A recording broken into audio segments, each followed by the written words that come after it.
Chapter 1. The Provocative Scene. Ruo, I truly adore you. Ichen, please don't.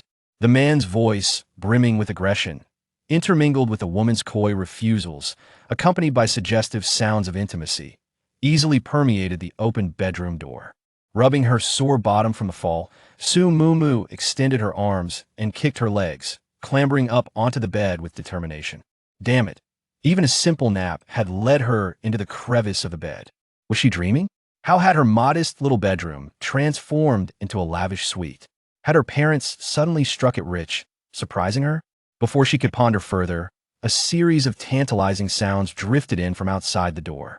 It was this very sound that had roused her from her slumber. It seemed something she should not witness.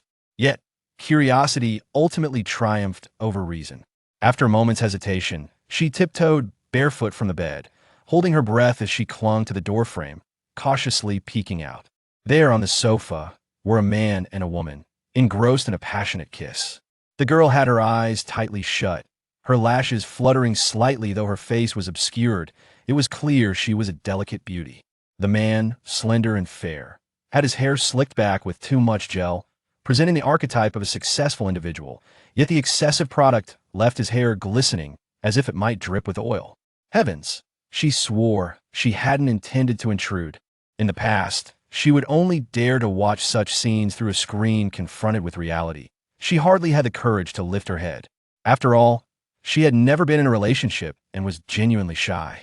With her hands pressed together, she bowed her head and whispered a few incantations. Forgive me, may I not suffer the consequences.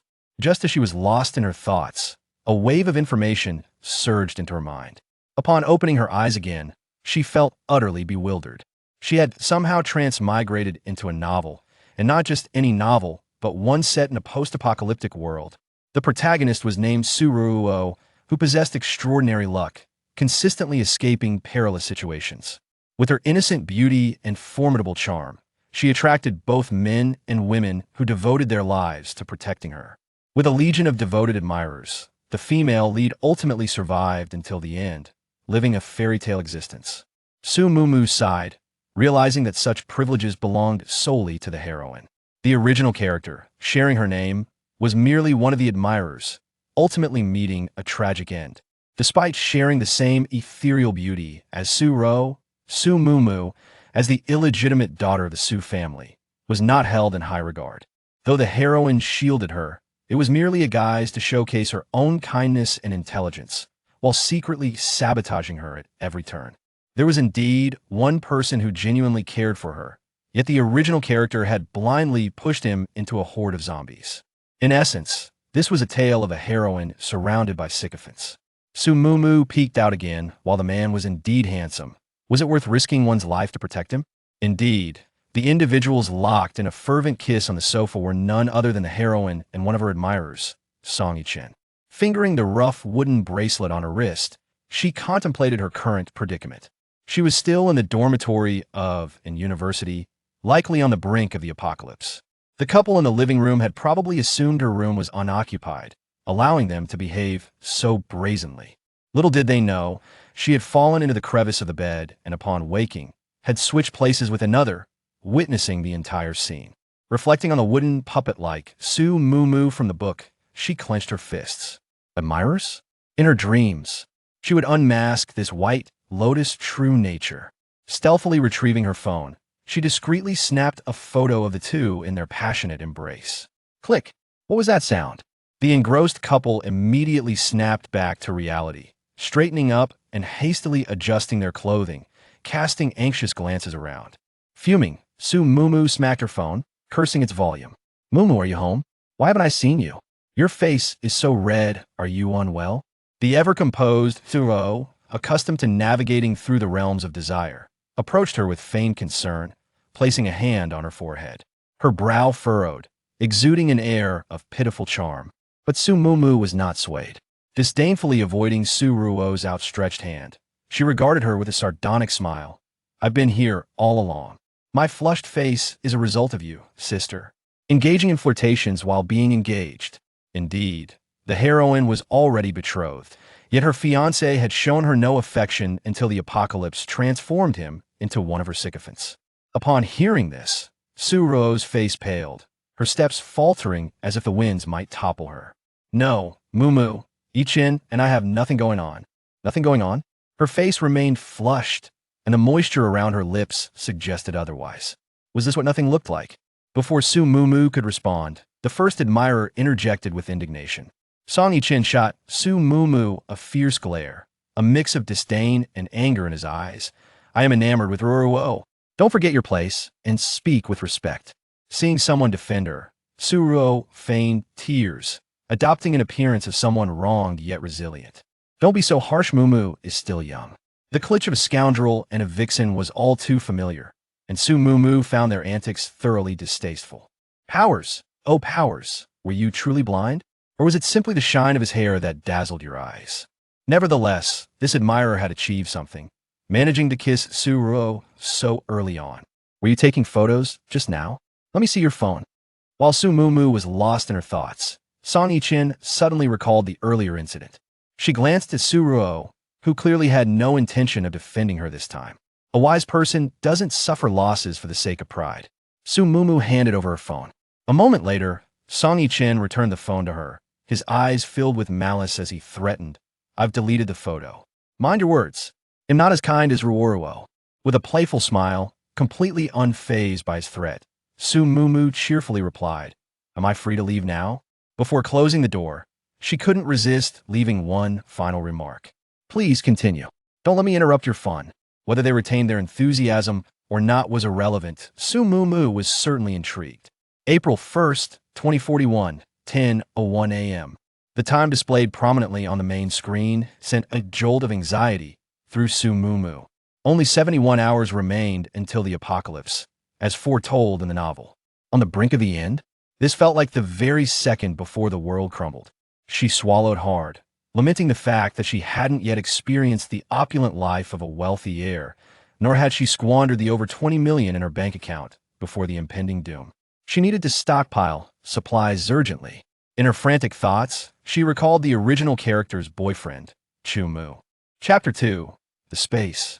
Speaking of Chu Mu, the reason for their relationship was both cliché and casual. An orphan, he was remarkably intelligent and regarded as a genius, always receiving adoration throughout his life. After developing feelings for him, Su Mumu intended to confess, but before she could, Su Ruo, the White Lotus, had beaten her to it. Unfortunately, Chu Mu possessed an eye for insincerity, promptly choosing the original character, Su Mumu, as his girlfriend instead. Though the development was melodramatic, the outcome was favorable for Su Mumu. Chu Mu lived alone off campus, and Su Mumu followed her memories to his doorstep, her hand nervously lifting and lowering as she hesitated. She had two motives for seeking out Chu Mu. Chu Mu operated a medium-sized supermarket off campus. If she could team up with him, they would have no shortage of resources. Of course, she had no intention of freeloading. The original character's wooden bracelet actually contained a hidden space, a secret she discovered only after a year in the apocalypse. It was said to be a crucial item for enhancing her abilities, though the author had not elaborated on specifics. If there was a space, then it could be used to store supplies. One person with a space, another with resource and ideal match. That was just one of her reasons. The other was that, in the story, Chu Mu was the one who had genuinely cared for her, yet she had foolishly pushed him into a horde of zombies. Given the chance to start anew, she wished to save this young, vibrant life. Steeling herself, Su Mumu took a deep breath and rang the doorbell to Chu Mu's residence. After about a minute, the door finally opened. Chu Mu appeared to have just finished showering, his hair still dripping, and his long bangs obscured one of his eyes. Water cascaded down his hair, trickling onto his long lashes, clumping them together. Droplets then rolled from his lashes down his high-bridged nose, onto his thin lips, finally disappearing beneath his white tank top. Su Mumu was entranced. It wasn't just his handsomeness, she felt as though she had seen this striking figure somewhere before. Noticing her intense gaze, Chu Mu glanced at her before turning away. She patted her slightly flushed cheeks and stepped inside.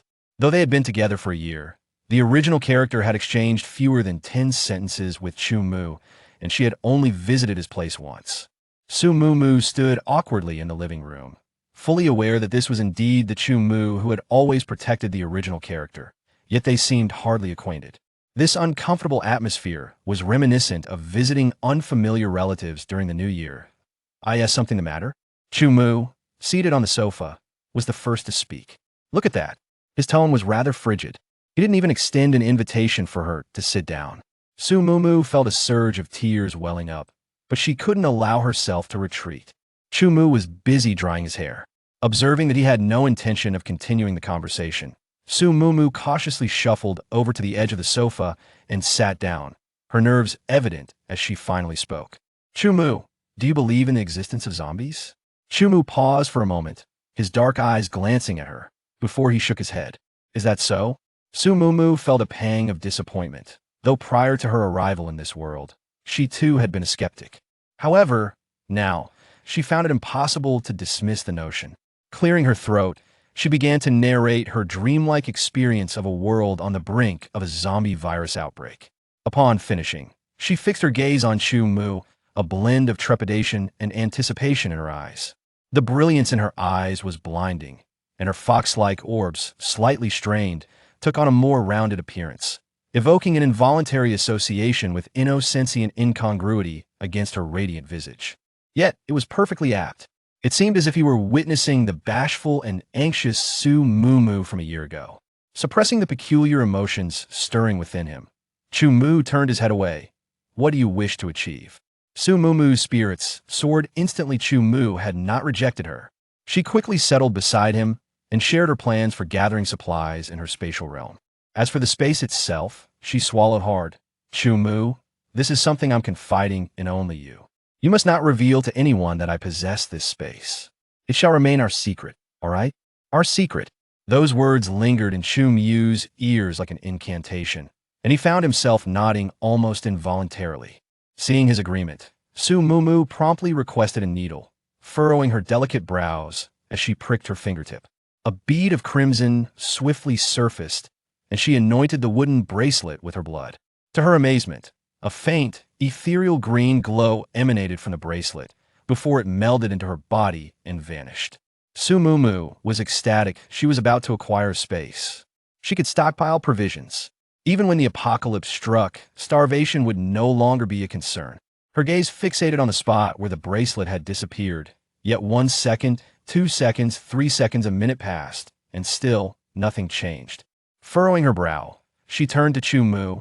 Nearly on the verge of tears, it should definitely be working. No sooner had she spoken, the surroundings shifted dramatically, and she found herself standing in a vast wasteland. The desolate expanse was boundless, a dried riverbed slicing through the center, with nothing else in sight save for distant wisps of white mist.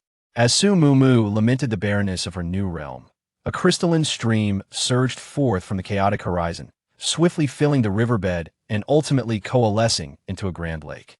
Once filled, vibrant green shoots erupted from the parched grasses surrounding the lake, flourishing with astonishing rapidity, transforming the landscape into one teeming with vitality. Su Mumu's eyes widened in astonishment. She hadn't anticipated such wonders within this space. She had thought it merely a vessel for storage. Crouching by the riverbank, she scooped a handful of water and drank deeply, feeling her fatigue dissipate. She marveled aloud if her suspicions were correct. This must be the fabled spring water. Rich with energy, it seemed this water had rejuvenated the withered grasses. Oddly, though the clear stream continued to flow into the lake, it showed no signs of overflowing. Su Mumu leaned over the lake's edge, scrutinizing it for quite some time, yet discerned nothing conclusive. However, a particular plant beside the lake caught her attention. As the lake formed, the surrounding grasses turned lush and green, yet one stem, approximately half a meter tall, remained a withered twig topped with a small, brownish bud that resembled decay. Su Mumu poured several handfuls of spring water at its roots, but it yielded no reaction. She attempted to uproot it, but to no avail, ultimately deciding to disregard a mere remnant of an unknown plant, unworthy of her concern. Rising to her feet, she surveyed her surroundings with satisfaction. The space was prepared, and it was time to fill it with supplies. But how to exit? It was a matter of mental command. In the ensuing seconds, Chu Mu watched in exasperation as Su Mumu repeatedly flickered in and out of existence. When she reappeared, he seized her hand, stopped playing around. The warmth radiating from his wrist made Su Mumu blush, and she stammered a response, nodding vigorously as if to ensure he had heard her. Whether it's real or not, let's gather some supplies first. Su Mumu remained fixated on his exquisite hand until it vanished from her view. Only then did she lift her gaze. Her attention had been so captivated by his hand that she failed to notice the crimson hue staining Chu Mu's ears. Chu Mu felt as though her unabashed gaze might bore a hole through his hand, and in a fluster, he stood up. Noticing him stride toward the bedroom, completely ignoring her presence, Su Mumu, disregarding her earlier lapse, hurried to inquire, "Should we not empty your supermarket of its goods?" The moment the words escaped her lips, she felt her intentions were too transparent, causing her to grow anxious. Would Chu Mu think she was solely after those supplies? Would he refuse to cooperate with her because of it? "There's food in the refrigerator. You should eat something while I make arrangements to take you there." Su Mumu's cheeks flushed. He had indeed heard her stomach grumbling. Having skipped breakfast, she felt no further need for pretense and rose to prepare herself a meal. However, just as she stood from the sofa, her phone rang incessantly. Caller ID, the kindest Ruo in the world. Chapter 3. Voice message. Su Mumu felt nauseated and promptly ended the call, renaming the contact White Lotus. She then silenced her phone and cheerfully went to find something to eat.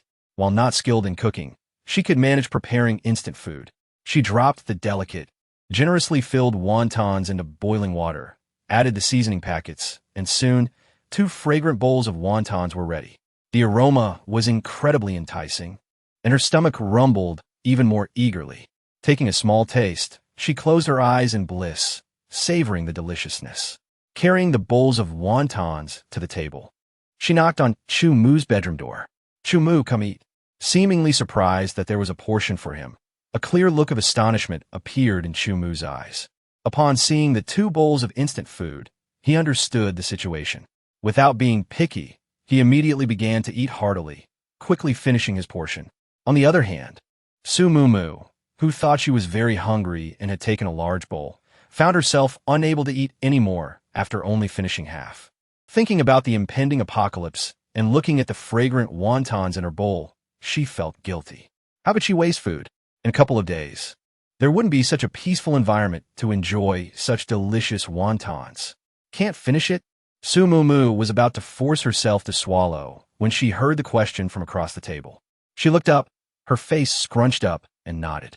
The next moment, Chu Mu reached out and took her bowl, finishing the remaining food. He ate quickly, and Su Mumu didn't have time to react. It wasn't until she heard him swallowing that her face flushed red. He ate her leftovers? Perhaps sensing Su Mumu's astonished gaze, Chu Mu explained without lifting his head, "Isn't it said that the apocalypse is upon us? Let us not waste." Although the logic was sound, Su Mumu still felt a twinge of embarrassment. The impression she had of this boyfriend was that he was not particularly familiar with the original self. So why such a grand gesture upon their first meeting? Reflecting on his protective nature towards the original self in the book, Su Mumu felt a light bulb go off in her mind. Could it be that they were the fabled spiritual soulmates? Though they appeared distant on the surface, perhaps they were profoundly aligned on a subconscious level. She mentally congratulated herself for her cleverness. Having reached this understanding, Su Mumu no longer hesitated.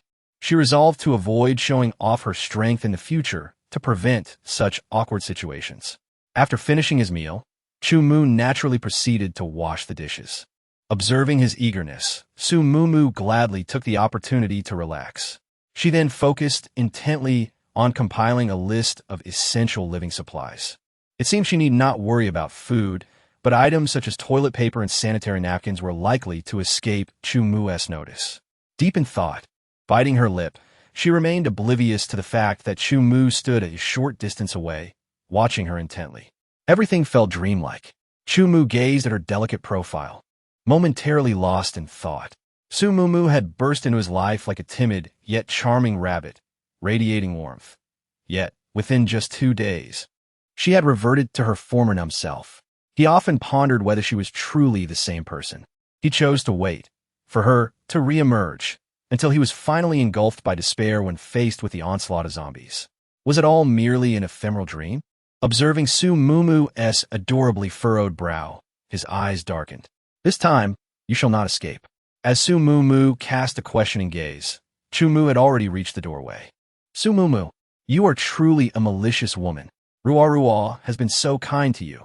How could you possibly malign her? The moment the door swung open, a barrage of accusations assailed Su Mumu's ears. Isn't this the voice of devoted follower number 1? Has he come to interrogate her? Did the photographs have the desired effect? She rose to her feet and approached him. Chu Mu's towering frame stood obstructively in the doorway, leaving Su Mumu with no choice but to grasp his arm. Standing on tiptoe and protruding half her head from behind his arm, observing Song Yichen's anxious and irate demeanor, Su Mumu's spirit soared, and she mocked him with arched brows and twinkling eyes. What's the matter? Have you been abandoned? Upon hearing the word abandoned, Song Yichen grew even more incensed. Just moments ago, Su Ruo had tearfully pushed him out of the dormitory door, exclaiming that she had been discovered by her elder brother and that they should no longer associate with each other. Their affair was exceedingly clandestine, implying that someone must have informed on them. And as for who that might be, there was no need to ponder. Su Mumu, you are utterly shameless. Do you have any idea how severely Ruo was reprimanded by her elder brother? Su Mumu feigned ignorance and, instead, opened the family group chat, playing Su Ruo's voice message on speakerphone. Elder brother, I was coerced. You must seek justice for me. Her voice was delicate and pitiable, laced with a slight tremor and sobs. Even if the King of Heaven himself were present, upon hearing this voice, he would undoubtedly believe her words to be true. Song Yichen's face turned ashen. How could this be? How could this be? Ruo, Ruo must have been forced. She must have been. He glared at Su Mumu, who was wearing a provocative expression, his eyes bloodshot. It was all her fault. As Song Yichen lunged, Su Mumu recoiled in trepidation. However, the anticipated harm never materialized. Just as Song Yichen neared, his forearm was seized, followed by his expulsion via a swift kick. Su Mumu gazed in astonishment at Chu Mu beside her. His arm remained steadfast on the doorframe as he effortlessly repelled Song Yichen with a single hand and foot. This prodigious mind was not only intellectually gifted, but physically formidable as well. Perhaps enlisting him as a teammate was an astute decision.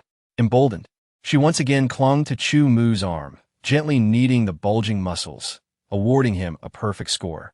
At that moment, she was taken aback to realize that the arm she had previously needed to stand on tiptoe to reach now seemed to be at a more accommodating height. She cast a doubtful glance at Chu Mu's profile, attributing it all to mere coincidence. Indeed, it must be a coincidence. Chu Mu appeared aloof and detached. How could he be so considerate? A mere sycophant could never rival the importance of compiling lists. At the doorway, Chu Mu, his face impassive, his dark pupils resembling an unfathomable abyss, spoke in a tone devoid of any inflection. Leave her alone. Begone. Song Yichen felt an oppressive chill. He had no doubt that Chu Mu would resort to physical violence if he did not leave. He gulped, clutching his stomach as he scrambled away in haste. Let's go gather supplies. Upon hearing this, Su Mumu's eyes lit up. Finally, she could collect resources. From this moment forward, she would refer to herself as Su Taotai. Donning her helmet and seated behind the motorcycle, Su Mumu spread her arms wide, relishing the cool breeze caressing her face. It is freedom, it is ease. It is an invaluable time that one cannot ignore. She fervently wishes for the end of the world to be postponed. Yet reality is stark. According to the timeline in the book, the black rain that leads to human mutation fell last night. Supplies must be stockpiled. She had anticipated that Chu Mu would take her to some warehouse, but to her surprise, they stopped the car in front of a hillside villa area. The hillside villa area is owned by the Su family, a resort complex built on the mountainside, which is still under construction. Chu Mu flashed some identification to the gatekeeper and brought Su Mumu inside. Their intended villa was not only completed, but also fully furnished.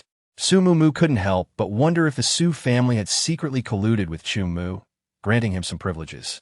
Upon entering the villa, the two walked into a dimly lit room containing about 10 black boxes. Chu Mu gestured for her to store them in her space. Su Mu felt puzzled, glanced at him, and lifted the lid of one box. Her pupils contracted sharply as she looked at Chu Mu in disbelief. Who exactly are you? Chapter 4. Stockpiling supplies. It is no wonder Su Mu was astonished. Firearms were something she considered far removed from her reality. In Xia country, firearms are prohibited, and even knowing the apocalypse was imminent, she had never contemplated acquiring such items, leading to her overwhelming reaction. Aren't you afraid I might expose your secret? She questioned. This is my sincerity. Sincerity? She regarded Chu Mu as if he were a specter, fearing this sincerity was beyond her means. However, Chu Mu remained remarkably composed, as if the contents of the box were nothing more than ordinary food. Su Mu was gradually influenced by his calm demeanor, her racing heartbeat beginning to stabilize. These are items that can save lives. With this thought, I no longer dwelled on their origins and collected them all into my space. Having gathered the weapons, Chu Mu then took her to a warehouse on the outskirts of the city, a place where he stored his goods, filled to the brim. Su Mu's eyes sparkled with excitement as she darted forward like a ravenous wolf, and within 10 minutes, the once brimming warehouse was left desolate and empty. Yet, the adventure was not over. Chu Mu led her to the general market where he purchased all the pots, bowls, and utensils from 5 different shops, leaving onlookers in astonishment. Just as Su Mu marveled at Chu Mu's meticulousness, the motorcycle whisked her away to the seed market. All varieties of vegetable and fruit seeds were gathered, and Chu Mu even expressed a desire to buy some soil. Su Mu quickly intervened, leaning close to his ear to whisper, I have soil in my space. We can plant. Chu Mu cast her a surprised glance, and Su Mu suddenly recalled that she had yet to describe the nature of her space to him. She leaned in once more and elaborated. Soil and water? Chu Mu pondered, wondering if living things could be stored as well. Su Mu was taken aback, her eyes brightening instantly. If living creatures could indeed be housed, it would mean the possibility of raising poultry. After quietly storing the rabbits they had purchased, Su Mu's eyes widened in delight as she realized her space could accommodate living beings.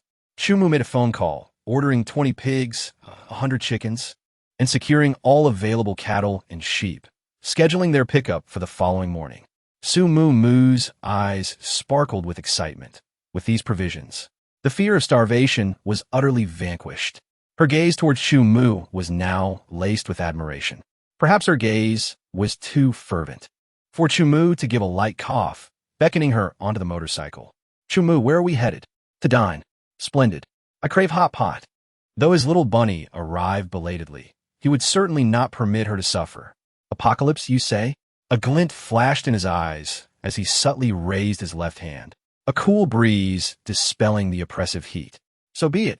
Su Mu, with her insatiable appetite for spice, coated the freshly scalded tripe in chili oil and sesame paste, each bite sending delightful shivers down her spine.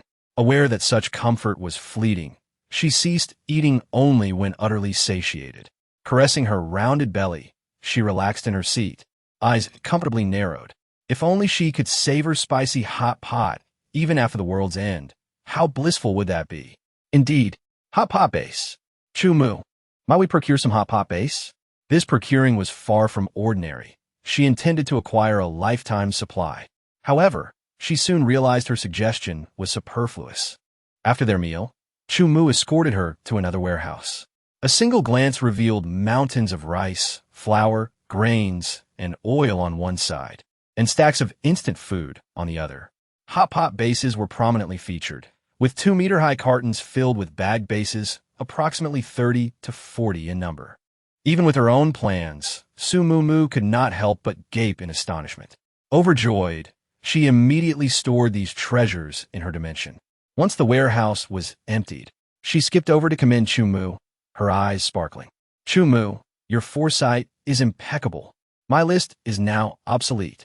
Where shall we venture next? Will there be more delightful surprises? The girl's eyes sparkled with joy, and upon seeing her smiling face, Chu Mu felt an overwhelming sense of satisfaction. He had longed for such a smile countless times, and now that it had finally graced him, he yearned to protect it. Su Mu, oblivious to the intricate thoughts swirling in Chu Mu's mind, could not be blamed. After all, his icy demeanor revealed not a hint of emotion. Fortunately, after spending several hours together, she had gained a slight understanding of his character. This seemingly aloof individual possessed a surprisingly delicate mind. "I'll take you to the mall," he announced. Su Mumu was genuinely perplexed. Why would they go shopping when there was so much to prepare for her? Yet, recalling the supplies stored away in her space, she relaxed. Chu Mu was dependable. All she needed to do was to take it easy. Initially, she thought his invitation held profound significance, but to her surprise, he led her to an arcade. Gazing at the overflowing basket of coins in her hand and the claw machine before her, disbelief filled her eyes. "Aren't you always talking about catching stuffed toys?" she mused. She shook her head, dismissing it as a mere coincidence aligning with her previous self's interests. Setting aside the grim realities of the apocalypse, she decided to indulge in the moment. Placing the ice-cold lemon juice she had casually purchased into her storage, she freed her hands and immersed herself in the game. Claw machines could be addictive, yet they often led to frustration. Su Mumu certainly belonged to the latter category. She pouted, on the verge of giving up when suddenly her hands were empty. It turned out that Chu Mu had taken the basket and was now taking matters into his own hands. The mall was brightly lit, casting a soft glow upon Chu Mu's chiseled profile. His long eyelashes, prominent nose, and slightly dry lips framed a distinctly defined jawline. Beneath, the prominent Adam's apple drew the gentle touch of Su Mumu's small hand, which instinctively rested upon it. Perhaps stimulated, the Adam's apple stirred slightly in her palm. What on earth was she doing? How could she be so audacious? Stealing a furtive glance at Chu Mu, she noticed his lack of reaction and felt a sense of relief. Unbeknownst to her, Chu Mu's heart raced like a drum. The moment her hand made contact, he felt his breath catch. Despite his efforts to restrain himself, his throat betrayed him with an involuntary movement. Catching a glimpse of Su Mumu's nervous and bashful expression, he instinctively shifted his throat again. She was a source of irresistible allure for him, Chu Mu pondered. The two silently agreed to refrain from mentioning this minor incident again. As they gathered Su Mumu's cherished toys, which filled 2 large black bags to the brim, they joyfully explored the shopping mall and, after dining, made their way to the underground parking garage. They switched to another vehicle that Chu Mu had been storing at the mall, which proved timely. As for the motorcycle, it was, of course, tucked away in storage. With 2 warehouses already filled, after a swift sweep, Chu Mu drove in the opposite direction of the city. Su Mumu refrained from inquiring about their destination, instead curling up at her seat to sleep, feeling secure in Chu Mu's company. It was only when he gently shook her awake to store 6 canisters of gasoline that she grasped his intentions. Throughout the night, she stirred awake 5 or 6 times, yet remained in a daze. It wasn't until the dawn broke that she realized they had arrived at a village, though she could not recall exactly when they had done so. Chapter 5. The Premature Apocalypse, Longyuan County, Xiaoqing Village. Su Mumu felt stifled by the heat, squinting her eyes. She caught sight of a stone carving in the distance. Having faintly perceived that Chun Village was entirely dedicated to farming and possessed the city's most extensive farm, she surmised that Chu Mu's call pertained to this locale. Alighting from the vehicle and inhaling the cool air, she sensed the heat within her dissipate somewhat. They were accommodated in the residence of an elderly man whose visage, etched with wrinkles, radiated benevolence. Observing that the two were not much older than his grandson, the venerable gentleman offered them bowls of chicken soup. My Wanli, he remarked, could not contain his eagerness to see his parents, and thus departed early this morning to await them in the county. This chicken soup, he explained, had been simmering since 4 in the morning. Su Mumu experienced a pang of poignancy as the old man's years of anticipation were culminating on the eve of the apocalypse. Nonetheless, a single day was preferable to none at all. She listened with a patient ear to the old man's expressions of longing and elation. Her reverie was interrupted by the vibration of her mobile phone. Securing the device, she resumed her conversation with the old man. As the hour approached 9, someone arrived to summon Chu Mu. Noticing the rapport between Su Mumu and the old man, he did not insist on her accompaniment. Su Mumu was content with this arrangement. As she was loath to go, "Grandfather," Do you have any chilled water? I am feeling rather warm. Upon hearing this, the old man chuckled and affirmed thrice that he did, before rising to procure a bottle of chilled water for her. However, despite the consumption of the iced water, her discomfort persisted. She felt her heart pounding audibly. She endeavored to relax, taking deep breaths in an attempt to alleviate her unease, which provided slight relief. Observing her distress, the old man solicitously offered her a thermometer. Child, do you have a fever? Quickly check. The old gentleman's reminder jolted Su Mumu into clarity. Indeed, she was feverish, but it was no ordinary fever. If her intuition was correct, it heralded the awakening of her supernatural abilities. Yet, such an awakening was supposed to occur tomorrow, not today. She suppressed her unease and replaced the water in the bottle with spiritual spring water, gulping down several mouthfuls. The old gentleman was rummaging for cold medicine inside, and feeling grateful for his kindness, Su Mumu also substituted the water in his cup with the spiritual spring water. How high is the fever? We only have regular cold medicine at home, but it works well. I took 2 pills this morning and felt much better. Su Mumu smiled as she accepted the medicine, making an excuse to visit the restroom. She secured the door and sent a message to Chu Mu, feeling somewhat reassured. However, fate had other plans. As soon as she stepped inside, she heard a peculiar rustling sound from outside. Climbing up the ladder to the rooftop, a chill ran down her spine. A group of around 10 individuals was running in the street, all with ashen faces, their mouths and hands stained with blood. Some of the zombies even showed signs of decay on their faces. Checking her phone, she saw the time, 10:01. The apocalypse had arrived 23 hours early. Simultaneously, she felt a surge of heat within her, as if her very being were on the verge of bursting. Fortunately, the pain was brief, and moments later, she distinctly sensed the energy coursing through her body. Raising her hand, a glowing green vine sprouted from her palm. The wood-based ability had awakened. Child, come down. It's dangerous. A glance at the street revealed the crowd's screams as the number of zombies continued to swell. However, no vehicle materialized, and her spirits plummeted. Fearing the worst for the old man's kin, Su Mumu seized the old man's arm, forcing a smile. Grandfather, please refrain from venturing out. Something untoward has transpired outside. The old man, perplexed, questioned transpired? What could possibly transpire? Believing the young woman to be apprehensive, he reassured Su Mumu and prepared to open the door to investigate. You mustn't open it. Opening it would spell disaster. Su Mumu urged the old man to ascend to the rooftop to observe. Yet fearing he might impulsively leap down in his haste, she swiftly followed suit. A living soul dashed out of the house in terror, only to be besieged by pursuing zombies who tore at flesh and bone with savage abandon. Within moments, the person who should have perished rose again, vying to devour other living beings. The old man stood transfixed, having never witnessed such a sanguinary and merciless spectacle in his long life. The zombies, catching his scent, clawed desperately at the base of the wall, their eyes fixed on him. The old man, though frightened, uttered a soft, trembling call. Old Lee. Su Mumu noticed an elderly zombie among those at the wall's base, surmising it to be the old Lee of whom the old man spoke. In their twilight years, people simply yearn to live out their days in peace and find rest in the earth, but now. She averted her gaze.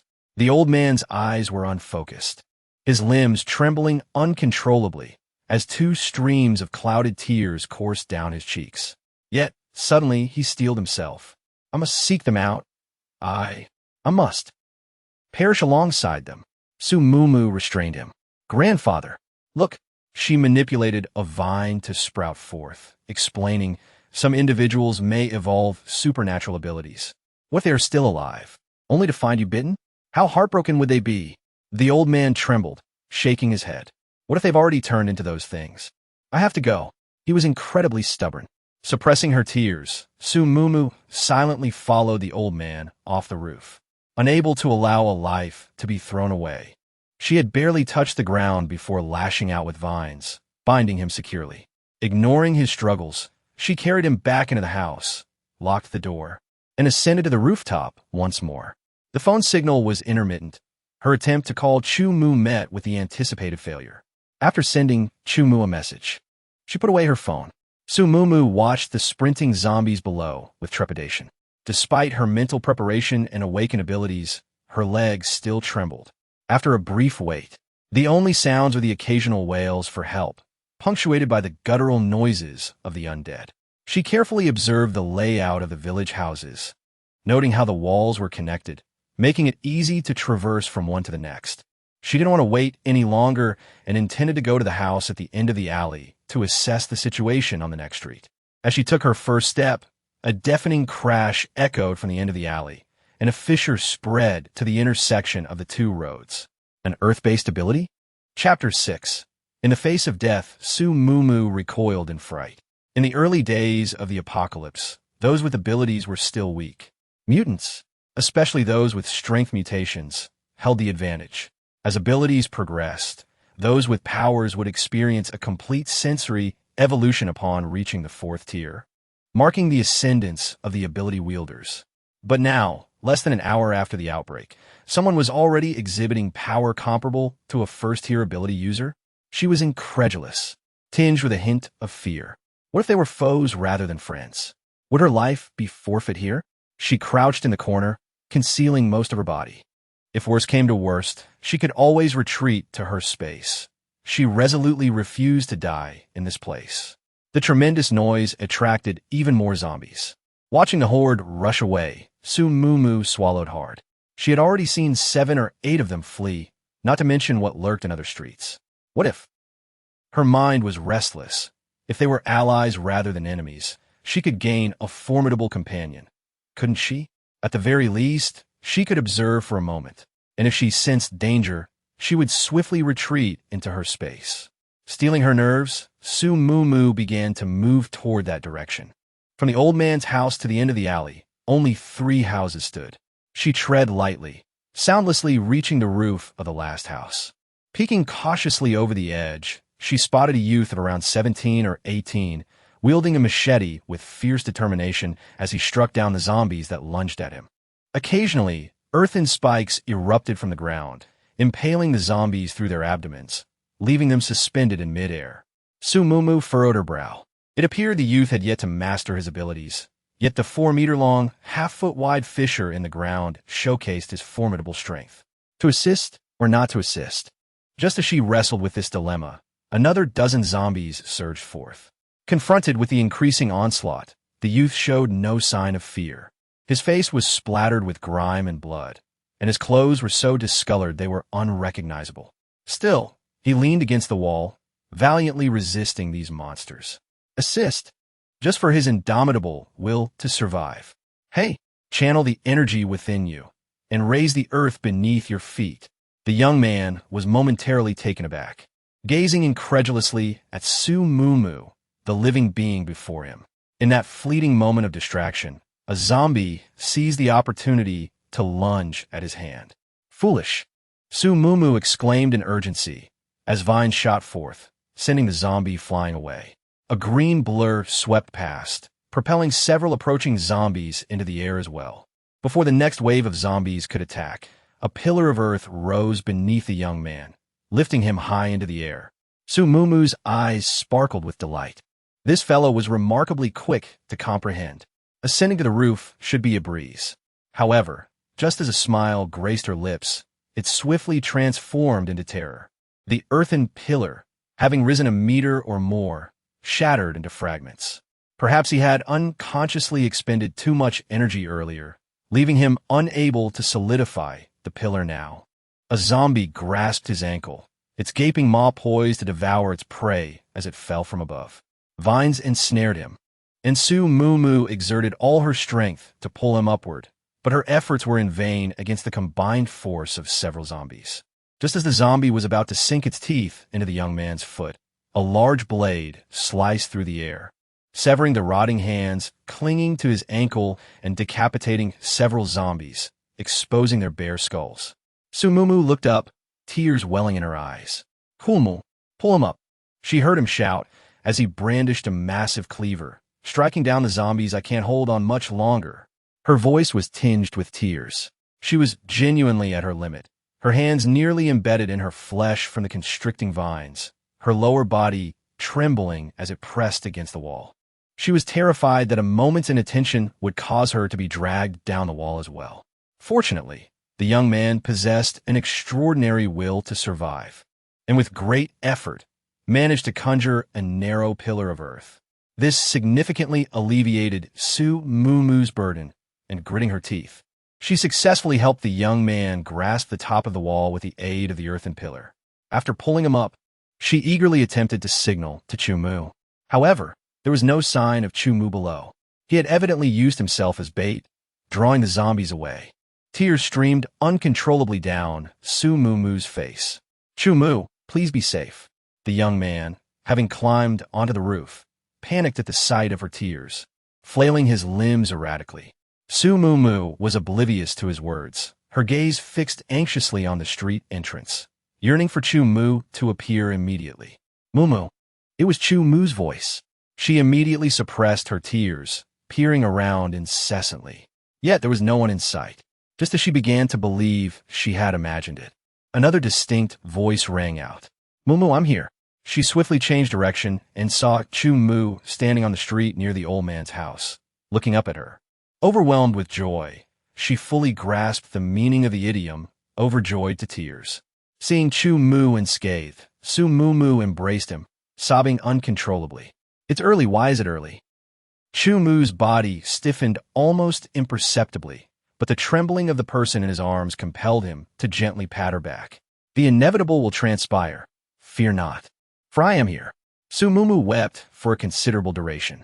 Having lived a tranquil and placid existence for over a decade, she found it challenging to nonchalantly embrace an environment saturated with blood and brain matter. During the recent rescue, she was nearly enervated, almost succumbing to a fall herself. Death, as a concept, abruptly confronted her. As her emotions gradually stabilized, she realized she had been nestled in Chu Mu's embrace for an extended period. Flushing with embarrassment, she noticed that she had saturated the front of Chu Mu's attire. I apologize, she uttered, glancing up at Chu Mu, her apology tinged with unease. However, Chu Mu perceived her reddened eyes and the tip of her nose, truly resembling a rabbit. He maintained his customary expression, replying, "It is of no consequence." Yet, he could not resist wiping away her tears before proceeding into the courtyard. Su Mumu paused momentarily before following him.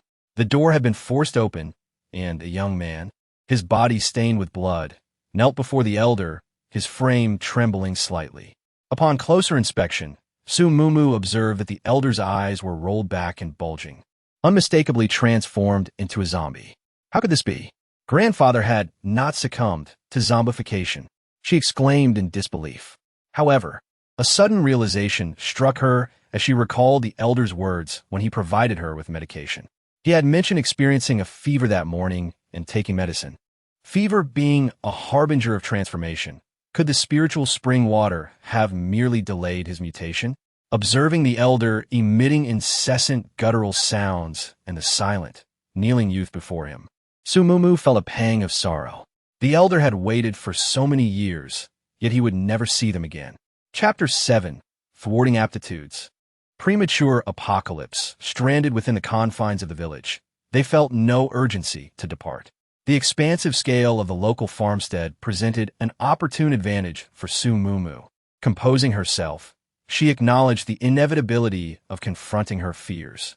Brandishing the iron rod, she meticulously heeded Chu Mu's account of the situation. The farm's feeding time had elapsed, leaving only a handful of loaders transformed into the undead, all of whom had been neutralized by Chu Mu. The primary impediment lay in the path leading to the farm, where a majority of individuals had succumbed to zombification. Some had even manifested supernatural abilities, yet they remained paralyzed by fear, reluctant to venture outside. Su Mumu nodded in understanding, recognizing the normalcy of their apprehension. One could not coerce them into facing such horrors. As the duo deliberated on a course of action, the blood-besmirched youth emerged from the dwelling. Could you recount the final words of my grandfather before his demise? Indeed, demise. Transformation into a zombie signified the cessation of life. Su Mumu cautiously retreated towards Chu Mu, recounting the elder's last utterances in their entirety. In conclusion, she emphasized, he was unequivocally not a zombie when I departed. Hold on. Grandfather? she exclaimed, pointing in astonishment at the youth. You're Wanli? The elder had described his grandson as pale and slender, disguised by blood. She had failed to recognize him. Wanli nodded, expressing his gratitude. After partaking in luncheon, Wanli engaged in hushed discourse with Chu Mu. Sensing their desire for privacy, Su Mumu refrained from prying, instead dedicating herself to the consumption of her meal. It was only upon its disclosure that she became cognizant of his intention to solicit aid in bringing his parents over. Judging Bai's acquiescence, found no grounds for refusal, her task being to open the door and promptly receive them.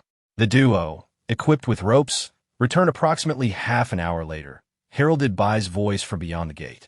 Hastened to unlock the entrance, only to be confronted by two visages marred by decaying flesh, mere centimeters from her, their bulging eyes seemingly on the verge of leaping onto her face. She recoiled in trepidation, yet steeled herself against the revulsion and dread to usher them into the courtyard.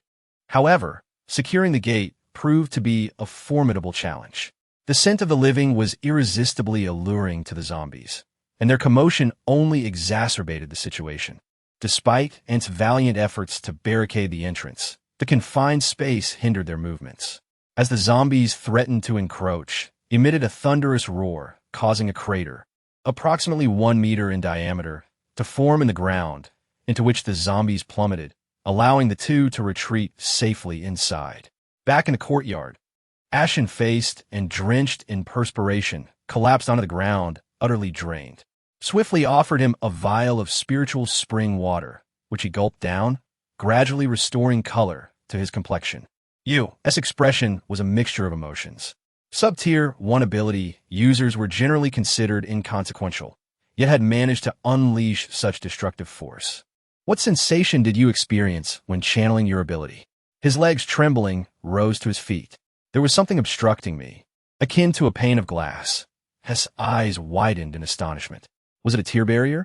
Was he on the cusp of breaking through to Tier 1 so soon after awakening? Such an extraordinary talent is surely unmatched. Given time, he will undoubtedly become a formidable Esper. However, the book makes no mention of Wanli. Could this be an oversight? Su Mumu was perplexed. Which is more laborious, destroying the ground or controlling the earth spikes? Suddenly, Chu Mu posed a question. Controlling, he answered, realizing the distinction. Espers possess inclinations. For instance, earth abilities can be manipulated or destroyed, each with its own focus. Yet destruction within the earth category is rare, and Wanli is one of the few. His ability to awaken and immediately challenge the class barrier is attributed not only to his remarkable talent, but also to his survival instinct and repeated energy overexertion, all of which contribute to his enhancement of powers. Su Mumu recalled that the book indeed mentioned 3 methods for Espers to augment their abilities, utilizing their powers, absorbing crystal cores, and reinfection by viruses. Nonetheless, she cast a skeptical glance at Chu Mu, who seemed remarkably knowledgeable about these matters. Yet, he did not afford her the opportunity to voice her doubts. Let us rest now. We shall depart for the breeding grounds at 1 in the morning. 3 zombies were securely bound together, and Wanli remained in the same room as them, while Su Mumu shared a room with Chu Mu, as per his request. Su Mumu was initially taken aback by this arrangement. However, as Chu Mu spoke of the abilities, she realized her overthinking. Chu Mu had awakened to dual abilities, wind and psychic powers, both inclined towards offense.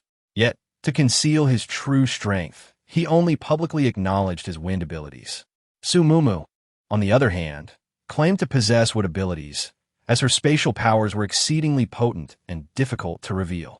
Moreover, her wood abilities were rather enigmatic.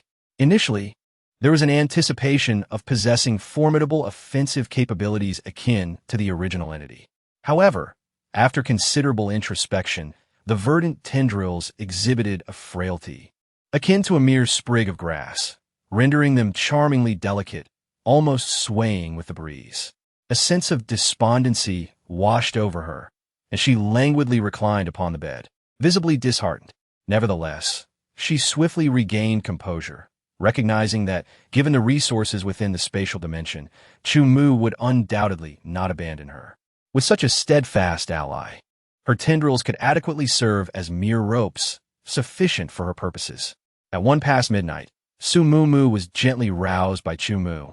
After preparing, she proceeded to the courtyard, where she observed Wanli having bound 3 zombies to a tree. As she was about to inquire about Wanli's actions, she noticed him kneeling before the zombies, prostrating thrice with resounding thuds. Subsequently, he unsheathed a saber and efficiently pierced their craniums. Thereafter, he placed his palm upon the ground, exerting force to create a pit with a 2-meter diameter centered around the tree, into which the 3 zombies were interred. This, Su Mumu articulated, but no sound emerged. Wanli was fulfilling the late elder's final wish, to be interred alongside his family. Yet, to personally extinguish the lives of one's kin must inflict profound sorrow upon Wanli. In the obscurity, Wanli gradually approached Su Mumu. However, grandfather assuredly desires that I endure. Henceforth, you shall be Wanli's kin, and I shall assiduously safeguard you. Suddenly, Su Mumu comprehended the absence of Wanli in the narrative.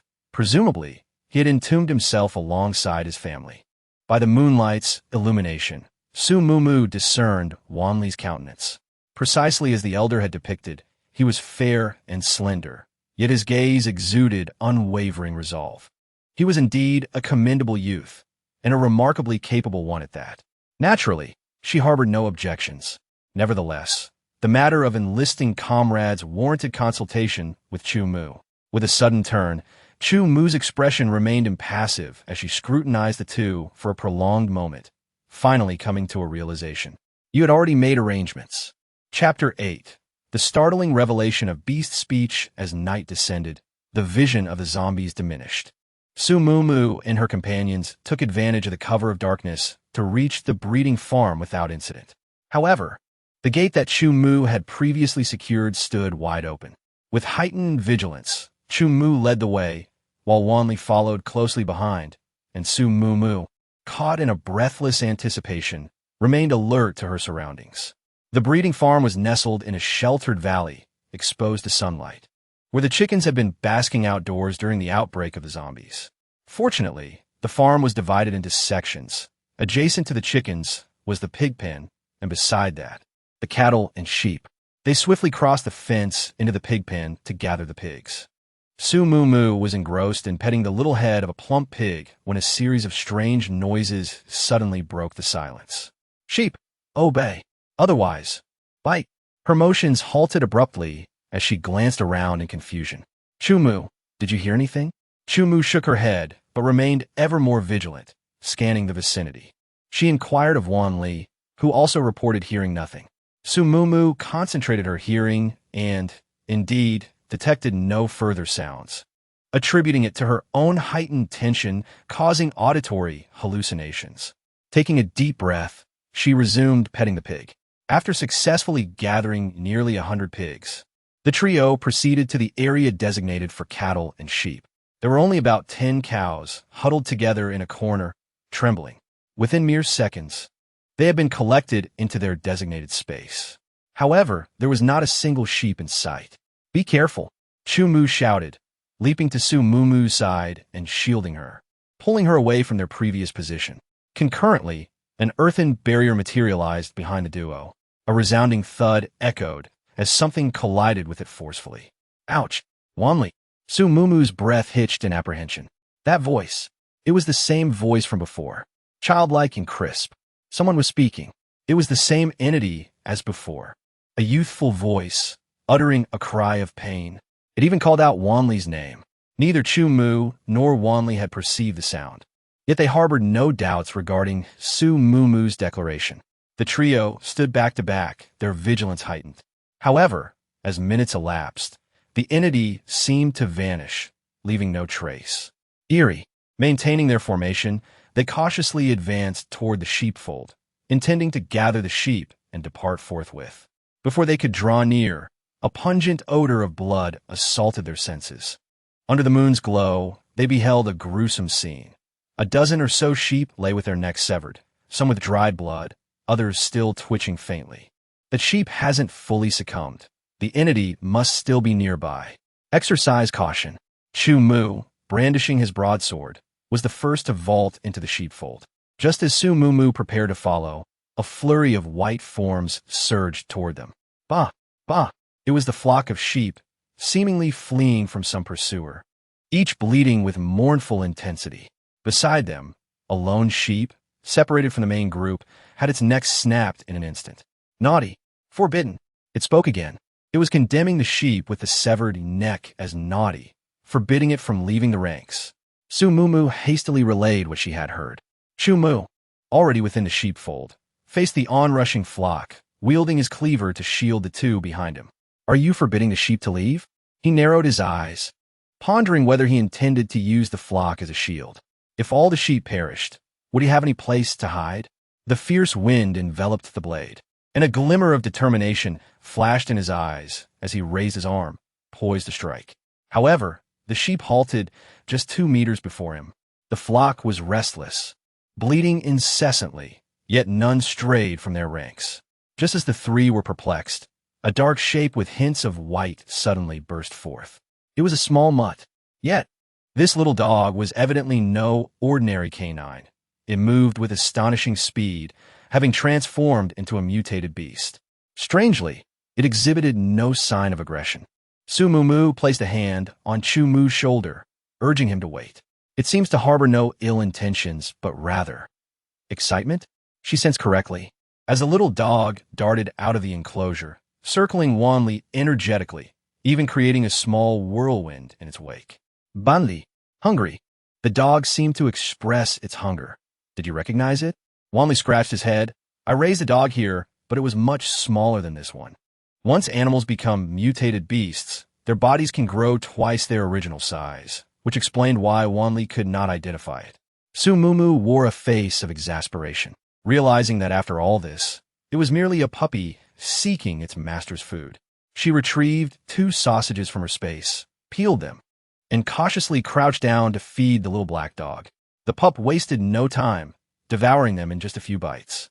More, more, it seemed to implore, eagerly wagging its tail. Su Mumu chatted with the little black dog while feeding it, completely oblivious to the peculiar glances exchanged between Chu Mu and Wanli. Once the little creature had eaten its fill, she stood up and brushed off the dust from her clothes. Unobtrusively, Chu Mu drew her away from Xiaohei. Mumu, with whom are you conversing? With innocent certainty, Su Mumu gestured toward Xiaohei. Realizing she was referring to a dog, astonishment dawned on her. How could she comprehend a dog's speech? Mumu, you possess the ability to understand the language of beasts, Chu Mu declared, cutting through her disbelief. Su Mumu remained incredulous. But I didn't hear the chickens or pigs speaking, nor the cattle or sheep. Chu Mu paused, lost in thought. Mutated beasts. Perhaps your gift extends only to the voices of mutated beasts. Mutated beasts? If she could indeed converse with mutated beasts, wouldn't that diminish many unnecessary conflicts? The earlier surprise on her face transformed into elation. This was undoubtedly the greatest unexpected boon. Yet, why she could comprehend the language of mutated beasts remained a mystery to her, let alone explain. Fortunately, Chu Mu did not delve further. Having eaten, Xiaohei circled Wanli, eager to befriend Su Mumu. However, with Chu Mu nearby, it cowered, hesitant to approach. Su Mumu simply attributed it to Chu Mu's overwhelming aura and dismissed it from her thoughts. Chu Mu, shall we take it with us? Chu Mu cast a glance at Xiaohei. No, the ferocity within mutated beasts has been unleashed. Those deceased sheep are testament to that. Upon hearing this, Xiaohei erupted in a cacophony of yelps, retreating to a safe distance as it feebly defended itself. They were wicked. They bit first. No wickedness, no biting. Surveying the sheep, their necks brutally snapped. Su Mumu conceded to Chu Mu's rationale. The aberrant mindset of the mutated beasts was indeed peculiar. Summarily executing them for disobedience seemed excessive. Anxious to prevent further carnage by Xiaohei, she vaulted over the enclosure and transported the remaining, quivering sheep into her spatial dimension. Unexpectedly, Xiaohei, upon discovering its companions gone, flew into a rage.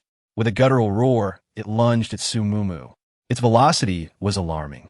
And despite Chu Mu's swift reaction, Xiaohei was already upon Su Mumu as the wind blade was unleashed.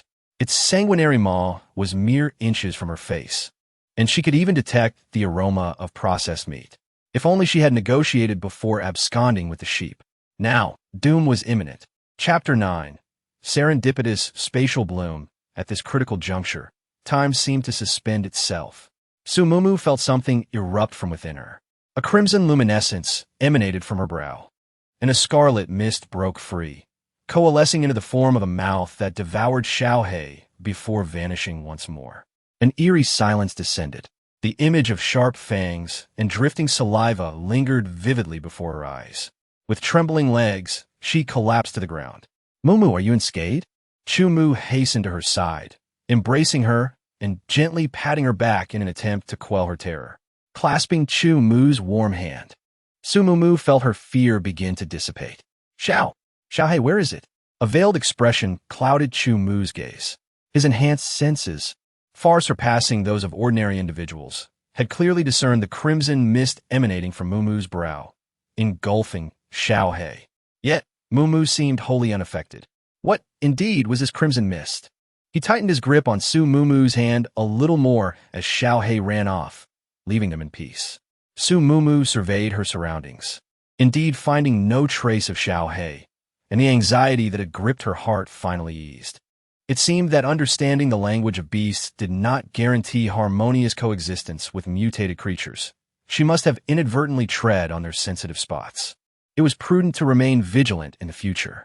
She shifted her somewhat numb body, allowing Chumu to assist her in rising. Truly, she yearned to weep, with tears already brimming in her eyes. Yet, having danced on the precipice of death twice, she understood that tears held no significance. As the sky began to brighten, she resolved it was better to seize the moment and depart rather than succumb to sorrow. Wanli felt a twinge of regret, but the three of them were aware that this was no one's fault. Sumumu patted Wanli's shoulder, urging, "Let's be on our way."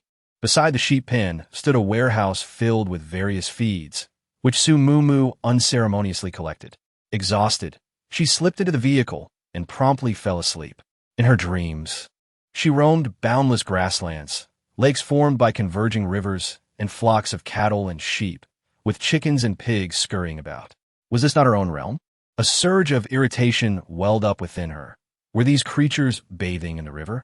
Did that mean she would have to drink their bathwater? Hey, you're only allowed to play in the lake.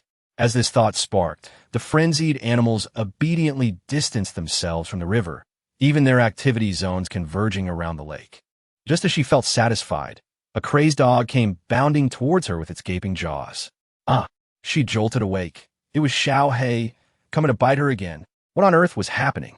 Seated in the driver's seat, Chumu clasped her hand with a hint of trepidation. Sumumu dabbed the perspiration from her brow, forcing a wan smile as she reassured him. "I merely suffered a nightmare. It is of no consequence." Reflecting on the recent dreamscape, a sense of unease lingered within her. Knowing that Wanli was privy to her possession of a personal dimension, she dispensed with secrecy and informed Chumu before stepping into her spatial domain. Precisely as her dream had depicted, none of the fauna dared to traverse the expanse of the lake. Do the living beings within this space heed my commands? She mused. With this thought, she beckoned to a lamb. The docile creature approached, nuzzling her palm with remarkable sentience. As she reveled in this heartwarming interaction, a puppy suddenly bounded toward her. "Good heavens, it's Xiaohei," she exclaimed inwardly. However, its size had diminished by half, and it barked merrily as it scampered, exclaiming blossoms. "Lambs." Its tone was filled with unadulterated joy. Recognizing that she was on her own territory, Sumumu summoned her courage and questioned the dog. "Do you still bite the sheep? Do you still bite me?" Xiaohei circled her, responding, "No biting.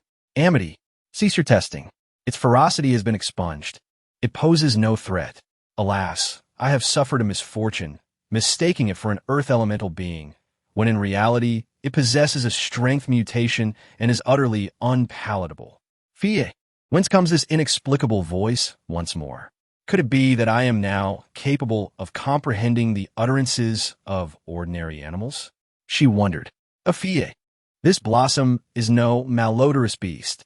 Approach, I am situated here." Sumumu recoiled in astonishment. What manner of entity is this? Can it perceive my very thoughts? Indeed, this space is intertwined with your consciousness, and as the custodian of this realm, I am naturally attuned to your innermost sentiments. Does it imply that life inherently exists within this realm? Her gaze traversed the surroundings until it settled upon a blossom, no larger than a palm.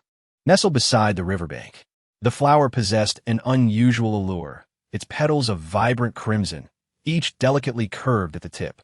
Countless velvety tendrils adorned the juncture where the petals met the stem, revealing themselves upon closer inspection to be minute suction cups. Devoid of foliage, it stood alone in its peculiar beauty. What manner of flower are you? She mused, unable to suppress her candid assessment. Truly, you are quite unsightly. What? The flower retorted. I am the epitome of beauty, yet you dare call me ugly? With your pallid, malnourished complexion, you will be considered the lowest of the low among my kind. And those superfluous appendages, in our society, they would be promptly excised. Observe. The flower unleashed a torrent of invective, scrutinizing Su Mumu from head to toe. From this tirade, Su Mumu gleaned some understanding.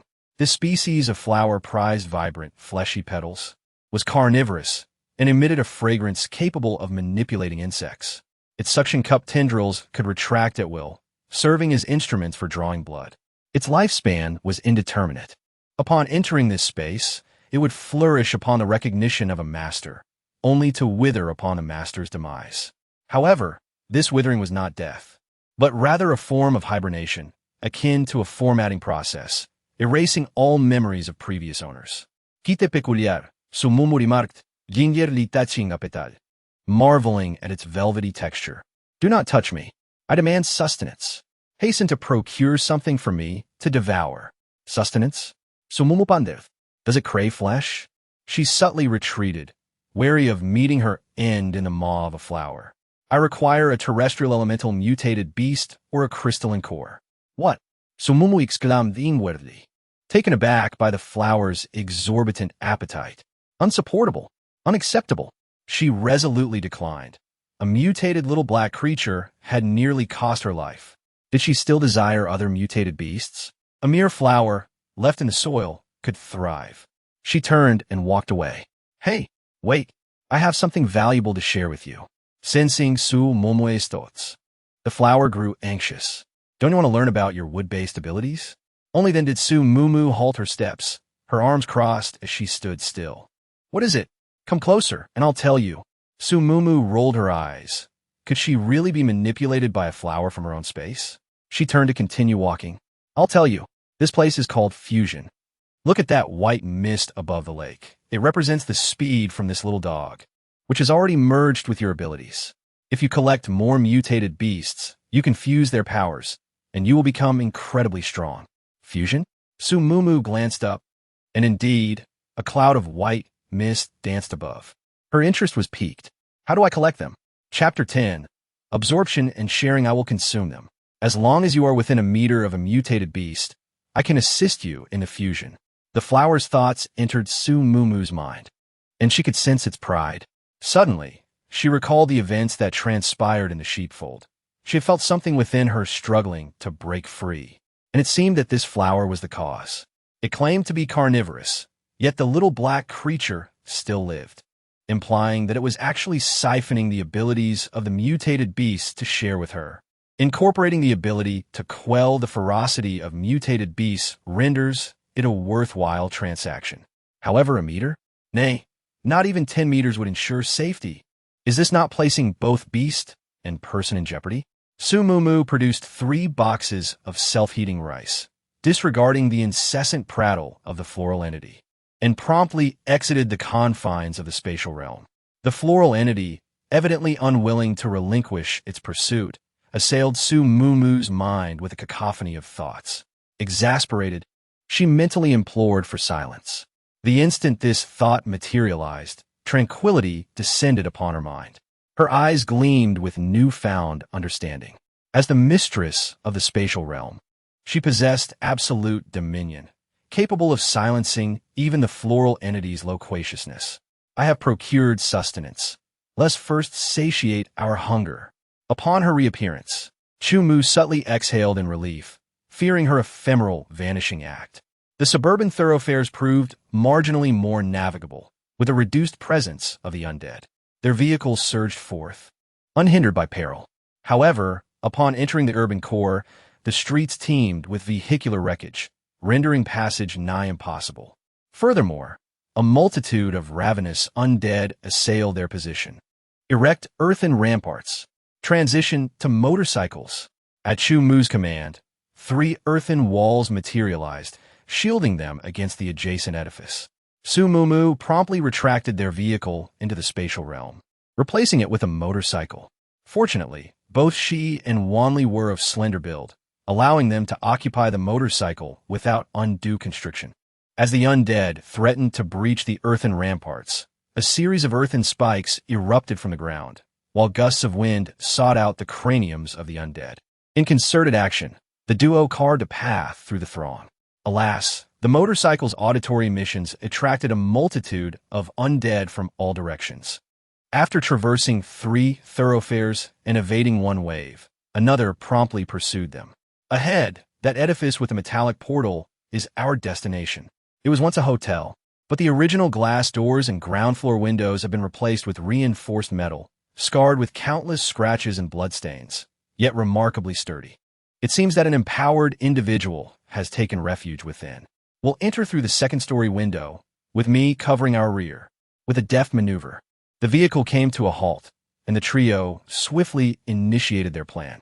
2 earthen pillars ascended, allowing Su Mumu and Wanli to effortlessly gain entry into the hotel. Meanwhile, Chu Mu wielded his cleaver with unwavering precision, decapitating a dozen adversaries in a matter of seconds. Within a 2-meter radius around him, no zombie dared to approach. Su Mumu's brow furrowed slightly at the sight of the crimson blood and splattered brain matter. Chu Mu's combat prowess was exceptionally refined. However, this was not the time for contemplation. With a flick of her vines, she ensnared Chu Mu's waist, and with the aid of the rising earth spikes, Chu Mu lightly tapped his toes twice before somersaulting into the building. Instantly, Su Mumu's astonishment shifted to her own vines. Their speed and agility, whether contracting or entangling, were astonishingly swift. Though not quite as rapid as Little Black, they left behind only a blur of verdant motion. Wanli, seemingly immune to such extraordinary occurrences, nonchalantly closed the window. Chu Mu, however, subtly massaged his lower back, the vine's velocity having nearly caused a strain. Nevertheless, it reminded him of Little Black, which had been absorbed into Su Mumu's body. For a moment, 2 of the 3 were lost in thought. After inwardly praising Little Flower and lifting the mental block, Su Mumu maticulously examined Chumo. Although splattered with blood, he was unharmed. Su Mumu breathed a sigh of relief, relieved that he had escaped injury. Let's take a moment to rest here before we proceed in the evening. Glancing around, it is evident that this room is a double and, conveniently, there is a table beside them. She was just about to retrieve some food and drink when suddenly her wrist was grasped firmly by Chu Mu. Looking up, she noticed that he was vigilantly watching the doorway. Su Mumu quickly turned to face the entrance, pressing closely against Chu Mu. Within mere seconds, the sound of footsteps grew louder, and 2 figures appeared at the threshold. One was a burly, bald man, and the other a gaunt, blonde youth. They unmistakably resembled street thugs seeking to cause chaos. In just a day since the apocalypse had shattered order, the world had devolved into a brutal survival of the fittest. Upon seeing the 3 occupants within, the pair immediately broke into sinister grins, particularly the blonde, whose lewd gaze roamed incessantly over Su Mumu. "Ah, little lady. Friends. This is our territory, and your intrusion complicates matters for me. Why not come with me to meet our leader?" His gaze was unabashedly crude and utterly repulsive. Su Mumu frowned, retreating slightly behind Chu Mu. Observing her disdainful and delicate demeanor, the blonde stepped forward with a lascivious smirk. "Look at this pure visage. Come here. Let your brother." Before he could finish his sentence, a piercing scream erupted from the blonde as he collapsed to the ground. Blood gushed from his eyes as if his eyeballs had been gruesomely shredded. Su Mumu cast a surprised glance at Chu Mu, her heart swelling with delight as she reveled in the misfortune of the blonde. How dare he provoke her? He ought to be aware of her boyfriend. The formidable figure by her side was quite powerful. My eyes. The bald man commanded, "Kill them, eliminate them." To his surprise, he encountered a formidable opponent. Momentarily taken aback, he exhibited not the fury of a comrade slain, but rather a glimmer of delight in his eyes, even harboring a hint of malice towards the yellow-haired individual. Were they not allies? Su Mumu scrutinized the bald man closely. His face was round and fleshy, and his squinting eyes betrayed no semblance of goodness. Yet, one must not judge by appearances. The bald man gestured gratefully towards his ear, then feigned a mighty roar as he charged at them. However, his fire axe came crashing down upon the television in the room. Su Mumu was left speechless. In contrast, Chu Mu swiftly grasped his intent. He advanced boldly, and the clash of his machete against the fire axe emitted a piercing sound. Remarkably, the machete shattered. Undeterred, Chu Mu sidestepped and positioned the broken blade against the bald man's throat. His gaze deepened, and he ordered, "Throw the yellow-haired one down." "Please no. Boss, save me. Boss." The yellow-haired man struggled desperately, yet he could not escape the fate of being devoured by zombies. Once one was dealt with, it was the bald man's turn. To his surprise, Chu Mu did not harbor murderous intent. Instead, he sneered, "Aren't you eager to meet your boss?" Fear flickered in the bald man's eyes as he frantically waved his hands, all the while cursing. "How dare you harm my brother? When I see the boss, he will teach you a severe lesson. If you have the guts, don't run. Come with me." Observing the bald man's contradictory demeanor and recalling his earlier actions, Su Mumu suddenly realized the truth. Hearing mutants, someone is eavesdropping, which is why that bald man is intentionally making threats. But why is he assisting them? Could it be that the blonde has a vendetta against him? Or is he coerced into joining this gang of ruffians? Talp, talp, talp? As she immersed herself in thought, a steady footfall echoed from the corridor outside, reverberating in their hearts. A formidable presence has arrived. Chapter 11. Who is the prey? Welcome, esteemed guests. The boss specifically sent me to greet you. With a meticulously styled, slicked-back hairdo, round gold-rimmed glasses, a tailored blue pinstriped suit, and gleaming black leather shoes, the figure appeared quite the dapper rogue. Su Mumu couldn't help but twitch the corner of her mouth. Judging by his attire, he indeed exuded a hint of refined debauchery. However, his beady eyes, corpulent face, and protruding belly swiftly transformed him from a sophisticated scoundrel into a traitorous steward. The bespectacled man, with an air of familiarity, approached Humu. "Brother, your strength is precisely the talent we require. Let us converse amicably, without causing any discord." As he spoke, he used his pudgy fingers to pry the broken knife from the bald man's neck. "Please," extending his left hand in what he presumed was a courteous gesture, he led the way out of the room. The absurdity of the scene was overwhelming, and Su Mumu covered her mouth to stifle an uncontrollable laugh. Could this be a graduate from the thugs' etiquette training? Just as she was suppressing her mirth, an arm suddenly wrapped around her waist, pulling her along. Her laughter evaporated in an instant, and she discreetly glanced up at Chu Mu's perfectly sculpted jawline. "Hey, where are we going?" Yet, given the peculiar circumstances, Su Mumu refrained from resisting. Merely, her entire being was rigid, her mind muddled, as she allowed the large hand on her waist to guide her this way and that. This hotel was of considerable size, encompassing 23 stories. Passing by the stairwell, Su Mumu observed that the stairs leading both up and down were severed, presumably to prevent zombies from infiltrating the building, thus preemptively blocking access. It remained uncertain, however, precisely how many floors were thus rendered inaccessible. The group ascended directly to the top floor via elevator. As the doors parted, 2 ruffians were seen guarding the entrance, yet they took no action upon their arrival, seemingly tasked only with securing the elevator. The top floor was an open-air bar. Emerging through the glass doors, they found a throng of hoodlums gathered, cheering with evident enthusiasm, their attention captivated by something. In a corner, over 30 individuals, appearing both affluent and aristocratic, were bound securely. "They're here. There really is a chick," exclaimed a flat-top thug, the first to notice their arrival. His pronouncement drew the gaze of everyone present. To Su Mumu's astonishment, the corpulent leader of the hoodlums, occupying the foremost position, bore an uncanny resemblance to the bald man behind her. Twins, perhaps? Sensing Su Mumu's perusal, the hoodlum leader offered her a suggestive smile, which filled her with revulsion. Immediately, she tightened her grip on the hand at her waist, signaling her availability was non-existent. The hoodlum leader, undeterred, procured 2 glasses of wine and approached them with a grin. It seems we have another hero joining our ranks. Brother, don't mind Yellowhair's indiscretion. He was just foul-mouthed. His demise is of no consequence. Let it not hinder our making acquaintances. Beholding the proffered glass, Chu Mu accepted it, pouring its contents onto the ground in its entirety. So, it is you who is lording over this place. Having been pampered throughout his life, Chu Mu possessed a solitary disposition, devoid of any companionship. He had never engaged in the insincere act of flattery. Incensed by his ungratefulness, the group of ruffians immediately surged forward, eager to avenge their leader. Among them were a strength mutant, a speed mutant, 5 other ability users, and a seemingly inconspicuous auditory mutant.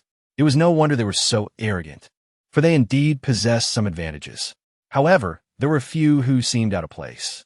Su Mu scrutinized one of the strength mutants who, despite his best efforts to feign a roguish demeanor with his hair and clothing, could not conceal his refined temperament.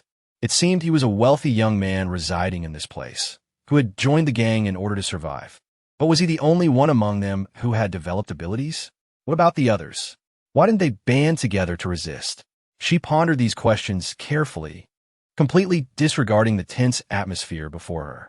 With Chu Mu present, she felt completely at ease, for Chu Mu possessed the means to be audacious. As expected, upon sensing Chu Mu's extraordinary aura, the gang leader immediately offered a conciliatory smile.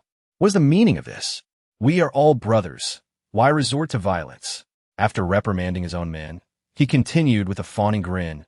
Brother, you seem to be an extraordinary individual. How about we have an open and honest discussion? I sincerely wish to acknowledge you as my brother. A hint of amusement flickered across Chu Mu's lips. Sincere? How sincere? Upon hearing him speak, the gang leader eagerly fawned. More sincere than a pearl. Feel free to make any requests, brother. Provide us with lodging and sustenance. We are famished. Did you hear that? Hurry up. The gang leader called out, and immediately, some lackeys scurried off to make arrangements. Su Mu could almost envision the gang leader's fury. After all, he was a figure of authority.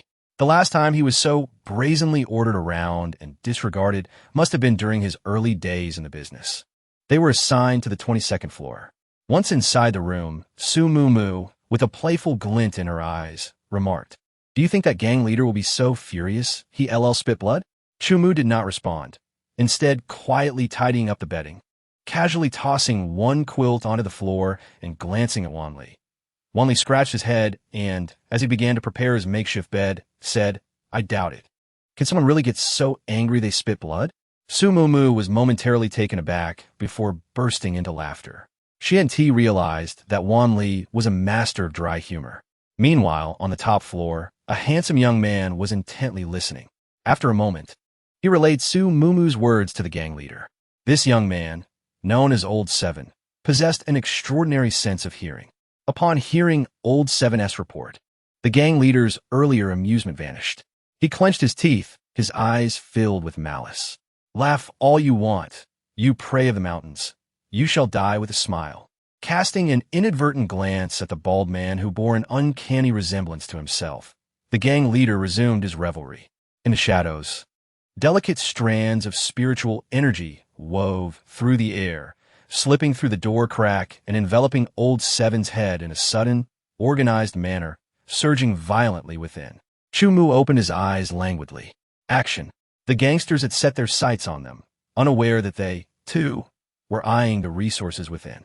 Even before the flaxen-haired ruffian's provocation, Chu Mu had resolved to seize the resources here, inscribing his plan on his phone and apprising his companions, thus setting the stage for their nocturnal foray. Mu, confine your collection to the 20th floor and rendezvous with us upon completion. Wan Li, accompany me to the 17th floor to persuade the recalcitrant mutants. With these succinct instructions, the trio embarked on their respective missions. Su Mu, undaunted by the prospect of solitary scavenging, possessed the sanctuary of her spatial dimension. enabling her to effortlessly evade the patrolling thugs. In the blink of an eye, fresh produce, eggs, and meat were spirited away into her private realm. Just as she was preparing to depart, a cacophony of footsteps erupted nearby. The quarry has fled. The sentries on the stairs have been incapacitated. They must have descended. Brothers, follow me. Boss, the provisions are gone. All the edibles have vanished. Damn it, what you lot good for? It must be those three. Dongzi, check the 19th and 18th floors to see if anything remains. The rest of you, search every room meticulously. Su Mumu faltered, surprised by the thugs' impatience. Chu Mu had anticipated an hour's delay before their move, yet they had only endured 10 minutes. At that moment, the doorknob a mere 3 paces away was being twisted from the outside. Calamity, I've been discovered. Chapter 12. A fateful encounter bang due to excessive force. The door slammed violently against the wall, producing a deafening crash. The disheveled thug with the explosive hairstyle surveyed the room before retreating and bellowing. Nothing here, no one either. Damn brat. Another hoodlum struck him forcefully on the head, exclaiming that he would be fine. What are you blathering about? Are you trying to further agitate the boss? The frizzy-haired man muttered under his breath with a furrowed brow. It wasn't our fault. Enough. The sound of footsteps gradually receded, and a figure materialized in the once empty room. Su Mumu. She cautiously approached the doorway. The corridors and still had figures milling about, making the stairwell an impossibility, and the elevator even more so. She went to the window and peered down. The 19th and 18th floors were illuminated, likely to safeguard the provisions, concentrating most of the manpower on those levels. Securing the rattan to the window frame, Su Mumu descended 3 stories directly, arriving outside a window on the 17th floor. Chu Mu had mentioned that the 17th floor housed the ability users, each tormented beyond recognition and bound by iron chains by those thugs. Considering the relative weakness of ability users in the early days of the apocalypse, Su Mumu boldly opened the window. Upon opening it, she was immediately assaulted by the stench of blood and burning. A fire-type ability? She glanced into the room and noticed a figure huddled in the corner on a dilapidated bed. Despite the dim surroundings, the heavy iron chains on him were still visible. He appeared to lack any offensive capabilities. Su Mumu leaped into the room, armed with an iron rod in one hand and a flashlight in the other, which she directed toward the figure. She had previously wondered why the room was so dark, but the flashlight revealed the answer. Not darkness, but rather that everything in the room had been charred black. The once pristine mattress lay largely reduced to ashes, and the wooden bed had not escaped the devastation either. However, the marks suggested that someone had doused the flames. The surrounding furniture, tables, stools, and sofas, were all cloaked in a veil of soot, and even the curtains remained only in fragments, fluttering in the breeze that seeped through the window. The instigator of this calamity, the figure curled upon the bed, was equally afflicted. Su Mumu observed the extensive burns on his lower leg, bordered by ghastly blisters filled with a white-yellow fluid, a sight most unsettling.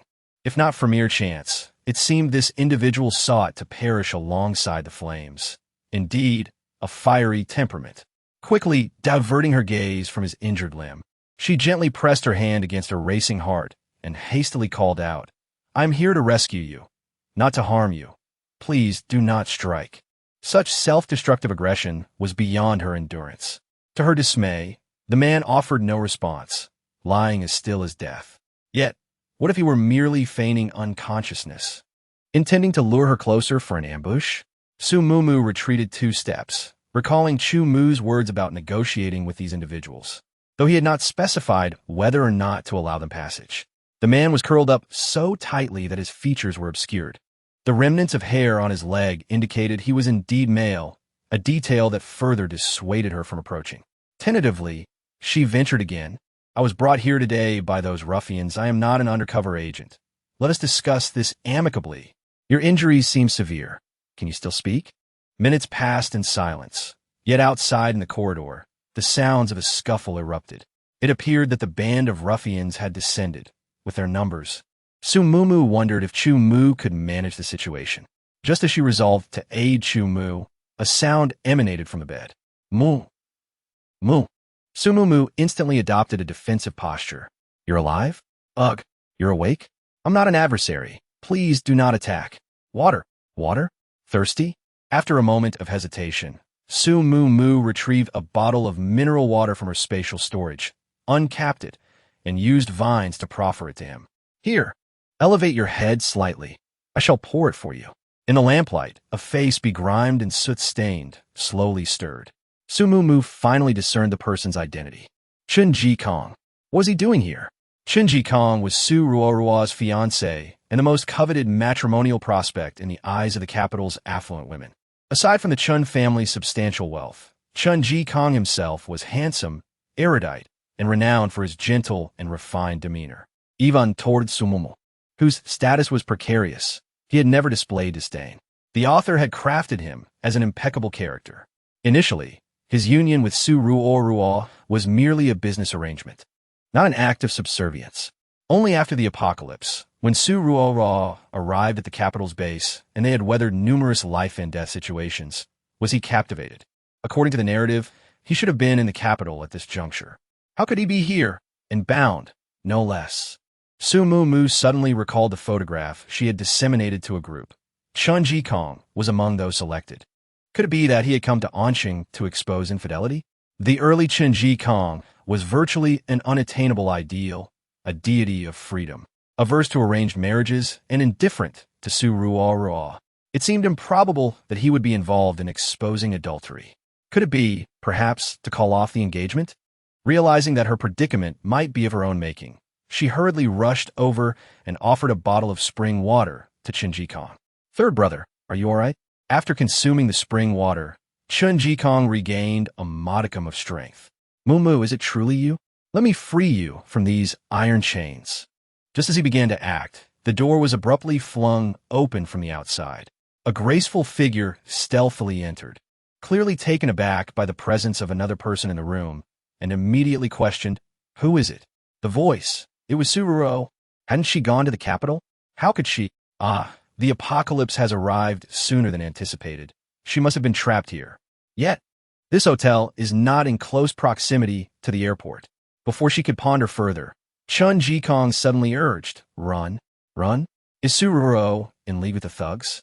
No sooner had Chen Ji Kong spoken than a vine whip sliced through the air, aiming directly for Su Mu Mu's neck. Reacting swiftly, Su Mu Mu bent down to evade the strike. As the whip reared to strike again, she quickly called out, illuminating her face with a flashlight. "It's me." The intense beam cast an eerie glow from her chin upward, rendering her visage ghostly, a veritable angle of death. Su Mu Mu, even with the ghastly illumination, Su Ruoruo recognized had instantly. Anger flared in her eyes, and with a fierce swing of the vine whip, she attacked once more. What is happening? This is not the time for violence. With her hands empty, Su Mu Mu felt an even greater sense of vulnerability. To complicate matters, she could not reveal her spatial abilities, as she was unable to retrieve anything from within. Wait, why resort to aggression upon their initial encounter? I deserve, at the very least, a lucid understanding of my impending demise. For the moment, my only recourse is to stall for time, to divert their attention, affording me the opportunity to procure a weapon from the spatial dimension. Death? That would be far too merciful. Su Mu Mu, I intend for you to suffer a fate far worse than death. Seeing Su Ruoruo about to strike again, she swiftly interjected, "Therefore, grant me a reason, would you?" Su Ruoruo's gaze was filled with resentment. Those photographs had supposedly been expunged, yet this illegitimate daughter, so beneath her, had retained a duplicate and disseminated them to her elder brother and Chen Ji Kong. However, en route to the airport, civil unrest erupted in the streets, with people beginning to howl like feral beasts, even resorting to cannibalism. Those bitten transformed into monstrous beings, pursuing others, an uncanny resemblance to the zombies depicted in films. She was overcome with dread and sought refuge in a convenience store. Little did she know that this decision would mark the commencement of her nightmare. The epitome of purity and virtue, the dignified and noble Su family's daughter, reduced to a mere plaything. Su Ruoruo was unwilling to accept this fate. She was defiled. Yet she sought the demise of the instigator, Su Mu Mu. Each day spent here fills me with revulsion. Mumu, you are what sustains my will to live. Were it not for the prospect of witnessing your wretched state, were it not for the desire to personally end your life, I would never have debased myself in this manner. The sheer volume of information was overwhelming, requiring Su Mumu a considerable amount of time to process. The narrative had deviated, yet Suruo's murderous intent towards her had only intensified.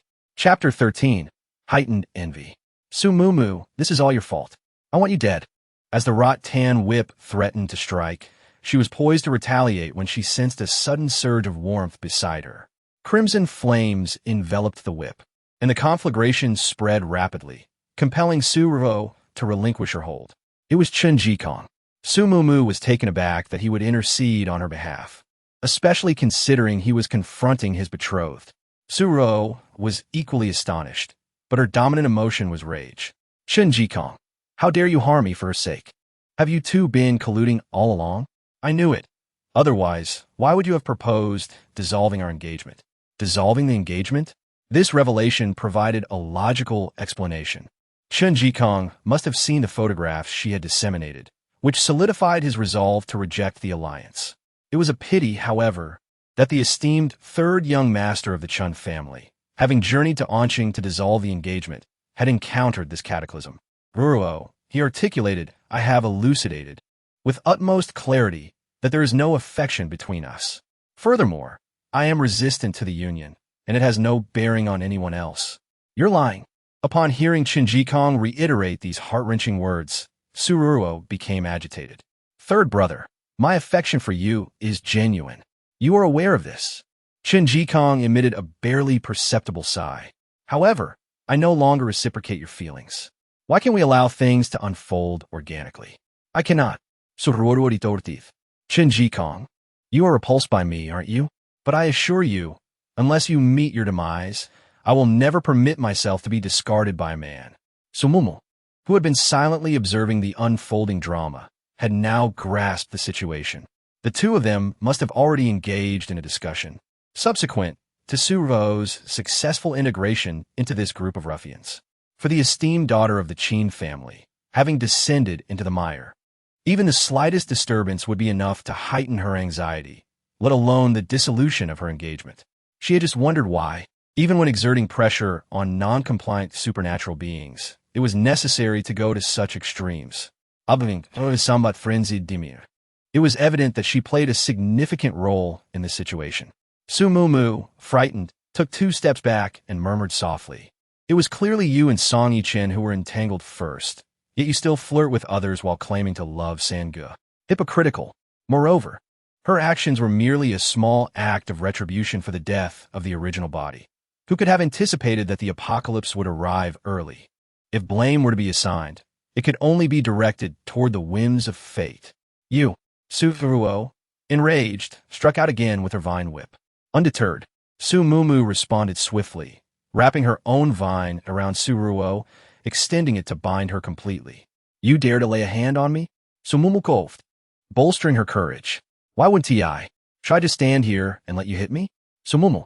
Suruo's eyes blazed crimson.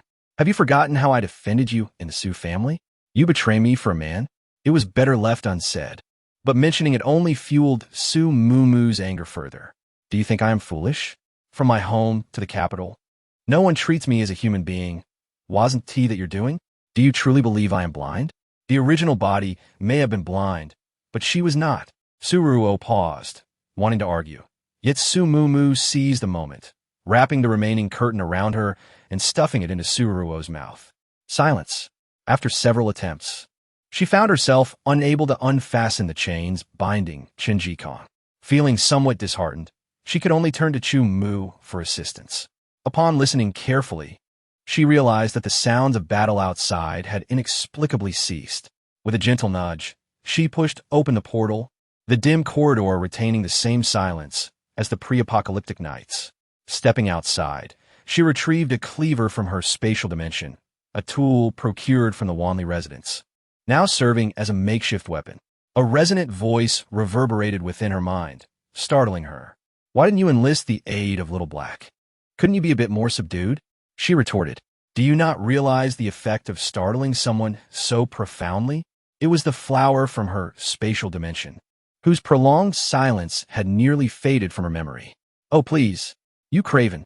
I am, unequivocally, a beautiful flower. The external stillness was unnerving, compounded by the flower's intermittent interjections. She feared succumbing to fright before any potential demise at Suruo's hands. Upon opening the door, she beheld a stout figure, each hand clutching an individual, advancing towards the window. Swiftly, Su Mumu unfurled her whip, ensnaring the assailant's ankle, causing him to collapse ignominiously.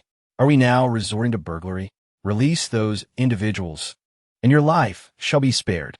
The corpulent man cast aside his captives, turning to regard her with a sinister gaze. It was then that she recognized him as Do Doyen. He was disheveled, his garments stained with blood, a stark contrast to his previous affected demeanor. Despite his evident injuries, he seemed impervious to pain, the blood-smeared visage rendering him all the more ghastly. A jolt of alarm coursed through Su Mumu. Why direct your ire towards me? Filled with trepidation and resentment, Su Mumu found herself in an unfamiliar predicament. In her previous 2 decades, she had never encountered hardened criminals, let alone schoolyard bullies. However, she recognized the necessity of projecting an aura of confidence, lest she become a defenseless victim, a lesson she had gleaned from Chumu. Deliberately raising the cleaver, she feigned disdain, proclaiming, I possess both a blade and supernatural abilities. Do you truly believe you can overcome me?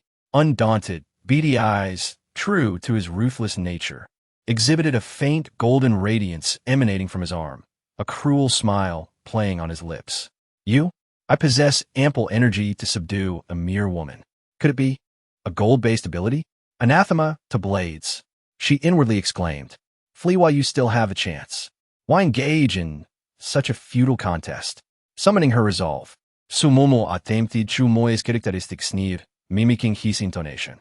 It seems your demise is inevitable. Oof. Allow me to guide you, my dear.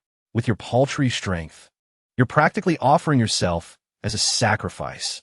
Already weakened, she disregarded the flower's derision, imploring, cease your dawdling. Speak quickly. Narrowing his eyes, beady eyes retorted, You find me tedious? Then I shall expedite your journey to the afterlife. Witnessing the approaching mass of flesh, Su Mumu despaired. I wasn't addressing you. Entwine the blade with vines and utilize the high-speed impact to shatter his metallic defense. With a grating screech, the blade collided with the metal. Beady eyes stared at his arm in disbelief, exclaiming, You actually shattered my metallic defense. Su Mumu was overwhelmingly elated, though she maintained a effet of composure. She once again mimicked Chu Mu's sardonic laugh, calling him a fool. With determination, Wang Dodo, disregarding his pain, scooped up Su Ro from the ground and dashed towards the window. Alas, it was too late.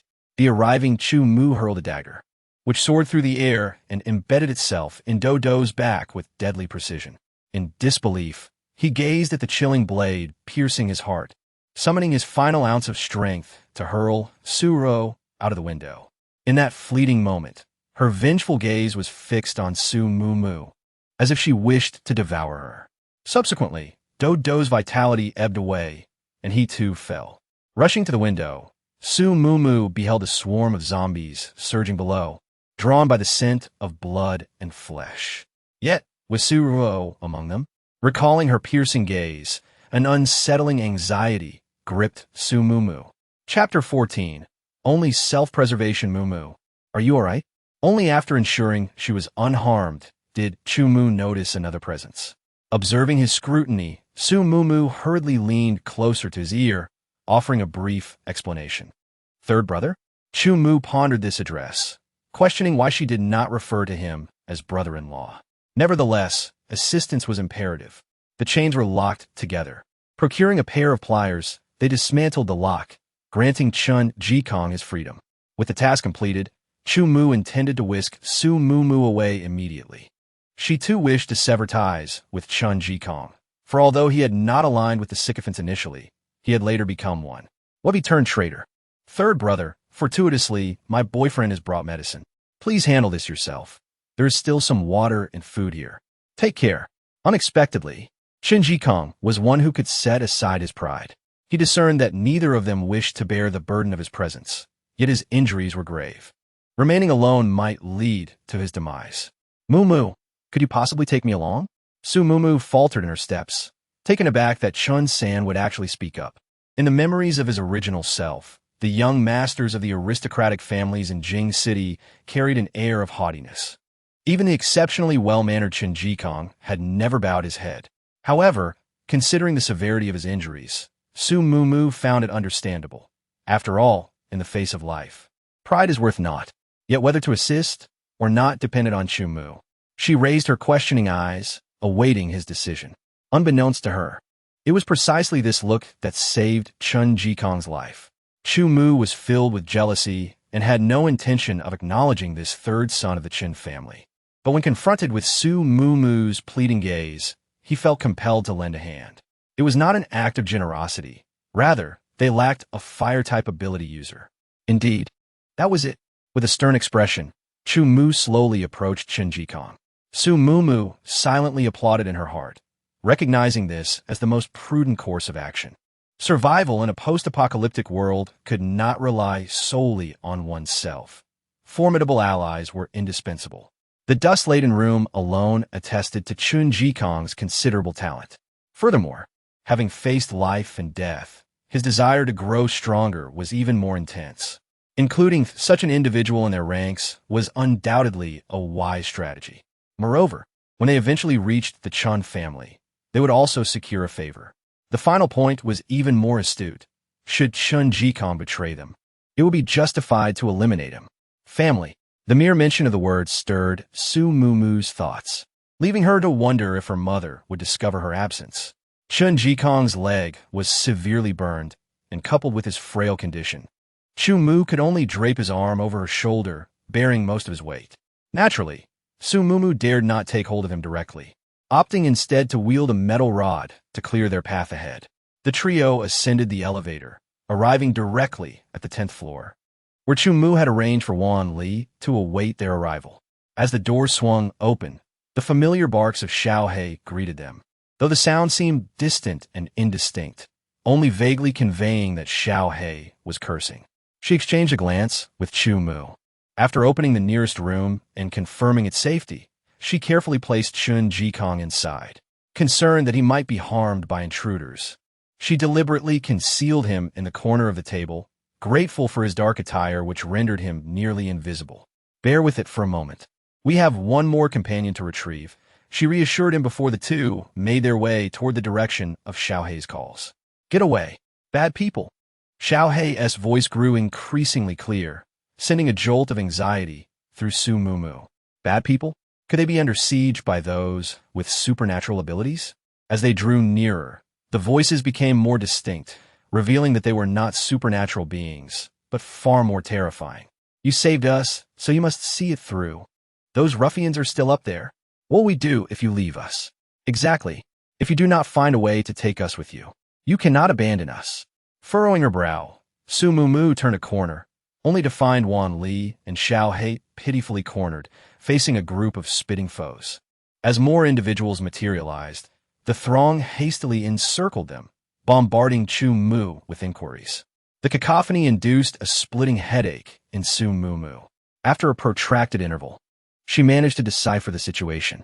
These were ordinary people, formerly subjugated by thugs. The most vociferous were the metahumans rescued from the 16th and 17th floors.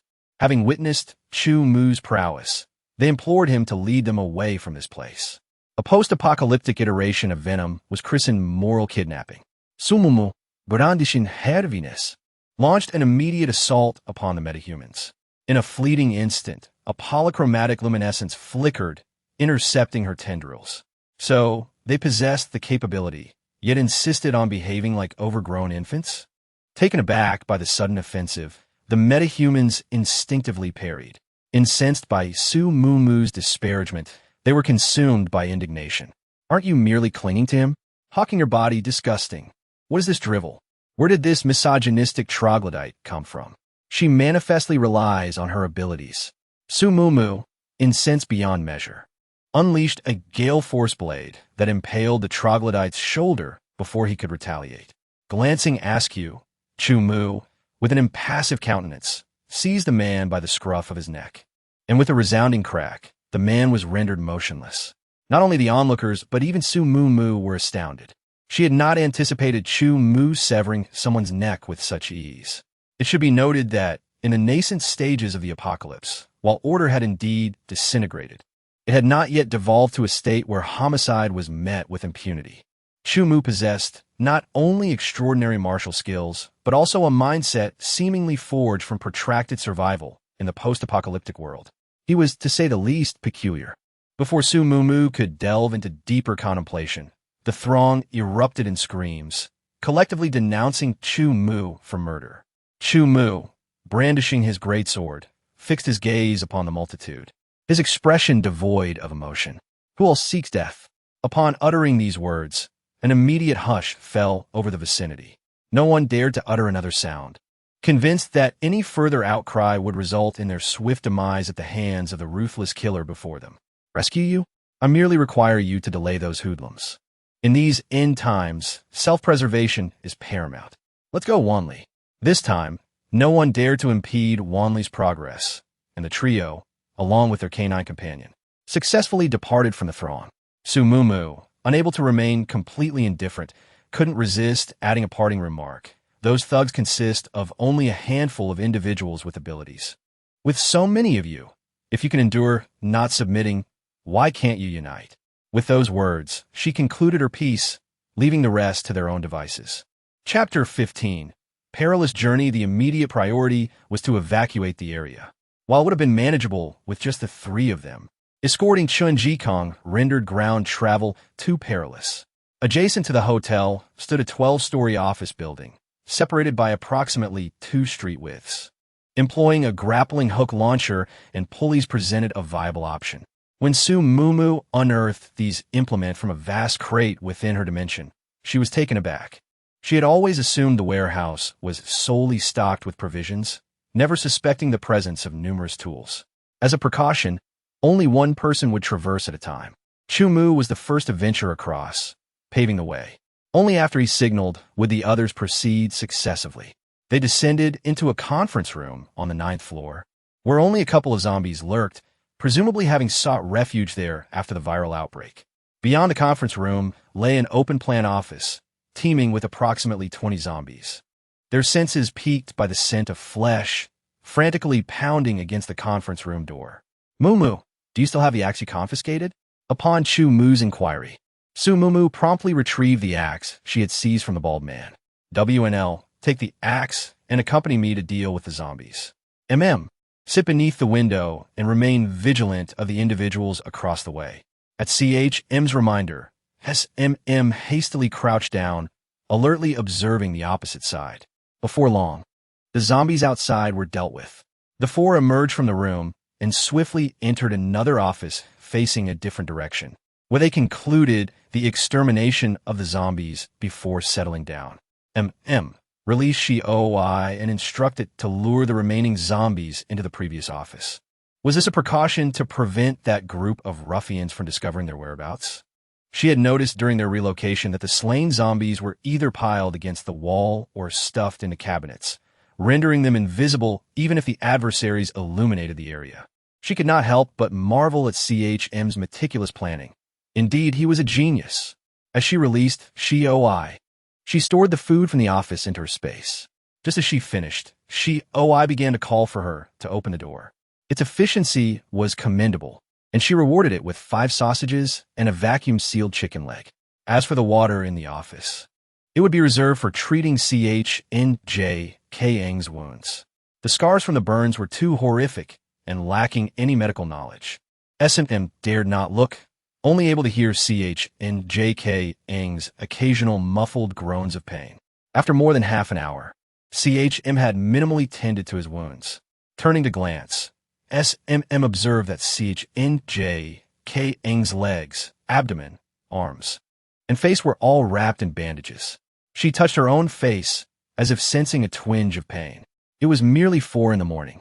Once they had tidied up, they left CHM to keep watch while the others sought a spot to replenish their sleep. They had not had a proper rest since the day before yesterday. Enfolded in the embrace of the sofa, Su Mumu drifted into a serene slumber. Concurrently, a potent beam of light descended, as if in quest of an elusive entity, meticulously probing each floor from the 12th downward. Devoid of any discovery, the luminescence retreated. From his vantage by the window, Chu Mu observed the spectacle, the light beckoning hordes of zombies, devoid of reason, driven solely by primal instinct. As the light waned, the zombies, deprived of their stimulus, gradually subsided into quiescence. Subsequently, a cacophony of sounds permeated his senses, the sounds of oppression and resistance within the hotel, the latter laced with imprecations. Within a mere 10 minutes, the hotel was once more enveloped in silence, the 16th and 17th floors now desolate, while the uppermost echelons teemed with enhanced individuals. In the apocalypse, is self-preservation merely an act of consorting with danger? He remained stationary by the window for an extended duration, until the horizon began to lighten, whereupon he mechanically ambled over to Su Mumu and seated himself beside her. Su Mumu awoke refreshed, her gaze meeting the pristine white ceiling. Turning her head, she beheld 3 men seated in silent unison, their eyes fixed upon the distant sky. Was this some arcane ritual? With a smile, she arose, noting the time to be past 1 in the afternoon. She understood the men's vigil. They were famished. My apologies, I overslept. Let us partake in sustenance forthwith. She distributed provisions among the trio before approaching the window and slowly imbibing water from a bottle. On the 3rd day of the apocalypse, some families lacking provisions were compelled to venture forth in search of sustenance. A lone figure dashed below, pursued by a ravenous horde of zombies, ultimately succumbing to their insatiable hunger.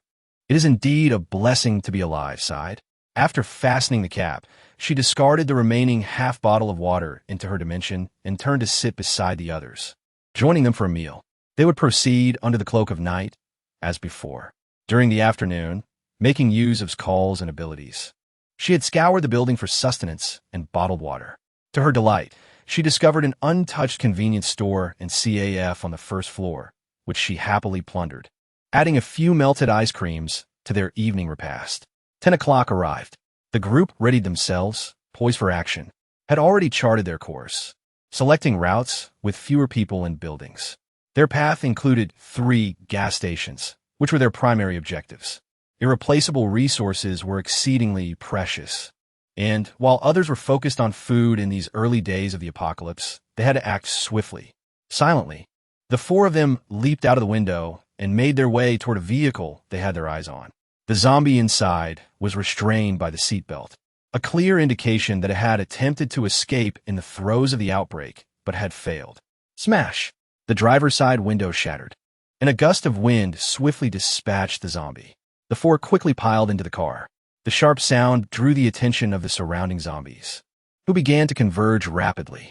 Earth spikes and vines cleared the path ahead, while bursts of flame occasionally erupted. With their coordinated efforts, they soon left the zombies in their wake. A little over 10 minutes later, they arrived at the first gas station. This was the most perilous of the 3, as it was located just 100 meters east of a residential area. As soon as the car appeared, a dense swarm of zombies surged toward them. This was far too dangerous. As Chu Mu's gaze darkened, she deftly maneuvered the steering wheel, making a sharp left turn at the intersection, leading the zombies into a more secluded area. With the nearby undead rapidly advancing towards them, Su Mu's mind raced. This remote location presented an opportunity. To their right stood a row of 2-story buildings, an ideal refuge from the oncoming horde. They swiftly exited the vehicle, with Chu Mu positioning herself to block the zombies from the right, while a towering earth pillar ascended, granting access to the rooftop of the building. As her feet touched the ground, she released Xiao He, instructing him to create a ruckus to divert the zombies. Meet, run. Xiao He, ever diligent, did not forget to express his own desires. Concurrently, 2 earthen columns rose with a thunderous rumble, swiftly elevating Qin Ji Kong and Su Mu to safety first. Upon securing the high ground, the duo immediately sprang into action. Qin Ji Kong employed his abilities to incinerate the approaching zombies, while Su Mu Mu skillfully tossed vines to wrap around Wan Li's waist, alleviating the burden of the earth pillar. Just as Wan Li was about to reach the rooftop, a chill crept down Su Mu Mu's spine. She sensed something lurking behind her. Gradually, she turned her head, and in the darkness, a pair of crimson eyes stood out starkly. Chapter 16. Kidnapping? Request for help. In that fleeting moment upon seeing those red eyes, a wave of dread washed over Su Mu Mu. Yet, in the blink of an eye, the ominous gaze vanished. At that moment, Wan Li finally made it to the rooftop, despite the fear lingering within her. Su Mu Mu instructed the two to assist Chu Mu while she turned her back to them, guarding against a potential ambush from the red-eyed creature.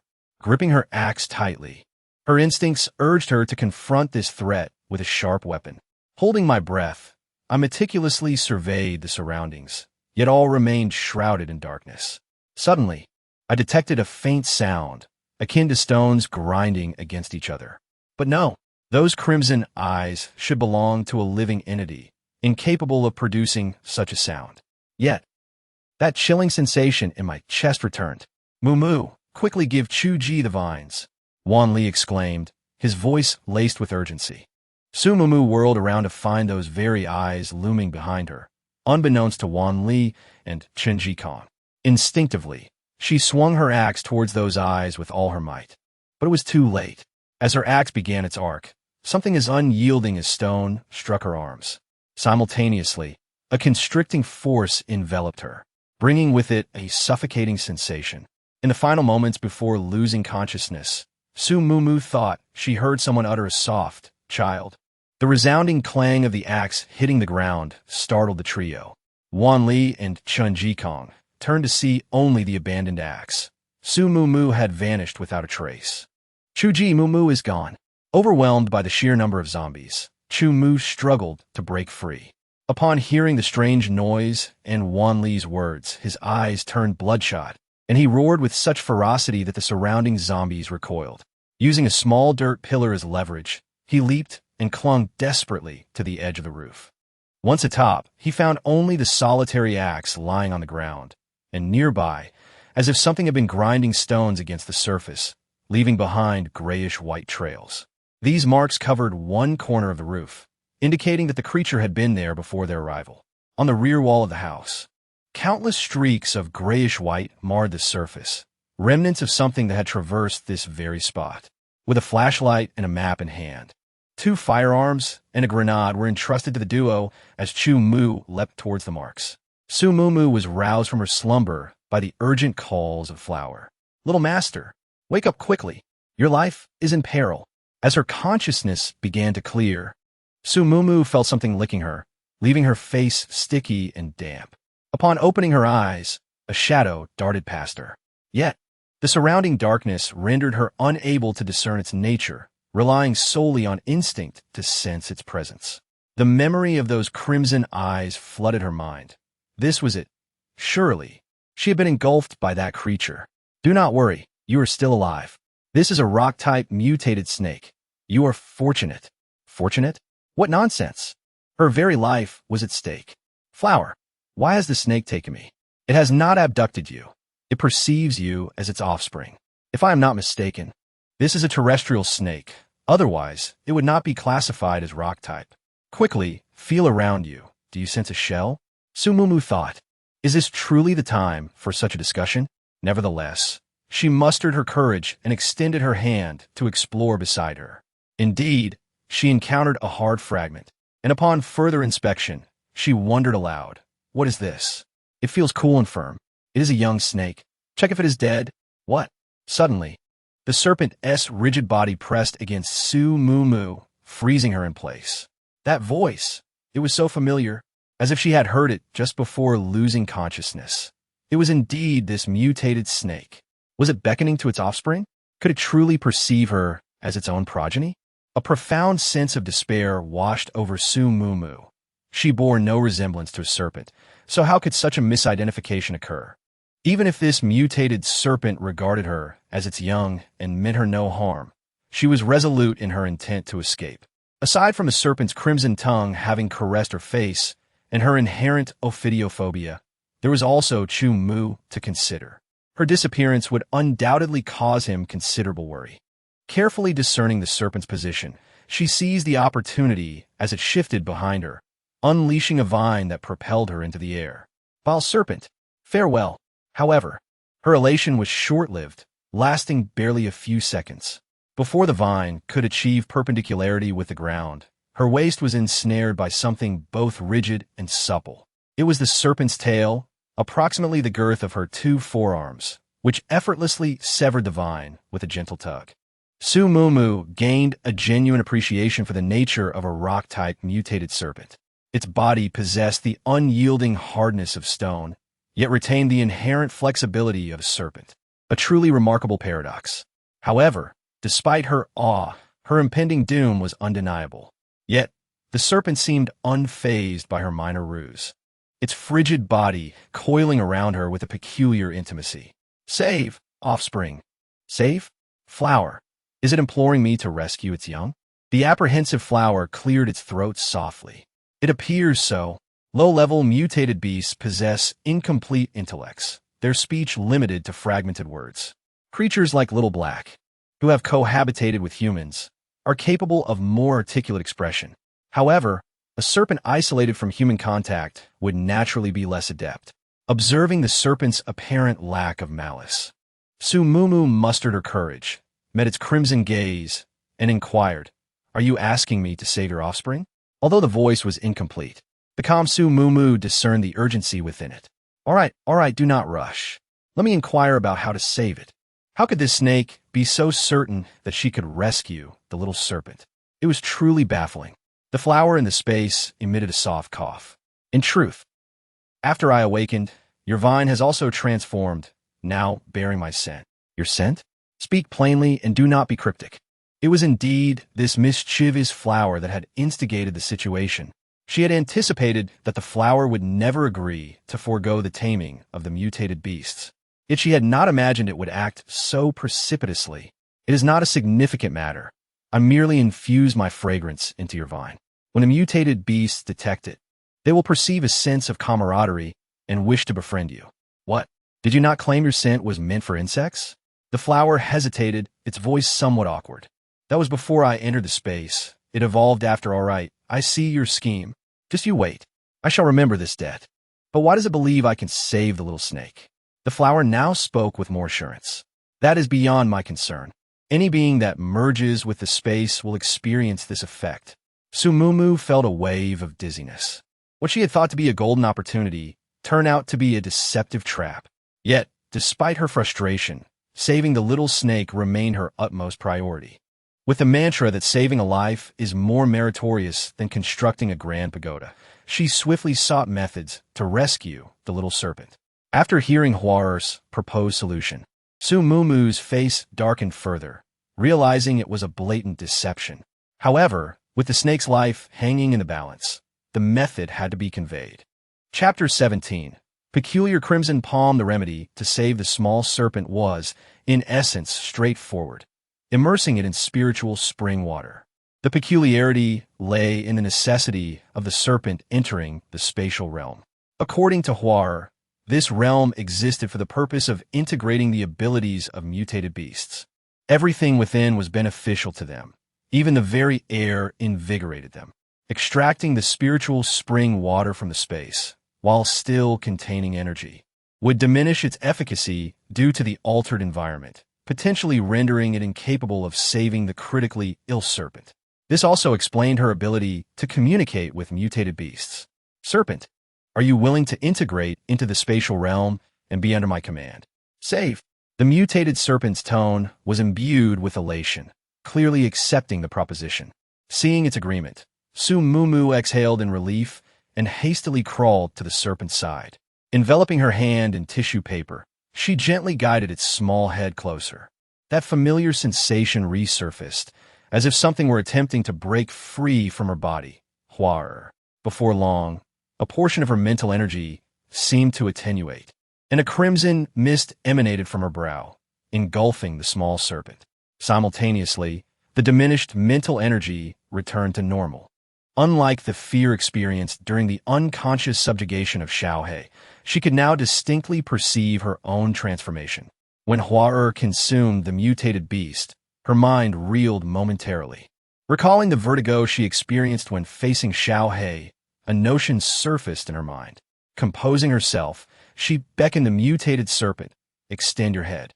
Experiencing the same sequence of events, albeit with a slightly more pronounced sense of vertigo, Su Mumu bent over, supporting herself on her knees to prevent a fall.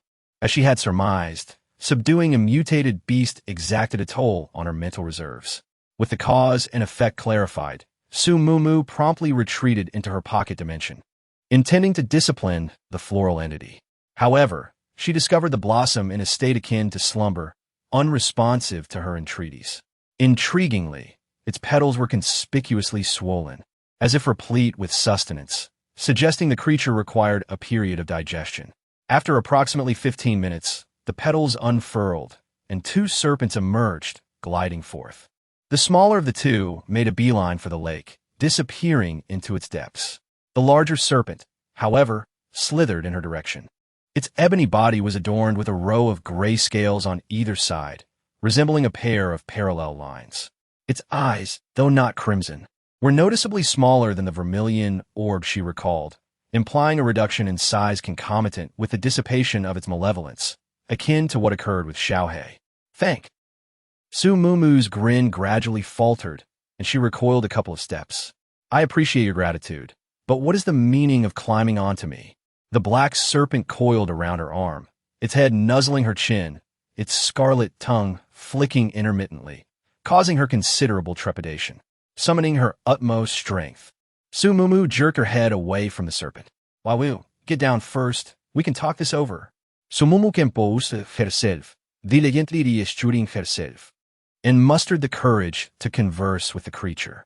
Xiaohui, you're speaking so fluently now?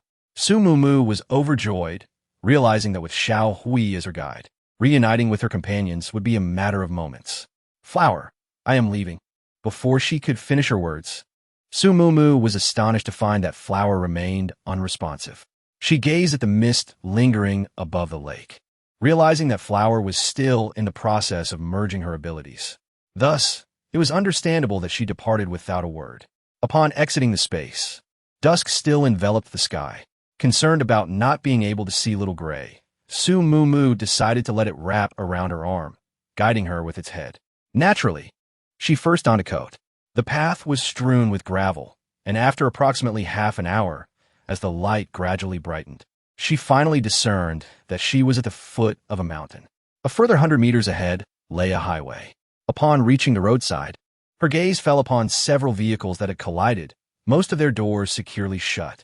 The zombies trapped within could only emit feeble groans as they noticed Su Mumu passing by. A few vehicle doors stood ajar, revealing emptiness inside. Yet the blood-stained interiors testified to the presence of those who had once been devoured by the undead. Having been under Chu Mu's protection for the past few days, Su Mumu had not faced zombies alone until now. Surrounded by them, a shiver of fear coursed through her. At last, she discovered a functioning vehicle and swiftly climbed inside.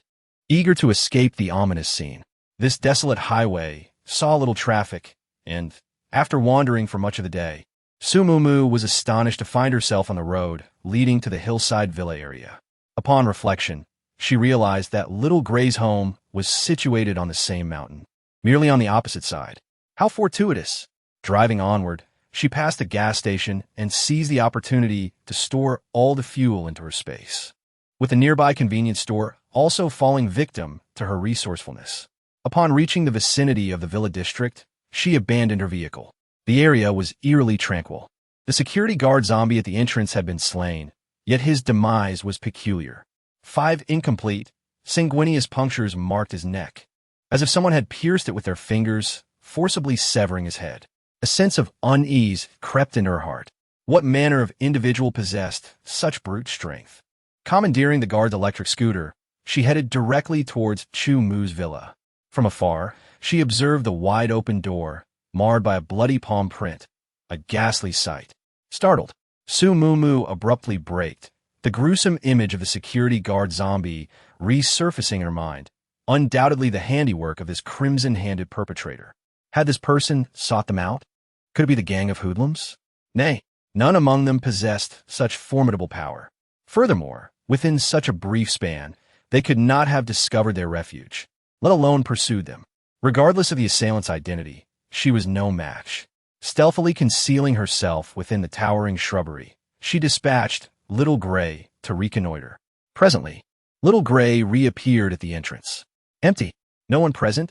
Little Gray, maintain vigil at the entrance. Alert me immediately should anyone arrive. This is a ruthless individual, one who could cost us our lives. After this hasty admonition, she scurried through the entire villa. Impeccable, pristine, not a trace of damage. Even the two massive crates that had mysteriously appeared in the dimly lit room remained unopened. At first glance, Su Mumu recognized the crates as Chu Mu's preparation. Upon inspection, they were filled with keen-edged blades. However, lingering here was inadvisable. After securing the main entrance, she departed the Hillside Villa district on the electric scooter. Given the exigency of the situation, the only recourse is to adhere to the route delineated by Chu Mu, proceeding in the direction toward which Xiao Hui absconded with her. Observing Xiao Hui coiled around her arm, she emitted a sigh. Xiao Hui's physique had diminished considerably. Otherwise, she could have availed herself of Xiao Hui to convey her hints. Woof! Was that Hei's vocalization? Su Mumu immediately stilled her respiration, endeavoring to discern the direction of the sound. Woof! This sound. She turned toward Xiao Hui. How could a serpent emulate a canine's bark, and emulate it with such verisimilitude? However, Xiao Hui had not previously encountered Xiao Hei. Xiao Hui extended its cranium toward the southeast. Chapter 18. Land of Dimness, proceeding southeastward, leads toward the urban area. Su Mumu's countenance bore a grave expression. Xiao Hei had assisted them in diverting the zombies at that time. How could it have wandered into the urban area? Was it trailing Wanli? Or Chu Mu? Or, perchance, had some untoward incident transpired? At present, devoid of any leads regarding Chu Mu and the others, the sole recourse is to locate Xiao Hei first, allowing Xiao Hei to employ its olfactory senses. This residential area had been developed in recent years. Further southeast lies the old residential area, and owing to the substantial populace, a school had been established to address the children's educational needs. Su Mumu was currently being pursued by a throng of zombies, fleeing toward the school. She must not proceed toward the school.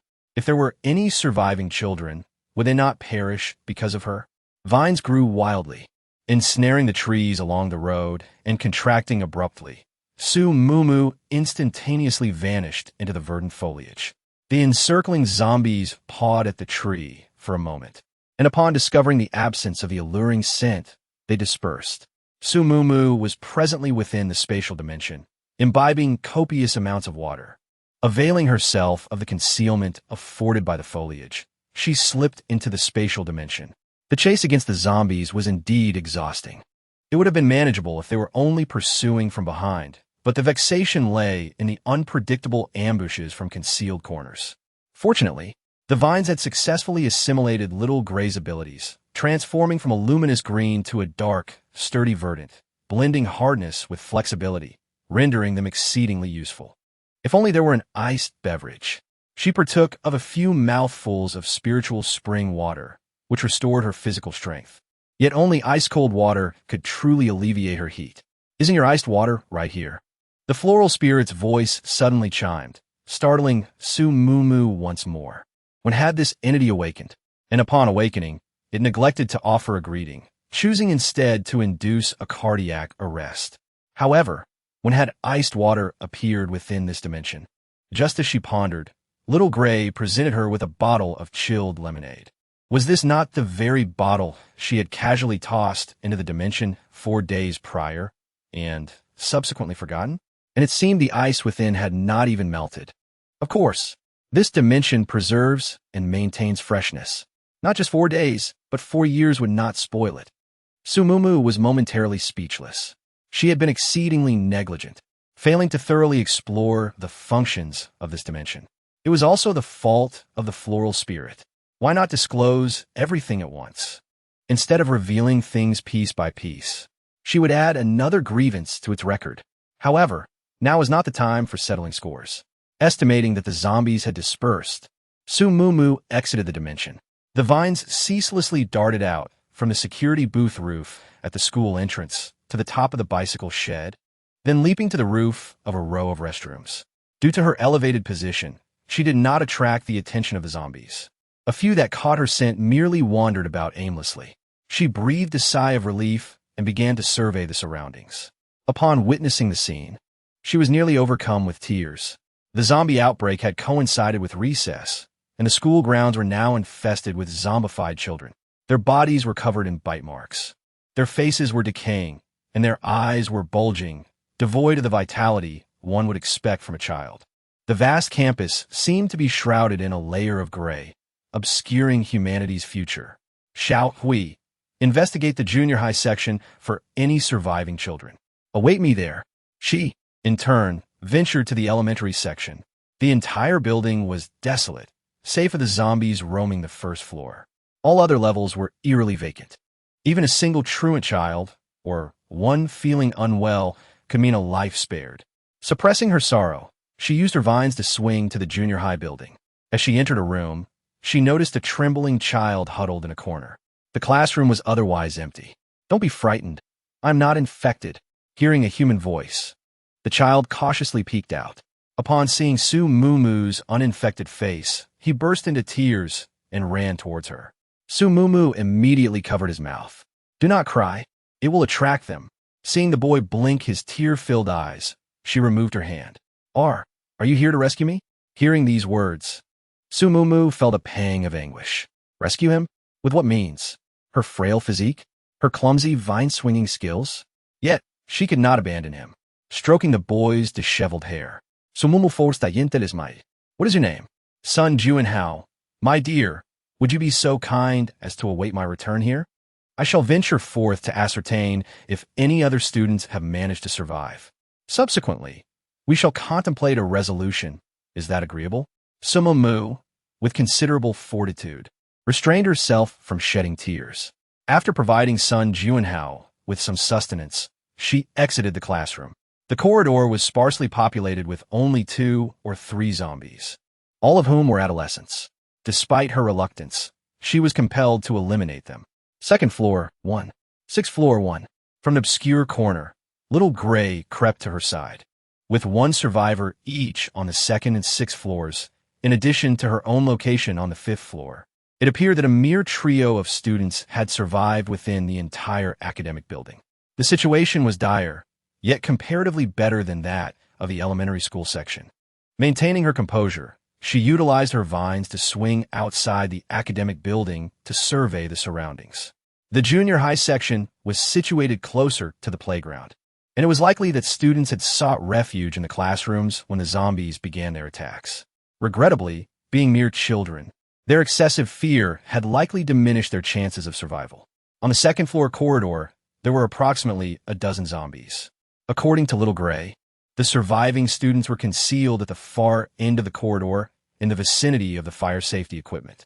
It was imperative to divert the zombies' attention.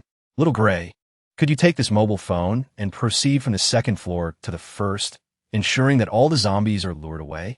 Having spoken, Su Mumu maximized the volume and pressed the play button. The deafening rock music reverberated throughout the corridor, and the zombies, drawn by the sound, jostled and tumbled down the stairs. With the zombies successfully diverted, Su Mumu promptly landed and dashed towards the iron gate. Without pausing for explanation, she escorted the frail young girl directly to the 5th floor. How? Let's go. The 3 individuals hastened towards the 6th floor, leading them to the classroom where the last student was located.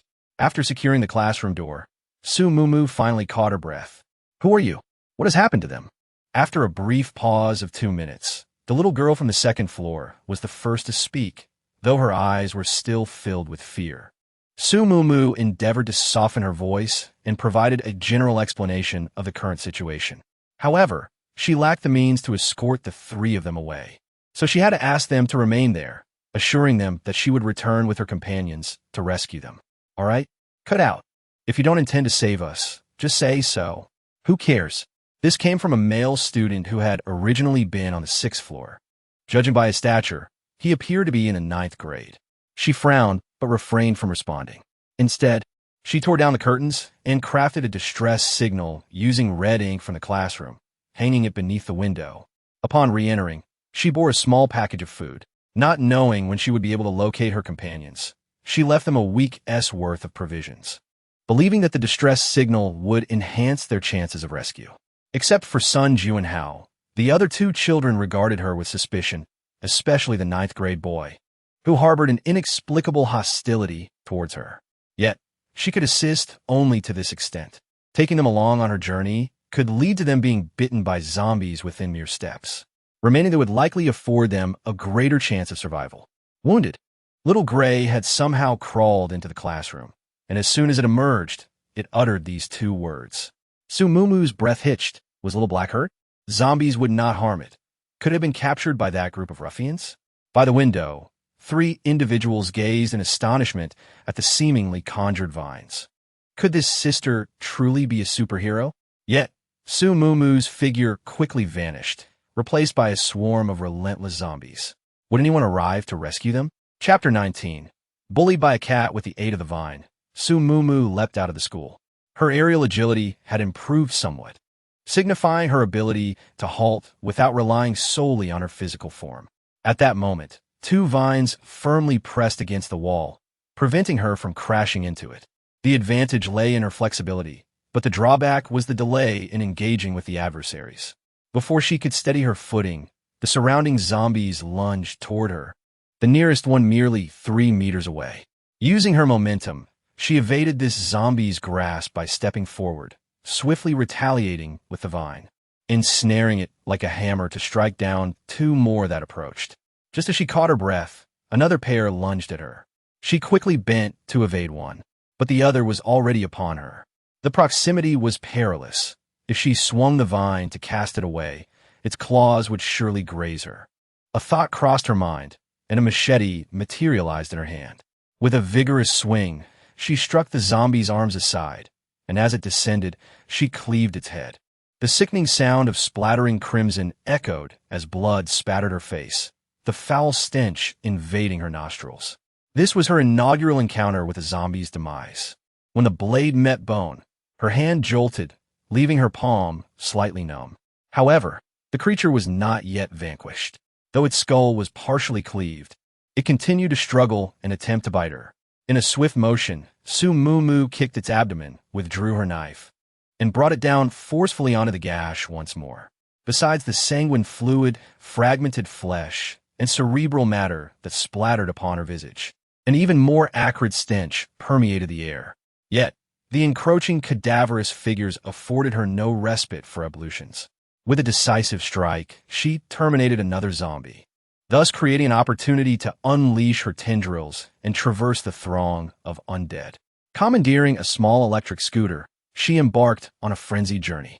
After navigating 3 or 4 thoroughfares, just as she was about to proceed further, the diminutive canine companion, Ash, interjected, Port. Port? With alacrity, Su Mumu executed a sharp turn, altering her trajectory. However, unexpectedly, an imposing barrier loomed ahead. The tendrils, with augmented velocity, latched onto the wall. Su Mumu propelled herself off the scooter, utilizing the momentum to scale the barrier. As for the scooter, it collided with the wall, resulting in a scene of utter devastation. She paused to offer a moment of silent lamentation for the demolished vehicle before continuing her expedition. She found herself within the confines of a zoological park. Given that it was not a weekend, the park was sparsely populated. Upon encountering the undead, Su Mumu opted for preemptive action, showing no trepidation, considering she was already besmirched with the blood of the infected. However, to her astonishment, the enclosures were devoid of fauna, and the gates stood ajar, indicating that the creatures had vanished without a trace. Disregarding this anomaly, she ascended a series of steps, whereupon the distinct vocalizations of the diminutive canine companion, Onyx, reached her ears. Insubordination, malevolent feline. Su Mumu's countenance darkened. Was this a skirmish? Your prowess is deficient. A foreign voice reverberated, its articulation far more refined. Could this be Onyx's adversary? A malevolent feline? Was it a mutated feline? Rounding the bend, Onyx materialized, baring its fangs and glaring menacingly at its mutated adversary. If one were to disregard the tufts of dog hair torn away and the bloodstains on the neck of the little black dog, Su Mumu would undoubtedly perceive that the little black was the true victor. Yet, it was evident that it had been the one receiving the beating. As she turned the corner, her field of vision expanded, and Su Mumu finally discerned the so-called bad cat in the mouth of the little black dog. What cat could this possibly be? It was unmistakably a tiger. The tiger strolled leisurely, its eyes gleaming with amusement, while the fierce little black dog appeared to the tiger as nothing more than a temperamental child. However, Su Mumu noted that the tiger's left hind leg bore an injury, the blood having dried and matted for clinging to the exposed flesh, suggesting a grievous wound. A mere human? She had expected a formidable adversary. Upon noticing Su Mumu, the tiger displayed a flicker of surprise, which quickly morphed into disdain. It presumed that a helper had arrived for the little black dog, even entertaining the notion that it was a mutated beast, only to discover it was a contemptible human instead.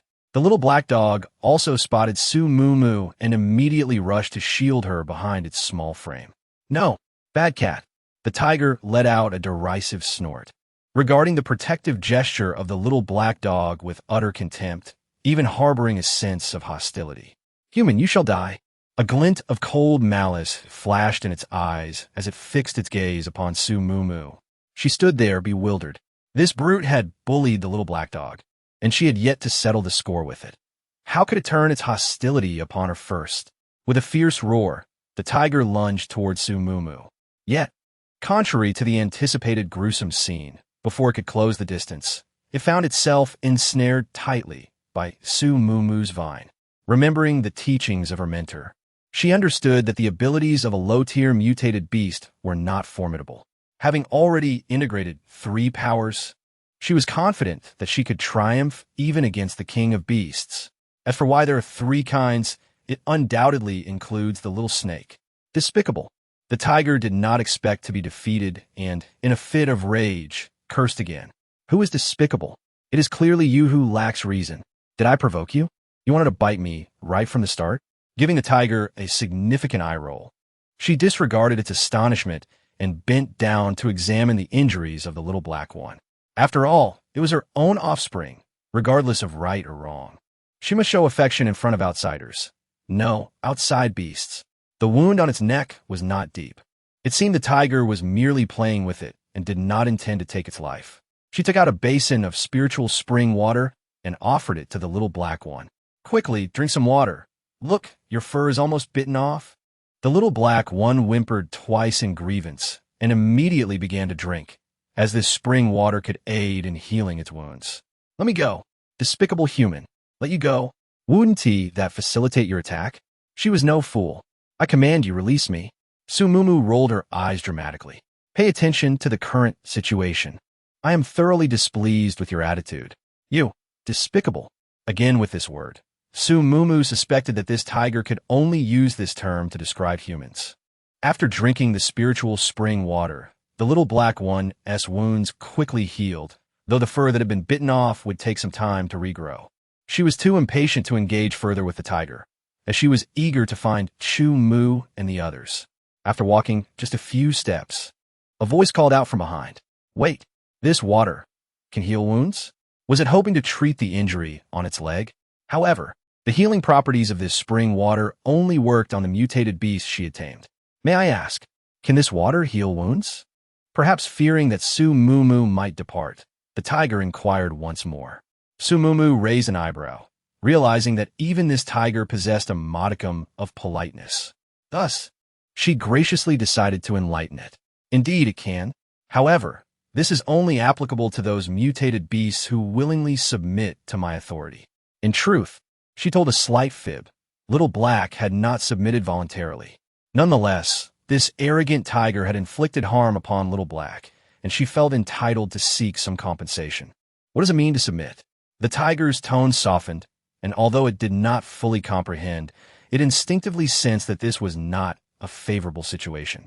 With considerable patience, Su Mumu elaborated, intrigued by the fact that this tiger had yet to reveal any extraordinary abilities. However, the tiger was evidently reluctant, and seeing its discomfort, Su Mumu had no intention of prolonging the encounter. Without entering my domain, the only benefit you will receive is the restoration of your energy. Do not accuse me of deceit. Observing the tiger's leg closely, she noted it was injured by a trap meant for capturing beasts, which explained its hostility towards humans. Although she was displeased that the tiger vented its anger upon her, she acknowledged that it was a familiar mutated creature, and their meeting was serendipitous. Thus, she decided to leave it a portion of the water to sample. After placing the spiritual spring water down, she hurriedly departed with Little Black. Chapter 20. The peculiarity of Chu Mu. Yet, midway through her journey, she encountered a roadblock in the form of a tiger, which taunted her for the better part of the day. It was only upon Su Mumu's arrival that the creature retreated from its menacing grip. Now, turning her head back with a sense of helplessness, she observed that upon hearing of Little Gray's abduction of her, Little Black had immediately engaged in battle with it. With a swift hiss, a snake appeared on her shoulder, while a dog settled beneath her. Observing the aggrieved demeanor of Little Black, it was evident that it had been bested, eliciting a wry smile from her. The vivacious and protective canine, having undergone mutation, retained its inherent nature.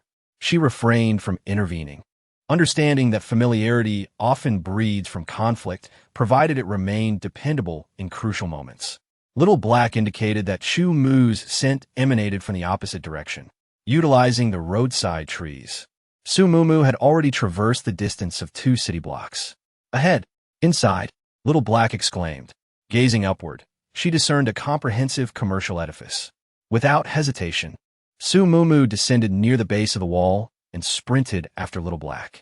They entered through the subterranean parking facility, which was sparsely populated with vehicles and devoid of zombies. After navigating a corridor approximately 5 meters in width, Su Mumu arrived at the stairwell. Anticipating that the supermarket was situated on the first floor, she presumed they would need to ascend before descending. However, Little Black directly guided her in the opposite direction of the stairs, leading her to a concealed door.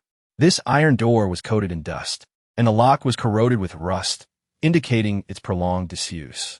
Su Mumu retrieved a pair of lineman's pliers, emulating Chu Mu's actions, and dismantled the lock, proceeding to push the door open. However, it remained immobile. Peering through the aperture, she observed a towering shelf laden with merchandise obstructing the entrance. Extending her arm through the opening, she manipulated the shelf into her interdimensional storage with a mere thought, successfully gaining entry. Upon entering, she beheld row upon row of meticulously arranged shelves, completely occupying the space, creating an awe-inspiring spectacle. This was a small warehouse within the supermarket. Su Mumu was elated, considering it a divine provision. With a delicate touch, the shelves began to vanish. As she gleefully continued her acquisition, a sudden, resounding crash reverberated from the far end of the warehouse. Bang! Quick, while the door's shut. Don't let it in. Damn it. I'm in excruciating pain. This scoundrel dares to take a life. Taking a life? In an instant, Su Mumu thought of Chu Mu. However, Xiaohei could only detect Chu Mu's scent from outside. It could not ascertain if the person was indeed Chu Mu. Boss, this is bad. Look at how much is missing from the shelves. The instigator, Su Mumu, shrank her neck. The way this group addressed one another suggested they were indeed a band of ruffians. The footsteps drew ever closer, and vines entwined the top of the shelves as she suspended herself in midair. What is that dog doing here? Su Mumu glanced down, only to realize she had forgotten about Xiaohei. Fortunately, the young hoodlums paid no mind to Xiaohei and instead approached the iron door for inspection. Bang! Just as Su Mumu anxiously observed the hoodlum not far from her, another loud crash reverberated from the opposite side of the door. Someone was attempting to breach the door. She crouched low and moved forward slightly to better comprehend the situation. There were 3 individuals hiding in the small storage room. The one who constantly cursed had a gash on his arm, a result of sharp weapon. The door, which continued to produce noise, had been reinforced with metal, indicating that at least one of the 3 ruffians possessed metal-based powers. Bang! Another resounding crash, and a section of the door bulged outward. Bang, bang, bang. 3 consecutive sounds followed, and the protruding section split apart. Suddenly, a pair of pitch-black eyes appeared in the crack, the irises slightly rotating, fixating on the 3 ruffians. Su Mumu's breath caught in her throat, a chill ran down her spine, and her hand resting on the shelf began to tingle. This was due to the absence of emotion in those eyes, resembling an unfathomable black vortex, as if it sought to absorb everything in its path. Even without being targeted, she discerned an inexplicable allure. The eyes resembled Chu Mu's, yet possessed a more sinister quality. The 3 thugs were transfixed by this gaze, their actions suspended. Flee! The man's deranged. However, before they could advance more than a few steps, 3 wind blades lacerated the air, piercing their ankles. Piercing cries echoed as the 3 men, enduring the agony, desperately attempted to escape, their trails of blood marking the ground. As the door was breached, one of them, consumed by despair, cried, "We said we haven't seen anyone. Why the relentless pursuit?" "Boss, I don't want to die." The leader's countenance mirrored his subordinates' dread. Given the circumstances, their demise appeared inevitable. Since the advent of the apocalypse, they had established themselves in this warehouse, enjoying a relatively comfortable existence. However, this madman, upon hearing their account of murdering several delicate young women, had immediately turned lethal. He spat vehemently, "If I survive this day, I will assuredly ensure your demise." Upon overhearing their exchange, Su Mumu immediately deduced that it was Chu Mu. The similar eyes, the wind-based abilities, the search for a girl with Mu in her name. Such coincidences were improbable. Just as Su Mumu prepared to emerge, Xiao He and Xiao Hui cowered, nudging against her. Their fear palpable. Were they afraid of Chu Mu? He was merely concerned for her safety, hence his haste. The 2 creatures simply did not comprehend Chu Mu. She would endeavor to enlighten them later. Bang! The door was forcefully smashed open, revealing Chu Mu, his eyes tinged with crimson, standing at the threshold. He was still clad in his black attire, though the fabric had darkened considerably, soaked through with blood. Instinctively, her gaze fell upon his hands, which appeared to be shrouded in dark red gloves, with droplets of viscous blood slowly dripping from his fingertips onto the floor. Upon hearing Su Mumu's voice, the tempestuous Chu Mu momentarily froze, his demeanor shifting to that of a child caught in wrongdoing, and he immediately fled. She hastily pursued him, navigating through winding corridors until she arrived at the bathroom. Yet, she was met with a firmly shut door. Listening to Su Mumu's anxious and concerned voice, Chu Mu frantically stripped off his clothes, desperately attempting to cleanse the bloodstains that marred his body. He did not wish for Su Mumu to witness him in such a state, drenched in blood. He had no intention of taking a life. Yet that group had claimed to have slain several girls, and perhaps, just perhaps, Mumu was among them. Overwhelmed, he could no longer contain himself. After waiting for so long, he had finally arrived at this moment, only to find her absent. He had searched tirelessly for any trace of Mumu, but she was nowhere to be found, neither on the road nor in the hillside villa district. Only the mocking laughter of those who said Mumu might be one of the victims. Yet moments ago, he had seen her. She had looked unchanged since her departure. But he, stained and sullied, feared he would frighten her. "Mumu, I truly did not mean to," he thought. "Once I cleanse myself, I shall not startle you." Chapter 21.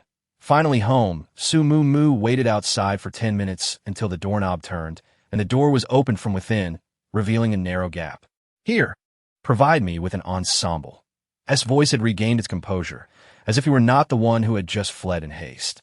With a soft thud, presented him with a set of black casual attire. Having changed, appeared even more statuesque, exuding an air of youthful vigor, resembling the aloof campus heartthrob of a novel.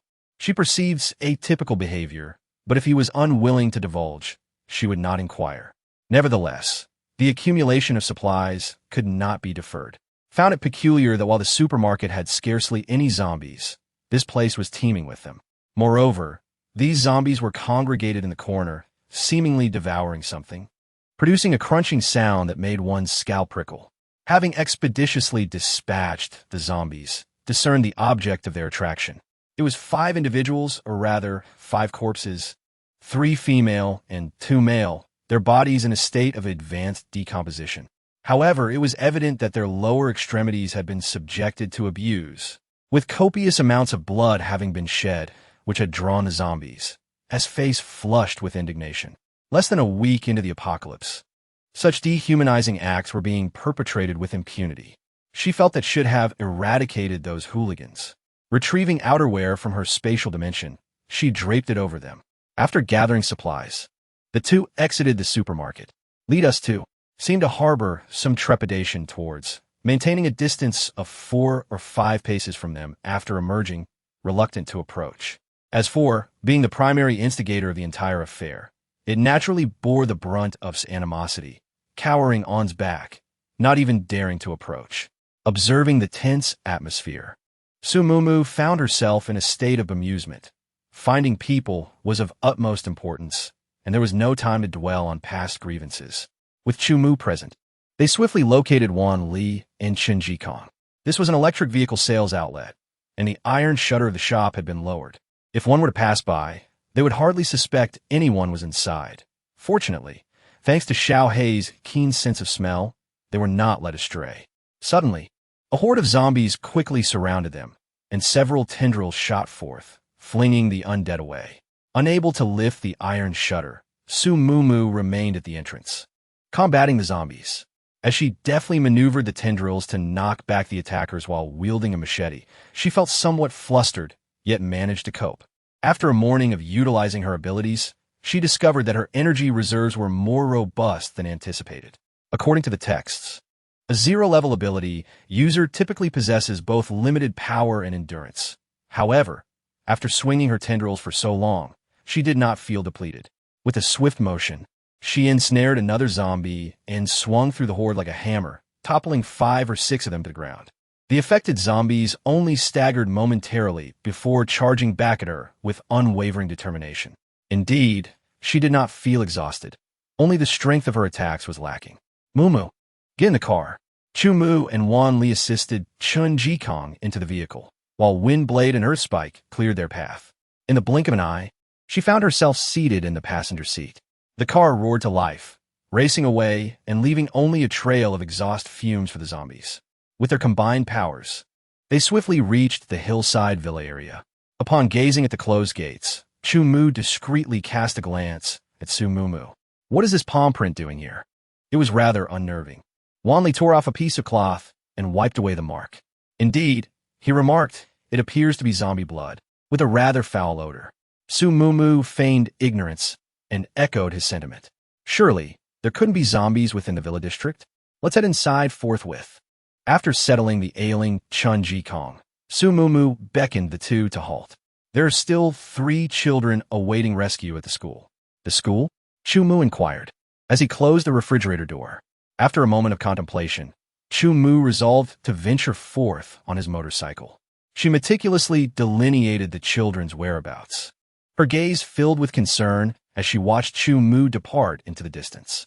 Wan Li scratched his head, pondering, perhaps we should enlist Xiao Hei's assistance? Su Mumu glanced at Xiao Hei, who was frolicking around Wan Li's feet, and shook her head. That fellow is quite fearful of Chu Mu. He would never go. Not only Xiao Hei, but even Xiao Hui was apprehensive of Chu Mu. However, both creatures exhibited an exceptional fondness for Wan Li. Xiao Hui was currently entwined around Wan Li's neck, its small head tilted, its beady eyes darting about, scrutinizing the surroundings. Following Chu Mu's departure, Su Mumu promptly proceeded to wash up. Upon turning on the faucet, she observed that the water source remained unpolluted. On the 4th day of the apocalypse, she could finally luxuriate in a refreshing bath. Emerging from her ablutions, feeling revitalized, she applied a facial mask and reclined against the bed, connecting her phone, which was flashing a low battery warning, to the charger. The electricity supply was intermittent, cutting off after a few minutes of charging, and the signal was equally erratic. Nevertheless, Su Mumu managed to receive a text message. A major global catastrophe has erupted. The military will establish secure bases in Jing City, Tang City, and Jiuan. Citizens are urged to seek passage to these locations. Tang City? She was profoundly impressed by this locale. Within the narrative, the original protagonist unraveled the enigma of the bracelet at the Tangqing base, consistently undertaking crystal hunting assignments to augment their capabilities. Tangcheng Base, approximately 300 kilometers from Mengshi, represented an optimal sanctuary. Furthermore, owing to the distinguished status of numerous individuals from Anqing University, Tangcheng Base had specifically dispatched a contingent of 1,000 soldiers for their extraction, an event slated to occur in a month's time. Terminating the call, she massaged her weary brow. Merely 4 days had elapsed since the viral outbreak, and the majority remained oblivious to the impending cataclysm. Seeking succor was tantamount to awaiting demise. She desiccated her tresses and exited the chamber. Wanli had been preparing meals since childhood, although the boy, living a somewhat unrefined existence, possessed little discernment for flavors. As the motorcycle's engine reverberated, the soup was being decanted. Su Mumu promptly relinquished her task and hastened to unlock the portal. The classroom was devoid of occupants. The distress beacon had been retracted, presumably due to a successful rescue. Upon hearing Chu Mu's elucidation, Su Mumu experienced a wave of relief. Assuredly, they had been rescued, or else the distress signal would not have been deliberately withdrawn. At 5 in the afternoon, the trio, Canine, and Serpent congregated for their evening repast. Chun Jikong's provisions were delivered to his chamber, as he necessitated ample repose. Conversely, Chumu directly entered the domicile occupied by Su Mumu. Su Mumu, having just donned her night attire, was startled and immediately sought refuge beneath the covers. "What are you doing?" Chu Mu's tone, uncharacteristically, carried a hint of awkwardness. "I've come to sleep on the floor in your room." Upon further inquiry, it was revealed that Chu Mu sought to comprehend the intricacies of the spatial dimension. The bed was spacious enough that Su Mumu requested an additional blanket. The two of them lay back to back, sharing stories akin to bedtime tales, weaving narratives about the realm around them. Yet, Su Mumu was exceedingly fatigued as she spoke. Her words grew indistinct, resembling the ramblings of a dreamer. Chu Mu, however, was wide awake, his sparkling eyes gazing at the sky darkening outside. Only when Su Mumu's voice faded into silence did he turn to observe the back of her head. In her previous life, she had indeed possessed a wondrous bloom within her domain, one that merely accelerated Su Mumu's growth. The notion of fusion that had never been broached. To experience it all anew, and now with the introduction of variables. Nevertheless, these variables appeared to be a fortuitous turn of events. He had scrutinized that vine. It was far more formidable than the previous delicate blades of grass. Milk tea, he was lost in thought when Su Mumu turned over, her face now facing him, seemingly lost in a culinary dream, occasionally smacking her lips. Observing her adorable demeanor, Chu Mu couldn't help but smile. "Perhaps you're the greatest variable of all." Chapter 22. Enhancement of mental strength. This slumber was profoundly restorative. At 7 in the morning, Su Mumu stretched languidly under the covers, groggy as she propped herself up. The space beside her was now empty. It seemed her companion had ventured downstairs. After a leisurely morning routine, she finally descended. "Sister Mumu, come quickly for some milk tea." Upon noticing her awakening, Wanli eagerly called out. "Milk tea?" Su Mumu's eyes sparkled with excitement. She had dreamt of milk tea just the night before, and now her dream had manifested. "I want it with taro paste, milk foam, and sago." Before long, her milk tea was ready, and it was an enormous cup. Taking a sip, the sweetness caused her to squint with delight. She never imagined she could relish bubble tea in the post-apocalyptic world. "Mumu dear, there's fried chicken here." Wanli, preceding her, seized the bubble tea and beckoned her from the couch. Fried chicken? Su Mumu's eyes sparkled anew. She had dreamt of fried chicken the previous night. What stroke of fortune had befallen her today? For her dreams were indeed materializing. Plucking a piece, she savored the plum flavor. Warm, she cheerfully skipped about. Which benevolent soul brought these delicacies? 5 o'clock? Then he must have departed before nightfall? Clutching her large cup of bubble tea, Su Mumu gleefully approached Chu Mu. "Why didn't you rest longer?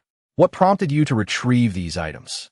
After posing the question, she eagerly took another sip, affirming her choice of companionship.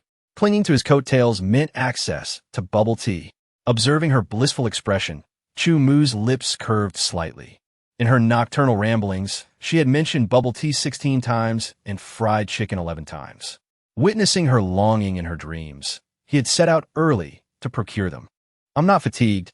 I simply couldn't remain asleep. Noticing his smile, Su Mu Mu's eyes widened with novelty, as if she had stumbled upon a new continent. She bent down, cocking her head to scrutinize the smile playing on his lips. You smiled? Chu Mu instantly reverted to his customary frigid demeanor. I did not. Nonsense. I distinctly saw you smile. Chu Mu, your smile is quite charming. She lavished praise without blushing, especially on a morning when she awoke to bubble tea. Commending the diligent Chu Mu was certainly warranted. However, she always found it somewhat awkward to address him by his full name. May I call you A Chu from now on? Upon uttering these words, she distinctly perceived a moment of stillness from Chu Mu, leading her to believe he was unwilling. In a hurry, she offered an explanation. To her surprise, Chu Mu gazed earnestly in her eyes and replied, Yes, I would like that very much. Now it was Su Mu Mu's turn to be taken aback. Her cheeks flushed slightly. It was merely a change of address, yet it felt akin to a confession of affection, just as the atmosphere was suffused with warmth. A voice intruded upon Su Mu Mu's ears. More specifically, it was not merely a voice, but a palpable sensation. I am starving. This wretched place has no one around. Indeed, it was a feeling. She could even sense the resentment emanating from his person. Su Mu Mu stood upright, surveying her surroundings, and aside from themselves, there was evidently no one else present. What was happening? Noticing her peculiar demeanor, Chu Mu set aside what he was holding. Hey Chu, it seems there is someone here. A person brimming with resentment, and she claims to be hungry. Focusing intently, she confirmed that it was indeed a person. Chu Mu appeared to be already aware of this. Dismissing the presence without concern, and instead mentioned another small snake she had referred to. He lowered his voice slightly. Mu Mu, is that little snake in the space healed? Upon hearing this, Su Mu Mu quickly closed her eyes to sense it more deeply. Indeed, a slender black snake, about the width of a finger, was languidly coiling around a sleeping flower. With a flicker of thought, the little snake materialized in Su Mu Mu's hand. The icy sensation startled her, causing her to fling the snake away in fright. She was so preoccupied with extracting it that she forgot it was the snake she feared. Oh no, why did you drop me? A crisp voice echoed in her ear. Su Mu Mu was astonished as she pointed at the small snake. Your speech is remarkably clear. You've even used interjections, just like that tiger. How clever you are. Mom. The little black snake twisted a couple of times and swiftly made its way towards the little gray one. As the wriggling black snake passed by Su Mu Mu's feet, she jumped in fright. Once it had slithered away, she pressed closely against Chu Mu. Chu, let me tell you. Su Mu Mu leaned in to whisper this astonishing occurrence to him. It is a psychic-type snake, Mu Mu. You have merged with its abilities, which is why you can't sense that person. With his reminder, Su Mu Mu suddenly understood. Chu Mu possessed dual abilities of wind and psychic powers when she had mentioned that woman filled with resentment. He had shown no signs of surprise, suggesting he had sensed it even earlier than she had. Moreover, the intelligence of psychic zombies and mutated beasts surpasses that of their kind, which explains why the little black snake could articulate so clearly. She leaned forward to observe the two snakes affectionately entwined together. Goodness, they were treating Wanli's arm as if it were a branch. Wanli remained frozen in place, hesitantly asking, Sister Mu Mu, is this snake also one of your pets? Seeing this peculiar scene, Su Mu Mu couldn't help but chuckle. Wanli, it seems they both really like you. You have quite the affinity for animals. Wanli gently removed the little black snake from his milk tea cup, feeling somewhat aggrieved. Sister Mu Mu, why are they clinging to me? The earthy aroma wafted through the air. It smells delightful, came the voice of the little black snake. Su Mu Mu raised her eyebrows in astonishment. Is it due to Wanli's earth-based abilities? Clearing her throat, she adopted a serious tone. Wanli, the little black snake claims it's because of your earth powers. It seems that in the future, more and more small creatures will take a liking to you. How about this? I hereby appoint you as their caretaker, responsible for nurturing them into plump and healthy beings. Wanli wore a wry smile. Was it indeed because of his abilities? It appeared this role was meant for him. Rest assured, Sister Mumu, I will treat them well. But what shall we name this little black snake? The question stumped Su Mumu. She was notoriously poor at naming things and typically resorted to naming animals based on their colors. Yet, with little black already taken, what to call the little black snake? I shall be called Xiaomei, chimed a crisp voice as the little black snake coiled around Wanli's forearm with an air of vanity. Xiaomei? Does this mean that if I acquire another snake in the future, I should name it Xiao Shuai? Su Mumu collapsed in laughter atop Chu Mu's back, her mirth causing her to tremble. It said it's called Xiaomei. Ha ha ha. Thus, the little black snake was named Xiaomei, and both Wanli and Chu Mu exchanged knowing glances. However, why was Su Mumu so thoroughly amused? They shook their heads in unison and resumed their tasks. After her laughter subsided, Su Mumu finally leaned against the side and sipped her milk tea, unaware that neither of them knew about Xiaomei and Xiao Shuai. It seemed this joy was destined to be hers alone. How fragrant! Someone, hurry! The scene was barely forming in Su Mumu's mind when a knock echoed at the door. Tension gripped her as her mental energy seemed inexorably drawn to the resentment, impossible to divert. She sipped her milk tea, its sweetness failing to dislodge her focus from the doorway. Mumu! Suddenly, Chu Mu lowered his head, cupping her face and gazing earnestly into her eyes. A blush surged across Su Mumu's cheeks. What was happening? Though they were romantically involved, they had been acting as mere acquaintances in recent days. Moreover, Wanli was present. Focus? She nodded, her gaze locked on Chu Mu's dark irises. Evidently, he had discerned her unease and was assisting her in regaining control of her mental faculties. She had momentarily entertained other notions. Su Mumu settled onto the sofa, joining Wanli in consuming fried delicacies. Despite the unhealthiness of such a breakfast, the uncertainty of future indulgence prompted her to savor the moment. Yet, her attention was persistently drawn to the entrance. The sounds of an altercation grew clearer. Are you even human? Sending a defenseless mother and child out to scavenge amidst the undead? Have you no conscience? Su Mumu frowned, the words cutting through with clarity. A violent confrontation seemed imminent. Murder! A piercing scream rent the air, followed by the unsteady retreat of the speaker. Chu Mu's expression hardened, revealing his displeasure. The visitors were a mother and child who had sought refuge after fleeing their residence in the foothills following the outbreak. They had been hungry for quite some time, drawn in by the alluring aroma. They wished to settle here, seeking sustenance from Chu Mu. Sustain them? Su Mumu incredulously repeated the notion. Even in the apocalypse, it seemed outrageous for anyone to voice such an expectation. They were astonished by the audacity of the mother and son. Yet, as they had already departed, they chose not to spoil the mood by lingering further.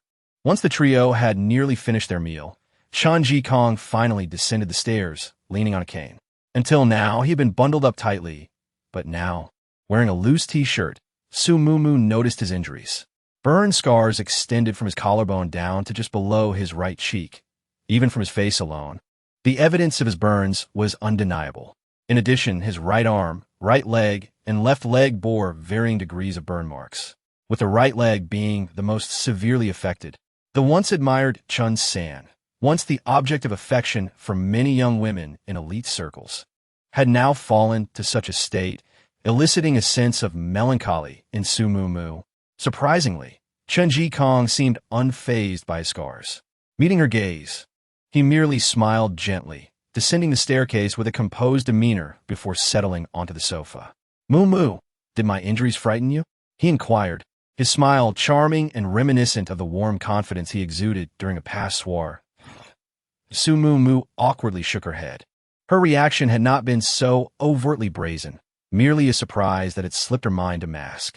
It's just a few scars, as long as I'm alive. That's what truly matters, he remarked with a light chuckle, taking a sip of milk tea. It's been so long since I've had this. It's quite sweet. He seemed to take it all in stride. Mumu, come with me to clear the zombies in the villa area.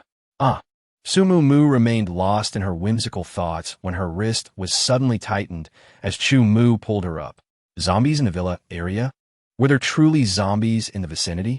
Armed with machetes, the duo conducted a thorough search and eventually encountered 2 zombies within a villa, seemingly there to inspect the structure. With swift and decisive strikes, they dispatched the creatures. And only then did Su Mumu realize that perhaps he was feeling jealous. Was it because she had been gazing at Qin Ji Kong? Achuyu, aren't feeling jealous, are you? To pose such a question to a boyfriend with whom she was not particularly familiar required considerable courage. Yet she still asked, for she found the oppressive atmosphere quite unbearable. Chu Mu glanced at her, but remained silent. Not particularly familiar? He cast another look her way, and indeed, their relationship had only spanned 2 days, with a significant interval since their last meeting.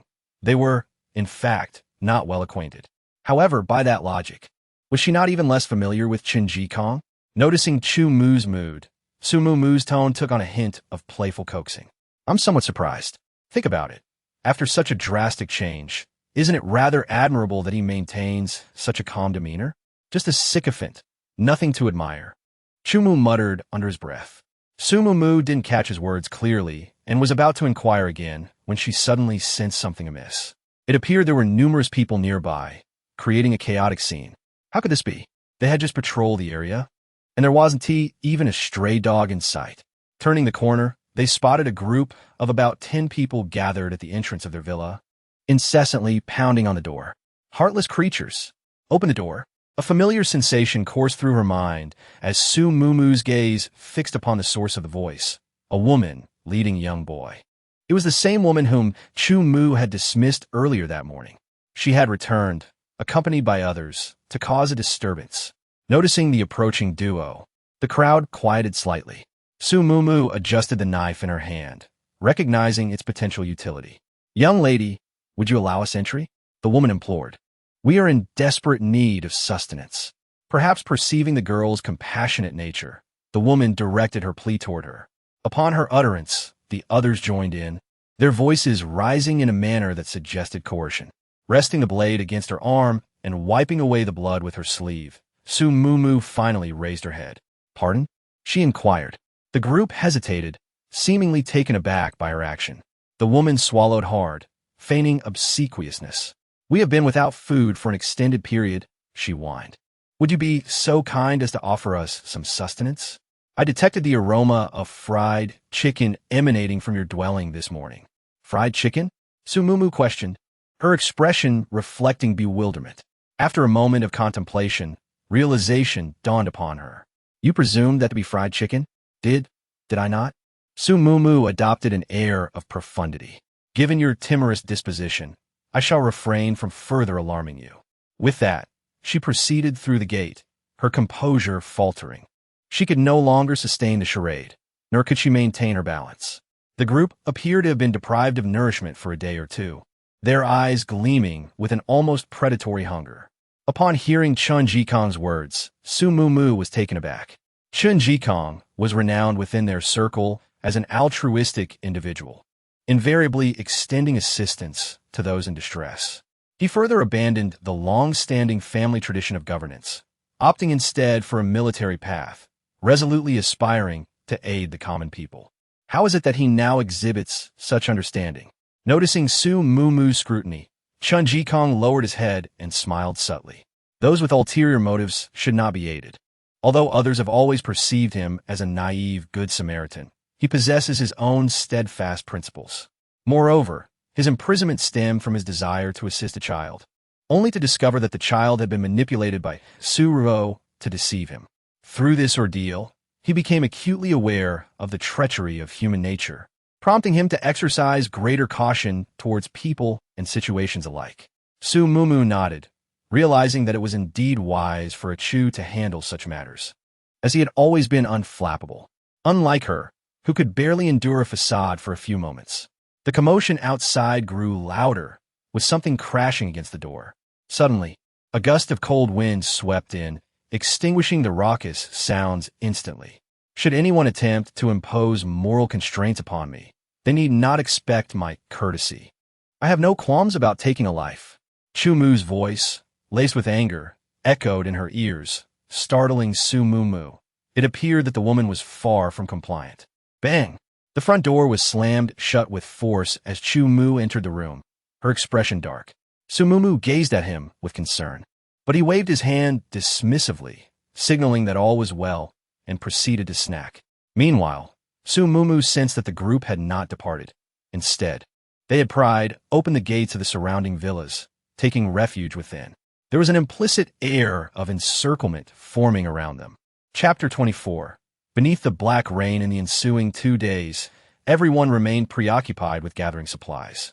Wanli took 3 animals to the vicinity to eradicate zombies, while Chun Jikong, still nursing his injuries, entrusted the task of guarding the home to him. Their provisions were nearly exhausted, yet suitable means of transportation were scarce. Abandoned vehicles littered the streets, but ordinary cars offered little defense against the undead. Securing a few fortified and modified vehicles would undoubtedly bolster their chances. May I give a try? Wanli timidly raised his hand. With his parents working at a distant auto repair shop, he had started studying vehicle repair and modification from a young age, eager to assist them as soon as possible, though he had yet to put his knowledge into practice. However, possessing even theoretical knowledge was vastly superior to being utterly ignorant. The villa's spacious yard provided ample room for Wanli to unleash his creativity, with vehicles parked conveniently within. That morning, upon waking, Su Mumu gazed out to see the sky shrouded in ominous clouds, recalling that it had been a week since the onset of the apocalypse. And black rain was imminent.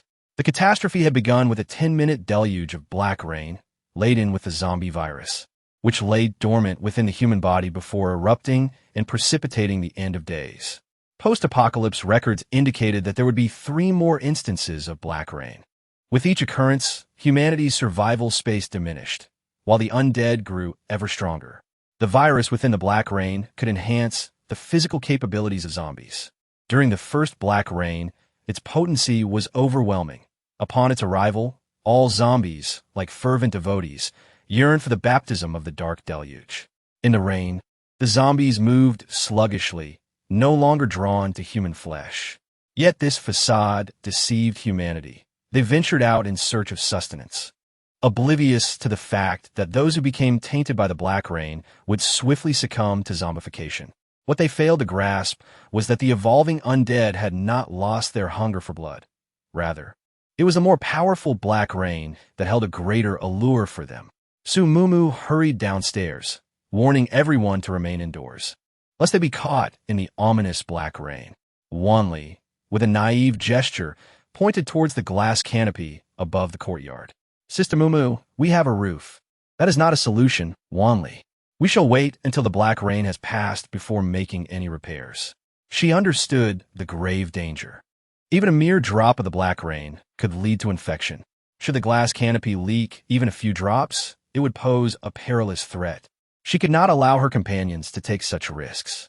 The black rain represented a cataclysm for all humanity, and although the surrounding residents bore ill intentions, it was best to avoid confrontation if possible. She then enlisted Chu Mu under the pretext of searching for Xiao He, spreading the alarming news about the impending rain and the viral infection it could bring. As the two stepped into the house, a thunderous roar erupted, followed by the gentle patter of raindrops. From a nearby villa district, laughter and taunts echoed, dismissing the black rain as mere superstition. Let us go dance in the rain. Su Mumu's heart sank. Disaster loomed. The text mentioned the black rain, but failed to clarify that it began as ordinary rainfall. This oversight could lead to a far greater toll on humanity. Indeed, within moments, the rain transformed abruptly, darkening into an inky black, cascading down in a torrential downpour. The once jovial laughter nearby swiftly morphed into agonized screams, which soon fell silent. It was the sound of the mutated zombies undergoing their grim baptism. A warm, dry hand clasped hers, meeting the anxious gaze of Chu Mu. She smiled and shook her head, assuring him, I am fine. It's just that I wonder why they refuse to listen. In recent days, the local residents had spontaneously organized several expeditions to gather food, yielding commendable results. Their courage had grown, with some even comparing their prowess in combating zombies. They had managed to transcend their fear of the undead. As long as they remained human, they could overcome difficulties. However, once transformed into a zombie, there was only a grim path ahead. Mumu, we have done what we could.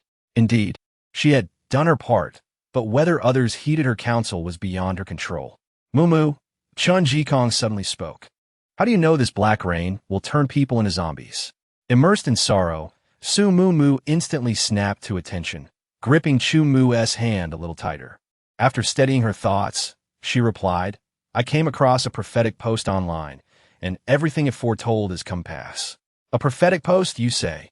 Chun Jikong leaned on his cane, his back straight, his gaze fixed solemnly upon the dark rain, lost in thought. Noting that he had ceased his inquiries, Su Mumu felt a wave of relief wash over her. Further questioning would surely expose her. Stop looking. Let me prepare you a cup of milk tea. Cool Mu, sensing her tension, gently led her away from Chun Jikong. In the city, they observed zombies tilting their heads toward the dark rain, indifferent to humanity, emboldening them to step outside the hotel. Alas, the first to venture out succumbed within mere seconds, their anguished cries echoing as they transformed into the undead. Casting a glance at the flesh beside it, the newly formed ghoul remarkably restrained its impulse, instead tilting its head skyward in the downpour. Atop the hotel, a sizable band of ruffians reveled wantonly in the refreshing coolness, until the ebony rain descended, their merriment replaced by a chorus of agonizing howls. Inside, the bald man, entwined in intimacy, found their ardor disrupted by the commotion outside, as the messenger dispatched to inform them turned into a zombie before their very eyes. The bald man hastily rose to address the unfolding crisis. Her brow furrowed in consternation, approached the window. The sable rain lashed against the glass with violent force, causing her to recoil in alarm. Even more unsettling was the sight of zombies plummeting from the building's shattered windows, drawn as if by some unseen beckoning. They ambled slowly through the inky rain, reveling in its macabre baptism. Pat, a single raindrop seeped through the window's seal, landing upon her hand. She quickly wiped it away with a tissue, recalling the messenger's warning that contact with the black rain would lead to zombification. She had only been touched by a single drop. Surely she would be spared. As she anxiously scrubbed her hand, the door creaked open, revealing a face of profound familiarity. Chapter 25. The core of the rain persisted for 3 unrelenting days, casting a pall of perpetual gloom over the world, as if humanity were enduring an interminable night. In stark contrast to the external darkness, the 4 individuals, canine companion, and pair of serpents within found themselves in a state of tranquil comfort. Busied himself preparing all the milk tea, storing it within his spatial dimension for its enjoyment, while diligently researched culinary recipes. Most unexpectedly, Chun Jikong's injuries had substantially healed within a week of arriving at the Hillside Villa district, though ghastly scars still marred his skin. On the morning of the 4th day, the overcast skies dissipated, and the warm sunlight graced the earth, prompting their departure. To avert any contamination from the ground's moisture, all 4 donned rain boots. Oomph, oomph. Muffled roars emanated from the neighboring property. Su Mumu scaled the wall to discover 3 zombies aimlessly wandering. Their faces were marred by decaying flesh, their nails blackened, and upon catching the scent of living beings, they immediately surged toward the wall where Su Mumu stood. Su Mumu's countenance grew solemn. The zombies had evolved. The skeletal structure of a Tier 1 zombie had hardened considerably, perhaps beyond her strength to cleave. However, a crystalline core had emerged within the brain of a Tier 1 zombie, presenting a valuable opportunity for enhanced power to those with abilities. After apprising the others of the situation in the courtyard, the 4 collaborated to sever the zombies' heads. As the long blade churned, a white, orbicular crystalline core was indeed revealed within the zombies' brains. Su Mumu retrieved the crystalline core and examined it in the sunlight, noting numerous white, flocculent impurities akin to dross. Mumu, what is this? Chun Jikong inquired, his brow furrowed, regarding the object with a hint of disdain. Having been extracted from a zombie's brain, it evoked a sense of uncleanliness. This is a crystalline core. It appears after a zombie evolves. Those with abilities can absorb the energy within to augment their strength.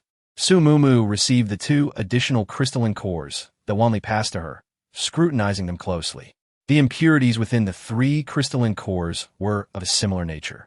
If zombies that have fed on flesh and blood experience the black rain, the impurities within the crystal core should diminish. Absorbing the crystal core? Is this also mentioned in that prophetic post? Chun Jikong found it hard to believe. He had never subscribed to such notions, yet reality compelled him to reconsider. Could it be that there truly exist reincarnators or travelers from another realm? Chu Mu tossed her phone to Chun Jikong, stating, "This is that prophetic post. Take a look for yourself." As Chun Jikong and Wanli concentrated intently on the screen, she joined them, intrigued. Su Muumu's pupils dilated in astonishment. Was this mere coincidence?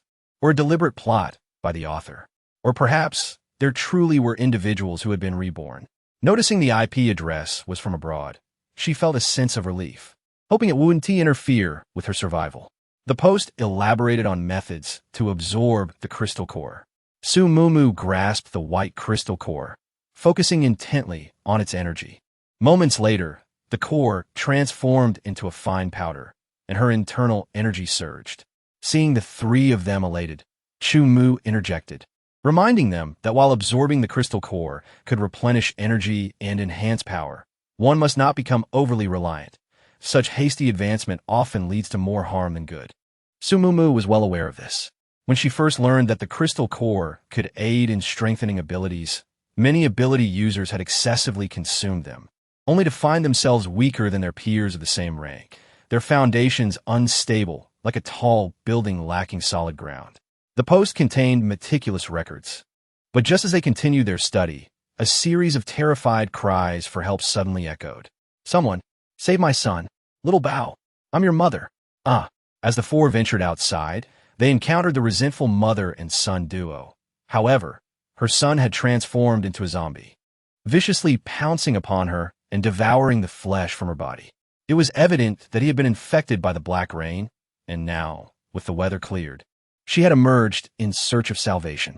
With a flash of blinding cold light, the gnawing sounds abruptly ceased. Chu Mu furrowed his brow as he extracted the crystal core from the zombie's brain. Meanwhile, the bitten mother, clutching her gushing neck, cursed at Chu Mu. Yet, after uttering only a few words, her eyes glazed over, her waist contorting backward into a grotesque stance.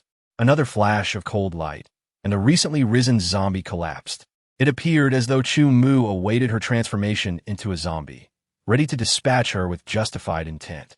The cold blade plunged mercilessly into her brain, scattering warm, white matter, yet yielding no crystal core. Su Muumu stifled the urge to retch, marveling at Chu Mu's formidable psychological resilience. Methodically eliminating zombies from house to house, they had amassed 7 crystal cores. The local populace had been halved in an instant.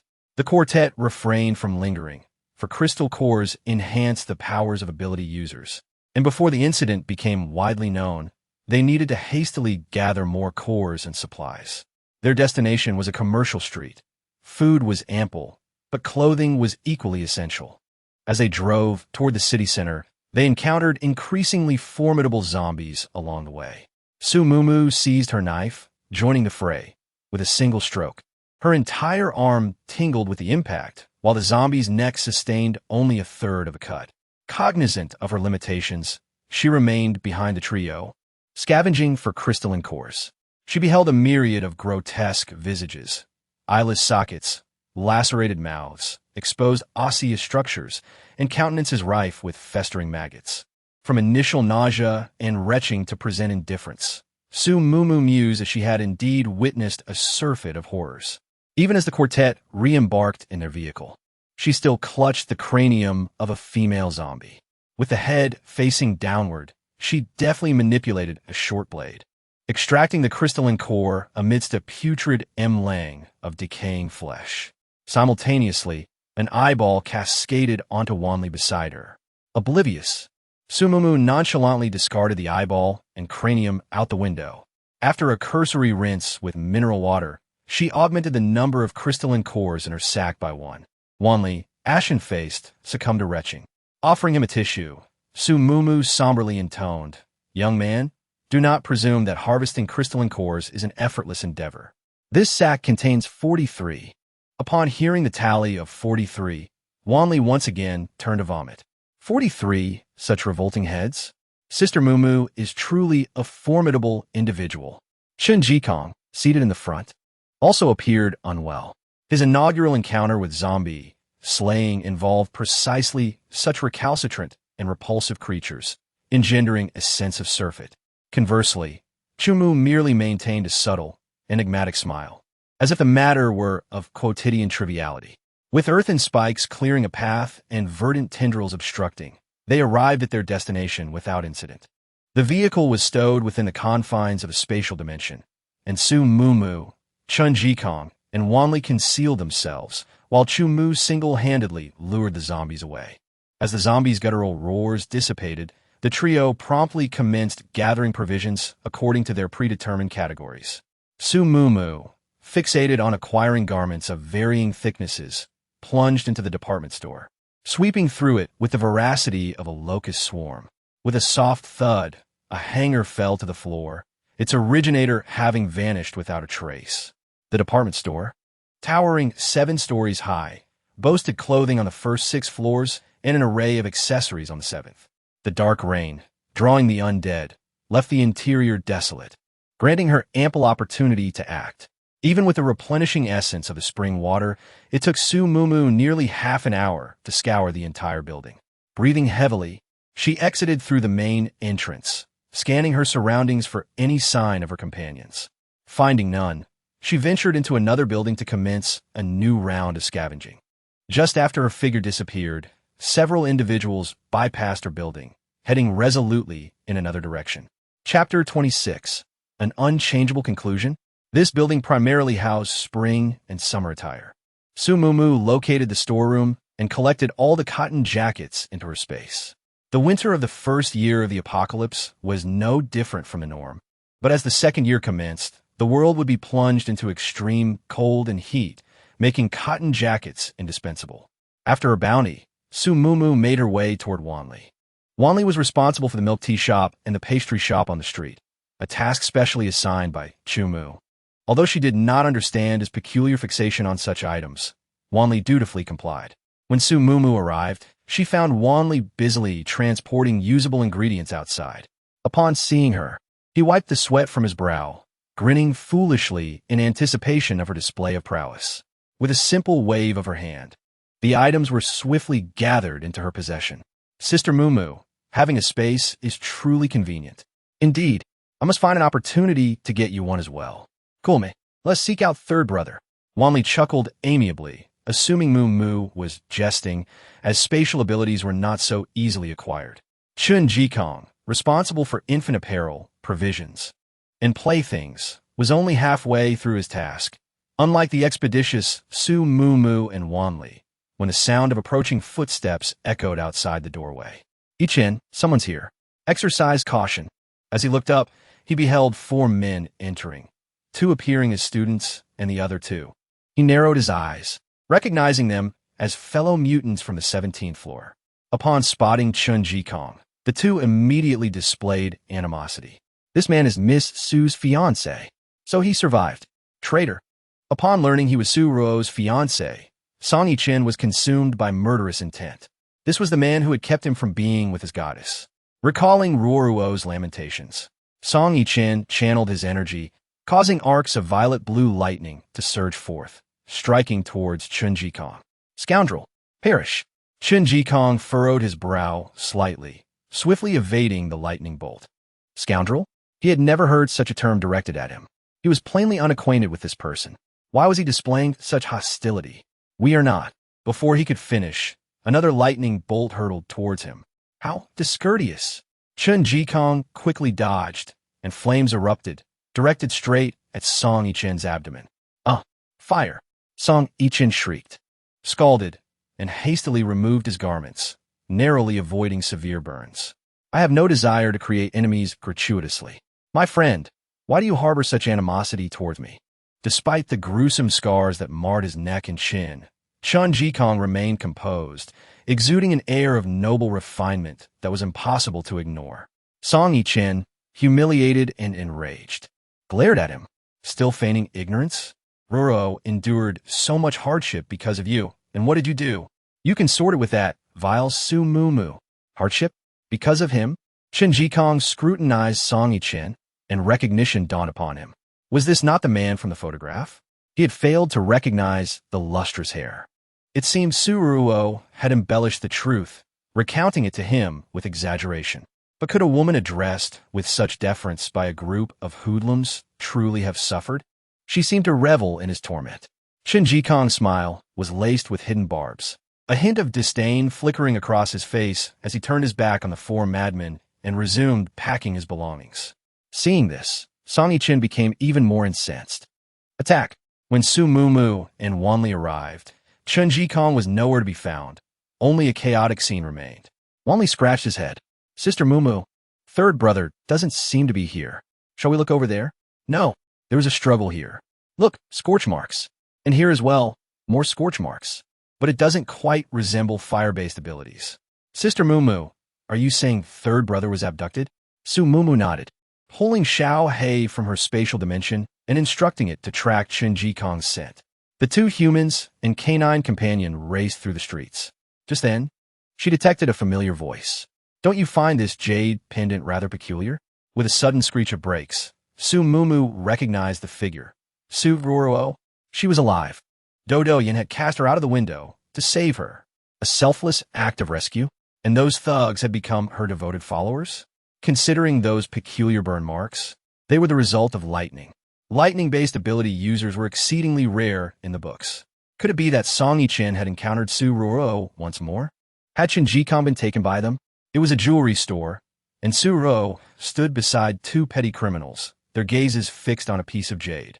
To be precise, it was a landscape plaque of icy jadeite, its translucence remarkable, verdant green throughout, save for a hint of violet in the central pavilion. A spatial artifact. As the female lead, Su Ruo not only attracted admirers wherever she went, but she also possessed incredible luck, often acquiring rare treasures. This jade plaque, containing a vast 300 square meter space, seemed tailor-made for her. At that moment, Su Ruo was somewhat puzzled, unaware of why this object was so alluring to her. She simply appreciated the fine craftsmanship and slipped it into her pocket. Little gray, little beauty, find a way to pilfer that jade plaque. Ignoring the strange sensation of the cold scales, Su Mumu grasped each snake in one hand, assigning them their task. Steal? Little beauty writhed, expressing its discontent. It had no desire to engage in theft. Meat will be your reward upon completion. Let's go. Su Mumu raised an eyebrow. You are my mutated beasts, surely. You can't defy me? A piece of meat will easily sway little beauty. Wanli was perplexed. Sister Mumu, why do you want that? Shouldn't we hasten our search for third brother? Silly boy, that was a small token of affection from me. She exclaimed. Come, let's find third brother. Nonplussed. Wanli scratched his head, trailing after Su Mumu with a sense of urgency. Following the direction indicated by Little Black, they traversed 2 streets before spotting several figures. Su Mumu instantly recognized Song Yichen. Could it truly be him? Given the distance from Andi University and the difficulties in traveling after the apocalypse, it seemed implausible that he would encounter Su Ruo. Suddenly, Atviling realization dovned on Sununtai Mumu. Her face paled as she contemplated the possibility. Chen Jikong was here. Despite his withdrawal from the engagement and the altered storyline, events seemed to be converging back onto their original course. Was it due to the persistent devotion of her admirers and sheer luck? Upon further reflection, Su Ruo's legion of admirers continued to grow, and the spatial jade tablet had indeed surfaced. If this were the case, could anything truly prevent the inevitable? She felt the icy grip of death's scythe. Was her fate sealed, destined to befall her at the hands of the female lead? Chapter 27. Obstacles and perils outnumbered by 2 mutants and 2 ability users. Su Mumu hesitated to engage directly. Instead, she opted to covertly follow them while dispatching Wanli to seek assistance from Chumu. They moved through the building, unimpeded by zombies seeking refuge from a black rain. They halted on the 11th floor of a nondescript office building. Su Mumu scrutinized the surroundings, puzzled by their choice of location. It was only when she glanced across the way that she realized the gang's hotel was directly opposite. They traversed the expanse between the edifices via a system of pulleys and ropes. Her heart sank. It was evident that Song Yichen and Su Ruo were in league with that band of ruffians. If her surmise held true, Suruo had undoubtedly captivated the heart of the most pivotal figure within the gang, as evidenced by Do Yin's desperate rescue attempt. As she pondered the chain of events, the distinct staccato of heels against the floor echoed through the air. Gazing towards the entrance, a slender silhouette materialized. Upon recognizing the figure, Song Yichen immediately lunged forward, embracing Suruo while uttering saccharine words. Suruo merely offered a demure smile, betraying little reaction, for her gaze was fixed upon Chen Jikong, who lay prostrate upon the ground. Chen Jikong remained unconscious, his drenched attire suggesting he had been incapacitated by a combination of hydro and electrokinesis. She gently brushed aside the hair obscuring his face, revealing several contusions, yet these paled in comparison to the burn scars that marred his visage. Suruo tenderly caressed Chen Jikong's brow, a hint of infatuation in her eyes, and murmured, "Even such ghastly scars cannot diminish your comeliness." Song Yichen's countenance darkened. No one relishes hearing their beloved extol the virtues of another man in their presence. He promptly approached and pulled Suruo to her feet, his tone tinged with resentment. "Ruoro, what good is mere attractiveness? A scoundrel like him will only bring you pain. Do not be deceived." Upon hearing his words, a flicker of resentment crossed Suruo's eyes, but she swiftly replaced it with an innocent and guileless smile. "I know, Yichen, only you are truly sincere with me." What a dramatic performance of a fickle woman and a despicable man. Su Mumu marveled at Suruo's acting skills while feeling a twinge of anxiety. Wanli and Chu Mu had yet to arrive, yet they were preparing to transport Chen Jikong. The awakened individuals confined within the hotel had already surrendered, and once Chen Jikong was moved, rescuing him would become exceedingly difficult. However, if she attempted to save him alone and failed, it would truly be a case of losing more than she gained. With this in mind, she could only remain hidden behind the wall, silently observing their actions. They placed Chen Jikong into a burlap sack, securing it with a hook from a pulley, and then slid it away. So Mumu watched intently, noticing that the part of the sack caught by the hook was taut, seemingly on the verge of breaking. Fortunately, it was a close call. Chen Jikong successfully passed over the heads of the zombies below and was pulled into the hotel by the individuals on the other side. Feeling relieved, Su Mumu patted her heart and nodded, but then a familiar sound caught her attention. Her expression froze, and her head slowly turned left, the sound of bones creaking echoing as she caught sight of Suruo's innocent face. How had they discovered her? She had thought she was well concealed. As if sensing her confusion, Suruo delicately pointed towards the tightly drawn curtains of the rooms across the way, where someone was keeping watch. Who would have thought? Su Mumu turned her head a full 180 degrees. Those curtains were pulled so tightly that there was not a sliver of a gap. Who could have imagined anyone was inside? Moreover, her mental strength was limited, and the distance was too great for her to detect anything. What a stroke of bad luck. She chuckled awkwardly, gradually putting distance between herself and them. "The weather is quite pleasant today. Let's take a stroll," she began to say, but before she could finish, she took off running. Outnumbered, she resorted to the age-old strategy. Retreat is the best tactic. However, just as she was less than 2 meters from the exit, a figure suddenly appeared before her, and a fist, wielding considerable force, came crashing toward her face. The momentum was too great. Su Mumu couldn't halt in time. She swiftly turned her head, using her own speed to collide with the assailant, sending him tumbling backward. A chill ran down her spine as she recalled that the fist had been merely a centimeter from her face, the rush of air barely grazing her. But now was not the time for reflection. With the speedster momentarily down, it was the perfect opportunity to flee. She took a long stride, just 3 paces from the door. Victory was within reach. Suddenly, she felt a tightness around her waist and looked down to see a green vine wrapping around her. It was Suruo. The vine tightened violently, yanking Su Mumu backward as she braced herself for a fall. Yet the dark green tendrils swiftly grew, coiling around the window frame behind Suruo. Harnessing this recoil, Su Mumu accelerated once more, hurtling towards Suruo. If death were inevitable, she would ensure that Suruo shared her fate. With a swift twist of her wrist, she grasped a sharp dagger, its cold gleam ready with a thud. Pain surged through her as she was forcefully thrown to the ground, feeling as if her very organs had been dislocated, an unbearable discomfort enveloping her. Yet, surrounded by predatory wolves, she could only swallow the blood pooling in her mouth, enduring the agony as she clutched the nearby table, gradually rising to her feet. A derisive laugh escaped her lips as she cast a scornful glance at Suruo. With such formidable strength, seemed a stark contrast to her delicate facade. Recognizing her insight, Suruo discarded her pretense, adopting a haughty demeanor as she approached slowly.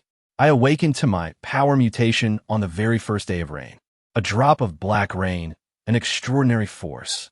Mumu, how fortunate I am, destined to be an extraordinary individual. Fortune indeed. Su Mumu glanced at the unscathed Suruo before her gaze shifted to the speed mutant, a gleaming dagger embedded in his arm. His intervention had saved Suruo. Truly fortunate, as all misfortunes that befell her transformed into advantages. Mumu, you've become quite peculiar overnight. Do you wish to kill me? Suruo extended her delicate hand, gripping her chin, her eyes glinting with unabashed malice. As it happens, I wish to kill you too. Is that so? Sensing the shadows lurking below, Sumumu found herself surprisingly composed. With a smile, she brushed aside Suruo's hand. You are indeed fortunate, but I am not lacking either. At that moment, a resounding roar, accompanied by a powerful gust of wind, erupted from the entrance, causing everyone to stagger back a few steps, instinctively shielding themselves. It turned out that this tiger wielded the power of the wind. Chapter 28. Voluntary submission. The newcomer was none other than the tiger from the zoo. In the intervening days, it had grown gaunt, its fur matted and disheveled, and its body bore several wounds. Yet, its regal aura remained undiminished. Roar! It raised its head high, its roar resonating with increased volume. Accompanied by this sound, Su Mumu sensed a relentless surge of zombies from downstairs. With a couple of strides, it dashed before Su Mumu. Let's go. Su Mumu curled her lips into a smile, turned over, and lay prone on its back, indicating the window. Evidently of the same mind, the tiger leaped directly through the window. With a loud crash, Su Mumu took the opportunity to wreck the pulley. Simultaneously, the tiger's sharp claws dug deep into the wall, leaving long, bloody streaks, as the guttural sounds of zombies and human screams echoed from above. The tiger's sturdy legs pushed off forcefully, propelling it into the building and continuing its descent. Its four legs moved in a blur, as if riding a gust of wind, swiftly reaching the ground floor. Mumu, Chumu, arriving belatedly, was aghast at the sight. Believing the tiger had abducted Mumu, he gripped his blade, ready to strike. At that moment, a vine snaked around his waist, lifting him onto the tiger's back. Chumu was taken aback. This is... Su Mumu turned her head, smiling. This is the tiger that Little Black encountered. Chumu, where are you just now? I almost didn't see you again. Assured of her safety and reunited with a familiar face, the pain in her body became acutely apparent. Leaning against Chumu, she could finally allow her body to unwind. The tiger dashed forward, guiding them into a nearby park. Once it confirmed their safety, the tiger lowered itself, allowing the two to dismount. It was only then that Su Mumu noticed the dust covering Chumu's body, his clothes torn and marred by several wounds from which blood seeped incessantly, creating a rather alarming sight. Did you not claim you could escape unscathed? How have you ended up like this? Su Mumu felt a surge of panic, on the verge of tears, as she hurriedly retrieved medicine to tend to Chumu's injuries. She regretted ever agreeing to let him lure the zombies away. How could he possibly handle so many first-tier zombies? Mumu, Chumu said as he produced a bag of crystal cores, then tugged at his tattered clothing in an effort to conceal his wounds. I'm fine, just had a stroke of bad luck and encountered a first-tier ability zombie. But do not worry, it's already dealt with. Look, he reached into his pocket and pulled out a round crystal core, which contained fewer white impurities than other first-tier cores, hinting at a striped formation within. It was, in fact, a first-tier advanced ability zombie. Su Mumu was deeply astonished. Low-tier ability zombies were exceedingly rare, with an occurrence probability of nearly 1 in 10 million. Only upon reaching the 4th tier did the chances of zombies evolving into possessing abilities slightly increase. Yet in Anshan, After the first black rain, the emergence of such formidable ability zombies was truly extraordinary. It was important to note that other zombies had only just evolved into the first tier. A wind-type ability zombie? What? Su Mumu looked at the tiger in surprise. Have you encountered one? The tiger licked its wounds, its gaze lingering on Chu Mu with newfound respect. The mutated beast possesses a heightened sensitivity towards those with similar abilities. On that day, after parting ways with Su Mumu, it found itself preoccupied with thoughts of the spiritual spring water. While taking a leisurely stroll, it caught a whiff of a particularly distinct wind element. Following the scent, it arrived at a school where a new teaching building was under construction. Upon leaping atop, it beheld a zombie feasting within the confines of the closed structure. Su Mumu felt a chill run down her spine. How had a zombie become trapped within the construction site, and from whence did its sustenance come? She was reluctant to entertain the dark conjectures forming in her mind. Did it inflict your injuries? The black rain has eroded my essence. On the third day, it sought me out, intent on consuming me. A shiver coursed through Su Mumu's heart. The fact that this zombie could resist the allure of the black rain indicated that its energy surpassed that contained within the rain itself. The text had failed to mention such a phenomenon. Everything was shifting. Casting her gaze upon the nearby tiger, she felt a pang of trepidation. The zombie's desire to consume the tiger suggested that the energy within the tiger was even more enticing. The tiger's strength was undoubtedly above the first-tier low level. Reflecting on her previous arrogance when she had bound the tiger, she came to realize that the creature had merely been toying with them. Had it truly wished to claim her life, she would have stood no chance of retaliation. Yet, a twinge of confusion arose within Su Mumu. You are significantly more powerful than I.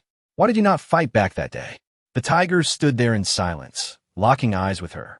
After a long moment, its imposing figure gradually leaned closer, resting before Su Mumu, and spoke in a deep tone.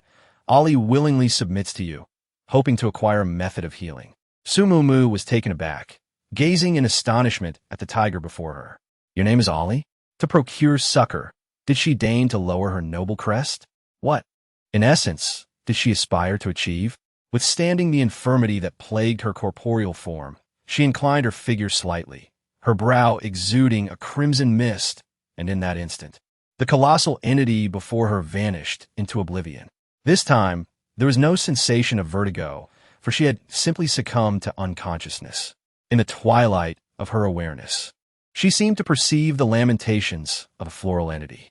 Assuredly, this is the most vexing mistress I have ever attended to. Observing the individual's disappearance, Chu Mu furrowed his brow ever so slightly. Mumu's complexion was wan, indicative of an injury sustained. Assuredly, she had been forcibly drawn into the spatial domain by the floral entity therein. The floral entity within the spatial domain possessed curative properties, which would undoubtedly serve to mend her wounds. However, were her injuries inflicted by that coterie of individuals? A surge of ferocity manifested within Chu Mu's gaze. The wind-attributed ability-wielding zombie was of commensurate rank to him, and ability wielders of equal rank were invariably at a disadvantage when confronting zombies of equivalent stature. It was for this reason that he had been detained for a considerable duration. Had he been of greater strength, he would not have been impeded, and Mumu would not have suffered injury. He would spare none of those individuals. Woof! Chu Mu promptly suppressed the ferocity within his eyes. Wanli arrived, panting for breath. Brother Chu, I have been searching for you for an age. Sister Mumu, I am aware. She is safe. Right here. Right here. Wanli scratched his head in bewilderment. There is patently no one here. Indeed, the spatial domain. Sister Mumu has assuredly entered the spatial domain. By the way, Brother Chu, when I ventured to that edifice earlier, I encountered Xiao Hui and Xiao Mei. This is the jade insignia that Sister Mumu instructed them to pilfer. Chu Mu accepted the jade insignia, and upon beholding its form, a glint of lucidity flashed within his gaze. From whence was it purloined? He cast a fleeting glance upon the two serpents, whereupon they promptly slithered down Wanli's arm, choosing instead to coil themselves around the diminutive figure of Xiao He, who stood a short distance away. As he watched the departing snakes, Wanli's gaze was filled with utter bewilderment, questioning their peculiar behavior. Chu Mu, however, comprehended the situation with perspicacity. In his previous existence, he had heard tell of Su-Ro possessing a spatial treasure and jade-like tablet, which he now surmised to be this very artifact. Yet, Mumu was not the same puppet-like individual from his past life. She should ostensibly be unaware of such things. Could it be, perchance, related to the dream she had mentioned? Chapter 29. The Pugnacious Lolita Upon Awakening. Su-Mumu found herself immersed in a lake of spiritual spring water. A faint, ruddy luminescence emanated from her being as the tepid waters nourished her body, providing immense comfort. She shifted her neck, sensing an obstruction against her skin. Reaching out to investigate, she was astonished to discover that it was the root of the flower. A lengthy root, devoid of extraneous tendrils, bore a striking resemblance to its stem. The instant the root detached from her skin, the faint radiance dissipated, and the water lost its previous warmth and comfort. Awake? Now that you're awake, be quick about it and leave. Two came down at once, exhausting me. It was the voice of the flower. Raising her eyes, she observed that it remained as it had been on previous occasions, its petals bulging, as if digesting something. Su-Mumu rose from the lake, gently caressing the flower that had grown considerably, expressing her gratitude for its efforts and promising to find something to its liking in the future. After a moment's pause, the flower remained unresponsive, presumably preoccupied with processing Ollie. She lingered no longer, tidied her garments, and promptly exited the spatial dimension. The surroundings were enveloped in darkness, with only a faint glimmer of white on the horizon. Su-Mumu was taken aback, realizing that the flower had expended such a considerable amount of time in healing her. Mumu, are you all right? Upon her arrival, Chu-Mu hurried over to her. Achu, I'm fine now. But you, how did you get hurt again? Did a zombie come after you? Chu-Mu, feeling guilty, discreetly covered her own wound. No, I just got a little careless. Unfortunately, two of those who had harmed Mumu had escaped. As the two exchanged their concerns, two oblivious snakes slithered up her arm, placing a jade token in her hand. Xiaomei eagerly reminded her to fulfill her promise. Meet. The two snakes felt a chill at the back of their heads and quickly nudged Su-Mumu, retreating into their space. When Su-Mumu turned to look at Chu-Mu again, the latter had already returned to normal, completely devoid of the earlier anger directed at the two snakes. In the distance, Xiao Hei observed silently. Su-Mumu briefly explained the general function of the jade token, still using that dream as a shield. So, what do you plan to do with this space? Su-Mumu had already contemplated this, proposing, let's give it to Wan Li. He is the one we trust the most. Moreover, he is more familiar with the materials needed for vehicle modifications, and having the space will make it easier to gather them. Naturally, Chu-Mu had no objections. The two immediately called for Wan Li. As a droplet of blood fell, a white light flashed, revealing a small red mark on the inner side of his wrist. It's the space. Quickly, concentrate and feel it. At Su-Mumu's urging, Wan Li closed his eyes and carefully sensed it. After a moment, he joyfully opened his eyes. It truly is a space. It's enormous. Su-Mumu, filled with pride, exclaimed, see, sister didn't deceive you, did she? You've truly manifested a pocket dimension. Henceforth, should you require any accoutrements for your automotive endeavors, procure them directly from within. However, it is of paramount importance that this remains clandestine, lest we invite peril. Upon further contemplation, Wan Li concurred. With spatial ability and the incidents involving and the serpent, prudence was indeed warranted. His charge was to safeguard both, and, following a modest repast, the trio, accompanied by their canine companion, embarked on their pursuit of. Upon its arrival at the hotel, had already vanished, along with the ringleader of the ruffians.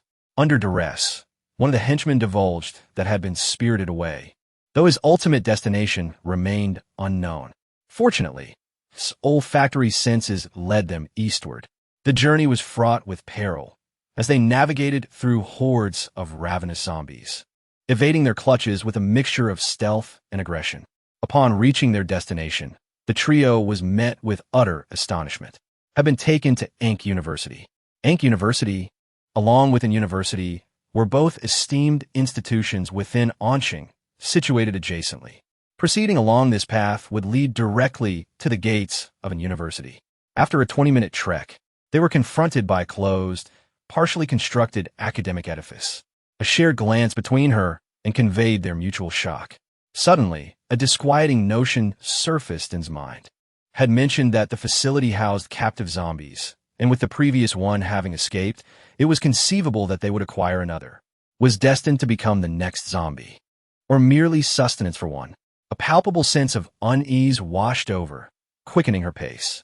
Due to the incomplete construction of the edifice, it was enveloped by a dense mesh netting. Sumumu attempted to lift the netting, only to discover it had been metallicized. Woof! This way. The trio followed Xiao Hei to the eastern side of the structure, where a hole had been created in the netting, presumably by Ollie. Crawling through the aperture, they entered a dimly lit interior, the scent of cement permeating the atmosphere, effectively masking human odors. A north-facing window was present, but it was obstructed by an object, rendering the space airtight. Sumumu pressed against the obstruction, revealing that it, too, had been metallicized. This object was likely not intended to obscure the view, but rather to serve as a barrier against the trapped zombies in the courtyard. If this were the case, the lower 3 floors would likely be shrouded in darkness. Ascending further, they discovered that 5 consecutive floors had undergone metallicization. Upon reaching the 6th floor, the staircase passage was severed. Observing the fractured edge, Sumumu realized that the 6th floor and above were likely inhabited. Just as they were about to proceed, Chumu abruptly halted them. Moments later, Sumumu detected the presence of an irate individual. A vehement female voice echoed from the stairwell. Nonsense. He's my brother. Would you expect me to abandon him? Get out of here and stop hindering me. Another male voice retorted, Warner. So what if you're strong? You saw those people were mages. As a warrior, you'd be annihilated before you could even get close. Yes, I'd be annihilated before I could get close. I'd be throwing my life away because of you, my useless teammate. If I hadn't dodged quickly, you would have gotten me killed. I mean, really killed. Upon concluding her statement, a rope descended from above, and a young girl utilized it to reach the 5th floor. Once she alighted, Sumumu discerned that the girl's height was approximately 1.55 meters. Yet she bore an immense iron hammer. Had Sumumu not overheard their prior altercation and ascertained that she was a strength-augmented mutant, she would have assumed the hammer to be a mere plaything. Subsequently, a gaunt man descended, only to be immediately met with a kick from the girl, followed by the forceful descent of the hammer. Anticipating a gruesome scene, Sumumu promptly averted her gaze, but the expected shriek never materialized. Upon reopening her eyes, she observed the hammer poised just above the man's nasal bridge. She had no doubt that, should the girl desire, the man's cerebral matter would be instantly dispersed. Depart at once, or I shall treat you as a zombie and shatter your skull. Question, not my resolve. Sumumu arched an eyebrow, noting the classmate's irascible temperament. Coupled with her diminutive stature, she presented as a quintessential volatile Lolita. Nay, with the addition of the hammer, a veritable violent Lolita. Having dispelled her inept comrade, the violent Lolita issued a disdainful snort and advanced directly towards Sumumu and her companion's hiding place. For a fleeting moment, their gazes locked. Heavens! The violent Lolita exclaimed, leaping backward and brandishing her hammer in a threatening manner. Thieves, what have you done to my instant noodles? Instant noodles? A significant query manifested on Sumumu's countenance. Upon turning, she discerned an indiscernible mass occupying the recess of the space, obscured by the ambient gloom, eluding their prior detection. Nay, Sumumu promptly clarified. We are not thieves, nor have we tampered with your instant noodles. We merely happen to be passing by. Passing by? The pugnacious lass regarded them with skepticism. Does happenstance lead one to the 5th story? Engaging in furtive concealment? Methinks your intentions are suspect. Prepare to face the wrath of my hammer. Hold! Sumumu interjected, extending her palm in a gesture of urgent cessation. After articulating the purpose of their sojourn, the combative adolescent tentatively lowered her hammer. You mentioned earlier that your brother was also apprehended? Sumumu inquired. You seem to possess considerable insight into the situation within. Would you be amenable to sharing your knowledge with us?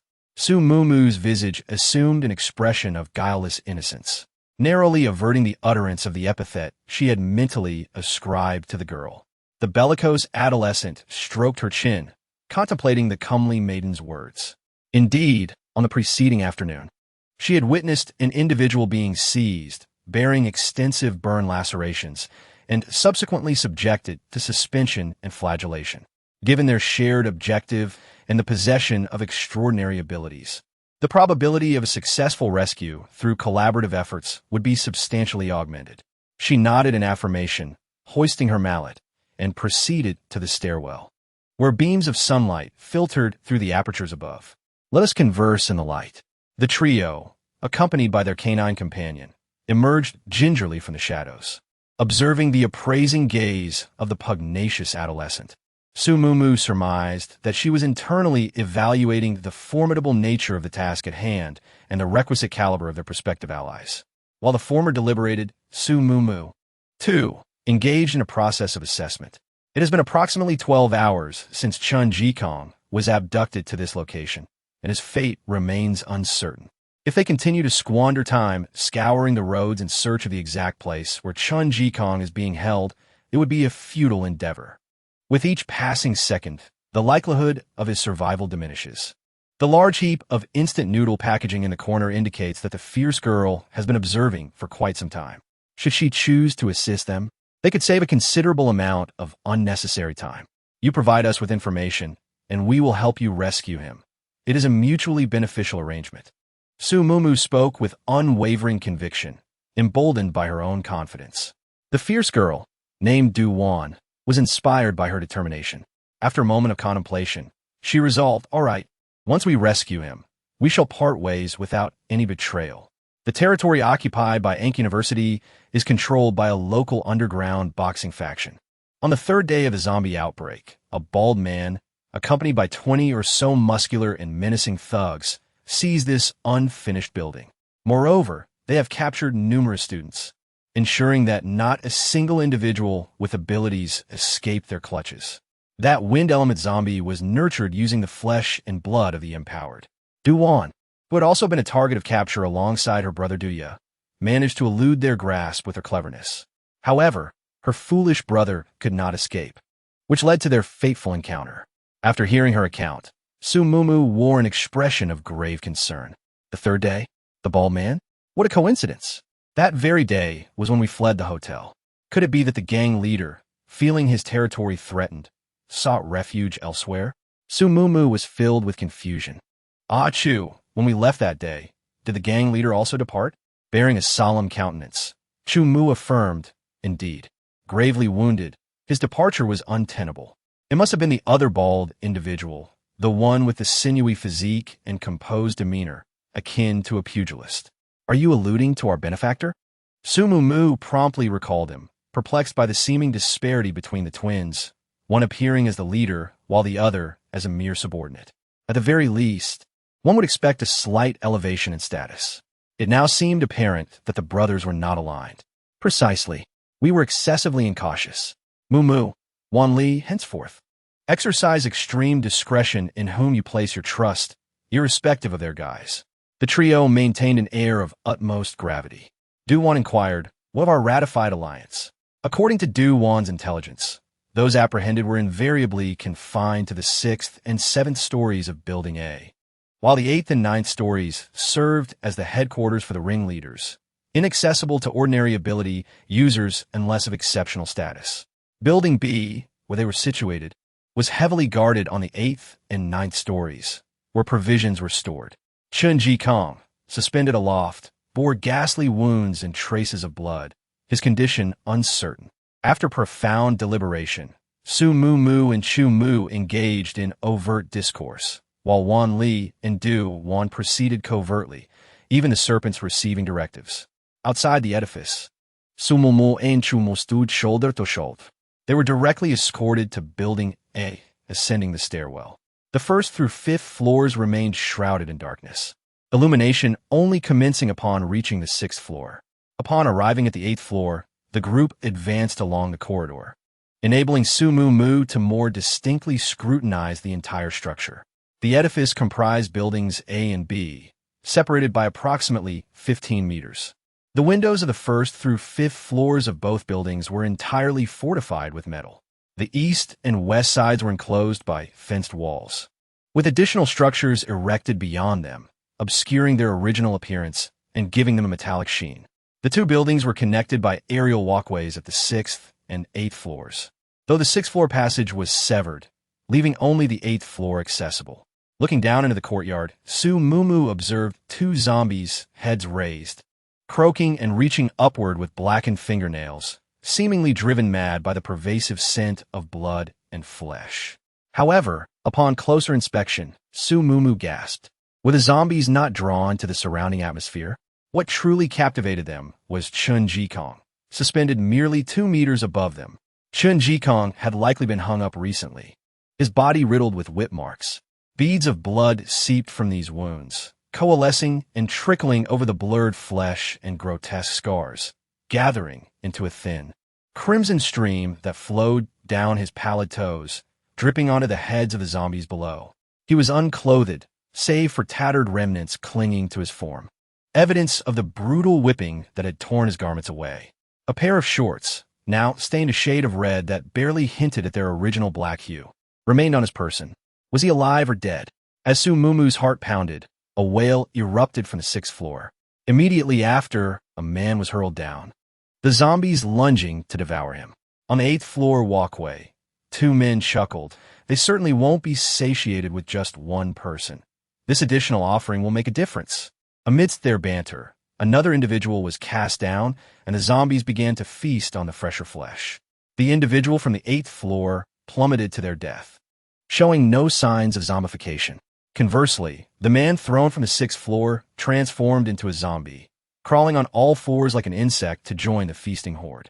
However, his repast was short-lived as a flash of cold light severed his head, and his body was flung against the wall of block 8 by a vine-like whip. It was then that Su Mumu noticed the base of the wall was piled high with rotting, maggot-infested corpses and dead zombies. The entire building was a meticulously organized zombie farm. She was overcome with nausea and retched violently. Chapter 31. Entering the lair disgusted, Suruo sauntered gracefully into view.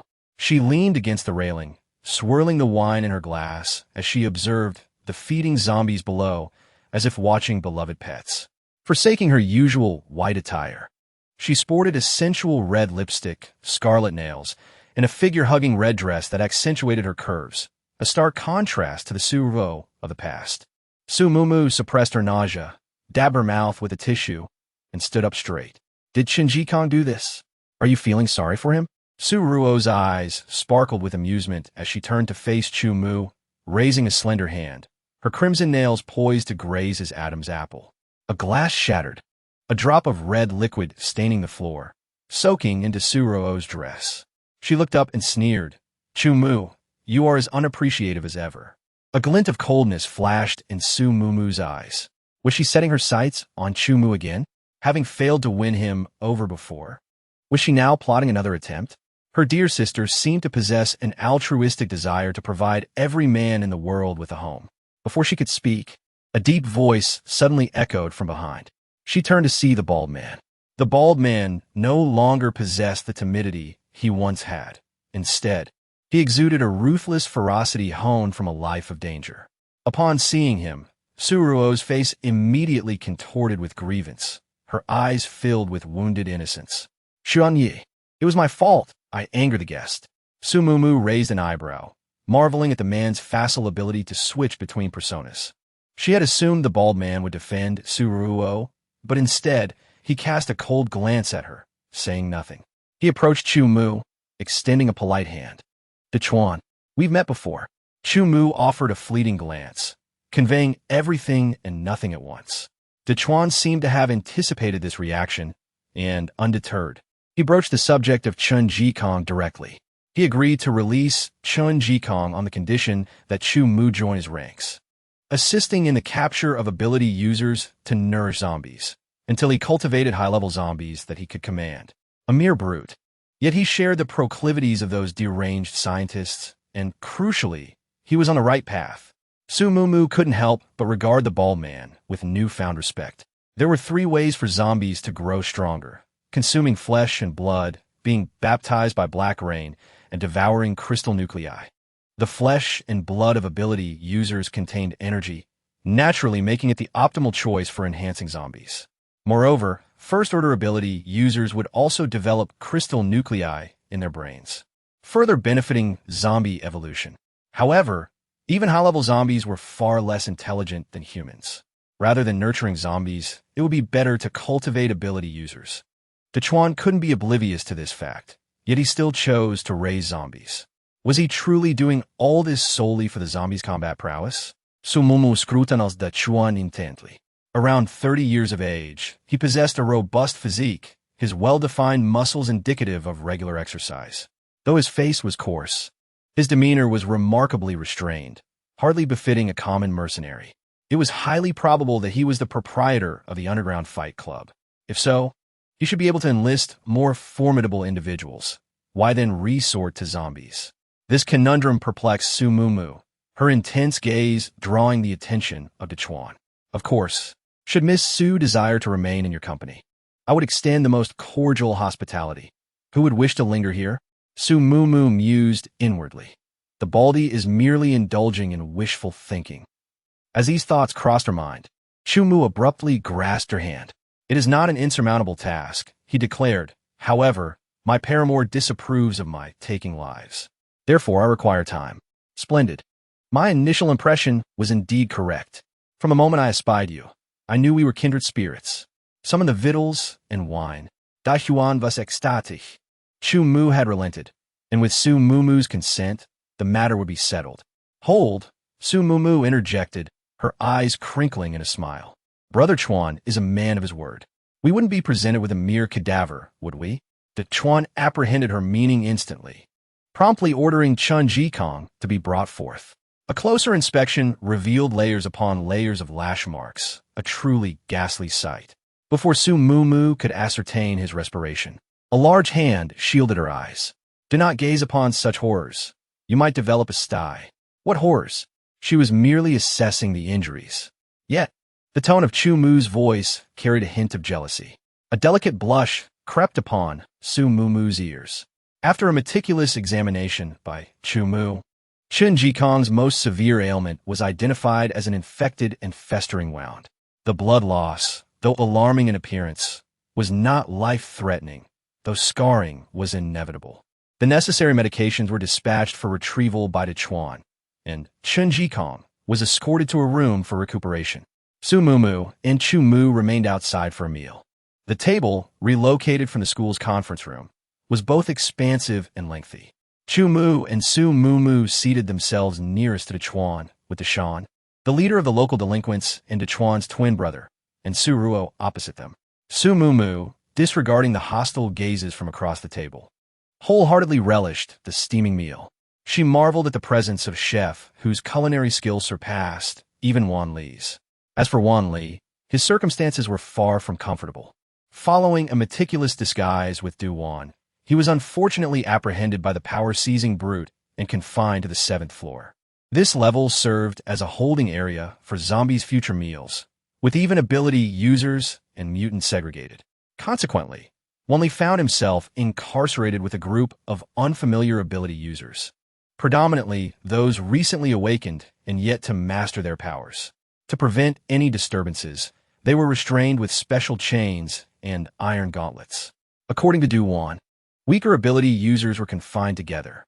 Thus, when Wan Li, under the alias Little Earth, was brought in, he could only manage to levitate a few centimeters of soil, much to his chagrin.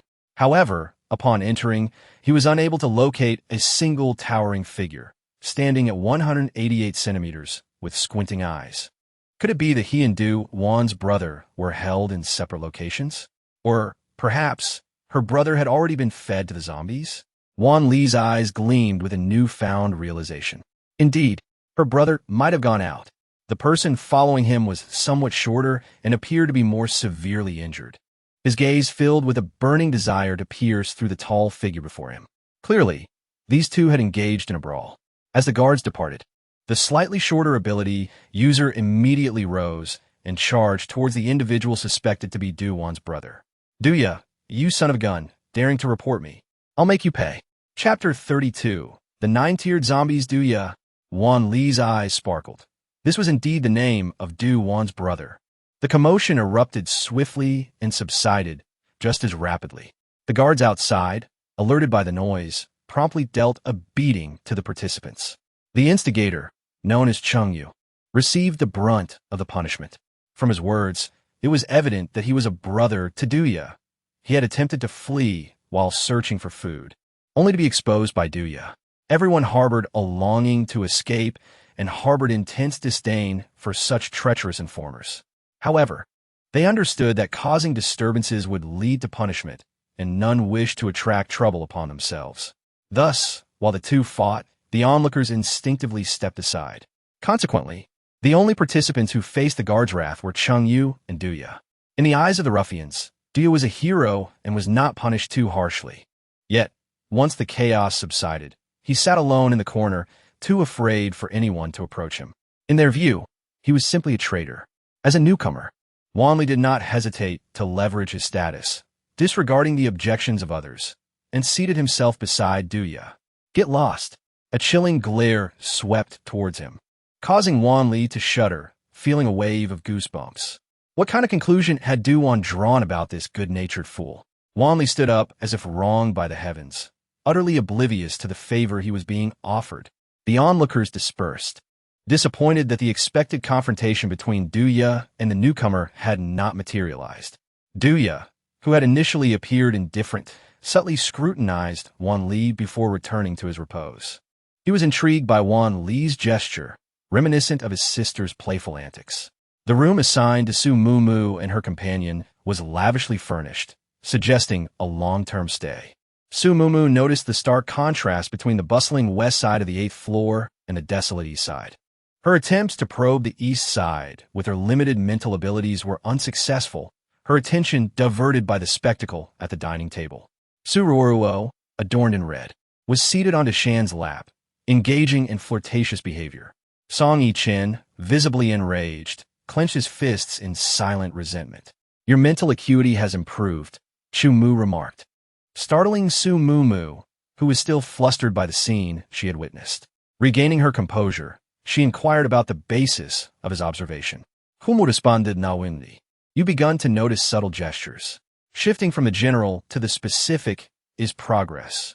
Su Mumu's face flushed crimson. She truly had not intended to stare. However, it was insufficient. Chu Mu sat before her, earnestly entwining their fingers, and slowly closed his eyes.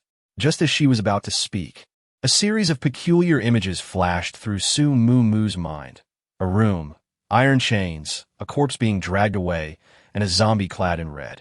She shut her eyes to scrutinize further, and to her astonishment, the figure dragging the corpse was none other than Dechuan. Was he nurturing this female zombie? But why not confine her with the other zombies below? Could it be that Dechuan's purpose in harboring zombies was not for their combat prowess, but for some other reason? Perhaps it was connected to this female zombie. Yet, what was the relationship between her and Dechuan? Just as she became engrossed in her thoughts, the images in her mind abruptly vanished. Why had they disappeared? Su Mumu opened her bewildered eyes, only to find Chu Mu smiling at her. Had she not seen enough? Conduction. Conduction? Su Mumu gazed at Chu Mu in astonishment. Could he truly wield conduction? The psychic abilities encompass 3 orientations: perception, control, and conduction. Conduction is the most challenging. The books mentioned a highly gifted psychic who, while others could only convey a single image, managed to project for 10 seconds. Unfortunately, he passed away young, and since then, no exceptionally powerful psychics had emerged. Yet just now, Chu Mu had achieved nearly 20 seconds of conduction. His physical prowess could be attributed to diligent training, and his wind abilities could be seen as the result of hard work. But regarding psychic abilities, Su Mumu began to doubt if the person before her was indeed Chu Mu. The astonishment and skepticism evident in her eyes were unmistakable. Chu Mu gently tightened his grip on her hand. His tone was exceedingly tender, his gaze filled solely with her reflection, as if he were soothing her. Yet, Su Mumu could clearly discern that beneath that gentleness lay fear and trepidation. Chu Mu's feelings for her were in stark contrast to the indifference she remembered. Taking a deep breath, Su Mumu reciprocated his grip, holding his hand more firmly. The coldness, the bloodied hands, the obsession, and this overwhelmingly formidable mental fortitude all stirred her doubts. Nonetheless, she felt an inexplicable connection with Chu Mu, leading her to instinctively trust him. Although the reasons eluded her, she was inclined to believe in her intuition, or rather, in Chu Mu's kindness towards her. Let's first address the matter at hand. No sooner had she spoken than a knock resounded at the door. The one treating Chun Jikong's wounds was a medical student, trembling with fear, and it took him nearly an hour and a half to complete the task.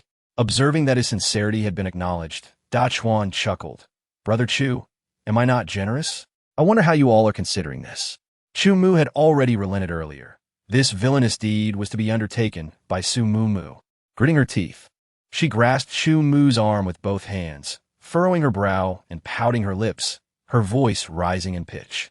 "Chu, the elders say that killing brings retribution. What if in the next life I become a person and you a pig? How will we be together then? I won't allow it." Her delicate and innocent features, already fragile, now squeezed out 2 tears, evoking a sense of pity. Chu Mu embraced her tightly, pressing a soft kiss to her forehead as he gently reassured her. All right, I will heed your words. Do not cry." Cradling the person in his arms, Chu Mu offered a wry smile, saying, "Rest assured, Brother Chuan, I shall persuade her further. However, I must also see some sincerity from you, am I not? How about this? Feel free to assign me any other tasks." A glint of severity flashed into Chuan's eyes. "Very well. I demand a crystal nucleus from a wind-type zombie." Chapter 33. The Mercury Wall, a crystal nucleus? An epiphany struck Su Mu. She recalled mentioning in her writings that high-level zombies could develop intelligence. Thus, the 2 zombies downstairs were merely experiments, while the one Chuan truly nurtured was the one on the 9th floor. But what was the connection between that female zombie and Chuan? Why would he be willing to sacrifice so many lives for her? To be frank, she's the only one I have raised that possesses special abilities. Unfortunately, she grew too strong and escaped. Brother Chu, you are quite capable. I would appreciate your assistance in handling her. A disobedient creature is nothing but a calamity. A zombie with special abilities? That was certainly unheard of. Yet, all zombies were somewhat similar. How would I even locate it? Sensing her subtle movements, Chu Mu gently caressed her back, his deep, resonant voice emanating from his chest and reaching her ears, instilling a sense of calm. "Miss Su, you must know of its whereabouts, do you not?" Still nestled in Chu Mu's embrace, Su Mu, upon hearing the term Miss Su, initially thought it referred to Su Ruo. As she pondered why Chuan would think so, she suddenly realized the surrounding atmosphere had fallen eerily silent. Did Chuan believe she was aware of the location of that special ability zombie?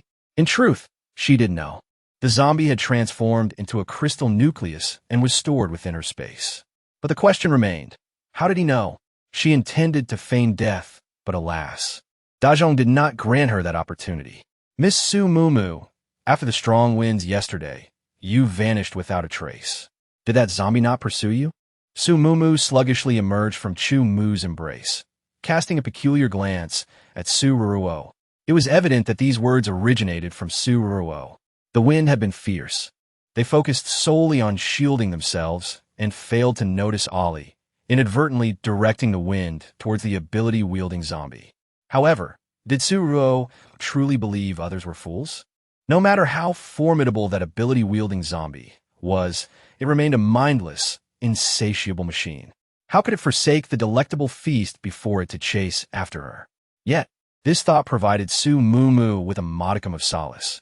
At least she need not fabricate a lie to protect Ollie. I simply leapt out of the window to escape. No so mi persudme. Su Mu's eyes brimmed with sincerity. In this matter, she had merely concealed a fragment of the truth, and thus felt no guilt akin to lying. Dazhong squinted, his gaze inscrutable as he scrutinized Su Mu. After a prolonged moment, he suddenly broke into laughter. "I suppose that creature is quite ferocious. Who could survive an encounter? It seems we must trouble Brother Chu to search." By now, it was past 5 in the afternoon. Yet, Dazhong's intention was for Chu Mu to set out immediately until he successfully obtained the crystal core. This was within their expectations, and thus Chu Mu did not hesitate, promptly departing with Dazhong's designated team. Su Mu, barred from descending to the 7th floor, could only watch from the corridor on the 8th floor as they vanished from sight. No sooner had they disappeared than another team arrived on the 6th floor. Nightfall. Apart from the echoes of the patrolling squad and the guttural moans of 2 zombies below, an eerie silence prevailed. With a flick of a vine, Su Mumu, clad in a black tracksuit, was poised to slip out of the window when a sudden slip nearly brought her face into an unwelcome encounter with the windowsill. What is this substance? She mused. Under the moon's gentle glow, she examined her hand, a sight that almost made her retch. Her hand was coated in a viscous, silvery fluid, which she had inadvertently picked up from the window frame. Leaning out, she observed that the building's exterior was densely covered in similar traces. The first 6 floors seemed to be plated with quicksilver, shimmering with a soft, argent luster, quite aesthetically pleasing. Her window, however, was uniquely trailed by a path extending to the 8th floor. Could this be some mutated creature drawn by the scent of the flowers and the spiritual spring water? She pondered. The traces suggested a soft-bodied creature. Su Mumu shuddered, hoping it wasn't some form of caterpillar. The thought alone was horrifying. She placed a cloth on the windowsill, and with another flick of the vine, Su Mumu successfully exited the window. Her first act was to secure the window shut, keen to prevent any strange creatures from entering her room. The red-clad zombie was located on the easternmost side of the 9th floor, while she was on the western side of the 8th, fully utilizing the robust properties of her fused rock ability. She used the vine like a grappling hook to latch onto the window sill above. Su Mumu ascended to the space between the 8th and 9th floors before releasing the vine to swing across. On the eastern side of the 9th floor, there was only one person, Dachuan. He resided next to the room where the red-clad zombie was isolated. First, she dispatched mental threads to monitor Dachuan's movements. Then, she manipulated her mental threads to infiltrate the zombie's mind. With the guttural sounds silenced, Su Mumu deftly slipped in through the window. This is the result of rigorous training under Chu Mu's supervision, yielding remarkable outcomes, and she nodded in satisfaction. Although the room was sealed off from the zombies, it was adorned with a cozy ambience, patterned wallpaper, a single armchair, teddy bear cushions, and even a wardrobe brimming with lovely red dresses. The only incongruous element was a large bathtub positioned near the door. Despite being cleaned, it still bore faint traces of blood, starkly contrasting with the overall decor. There was no bed in the room. In its place lay a zombie secured by iron chains, its cold metallic exterior wrapped in thick sponge, as if to prevent the chains from causing harm to the creature. This zombie bore no distinction from others, its face a grotesque mask of decay. Su Mumu began rummaging through the room, hoping to uncover valuable information, yet everything appeared brand new, devoid of any signs of prior occupancy. Just as she was about to concede defeat, her attention was drawn to the zombie's tattered clothing. Clearly, it had not been changed out of fear of its biting, and she reached into one of its pockets. To her astonishment, she found a wallet. Elated, she thought that perhaps this wallet might contain vital information regarding the creature. Just as she was about to open it under the moonlight, the neighboring Dachuan suddenly stirred awake. Su Mumu, confident in her stealth, assumed he would leave upon seeing no anomalies. However, just as she crouched and moved a few steps westward, Dachuan's voice erupted with a shout, accompanied by the sound of shattering glass. Where do you think you're going? Chapter 34. Has the snail mutated too? Su Mumu was so terrified that her soul nearly fled her body, quickly dropping to the ground. Yet, she soon heard Dachuan's voice again, this time laced with disgust. What is this disgusting thing? Someone come. Dachuan strode down the corridor, summoning everyone from the 9th floor. What a fortunate opportunity. Su Mumu swiftly entwined herself with vines and descended directly to her window. Discarding a rag into the space, she hastily changed her attire and enveloped herself in a blanket. No sooner had she reclined than there came a knock at her door. Who is it? Su Mumu yawned, groggily approaching the door to crack it open slightly. Me Su. It is I, came to reply. The boss has spotted an unidentified creature outside the window and noticed traces by your window. He sent me to ensure your safety. The visitor was Xiao, dispatched by Dachuan to both care for and monitor her. Upon hearing the term unidentified creature, Su Mumu breathed a sigh of relief. Assuming Dachuan had discovered the source of the silver slime, Feigning ignorance, she opened the window, placing her hand on the sill, only to recoil in horror as she encountered a strange texture. What is this? It's utterly disgusting. Her reaction was not entirely feigned. The slime was indeed repulsive. After washing her hands, she returned to the window, tilting her head to peer outside. To her astonishment, in a matter of mere minutes, the silver traces had crossed her window and ascended straight to the roof. Glancing eastward, she observed 5 or 6 additional trails also leading to the rooftop, one of which headed directly towards the dwelling of the zombie clad in red, vanishing amidst the shattered glass. It turned out that the unidentified creature Dachuan had mentioned was indeed this very phenomenon. While she felt a sense of relief, the sight of those traces leading to the roof instilled a twinge of fear within her. Following the trail of her tendrils, the creature's pace was remarkably swift, judging by the timeline of Dachuan's shattering of the glass. Had she lingered in the 9th-floor room for merely an additional minute, she would have been the one to encounter the enigmatic entity. Given her profound aversion to soft-bodied organisms, her reaction would have undoubtedly surpassed even Dachuan's.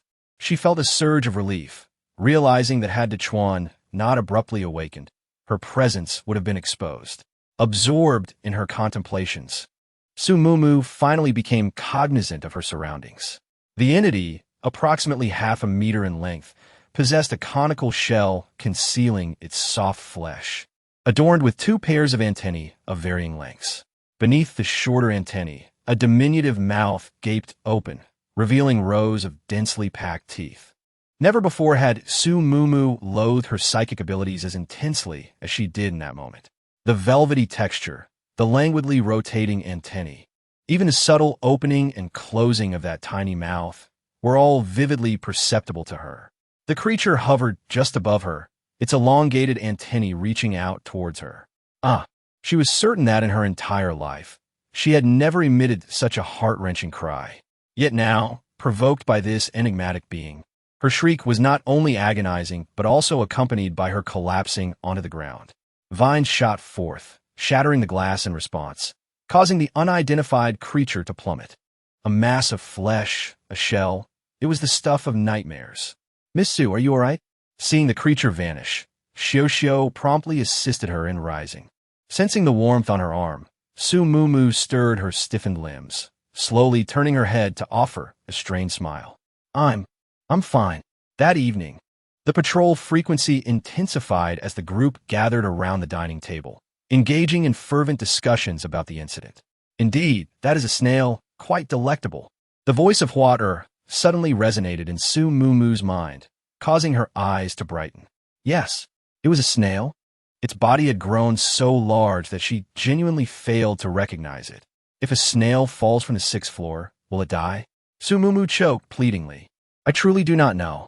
The sight of the mass of flesh suddenly appearing before her would instill fear in anyone, especially when it was so close, writhing and soft.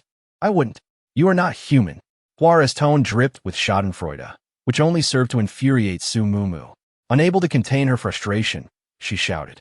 This outburst drew the attention of everyone in the vicinity. Dazhong's expression turned peculiar, and he addressed her, "Miss Su, do you have any objections regarding the organization of the ability users to search downstairs?" Su Mumu replied, "No." After deliberation with the others, Dazhong decided to dispatch a team of ability users at dawn to eliminate this group of unknown creatures. La King suffisait personnel. They selected a few ability users from the 6th floor. A team of 5 was formed, led by Dazhong himself, accompanied by a formidable ability user, while the remaining 3 were chosen from the weaker individuals on the 6th floor.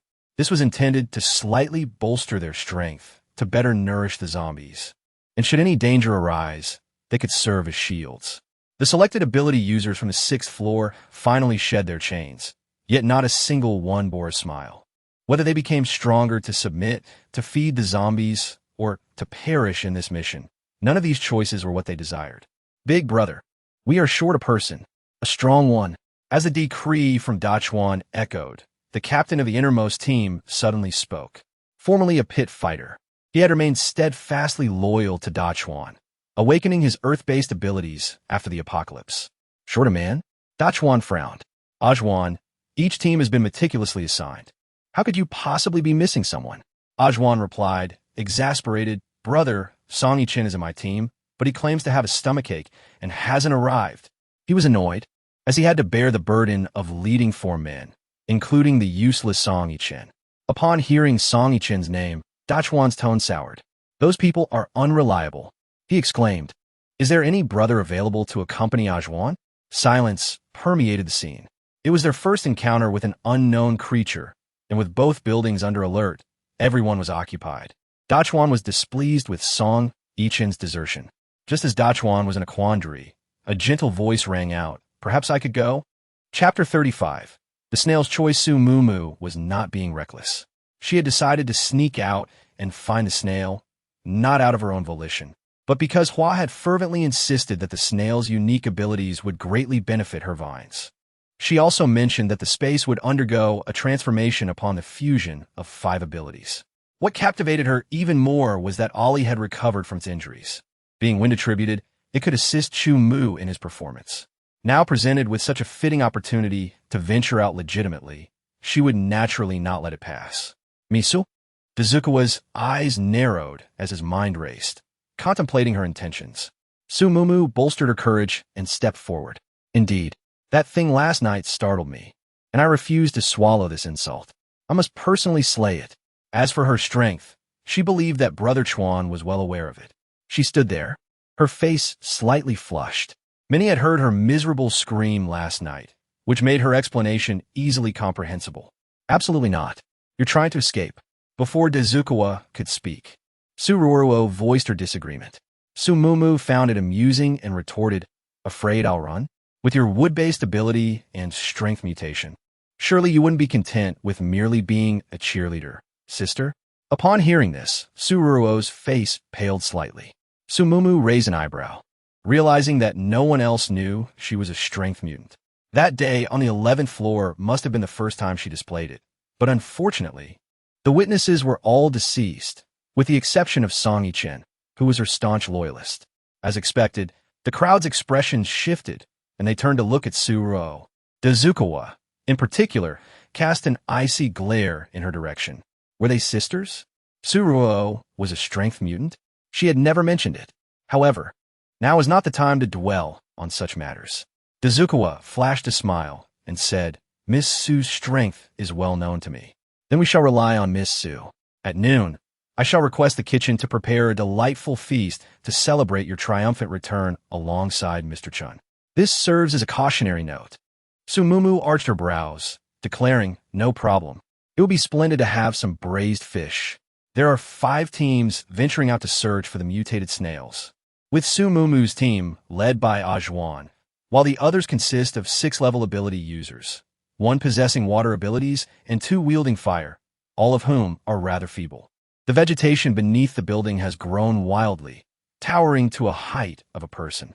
The 5 teams are arranged in succession from the nearest point to the building, conducting a thorough search, with Su Mumu's team positioned at the outermost edge.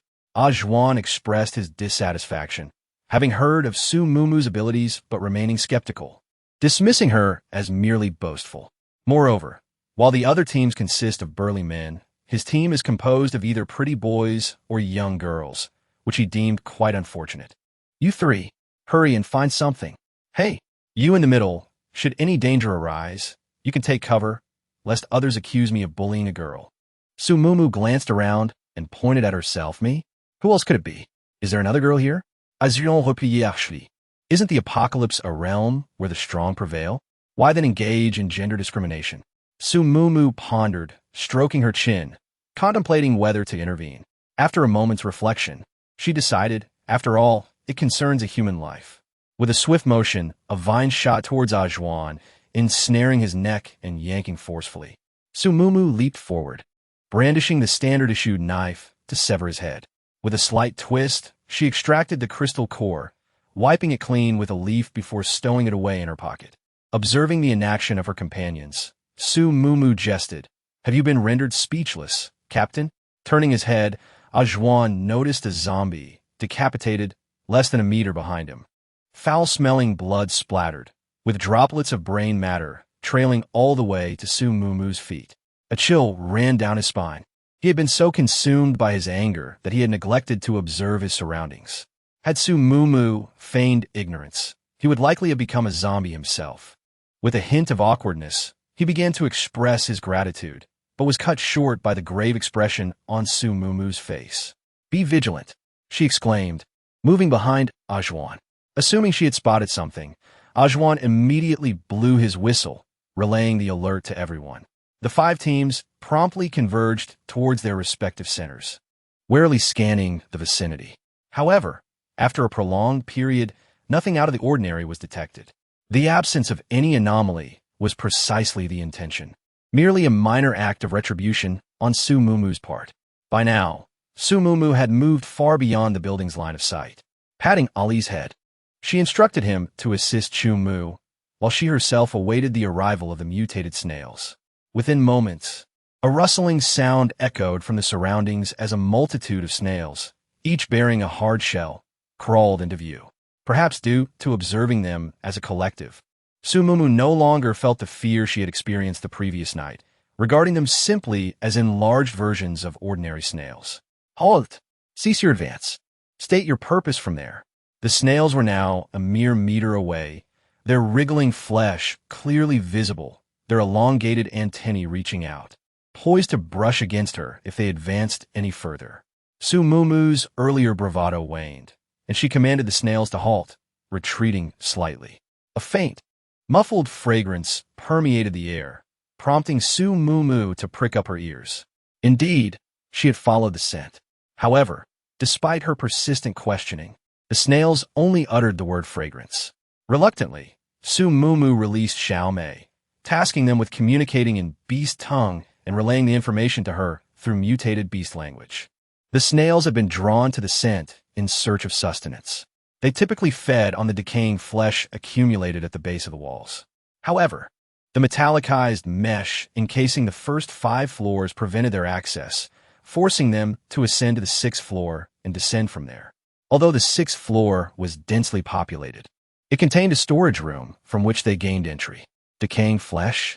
Su Mumu glanced at the snails' mouths, and the sight of their dense teeth sent shivers down her spine. The mutated snails subsisted on decaying flesh. This presented her with a dilemma. While domesticated mutated beasts could live independently of her, they could not consume zombie flesh. However, the black rain had contaminated the soil and vegetation, depriving the snails of their natural food sources. If she were to domesticate the snails and then neglect them, they would starve to death. She could either domesticate them all and house them in her dimension or leave them to their own devices, allowing them to continue their current habits. After careful consideration, Su Mumu decided to entrust the decision to the snails themselves. The snails opted not to enter the dimension, seemingly relishing their current freedom. Although they were limited to decaying flesh, they could venture to different places and observe various plants. Their ability was hardening, which only provided self-defense and lacked offensive capabilities. The 2 snails that had fallen the previous night had sustained minor cracks in their shells, but they assured her that the shells would regenerate. However, Su Mumu noticed numerous small holes on their shells, but she did not pay much attention to them. She produced a capacious and profound dish, filling it with the spiritual spring water, the fragrant substance they had detected, whereupon each creature imbibed with relish. The undulating soft flesh, the retracting tentacles, the densely packed teeth. Su Mumu continued to observe with trepidation, yet inexplicably, a sense of pity arose within her. The environment was excessively brutal, necessitating self-preservation. A misfortune, yet also a boon. Just as all was harmonious, the sound of hurried footsteps suddenly echoed. Su Mumu's expression solidified, and she immediately directed the snails to depart, while simultaneously dispersing her mental threads. Behind him, a towering figure was in pursuit, also a member of their team, a water-based ability user. "Chengyu, you shall not escape. I will bite you to death. Duya, are you deranged? Now is an opportune moment to flee. Why not escape with me? Duya?" Was this not Du Wan's elder brother's name? Xiao Mei had mentioned Wan Li finding Duya. Unexpectedly, she too had encountered him.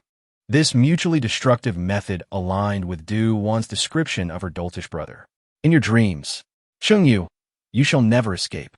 Duya bellowed, lunging forward and felling Chengyu with a single blow, pinning him to the ground and delivering a fierce beating. He then pried open Chengyu's eyelids, manipulated his ability, and injected a small stream of water. Chengyu cried out in agony, yet did not cease his counterattack, a small flame igniting from his palm and striking Duya. Alas, the flame was too diminutive, and Duya was covered in droplets of water, extinguishing the fire within mere seconds. Sumumu. How amusing it is to witness these clumsy creatures pecking at each other.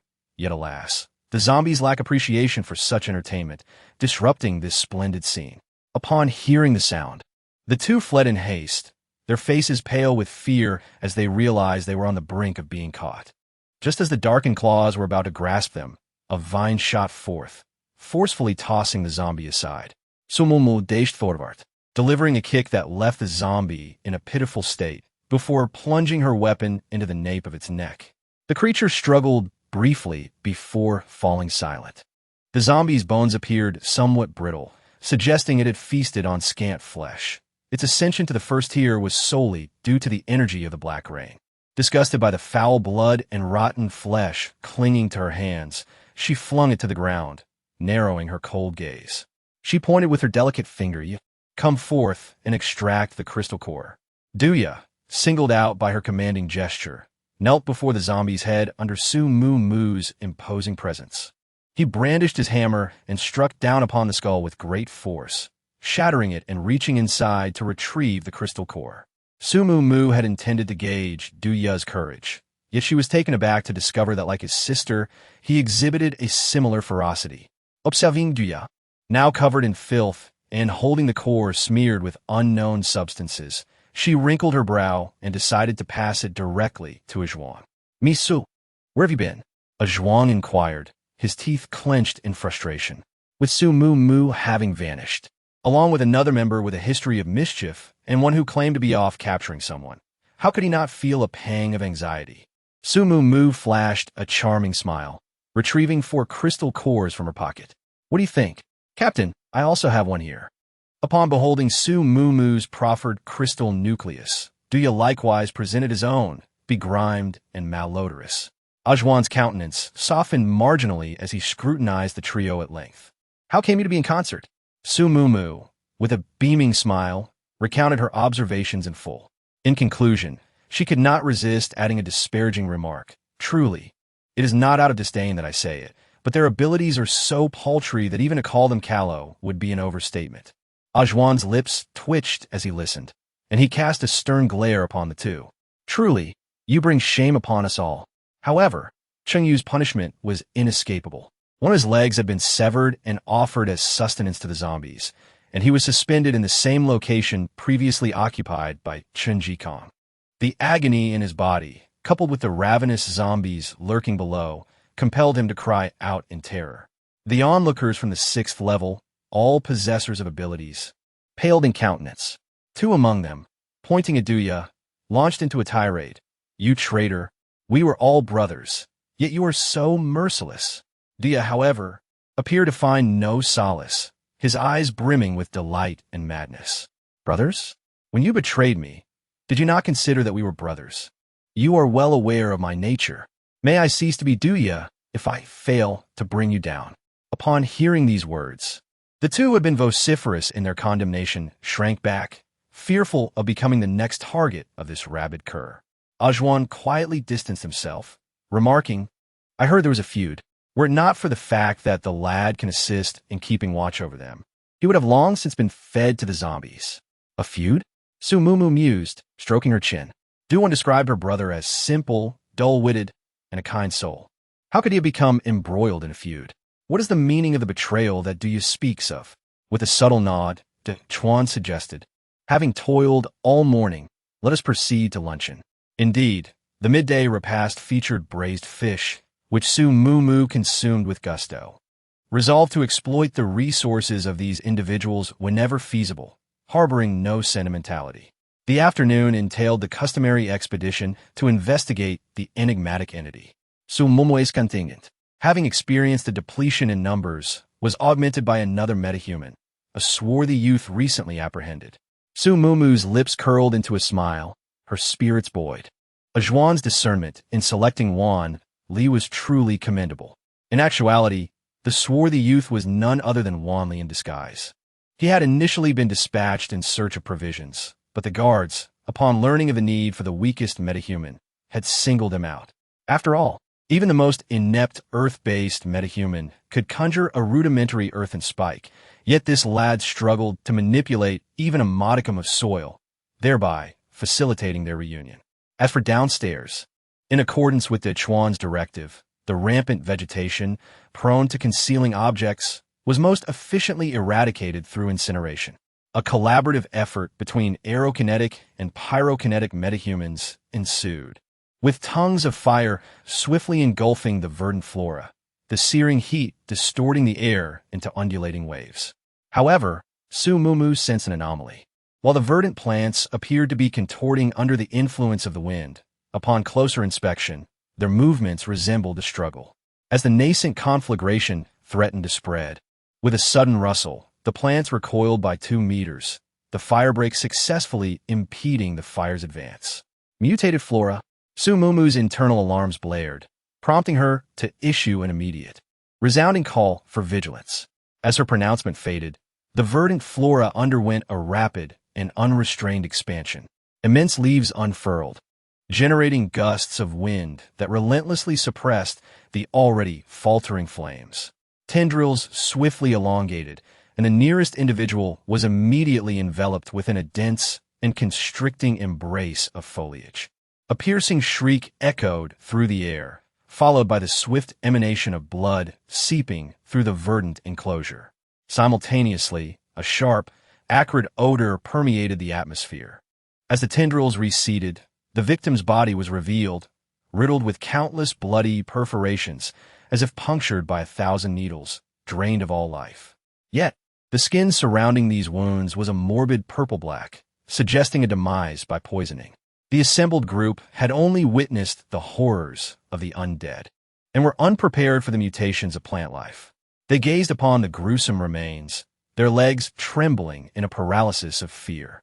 However, the mutated flora exhibited no mercy.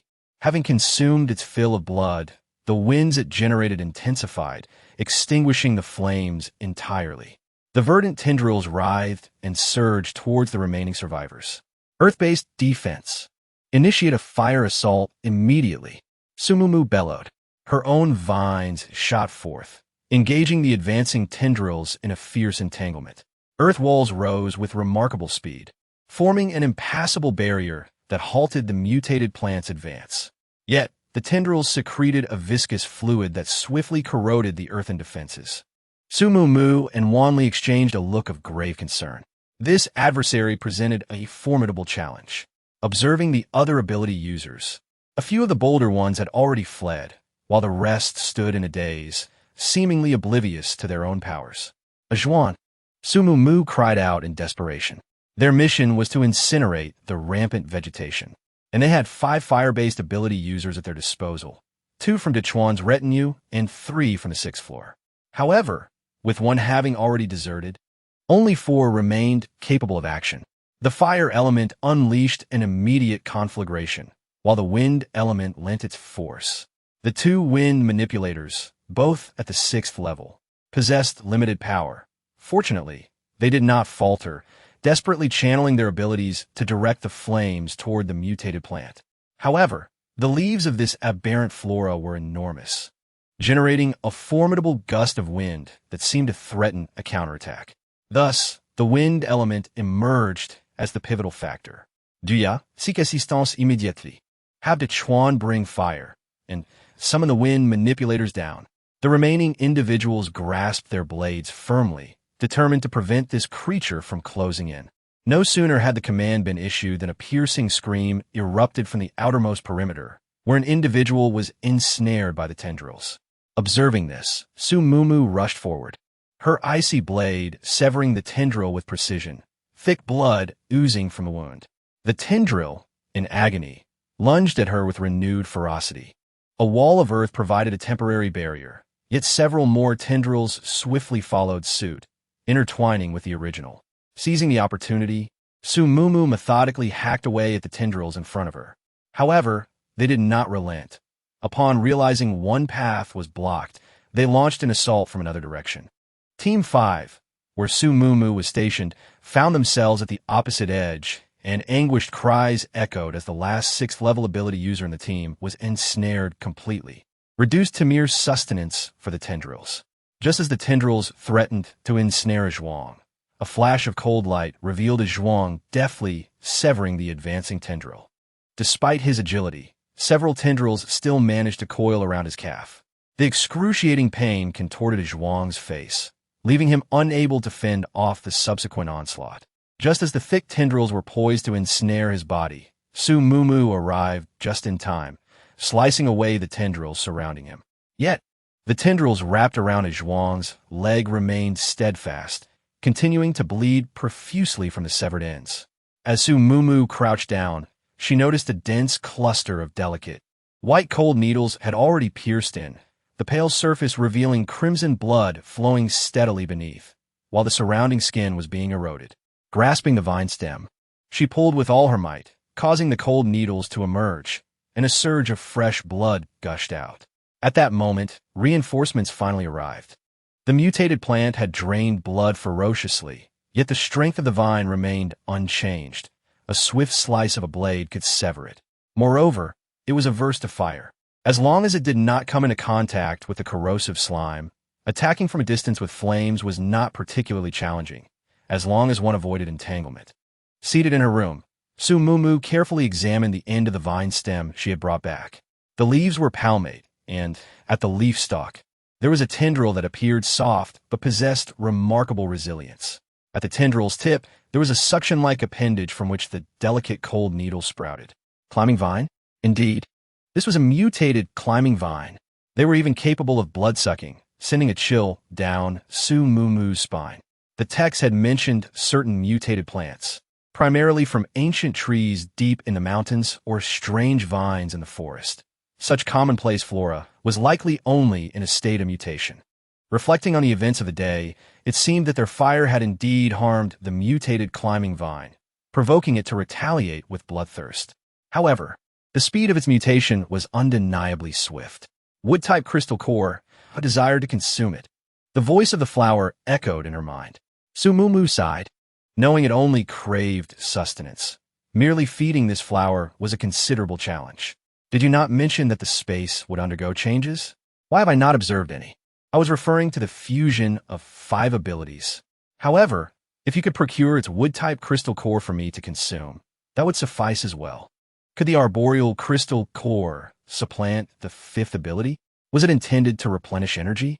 Nay, although Su Mumu's strength was not formidable, her energy had never been depleted. Ergo, the crystal core must be for Flora's benefit, serving a similar purpose to the fusion ability. Having assimilated 4 abilities, Flora had grown considerably. Its eagerness for the 5th ability, or crystal core, suggested it was for its true form. A spark of insight ignited within Su Mumu. The transformation you speak of, could it be your maturation? Ahem, will you provide it or not? Judging by its tone, Su Mumu's conjecture was accurate. It was, after all, a denizen of her space. A minor benefactor. Was a mere crystal core. Devour it. Just as Su Mumu pledged to procure the crystal core, Dechuan's voice reverberated from beyond the door. Miss Su, is your health stable? We have eradicated the mutated plant. Eradicated? Had Dechuan absconded with the crystal core? Flora, you see, it is not that I am unkind, but the crystal core is already spoken for. Su Mumu, her face contorted in a grimace, feigned a feeble and befuddled demeanor as she opened the door. Brother Chuan, what manner of entity was that? How could a plant imbibe blood? Merely some weeds. Incineration suffices. A physician awaits outside. Should Miss Su feel unwell, seek medical attention. It was the same medical student from before. Compelled to tend to unfamiliar wounds was already a trial. Not to mention the vulgarities spewed by the ruffians. His hands trembled violently, fearing he might be silenced at their whim. Though Su Mumu was unscathed, her curiosity was piqued by the chilling needle and the corrosive slime, prompting her to take a seat nearby and observe. The individual undergoing treatment bore a relatively minor injury. yet the wound was distinctly visible. The puncture marks formed a circular pattern, densely clustered together, evoking a sense of familiarity within her. Furrowing her brow, she recalled the needle-like holes on the shells of snails, which bore an identical shape. Could it be that they too were threatened by the mutated climbing vine? In contrast, the outermost layer of this human wound had been corroded to a deep purple hue, resembling signs of poisoning. However, according to the physician, this was merely the result of the slime's erosion, rendering the flesh necrotic but devoid of toxicity. The puncture marks on the snail shells exhibited no such abnormalities. It was unclear whether they had healed or remained unaffected. The climbing vine, lacking venom, had not developed toxicity post-mutation. It seemed that its transformation merely amplified its abilities. "Miss Sue, thank you for saving me." A sudden voice broke her reverie. It was Zhuan. He later learned that the needles embedded in the skin continuously drew blood, and a comrade in a similar predicament had tragically succumbed due to excessive blood loss after neglecting to remove the object from his leg while preoccupied with cutting vines. Had it not been for Su Mumu's timely intervention, he too might have faced a dire fate. Su Mumu, however, was not overly concerned. They were all part of the same team, after all, and mutual assistance was essential. "By the way, how are the other two survivors faring?" she inquired, fully aware of the answer. Wanli was certainly safe, and Duya, whom she had dispatched to deliver a message, would encounter no issues either. Yet, Zhuan's words cast a shadow over her heart. The lad known as Xiao Tu had suffered a severed arm. Chapter 38. Surrounded on all sides. The mountainous figure has perished. Upon him, a diminutive mutated plant with suckers was discovered, its tender white needles having drained his blood entirely. Suruoru lay beside him, and only upon awakening did she realize that his body had grown cold. Dechuan was engulfed in a subtle fury. After all, he was his twin brother, sharing the same visage. How could Deshawn remain oblivious while the needle extracted blood? Suruoru wept, revealing that she had already discovered one the previous night and had removed it, yet there remained another, even smaller one. A chill emanated from Dechuan. Even if his sense of pain was dulled, surely he should have detected the scent of blood. Yet both had succumbed to an untroubled slumber.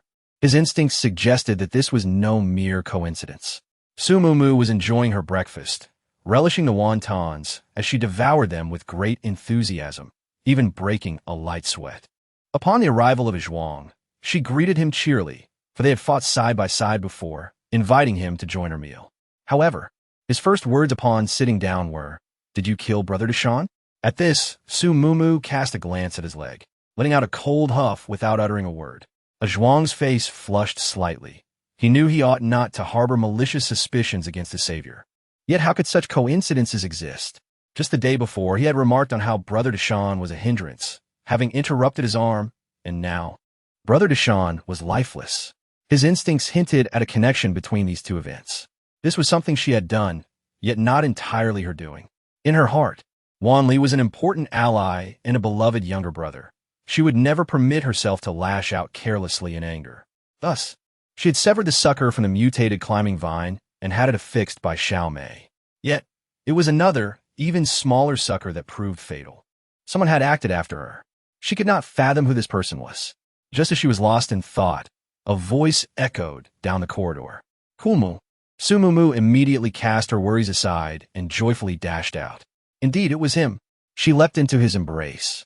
And though Chu Mu had only been gone for less than 2 days, it felt like an eternity to her. She had so much to share with him about the snail, the wallet of the 9-layered zombie, Duya, and the mutated climbing vine. Feeling the warmth of his embrace, Chu Mu smiled. He was so afraid that something might happen to Mu Mu when she was alone, and he feared she might vanish again.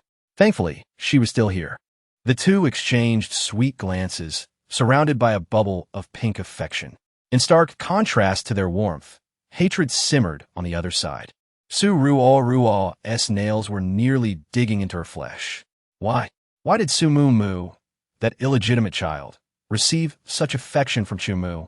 Yet the man she adored, Chun Ji Kong, wouldn't he even spare her a glance? But it was all right. She would have another chance, and Dechuan would become hers. At that time, no one would escape. Chu Mu presented a crystal core, white and fluffy, indistinguishable from an ordinary crystal core. However, those who accompanied him insisted it belonged to the wind-type zombie, vividly recounting the chaotic scene of the fierce winds at that moment. Su Mumu struggled to suppress her laughter. Did that wind-type zombie really take an ordinary zombie as a subordinate? Surely it was not they who were besieged by zombies, but rather the tumult caused by Ali blowing the wind nearby. Dechuan understood that low-tier zombies could not lead others, and he merely took their words as a jest. Nonetheless, the strange winds they spoke of carried a hint of credibility. The red-cloaked female zombie imprisoned on the 9th floor was Dechuan's fiancée, named Chen Mei. Her younger brother encountered trouble while participating in illegal underground boxing, and during the ensuing chaos, he crossed paths with Dechuan, who turned out to be a frequent patron of her establishment. Their familiarity blossomed into affection, a love that seemed to unfold effortlessly. Had it not been for the outbreak of zombies, they might have become a blissfully wedded couple. The photograph nestled within her wallet bore witness to their love, inscribed on its reverse side with heartfelt sentiments. Su Mumu nodded eagerly, convinced of her intuition, believing it to be more than mere speculation. Otherwise, Dechuan would not have insisted that Su Ruo don a crimson dress. She admired Dechuan's unwavering devotion, yet wondered if such a love, nurtured at the expense of others' lives, would be favored by Chen Mei. After deliberation, they resolved to let Wan Li and Duan escape while they stirred chaos to unearth the secret of Dechuan's connection to the red-clad zombies, creating discord within their ranks and providing an opportunity for the supernatural beings to flee. Just as they executed their plan, an explosion erupted on the first floor of Building A. The deafening roar sent everyone sprawling to the ground. Despite their awakened abilities, they were still mere mortals, and an explosion was no trifling matter. Immediate evacuation was imperative, for failure to do so could spell doom for all. The sound bore a striking resemblance to Dechuan, and in their panic, the crowd hastily dispersed, including those imprisoned on the 6th floor, who fled to the outdoors. Realizing that someone was orchestrating this mayhem, Dechuan seethed with anger, but before he could voice his thoughts, another explosion resounded from the lower levels of Building B. "Brother, at this rate, we will all be trapped inside," he lamented, reluctant to leave his metallic glimmering stronghold, which he had hoped to utilize to complete his plans. Yet, despite his reluctance, departure was now a necessity. Instruct them to salvage provisions from Building B. Dechuan, accompanied by 2 brothers, descended from the 9th floor, bringing down the crimson-clad zombie. To Su Mumu's astonishment, none of Dechuan's men expressed surprise. They were all aware that Dechuan had been harboring a zombie. The plan had taken an unexpected turn. Suddenly, a peculiar cracking sound emanated from Building A. Boom! The structure collapsed. Su Mumu and Chu Mu exchanged glances, both reading disbelief in each other's eyes. They had managed the situation well. The explosion sounded terrifying, yet it was utterly implausible that it could cause the building to collapse. Quickly, extricate Chen Jikong. Amid the chaos of the crowd, Chu Mu delivered a swift strike to Chen Jikong, while Su Mumu utilized vines to pull Du Ye over, dragging them to a concealed spot to bind the two to Ali, disregarding Du Ye's astonishment, instructing Ali to rendezvous with Wan Li. It was the mutated climbing vine. Hadn't Dechuan claimed to have dealt with it? How could this be? All right. Dechuan only mentioned burning that patch of grass. He likely remained unaware that the mutated plant also possessed a crystal core. This mutated climbing vine had recovered from its injuries and was seeking vengeance. The vast and numerous tendrils swiftly ascended the walls, transforming the 1st and 2nd floors into a verdant expanse. Moments later, the walls warped, unable to bear the weight above, and began to crumble. It was slime. A pang of anxiety gripped Su Mumu. The slime could erode the walls. As if sensing the crowd, the mutated climbing vine's tendrils relentlessly approached them. "Everyone flee. The mutated climbing vine is coming." No sooner had Su Mumu uttered these words than a cacophony of alarm erupted from the crowd. "Zombies! The zombies have emerged. Quickly, slay it." On the left, a creeping vine. On the right, a horde of zombies. Truly, one is beset on all sides. Chapter 39. The Arrogant Reinforcements. The building crumbled, dust swirling in the air, As the feeble-powered abilities, users screamed in terror and fled. However, such actions would merely diminish their chances of survival. Wind and fire ability users. Come over here. The rest, deal with the zombies. Paying no heed to the escape of the abilities users on the 6th floor, the underground boxing gang members split into 2 groups, each confronting the mutated creeping vines and zombies. Sumumu joined them in battling the zombies. As the 2 domesticated zombies feasted daily on the flesh and blood of abilities users, possessing strengths that surpassed those of ordinary zombies. Fortunately, the brothers under Dajong operated with remarkable synergy, and with Sumumu's vines assisting in their control, it was no daunting task to confront the 2 zombies collectively. However, the red-clad zombie was shielded by 2 abilities users and Dajong. A glint of determination crossed Sumumu's eyes as she unsheathed her blade, ready to strike. Clang! The blade clashed against the metallic arm, producing a piercing sound. Sumumu, what do you intend to do? Dajong barked. Of course, to slay the zombie. She is not a zombie. No need for you to act. Not a zombie? Sumumu was nearly driven to laughter by Dajong's words. If she is not a zombie, then why does he feed her human flesh? If she is not a zombie, then why does he provide her with crystal cores?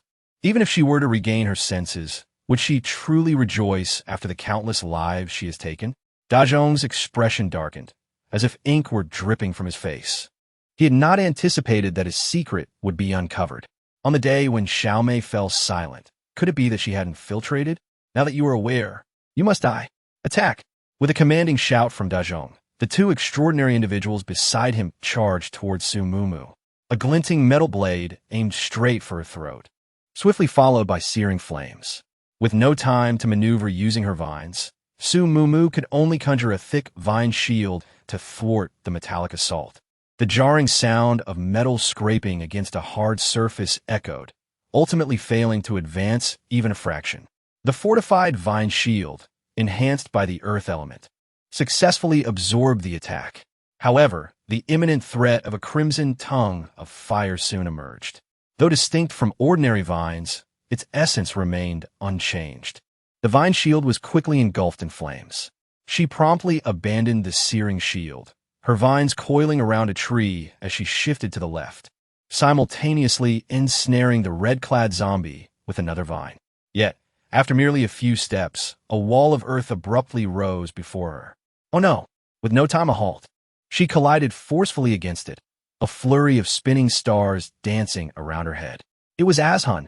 Behind him stood those brothers responsible for managing the zombies, forming a protective circle around Dajong and Chunmei.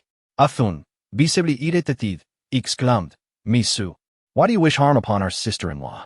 Angry? She was the one fuming. Rubbing her head, she retorted vehemently, Sister-in-law? That is a zombie. How can you justify harming humanity for the sake of a zombie? Indeed, sister-in-law is a zombie, but she treats us well. Only our elder brother and sister-in-law are genuinely sincere towards us. Even if she is a zombie, we are willing to care for her. At these words, a chill flickered in Sumumu's eyes. Could it be that they were all willing participants?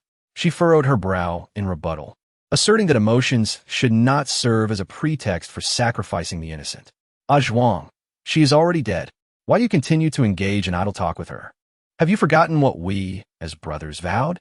Anyone who dares to harm our elder brother and sister-in-law is destined for death. Zhuang appeared somewhat swayed, yet the voices of his comrades behind him interrupted his thoughts. Indeed, they had sworn to protect their elder brother and sister-in-law at all costs. Miss Su, cease your words. Our paths diverge, and we cannot conspire together. For the sake of our past camaraderie, I shall grant you a merciful end. With that declaration, spikes of earth, flames, and lightning surged toward her, accompanied by 2 metal elemental practitioners. A bunch of dullards. Sumumu swiftly retreated, skillfully utilizing her surroundings to alter her position. The intensity of their attacks was overwhelming, coupled with the flames that countered her abilities, rendering her unable to retaliate. Just as the standoff reached a critical point, a vine whip suddenly ensnared her waist, viciously yanking her downward. Without hesitation, Sumumu severed the vine with her machete. using the remnants as leverage to firmly plant her feet on the ground. The sensation felt eerily familiar. She glanced toward the direction from which the whip had originated. Su Ruo. It was she who had ensnared her waist in that building, injuring her in the process. Since she had not fled, it presented an opportunity for retribution. A dark green shadow shot forth, and Su Ruo gasped, only to be violently slammed to the ground. Tiny stones embedded themselves into her skin, marring her once pristine visage with scars. My face. Su Mumu. You must kill her. That phrase seemed somewhat familiar. And Su Mumu offered a slight smile, thinking, perfect because I intend to eliminate you as well. She advanced swiftly, bringing her cleaver down, her gaze fixed intently on Su Ruo's heart. She believed that as long as she pierced it and Su Ruo perished, the narrative would undoubtedly shift, ensuring her own survival. However, in the crucial moment before the blade could penetrate, a figure materialized, forcefully knocking Su Mumu aside. A superficial laceration appeared on Su Ruo's chest. A pity. She didn't die, Su Mumu muttered, her brow furrowed as she regarded the newcomer. It was the speed-enhanced individual under Dechuan's command. Su Ruo is indeed fortunate, she scoffed, adding, it seems Chuan is quite the philanthropist, not content with safeguarding a single woman, but nurturing another. Before Dechuan could respond, Song Yichen interjected, rushing toward Su Ruo while hurling insults. Su Mumu, you illegitimate daughter. Your mouth. As he reached Su Ruo, before he could complete his sentence, an earthen spike erupted from the ground, piercing his chest. He stared in disbelief at the bloodied spike protruding from his body, and his life ebbed away. Ah! Su Ruo exclaimed, aghast at the sight of the corpse before her. Song Yichen dead? In contrast to the horror and defensiveness on the other side, Su Mumu's eyes lit up. It's Wanli. She realized. Duan and Duya have also arrived, showing a touch of loyalty. Sister Mumu, Wanli called out. I'm late. Are you unharmed? Of course I'm fine, she replied. But you, coming to fight with an unhealed arm, aren't you afraid of the pain? Wanli concealed the ruthlessness in his gaze and scratched his head, declaring, a man is not afraid of pain. I'm here to protect Sister Mumu. With a gentle curve to her brows, Su Mumu refrained from exposing Wanli's tears of pain, turning her gaze towards Duan. What brings you here? Aren't you afraid of meeting your end here? Duan hoisted her hammer, replying, our alliance remains in effect. I, Duan, am not one to betray an alliance. As for Duya, Su Mumu didn't bother asking, assuming that the small splash of water he could muster would only be enough to sting someone's eyes. You're the one who killed Deshan. While the group chatted amongst themselves, oblivious to their surroundings, Ajwan suddenly accused Wanli, his emotions running high. You're Xiao too. You know each other. You must have killed Deshan. The atmosphere between the two sides grew increasingly tense. What's with all the shouting? I'm the one who killed him, Duya retorted. A bunch of fools who don't even know who did it.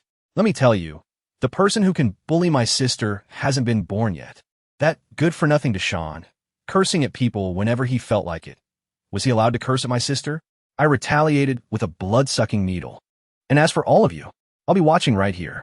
Anyone who dares to lay a finger on my sister, I'll tear them apart. Su Mumu's eyelids twitched, finding Duya's arrogance quite something. Not only Su Mumu and her companions, but even Dechuan's group were stunned.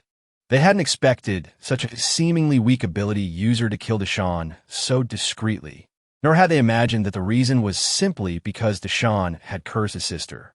Weren't you trying to join us? Why would you kill one of our own? Duya looked at Deshan as if he were a simpleton. You truly are foolish. Who would want to join you? Were it not for those wretched creatures being confined by you, I would have long since fled. Yet, how could someone as feeble as you possibly vanquish Brother Dashin? Duya propped an arm atop Dujuan's head, proclaiming, how clever do you think I am? You imbeciles could never fathom it. Are you out of your minds? I don't want to lose my arm. It's your fault I'm not taller. Get lost. Just as Duya finished her display, Dujuan delivered a swift kick, sending her sprawling. Su Mumu and Wanli, in perfect sync, discreetly shifted aside, revealing that this brother-sister duo was indeed of the same bloodline. Gone. Finally incinerated. A chorus of cheers erupted from the other side. Su Mumu turned her head and noticed that the mutated climbing tiger had seemingly been dealt with. Chu Mu had been closely monitoring their situation, and upon completing his task, he immediately stepped forward to shield the group behind him. The crystal core. It's not dead. Young master, I implore you. I truly long to consume that crystal core. Su Mumu was taken aback, and quickly leaned in to inquire of Chu Mu. The mutated climbing tiger, having sustained injuries, had fled. He was concerned that they would be unable to prevail here, thus refraining from pursuit. Then, I shall chase after it. With that declaration, Su Mumu raced towards the direction the mutated climbing tiger had escaped.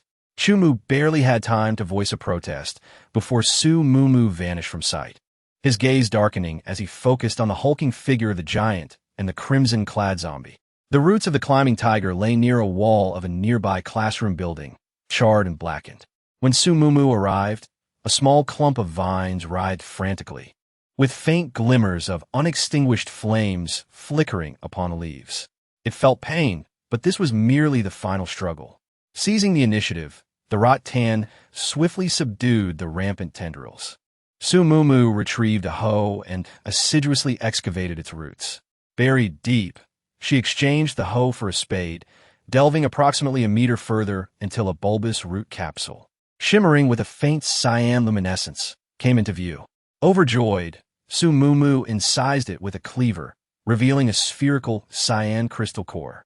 Exquisite fragrance. Quick, quick! I yearn to devour it. How shall it be consumed? Shall I cast the crystal core into your belly within the confines of the dimension? Fie, fie. I am, after all, a blossom. How could I deign to consume discarded morsels? Place it upon your brow, and I shall partake of it myself. Su Mumu chuckled, amused by its refined sensibilities.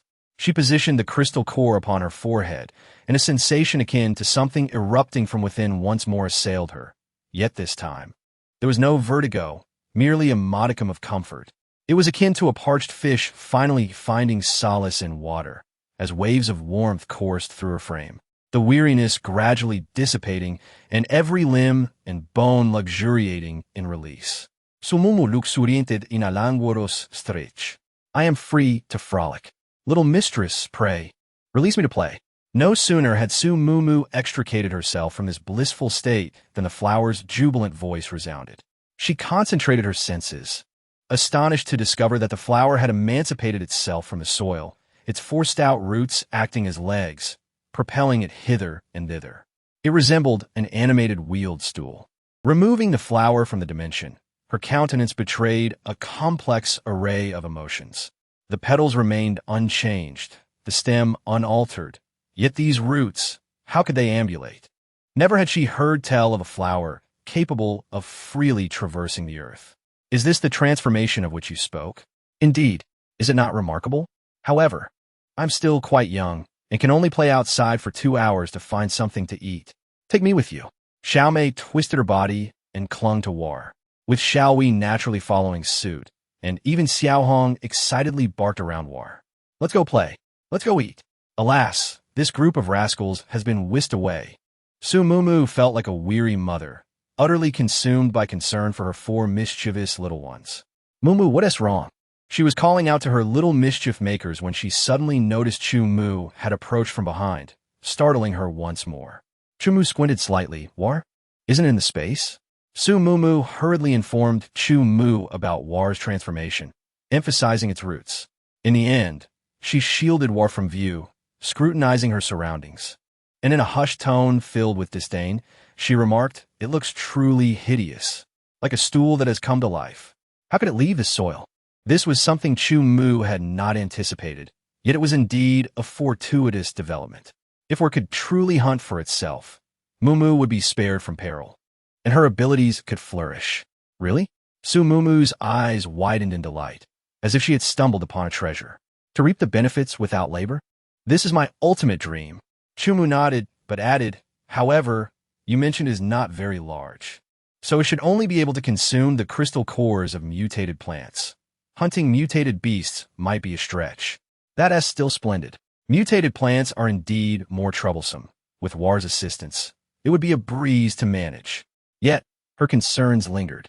Chu Mu curled his lips, gently patting her little head.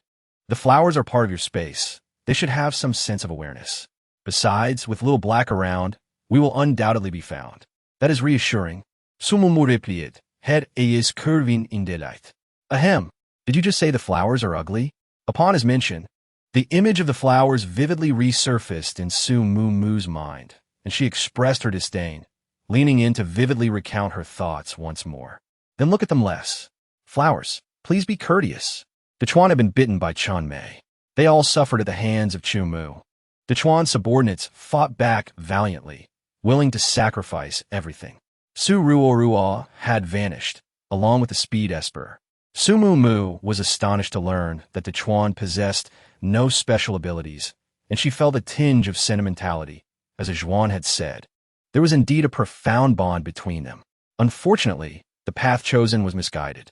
Others were either frantically becoming food for the zombies or had distanced themselves, fearful of being imprisoned again. As for Duwan and Duya, they wished to accompany Sumumu. It was said that Duya was an excellent cook. Recalling the meals prepared by the two men at home, Sumumu agreed. Chapter 41. Ali's farewell. How bland. Brother, did you forget the salt? It's overcooked. Such a waste. Why did you hit me? Duwan shota fiefs glara Duya. If you don't speak, no one will think you're mute.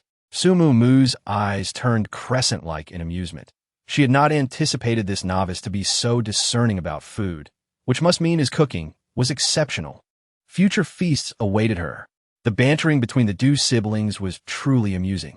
It was a rare moment of levity in the post-apocalyptic world to witness the 187 centimeters hulking man being subdued without retaliation.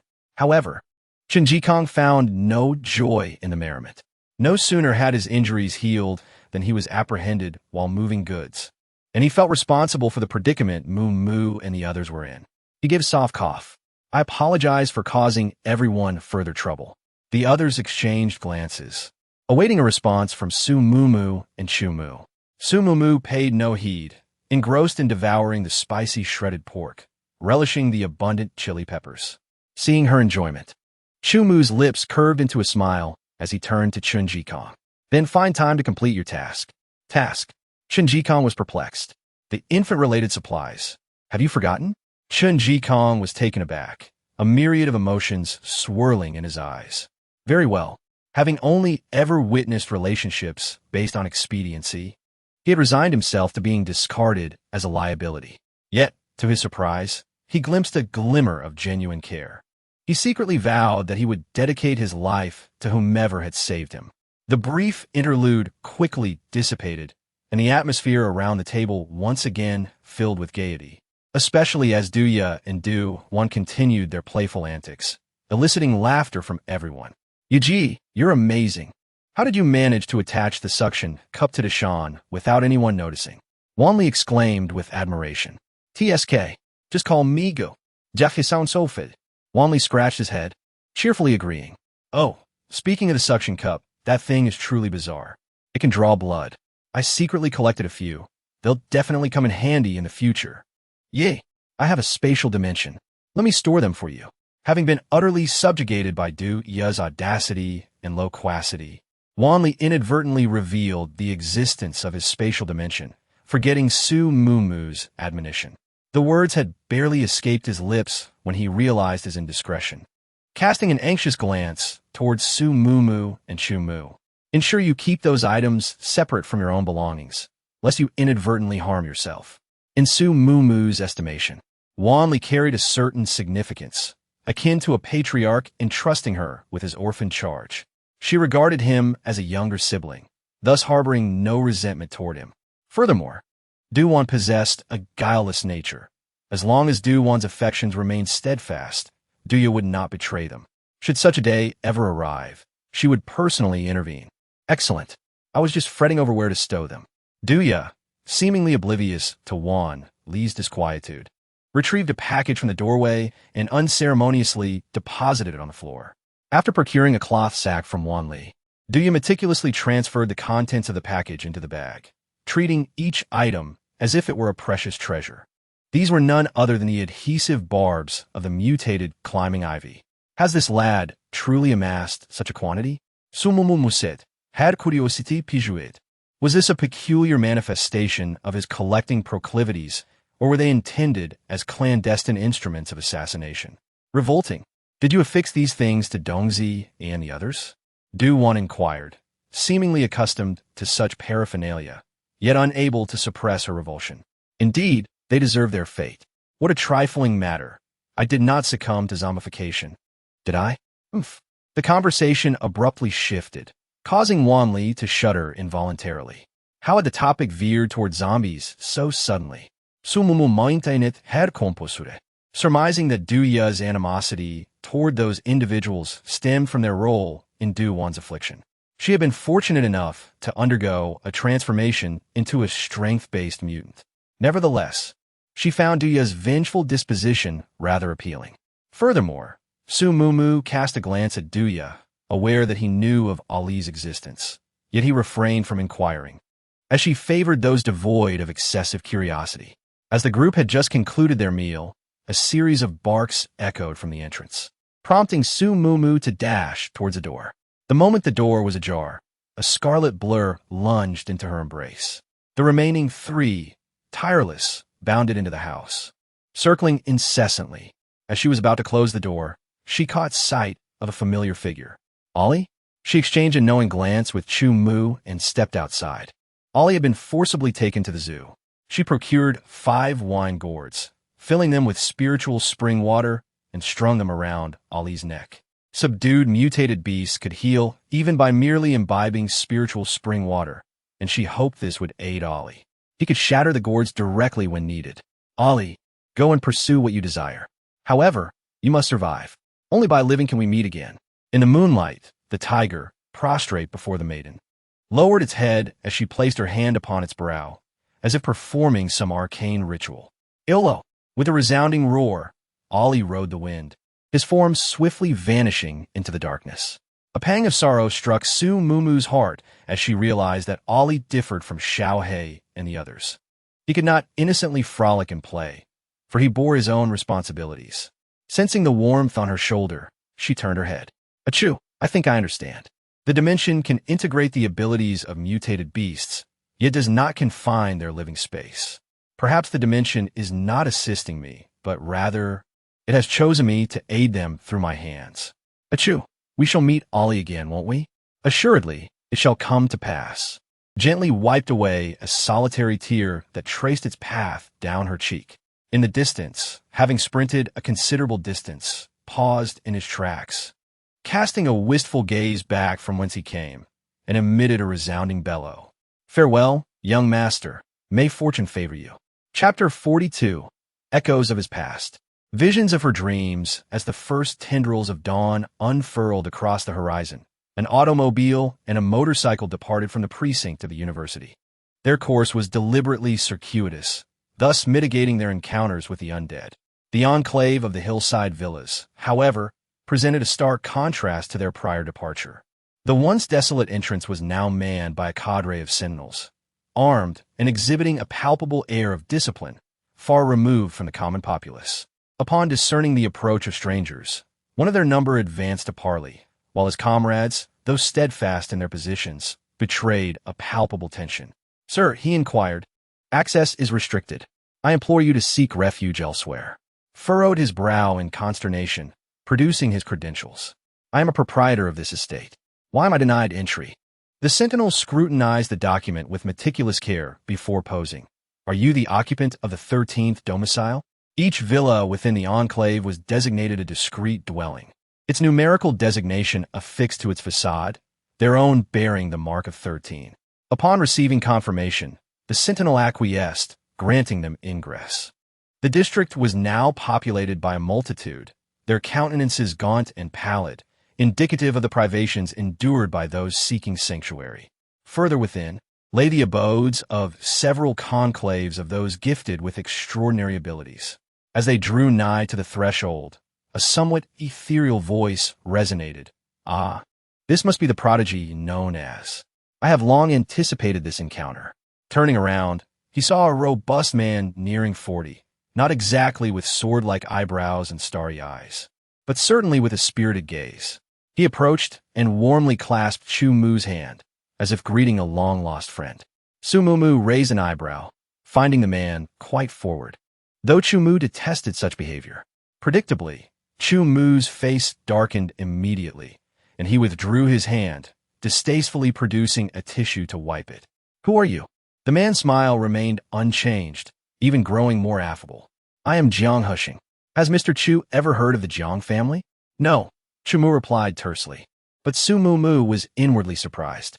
In the chaotic post-apocalyptic world, various factions in the bases vied for power, but the situation in Tang City Base was somewhat unique. It had been under the Jiang family's control from the start, though the aging patriarch's successor was a matter of contention. The Jiang family's two sons were constantly at odds over this, with the elder son, Jiang Hushing, eventually emerging victorious.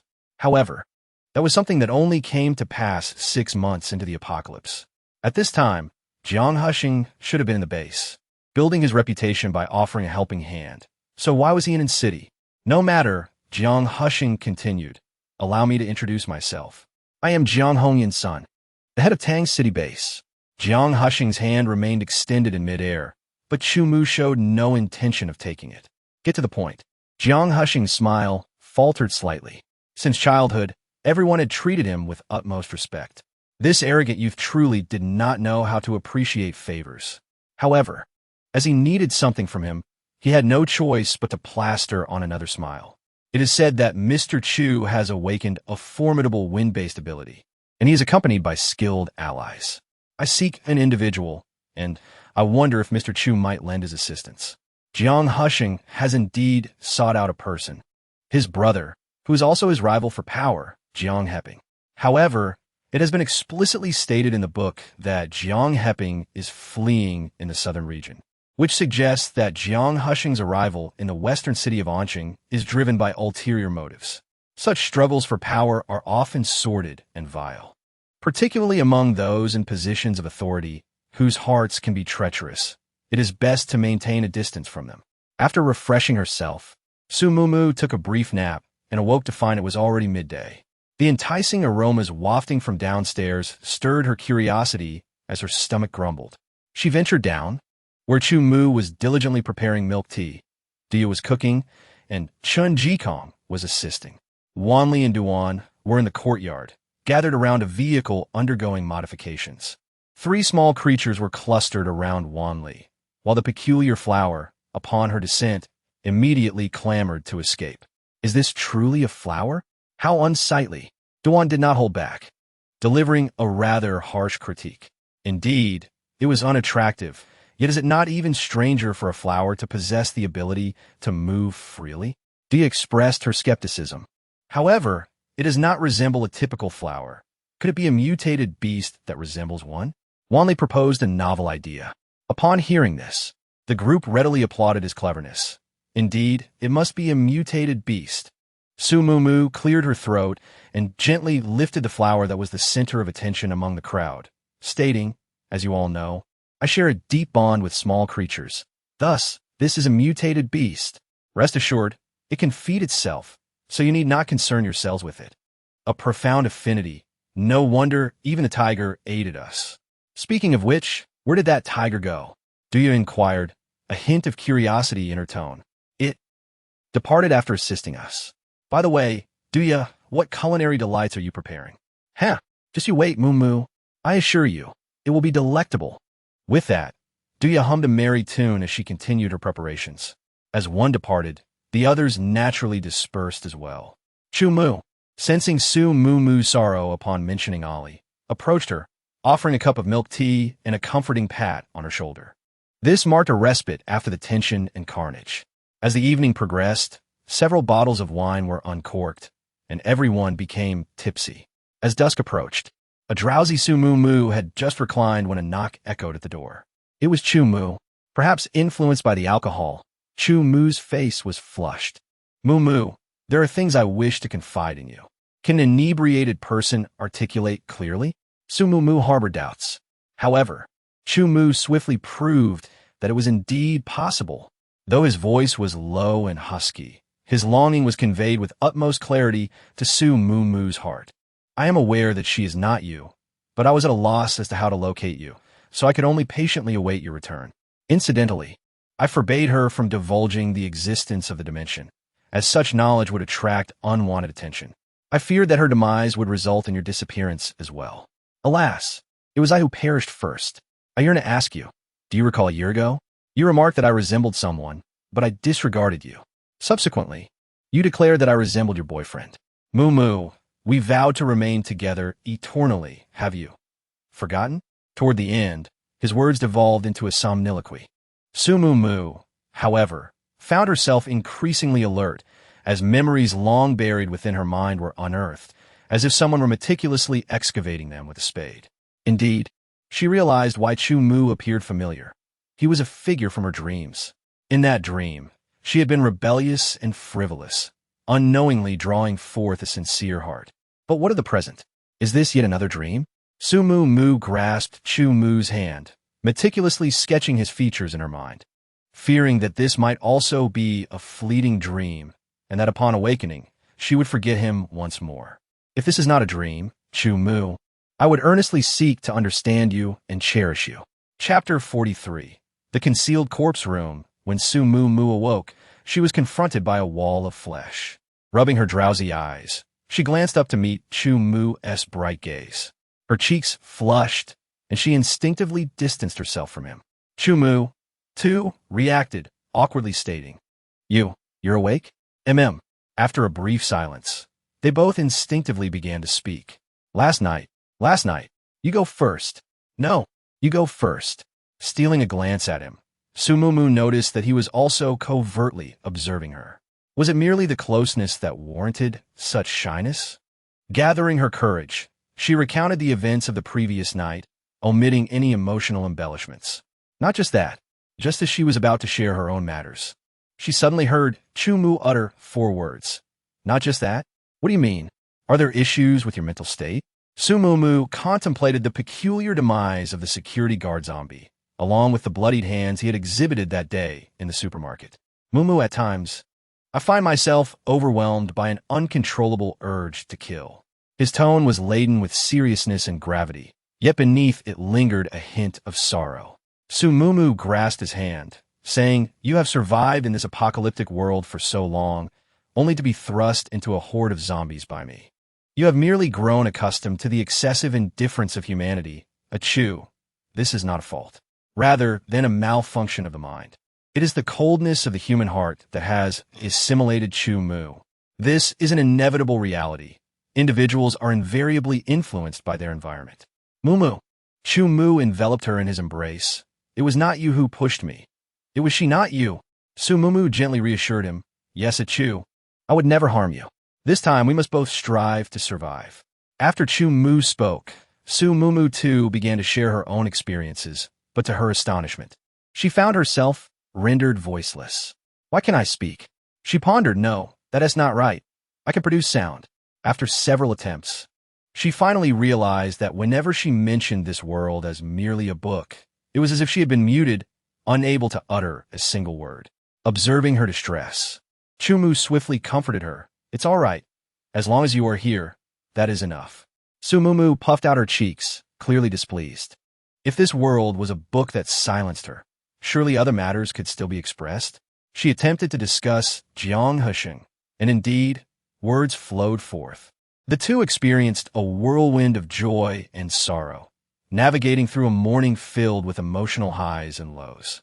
With their emotional barriers dismantled, an aura of nascent romance enveloped the pair, akin to that of infatuated lovers.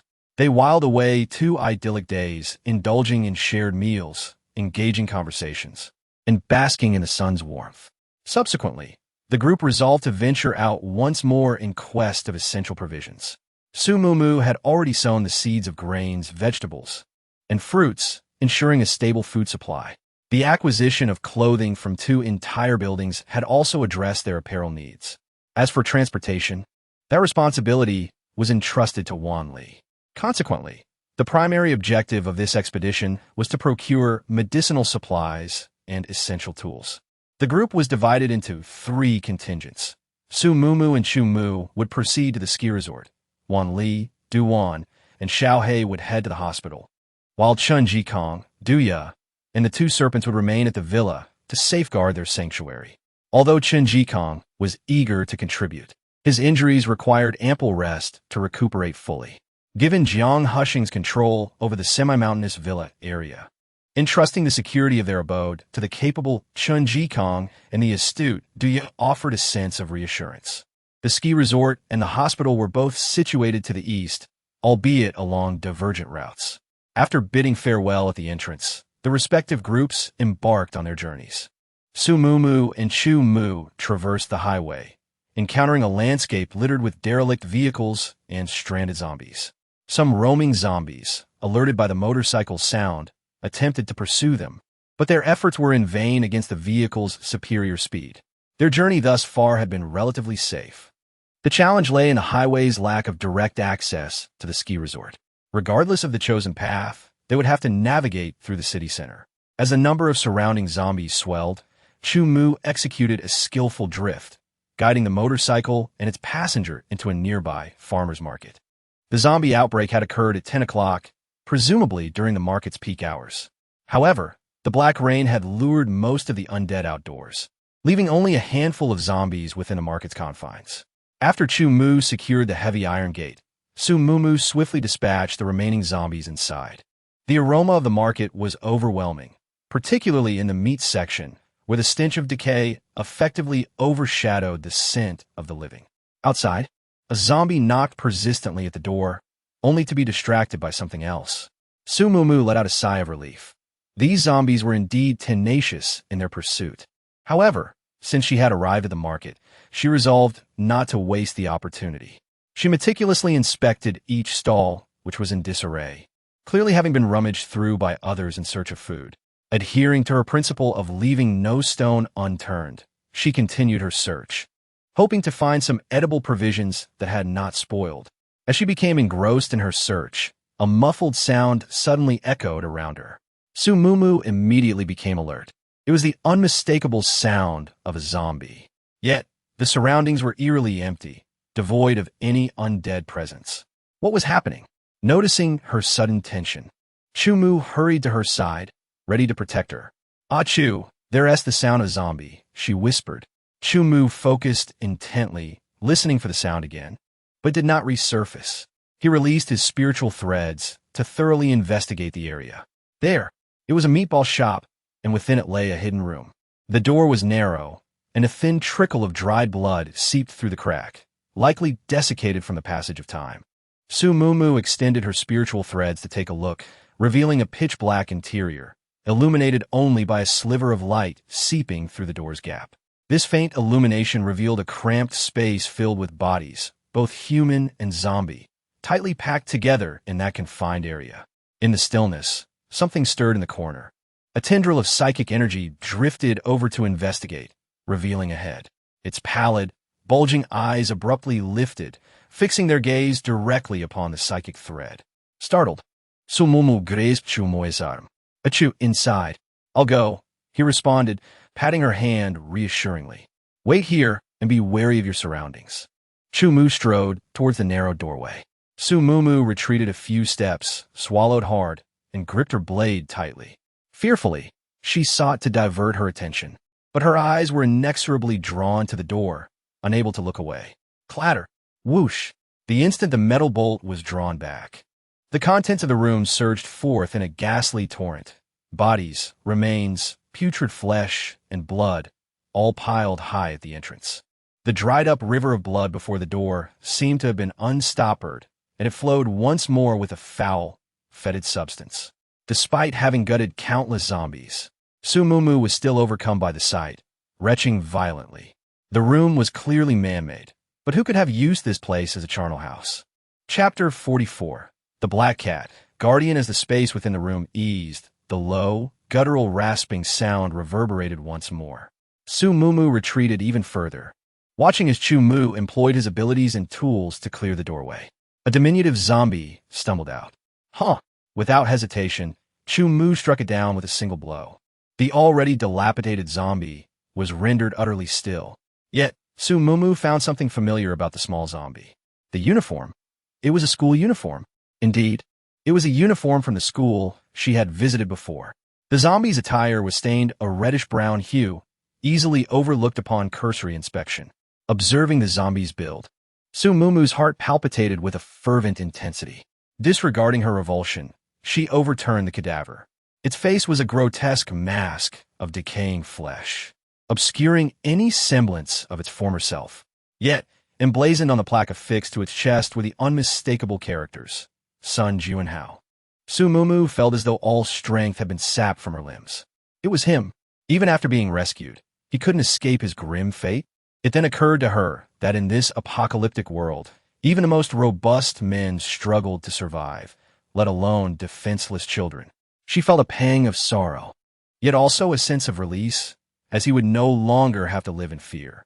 Notijin had altered de manor, cheheum mu promptly inwurit, learning that this was one of the 3 children he had failed to retrieve.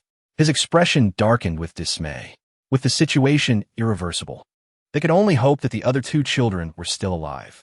They lingered for approximately an hour, resolving all matters, before resuming their journey toward the ski resort. The city center teemed with zombies, forcing them to proceed intermittently. By 2 in the afternoon, they had only covered a third of the distance. As the encroaching horde of zombies grew denser, they abandoned the motorcycle, employing Su Mumu's vines to swing into a residential building. Crash! With the shattering of glass. Chu Mu shielded Su Mumu as they tumbled to the ground. Groan! Upon landing, the guttural sounds of zombie echoed nearby, startling them both. They immediately rose to confront the threat. Unexpectedly, they found a female zombie tightly bound to a bed, appearing to be an untouched, primeval zombie that hadn't yet consumed flesh. It is indeed peculiar. Could it be that her family has bound her? The psychic energy permeates the air, rendering the entire house eerily silent, save for the occasional moan of the undead. Su Mumu exchanged a wary glance with Chu Mu, their vigilance unwavering as they slowly eased open the bedroom door. After a thorough inspection, Su Mumu stood somewhat awkwardly in the living room. This house possessed an oddity. Every room was immaculately tidy, even the kitchen stocked with provisions sufficient for a day. Everything seemed so out of place in this post-apocalyptic world. She hesitated to sit on the sofa, feeling it necessary to first seek the owner's consent. Achoo, do you think the others might have ventured outside in search of supplies? Chumu gently brushed the top of the door, finding it spotless. Perhaps they have gone to work, he replied. Su Mumu laughed in disbelief. Are you serious? How rude. Indeed, we should extend our apologies before we leave, especially after shattering the glass. Feeling a twinge of shame, she was grateful for Achu's reminder. It was only polite to apologize in a home inhabited by others. Mumu, it was not me. Her companion's words conveyed a sense of urgency. And Chumu quickly realized that Su Mumu was conversing with someone, yet they were utterly alone.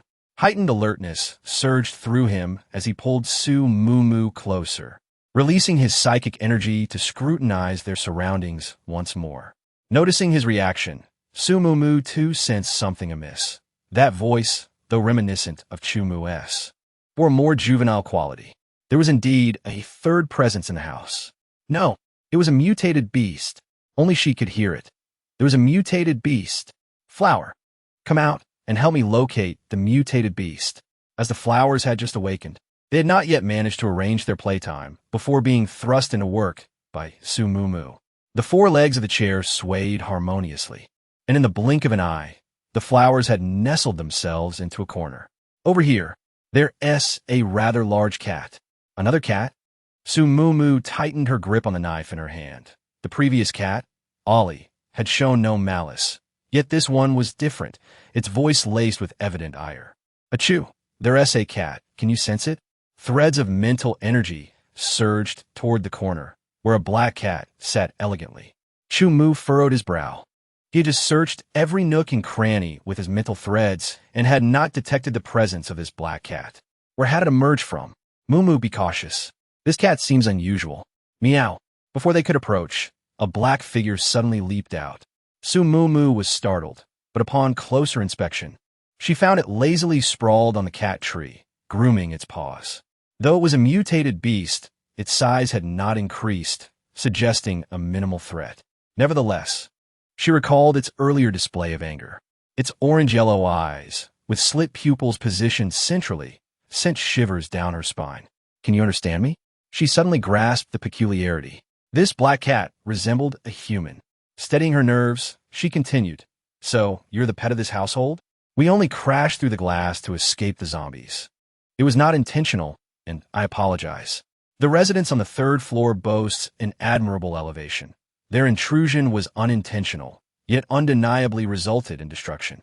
Gazing into its amber eyes, Su Mumu concluded that a humble acknowledgement of fault would indeed be prudent. As anticipated, the black cat's ire began to wane, poised to speak when a crimson figure leapt towards it. "A mutated cat, how adorable! Let's devour it." Su Mumu exclaimed. In haste, she rushed over to detach the four limbs clinging to the black cat, exasperated by its singular focus on consumption. "How long have you been hungry? What are you doing here?" Before she could elaborate, Chu Mu interjected. Su Mumu turned to him, only to realize he was addressing the black cat. "Are you also a psychic? Perhaps even more potent than he?" The black cat elegantly alighted on the ground, proclaiming, "I am here to guard my mistress. Indeed, I am famished. Your generosity in providing sustenance will be greatly appreciated." "Is that so? This black cat is also psychic? And who is he that it refers to?" The most puzzling aspect was how Chu Mu discerned the cat's hunger. Perceiving Su Mumu's bewilderment, Chu Mu discreetly maneuvered to draw her attention away from the flowers. Taking her hand and explaining, Chapter 45, The Young Man in Black.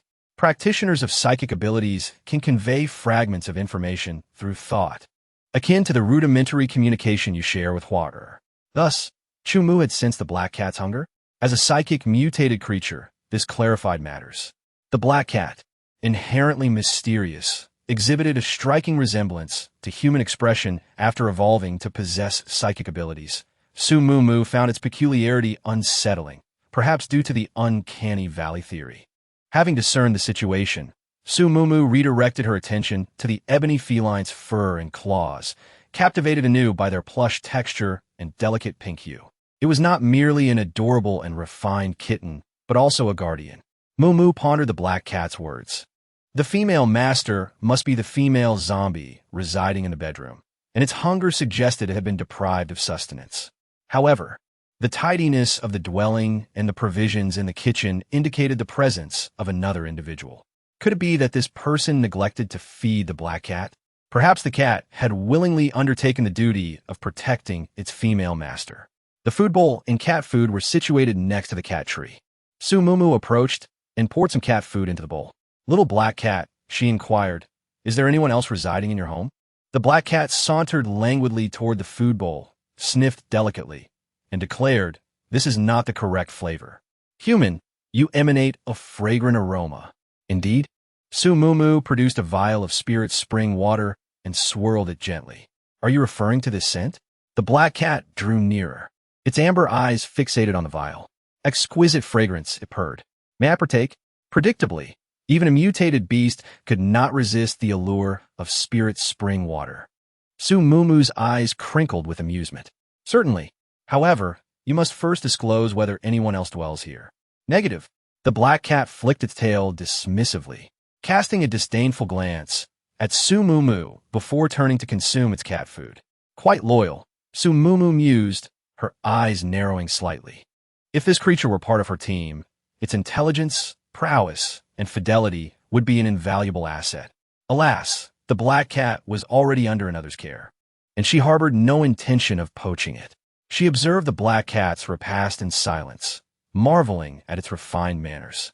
The feline was entirely ebony, devoid of any variegation, and its feeding was unhurried, somewhat akin to Chun Jikong's disposition. Observing that it was nearing the completion of its meal, Su Mumu decanted the spiritual spring water from the vial into its water bowl.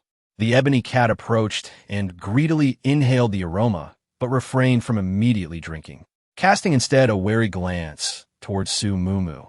Having said this, she ceased her observation of the ebony cat and turned to seek out Chu Mu. Su Mumu approached Chu Mu's side and gazed out the window, where a dense throng of zombies ceaselessly clawed at the walls of the residential building, showing no inclination to depart. The chase by zombies had not seemed particularly noteworthy at the time, but upon reflection, it was indeed peculiar. Zombie congregations are typically drawn to the flesh of the living or high-level crystal nuclei, even if the zombies have been lured by them after such a prolonged period. As the scent diminished, they ought to have dispersed. Sumumu furrowed her brow and inquired, Achoo, could there still be living individuals within this building? Perhaps wounded once? The ebony cat mentioned that your psychic ability surpasses. Could it be him? Possibly. The zombies have formed an impenetrable encirclement. If it is indeed a psychic ability user, ingress and egress would be impossible. However, the presence of fresh provisions in the kitchen suggests he is undoubtedly within the building. Mumu, we must conduct a thorough search. Agreed. Let us proceed without delay. The edifice comprised a total of 23 stories, the first and second floors being commercial establishments, with the residential units situated above. Neither the elevators nor the stairwells provided access to the first and second floors.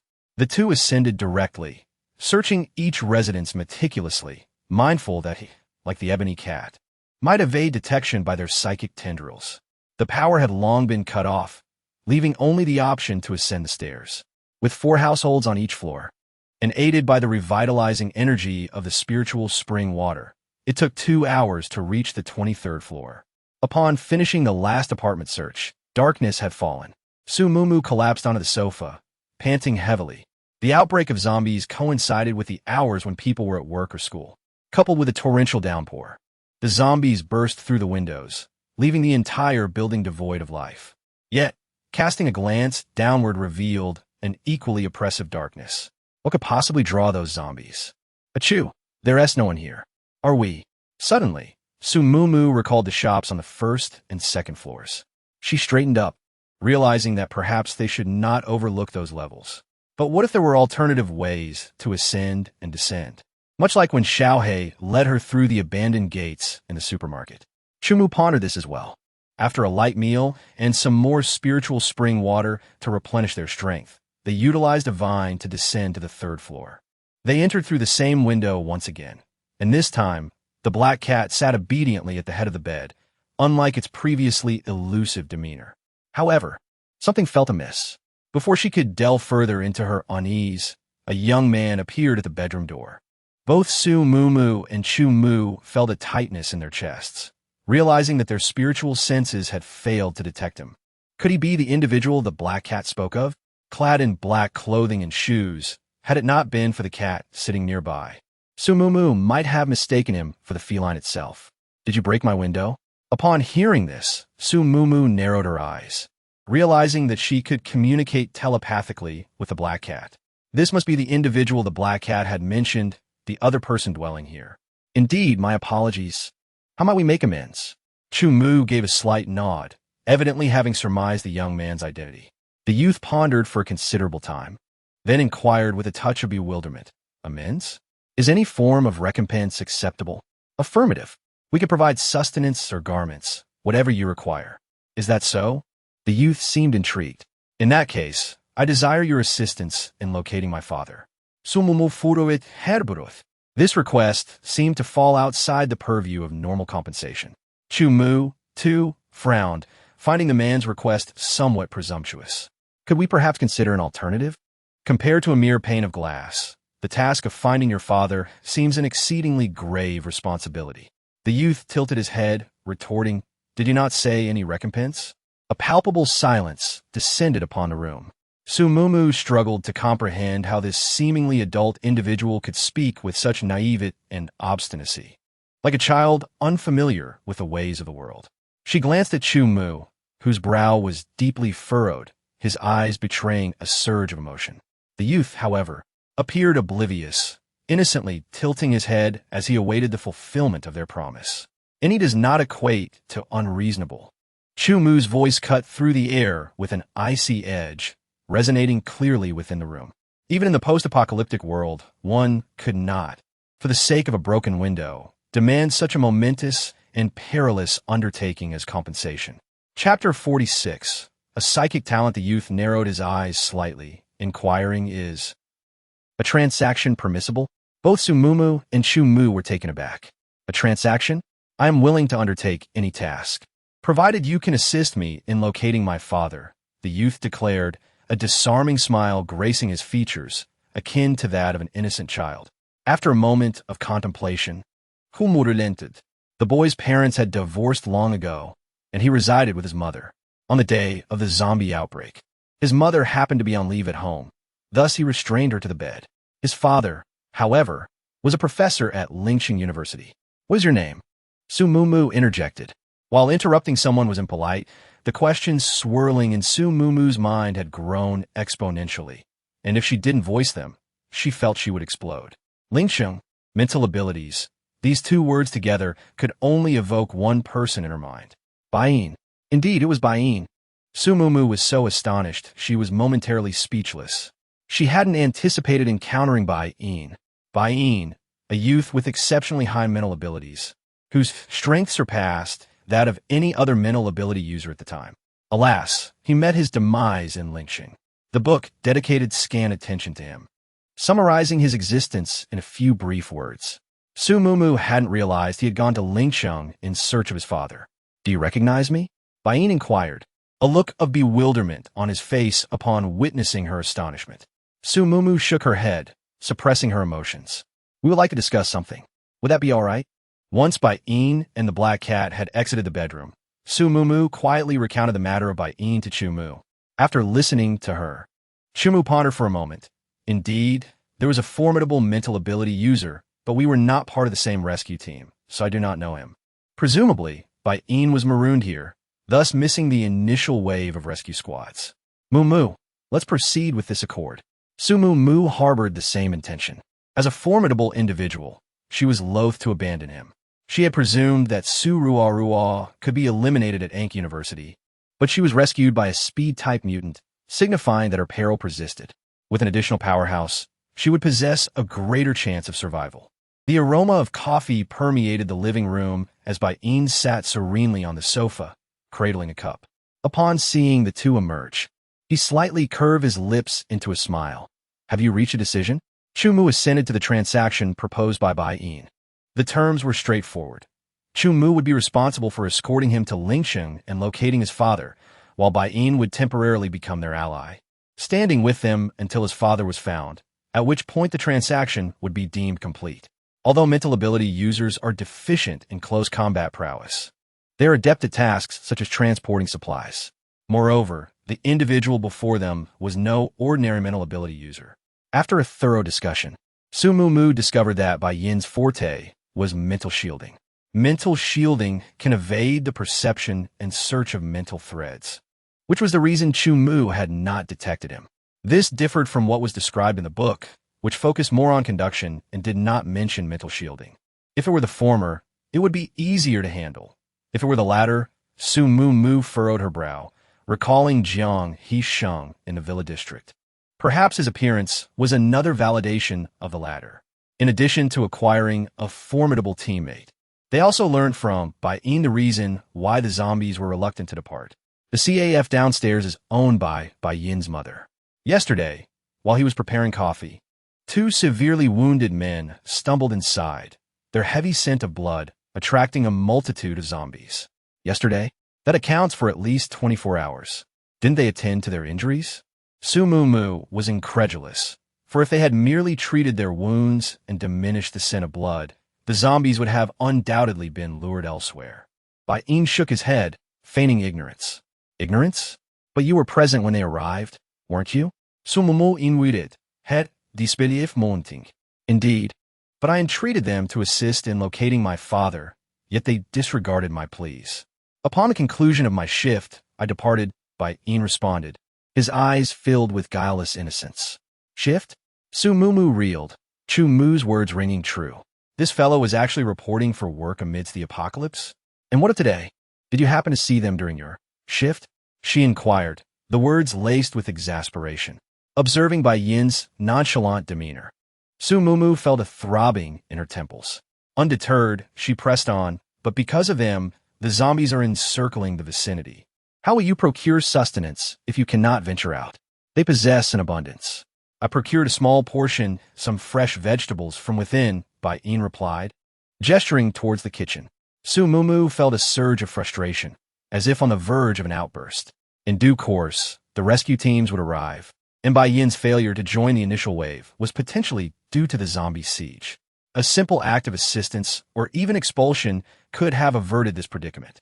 With a complex gaze, Su Mumu regarded Bai Yin, whom she had initially perceived as a prodigy akin to Chu Mu, only to realize he was rather single-minded. Su Mumu resolved to first attend to the two injured individuals. Upon discovering the means of descent to the second floor, a sense of elation stirred within Su Mumu. In her recollection, such vibrant slides were playthings reserved for children, yet here it was, a tangible fixture within Bai Yin's bedroom closet. This caliber of amusement was perfectly suited for a university student. Without hesitation, Su Mumu plunged down the helical slide, which spiraled through 3 turns before delivering her safely to the ground. A lingering sense of enjoyment remained. Even after the others had descended, she remained wistful. The first and second floors were connected by an internal staircase. Although the interior was shrouded in darkness, her mental threads distinctly perceived 2 breaths emanating from the corners, one robust, the other feeble. The latter appeared to be on the verge of collapse. Activating a flashlight, she observed that both individuals were covered in blood, their wounds inflicted by blades and abilities. To Su Mumu's astonishment, one had sustained a gunshot wound. A firearm? Su Mumu glanced at Chu Mu, discerning a similar gravity in his eyes. Thus far, they were only aware of Jiang Husheng possessing a gun. If the gunshot wound was indeed inflicted by Jiang Husheng, why were these two being pursued? Mumu, Chu Mu instructed, fetch a small knife and gather all the medications. After a slight pause, Chu Mu added, also, bring a bottle of spring water. This implied an intention to provide aid. Su Mumu, without further inquiry, retrieved the items and stood by, illuminating the scene with a flashlight. Chu Mu first rescued the person whose breath was faint. Though his injuries were numerous, they were far less severe than those of another individual. Strangely, however, his life force appeared even weaker. The other had sustained a gunshot wound, yet had healed somewhat in other areas, requiring less time for treatment. After an hour, the two were finally attended to. Chu Mu exhaled in relief and slowly remarked, "This is Jiang Heping." Chapter 47. A chance encounter. Jiang Heping, the second son of the Jiang family who was supposed to be fleeing in the south, unexpectedly appeared in the city. My knowledge of the Jiang family is limited, yet I had a brief acquaintance with him in the past. Observing his current state, Su Mumu recalled his demeanor towards Jiang Hesheng on that day. It was not a dislike for social interaction, but rather a disdain for Jiang Hesheng. Achoo, let us discuss other matters later. First, let us provide them with water. After all, those were events from a previous life, and it would be inappropriate for Bai Yin to overhear. After administering the spiritual spring water to the two, it wasn't long before Jiang Heping slowly opened his eyes. His gunshot wound exhibited slight signs of infection, coupled with lack of nourishment, which had rendered him dazed. However, with the replenishment of the spiritual spring water, he finally regained consciousness. Ajong, where is Ajong? Jiang Heping struggled to rise, and upon seeing the person beside him still in a coma, tears welled up in his eyes. Did you save me? Please, I beg you to also save him. He cannot die. Chu Mu steadied Jiang Heping's body, reassuring him, do not worry. He will not perish. He is merely too weak and will take some time to awaken. That is a relief. That is a relief. Thank you. You are my benefactors. I shall surely repay you. Jiang Heping's worried and anxious demeanor was genuine, piquing Su Mumu's curiosity. Who is this Ajong to him? However, now is not the time for inquiries, as Jiang Heping insisted on waiting for the person beside him to awaken. Chu Mu took their provisions and went upstairs to prepare some sustenance. Naturally, he utilized the spirit spring water. He prepared congee and stir-fried some light dishes, and the group gathered around the table to hastily satiate their hunger. Around midnight, Ajong finally regained consciousness. Upon hearing Jiang Heping and Ajong pour out their hearts to each other, Su Mumu understood. Ajong was a healing-type ability user. Although his injuries were less severe, he had been conserving his strength to heal Jiang Heping ever since they fled to the cafe. His own injuries continued to worsen, yet he was unwilling to squander even a trace of his ability. It seemed that the book did not mention Jiang Heping having a healing-type ability user by his side. implying that he had perished in this cafe. Jiang Heping spread rumors of being in the south, but in reality, he was in the west. Jiang Husheng quietly did good deeds in the Tangqing base, but in truth, he had orchestrated everything and personally pursued his younger brother. Bai Yin's abilities and the purpose of going to Lingsheng were concealed beneath the surface of the text. Witnessing the two grown men before her, overcome with joy and tears, Su Mumu realized that this was not merely a book, but their lives. As the stench of blood dissipated, the zombies outside finally dispersed. After bidding farewell to Jiang Heping and A Zhong, the two embarked on their journey to the ski resort once more. In the darkness, the motorcycle sped along, and Chu-Mu finally had the opportunity to recount to her his connection with Jiang Heping. Jiang Husheng did not tolerate Jiang Heping and, after ascending to power, still sought to eliminate him, dispatching a group of ability users to assassinate him under the guise of a mission. At that juncture, Chu-Mu found himself in the same town, grievously wounded by a Tier 4 zombie. Having painstakingly discovered a refuge, he was dismayed when Jiang Heping sought shelter in the same place. With the battered Chu-Mu beside him and pursuers closing in, Jiang Heping emitted a sigh and dashed out. He could have remained concealed, but feared the repercussions for Chu-Mu if discovered.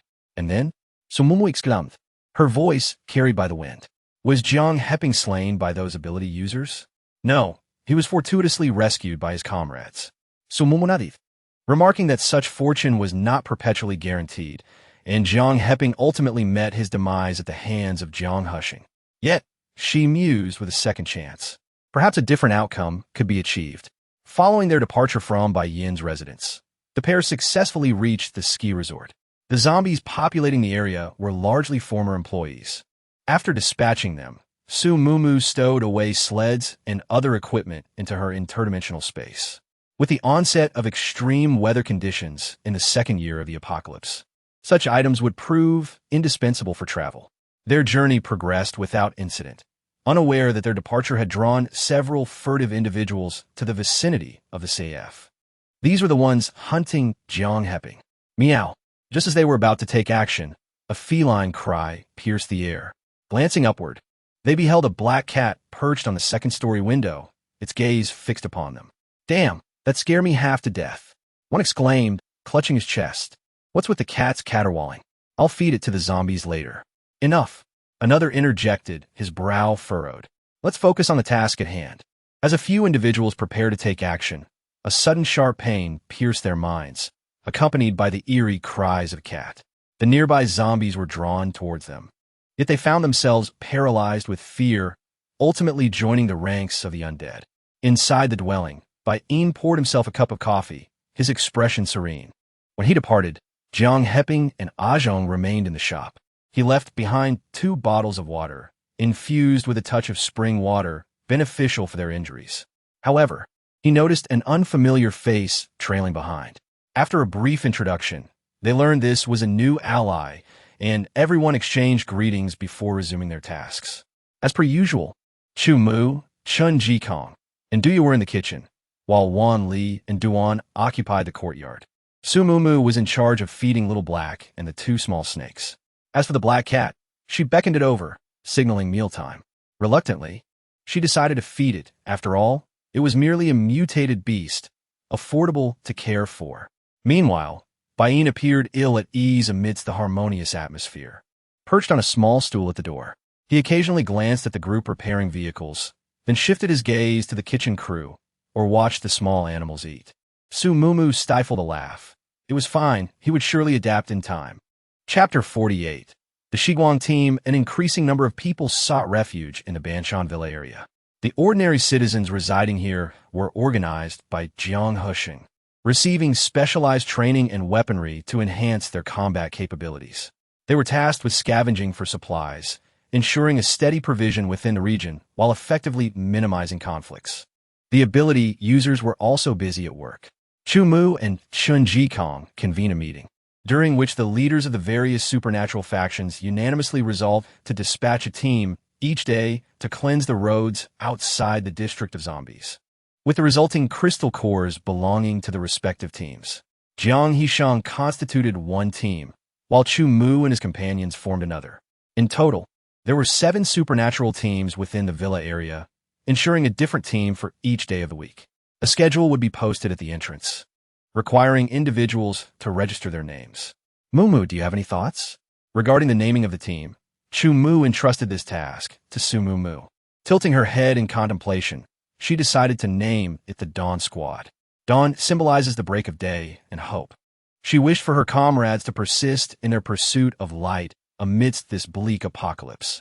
The group smiled, and many expressed their approval of the name. The schedule was promptly affixed to the entrance, with the Dawn Squad assigned to the second day, which was the day following the decision. To enhance the team's combat synergy, they were divided into 2 groups. Su Mumu, Duan, and Baiyin formed one team, while Chumu, Chun Jikong, Wan Li, and Dia constituted the other. No one remained behind at home. Based on their observations from the previous day, it took approximately 2 hours to eliminate the zombies. Furthermore, the supernatural beings within the villa area had reached an agreement that, when venturing out to cleanse the zombies according to the schedule, they bore the responsibility of guarding the residences of the teams on duty. As the zombies predominantly approached from below, the 2 teams diverged at the fork in the path. It was Su Mumu's first encounter witnessing the duo combating zombies. On Duan's side, her petite and adorable figure wielded a massive iron hammer, effortlessly shattering the skull of a zombie, causing even the crystal core to fly out. As for the white marks, they exhibit an elegance akin to that of a black cat, wielding their blade with precision and ferocity, consistently severing the skulls of the zombies with remarkable strength. What is even more impressive is their uncanny accuracy. Merely approaching the heads of the undead reveals a faint glimmer of white, with a deft flick of the knife. The crystal core drops to the ground. Observing the zombie before her, which had required 2 or 3 strikes before succumbing to silence, Su Mumu fell into contemplation. Although she was neither violent nor graceful, and possessed strength that surpassed theirs, she inexplicably felt at a disadvantage. Indeed, when it came time to tally the crystal cores, hers were the fewest. After dispatching the zombies, the group reconvened at the fork in the road. They had scarcely taken a few steps when a thunderous roar echoed from behind. It was a motorcycle, and fortunately, there were no zombies in pursuit. Otherwise, they would have been compelled to work overtime. Brothers, are you also from the Hillside Villa area? What brings you here? The motorcyclist, quite familiar, slowed down upon noticing their direction towards the Hillside Villas and inquired. Brothers, we are hunting zombies. Can't you see the pile of corpses? The individual was momentarily taken aback. My apologies. My child at home is rather unruly.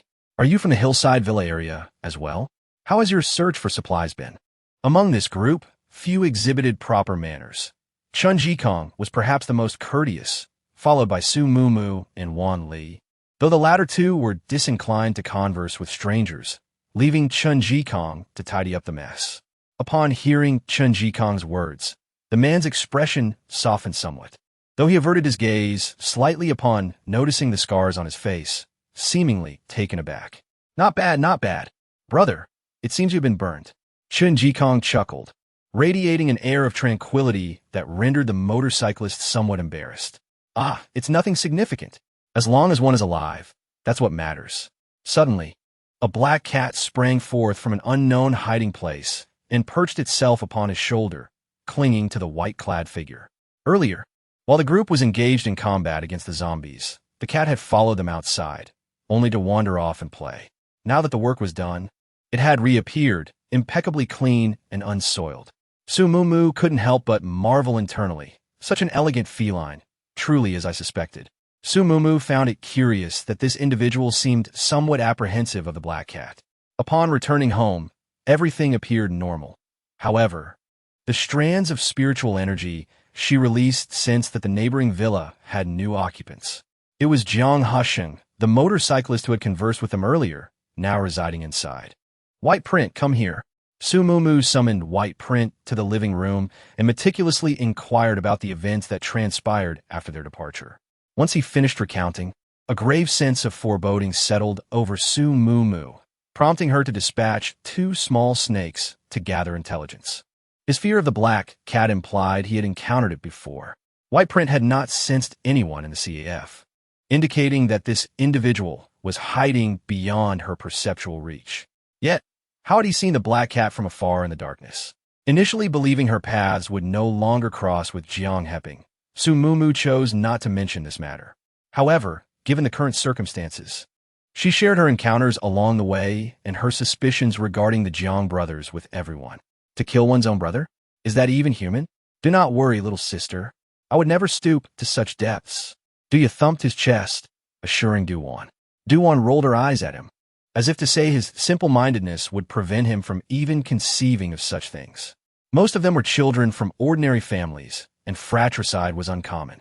However, Chun Jikong, well-versed in the sordid affairs of families, was accustomed to such matters.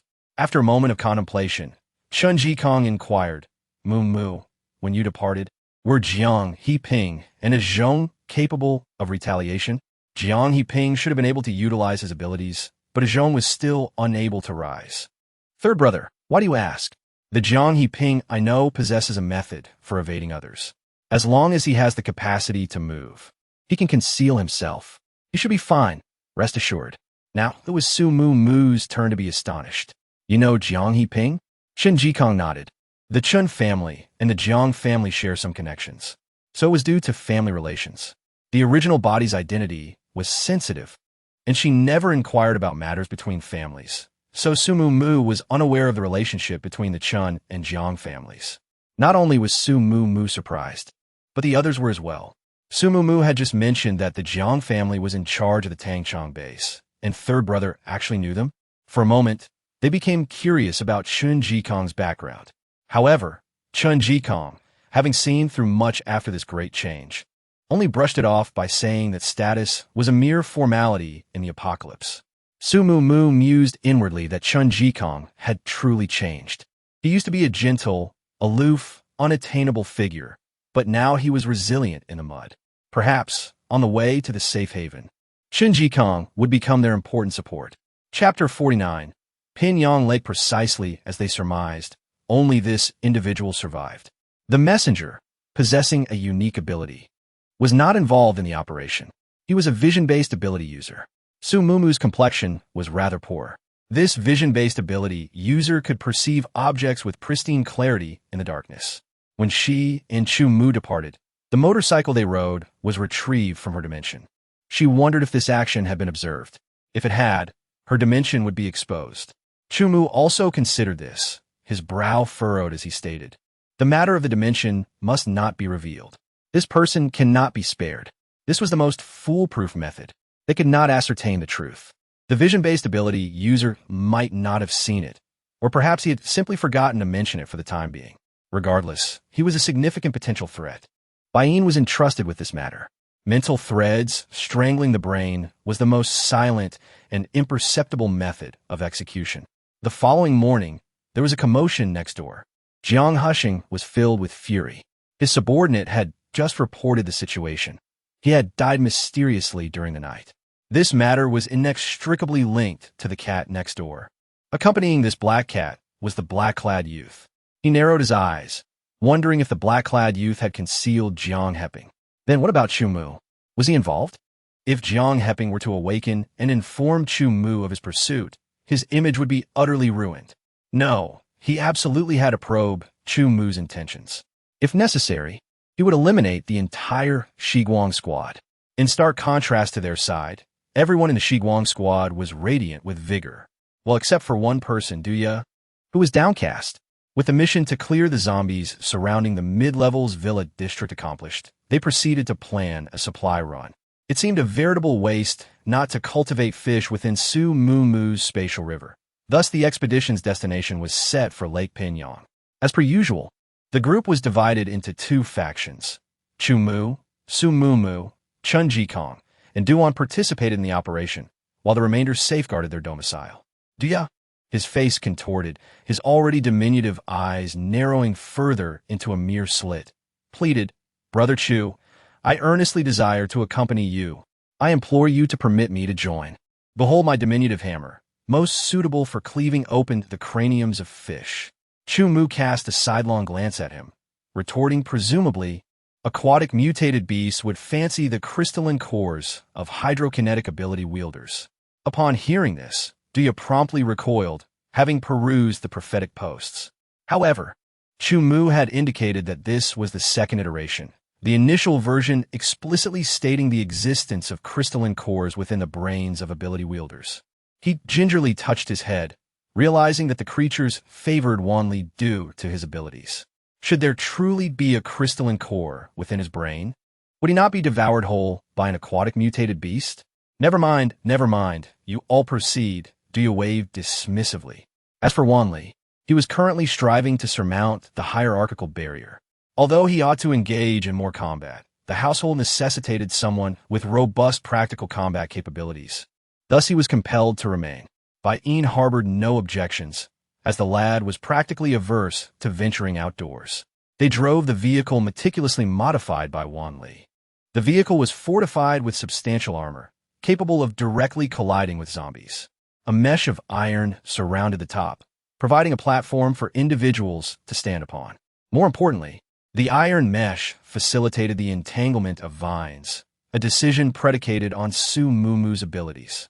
Su Mumu reveled in this feature, lavishing praise upon Wanli until his face flushed crimson, before finally taking her seat within the vehicle. They were keenly anticipating this trip, unaware that shortly after their vehicle departed the Villa District, 2 black cars followed suit. Lake Pinyang, situated in the southern part of the city, lies in the opposite direction of the Half-Mountain Villa District, a slightly longer journey.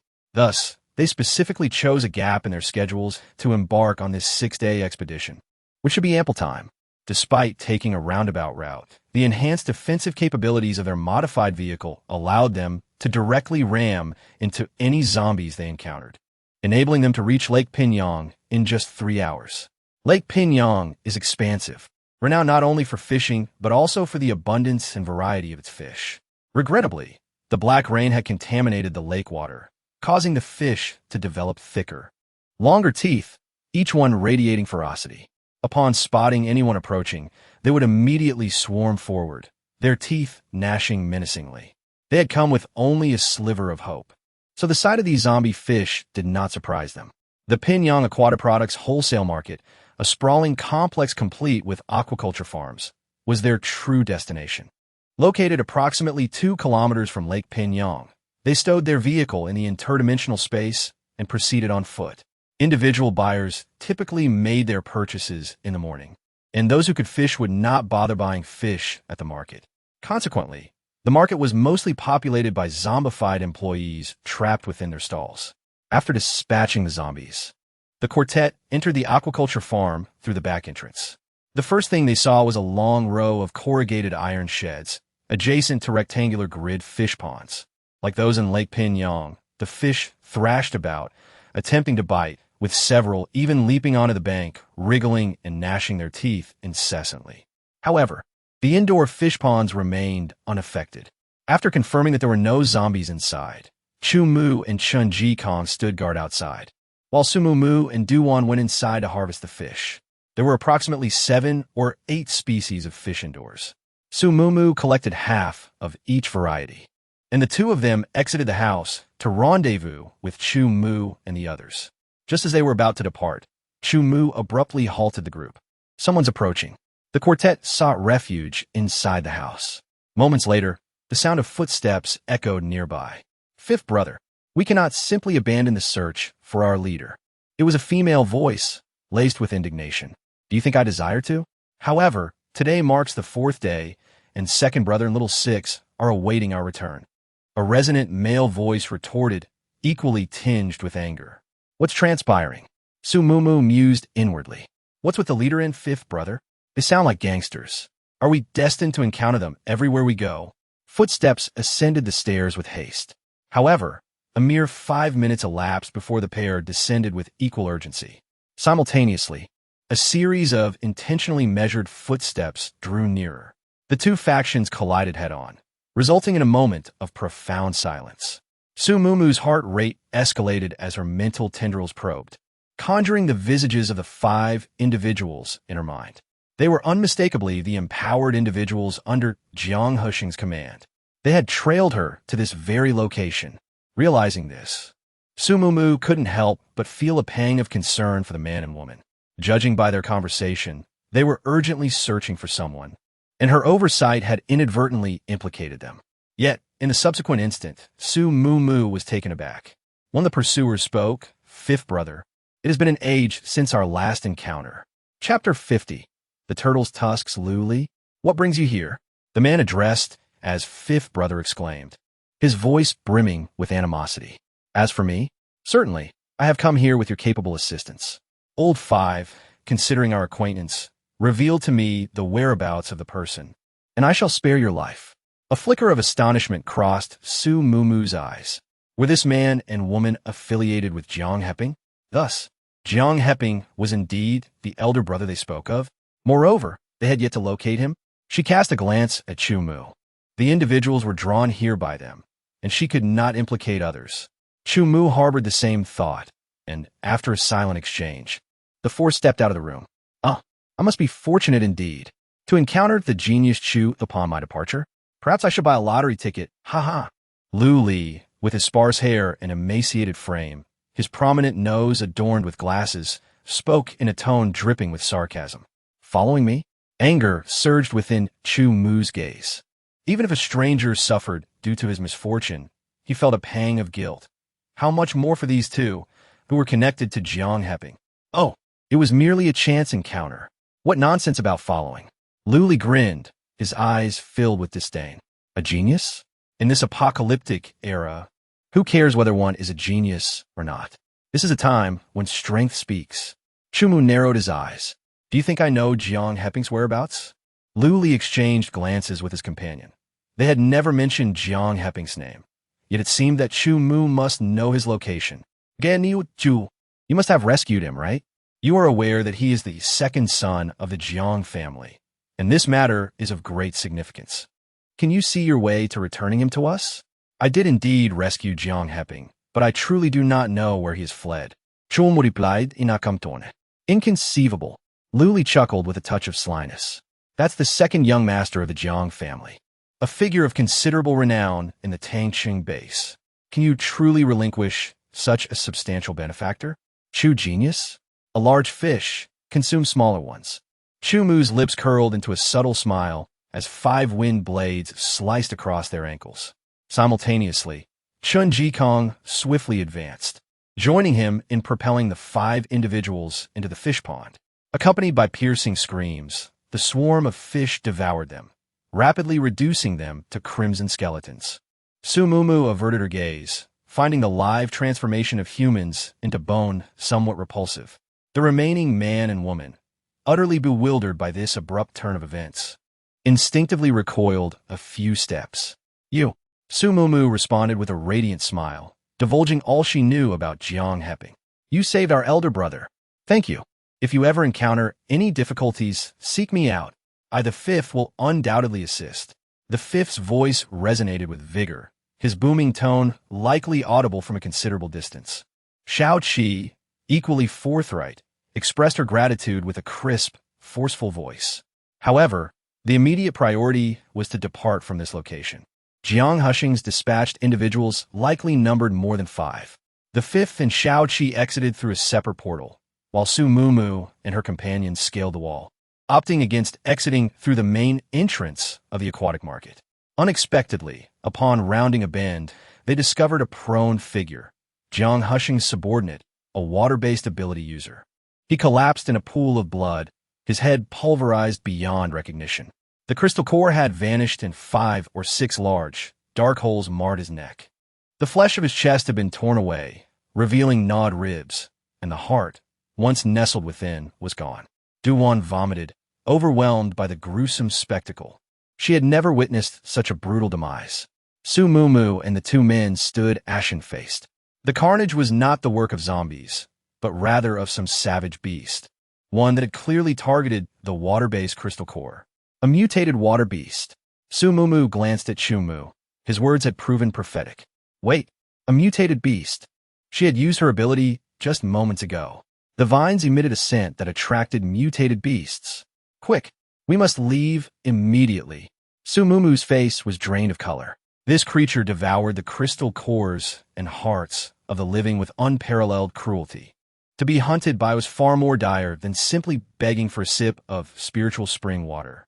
Chu Mu, aware of the vine's secret, immediately understood Su Muumuu's predicament. He extended his mental threads, shielding her, and once they reached the main road, he ushered her into the car. Seeing their palpable anxiety, Chen Jikong and Duan grasped the gravity of the situation and vigilantly scanned their surroundings. Fortunately, they proceeded without incident. Upon reaching an open area, they retrieved the car from their spatial storage. As long as they headed north, crossed Lake Pingyang, and retraced their steps, the scent would dissipate with distance, and they would evade the ruthless, mutated beast. The car started, and Su Muumuuu finally breathed a sigh of relief. Distance was her ally, and danger would soon be left behind. Bang! As soon as the thought crossed her mind, the vehicle was violently struck by an unknown force. Despite the enhancements made to its defensive capabilities, the car was inevitably forced into a swerve. The menacing Fong, curving downward, pierced through the glass before Su Muumuuu, threatening to bite her. With a thud, a machete was raised between Su Muumuuu and the Fong. Chu Mu's arms bulged with tension as he gritted his teeth and commanded, "Get out of the car." The three swiftly exited the vehicle, activating their abilities to ensnare the colossal creature before them. Su Muumuuu kulenchit herdai, whipping the vine with considerable force, successfully flipping the beast over. To her astonishment, it was revealed to be a turtle with a black shell and a white underbelly. The turtle's shell measured approximately 1.5 meters in diameter, its thick black edges slightly raised, and its massive body was tossed onto the ground, easily flipping itself back over.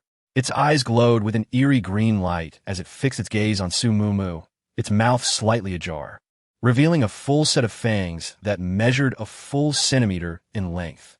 The base of one fang was still attached to a bloody chunk of flesh, evidently a remnant of the unfortunate water ability user. "Delicious. I'll feast on you."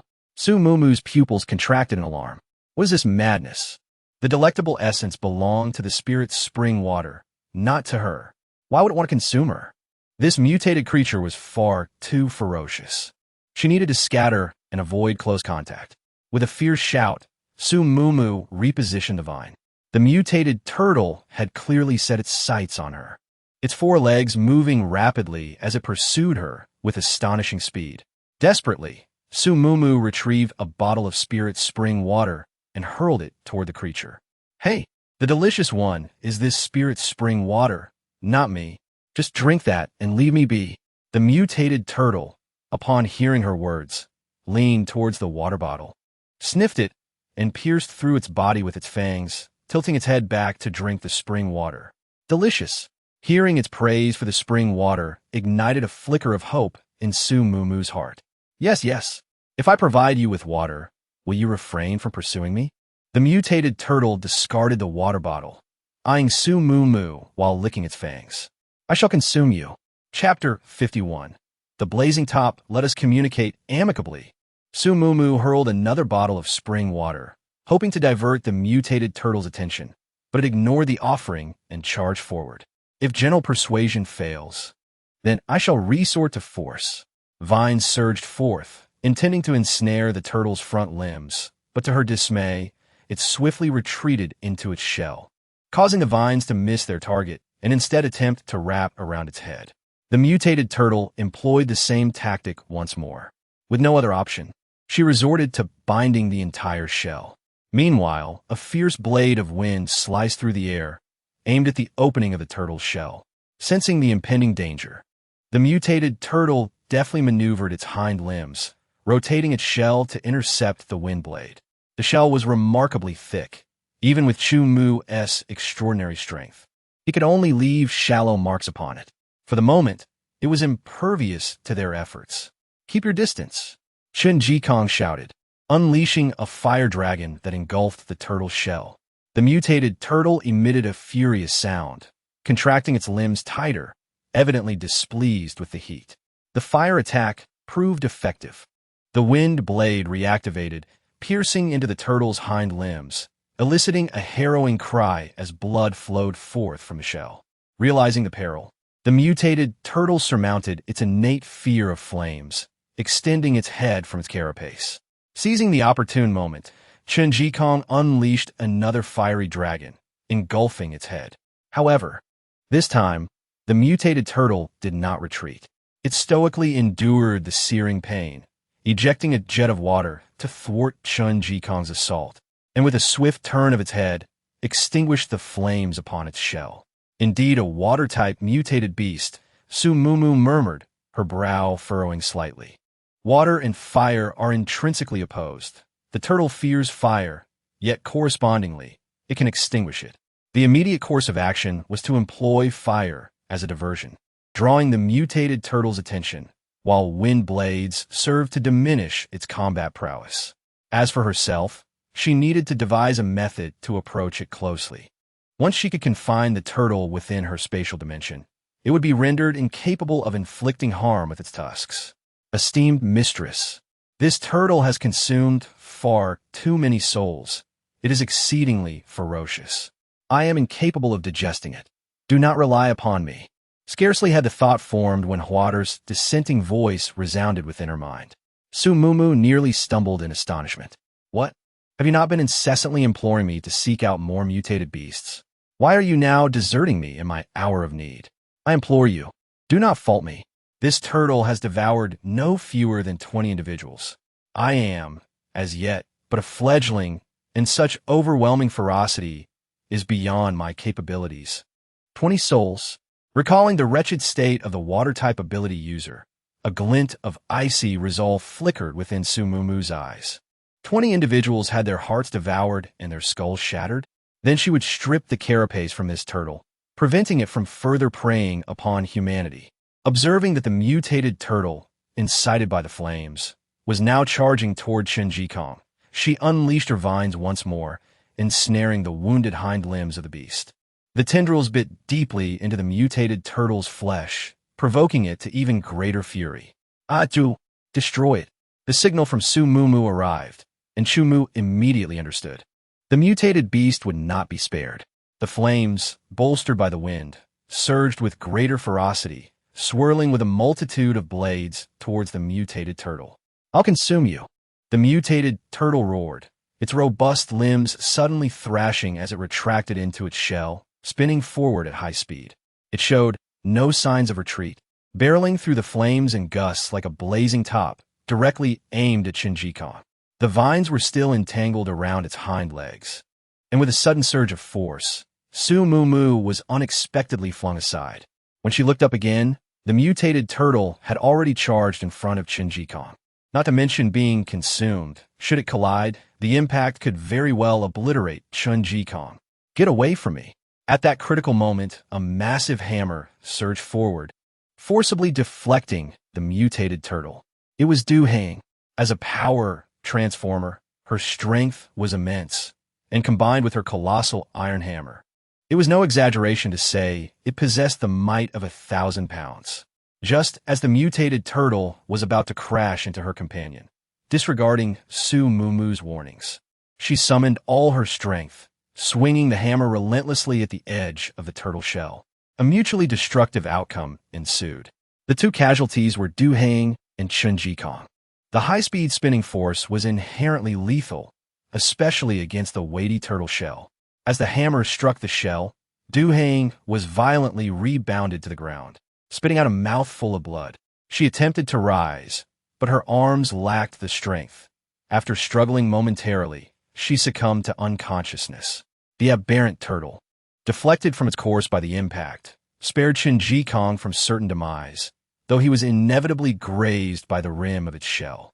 He was thrown to the ground, suffering a fractured left arm and several broken ribs.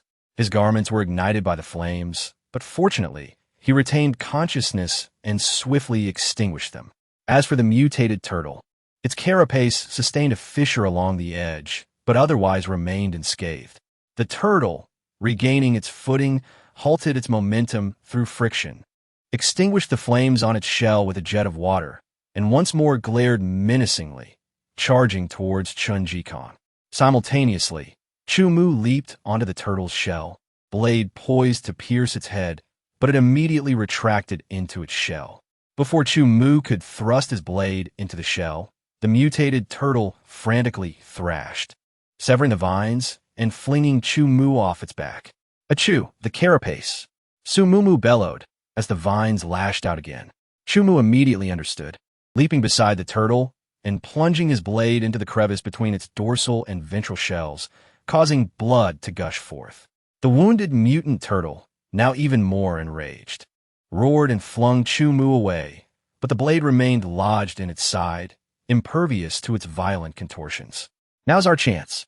Su Mumu ensnared the shell, closing in and using her momentum to kick the hilt of the blade, driving it halfway in, causing a spurt of blood to splatter upon her. The immense pain intensified the turtle's fury, but realizing its disadvantage, it ceased its struggle and, with rapid limb movements, fled towards Lake Pingyong, evidently seeking escape. We can't let the prey we have in our grasp slip away. Vines surged forth like blades of wind, entangling the tortoise shell. Yet, the mutated tortoise exhibited a ferocity far exceeding its previous struggles. In its desperate bid for survival, it endured the slicing winds, causing blood to seep from its remaining limbs and head. The most grievous injury was to its already wounded hind leg, as Su Mumu exerted control over the vines, driving them forcefully into its wound. Under the immense agony, the mutated tortoise indeed slowed its pace. Chu Mu had already leaped forth, wielding a machete aimed directly at its head.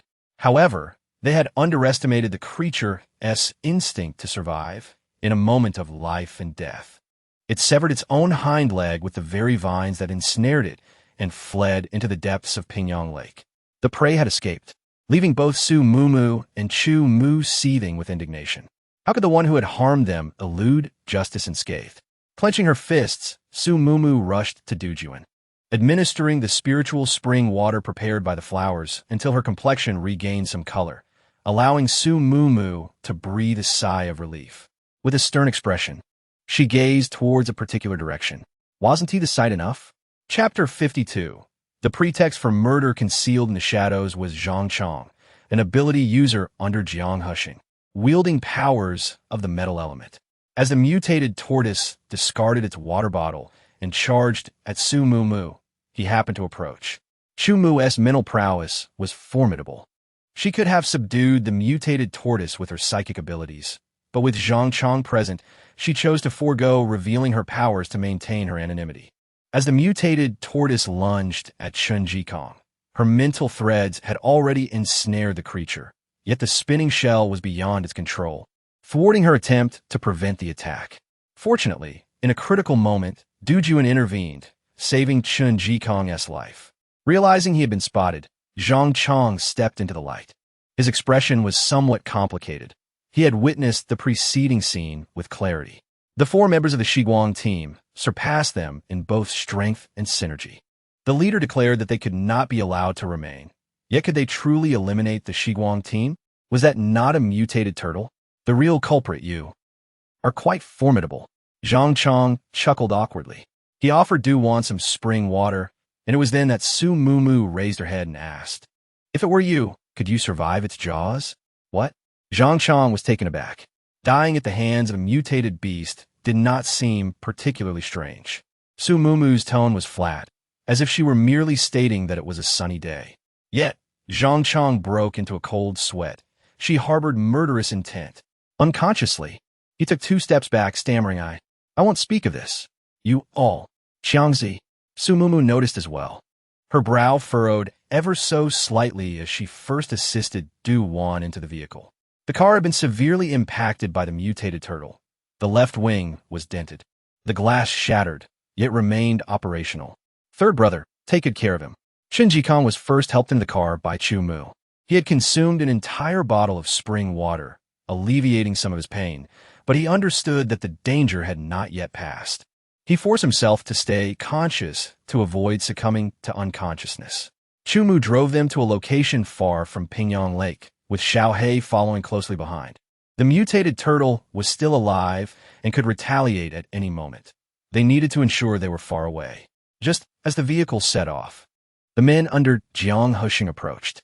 There were 3 others besides Liu Chong, and Su Mumu glanced at the 2 vehicles parked nearby, her heart understanding the implications. A car carrying 5 individuals arrived, making a total of 10, truly showing regard for them. Where has Chu Tiankai gone? Miss Su, could it be that he has abandoned you? Otherwise, why not accompany me? I would never engage in such behavior. The speaker, Li Dong, shared a good rapport with Lu Li, and both were equally irksome in their conversations. Su Mumu fixed her gaze upon him, a hint of mockery in her eyes. Have you found Lu Li's body? Li Dong's expression of joy was shattered by her words. He frowned and asked, Are you implying that the skeletons in the fish pond belong to Lu Li and his companions? What else could it be? Could they possibly belong to Jiang Heping's people? Su Mumu crossed her arms, silently observing them. Li Dong was astonished to learn that the remains gnawed by fish were indeed Lu Li's. But what shocked him even more were the words Jiang Heping. The deceased hold no further allure. The pressing matter is to locate Jiang Heping. Once he is captured, life will undoubtedly become more manageable. Li Dong pushed Lu Li from his mind, greedily eyeing Su Mumu. Misu, you indeed know the whereabouts of the second young Master Jiang. We have been ordered to provide protection. Would you be able to? Su Mumu scoffed, realizing that in his pursuit of information about Lu Li and Jiang Heping, he had blatantly disregarded his own brother. In your heart, it seems that your future holds greater importance. You. Li Dong felt a surge of anger. How could he not care for Lu Li? He was his brother. Yet, he knew how to weigh priorities. Suddenly, a subtle disturbance caught the attention of the ethereal strands lingering over the lake. Su Mumu smirked and said, Very well. I shall share with you this. The scenery of Feiyang Lake is exquisite. Shall we enjoy it while we converse? What are you clamoring about? Once I ascertain the whereabouts of young Master Jiang, I shall deal with you. Li Dong's delight was palpable, and upon hearing the bound duo begin to struggle anew, he swiftly approached and delivered a slap to each of them. He could not permit these two to jeopardize his plans. Who are they? If they are merely a burden, they should not be involved. Su Mumu's gaze swept over the restrained individuals, then glanced at Zhang Chong before finally settling on Li Dong, suggesting that one should remain to watch over them. I will keep an eye on them. Zhang Chong stammered. His heart raced. He understood this was the choice Su Mumu had bestowed upon him, a chance for survival. His sole objective was to shift the blame for his companion's demise onto the mutated beasts. He yearned to live, he had committed no sins, and he had family waiting for him. He could not afford to die. With this thought, he steadied his resolve. Brother Dong, allow me to watch over them. Rest assured, they shall not escape. Li Dong cast a disdainful glance at Zhang Chong, pondering why the boss had brought this useless fellow along. Very well. You may keep watch. Miss Su, let us depart. Su Mumu shot Zhang Chong a smile that was more enigmatic than genuine, then turned and made her way toward Pingyang Lake. Upon reaching the lake's edge, she silently gazed at the water surface. The fish, far from the ferocity they exhibited upon her arrival, now congregated at a distance, gnawing at one another, yet hesitant to approach. They seemed wary of the mutated turtle. Had the mutated turtle been lurking at the lake's bottom upon her arrival? Or was it elsewhere, preying upon the unsuspecting? Her eyes narrowed slightly, but it was of no consequence. Today, she was determined to strip its carapace. Noticing her silence, Li Dong approached obsequiously. Miss Su, perhaps you might consider. Patience, she interjected. A more captivating spectacle awaits. Su Mumu gestured towards the lake's surface. Intrigued, the trio craned their necks, only to be met with an undisturbed expanse of water. Suddenly, a colossal entity breached the surface, its formidable, pointed tusks aimed directly at one of their heads. Splash! Blood erupted like water overflowing from a basin, drenching the bystanders. The victim, initially stunned, erupted in a terrified shriek. Blood! Blood! His lament was cut short as the tusks pierced his chest, forever freezing his expression in a mask of horror. Li Dong, reacting marginally faste, bulta, yet only managed a meager 50 meters before a forceful impact sent him sprawling. He craned his neck, feebly reaching towards Su Mumu, who had somehow distanced herself, pleading, Save me. The mutated turtle's jaws closed upon the back of his head, sealing his final utterance. Su Mumu observed the scene with detached indifference, devoid of pity. In less than a month, she had witnessed a surfeit of human nature. Even without Jiang Heping, Harmonious coexistence between the Shiguang squad and Jiang Husheng was an impossibility. Preemptive action was paramount, a principle she was only beginning to grasp. "Turn around," Su Mumu commanded. He turned, dazed, and upon meeting her cold gaze, snapped to attention and promptly obeyed. Thud. Chapter 53. A fateful encounter. The tendrils of psychic energy infiltrated the mutated turtle's cerebrum, contracting with violent force. The creature convulsed briefly before succumbing, collapsing lifelessly.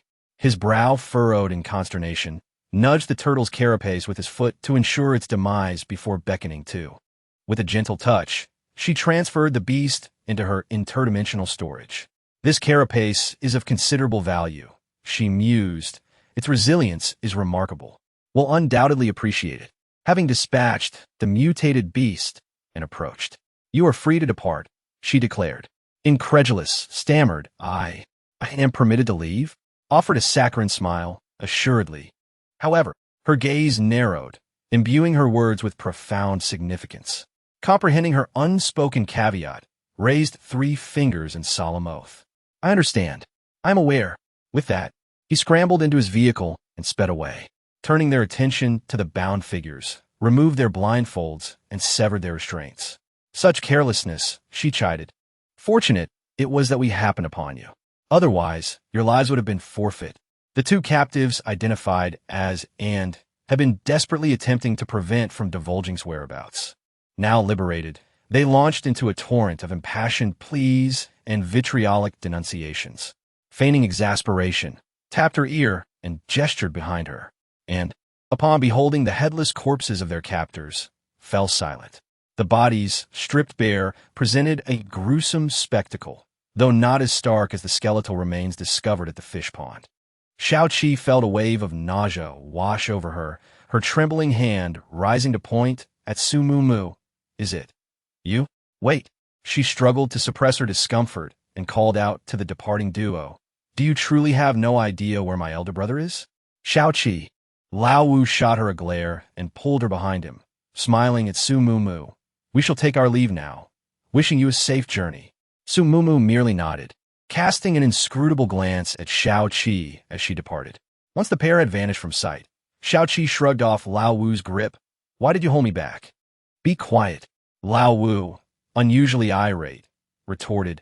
"Are you not afraid that if you continue to inquire, we might meet the same fate as those 3?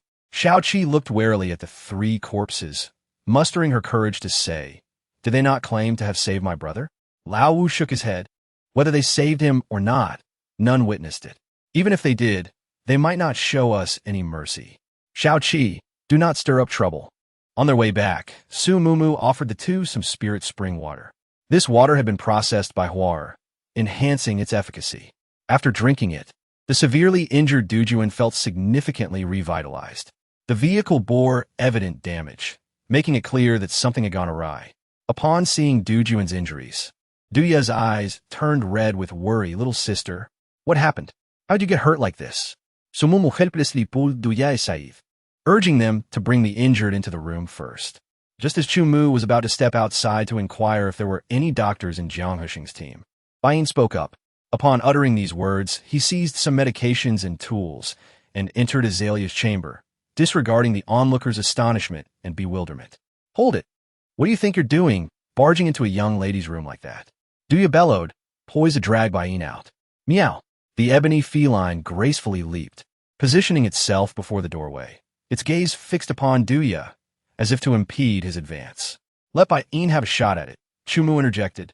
"I'll ting Duya." Su Mumu scrutinized the feline in Chu Mu, comprehension dawning upon her. She then urged Duya. Bai avowed he could administer healing. "Let us place our faith in him.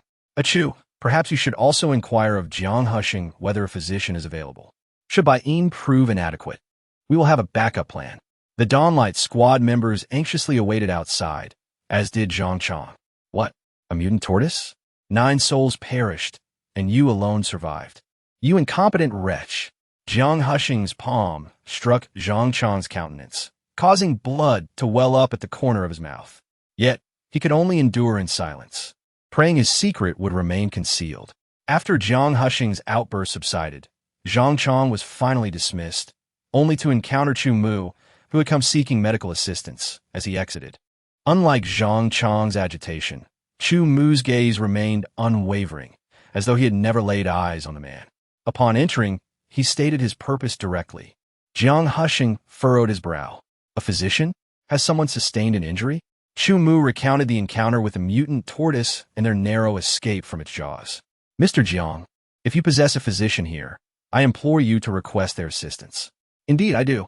To assuage Du Ye's concerns, the physician conducted another examination of Du Wan. The medication and wound care were executed flawlessly. Upon receiving the doctor's commendation, the assembly cast peculiar glances at Bai Yin. You sly fellow, Du Ye exclaimed, striking Bai Yin playfully. Are you a medical practitioner? Why didn't you disclose this sooner? I unjustly accused you, brother. My apologies, I was excessively anxious. Bai Yin silently covered his shoulder, casting a wordless glance at Du Ye, an expression laden with profound meaning, predominantly a lament against the impact of the blow. The siblings of the Du family possessed considerable strength, and coupled with Du Ye's lack of restraint, the punch's effect on a frail, reclusive individual was substantial. Du Ye, realizing his indiscretion, squinted his eyes and embraced Bai Yin's shoulder, vigorously massaging it in atonement. I'm truly sorry, I applied excessive force. What would you like to eat? I'll prepare it for you. Bai Yin silently extricated himself from Du Ye's grasp and descended the stairs. Du Ye, with a sheepish grin, pursued him, exclaiming, I'm preparing soup for my sister. What would you like to eat? I possess a multitude of culinary skills. The raucous sounds gradually dissipated, bringing respite to everyone's ears. After attending to the injuries of the two individuals, night had already fallen. Listening to the physician's praise of Bai Yin, Su Mumu was immensely pleased, realizing she had inadvertently acquired a physician, a stroke of good fortune indeed. A figure, veiled in a black scarf, meticulously concealed, with only the eyes visible, resembling a stagnant pool, silently trailed behind a man. The excessive concealment made it challenging to discern the figure's gender. But Su Mumu couldn't help but steal a few glances. Perhaps sensing Su Mumu's gaze, the figure reciprocated with a glance in Su Mumu's direction. Their gazes locked, and those eyes, as still as stagnant water, suddenly sparkled with life. Yet almost immediately, she lowered her head once more. It was as if her gaze had spotted prey. Su Mumu furrowed her brow, pondering the true identity of those eyes. Suruoruo. A sudden realization dawned upon her. She had not anticipated encountering her once again in the hillside villa area. Chapter 54. The arrival of the rescue team, a gleaming long knife targeted her heart, and Su Mumu instinctively curled her body in response to the searing pain. She spat out a mouthful of blood, incredulously staring at the sweetly smiling girl before her. Sister. You. No. Su Mumu was drenched in cold sweat, struggling to sit up, her hands pressed tightly against her heart, where the pain seemed to linger. Mumu, what is wrong? Awakened, Chu Mu embraced her, continuously soothing her trembling form. Was a nightmare? It won't happen. I will protect you, and you will not perish. The fervent warmth from Chu Mu enveloped her, dispelling the chill from Su Mumu's body, allowing her to gradually regain her composure. With lingering trepidation, she recounted the events from her dream to Chu Mu, her expression somewhat dazed. Ah Chu, can I truly alter the outcome? Suro had narrowly escaped death time and again, continuously encountering her devoted admirers in various forms. Jiang Husheng, the infamous second devoted admirer in the book, had once revered Suro as a queen at the Tang City base, holding her in high esteem. She closed her eyes in mild frustration. Is the conclusion referring to being killed by Suro? Chu Mu tightened his grip on her hand. Mumu, I will not let anything happen to you. Trust me. Kempo Using herself, Sumumu Master das Trandes Mal. Olait. Awakened and unable to return to slumber, she entered her spatial realm to cultivate vegetables and tend to the chickens. Observing the mountainous stores of supplies and the livestock roaming freely, she felt a surge of confidence. Having completed these tasks, dawn had already broken. Chu Mu was still awaiting her in the room. After freshening up, the two descended the stairs together. After a perfunctory breakfast, Su Mumu sat in the courtyard, guiding her mental tendrils into the adjacent residence, seeking reassurance by discerning their movements. Upon a grandiose bed, a man and a woman were entwined intimately, identified as Su Ruo and Jiang Hushing. Brother Jiang, have you dispatched anyone to inspect the Pingyang Lake? What if that Zhang Chong fellow has deceived us, and we've inadvertently harbored a mole? Su Ruo, more alluring than before, had shed her former innocence. Jiang Hushing gazed at her face with avarice. Ruoruo, your insight is unparalleled. I shall dispatch someone immediately to investigate. Should he dare to deceive me, I will cast him to the fishes. With that, his hand ventured downward. Su Ruo emitted a bashful sound, but did not resist. A complicated expression crossed Su Mumu's face. Possessing both wood and strength abilities, if she had sought companions and strived for self-sufficiency, she would not have degraded to this. Alas, the power of the narrative was formidable. Within a day of arriving at the Hillside Villa District, her pillow talk had swayed Jiang Hushing's decisions. A glint of ruthlessness sparkled in Su Mumu's eyes. Her mental acuity had improved. Perhaps she could attempt to eliminate a life. Her mental tendrils fastened onto Su Ruo's brain, piercing and retracting with force. The latter's complexion turned ashen, and she cried out in agony. Just as Su Mumu was about to redouble her efforts, a knock sounded at the door. Boss, the rescue team has arrived. Two voices spoke in unison, startling Su Mumu and causing her to momentarily lose control of her mental threads. She steadied her breathing and opened the courtyard gate to reveal Wanli's face, etched with fatigue but beaming with elation. Sister Mumu, guess who we encountered? He exclaimed. Oh, Sister Mumu, your complexion seems rather pallid. Forcing a smile, Su Mumu responded, it's nothing. Who did you encounter? A rescue team from the Tangxing base. 300 of them have arrived here, and another 700, I hear, are stationed at Anda. Sister Mumu, does this mean we're leaving? The rescue team's arrival was not a figment of her imagination. Jiang Hushing's door was also being knocked upon. She was on the cusp of eliminating Su Ruo. Yet again, something had to intervene at the crucial moment. She refused to accept it. Mumu, what's wrong? Wanli recounted the events with ardent enthusiasm. Su Mumu nodded with a smile. Yet not a single word registered in her mind. News of the rescue team's arrival swiftly spread throughout the Villa District and the non-ability users. For the first time in a long while, wore genuine smiles. Safety beckoned upon reaching the base. Concurrently, the leaders of the ability users were summoned for another meeting. Only Chu Mu from the Shiguang squad attended. The spiritual spring water, refined by Huar, possessed healing properties akin to those of healing-type abilities. But Baiyin forbade Chun Jikong from moving about. Driven by inherent self-interest, there's a reluctance to spontaneously safeguard ordinary individuals, particularly given that the rescue team is affiliated with the Jiang family. Their mission is primarily to extract influential students from Anda University, with the aim of cultivating alliances with prominent families, while largely disregarding the common populace. The most favorable outcome would involve the intermingling of teams of gifted individuals, rescue personnel, and ordinary citizens, ensuring readily available assistance during critical junctures. Furthermore, those with extraordinary abilities are required to operate in pairs. Consequently, among the 7 teams of gifted individuals, only the Dawn Squad was left unpaired. Unperturbed, elected to bring up the rear.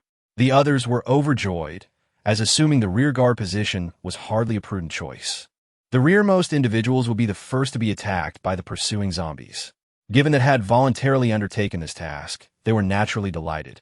Upon hearing this news, the faces of the ordinary people paled, as their chances of survival without the protection of gifted individuals dwindled significantly.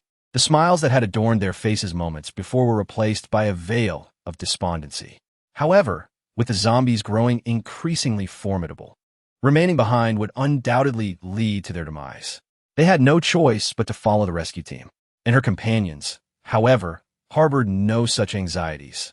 Upon receiving this report, they displayed no apprehension about bringing up the rear, and instead continued to enthusiastically process the corpse of the mutated turtle.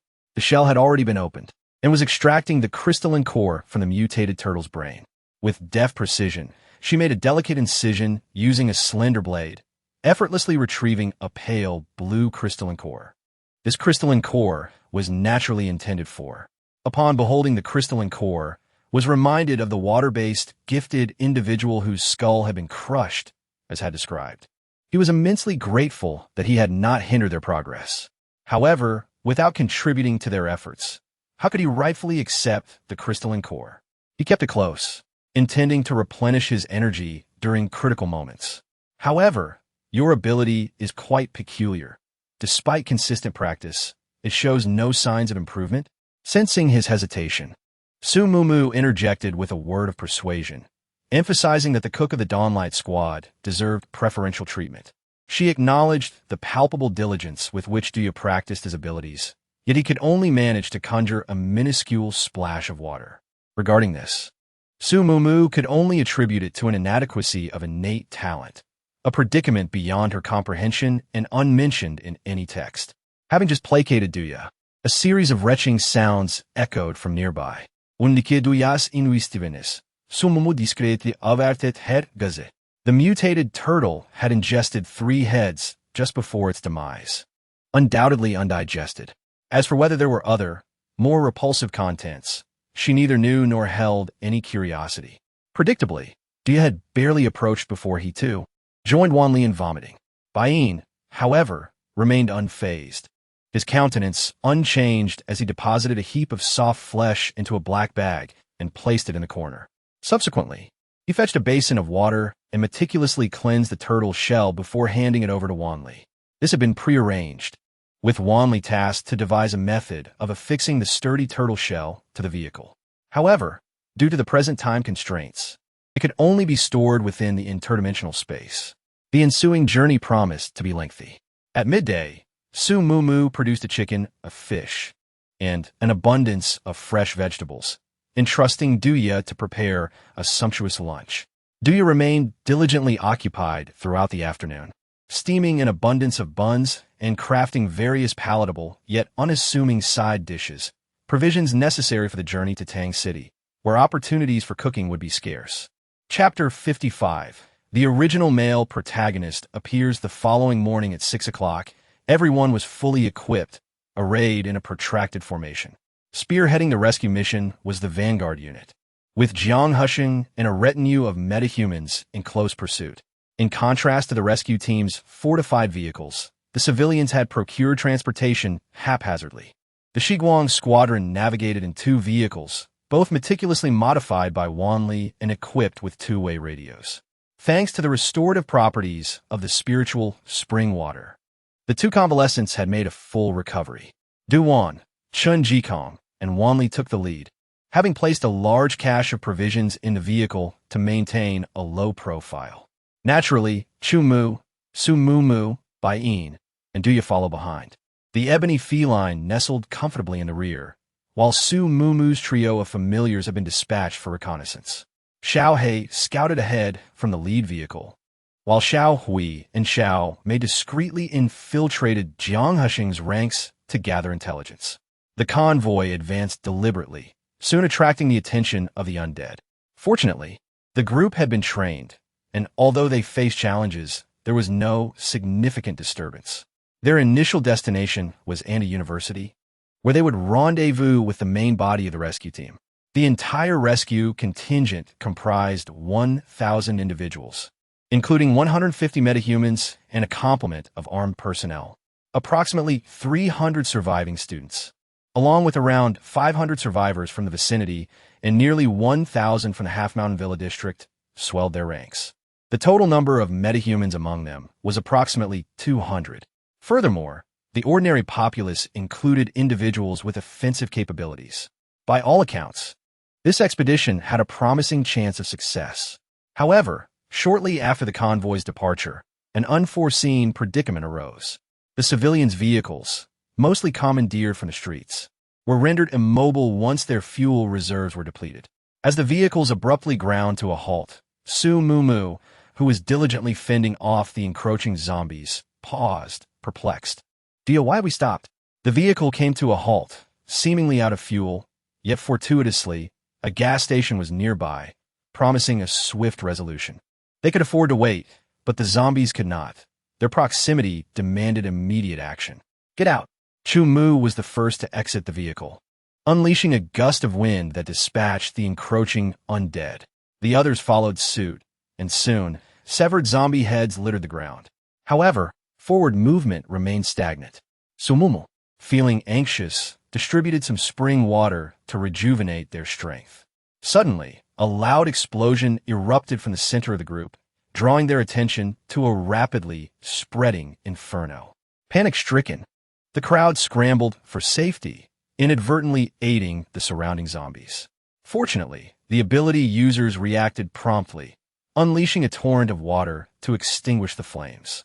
Amidst the chaos, gunfire and the sounds of supernatural powers filled the air, stabilizing the situation. Yet, the rear of the group faced a grim reality, without assistance from a rescue team. Even ordinary individuals hesitated to arm themselves and disembark. Duya spat vehemently. Damn it! How can they sit comfortably in the vehicle? All right, if you're tired, drink some of the water I provided.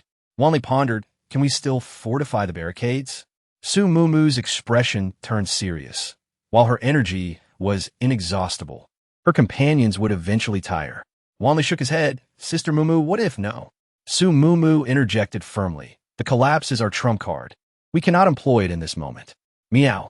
The black cat leaped atop the vehicle, elegantly grooming its fur as always. At that moment, Bain ceased his actions of striking the top of the zombies' heads, standing still with an expression of emptiness. Remarkably, the nearby zombies, within a 10-meter radius, remained dazed and stationary. Sumumu cast a glance at Bain, impressed by his formidable strength. With at least 30 zombies in proximity, he managed to maintain control over them. Seizing this opportunity, the group sprang into action, decapitating the zombies and, of course, collecting the precious cores. Suddenly, a chilling presence approached. Countless ice needles flew forth, creating numerous holes in the zombies' heads, causing a significant number of them to collapse lifelessly.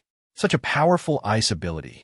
The crowd lifted their gazes to witness two vehicles speeding towards them. It was Jiang Heping. Among them were the previously encountered Lao Wu and Shao Qi, along with 5 others, presumably Jiang Heping's brothers. With no time for pleasantries, the two groups joined forces to eliminate the remaining zombies. Once the threat was neutralized, they finally had a moment to catch their breath. Jiang Heping and Ajong, brimming with excitement, hurried towards Su Mumu and Chu Mu. Benefactors, we never expected to encounter you here. Are you also seeking refuge at the Tangxing base? Chu Mu, with a calm demeanor, nodded slightly, remaining vigilant of his surroundings. Noticing his demeanor, Jiang Heping seemed unfazed, yet Shao Qi beside him frowned, clearly displeased with Chu Mu's attitude. Moreover, should there not only be 7 brothers? Why was there an additional ice ability user? Catching her gaze, Jiang Heping cheerfully introduced both parties. The bespectacled man was Lao Chunyang.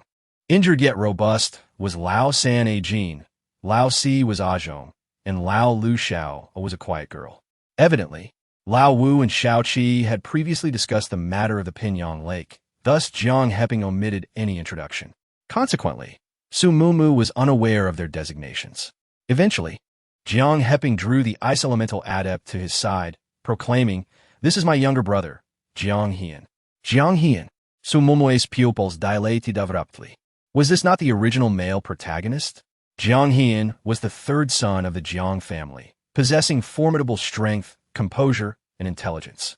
However, he was also susceptible to infatuation, seamlessly transitioning between a fierce wolf and an affectionate puppy, a trait that Suruo found irresistible, ultimately succeeding in elevating him to the position of the primary consort. Of course, he played a significant role in Su Mumu's demise. Yet, according to the narrative, he should have been stationed at the Tangcheng base. What was the reason for his presence in Anqing? Had he already encountered Su Ruoro? A phantom ache emanated from her chest, prompting Su Mumu to clutch her heart tenderly. I extend my gratitude to both of you for rescuing my second elder brother. Jiang Hian exhibited extreme indifference, distinct from Chu Mu's aloofness, and more akin to haughty pride. From a tender age, he had effortlessly managed all affairs, making him the Jiang family's most cherished offspring. Perhaps due to his prior successes, he possessed a paucity of ambition. It was a mere act of assistance, unworthy of further acknowledgement. For Chu Mu, The act of rescue was solely out of gratitude for Jiang Heping's choice. Having repaid the favor, he desired no involvement in the Jiang family's internal strife. Jiang Heping nodded in complete comprehension. Very well. However, should you encounter any difficulties, feel free to seek me out. I shall bear this kindness in mind. As the words left his lips, a vehicle halted beside them. Jiang Husheng, having received the news, hastened from the vanguard of the group. Upon alighting, he clasped the hands of Jiang Heping and Jiang Hian tightly, exclaiming, "Second brother, younger brother, where had you absconded to?" Our elder brother was fraught with worry. Jiang Heping's earlier agitation had completely dissipated, his countenance now frigid as he forced a smile.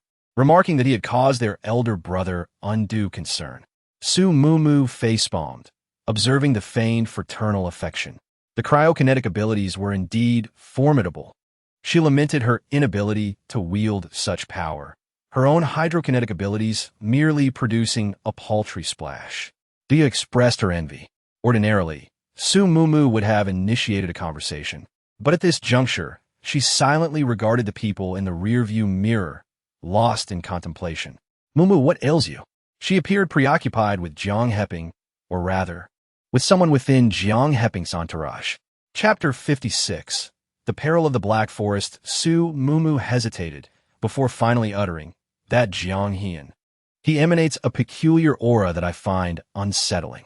We shall not have excessive interaction with them. Mumu, I am here." Chu Mu's hand, both warm and arid, instilled a sense of reassurance in Su Mumu as she gazed into his eyes. She felt relieved. Inevitably, the journey to Tang City would be fraught with peril, yet it also presented an opportune moment to augment their strength. Su Mumu inwardly resolved to cultivate her power sufficiently. Jiang Heping's two vehicles swiftly caught up, opting to collaborate with the Dawn Squad in the rear guard rather than accompany Jiang Husheng at the vanguard. An ally was advantageous. Following some deliberation, Chu Mu permitted them to proceed ahead, while the Dawn Squad's vehicles remained at the very end.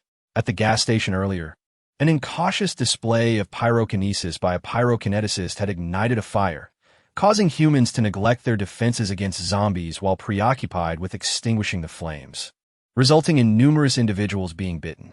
Consequently, the rear of the convoy became paradoxically safer.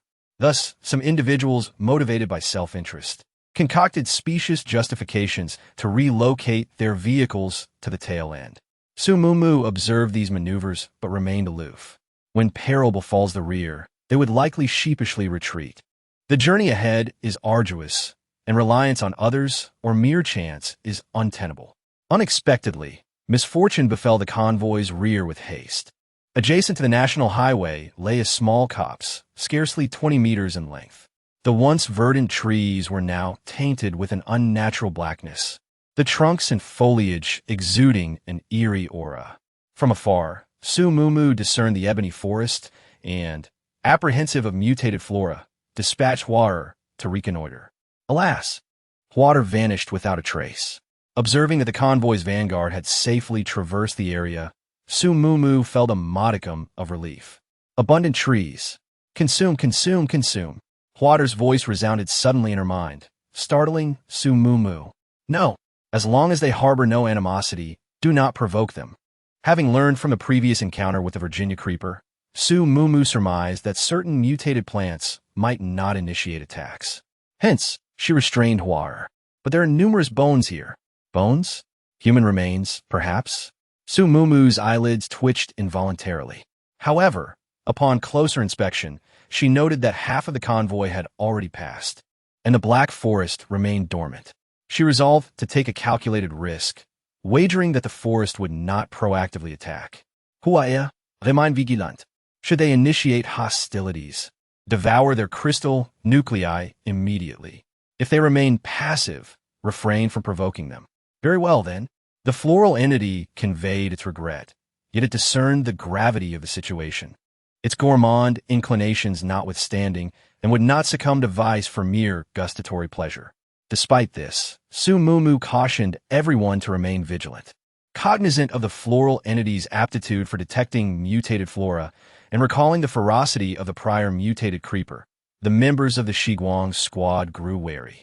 Scarcely had Su Mumu uttered her warning when a multitude of rampant branches, akin to vines, coiled toward the vehicles. Gunfire erupted immediately, a deluge of bullets tearing through the air, splattering the ground with viscous, verdant fluid. Yet, this inflicted no significant harm upon the mutated flora. The sable branches relentlessly assailing the vehicles or piercing human torsos. Incineration. Wanli conjured an earthen bulwark, impeding the branch's advance, while simultaneously, Chu Mu dispatched a myriad of wind blades, severing the ebony limbs. Concurrently, Jiang Heping's contingent, along with the Forling Espers, disembarked to offer assistance. Jiang Heping and Chen Yang, too, were pyromancers, albeit their flames were demonstrably feebler than those of Chen Jikong. The fifth eldest emulated Wanli's actions, erecting earthen barriers to obstruct, while Jiang Hian froze the branches, thwarting their movements. Most had never beheld mutated flora, particularly the common folk, and upon witnessing such a bizarre spectacle, they accelerated in a desperate attempt to distance themselves, thus precipitating a series of rear-end collisions. Fortunately, succor arrived from the vanguard. Jiang Husheng had initially intended to abstain from intervention, but with both of Zhang's sons situated at the rear of the convoy, he was compelled to step forward to avert censure. 50 members of the rescue team arrived, accompanied by 10 pyromantic espers, unleashing a barrage of Molotov cocktails and flames, somewhat suppressing the rampant ebony limbs. Duya, Duhuan, and Baiyin had already received orders to disperse the group ahead, hoping to pass swiftly while the flames were suppressed. However, a series of rear-end collisions had completely blocked the road.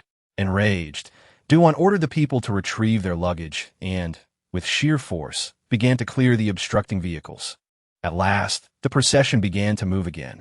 Although the branches of the mutated plants could extend, their length was limited and they could not detach from their roots.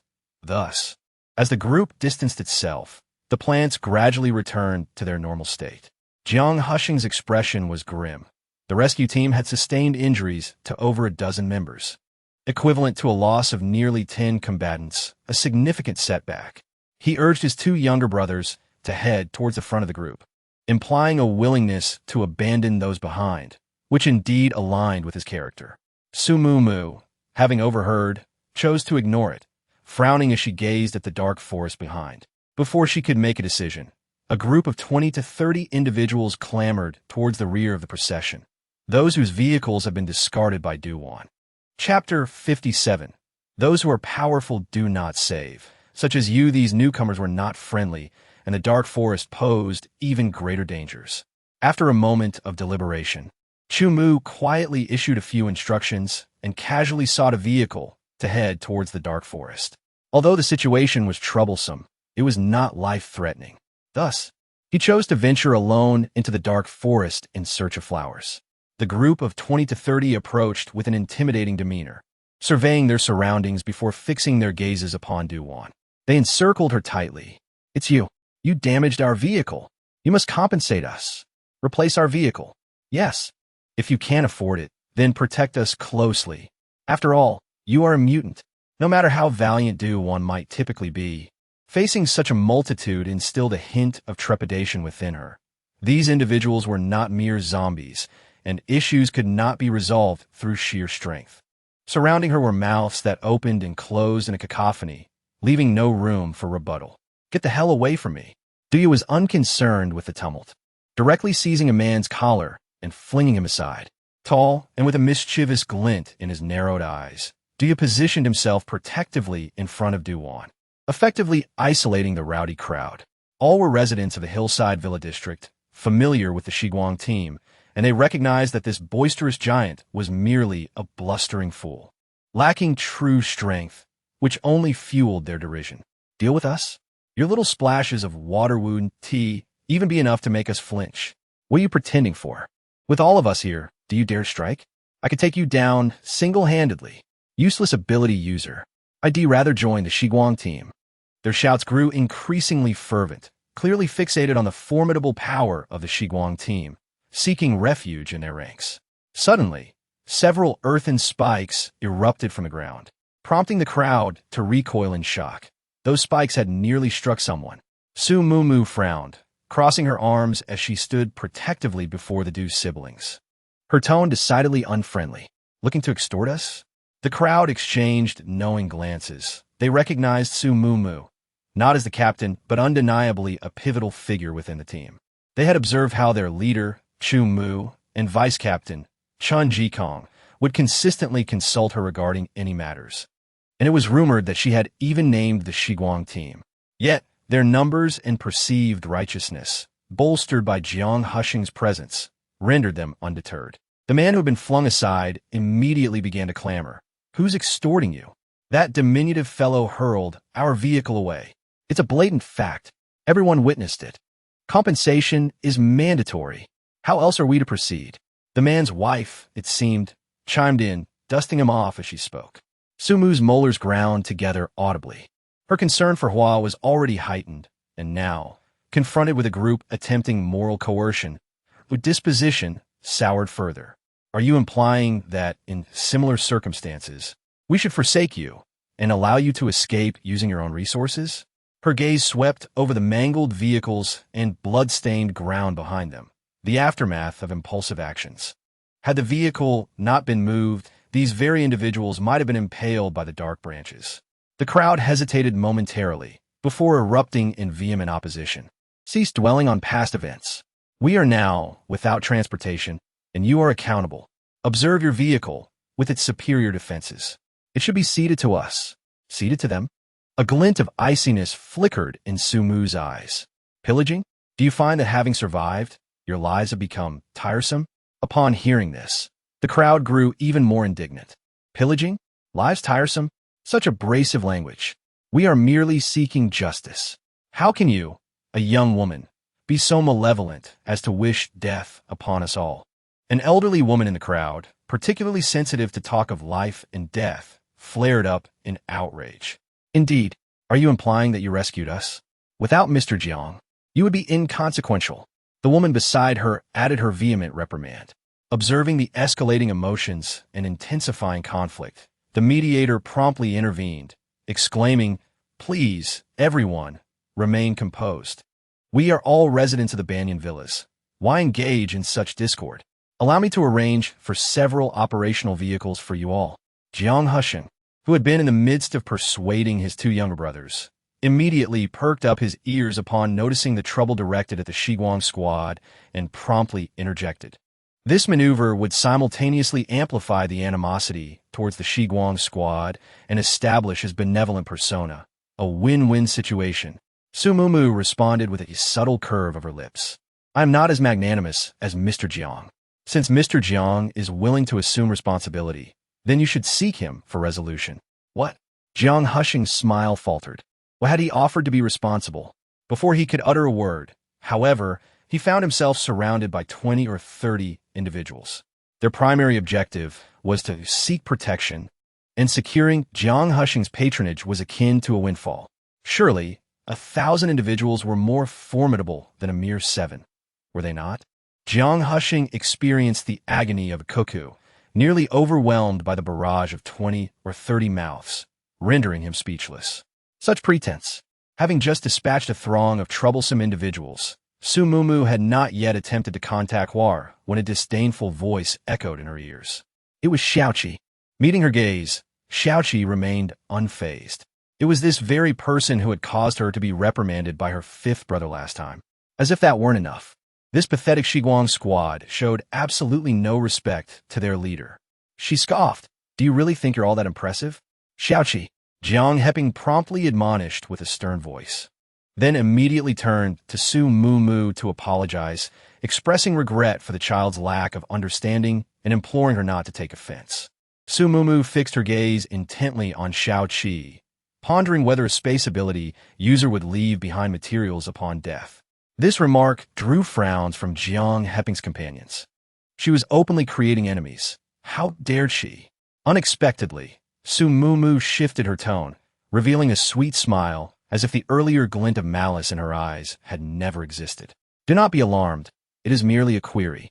If I truly intended to harm you, why would I have saved you at Qinyang Lake?" After uttering these words, Su Mumu turned to head towards the Black Forest, but Chun Jikong restrained her. This was a directive from Chu Mu, the team leader. The Black Forest was fraught with danger, and the number of mutated trees was uncertain. However, Chu Mu possessed formidable mental abilities, ensuring his safety. Su Mumu, on the other hand, was a different matter. Any mishap would not be taken lightly. Chen Jikong was responsible for the aftermath. He first nodded slightly to Jiang Heping, then shifted his gaze back to Shao Qi. Miss Shao Qi, the members of the Shiguang team are quite easygoing and harbor no disrespect towards Mr. Jiang, particularly our captain, who, though seemingly cold, possesses a warm heart, as evidenced by his repeated acts of rescue.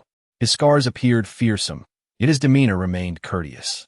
With a slight smile, he added, "The Shiguang team is self-aware. We do not engage with those who are truly formidable. For instance, you." Chapter 58. The Tunnel of Zombie Mice. No one anticipated Chen Jikong's words. His usual demeanor was gentle, yet this time he exhibited an unexpected lack of mercy. Recognizing Chen Jikong's displeasure, Jiang Heping swiftly attempted to smooth things over. "Jikong, Xiaoqi was indeed in the wrong. Rest assured, I will certainly reprimand her. After all, we are partners, and mutual assistance is paramount. Wouldn't you agree?" Having witnessed the formidable strength of the Shiguang squad during the confrontation with the mutated trees, he understood that they were the ideal partners and should not be antagonized. "Naturally, I must defer to my brother's sensibilities," he continued, "but I trust you won't be stingy with the weaponry in your vehicle." Chen Jikong responded with a knowing smile. Jiang Heping immediately understood. "Rest assured, this will not happen again. What are you doing? Master said we can eat them when they do bad things. Let go. Bad people. Master, save me. I will certainly reprimand it when we return," she thought. It's so preoccupied with eating that it doesn't say a word, causing unnecessary worry. She turned to look behind the vehicle, but Chu Mu's figure was nowhere to be seen.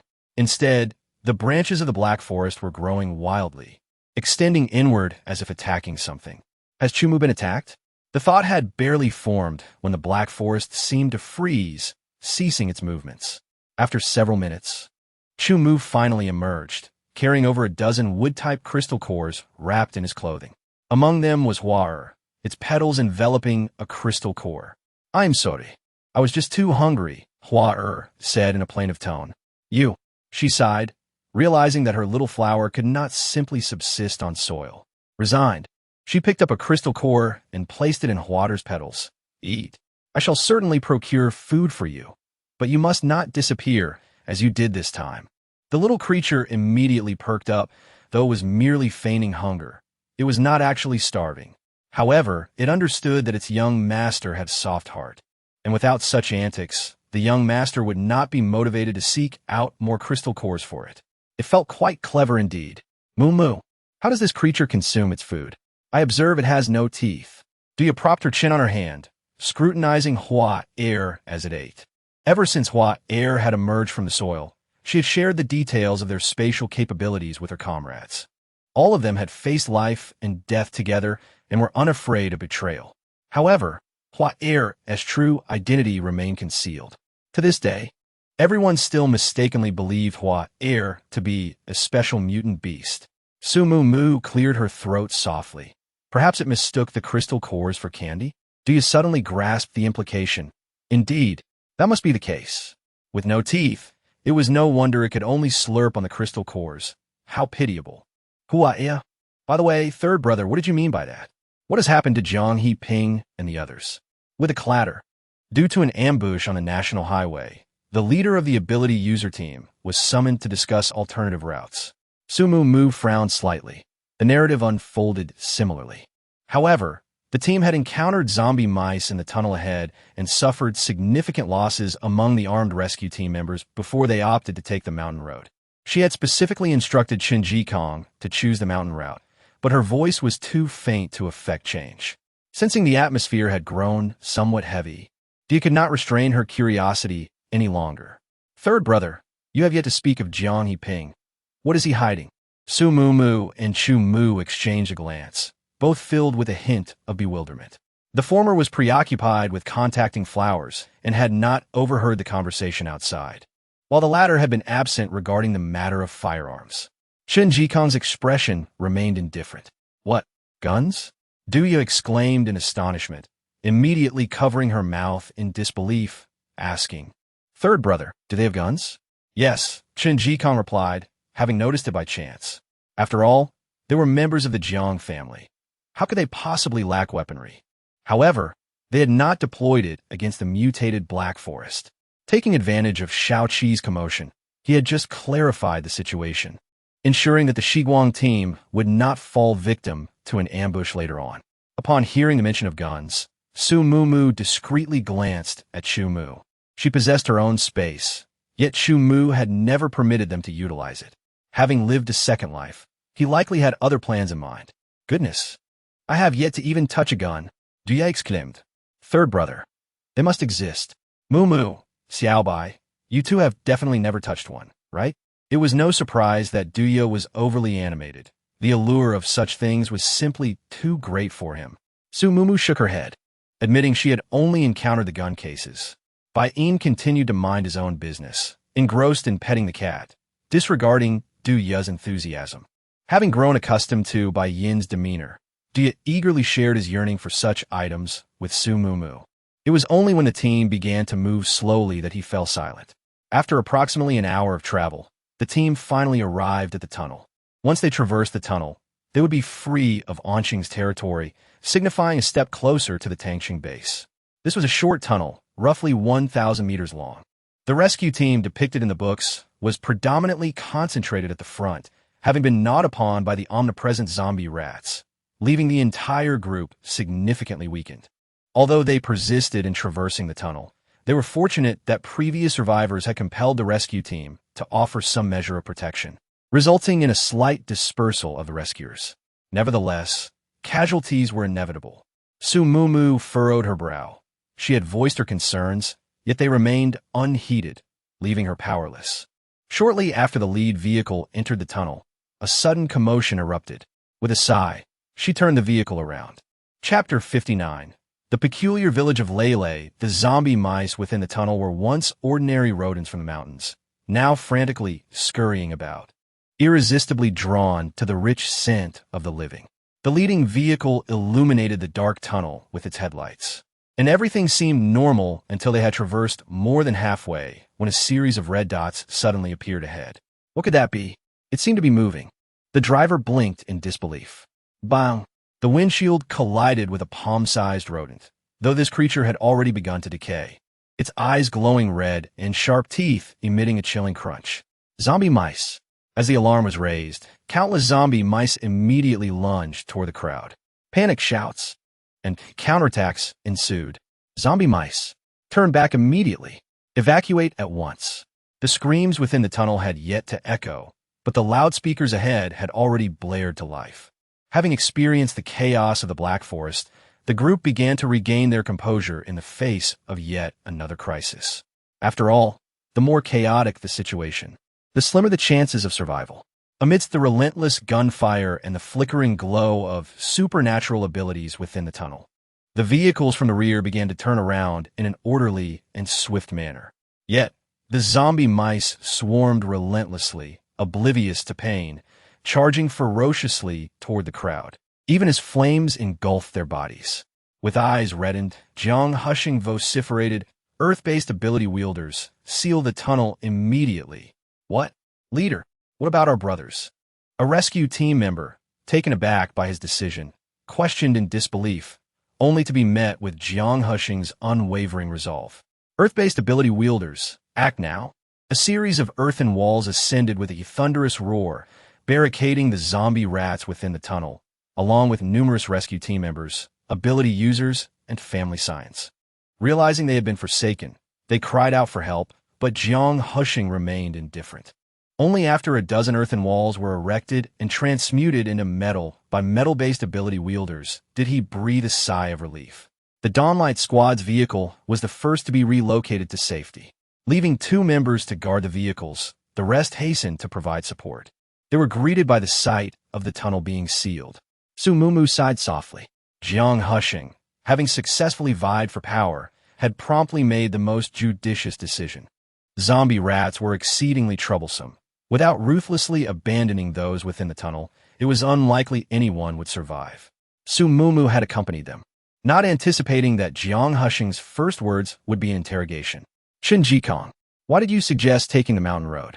Did you know about the zombie rats all along? Su Mumu's eyelids twitched. This was the scenario she dreaded most. Neither she nor Chu Mu could afford to have their secrets exposed. Having Chen Jikong propose the mountain road was a calculated risk. It was I who instructed Chen Jikong to make that suggestion. Mumu, your knowledge is truly extensive. Since their encounter that fateful night, this marked the inaugural conversation between Su Ro and Su Mumu. Subsequent to her rescue by the speed-enhanced mutant, she sought refuge in various locales, until she once again encountered a jade pendant that evoked peculiar sensations within her. Inadvertently grazing her wound against it, she discovered herself endowed with a spatial dimension. It was then that she realized the jade tablet from that time harbored an intrinsic space. However, following a skirmish with Su Mumu, it vanished without a trace. She suspected Su Mumu of having purloined it. Her conviction solidified when, upon the departure of the rescue team, two modified vehicles emerged from Su Mumu's courtyard. That evening, as she passed by, the courtyard had been utterly devoid of any objects. An inexplicable suspicion arose within her, suggesting that Su Mumu possessed foreknowledge of impending events, such as the Jade Tablet, her composure during the explosion, and the selection of the mountain route this time. As Su Ro's words trailed off, an immediate hush fell over the scene. Indeed, the coincidences were too striking. Su Mumu was taken aback that Su Ro was the one harboring suspicions toward her. Suppressing the unease within her, she met her gaze directly, without evasion. There exist villages nestled within the mountains, offering opportunities for replenishing provisions. Hence, I posit that the mountain route is more suitable. Or do you not require sustenance? That's the reason. The others exchanged glances. Save for the teams possessing spatial abilities, the others nodded in agreement, acknowledging their need for supplies. Simultaneously, a timid voice piped up. I know. I visited the village here before. There are agritainment facilities. Her voice diminished as she concluded. Turning her head, Su Mumu found the face somewhat familiar. After a moment of diligent mental searching, she finally recalled. This timorous girl, named Chun Yingying, was a member of the school's dance troupe alongside her.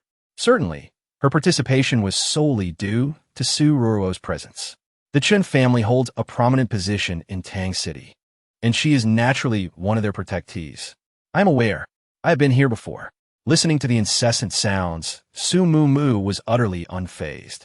The adjacent mountain is called Lele Mountain, and the village is known as Lele Village. It has recently developed its tourism industry, currently offering discounts which surely attracts visitors. Upon hearing the calls for assistance, Jiang Hushing furrowed his brow, as he was not a native of Anqing and thus unfamiliar with the area. Had he known better, he should have inquired more about the local opinions. Very well, let us take the mountain path. Is there anyone familiar with the mountain route who could sketch a map? After accounting for the losses, the Black Forest and tunnels have suffered a depletion of 200 members from the rescue team, 50 from the superhuman ranks, 50 university students, and 100 ordinary civilians. The entire team has been reduced by 1/5. The most troubling aspect is the significant reduction in the rescue team's numbers, which is detrimental to the entire group. Su Mumu also felt a pang of concern. For both the zombies and the mutated plants or beasts have become far more ferocious since the rescue team's arrival. With their weaponry diminished, their journey ahead is likely to be exceedingly arduous. The tourism sector of Lele Mountain has only recently been developed, and the roads remain pristine. The entire team, resembling a long dragon, ascended along the mountain path. The rescue team and superhumans led the way, initially expecting to encounter a horde of zombies, only to be surprised by the sight of rising smoke. The village, perched atop the mountain, comprises approximately 20 households, each operating a farm stay. The aroma of cooked meat wafted through the air, and each household radiated warmth and joy, entirely devoid of any semblance of an apocalyptic scenario. Sumumufuruit Herburuth. The hamlet of Lele had supposedly fallen. So how was this possible?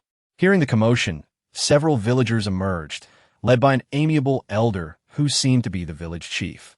Behind him stood several ruddy-faced villagers, all beaming with smiles. This mountain village was like a veritable Shangri-La, seemingly untouched by the apocalypse, which greatly surprised everyone. After some discussion, the villagers agreed to let the group rest there. The day's events had been so perilous that everyone desperately needed a place to settle down, and smiles returned to their faces as they got out of the vehicles. Su Mumu, however, felt something was amiss. Even if the location was remote and no zombies had attacked, they showed no fear of zombies whatsoever, and the village had not taken any protective measures. It was as if, in their world, nothing had changed. The strangest thing was that the female villagers who came out to watch were all pregnant. Noticing Su Mumu's gaze, one of the pregnant women smiled at her. "Get some rest." Upon hearing this, the woman lovingly stroked her belly, 8 months along. "Almost time. Congratulations." After a brief exchange, Su Mumu hurriedly left. This woman had a strange scent about her, like a mixture of floral fragrance and fishy stench, which was very unsettling. Su Mumu fronith. Everyone here had this scent. Was it a coincidence? Chapter 60. Famine Year. Eating children. The village consisted of over 50 households. According to the village chief, many people had turned into zombies after the apocalypse, and the villagers had worked together to kill them, allowing the rest to continue living. Currently, there are, at most, 20 households remaining. Consequently, they are free to reside in the surplus dwellings. Su Mumu and her companions selected the most secluded residence, a 3-story structure. The ground floor and courtyard served as the dining area. The second floor housed the bedrooms, and the third floor was designated for recreational activities. By the time the group had unpacked their belongings, night had already fallen. The village was hosting a bonfire festival, essentially a communal gathering for eating and drinking. But the Shiguang team chose not to participate. They prepared a warm meal using their own cookware. Just as they were settling down, the village head entered cheerfully, carrying a pot of stewed meat. "You're not joining in the festivities? We prepared meat today, so I brought some for you to sample. I hope it's not too little." "Thank you, village head." Duya accepted the offering without hesitation, his eyes gleaming at the sight of food. "Then, enjoy your meal. I'll go join the others." As soon as the village head departed, Su Mumu instructed Duya to set the meat aside. "Duya was puzzled. Mumu, aren't we going to eat this meat? It's still warm. Do you know what kind of meat this is?" Su Mumu glanced at him. Duya leaned in for a sniff. "It smells quite appetizing. It should be pork, it looks like it." Su Mumu summoned the black cat and Xiao Hei, allowing them to examine the meat scent. Both indicated that they had never encountered such an aroma. It seemed her concerns were justified. Throughout their journey, she had observed that the majority of the village women were pregnant, yet no children, not even the cries or playful sounds of infants, were to be heard. Even if this was solely due to the children not yet being born, the scent emanating from them was peculiar. Both Chu Mu and Chun Jikong proffered the same notion. After deliberation, the group resolved to maintain a nocturnal vigil in shifts, guarding against unforeseen contingencies. Meanwhile, Su Mumu and Chu Mu proactively embarked on an expedition to unravel the enigmas of Lele Village. In the village square, the purported bonfire revelry persisted. Su Mumu and Chu Mu made a beeline for the kitchen, intent on ascertaining the provenance of the meat. The villagers within the kitchen were engaged in jovial industry, the men periodically inquiring after the women's well-being, urging them to rest. It was a scene of idyllic harmony, were it not for the fact that one man addressed identical sentiments to 2 or 3 women. Su Mumu furrowed her brow, scrutinizing the scene. Indeed, the number of women in the village far exceeded that of the men. Could it be that in the post-apocalyptic era, this place had embraced polygamy? Those people can really eat. A corpulent man entered the kitchen, wiping sweat from his brow as he grumbled, "Old Chun, there's not enough meat. Go and fetch some more." The man addressed as Old Chun chuckled. "It's all right. Let them eat their fill. It's best if they stay. We'll have another batch of meat coming soon, enough to satisfy them. I'll go and get some right away." With that, Old Chun exited through the kitchen's rear door. Another batch of meat coming soon? Su Mumu pondered the statement, sensing an incongruity. In this post-apocalyptic world, who would be delivering meat? And why would they desire people to remain? Their minds brimming with questions. The two stealthily trailed behind Old Chun. Had she not known that Old Chun was retrieving meat, Su Mumu would have suspected he was heading to bury a corpse. Seeing him depart, Su Mumu and Chu Mu slipped inside. The cave was dark and dank, with steps hewn into the rock, suggesting it was not a natural formation. Descending the steps, the temperature steadily declined. After approximately 10 minutes of ambulation, the faint sound of lamentations emerged, prompting a mutual glance between Su Mumu and Chu Mu, and a subsequent increase in their circumspection. Progressing further, the odor of blood intensified, accompanied by the increasingly distinct wails of a woman. Su Mumu, concealed at the entrance, cautiously peered into the cavern. The interior was quite spacious, with the right side replete with cutting boards and meat racks, upon which neatly arranged portions of flesh were displayed. To the left, 5 or 6 beds were situated, one of which was occupied by a woman, her brow beaded with perspiration as she clutched the bedsheets in agony. An older woman attended to her, assisting in the delivery. A surge of nausea welled up within Su Mumu, causing her to lean against the wall and regurgitate the entirety of her evening meal. The flesh on the right side was, in fact, that of newborn infants.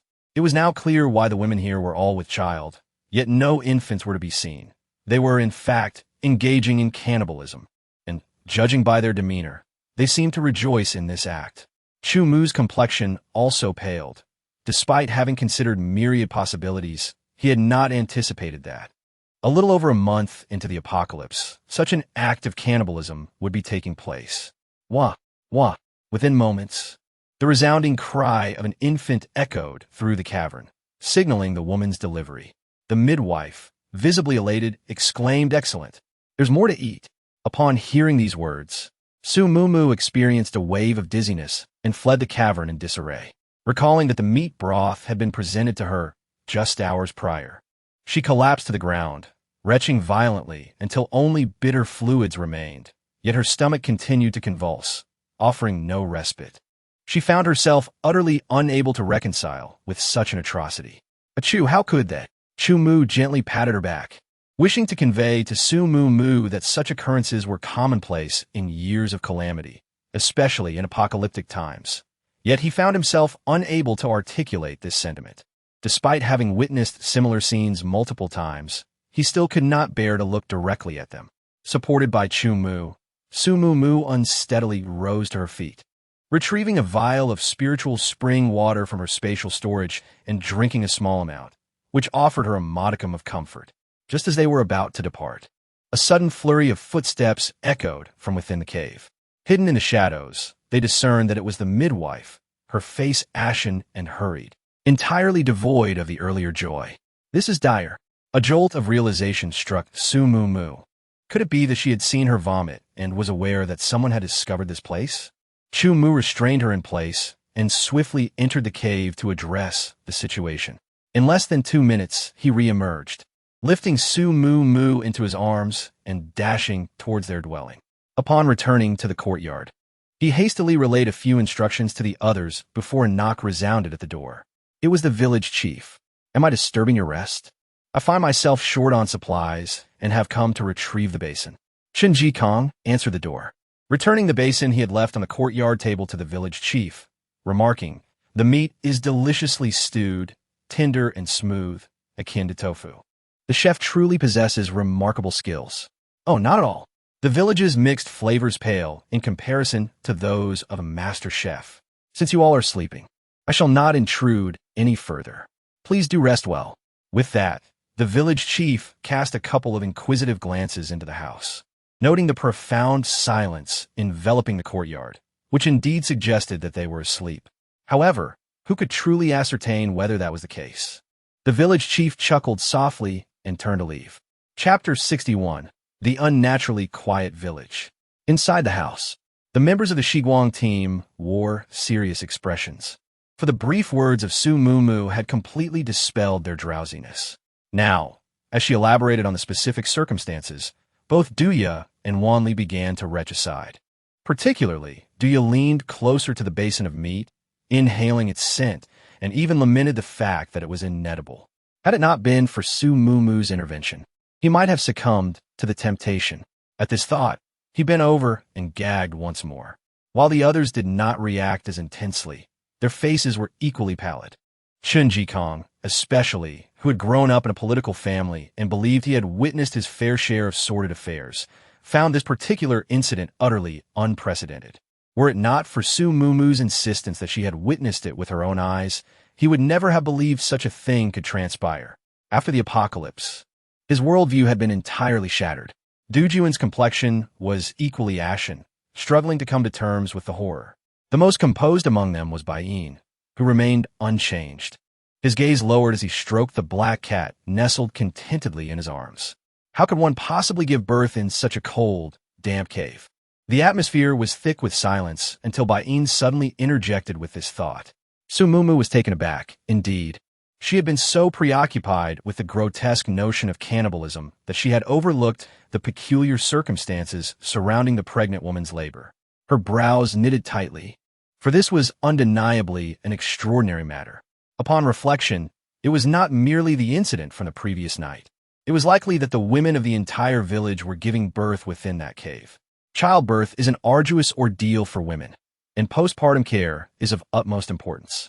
If the intention was to facilitate slaughter and provide sustenance, should they not be nurturing these individuals with greater care? However, they appeared unconcerned, and their physical well-being seemed unaffected. Su Mumu intuited that a formidable force underpinned the situation. She sighed, "The team is scheduled to depart tomorrow. Until we leave, we must not consume anything from here. We will continue to take turns standing guard tonight, exercising utmost caution." Inevitably, the night passed without sleep. The following morning, at the break of dawn, the Shiguang team packed their belongings. The rescue team had mentioned the need to set off early, as the zombies were becoming increasingly ferocious, and safety could only be assured upon reaching Tang City. However, upon exiting the gate, they discovered the entire village was eerily silent, devoid of any sound. A sense of gravity descended upon everyone. Mental threads spread out, revealing that the villagers were sound asleep in their homes, showing no signs of waking. Could the boisterous bonfire party from the previous night be the cause? Su Mumu frowned and knocked on the door of the neighboring house. After a considerable delay, they still remained undisturbed. With a heavy heart, she directed a mental thread into the brain of one of them. The person's mouth bled slightly, yet they showed no signs of awakening. Were it not for their breathing, Su Mumu would have been inclined to believe this was a village of the dead. "There's a fragrance. I want to go out." Just as Su Mumu's brow furrowed, Juana's voice suddenly echoed in her mind. A fragrance? Could it be a mutated plant? Huaya, upon leaving the space, immediately scurried toward a certain location on its four bare legs. How could the fragrance be emanating from there? Suddenly, she recalled the scent on the villagers. The fragrance was accompanied by a fishy stench. The stench could be attributed to the consumption of human flesh. But could the fragrance be what Huar had detected? Upon this reflection, she was about to summon her companions to head towards the cave when a figure suddenly emerged ahead. It was the village chief, sporting his usual cheerful demeanor as he approached to greet them. They must have played late into the night, which explained their late rising. "You must be hungry. I'll prepare some food for you." Just as Su Mumu was about to decline, the creaking sound of another courtyard door opening interrupted her. A few weary figures emerged, Jiang Heping and his companions. Could it be that they were so exhausted they overslept? Impossible. As this thought crossed her mind, Su Mumu swiftly dismissed it. No matter how tired one might be, a head injury could not render someone unconscious. What could possibly be the cause of their slumber? For a moment, her mind was tangled, the answer seeming just out of reach. "Mr. Jiang, our two teams are the only ones awake in the entire village." Chu Mu spoke directly and without preamble, laying out the situation to Jiang Heping. Even the most obtuse among them would sense that something unusual had transpired, and Jiang Heping and his group immediately became alert. After a moment of contemplation, Jiang Heping furrowed his brow and turned to the village chief. "Have the villagers awakened?" The chief appeared taken aback by the reactions of Chu Mu and Jiang Heping, taking a while to respond with his usual joviality. "Your reactions are quite exaggerated. It's merely a lazy sleep. The villagers are awake, but we are accustomed to it. Is that so? You all sleep late and rise early every day?" Como inquired coldly. "Not exactly. Typically, we retire early and rise early, but when we have guests, we naturally stay up a bit later. Rising early has become a habit. Once it's time, we simply cannot fall asleep." The village chief continued to beam. seemingly oblivious to Chu Mu's frosty expression. What a fuss. Everyone toiled all day yesterday. What's wrong with sleeping in a bit? The village chief is generously hosting us. And you, Xiao Qi, Jiang Heping interrupted her sternly before she could finish. Su Mumu's brow furrowed with impatience. Was Xiao Qi still harboring prejudice against them because of the previous incident? Instead of uniting against the unknown enemy, she was causing internal strife, truly exasperating. Jiang Heping offered an apologetic smile. I'm sorry, she's still quite childish. Please excuse her. How about we go together to rouse everyone? It's getting late, and we must press on. They are unable to awaken. The group was taken aback, turning to Baiyin. What do you mean, unable to awaken? Baiyin glanced at Xiao O, the sixth member of Jiang Heping's team. You are also a psychic ability user. You might attempt it. With that, he cradled the black cat and headed towards Hua Er. Su Mumu, having no desire to waste words on Jiang Heping and his companions, spared them not even a glance and followed Hua Er. The others naturally kept pace. Walking the path to the cave in daylight, they realized its shaded location. The cave's temperature remained unchanged despite the daylight. Hua Er did not enter the cave, but instead headed straight for the side. The group hastened to follow, and as they rounded the corner, they were awestruck by the sight before them. The side of the cave was covered in morning glories. Unlike their usual delicate pink, these morning glories were vividly colored, their blossoms twice the size, and their faint fragrance was deeply soothing. But in the next instant, everyone felt dizzy and disoriented. The fragrance possesses the properties of a soporific. Quickly saturate your garments and use them to shield your mouths and nostrils. With a resounding cry, Chu Mu alerted the group. Immediately, individuals began tearing off pieces of fabric, dampening them, and pressing them against their faces. However, they were too late. The potency of the aroma was considerable, and the Du siblings, Chun Jikong and Wanli, succumbed within mere seconds, collapsing to the ground. Only 3 individuals with superior mental fortitude remained conscious. Carnivorous flora. Young mistress. It possesses a wood-type crystal core. It desires to consume. Chapter 62. Morning Glory Automaton Flora. Devour its crystal core. Su Mumu exclaimed anxiously. This creature was disobedient when it ought to heed instructions, yet adhered to them when it was inappropriate. Having received Su Mumu's consent, Flora eagerly engaged in a fierce struggle with the Morning Glory. Simultaneously, numerous tendrils and wind blades shot forth, aiming directly at the root system of the Morning Glory. Sensing the imminent danger, the Morning Glory's tendrils immediately engaged in self-preservation, diligently shielding its roots. Concurrently, the 3 remaining conscious individuals advanced with their blades, severing the tendrils. Initially, it was believed that the Morning Glory merely entangled its victims with its tendrils. However, upon approaching, the vibrant crimson petals of the trumpet-shaped flowers recoiled backward, revealing dense, fine hairs that transformed into an array of minuscule teeth, resembling gaping maws poised to bite.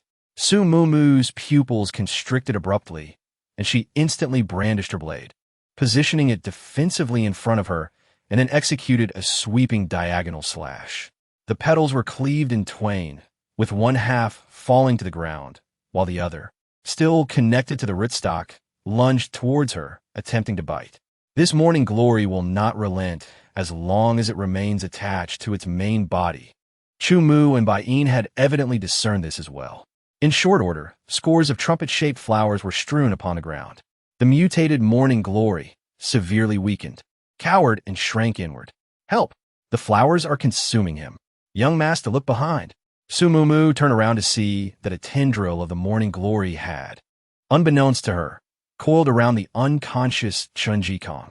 The petals had turned back, and the fine teeth had already sunk into his arm. She hurriedly ran over to sever the tendril, intending to extract the petals, but the teeth embedded in his flesh seemed to possess a certain curvature, and the fuzz at the junction of the petals and stem resembled a cluster of short needles. It appeared rather troublesome. Baiyin, come quickly to examine Chun Jikong. The 2 hastened to the scene, having been preoccupied with addressing the Morning Glory, unaware that it had stealthily extended a tendril. Baiyin scrutinized the wound with a frown and remarked, This mutated morning glory craves flesh. To remove the petals, one must either tear away a chunk of flesh or cut it with a knife. Upon hearing this, Su Mumu swallowed hard. Whether tearing or cutting would result in the loss of flesh. Just imagining the scene made her wince. Her gaze towards Chun Jikong softened with pity, as his delicate skin had been ravaged by the harshness of the world. Carrying 4 individuals was no simple task, especially considering Du Ye's imposing stature. Upon returning to the village, a portion of the inhabitants had awakened. Observing them dragging 3 unconscious individuals, they were filled with curiosity and approached with inquiries. Most were dismissed with vague responses, yet they could not shake off Jiang Heping. Noticing the blood on Chun Jikong's arm, he furrowed his brow and followed them into the house, asking, "What has transpired here?" After relaying the events he had witnessed, Jiang Heping's face turned ashen. After a moment, he said in a trembling voice, "Last night what we ate." Su Mumu, having confined the 2 outside, retrieved all the implements she had procured from the hospital, as instructed by Bai Yin. With Chun Jikong unconscious, the excision of flesh was unavoidable. Fortunately, Su Mumu's assistance was not required. After providing the tools and medications and ensuring Chun Jikong's immobility, she exited the house. The remaining 3 unconscious individuals were in another residence. She attempted to administer some spiritual spring water to them, although most of it was regurgitated. However, even a small amount proved effective. After a few minutes, the 3 groggily awoke, uniformly uttering, "Master, Su Mumu, are you all right?" Once their minds cleared, they recognized Su Mumu before them, and their faces flushed crimson. No. Alas, it was like a dream. Dream? Su Mumu was filled with perplexity. After listening to their account, she realized that in their dreams, they had submitted to a colossal shadow. If the scent of the mutated morning glory could bewitch the mind, could it be that the villagers outside, through prolonged exposure to this scent, had blurred the lines between dream and reality, becoming puppets of the mutated morning glory? Considering the accumulated flesh and bones in the cave, it was the direction in which the mutated morning glory was growing. It was utilizing this to provide itself with sustenance. Su Mumu had a sudden realization. Therefore, the fact that the women's bodies were unaffected by childbirth was also the work of this mutated morning glory. What then was its true power? Knock, knock. Mumu, could you come out for a moment? Startled from her reverie by Chu Mu's summons, Su Mumu instructed the trio to rest well before exiting the dwelling. Jiang Heping had already vanished, but an unexpected figure stood outside with Chu Mu. Clutching the hem of her garment anxiously, Chun Ying stammered, Mumu, I am a healing type ability user. I heard that some of you are injured and to offer assistance without being asked is suspicious." Su Mumu's guard was instantly raised. She and Chun Ying were barely even acquaintances. In this post-apocalyptic world, healing type ability users were exceedingly rare. Why would she offer her services unprompted? Could it be that she was seeking refuge? Ying, if you're willing to help, what are your terms? Su Mumu inquarvita gentaltone. Yet her words were forthright. Chun Ying blushed immediately. She timidly glanced at Su Mumu before lowering her gaze and murmuring, "Could I possibly join your team?" "So that's the case." Su Mumu's brow arched slightly. "Do you not have companions of your own?" The light in Chun Ying's eyes dimmed as she shook her head faintly. They're trapped within a tunnel." "I see." However, Chun Ying was not like Wan Li, who shared a bond of life and death with them, nor was she like Chun Jikong, who owed them a great debt. She was also unlike Bai Yin, who was driven by his own goals, or even the candid and unreserved Du Ye and Du Wan. Su Mumu hesitated, for the Dawnlight Squad harbored too many secrets to place trust in someone so readily. After contemplating for a while, she passed this delicate matter on to Chu Mu. "I'm not at liberty to decide such matters. Ying, standing beside you is the captain of the Shiguang Squad, to whom I am entirely subservient." A subtle lift of Chu Mu's brow was followed by an enigmatic smile directed at Su Mumu. Subsequently, he reverted to an icy demeanor, stating a healing type ability user is a rare find. "In that case, I shall impose upon." Chun Ying interjected, her eyes gleaming with anticipation upon hearing Chu Mu's assent. "Then I shall trouble you." Consequently, The trio entered Chun Jikong's chamber. Chun Jikong had regained consciousness, though he was drenched in perspiration from the excruciating pain, having bitten his lower lip to the point of drawing blood due to the absence of anesthesia. Bai Yin had already dressed as wound. Upon discerning the unfamiliar woman's purpose, he furrowed his brow and reluctantly unwrapped the gauze. Observing his pallid countenance, Chun Yingying gingerly seated herself at the bedside, placing her palm upon Chun Jikong's arm. The area where flesh had been excised emitted a faint, golden luminescence. After a quarter of an hour, the missing flesh had regenerated. A veritable medical marvel. Su Mumu exclaimed, "Estanis. Can healing-type abilities truly stimulate muscle growth?" The texts I perused merely allude to wound healing. Chun Yingying, swaying precariously, rose to her feet, her face ashen, and remarked with a wan smile, "My ability leans towards regeneration."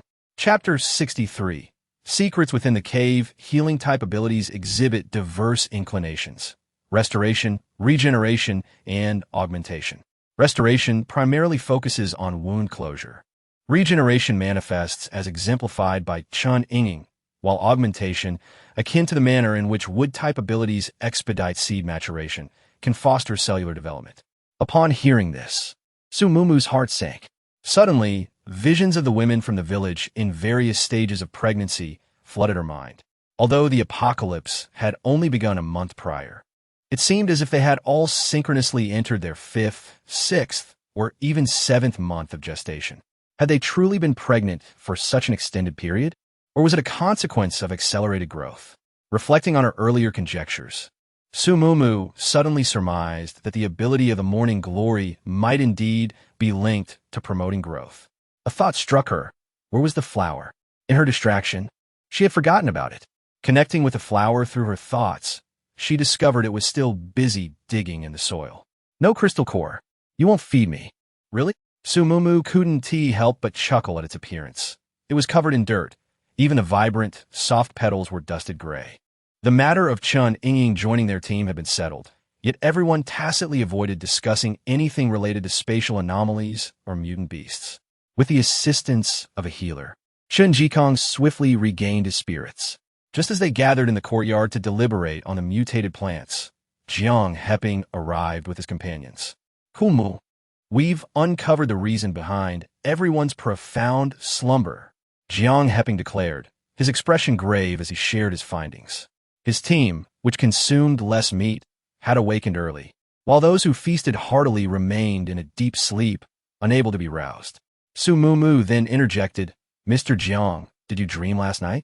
Jiang Heping's previously serious demeanor shifted, a faint blush gracing his cheeks as he nodded. Observing his demeanor, Su Mumu was almost certain of her suspicions. To confirm, she inquired, "Did you dream of becoming a slave to a shadow?" "Su Mumu, show some respect." Yet, she paid no heed to the admonition, her gaze shifting towards the others. "Did any of you experience a similar dream?" Zhong was the first to speak, sheepishly scratching his head. "I indeed had that dream.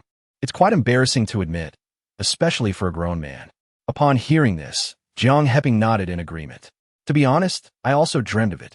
Upon waking, I could scarcely discern whether it was reality or merely a dream." Noticing the elder's acknowledgement, the others also nodded in affirmation, save for Shao Qi, who scowled at her companions, seemingly displeased with their confessions. With this, Su Mumu had fully confirmed her theories. The ability of the mutated plant was one of enhancement. It manipulated the villagers through its fragrant allure and accelerated the growth of the fetuses within women. These children, influenced by the scent, could induce hallucinations, and over time, the consumers would become akin to those villagers. The root of the morning glory must be hidden within the cave, obscured by the corpses. She exchanged a glance with Chu Mu and subsequently revealed these findings to Jiang Heping, omitting certain truths, such as the capabilities of the morning glory. After her disclosure, a heavy silence enveloped the group, particularly among those who had consumed the flesh. Their faces turned ashen, having hoped for an improvement in their rations, only to find themselves ensnared in a trap. "Chu Mu, let's join forces to vanquish that creature," Jiang Heping declared, filled with indignation. "I have a stipulation," Chu Mu stated impassively, betraying no emotion. The crystalline core is mine. On what grounds? Xiaoqi retorted, incensed. A collaborative effort warrants equitable distribution. Do you take us for fools? She advanced, confronting Chu Mu. After her tirade subsided, Chu Mu coldly inquired, which of the 8 of you abstained from consuming the venison last night? Xiaoqi faltered, perplexed. Very well. I accede to your terms. Jiang Heping declared decisively. Elder brother. You. Silence. Jiang Heping rebuked, unusually irate. Were it not for them, we might not have awakened tomorrow. Xiaoqi scoffed and stormed out. Indeed, a spoiled child, Chu Mu mused, but precisely the sort to incur indebtedness for Jiang Heping. Mr. Jiang, Su Mumu interjected, given the injury to the mutated flora, the villagers are bound to react. I advise against allowing that impetuous young lady to venture out alone. Chu Mu had already formulated a plan. Chu Mu, Van Li, Chen Jikong, and Jiang Heping, along with the 5th brother, Jiang Hian, would descend into the cavern to eradicate the Morning Glory's core. The remainder would remain above ground, guarding against potential villager attacks.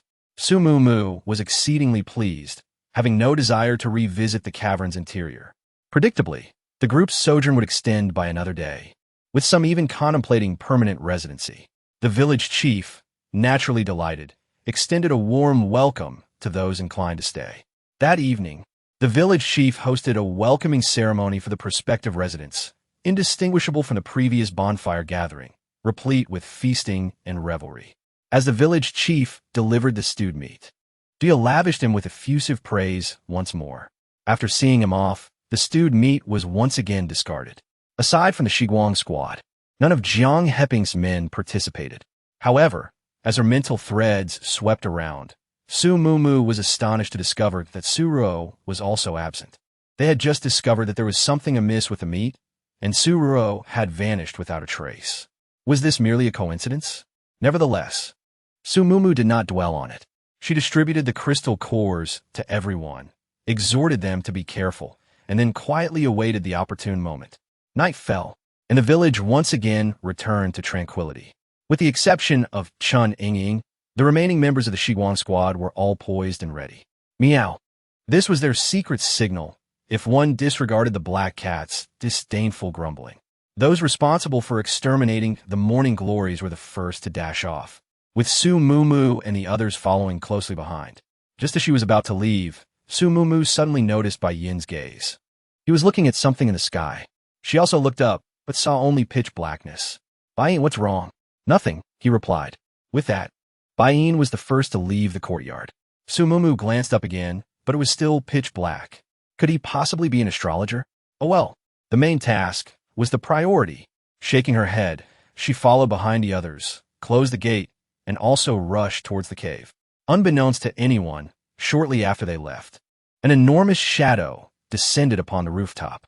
The creature had a long, slender neck, which it repeatedly bent and straightened, as if searching for something. Chapter 64. The unknowing and unsuspecting approximately 100 people, consisting of both villagers and those who had traveled to Tangsheng base together. Their lips curled into an odd arc, standing in perfect alignment around the cave, weapons in hand, clearly poised to protect whatever lay within. What greeted Su Mumu upon her arrival was this stunning tableau. The 6 individuals tasked with vanquishing the core of the Morning Glory led the charge, carving a path straight into the cave. As they advanced, the puppets stirred to life. Wielding their weapons, the puppets fell when struck, only to rise immediately, oblivious like the undead. Yet, they could not be treated as mere zombies, for the fate of these puppets remained uncertain. With a swift motion, several vines emerged, pinning the puppets to the ground, and earthen spikes surged forth, immobilizing them. The 6 managed to slip through a gap created by another wave of puppets, successfully entering the cave, just as the puppets seemed poised to follow. Su Mumu quickly sealed the cave entrance with vines, obstructing their pursuit. Soon, flickers of fire illuminated the interior, likely the result of Chu Mu and his companions employing incendiary tactics. The Morning Glory appeared preoccupied, neglecting the puppets outside, while the villagers and refugees, as Su Mumu had initially observed, stood frozen in place, devoid of action. A sigh of relief escaped Su Mumu. With this, they needed only to guard the exterior, without the burden of slaying the puppets. Just as she began to lower her guard, a familiar fragrance wafted through the air. It was the scent of morning glory. The Shiguang team had come prepared, promptly donning their gas masks. Jiang Heping's group, having heard of this beforehand, took it equally seriously.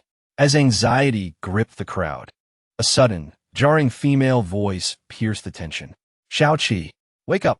Su Mumu turned her gaze and was taken aback to find that little seven was not wearing a gas mask. At that moment, she had already fainted in little six arms. How could this be? Chumu had prepared these for everyone, one for each person. What on earth is happening? Before she could ponder little seven's condition, Jin's rough voice resounded once more. He had been bitten by the morning glory, losing 2 chunks of flesh. Weren't the 6 individuals inside the cave currently engaged in exterminating the morning glories? Logically, it should be too preoccupied to spare any energy to harm anyone above. So how could it have the time to attack? There's the scent of crystal cores. Young master, I must go consume the crystal cores. Crystal cores? Are those crystal cores up there? Could it be that she had misjudged? A wave of shock coursed through Su Mumu's heart. If that were the case, wouldn't the entire plan become futile? Under the cover of night, she released her flower, only to see it dart straight towards the cave entrance, its 4 roots frantically digging at the earth. However, after only a few attempts, one of the vines ensnared it. Was the root of the morning glory located at the cave entrance? Everyone, be careful. The mutated plants may have made their way to the surface. Do not let the vines ensnare you. Having said that, everyone promptly revealed their abilities. Little 6, carrying Little 7, moved to Zhong's side, who was staunching Jin's bleeding. Once the bleeding ceased, Jin immediately transformed into a metallic form to prevent further attacks. The only fire element ability user, Chen Yang, ignited flames, cautiously surveying the surroundings. At the slightest movement, the flames would show no mercy. Bai Yin and the Du siblings were also on high alert. They did not wish to endure the agony of being bitten by the morning glories. Su Mumu, however, bypassed the puppets and directly struck at the vines, ensnaring her flower at the cave entrance. As one was severed, countless others surged forth in succession. Su Mumu's blade danced rapidly, yet it was still overwhelmed by the sheer number of vines. Fortunately, the members of the Shiguang team reacted swiftly, racing to Su Mumu's side in the blink of an eye and severing the creeping vines that threatened her, perhaps sensing the formidable strength of these individuals. The vines focused their assault on Su Mumu and her companions, while the flower, despite tirelessly digging for a considerable time, failed to unearth even a small pit. And thus the vines chose to disregard the flower's efforts. The petals curled back, their fine teeth incessantly gnawing at them. As Su Mumu deftly chopped at the flowers and vines before her, she remained vigilant of the flower's movements. Flower, is the spot you are digging the location of its core? It cannot be mistaken. It is utterly fragrant. With the affirmative response, a shadow crossed Su Mumu's eyes. She cleaved through the vine on her right, the tendrils rushing toward the opening, while several others intertwined to form a protective shield behind her. Under the cover of night, she swiftly exchanged her long knife for a spade, using the momentum to drive the spade deep into the earth. Bang! Bang! The vines seemed to have sensed Su Mumu's intentions, abandoning their attacks on the others in favor of a full-on assault against her. Endowed with the enhancements of the rock system, her vines were impervious to the wooden branches. Enduring the impact against her back, she continued to dig fervently. Just as she managed to excavate a few times, a powerful force suddenly crashed into her from behind, sending her headfirst into the wall. Fortunately, she was accustomed to breaking with the vines. 2 stout tendrils shot out, bracing against the wall and saving her head from harm. In the midst of dodging, her senses expanded, and to her astonishment, she discovered that the entity colliding with her was none other than a villager. Meanwhile, the other members of the Shiguang team and Jiang Heping subordinates were already under attack from the villagers. It was evident that the vines had sensed danger and compelled the villagers to act. Su Mumu cast aside her shield and beheld a scene devoid of humanity. The villagers had transformed into grotesque forms. The men were expelling tendrils from their mouths, the tips resembling those carnivorous morning glories, while the women sprouted thick, white vines from their abdomens, flailing about aimlessly. As for the refugees, they retained their human semblance, but wielded their weapons with frantic abandon. At that moment, a blaze erupted from within the cave, accompanied by the crackling sound of a successful fire assault by Chu Mu and the others. Concurrently, the white vines visibly withered, causing the female villagers to collapse in silence. Su Mu Mu realized her suspicions were correct. Those fallen villagers were under the control of the mutated plant within the cave, while the others were governed by the one at the cave's entrance. There were indeed two mutated morning glories. Momentarily taken aback, they swiftly wielded their blades to sever the tendrils at the cave's mouth, joining the fray. Chu Mu and Jiang Hian remained inside to handle the aftermath. The presence of Wan Li and the others outside significantly alleviated the pressure. Su Mu Mu cast a furtive glance at the flower. Xiao He had scurried off to assist it in unearthing the soil, while the flower had taken on the role of a canine guardian, shielding against the encroaching vines. Within mere minutes, the tendrils began to retract, encasing their roots, along with the flower and Xiao He. Surely, Xiao He was striving to reach the crystal core. Filled with elation, Su Mu Mu kicked aside a refugee rushing toward her. As the vines coiled around her, she prepared to assist them. She pushed off the ground, soared into the air, and then, wait, why was she not landing?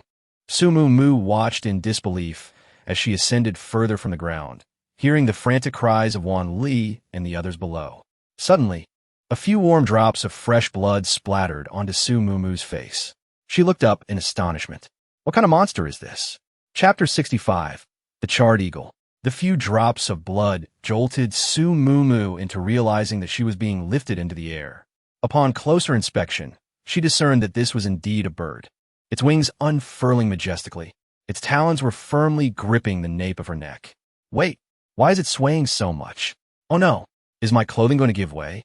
Su Mu Mu could no longer ponder why this bird had seized her.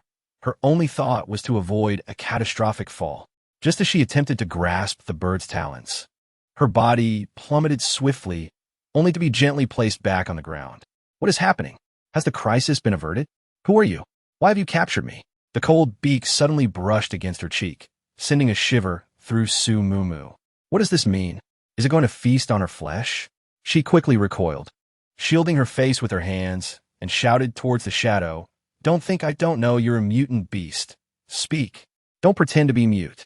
In this mountainous terrain, she had long contemplated the possibility of using her powers attracting mutant beasts, yet she had never anticipated that the very first one would seize her in plain sight. It hurts. Help me. Amid her mounting anxiety, a youthful, melodious voice rang in her ear. It seemed that this bird was not mute after all. Fortunately, it harbored no malice. It merely sought assistance. What is wrong? No sooner had Su Mu Mu finished speaking than a flame suddenly illuminated the surroundings, revealing the silhouette of a bird. With a mere glance, the trepidation in Su Mu Mu's heart dissipated entirely, supplanted by a schadenfreude-tinged astonishment. Suppressing her mirth, she endeavored to disregard the spectacle she had just witnessed. However, unable to contain herself, she succumbed to an uncharitable fit of laughter. It was a pyrovariant eagle.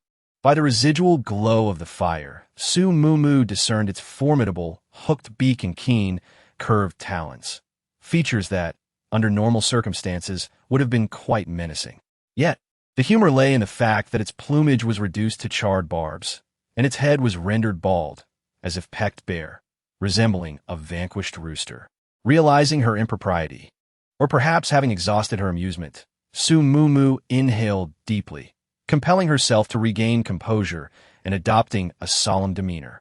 Pray tell, she inquired, how did you come to such a state? Humph! From the obscurity, the eagle emitted a disdainful snort, averting its gaze. Sumumu chaklet silently, composin her contenance. Affecting an air of sympathy, she reiterated, do elucidate. How did this happen? So scorched, how pitiable. Scorched? Alkonyektore sudenlu dovned on sununtai momo. Her tongue outpaced her thoughts, and she blurted, Dare I ask, did you immolate yourself? The notion struck her so amusing that she erupted in unrestrained laughter, pounding the earth with her fist. Nay, the callow voice retorted. The eagle hastened to defend itself. It was incurred in a skirmish, not of my own volition. You see, Sumumu responded, nodding. Defeated in combat, and reduced to this sooty state, the situation morphed from merely amusing to a blend of the pathetic and the farcical. She suppressed a smile. So you wish for my assistance in healing your wounds? The eagle, somewhat awkwardly, nudged closer to her, exhibiting a hint of endearment. Alas, who could refuse the affectionate display of a raptor? Sumumu recounted the tale of her conquest over space to the eagle, and added, of course, once your injuries are healed, you should be free to roam, without the need to be tethered to my side. I agree. The eagle's voice brimmed with exuberance. Then, bring your head closer. It leaned in closely, merely a centimeter apart from Sumumu, locking eyes with her sharp gaze, causing her to feel a slight dizziness. It was not fear, but rather the sensation of her eyes almost crossing. They maintained this position for a brief moment. Yet, as anticipated, the crimson mist did not materialize. For a time, they stared at each other in silence. The eagle hesitated noticeably, and after a while, stammered, "There is someone, quite fierce, whom I dare not confront." Sumumu felt a flush of embarrassment. Should not eagles embody ferocity and ruthlessness? Yet, this one appeared almost as bashful and proud as a human child. She softened her voice and gently inquired, "Who do you speak of? Rest assured, with me here, no one shall harm you." Upon hearing this, the eagle hesitated, taking small, tentative steps in place, and, after a moment, finally revealed the identity of that person. Sumumu was taken aback. Bain? No wonder, before leaving, he had gazed skyward, likely having sensed the approach of mutated beasts. Even just moments ago, the eagle's bloodshed was a result of his mental assault. Yet, one could hardly blame him. Captured, one could be certain that they would not remain idle. Had Chumu been present, perhaps the eagle's head would have already been severed. Really? A hint of fear laced the eagle's voice. Indeed, Sumumu was resolute in her affirmation. However, she was uncertain if they might engage in other actions. Like Xiao Hui, who was often subjected to Chu Mu's sharp glances, Sumumu gazed incredulously at the imposing figure before her. "You cannot fly? Were you not just soaring through the air to bring me here?" "I." The eagle retracted its wings slightly. "I was already injured. That man in black inflicted further harm, leaving me unable to fly." Sumumu pressed her forehead, feeling a wave of dizziness wash over her. The earlier turbulence was not due to the inadequacy of her attire, but rather the eagle's incapacity to soar. She surveyed her surroundings, a chaotic array of trees and rocks, shrouded in darkness. With the night so deep, a misstep could send her tumbling down the mountainside, leaving her with no one to voice her grievances. She compelled herself to regain composure, retrieving the water she had prepared for Chun Jikong from her spatial pocket. "Drink.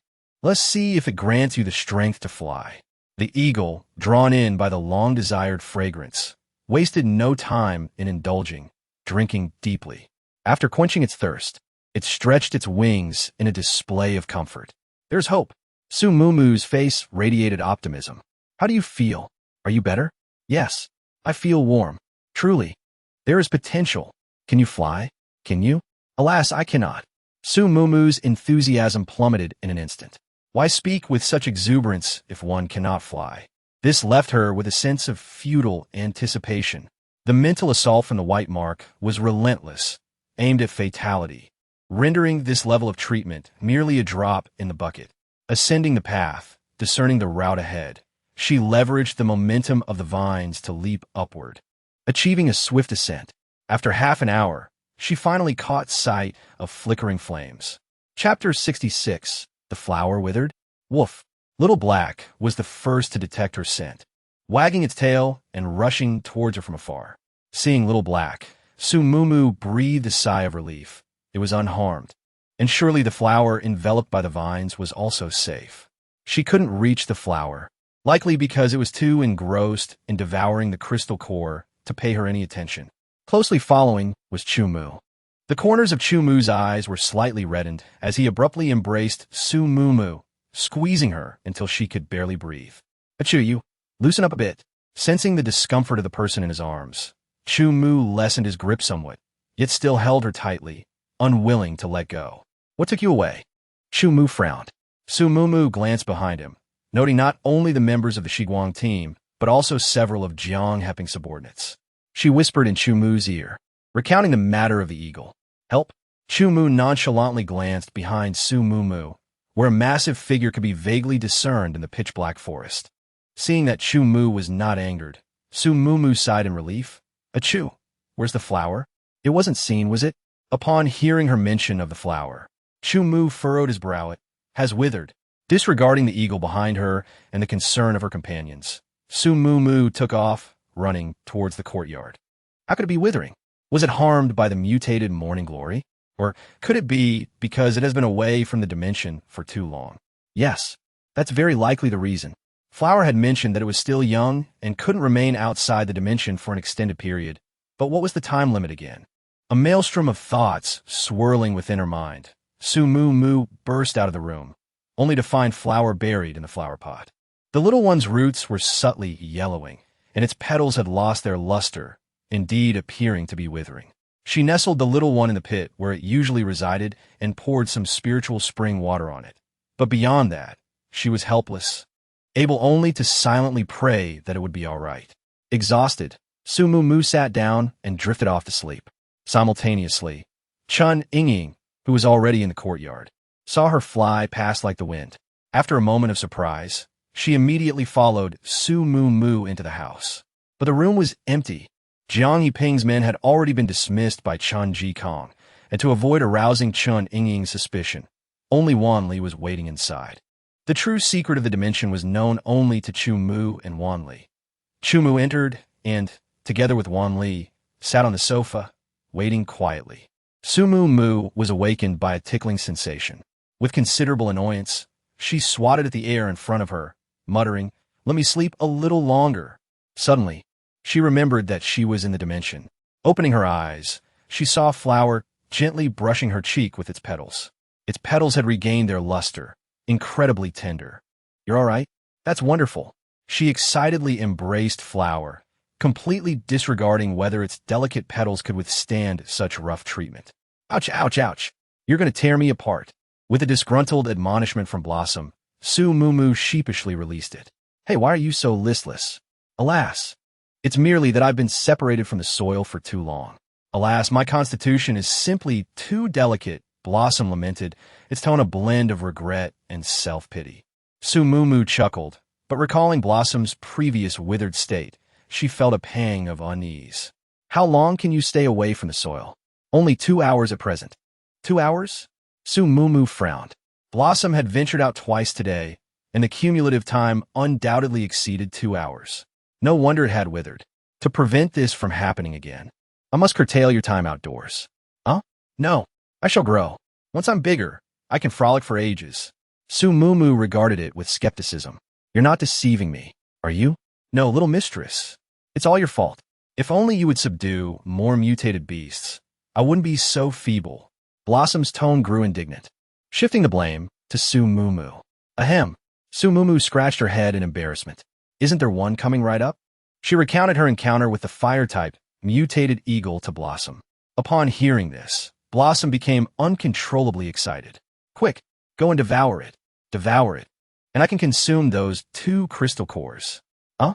Does that mean I can't consume the crystal cores unless I subdue the eagle?" Su Mumu looked bewildered. But Blossom's urging was so insistent that she had no choice but to first subdue the mutated eagle and then listen to its explanation. Seated with impeccable posture upon the sofa, Chu Mu was keeping vigil as Wan Li slumbered serenely beside him. "Mumu," he exclaimed, striding forth with alacrity upon her emergence. Wan Li, roused from his languor, likewise expressed his delight. With a radiant smile, Su Mumu offered a succinct explanation to the duo before flitting out the door. The day had dawned, yet a profound tranquility, even more pronounced than the day before, enveloped the surroundings, which facilitated Su Mumu's endeavors. Revisiting the locale of the prior evening, she was taken aback to encounter a familiar figure.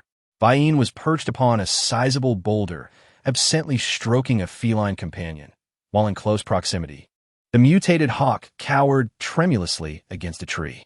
Its once disheveled, singed plumage had been trimmed, now standing erect in the breeze. Its cranium, however, appeared even more denuded than before. Upon sighting Su Mumu, the hawk burst into tears, exclaiming, "You reneged on your promise. They are all mistreating me." Observing the tears welling in its eyes, Su Mumu was overcome with a mixture of contrition and amusement. Undoubtedly, Chu Mu and Bai Yin were the perpetrators of this torment. She hastened to console it. There, it's all right. Am I not here now? Liar. Deceiver. It wailed. Hush now. Cease your weeping. Shall we venture into the interspatial realm for healing forthwith? She entreated. I wish to depart immediately. It sobbed. Su Mumu, with a helpless smile, drew near to its brow. A crimson mist emanated from between her eyebrows, engulfing the hawk before dissipating into nothingness. Once more, she experienced no sensation of vertigo. Elated, Su Mumu noted a subtle elevation in her mental prowess, rendering the subjugation of formidable mutated beasts a task of increasing ease. Turning with glee, her gaze met the obsidian eyes of Bai Yin. Chapter 67. Amalgamation, Dual Evolution Crimson. It was that bloom that facilitated the absorption of the mutated beast into your spatial domain. Bai Yin's tone was earnest, akin to the discourse of academic inquiry. Perhaps his mental acuity had long discerned the flower's singularity. Su Mumu remained effervescent, gracefully gliding past Bai Yin. Astute, she remarked. Her reaction was nonchalant, as if Bai Yin's conjecture was of little consequence. Do you not fear my divulgence? Su Mumu paused, turning to regard him with a smile. I envision but two fates for you. The first, demise within the confines of Ling City, subsequent to locating your sire. The second, the languid embrace of natural senescence. Bai Yin's lips subtly curved in acknowledgement. With these words, Su Mumu departed, her spirits high. She eagerly anticipated the augmentation of the vines by the pyrokinetic element, and harbored a keen curiosity as to why the bloom insisted upon the fusion of 5 abilities prior to consuming the crystalline nuclei. Above all, however, she pondered the composition of her morning repast, for her hunger was profound. Observing Su Mumu's blithe departure, Bai Yin stroked the head of the ebony feline. It appears we have indeed allied ourselves with a formidable comrade. I am confident she shall aid me in locating him. What say you? Meow. In stark contrast to the village's tranquility, the courtyard they inhabited was a hub of vivacity. Prompted by Azalea's inquisitive prodding, Su Mumu recounted the incident of being snatched away by an eagle as a mere anecdote, albeit omitting certain pertinent details. Where did you venture last night? A sudden voice interjected, drawing collective attention. Chun Ying, her face flushed with embarrassment, feebly defended herself. I was merely concerned. Su Mumu took a sip of warm broth, emitting a contented sigh. Naturally, I was off rescuing Flora. Wanli, I must express my disapproval. Flora is quite delicate and cannot simply be planted with any random soil. Wanli scratched his head. Is that so? Yet, he nodded in acknowledgement. My apologies, Sister Mumu. I shall take heed next time. The dining table once again buzzed with lively conversation as Su Mumu chatted amiably with everyone, her gaze, however, subtly darting towards Chen Ying. This individual possesses an insatiable curiosity, she mused. Breakfast concluded near 9 o'clock, and as everyone was tidying up, a clamorous dispute grew louder, approaching from afar. Before long, Jiang Husheng, visibly enraged, stormed into their courtyard, accompanied by several ability users. Kulmu, what are your true intentions? Trailing behind him was Jiang Heping. Though judging by his expression, his attempts to dissuade had been unsuccessful. Chumu rose to his feet, facing Jiang Husheng. Speak plainly if you have something to say. You. Jiang Husheng pointed at him repeatedly. You were aware that the meat was unusual, yet you withheld this information from us? Are you plotting to harm us? Is that so? Chumu responded with a smile playing on his lips. You disregard your second brother's words. Would you truly heed the words of an outsider like myself? Upon these words, the entire gathering fell silent. Su Mumu rolled her eyes, bent down, and entered the house, cradling Little Black in her arms. That Jiang Hisheng is quite the character, intelligent, but with a penchant for pretense. Considering their familial bond, and with no disruption to the Dawnlight Squad's agenda, Su Mumu chose to overlook it. But to turn around and fault the Dawnlight Squad upon discovering the truth? Chumu was not one to meekly accept blame. Su Mumu filled a bowl with kibble for Little Black, patting its head affectionately. Achu is clever. Isn't he, Little Black? Woof. Little Black wagged its tail gleefully, barking in enthusiastic agreement. However, Su Ruora's allegiance with Jiang Hisheng was notable. While Jiang, skeptical of the meat's quality, attended the previous evening's banquet, she abstained. Was this caution or a firm conviction regarding the meat's potential issues? Su Mumu couldn't decipher it, but another piece of good news was clear to her. Mistress, the fire element fusion is complete. Do test your new whip. Upon hearing this, Su Mumu's lips curved into a smile as she mobilized her energy. A vine with crimson striations gradually ascended, its markings irregular, the fissures appearing as if infused with magma, exuding an aura of malevolence. The ambient temperature it emitted was scorching, threatening to sear her palm, filling her with both trepidation and awe. Su Mumu was utterly astonished, never anticipating that the vine would transform into such a dazzling spectacle after merging with the fire element. However, she immediately pouted. Such a vine would be advantageous in combat, but inconvenient for travel. Wouldn't its intense heat ignite the leaves if it were to wrap around a tree? Sensing Su Mumu's apprehension, Flower promptly spoke, "Fear not. Upon subduing 4 more mutated beasts, you will be able to manipulate the imbued attributes at will." What? 4? Su Mumu exclaimed in astonishment. Do not fret. The duplication of abilities is of no consequence. The imperative lies solely in procuring 4. A wave of relief washed over her, dispelling her apprehension that she would be compelled to seek out disparate abilities. Furthermore, I bring tidings of great joy. From the 2 crystalline cores, I have extracted the power of restorative healing. Does this not elicit elation and wonder within you, dear mistress? The power of restorative healing? Could it be that Flora alludes to? Indeed, the resilience of Flora is inherently perpetual. Yet the activation of restorative healing necessitates the convergence of 3 crystalline cores. The 2 cores acquired yesterday harbored the powers of accelerated growth and restoration, thus completing 2/3 of the trifecta. Consequently, your abilities have only been developed to half their potential. Should you assimilate the regenerative core, your abilities shall reach their zenith. Restorative healing, fully developed? Su Mumu pondered, her thoughts coalescing. This space, conceived to safeguard mutated beasts, primarily possesses the ability to heal. Therefore, her dendromancy is, in essence, bestowed upon her by the space itself. No wonder the original owner's dendromancy leaned towards aggression, while her own abilities had yet to manifest a specific inclination. Presumably, the space discerned that the original owner had already awakened dendromancy, thus merely aiding her in augmenting her abilities. However, Su Mumu entered the space before her abilities manifested, and thus the space preemptively occupied her body. With resolute determination, she incised a gash upon her finger and, with focused concentration, channeled the energy within her body. A faint golden luminescence enveloped the wound, and in the blink of an eye, it healed seamlessly. Su Mumu was filled with rapturous joy, for from this day forward, she possessed the power of restorative healing. Simultaneously, she was astounded to discover that, as she channeled her healing abilities, the intense heat emanating from the vines subsided, leaving them with an altered appearance, but otherwise indistinguishable to the touch. However, dear mistress, temper your elation. The vine, infused with fire attributes, was exceedingly conspicuous. Prior to being able to manipulate attributes at will, one could easily be detected. Indeed, Su Mumu furrowed her brow, acknowledging this predicament.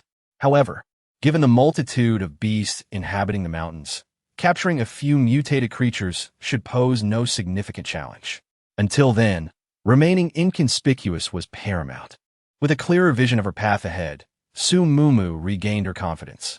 Rest assured, flowers, I shall toil diligently to nurture you into healthy, plump beings. Woof, let's do our best. Little Black wagged its tail in enthusiastic agreement. Chapter 68. Entangled in White Lotus. When Chu Mu learned of this matter, he was taken aback. Having lived 2 lifetimes, he had never heard of wood-type abilities possessing healing capabilities. Nevertheless, it was indeed a fortuitous development. At the very least, should Su Mumu sustain any injuries, she would be able to heal herself. Mumu, this must remain a secret. Su Mumu patted her chest confidently. Understand, this is a matter known only to us two. By the way, Chu, what did Jiang Husheng say to you just now? Upon mentioning Jiang Husheng, Chu Mu's expression darkened, his tone turning icy. He wants the crystal core. The crystal core? This fellow truly has an audacious sense of entitlement. Yet more than this, he should fear becoming like the villagers. Su Mumu rolled her eyes. Indeed, he seems to believe that absorbing crystal cores can negate the effects of the flesh. What nonsense! Su Mumu scoffed disdainfully. For ordinary individuals, absorbing crystal cores merely replenished energy. It could not possibly negate any effects. It was nothing more than a pretext to seize the cores. However, how did he know that we had taken crystal core? Su Mumu looked at Chu Mu with a hint of confusion. Did Jiang Heping inform him? Chu Mu shook his head, stating that Jiang Heping had never mentioned this matter to Jiang Husheng. Is that so? Su Mumu raised an eyebrow slightly, diverting the topic. Chu, will the team set out? Has Jiang Husheng said anything? In an hour. As of now, is half an hour later. Su Mumu, why didn't you say so earlier? The situation regarding the villagers of Lele Village has not been made public by the rescue team. However, the conversations that transpired during the disturbance caused by Jiang Husheng have somehow been leaked. A large crowd gathered to witness the rescue team handling the villagers' remains. Would consuming that flesh cause them to become like the villagers? No one knows, nor does anyone wish to investigate. In this world, surviving day by day is the norm. Moreover, if absorbing the crystal core truly mitigates such effects, only one individual would be exempt. Consequently, human nature comes into play, and no one desires for another to acquire the crystal core from Chu Mu. In addition, the decision of the Shiguang team to evade this calamity subtly hints at a directional shift, especially Jiang Husheng, who had directly maneuvered his 3 vehicles to the end, intending to monitor the Shiguang team, believing that their position at the rear must carry significant meaning. Chu Mu merely cast a brief glance, instructing his 2 vehicles to maintain a greater distance before taking no further action. However, surprisingly, the greatest beneficiaries turn out to be Xiao Hui and Xiao Mei. Husheng, did you see? They feast daily on their own provisions, and their packs remain so plump. There must be space. As ethereal tendrils of consciousness drifted, they discovered Su Ruo nestled beside Jiang Husheng, whispering sweet nothings into his ear. Is it truly so extraordinary? Ruo, you haven't deceived me, have you? With a playful feigned annoyance, Su Ruo playfully struck Jiang Husheng. I've shown you everything. How can you still doubt me? Very well, very well. Jiang Husheng responded with a smile, embracing Su Ruo and showering her with kisses. How could I ever doubt Ruo's words? Rest assured, I will certainly eliminate that vile woman. If the jade pendant can be retrieved, excellent. If not, consider it a mere amusement for our Ruo. Could she be the vile woman he spoke of? Did they perceive this as some trivial game, where one could simply kill to acquire items? Wait, hadn't she mentioned this when threatening Xiao Qi? Therefore, was it merely coincidental? Or had Xiao Qi betrayed her and aligned with Jiang Husheng? She had believed the bonds between Jiang Heping and his 6 brothers to be unbreakable, devoid of treachery. Yet, she dared not dismiss this as mere happenstance. Furthermore, Su Ruo was aware of the spatial dimension within the jade pendant. Could it be that she had encountered another jade pendant containing a similar space?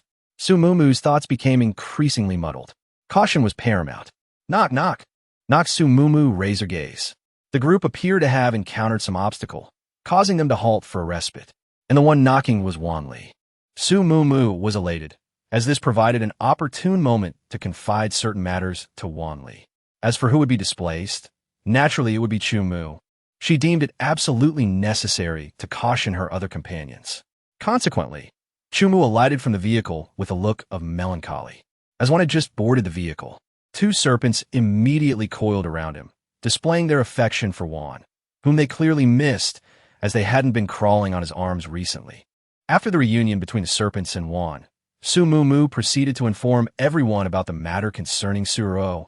Before she could elaborate, they sensed a mental barrier rising around them. She glanced at Bain, noting his prudence. One had some prior knowledge, while Duya was completely unaware of the individual. After listening to Su Mumu's explanation, the three of them appeared thoughtful. Su Mumu specifically emphasized to Wan the importance of not allowing the space to be discovered, as they were truly capable of murder.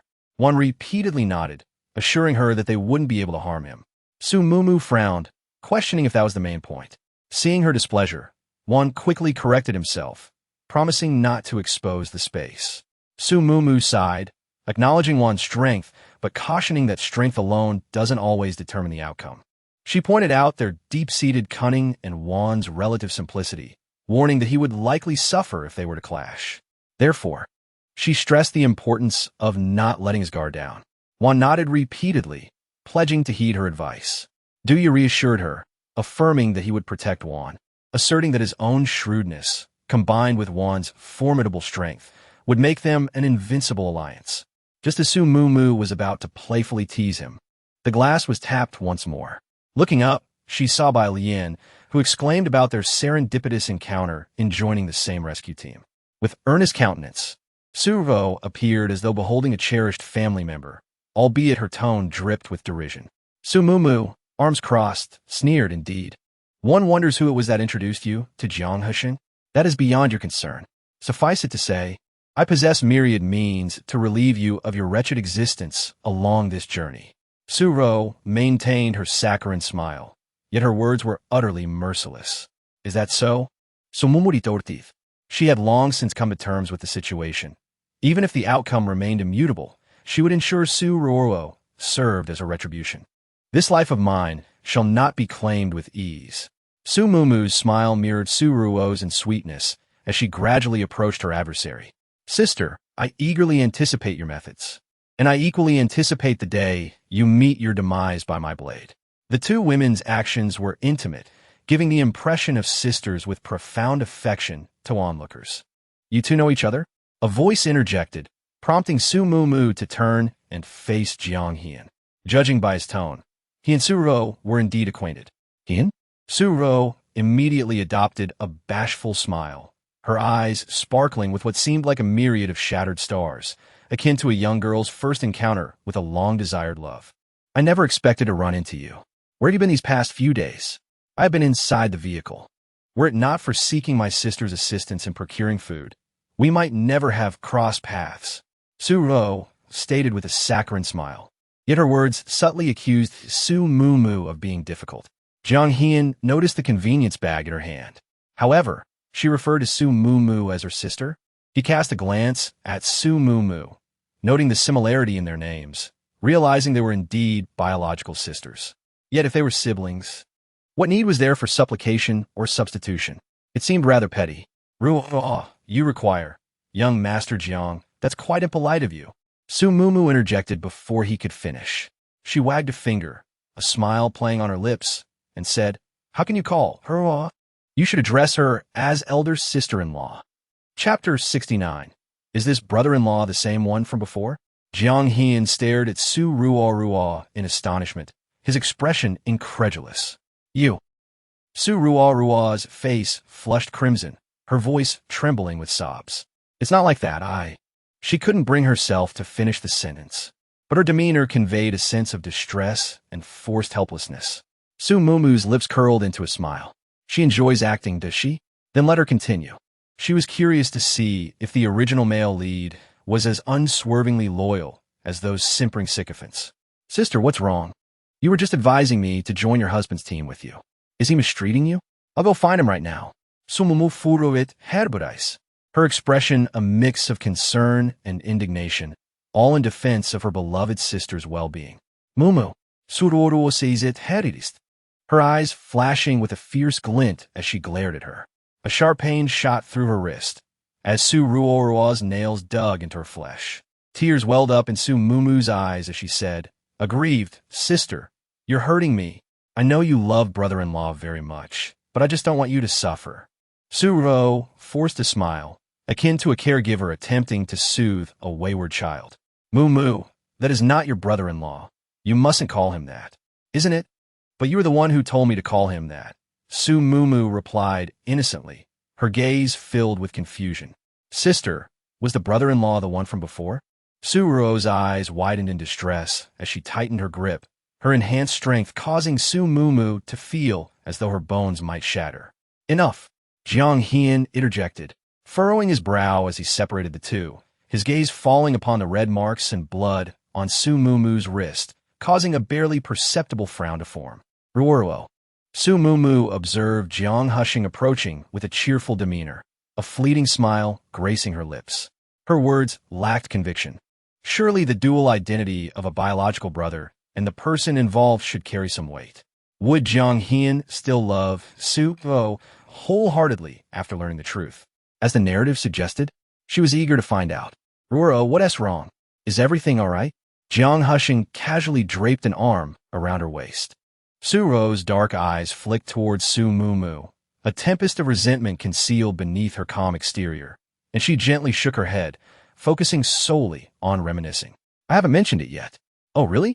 Hian is here too? Is there something going on? Jiang Hushing inquired, oblivious to the tense atmosphere. Jiang Hian, maintaining a neutral expression, countered with a question. Brother, who is this? It finally dawned on Jiang Hushing that something was amiss. His younger brother had never shown interest in women before. Congratulations. I seek to speak with Chu Mu regarding a matter, so you may continue your conversation at leisure. Su Mumu chuckled softly, enjoying the art of deception. As long as she was present, Su Ruo would not have her way. With a smile, she turned to Su Ruo. Sister, you wish to exchange something? Do you? If I were the captain, I would offer it all to you without hesitation. Alas, I am but a mere team member for this matter. You must approach Captain Chu Mu or Vice Captain Chen Jikong. Gazing toward the group, Jiang Hian was engaged in conversation with Chu Mu outside the vehicle, while Chen Jikong busied himself with organizing items in the trunk. The three individuals, one being Su Ruoruo's next target, another a previous one, and the last, the one she professed to love deeply. TSK. A provocative glint danced in Su Mumu's eyes as she observed the clenched fists of Su Ruoruo, who was seething with rage, gritting her teeth. Is that so? Then I shall inquire.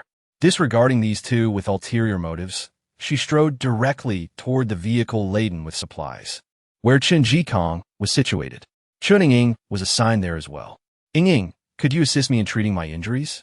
Chen Ying was taken aback, yet she hesitated before acting, first seeking Chu Mu's permission to utilize her abilities before commencing the healing process. It seemed she had firmly remembered her words. Always consult the captain.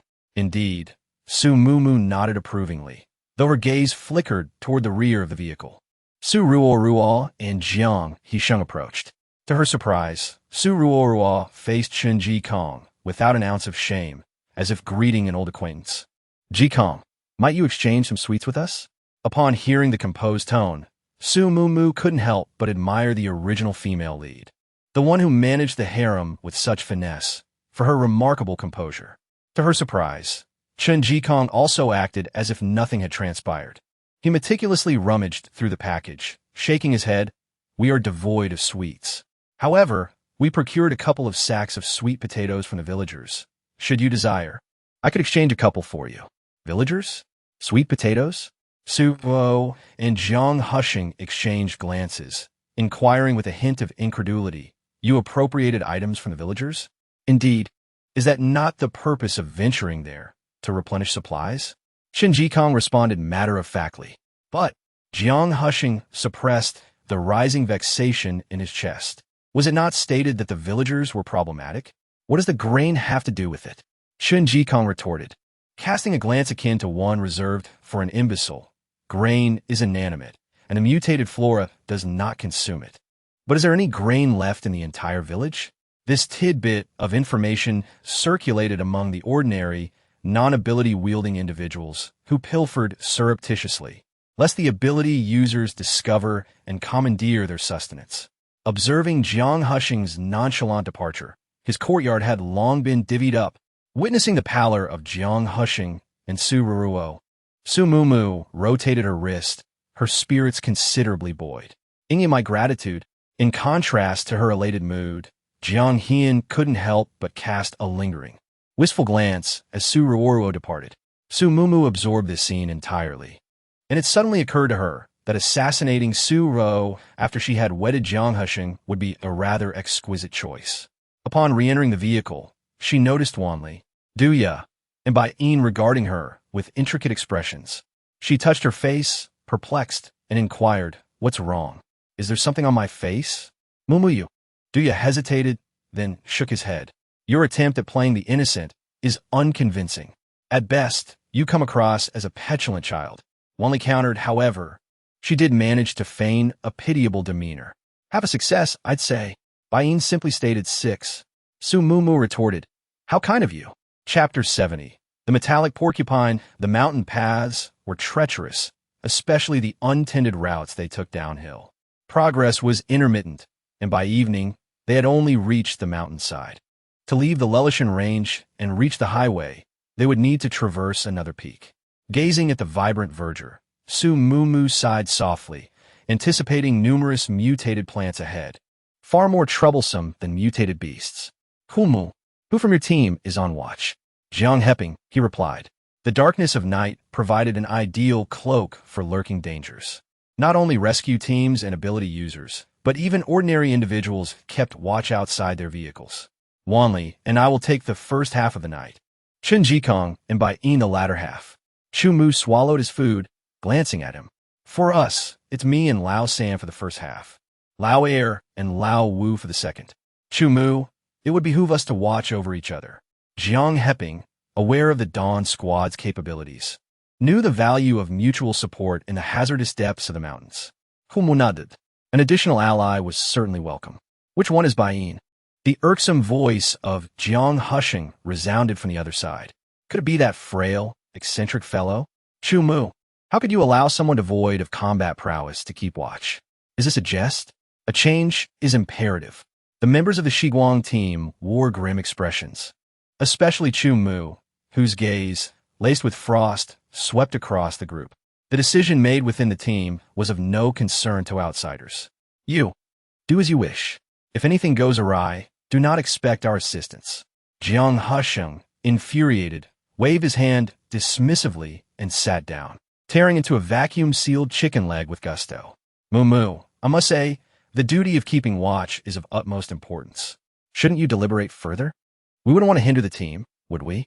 Su Ruo feigned gentility, simultaneously soothing Jiang Husheng and persuading Su Mumu. "Ah, sister, you truly are the epitome of harmony," Su Mumu declared loudly, casting a glance at Jiang Hian's expression, only to find him unresponsive. Thus she retorted, "This is a collective endeavor, understand? Who said we were all in this together? Rest assured, sister, should calamity strike, I shall procure an exquisite urn for you." "You." Su Ruo's eyes brimmed with malice, yet she shook her head in resignation, as if gazing upon an oblivious child. What misfortune to have such a sister! As Su Ruo found herself at a loss for words, Su Mumu contemplated retreating, but there was one who incessantly stirred the pot.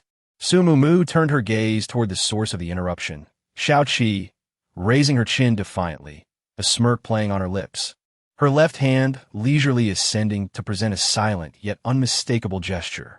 Incensed, Shao Qi erupted, immediately springing from the ground and launching a tirade as she attempted to charge towards Su Mumu, only to be restrained by the more rational members of Jiang Heping's team, who pinned her to her seat.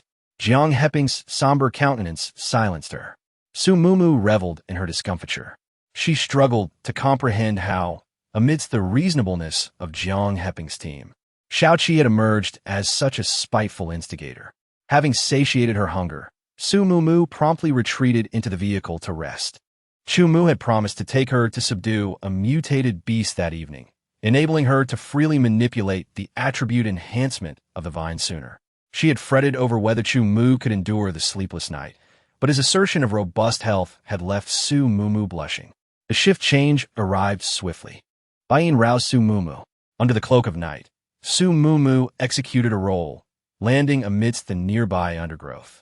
Before long, Chu Mu located her. Once they were a safe distance from the team, Su Mumu invoked her abilities and the faintly crimson vines materialized in her hand, only to vanish moments later. The aroma held a potent allure for mutated beasts, and Su Mumu's concerns centered on the possibility of attracting too many rather than the beast's lack of interest. The pair dispersed their psychic tendrils, meticulously surveying the surroundings for any signs of danger, ensuring they would be forewarned if a formidable creature were drawn to them. The wind rustled through the leaves, but after an extended wait, nothing appeared. Just as Su Mumu prepared to release the vines once more, a sharp object pierced her calf. Ah! The sudden, acute pain elicited an involuntary cry.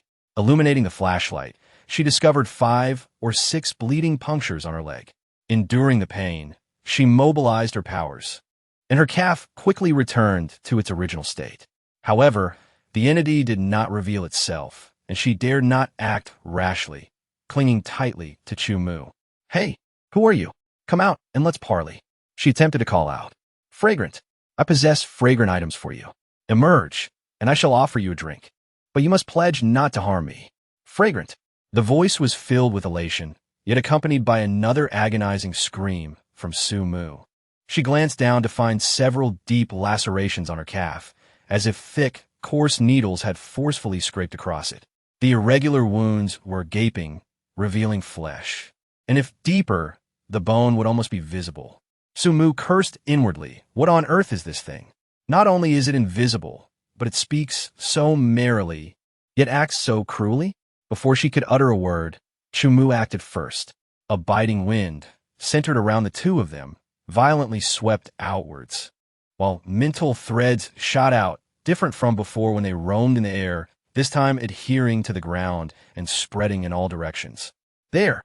A gleam flashed in Chu Mu's eyes as he darted forward, seizing the entity in his hand. However, the moment his hand made contact, a sharp pain shot through his fingertip, and an icy, needle-like object immediately sliced through his flesh, causing blood to gush out. Mu, release Little Gray. Although Su Mu did not know what Little Gray was needed for, she immediately released it. Little Gray twisted its body and immediately rushed towards Chu Mu's direction. Having just recovered from her leg injury, Su Mumu hastened to heal Chu Mu's wounds. Once his hand was restored, they both turned their flashlights towards the ground. Little Gray's body appeared even more gray, evidently using its abilities to petrify itself. Entwined by, it was a spherical creature covered in thorns. Could this be a metallic hedgehog? Su Mumu incredulously crouched down, poking its spines with the flashlight. The distinct spines gleamed with a metallic luster, and sensing something prodding it, the thorns slightly solidified, their tips gleaming with an even more intense cold light. However, half of the spines were broken. Little Gray, release it. Upon hearing Su Mumu's words, Little Gray slowly withdrew. It remained nearby, flicking its tongue as if threatening. Chapter 71. Mortality awaits, however. The little hedgehog did not relax, still curled up in a ball. Su Mumu took some spiritual spring water from her dimension and placed it before it. Little one, don't be afraid, I won't hurt you. This is something you might like to drink. Come and have some. Fierce. Hearing this, Su Mumu soothed Chu Mu, who was beside her, his eyes full of anger. It was no wonder Chu Mu was angry, as this little creature had caused both bleeding holes and scratches. We were angry because you hurt us earlier, but our wounds have healed, so we're not angry anymore. Can you poke your head out and talk to us, please? After appeasing the larger one, Su Mumu softly comforted the smaller one. She felt so tired, wishing everyone was like Ollie and that mutated eagle, knowing how to act spoiled and shy, and able to make requests on their own, making transactions clear and straightforward, seemingly sensing a reduction in the surrounding ire, coupled with the alluring fragrance.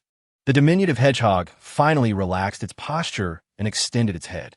Its semicircular, endearing ears and 2 rotund, jet-black eyes, along with its slightly elongated snout, revealed a fleshy hue under the light's caress, an utterly charming sight. Alas, its physique was rather emaciated, with faint scars visible, subtly furrowing her brow. Su Mumu pondered how this little creature had sustained injuries. With patience, she nudged the vessel containing the spiritual spring water towards it, urging, "Do drink." The hedgehog glanced up at the duo and serpent, ultimately succumbing to temptation and immersed its head in the water. Such a petite being, appearing soft and irresistibly adorable. A surge of affection for small animals welled up within Su Mumu, and she reached out to caress its tiny head. Mumu. Chu Mu grasped her hand. Looking up, she noticed Chu Mu's slight frown, evidently concerned that the hedgehog might prick her once more. Though she possessed healing abilities, the pain was undeniably real. The hedgehog lapped at the bottom of the container, then at its own diminutive paws, as if to say, I won't tell you. Very well. It seems this is a hedgehog that values its privacy. Su Mumu smiled gently, her eyes filled with anticipation. Would you like to have your wounds healed? She had yet to subdue a metal-type mutant beast, and she wondered what transformations it might bring to her vines. The hedgehog hesitated momentarily, then responded, I would. Wonderful. Su Mumu promptly informed it about her ability to heal mutant beasts within her dimension, also mentioning the option of subduing it or allowing it to live freely. Having some familiarity with hedgehogs, Su Mumu was aware that these creatures thrive in natural environments, making it impractical to keep one as a pet. However, if it so desired, it could roam freely within her dimension. May I visit your acquaintances? The little hedgehog inquired after a moment's contemplation. Taken slightly by surprise, Su Mumu nodded. Of course, she replied.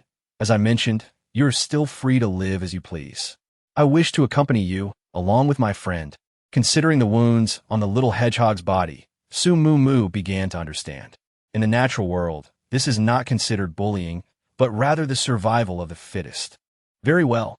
As the crimson mist dissipated, the little hedgehog vanished. With Little Gray perched on her arm, Su Mumu rose to her feet.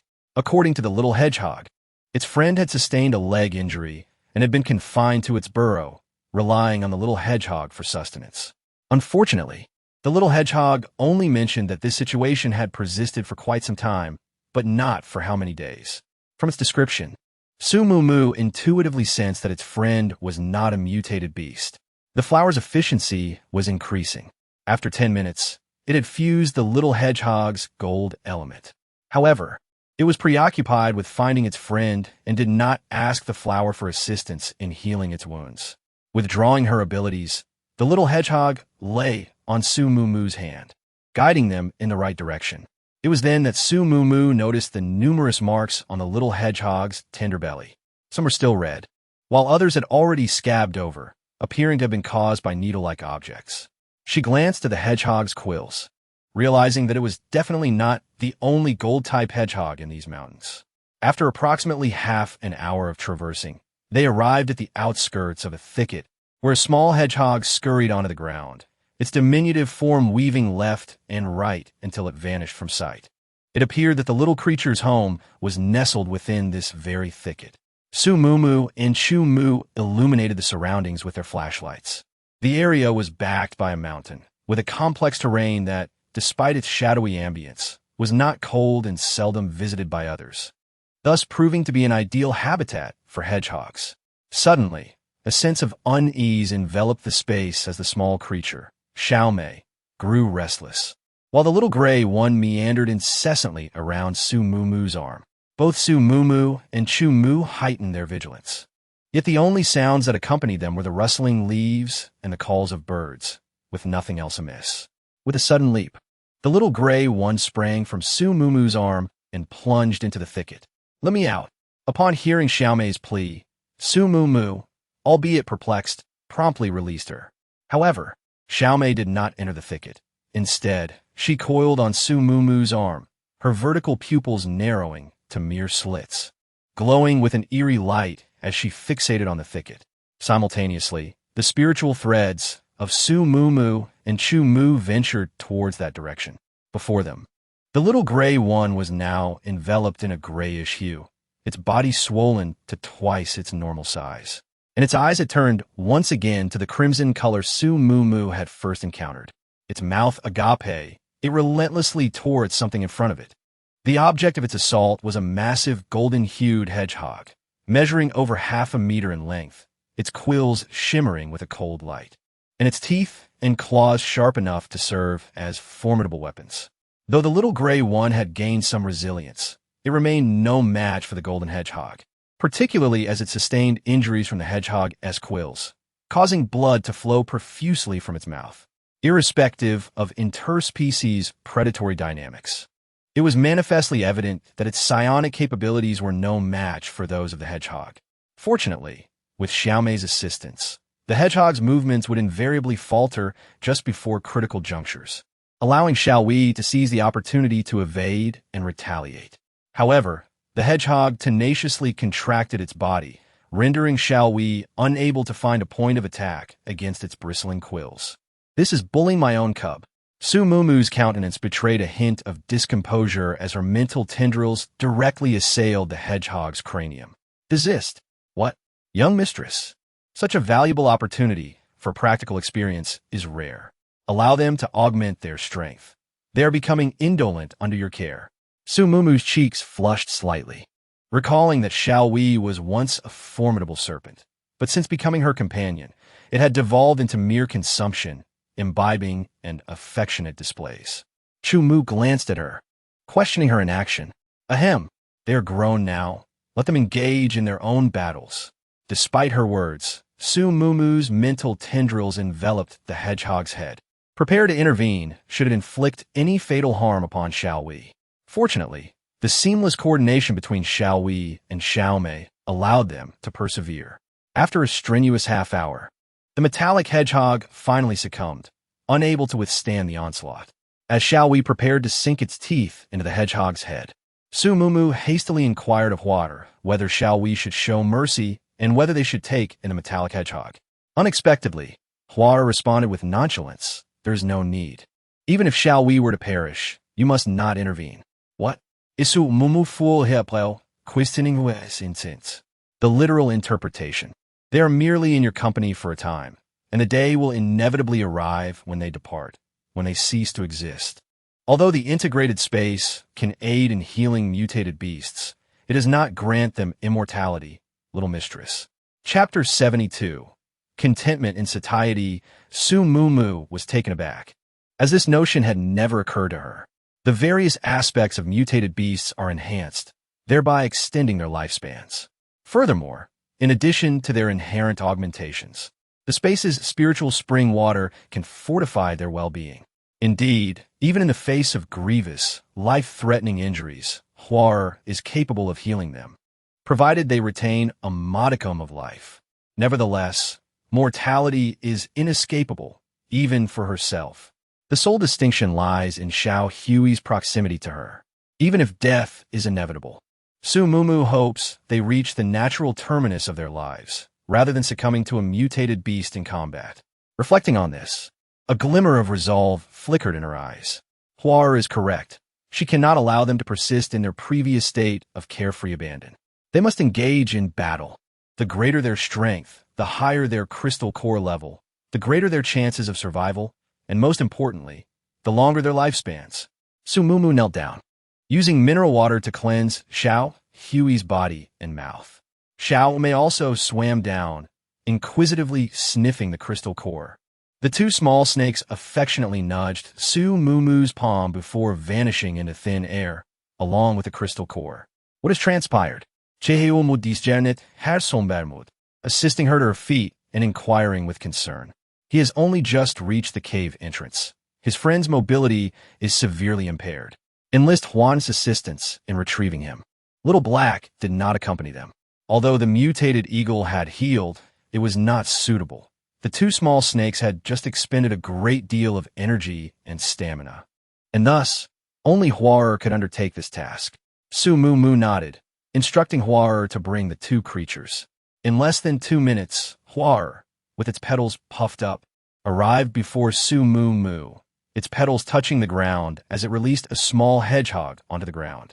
Following closely was a golden-hued little hedgehog. Su Mumu felt a flush of embarrassment, realizing that this was indeed Huar's method of transport. Thankfully, it had no saliva.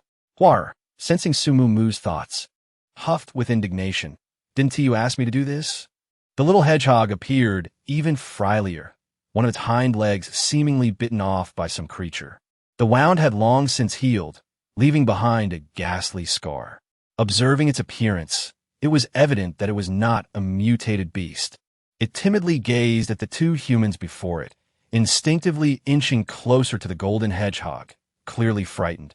"Do not be afraid, little one. I mean you no harm." Although it could not comprehend her words, Su Mu still uttered soothing phrases, hoping that the golden hedgehog would relay her sentiments. After speaking gently for a while, the injured hedgehog finally dared to crawl into her palm. Its spines were not rigid, indicating that it was still a young one, judging by its emaciated state. It must have been struggling to find sustenance. After the black rain contamination, the food available for normal beasts had dwindled significantly. With patience, she comforted both creatures and placed them into her space, knowing that Huar would take good care of them. Time had slipped away, and as the first light of dawn began to emerge, they had to be cautious. Any further delay might lead to their discovery. Upon their arrival at the group, several individuals had already awakened. Bai-in abruptly rose from his seated position, retrieved a bottle of water from the vehicle, and simultaneously erected a mental barrier around Su Mu. It was evident that Bai-in was attempting to shield her from prying eyes. She promptly scurried into the car, and as soon as she settled in, the mental barrier dissipated. Observing Bai-in, his complexion appeared somewhat pallid, suggesting that his current abilities made it taxing to project the barrier onto another. Achi! Su Mu turned her head, intending to urge Chu Mu to seize the opportunity to rest, but discovered him still in the woods. It became clear that Bai-in's mental barrier had been exclusively for her benefit. She couldn't help but smile wryly. But then she saw Chu Mu striding purposefully towards the vehicle, making no attempt to conceal his approach. When questioned, he simply stated that he had gone to relieve himself. A plausible explanation. As Su Mu and Chu Mu had imbibed the spiritual spring water, they felt no fatigue and proactively gathered firewood to roast several sweet potatoes. These potatoes, procured from Lele village, were notably large and flavorful. The aroma emanating from the roasting potatoes swiftly permeated the air, prompting others who had just roused to follow suit. Accustomed to consuming cold biscuits and mineral water, the prospect of a warm, roasted sweet potato was indeed comforting. Some even luxuriously produced pots to boil packets of instant noodles, further intensifying the enticing fragrance. Instant noodles, cooked no less. Who wouldn't desire a taste? However, not every vehicle was equipped with instant noodles, nor did everyone possess a pot. "Friend, where did you acquire that pot?" Someone inquired with curiosity. "I obtained it from a local villager." "Don't you have them where you're staying?" The individual cooking the instant noodles responded, appearing somewhat perplexed. A collective sense of chagrin swept through the group. Apart from this vehicle, there were others that also bore the brunt, albeit without the instant noodles. With their hunger sated and the fire extinguished, the team resumed their journey. Sustenance is paramount to the people. With their inner sanctums appeased, everyone felt a renewed sense of purpose in life. The further they ventured, the more luxuriant the forest became. The rescue team hacked away with machetes for a considerable time, yet the team only managed to advance a dozen meters. By midday, all the power-type mutants, metal ability users, and strongmen had gone to assist. Only 2 girls and Bai-in remained behind to guard the Shi Guang team's camp. Seeing that they had been clearing the path for 3 hours, and concerned about them becoming dehydrated in the heat, Su Mu informed the 2 guards and then carried a large pot of water towards the front of the team. Pretentious. She had only taken a few steps when a familiar, disdainful voice echoed in her ear. It was Shao Qi again. Su Mu didn't indulge her. "None of your business." "You." Shao Qi pointed at her furiously. "Ill-bred." Su Mu returned those exact words to her, rolled her eyes dramatically, and ignored her. Reaching the front of the team, she found a group of people wielding machetes to clear the path, while those who had been relieved rested nearby. Su Mu immediately spotted Chu Mu and happily went over to hand in the water pot. All 5 of them were parched. Duan drank first, followed by the 4 gentlemen. As they were chatting and laughing, a shrill voice rang out discordantly. "Hey, you, that woman, it's not your break time yet. Come and get to work."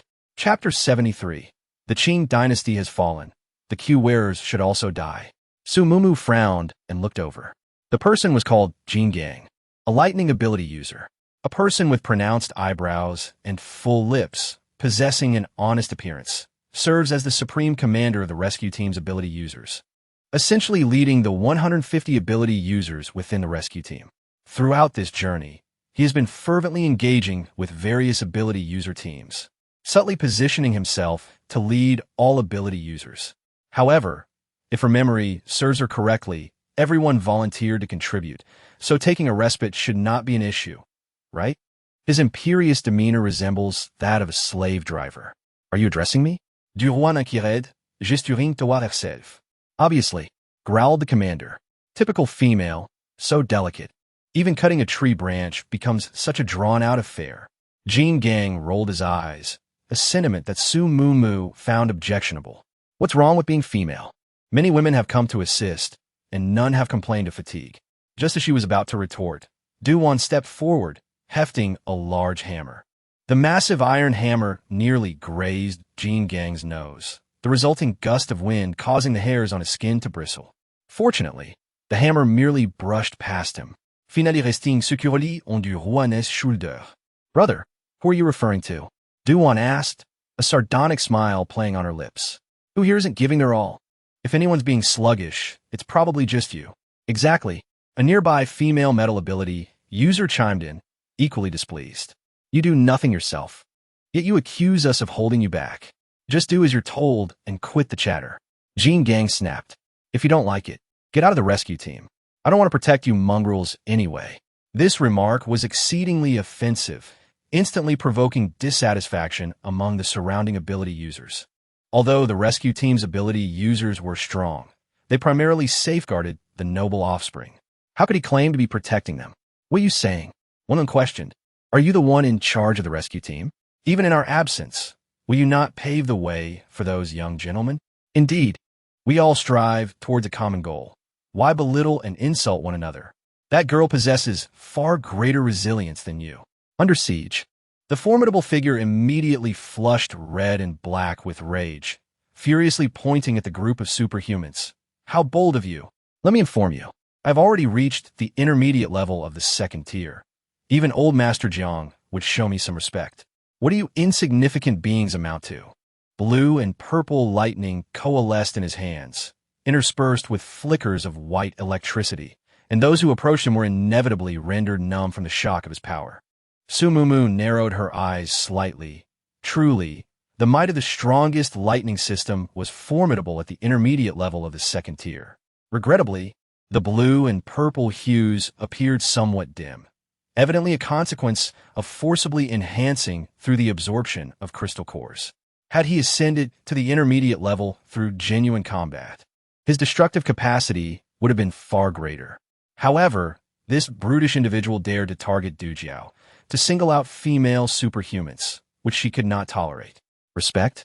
If even old Master Jiang were to show you respect, what of Jiang Husheng? Would he not have to address you as brother? So Mumutontif.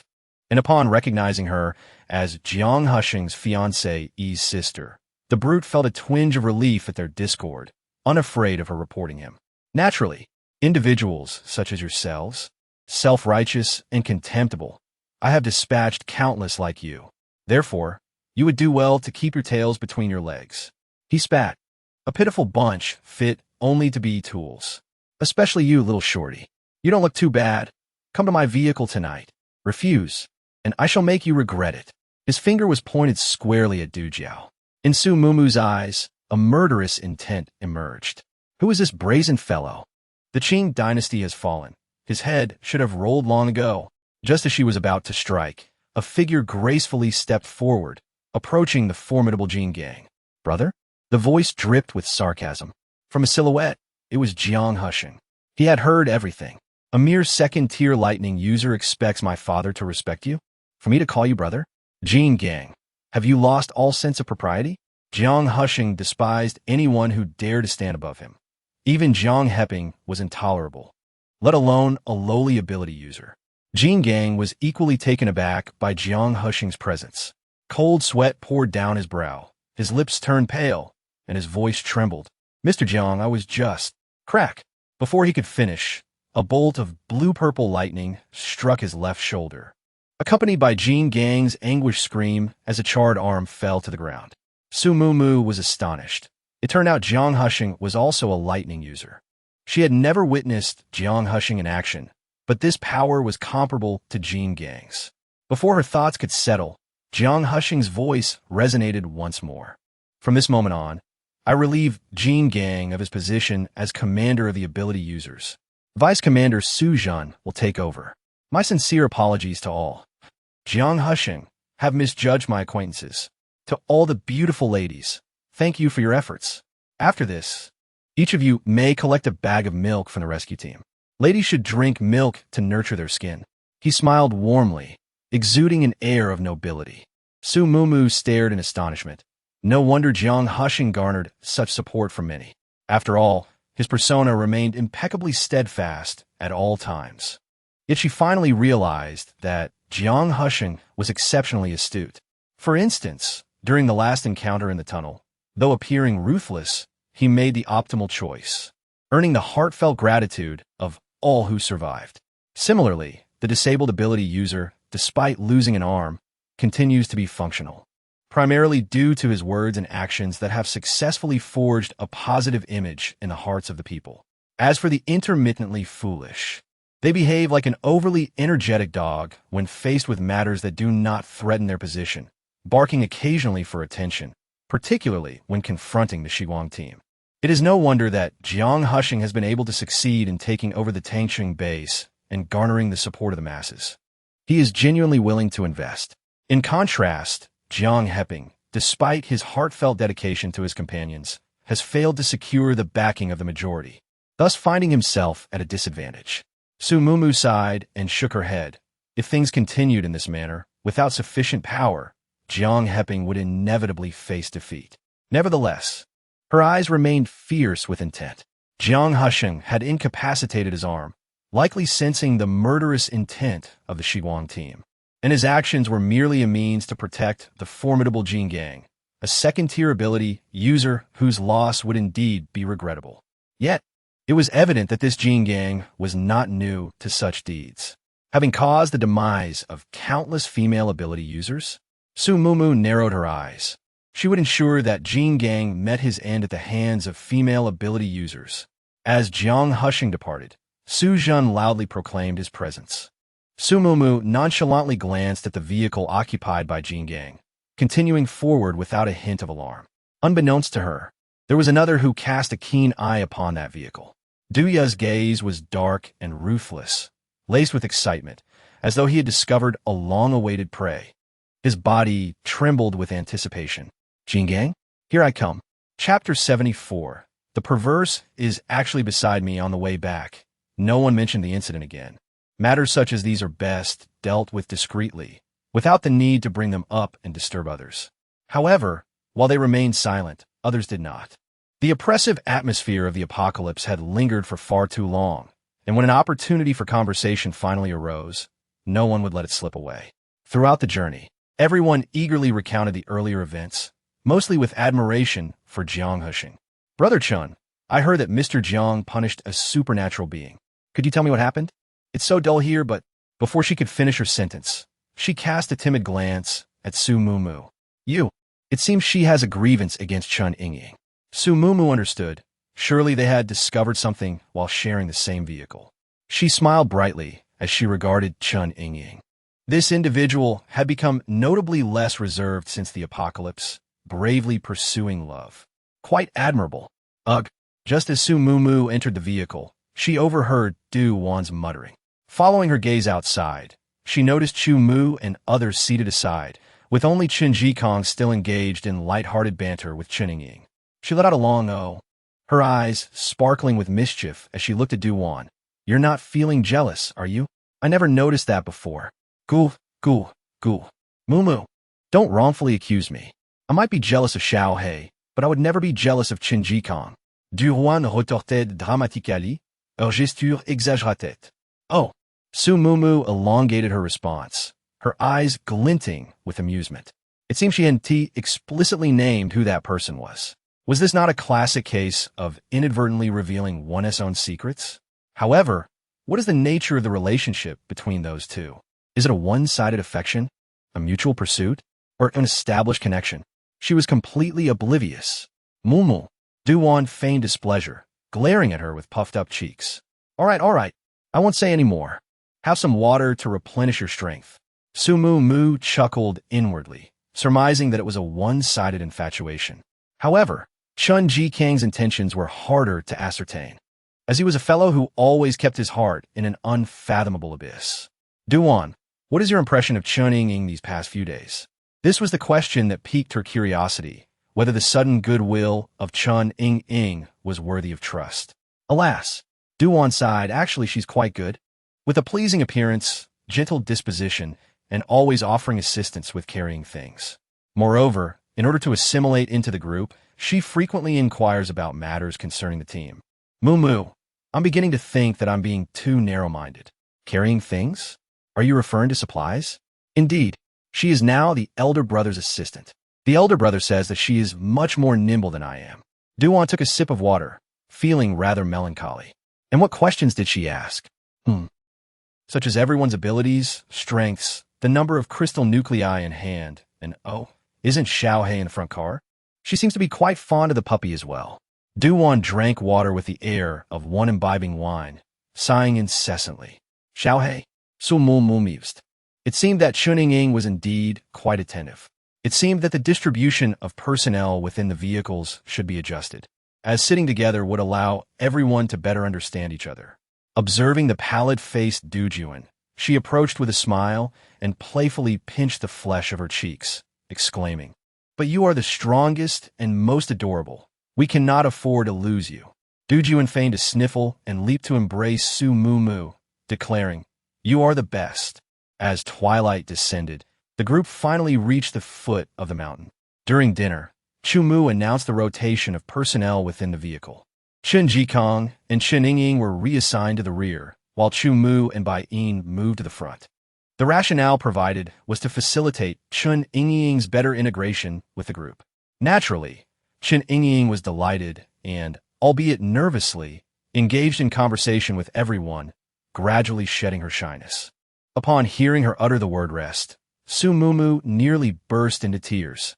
Her smile had become frozen in place. Night enveloped the surroundings in darkness, with only a few small bonfires flickering, those belonging to the ability users' vehicles. Fearing the sparks might ignite the forest, the ordinary people kept their vigil in the shadows. Inside the vehicle, two individuals breathed evenly, utilizing sleep to alleviate the weariness of the day. Suddenly, one of them opened her eyes. Su Mu exhibited no signs of drowsiness. Instead, her gaze was icy as she scanned her surroundings, her brows furrowing slightly. Where was Duya? He was not scheduled to be absent until the latter half of the night. Yet, now was not the time for such thoughts. A mental thread enveloped Chun Ying's mind, muffling external sounds as she exited the vehicle and vanished into the dense thicket. Meanwhile, beside the vehicle, Chun Jikang appeared oblivious, idly manipulating the flames before him. Su Mu was intent on seeking out the stubborn Jin Gang. This individual had proven himself resistant to lessons. Su Mu had witnessed the venomous glare he directed at Dujuan. And if future troubles were to be averted, it was imperative to take preemptive action. Tendrils of mental energy scattered. She traversed the dense woodland for 10 minutes. Before reaching the vanguard of the team, marked by Kong's vehicle, a plaintive whimper arrested her progress. Ugh. With bated breath, Su Mu cautiously advanced towards the source of the sound, parting the verdant foliage. The scene that unfolded before her elicited a gasp of disbelief. A man stood entirely naked, his right arm hoisted tautly to one side by a rope, marred by streaks of blood and appearing limp. Were it not for the binding cord, it would likely hang uselessly. His head, torso, and legs were tightly secured to the tree trunk, arranging his body in a cruciform posture. Yet, the left arm of this cross was conspicuously absent, replaced by a rivulet of blood incessantly trickling forth. The remainder of his form appeared unscathed, even engaged in fervent struggles, though futile against the taut constraints. This man was none other than Kong, the very individual Su Mu sought. Before Kong stood another man.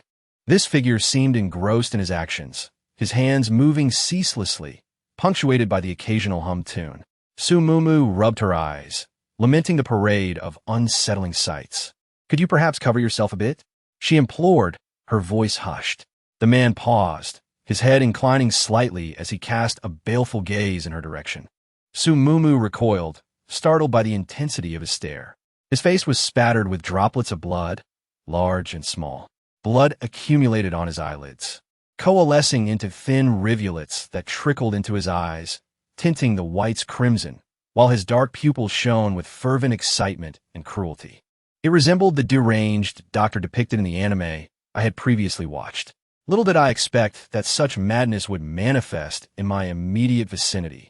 Su Mumu clutched her racing heart and shot a glare at Duya. This fellow, in the dead of night, seemed utterly oblivious to his surroundings, frightening anyone with the blood smeared across his face. Indeed, this was the missing Duya, wielding his small hammer, striking away at the creature known as King Kong, much like one might handle a mere fish. He retrieved a scar from his space and tossed it over. What are you staring at? Hurry and cover yourself. Chapter 75. The non-luminous mutant firefly, to Duya's astonishment. The newcomer was Su Mumu. The cruelty in his eyes vanished in an instant as he focused on the scarf lying on the ground. After a few moments of contemplation, he bent down to pick it up and draped it around King Kong's lower half. As Su Mumu approached, he tightened his grip on the hammer. If she intended to save King Kong, would he take action against her? After all, Su Mumu had rescued both him and his sister, and had always shown them exceptional care. It could be said that their ability to lead a relatively comfortable life in this post-apocalyptic world was largely due to Su Mumu's kindness. Duya is gaz dakuned. He did not wish to turn against Su Mumu. However, his current state had never been witnessed by anyone before.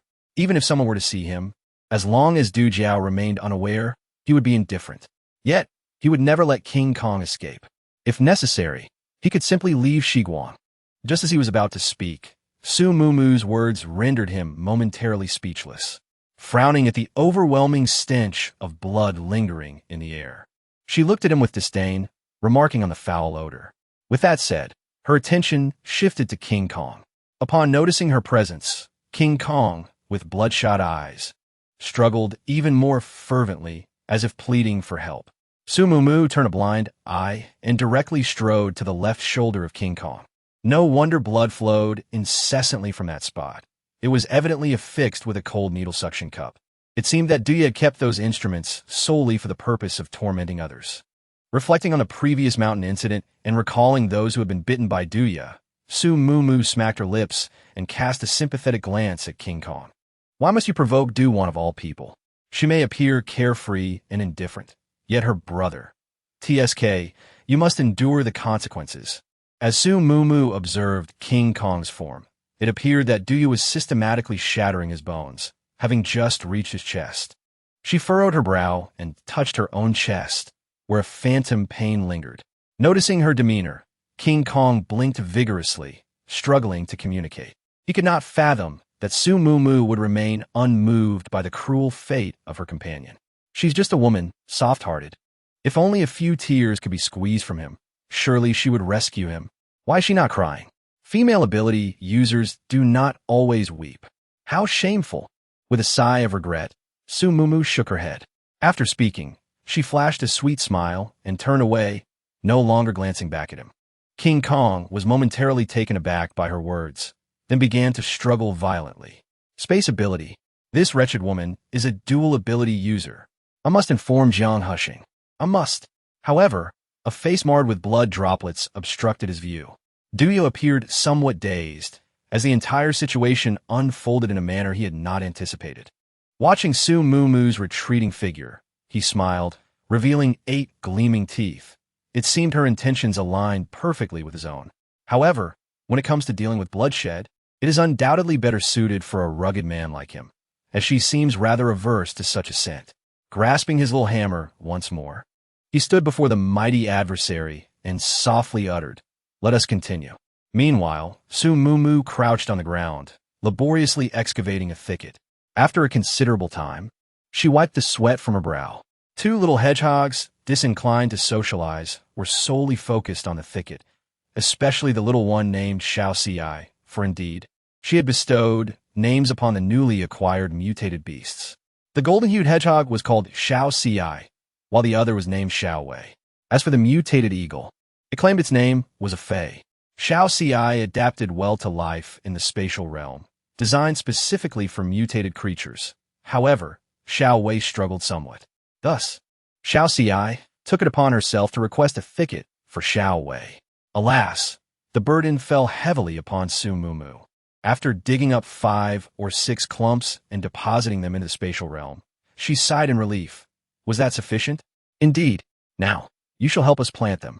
Xiao Qi declared. Hearing this, Su Mumu, who had just risen to her feet, nearly stumbled back to the ground. Plant them again? Are you jesting with me?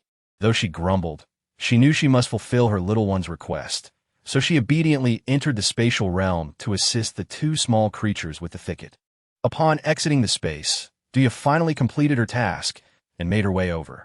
Observing the disturbed soil and the sweat-drenched Su Mumu, Duya expressed her confusion. What on earth have you been doing? Don't even mention it. I've acquired 2 little ancestors. Su Mumu lamented, on the verge of tears. At that moment, she had no desire for the divine spring water. All she longed for was a good night's sleep. Unfortunately, fate had other plans. Just as she stealthily settled into the vehicle, a chorus of joyous cheers erupted from outside. Fireflies! How exquisite they are! Their luminescence is both bright and gentle, reminiscent of the bedside lamp in my bedroom. A cacophony of chatter resonates in my ears. Su Mumu initially wished to ignore it, but Chun Ying, now awakened, enthusiastically shook her. Mumu, wake up. There are fireflies. Let's go see them. Is that so? Then let us take a look, Su Mumu replied, feeling somewhat resigned.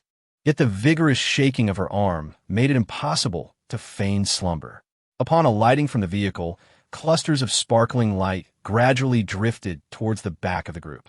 These fireflies were remarkably bold, with some landing directly on people, eliciting joyous exclamations. The drowsiness dissipated, and Su Mumu felt an overwhelming delight. She had never before witnessed such a vast congregation of fireflies, as if she were enveloped in a realm of lanterns, both real and ethereal. Regrettably, those enchanting creatures did not alight upon her. Instead, they flitted past her and landed on Su Ruo. Ruo, you are truly stunning. Look how these fireflies are drawn to you. Jiang Husheng praised at the opportune moment. Su Ruo smiled gently, her elongated arms raised slightly, the twinkling lights accentuating her porcelain skin. However, numerous fireflies also found their way to Jiang Husheng. Could it be that these fireflies deemed Jiang Husheng beautiful as well? Su Mumu couldn't help but chuckle.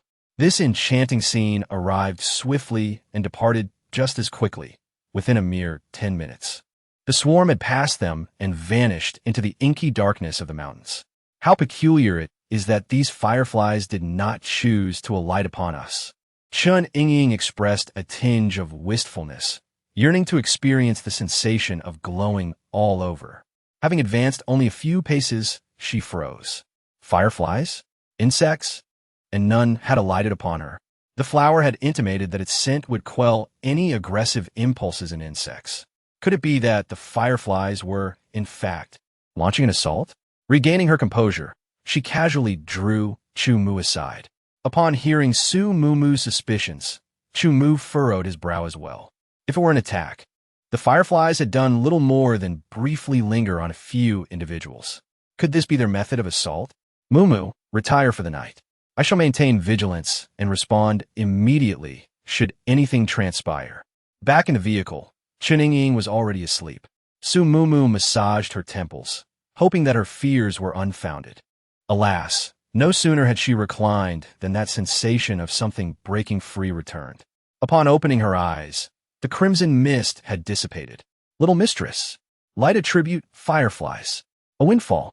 What was transpiring? She had not witnessed any luminescence. Concentrating her senses within the dimension, once the flower had completed the fusion of the light attribute, a mutated firefly emerged slowly. Tiny as it was, it emitted no light. Could it be that it lacked the ability to glow? And you say I cannot emit light.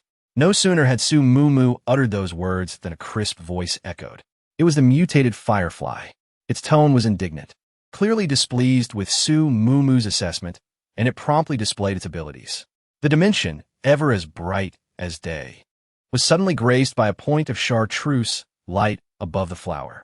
Gradually, this chartreuse light intensified, and upon closer inspection, faint shadows could be seen beneath the flower. Like a brilliantly illuminated yellow-green bulb, Su Mumu was so astonished that her mouth could accommodate an egg. She felt compelled to venture into the space for a closer inspection. Without hesitation, she alighted from the vehicle and boarded the one in front. Duan was soundly asleep, softly snoring, while Baoyin also had her eyes closed. Upon hearing a disturbance, she immediately turned her gaze toward the source. Su Mumu, feeling somewhat apologetic, whispered softly before disappearing from the back seat. Within the confines of the space, a diminutive firefly, brimming with defiance, transformed into a radiant source of light, flitting about incessantly, occasionally darting in front of Su Mumu and causing discomfort to her eyes. "All right, I apologize. Shall we? You shine brilliantly. Please, dim your light. It is overwhelmingly bright." Reluctantly, Su Mumu had to concede. "Oomph. It's good that you acknowledge that." The firefly haughtily huffed, fluttering its wings as it gradually subdued its luminosity. Observing the tiny creature resting upon her fingertip, Su Mumu couldn't help but marvel at how such a minuscule being could emit such intense radiance. It was truly a marvel of nature. "Little one, did you come drawn by a scent?" "What scent? We merely passed by." "Hey, release me at once." "Pass by?" Su Mumu paused momentarily, realizing that this little creature must have been forcibly drawn in by the flowers. However, that couldn't be right. The swarm of fireflies had clearly departed at that time. This little one must have been captured inside the car. "Is that true? Did you invade our vehicle first?" Su Mumu regarded it with suspicion. "Well, I simply got lost. Please let me go. I need to find my friends." The firefly's voice carried a hint of grievance. Upon hearing that tone, Su Mumu's heart softened immediately. Wasn't it merely a matter of letting it go? A trivial affair, just as she was about to lead it out of the space. The voice of Water suddenly broke in. "No, its vital signs are very weak. It hasn't been treated yet." "Weak vital signs? Did that imply it could perish? Were you bullied?" Su Mumu furuit herberais. "Not at all. I simply. Please don't ask, just let me go. I fear I want to catch up to it." The firefly hesitated, yet it was evident it did not wish to prolong the discussion. However, Huar incisively pinpointed the issue. It must be too exhausted and sought refuge in the vehicle to rest. Its life is nearing its end. Nevertheless, after my treatment, it could survive for an additional 2 or 3 days. The end of life. Su Mumu's brow tightened even further. How could it be that upon first encountering this little creature, it was already? With her innermost thoughts laid bare, the firefly circled in the air, visibly irked. "Please, no more talk. Just let me go." Su Mumu disregarded it entirely. Huar, given its current condition, can it catch up with the swarm of fireflies? That depends on how far they've flown.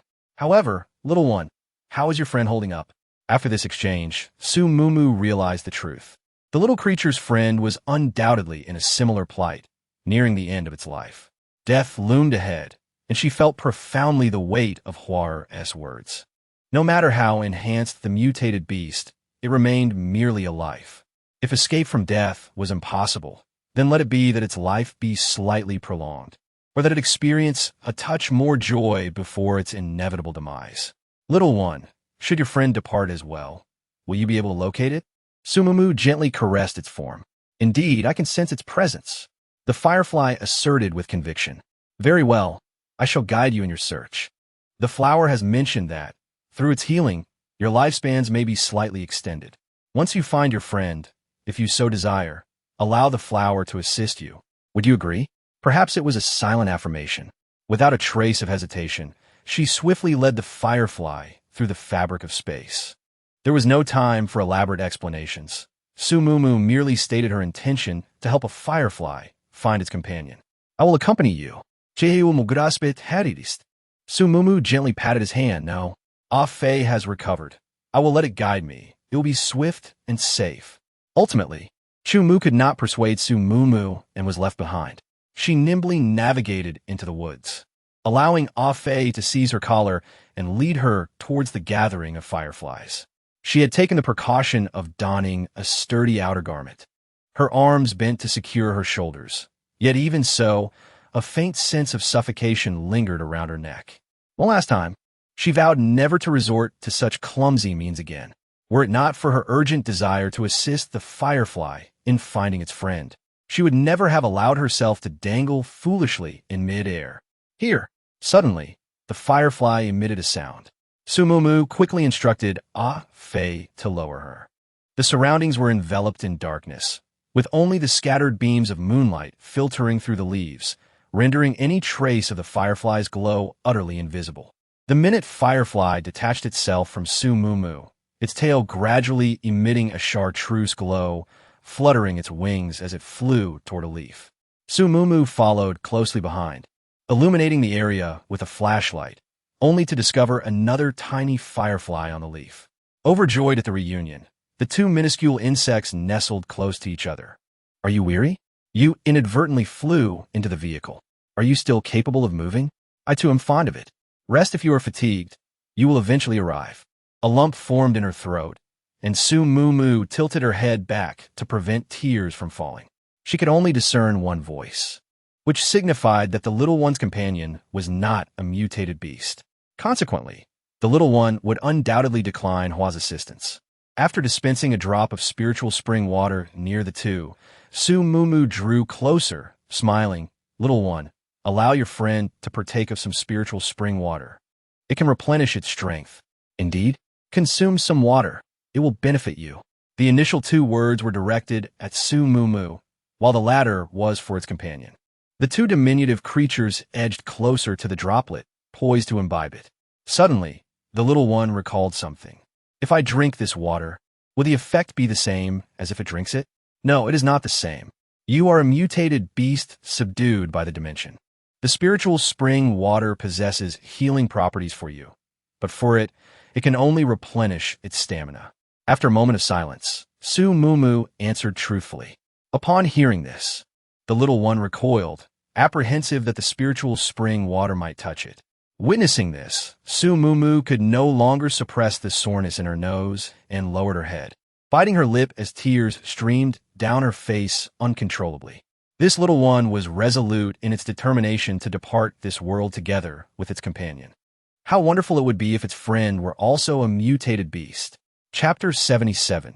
The peculiar appearance of the vine. A few minutes later, the little creature's friend seemed to have regained its strength as it slowly began to flutter its wings.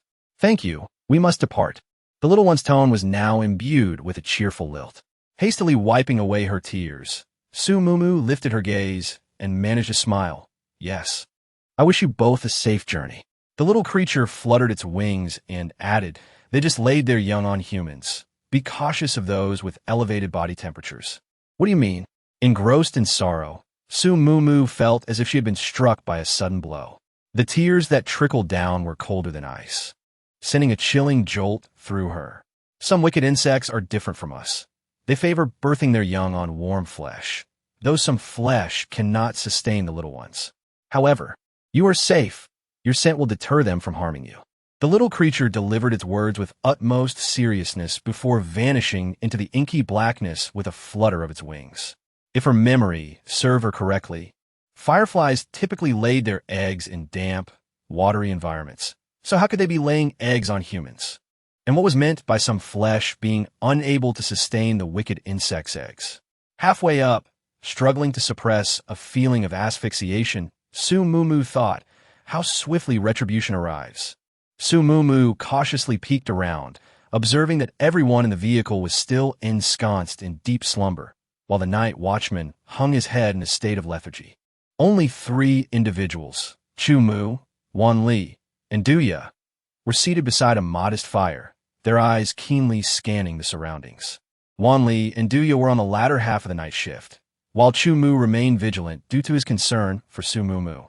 Once he ascertained that no one was paying attention, Su Mumu stealthily approached, allowing herself to claim she was on watch without raising suspicion. Noticing her distress, Chu Mu immediately detected her unusual demeanor and gently wiped away the remnants of tears from her face. It's all right, he reassured her. I have something important to share with you, Su Mumu replied, feeling a bit embarrassed as she pulled his hand away. Wan Li and Duyu were still present, and she wanted to avoid any intimate gestures. Lowering her voice, she recounted the phenomenon of fireflies laying eggs, prompting deep contemplation among the trio, albeit in divergent directions. Wanli mused about the possibility of vines, upon merging with light energy, glowing and being shaped into lanterns for practical use. Meanwhile, Chu Mu was earnestly reflecting on the little one's words. Regardless of the species, the selection of a suitable environment for progeny is paramount, with nourishment being indispensable. The bad bugs mentioned by the little one were likely akin to parasites, incessantly draining blood and flesh, thus explaining the notion of insufficient sustenance for the little ones.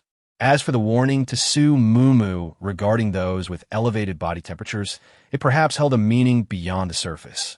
Though Chu Mu was scheduled for the latter half of the night shift, he had disembarked half an hour early, witnessing firsthand the fireflies approaching from a distance. He observed that these luminescent creatures seldom settled upon the night watchman, predominantly opting for those emerging from a vehicle to change shifts. As time progressed, the fireflies that alighted upon the individuals diminished. Yet at the very end, Suro attracted a multitude of these ethereal creatures. Their sole commonality lay in the fact that they had awakened from slumber, having just disembarked from a vehicle, and at that moment, their body temperature would be slightly elevated. Thus, the caution regarding those with elevated body temperatures should pertain to individuals upon whom these malevolent insects have laid their eggs. After listening to Chu Mu's conjecture, the trio fell into a contemplative silence.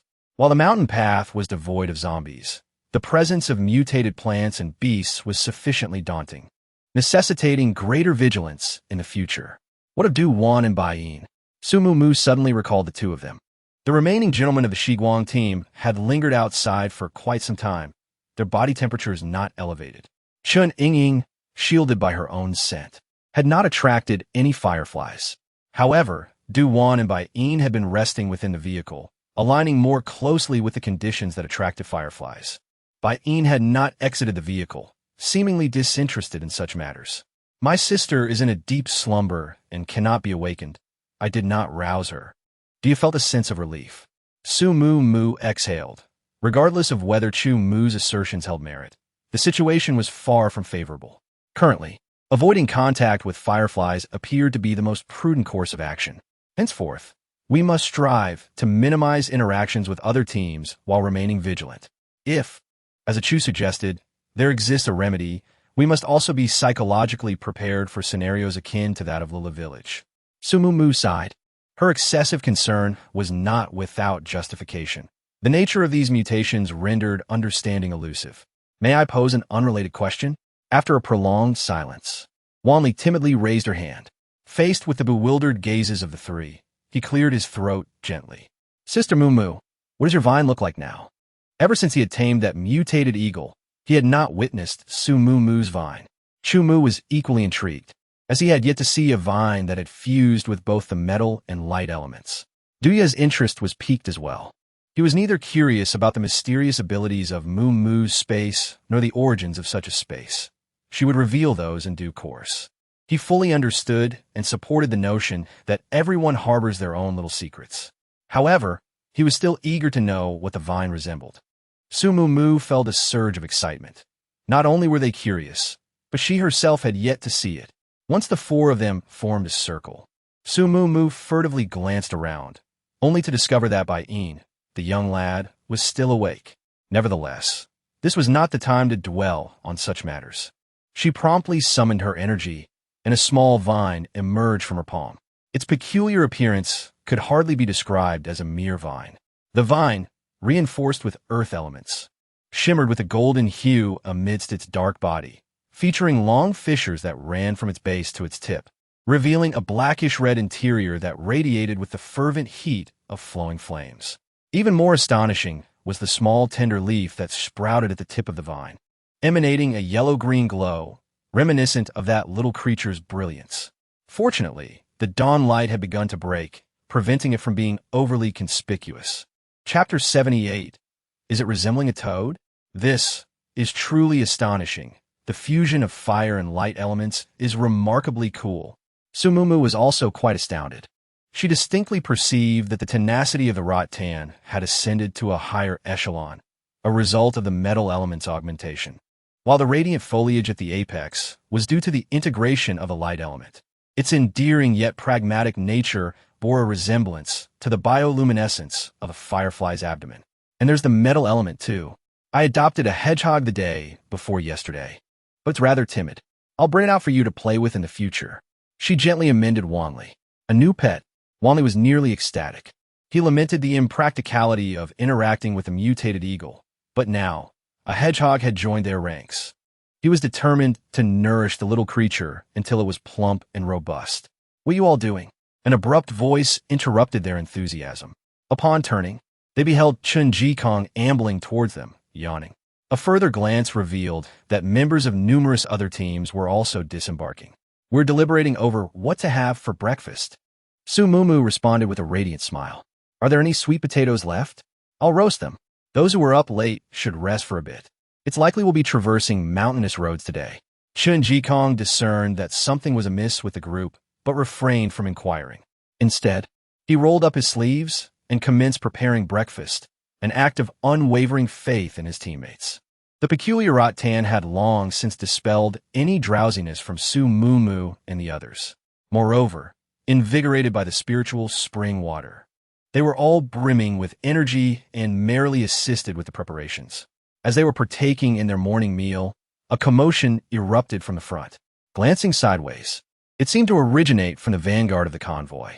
A panting Esper approached, bypassing Su Mumu and her companions, and headed directly towards the rear. "Mr. Jiang, Vajra. He's dead." "What?" The felicity of having Suvo nestled in his arms was utterly shattered by those words. Jiang Husheng promptly pushed her away, rising to his feet and striding forward with haste. Regardless of his transgressions, Jin Gang was a level 2 Esper. He would sooner sacrifice 50 ordinary souls than allow harm to befall Jin Gang. Hark! Divine retribution! Which champion of righteousness performed this deed? I yearn to meet this hero. Upon hearing of Jin Gang's demise, Duan swallowed her sweet potato with fervor, extolling the valorous soul with machine gun-like rapidity. "Your exuberance is suspect. Perchance you are the perpetrator?" Xiaoqi scoffed. "Then you should exercise caution, for you may be next."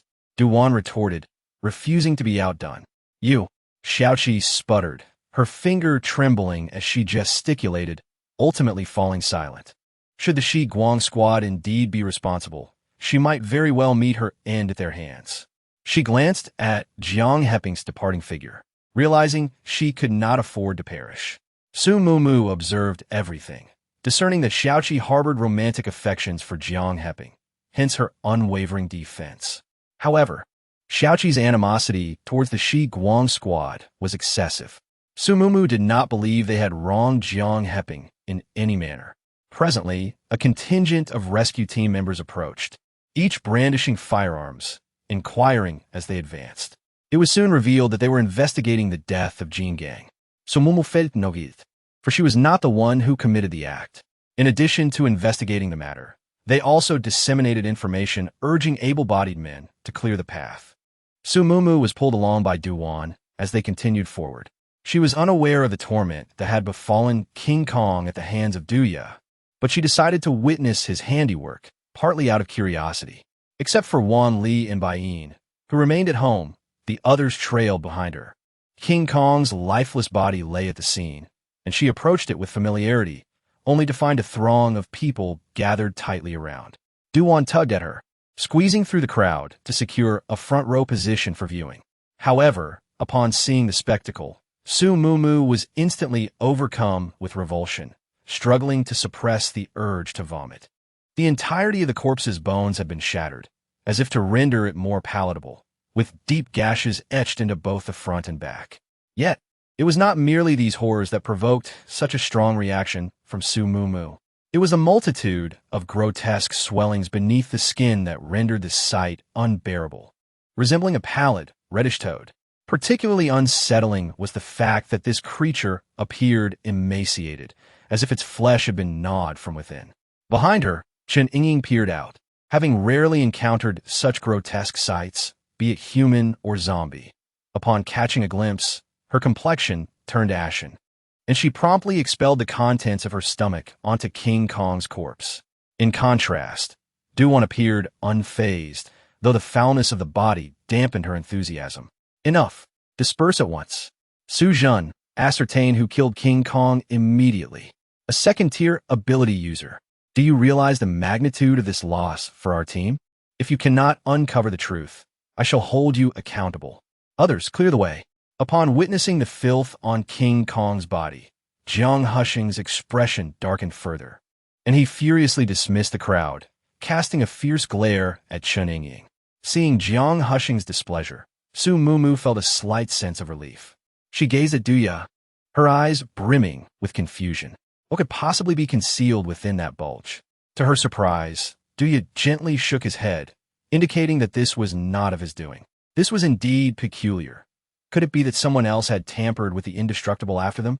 Yet, no matter how much she pondered, she could not arrive at a conclusion. The two of them scanned their surroundings, but Chen Yingying was nowhere to be found. Su Mumu raised an eyebrow slightly. Her words were suggestive, leaving much to the imagination. One might even think they were conspiring to ostracize her. With that said, she refrained from saying more.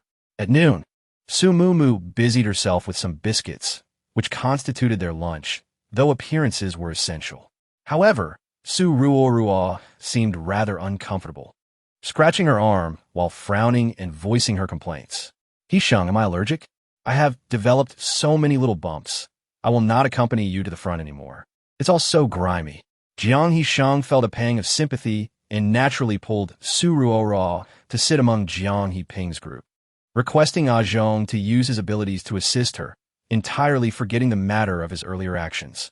Ah Zhong wore a dark expression. The deeds Jiang Hisheng had committed were all done in secrecy. Though reluctant, he could not undermine Jiang Hisheng's dignity and had no choice but to reluctantly channel his energy. Chapter 79, The Firefly's Egg. A difficult decision. It hurts. Contrary to her expectations of relief, as the energy coursed through her body, the little bumps on Su Ruoruo's arms swelled even more. She broke into a sweat, struggling desperately, tormented by the urge to tear through her own skin.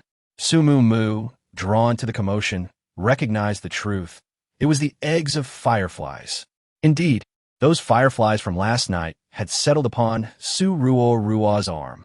These alabaster bumps appear to be diminutive replicas of the protuberances found on the body of a formidable being. This egg, feeding upon flesh and blood, swells the skin within a mere 24 hours, exhibiting an alarmingly brief growth cycle.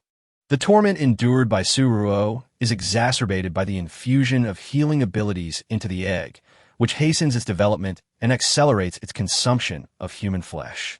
It seems that Chu Mu's conjecture was indeed accurate. This egg bears a striking resemblance to a parasite. However, one cannot ascertain the extent of damage it may inflict upon a human body. If the firefly could lead to one's demise, Su Mumu could silently leverage the firefly's egg to eliminate the threat posed by Su Ruo. Yet, she hesitates. According to Jiang Hushing, there have been others exhibiting similar symptoms, some even seeking assistance from healers. If this egg truly possesses the capacity to drain the life essence from individuals, would she not be complicit in the demise of countless innocent lives? Mumu. A chill coursed through her as Chu Mu grasped her icy hand, and she realized she was trembling. Could she truly allow innocent lives to perish due to personal vendetta? No, she cannot. While she might stand by and watch Su Ruo meet her end, the others were blameless. She cannot sacrifice so many innocent souls for her private grievances. Just as she took a step forward, Su Ruo's voice pierced through the air. You wretched creature, are you reveling in my pain? I will be fine. I will. Su Ruo spat venomous curses at Su Mumu and, shaking off Ah Zhong, turned to Chen Yingying. You, come over and heal me. If you harm me like you did, I will not spare you.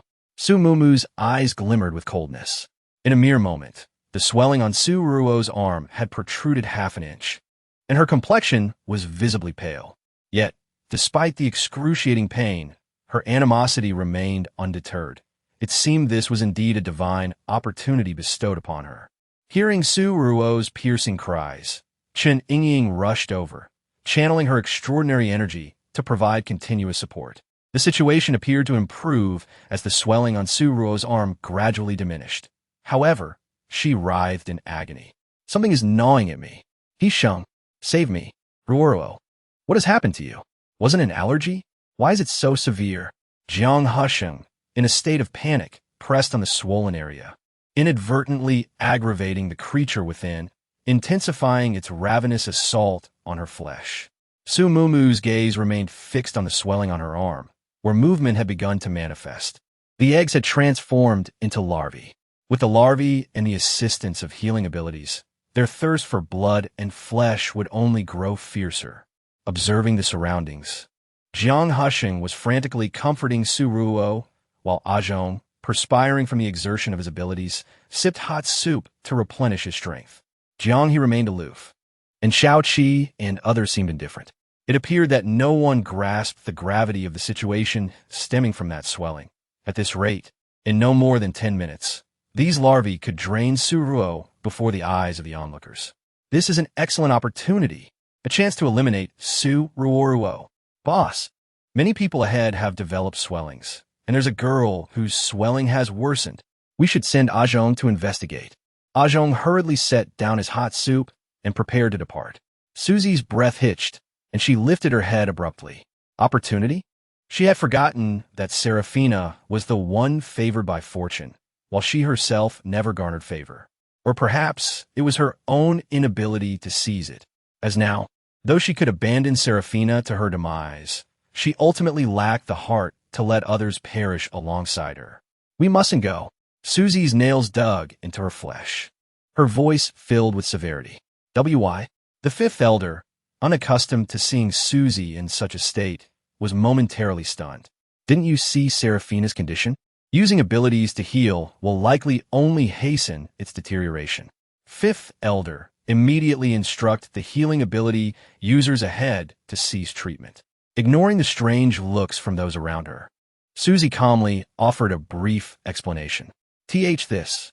The fifth elder glanced at Seraphina's pained expression, somewhat hesitant. Indeed, that's the case. Fifth elder, heed Susie's words. Those who can move, rise at once, and go forth to inform them. Asher, a man of acumen, had in fact discerned the issue long ago, but simply couldn't be bothered to expose it.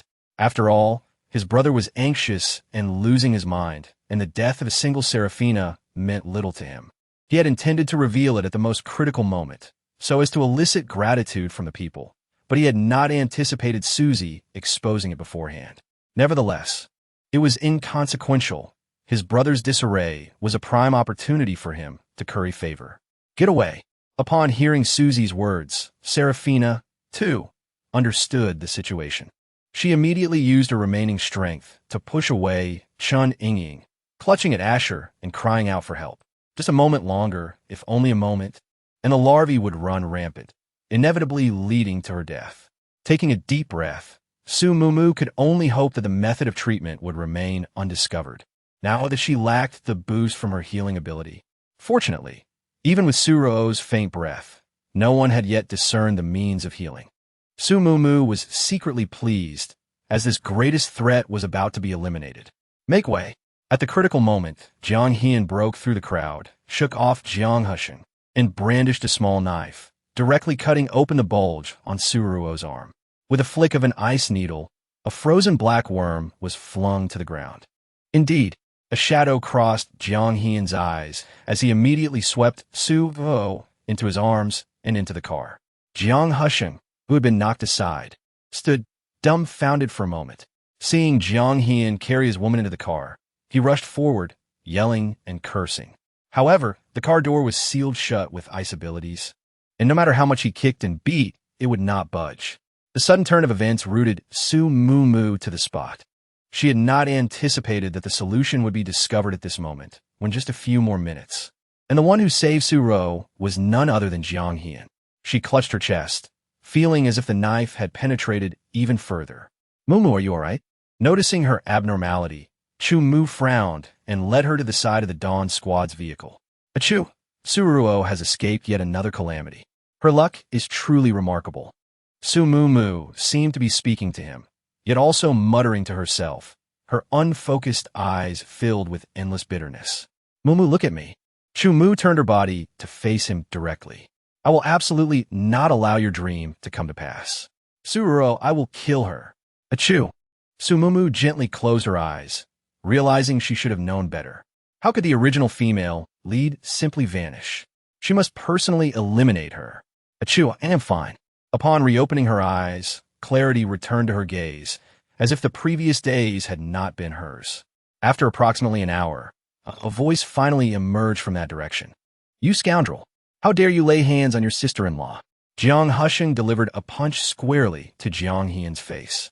Yet, Jiang Hian remained unfazed, instead directing his attention to Chen Yingying, instructing her to save the person in peril. Jiang Husheng, unaccustomed to such disregard, swung his fist once more, but this time, it was effortlessly blocked by Jiang Hian. Brother, at this moment, are you not concerned for your sister-in-law's safety, but rather fixated on these inexplicable matters? Do you truly love her? Jiang Hian's cold tone, laced with fury, was unmistakably amiss. Jiang Husheng sensed this as well, feeling an overwhelming power surge from above, compelling him to activate his abilities and prepare for confrontation. Husheng, however, the soft voice from within the vehicle caused Jiang Husheng to relent. He shot Jiang Hian a venomous glare before striding toward the car. After witnessing this farce, Su Mumu turned her head. Achoo! Jiang Hian is also an accomplice. Chapter 80. The Beauty Trap?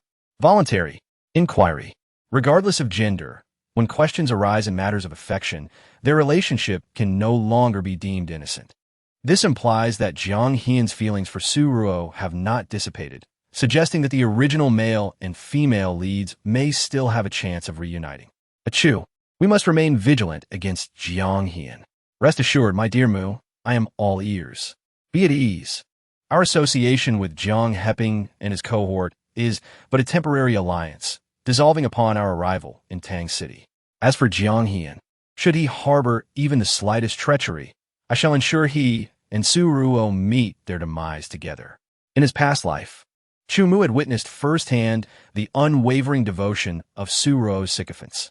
At the time of his death, Jiang Hian and Su Ruo were mere acquaintances. However, in this life, circumstances have undergone a profound transformation. Judging by the current state of affairs, the connection between the two is far from simple. Coupled with Mu Mu's admonition, he must remain vigilant. Achoo, thank you for believing in me. Despite steeling herself for the eventuality that she might have to drag Su Ruo down with her, as a last resort if the ending remains immutable, she couldn't help but feel a sense of trepidation as events seemed to align with the plot. Fortunately, with Chu Mu by her side, Su Mu felt a modicum of reassurance. With her spatial abilities and knowledge of the plot, she was confident that she could disrupt this accursed narrative trajectory, just as she had seized Su Ruo's spatial powers and driven her into a state of perpetual flight. Enough pondering, let us partake in our meal.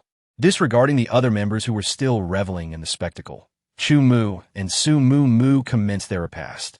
Meanwhile, Chen Yingying was summoned to the front by Lao Wu and the others. Inspired by Jiang Hian's treatment of Su Ruo, Jiang Heping convened all the team's physicians and healing-type ability users. The plan was to have the healing-type ability users accelerate the growth of the eggs. And once they had grown sufficiently, the physicians would perform the extraction. Finally, the ability users would provide treatment. In addition to the physicians, some ice and metal-type ability users with adept control over their powers also participated in the rescue efforts. Naturally, Su Mu was not among them. The fact that her wooden affinity possesses healing abilities is known only to her and Chu Mu. She has no intention of revealing it, for such a gift could prove life-saving in critical moments. Moreover, with Chen Yingying around, it is a resource that should not go to waste. In an apparent attempt to assert her significance, Chen Yingying typically seeks Chu Mu's approval before using her powers to heal others, a protocol she adheres to even when it concerns Chen Jikong. Yet, just moments ago, she eagerly approached to offer her abilities at Su Ruo's behest, only to be rebuffed without a hint of resentment. Furthermore, during our earlier encounters, Chen Yingying frequently scrutinized our supplies, seemingly verifying their quantities. This suggests she was dispatched by Su Ruo to ascertain whether we possessed the jade tokens. Upon hearing Su Mu's speculation, Chen Jikong readily concurred. However, did Sister Mu not previously surmise that Su Ruo had discovered another space? Why then, does she persistently fixate on us? Wanli scratched his head in confusion. He truly could not comprehend the situation. Setting aside the question of whether a recognized jade token can be separated from its owner, could one person really possess multiple spaces? Foolishness, driven by jealousy. Mumu had once been a target of her bullying. Yet following the apocalypse, Mumu has fared better, creating an imbalance in her psyche. Such individuals are not uncommon. Dujuan rolled her eyes in Su-Ro's direction. There are always those who, upon witnessing others enjoy a modicum of success, become infuriated. Nevertheless, when did Mumu ever mention that Su-Ro possessed a space? Wanli had briefly mentioned it during his last visit, but he had forgotten to relay this information to you and the third brother. Su-Mumu felt a twinge of embarrassment. No worries, I understand now. However, Su-Ruo is indeed fortunate. Not only did she encounter one opportunity, but she stumbled upon another. Why do I lack such fortune? Duhuan puté d'olips. Su-Mumu remained silent. Mumu, did you not mention that Chen Ying possesses a rather timid disposition? How resilient is her psyche? Chen Jikong suddenly posed this inquiry. I'm not entirely certain. What is it to you? Su-Mumu replied with confusion. I have a method that may cause her to falter, Chen Jikong suggested, gathering everyone to share his thoughts briefly. In the afternoon, they continued their journey, leaving Su-Mumu, Duwan, and Bai Yin to guard their home, seizing the opportunity when few people were around. Su-Mumu discreetly released several creatures from her space to breathe fresh air. The flowers had not emerged for days and were clamoring to be free. As soon as their roots touched the ground, they scurried away in a flash. Two little snakes entwined themselves around the flowers, unable to converse with Su-Mumu before being whisked away. Then there was a fae, who had wreaked havoc on the poultry within the confines of the space countless times. Finally able to venture outside, it was brimming with excitement. Yet, upon exiting the space, it encountered Bai Yin's piercing dark eyes, which startled it into a shudder. Without the chance to inform Su-Mumu, it soared into the air. Su-Mumu found this utterly delightful. Had Chu-Mu been present, a fae would surely have trembled in fright. Chen Ying walked alongside Chen Jikong, chatting and laughing. Approximately 300 individuals were ensnared by the firefly eggs, tirelessly laboring throughout the afternoon until they had eliminated all threats. Among them was a child of perhaps 10 years, who had previously been brimming with joy. However, as they approached him, he burst into tears. He even offered me a piece of candy, Brother Chun. Should we visit him sometime? Chen Ying's tone was exceedingly affectionate, as if she were addressing a dear friend or perhaps a lover. Chen Jikong responded with a gentle smile, neither agreeing nor dissenting. Su-Mumu shook her head, inwardly noting Chen Jikong's masterful deployment of his charms. However, she mused, Chen Jikong was employing his allure voluntarily. Let it not be said that the Shiguang squad mistreated its members. Everyone, you've worked hard.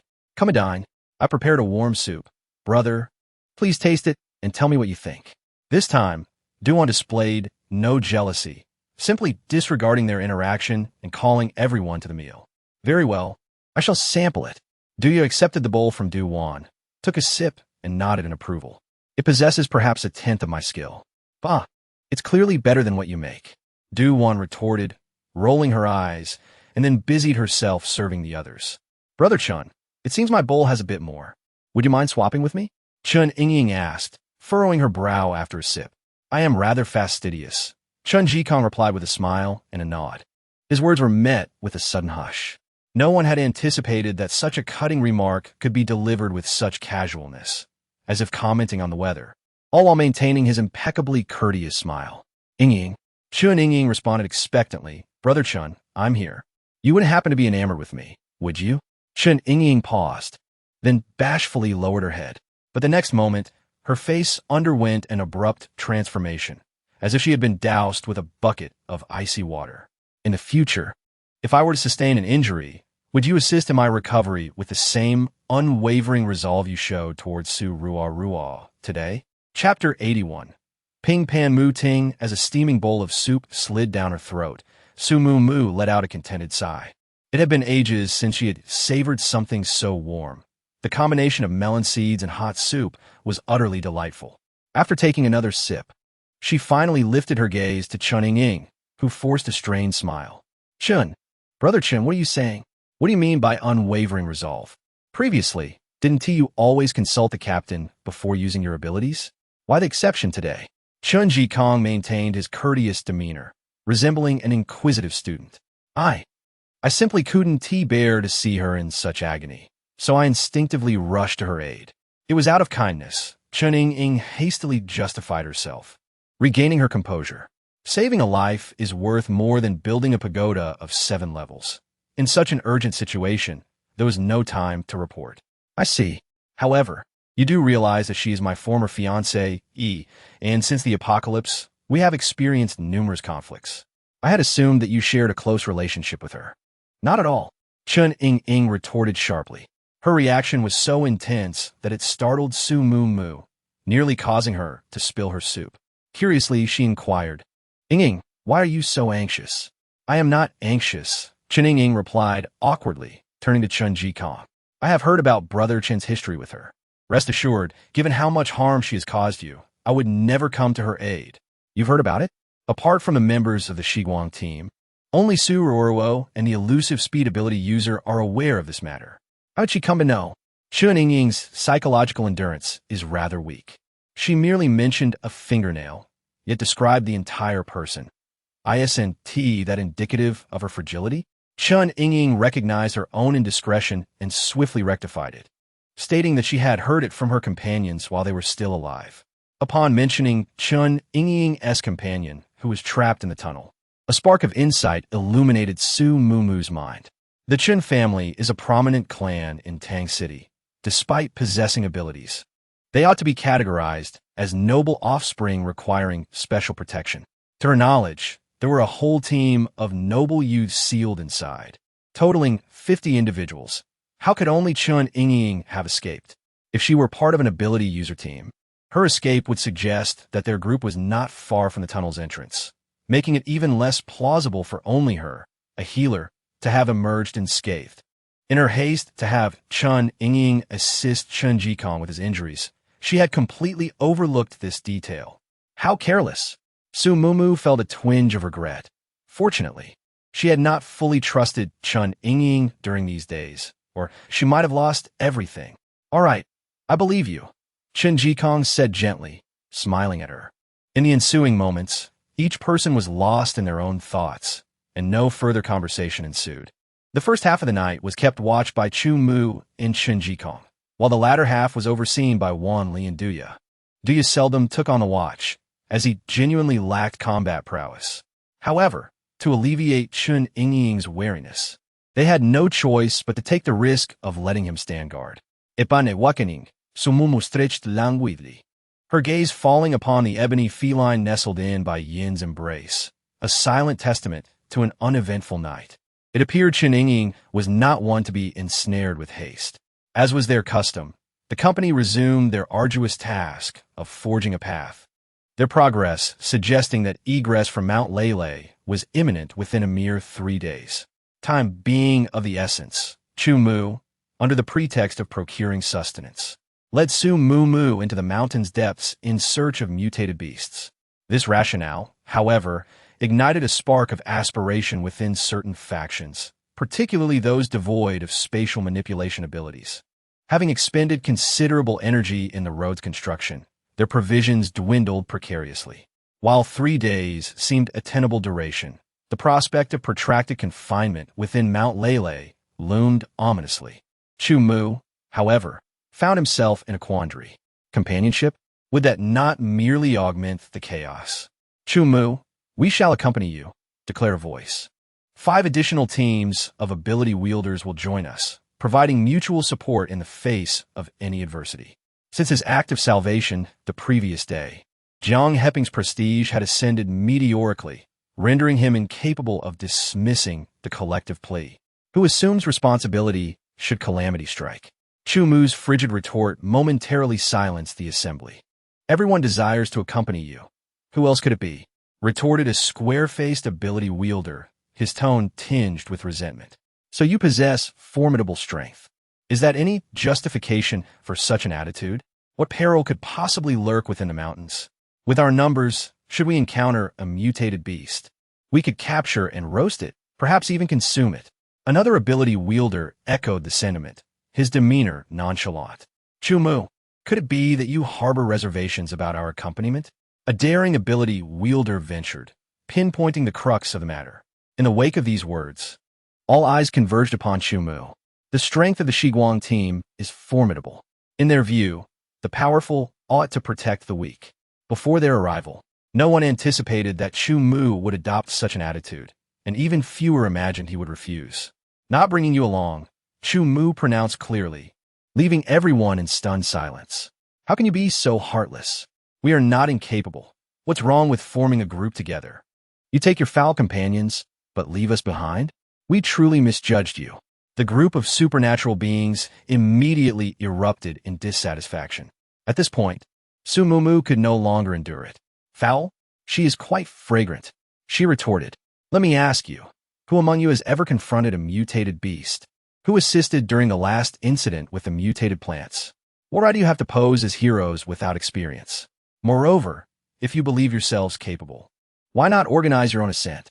Why must you rely on us? Is it not merely to have us intervene during peril? Do you take us for fools?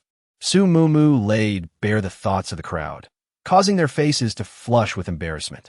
You, a mere woman, should not interrupt when real men are speaking. The square-faced, supernatural being interjected. Firstly, I am not interrupting but stating facts. Secondly, resorting to gender to belittle me in your frustration? Spare me your sexist rhetoric. Provoke me further, and you shall see how I retaliate. Su Mumu rolled her eyes dramatically. Retaliate? Do you dare to step forward and demonstrate? The square-faced individual, a metal-type supernatural being, immediately transformed his hands into metal, producing a resounding clash. Such a simple-minded fool. Su Mumu rolled her eyes again. A cumbersome metal ability user has minimal chances against a nimble and sharp-toothed mutant beast. If their energy is depleted, the mutant beast will tear their head off. I have stated, I will not bring you along. Mumu is correct. If you believe you possess the capability, you are welcome to organize yourselves. I cannot assume that responsibility. Whoever made you promises is the one you should seek. I have no need for so-called fame, and if you act unruly before me, I will not hesitate to eliminate a few individuals. Chu Mu stood before Su Mumu, his dark eyes surging with tumultuous emotions, coldly staring at the square-faced man. His accusatory tone was directed straight at Jiang Heping. Su Mumu also wore a displeased expression. Jiang Heping has witnessed the formidable power of mutant plants and could not be ignorant of the dangers on the mountain. Yet, he actively organized ability users to seek out Chu Mu. Was this reckless behavior or an attempt to probe their limits? Was Jiang Heping scheming against them? Chapter 82. Who dares impede my pursuit of the little deer? It was imprudent of me not to consult your thoughts beforehand. In that case, let's proceed separately. Jiang Heping did not anticipate Chu Mu's lack of deference, and his smile was stiff and strained. Chu Mu nodded slightly, pulled Su Mumu away without another glance at them. Watching their departing figures, Jiang Heping's eyes turned cold. Previously, out of gratitude for their rescue, he had been repeatedly tolerant, but now they openly defied him in front of so many people, showing no consideration. Big brother, this Chu Mu is far too arrogant. He simply does not regard anyone. Little Chi said indignantly. Enough. Jiang Heping concealed the coldness in his eyes, turning once more to present a friendly smile. If anyone wishes to go, feel free to organize on your own. Of course, I shall do my utmost to assist you. All right, I'm in. Mr. Jiang, should any misfortune arise, you must lend us a hand. Fong Fong declared with resolute vigor, spitting toward the direction where Chu Mu departed. Rest assured, my brothers, united, we shall face no peril, Jiang Heping reassured them. However, there were those who hesitated, fully aware that Jiang Heping's prowess paled in comparison to that of Chu Mu. Upon hearing the notion of unity, they understood that Jiang Heping was reluctant to assume responsibility. With their small numbers, they could not afford to take risks, and thus they concocted an excuse to withdraw. Consequently, Jiang Heping, Jiang Hian, the third brother, the fifth brother, the seventh sister, along with 3 members each from other teams of ability users, eagerly ventured into the mountains. Once out of sight of the others, Su Mumu released the small animals and flowers from her spatial realm. This was not only to allow them to stretch their limbs, but also to ensure their vigilance in the surroundings, so they could alert her to any impending danger. Su Mumu felt little concern. After all, eagles were meant to soar in the skies, and a little play was harmless. They ascended for an hour, confirming that the area was devoid of life, before unleashing vine tendrils to attract the mutated beasts. The surrounding vegetation was dense, and after the cleansing rains, these plants exuded an excessively vibrant green, stirring a sense of caution within her. Fortunately, with the flowers present, which possessed a heightened sensitivity among their kin, they guided Su Mumu through a winding path, successfully avoiding any mutated flora. Achoo! What is that? Just as they passed a tree, Su Mumu caught a glimpse of a fleeting shadow from the corner of her eye. The two hurriedly pursued, only to discover it was a deer. The creature, adorned in a rich tawny coat that gleamed with vitality, bore a constellation of white spots across its form, its agile legs rhythmically rising and falling. Sensing the fragrant allure of the vines, it halted, turning its head. In that singular moment, Su Mumu was utterly captivated by the sight of the spotted deer. It was, without a doubt, breathtakingly beautiful. Its delicately pointed ears stood alert, and its large, lustrous black eyes shimmered with a hint of fear. The ebony nose quivered slightly, as if it were discerning an intriguing scent. Most enchanting were its antlers, which, bathed in sunlight, radiated a soft, golden hue, extending over 1/2 meter from its head like the branches of a plum tree. Alas, it appeared to be in distress. Its right hind leg bore a gruesome wound, and the tip of one antler was broken. Noticing Su Mumu's eager gaze, the deer grew apprehensive, stamping its hooves nervously. "Is it your scent?" Su Mumu asked with a cheerful nod. Yes, it is indeed me. I have some delightful water for you. If you let me touch you, would that be agreeable?" However, the deer glanced behind Su Mumu, stamping its hoof in agitation before gracefully retreating into the forest. "Wait, let us negotiate further. Don't run away." Su Mumu felt a pang of disappointment. Had her proposal been too peculiar, causing it to flee? Surely, no one could resist the charm of such a fluffy creature. No, she must touch the fawn's soft fur. Achoo, we must pursue it. She tugged at Chu Mu, ready to dash forward, only for him to firmly restrain her. "Not so fast. Let's first address the matter behind us." "Behind?" Intrigued, Su Mumu turned her gaze to Chu Mu, who was warily observing the area behind them, the very direction in which the deer had been fixated. She pivoted, her eyes scanning the still trees and motionless grass, an unnerving serenity permeating the scene. Her mental tendrils unfurled, cautiously probing behind the foliage, where they encountered savage eyes, keen teeth, and drool that triggered a shudder within her. It became clear that wolves were preventing her from pursuing the fawn. Recalling the deer's distressed state, Su Mumu furrowed her brow, wondering if it was the intended prey of these wolves. "Why do I smell so appealing?" Realizing their concealment had been breached, the wolves emerged from the shadows. They were, in fact, mutated wolves. An idea sparked in Su Mumu's mind. Since Ali's departure, the mutated creatures in her dimension had been small, offering little assistance in combat. Wolves, with their cunning and ferocity, could be valuable allies in future battles if she could subdue them. She wondered what their abilities might be. "It's because I have delicious water," Su Mumu quipped, retrieving a bottle of mineral water from her dimension and playfully brandishing it. The aroma wafted through the air, and the wolves greedily sniffed, their eyes fixated on the bottle in Su Mumu's hand. "Do you want a drink?" she teased, her mischievous intentions evident. The wolves exchanged glances, but their paws remained rooted to the spot. "All right," she offered, "I'll give you the water to drink, but in exchange, you must cease your pursuit of that deer. I have my eye on it and don't want you to devour it." She desired both the wolves and the deer, her ambition fueled by the need to subdue 2 mutated beasts. Despite the option to claim 2 mutant wolves, the allure of the fawn proved irresistible. Acquiring it in addition would be a splendid acquisition, wouldn't it? Compete for sustenance? Comment? Scarcely had she uttered these words when the wolves, baring their fangs, lunged at them with guttural snarls. Could it be?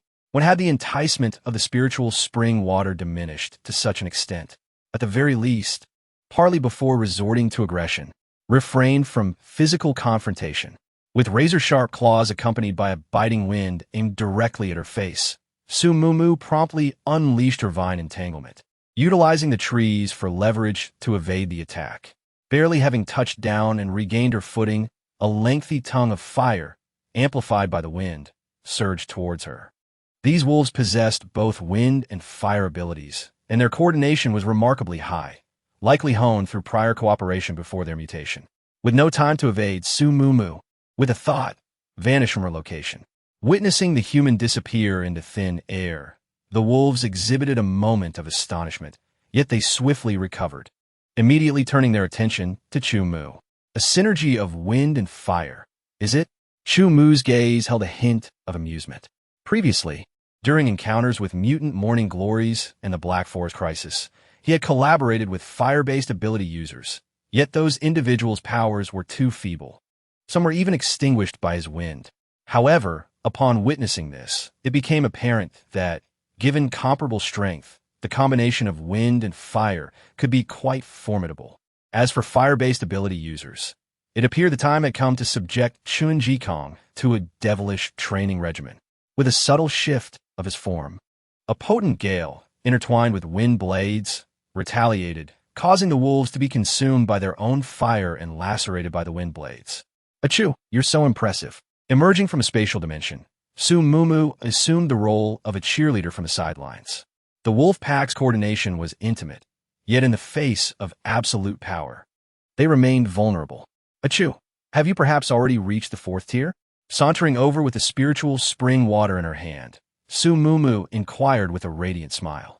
Chu Mu, gently removing a fallen leaf from her hair, responded with a shake of his head. How could it be so swift? It's merely at the initial stage of the 3rd tier. Even so, it's remarkable. I must also strive harder, commencing with the subjugation of 2 mutated beasts. Chapter 83. Fire-type Wolf King. With a playful grin, Su Mumu crouched beside the pack of wolves, exclaiming, "These can all be subdued." Their fur was somewhat scorched, and their bodies, though lacerated by wind blades, bore no fatal wounds. They lay immobilized on the ground, controlled by Chu Mu's mental threads. Leaning in close, Su Mumu blinked expectantly for several seconds, but the familiar sensation did not materialize. Drat! She lamented, realizing she had forgotten that Huar was not in the spatial dimension. Huar, hurry! There are mutated beasts here. I need you. She urgently beckoned. Hold on. There's a delectable crystal core. I'm about to obtain it. Su Mumu sighed in resignation. Ever since colluding with the 2 little snakes, Huar had become utterly fearless, pouncing upon mutated plants to plunder their crystal cores. Achoo! Huar is occupied with a mutated plant and won't be available for a while. Unsubdued, mutated beasts can't enter the spatial dimension. Shall we bundle up these wolves first? A mutated plant? I hope nothing untoward occurs. Chu Mu approached, relieved her of the burlap sack, and efficiently began packing the wolves. It mentioned it's almost secured, and with the assistance of Little Gray and Little Beauty, it should be fine. Su Mumu gazed contentedly at the increasingly swollen burlap sacks, realizing that with them, she could effortlessly manipulate the properties of the vines. Suddenly, before her thoughts could settle, she was swept into Chu Mu's embrace and rolled aside. Upon regaining her composure, she discovered a charred pit where they had just been sitting. Other fire-type mutated beasts were coming to their aid. Simultaneously, the mental threads began to retract. As the wolves gradually regained their mobility, growling as they emerged from the sacks, preparing to launch another assault. Although the mental abilities were formidable, they could not be employed incessantly. Controlling the wolves, as Chu Mu did, was already a considerable drain on mental energy, making it difficult to remain vigilant against other mutated beasts lurking in the forest. Lost in her elation, Su Mumu neglected her surroundings, and before she could release her mental threads to survey the area, a figure emerged slowly from the woods. With powerful forelimbs crushing the foliage, a gray figure gradually revealed itself in the light, its fierce and sharp gaze fixated on the 2. Su Mumu was taken aback. This creature was significantly larger than the other wolves, and a tuft of white fur resembling a lightning bolt adorned its forehead. Could it be the Wolf King? With a low growl, the Wolf King bared its sharp teeth and lunged towards them. Several blades of wind shot forth, aimed directly at the Wolf King's neck. Although it dodged swiftly, a crimson gash was still inflicted upon its face. With a furious howl, flames erupted from the mouths of the wolf pack, targeting the two. The most ferocious of all came from the Wolf King, the heat wave oppressive and terrifying. Seeing this, Chu Mu immediately summoned the power of wind to counteract the flames. Despite the evident disparity in strength between the alpha wolf and Chu Mu, the sheer multitude of the former's pack allowed them to maintain parity, their flames converging from all directions, testing Chu Mu's mettle. The linchpin, however, was Su Mumu. Availing herself of the vine's potency, she deftly distanced herself, dispatching several tendrils towards the encroaching wolves. These vines, imbued with scorching heat and possessing the tensile strength of metal, yet retaining the suppleness of their nature, blurred in a crimson-black dance, ensnaring wolves and flinging them aside. Wherever the vines made contact, bloody welts materialized, the result of searing burns. Unburdened by the wolves' constraints, Chu Mu's prowess was unleashed in its full glory. With a subtle exertion, he forced back the alpha wolf's conflagration. As the vines threatened to ensnare the alpha wolf, it nimbly evaded Su Mumu's grasp, extinguishing its flames and leaping away. Yet its assault was not yet concluded. It unleashed a torrent of fire, and under the cover of their evasion, it lunged towards Su Mumu's position, jaws agape, its razor-sharp teeth poised to rend her skull. The wolf possessed a certain cunning, yet its feint proved futile against her. Before vanishing into the spatial rift, Su Mumu bestowed upon the alpha wolf a radiant smile. Witnessing the human's disappearance, the alpha wolf, like its pack members before, displayed a flicker of astonishment. However, unlike them, it refrained from further action, instead retreating towards its pack, warily eyeing the spot where Chu Mu and Su Mumu had vanished. She had disappeared before. Peculiar humans. The wounded wolves huddled around their leader, recounting the human's strange abilities.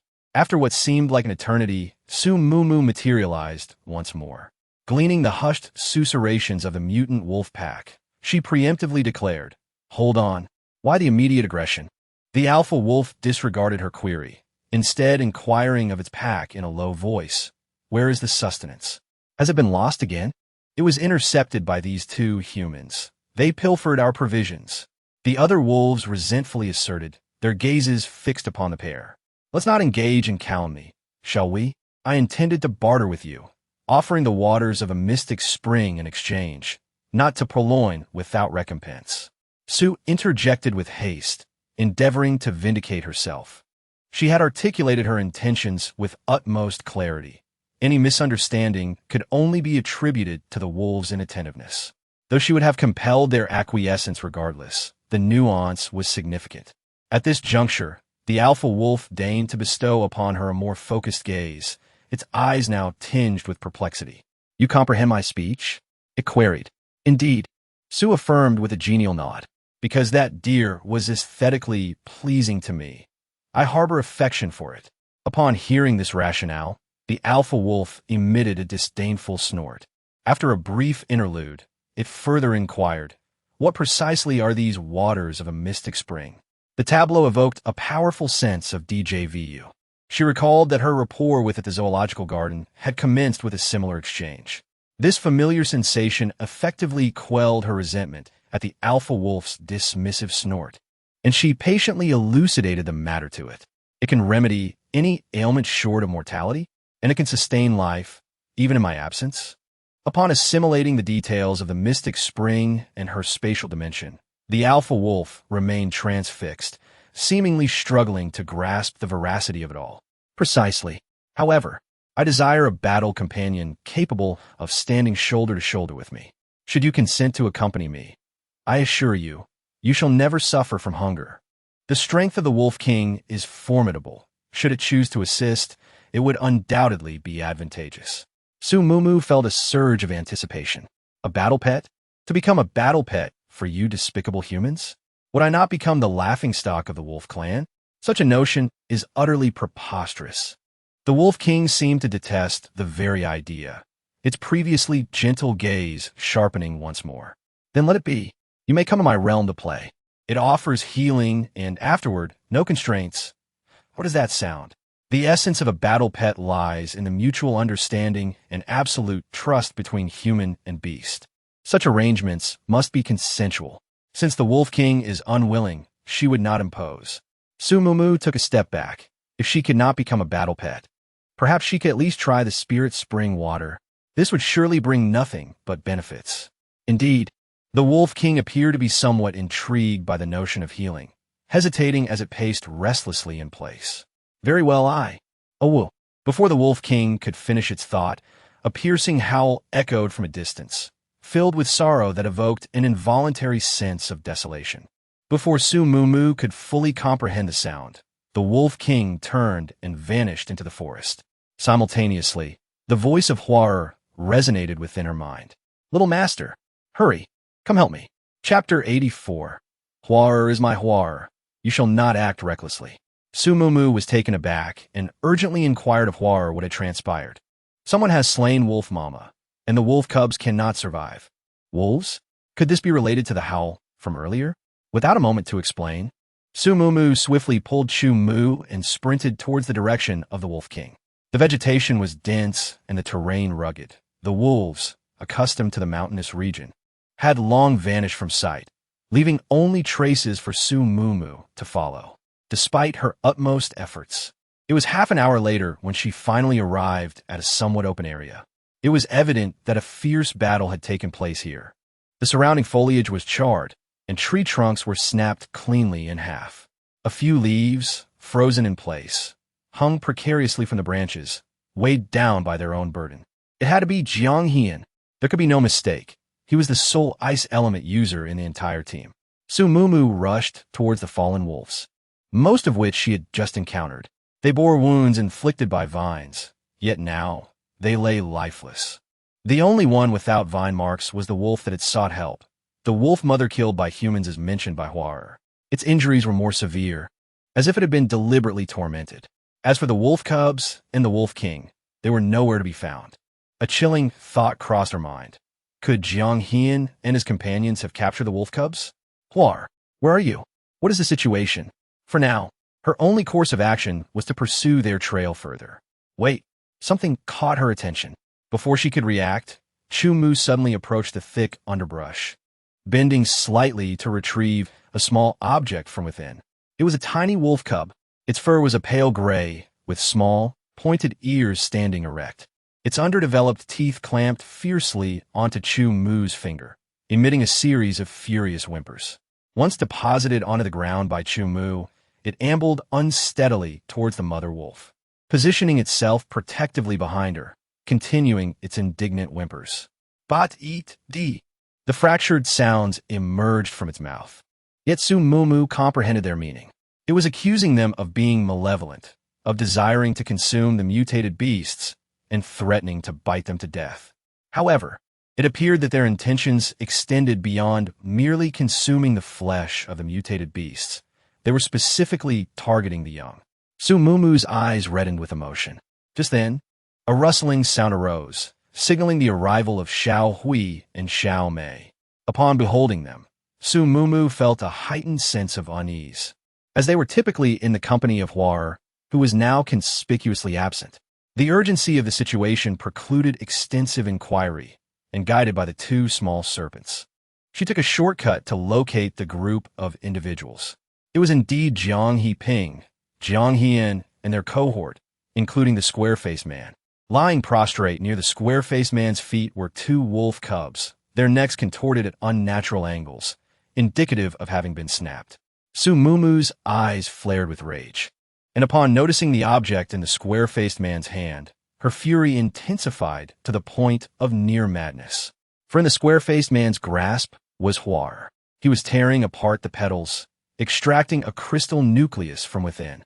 Holding it up, he scrutinized it intently, remarking, "Mr. Jiang, why is the crystal nucleus of this mutated plant encased within the petals? And the quality is quite remarkable." As his words concluded, a sudden gust of wind swept through the area, swirling countless branches, leaves, and stones, obscuring vision. Unexpectedly, the tempestuous wind subsided almost as quickly as it had arisen, and before the group could fully regroup, their vision cleared. Amidst their bewilderment, someone inquired, "Where's Lao Fawn?" The petals were torn, the stamens plucked, yet the flower remained unresponsive. Fortunately, its roots were unharmed. With tender solicitude, Su Mumu placed the flower within her spatial dimension. Though no blood flowed, the flower was assuredly grievously wounded, and its return to vibrant vitality remained uncertain. The perpetrator of this act stood before her. Fiery tendrils bound his limbs to the tree, and due to his metallic defenses, only his garments were scorched, leaving his flesh unscathed. His torso, however, remained unbound, causing him to writhe like a fish out of water. Alas, his mouth was sealed with tape by Chu Mu, stifling any sound, leaving him only to watch with wide, horrified eyes as the flower vanished into Su Mumu's possession. A spatial ability user? The square-faced man thought with terror as pain radiated from his limbs. This woman is too uncanny. Smack! Lust for vengeance welled up in Su Mumu. The flower was hers, and she could not suffer anyone to harm it. She had already been consumed by guilt when her negligence had caused the flower to wither. And now, this man dared to tear its petals. A vine whip, shimmering with strange light, lashed out at the man before her, and the crisp sound of metal striking metal echoed through the air. His cumbersome metal ability was indeed proving helpful, but for how long? Amusement danced in Su Mumu's eyes. With tireless fervor, she relentlessly swung the vine whip. After less than 10 minutes, the man's metallic defense visibly thinned and faded. Here it comes, she thought with mounting excitement. With a semblance of kindness, she issued a warning before redoubling her efforts. The vine whip descended with merciless force upon his already tattered body. The impact of a lash was remarkable, not only drawing blood but also dispelling his metallization. How disappointing. I had anticipated a formidable opponent. Compared to my gold-infused vine whip, you are insignificant, Su Mumu derided, making no attempt to conceal her scorn. Alas, this minor injury is surely inconsequential compared to the flower whose petals were torn. She was resolute in making him pay an equivalent price, nay, an even greater one. The square-faced man was filled with consternation. Gold-infused vines? How could vines be gold-infused? Yet, as a metal-based ability user, he was acutely familiar with the sound of colliding metals. As he watched the peculiar vine continue to strike at him, his eyes widened with terror. This woman was truly uncanny. Having consumed the spiritual spring water, Su Mumu felt her strength gradually returning. Her mind was consumed with the image of the flower whose petals had been torn, and her rage controlled her movements as she maniacally repeated the action of raising and lowering her hand. It was not until Chu Mu grasped her wrist and she met his tranquil gaze that she slowly regained her composure. Upon closer inspection, the square-faced man was drenched in sweat, his head drooping and his eyes tightly shut, leaving it unclear whether he had fainted or died. Taking a deep breath, she finally agreed to retract her vine. Chapter 85. Re-encountering Little Deer, Chu Mu approached and felt beneath the square-faced man's neck before turning to Su Mumu and saying, "Mumu, could you provide me with some salt and water?" Su Mumu understood that he had merely lost consciousness after the square-faced man was jolted awake by the stinging salt water. He frantically shook his head and begged for mercy. That vile woman had tried to kill him. The critical point was that Chu Mu heeded her every word. Considering her strange vine, a horrifying thought took root in the square-faced man's mind. Could it be that this vile woman was even more powerful than Chu Mu? Relinquish your adhesive restraint. Should you dare to vocalize erratically, I shall not hesitate to sever your cervical vertebrae. Su Mumu menaced, her countenance devoid of effect. Upon witnessing his vehement acquiescence, she cast a significant glance towards Chu Mu. The sound of the adhesive tape parting from flesh was acutely jarring. Yet, the square-faced man appeared oblivious to the pain, preoccupied solely with begging for mercy. "Gracious madam, I was wrong. I implore you, spare my life. I do not wish to perish." Su Mumu, with arms crossed, observed him with a frigid gaze. His garments, ravaged by the intense heat and the tendrils of the rattan, revealed a plethora of bleeding lacerations, giving the impression of a crimson waistcoat. Provide me with a justification for sparing your existence. There is hope. Disregarding the agony afflicting him, the square-faced man articulated rapidly, his mouth moving incessantly. I should not have scorned you, nor instigated trouble, nor proposed a contest, nor addressed you as a vile wench. Miss Sue, I am genuinely remorseful. I beseech you, do not take my life. Recount the events that transpired with clarity, and I shall contemplate your plea. Sumumu disregarded his apologies, instead coaxing him to elucidate the matter. However, previously a group of individuals had been seated there serenely, without any indication of a struggle in their vicinity, which defied reason. Upon hearing the square-faced man's account, Sumumu's brow furrowed deeply. Jiang Heping and his cohort had assailed the Wolf King, inflicting injuries. Yet, as the Wolf King was on the verge of rescuing its cub, disregarding the imminent peril, another black wolf emerged to engage the Wolf King, preventing the rescue of the cub. Furthermore, the square-faced man and his associates had, in the Wolf King's presence, snapped the cub's neck. No wonder the Wolf King was absent. It had been ensnared by the black wolf, preoccupied with resolving that predicament first. At present, with Huader unconscious, Sumumu could potentially heal the Wolf King if it were merely injured. However, if the Wolf King were on the verge of death, the situation would be dire. Sumumu closed her eyes briefly and inquired in a frosty tone, "Why did you capture the wolf cubs? The adults are difficult to transport, so." The square-faced man, sensing Sumumu's sorrow, spoke increasingly softly. Sumumu sighed, understanding it was human nature. The law of the jungle had never excluded humans. On the contrary, they were at its apex. She wouldn't typically interfere, but from the moment the Wolf King uttered the word okay, she had regarded it as her own mutated beast and naturally sided with it. Miss Sue, I've told you everything I know and apologize for everything. I implore you, forgive me. Please don't kill me. I truly don't want to die. Seeing Sumumu's silence, the square-faced man began to beg for mercy once more. I never took that matter to heart, so there's nothing to forgive. The square-faced man was overjoyed, believing he would be spared. He endured the pain, attempting to straighten up in order to find his companions. Unexpectedly, the next moment, Chumu's large hand grasped his neck, and with a snap, his smile was forever frozen on his face. She spoke truthfully.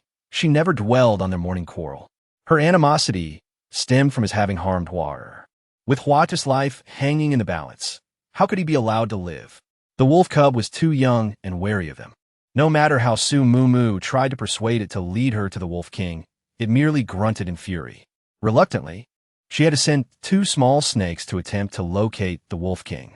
If only Ah Fei were here, it might be of assistance. Alas, the fellow has flown off to who knows where. Sumumu sighed heavily, truly an unreliable hawk.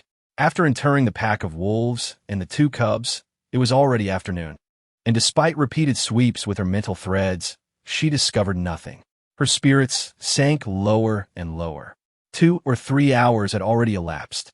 Was the Wolf King still locked in combat with the Black Wolf? Or had it sought vengeance upon Jiang Heping and the others? Or perhaps, had it already perished in the jaws of the Black Wolf? Mumu, the Wolf King is not without strength. I trust it can manage. Partake of some nourishment. Do not impair your health. Chumu was also anxious, though his anxiety stemmed from Sumumu's distress. That wretched Wolf King, causing such worry. If it truly follows them in the future, it shall receive no pleasant countenance. Unaware of his inner thoughts, Sumumu nodded with a smile, retrieving some biscuits from her dimension to satiate her hunger. The flower, nourished by the spiritual spring water, had gradually regained its vitality, though the torn petals remained unrepaired, and communication with it was still impossible. Yet this was cause enough for joy. At the very least, the flower would not perish. As she munched on the biscuit, her attention was wholly within the dimension. Suddenly, her lithe, slender legs appeared before her, and looking up, she met the gaze of those round, black eyes. The fawn? She breathed a sigh of relief, stroking its head. Thank goodness you are unharmed. May I partake of the fragrant water? Of course you may. Observing the fawn's uninhibited delight in drinking, Sumumu finally smiled, placing her hands upon its hind legs, where a faint golden light illuminated and the injuries swiftly healed. The young deer joyfully bounded in place a few times, expressing gratitude. "It's nothing," she replied. "I had hoped to take you with me into my space, but alas, my flowers are injured. Little deer, why are you all alone?" Su Mumu pondered, reflecting on the fleeting nature of life. In just a few hours, the hunted deer had survived, while the entire wolf pack had been vanquished, including the Wolf King, whose fate remained unknown. Truly, the world is unpredictable. I was separated from my companions, but now that I am healed, I can seek them out, the young deer exclaimed with excitement. It turned out that this deer intended to journey south with its friends, but had been pursued by the wolves and lost its way. It seemed that the possibility of keeping a beautiful spotted deer in her space was not meant to be. With a wistful smile, Su Mumu sighed, "Very well. Be cautious on your journey, especially when encountering humans. You must avoid them, for they are perilous." "Indeed, humans are dangerous," the young deer concurred, though it seemed to exclude the human before it. As Su Mumu gently stroked its beautiful coat, preparing to bid farewell, a sudden thought struck her. "Little deer, are you familiar with the mountains? Have you ever seen a black wolf?" "Yes, it chased me," the young deer responded indignantly. "Do you know where its den is? Keep going north, but you mustn't go. It is even worse than that ferocious wolf." The young deer's eyes reflected a hint of fear, likely stemming from its encounters with a black wolf. However, Su Mumu was overjoyed. At least she could check if the Wolf King was present, as she had been longing to fulfill her promise to bring it into her space. "Fear not, I am quite capable," she declared, hastily rising to bid farewell to both Chu Mu and the young deer. She refrained from providing the fawn with the spiritual spring water, as its frail constitution might render such an offering a perilous endeavor. After a few paces, she turned back, compelled to offer a benediction. "Fawn, may your journey be safe, and may you reunite with your companions. Fawn, I wish you felicity." Chapter 86. Bringing back the wolf cub. As they advanced northward, the terrain ascended, and the forest grew denser, its canopy threatening to eclipse the sky. Despite her affinity for mutated beasts, Su Mumu, wary of encountering a perilous situation akin to the previous encounter with a mutated turtle, dispatched the two small snakes to scout ahead. They located the black wolf's den, yet it was devoid of its inhabitants. Its roasted meat. The two exchanged a glance, deducing that Jiang Heping and his party had indeed reaped rewards on their expedition. Dio was the first to spot them, beckoning them with ebullient enthusiasm. His call drew the attention of the others. Upon closer inspection, the group discerned that Chu Mu and Su Mumu carried only a few wild fruits and 2 wild chickens, and a puppy. "Wild chickens. We've struck gold. We'll feast tonight.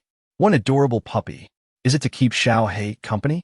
Wanli, however, immediately recognized the wolf cub, striding forward to receive the trembling, yet feigning ferocity, little creature, caressing it with tender care. "It's a wolf cub," Chu Mu declared softly. These few words sent a wave of astonishment through the group. It was found beside a pile of wolf corpses, the sole survivor. Chu Mu, displaying an uncharacteristic patience, answered his queries with amiable composure, which, in turn, made Jiang Hushing feel somewhat uneasy. With a cold snort, Jiang Hushing fell silent. Unlike Jiang Heping, who was troubled by concerns of retaliation from the wolf pack, his thoughts seemed to dwell on different matters. Su Mumu observed keenly, noticing that Jiang Heping and his companions displayed incredulity upon seeing the wolf cubs, only regaining their composure upon learning that the cubs were found beside a wolf carcass. Yet, she was determined not to let him off easily. "Mr. Jiang, did you ascend the mountain today?" She feigned ignorance, pretending that she had not encountered them on the mountain. Jiang Heping nodded.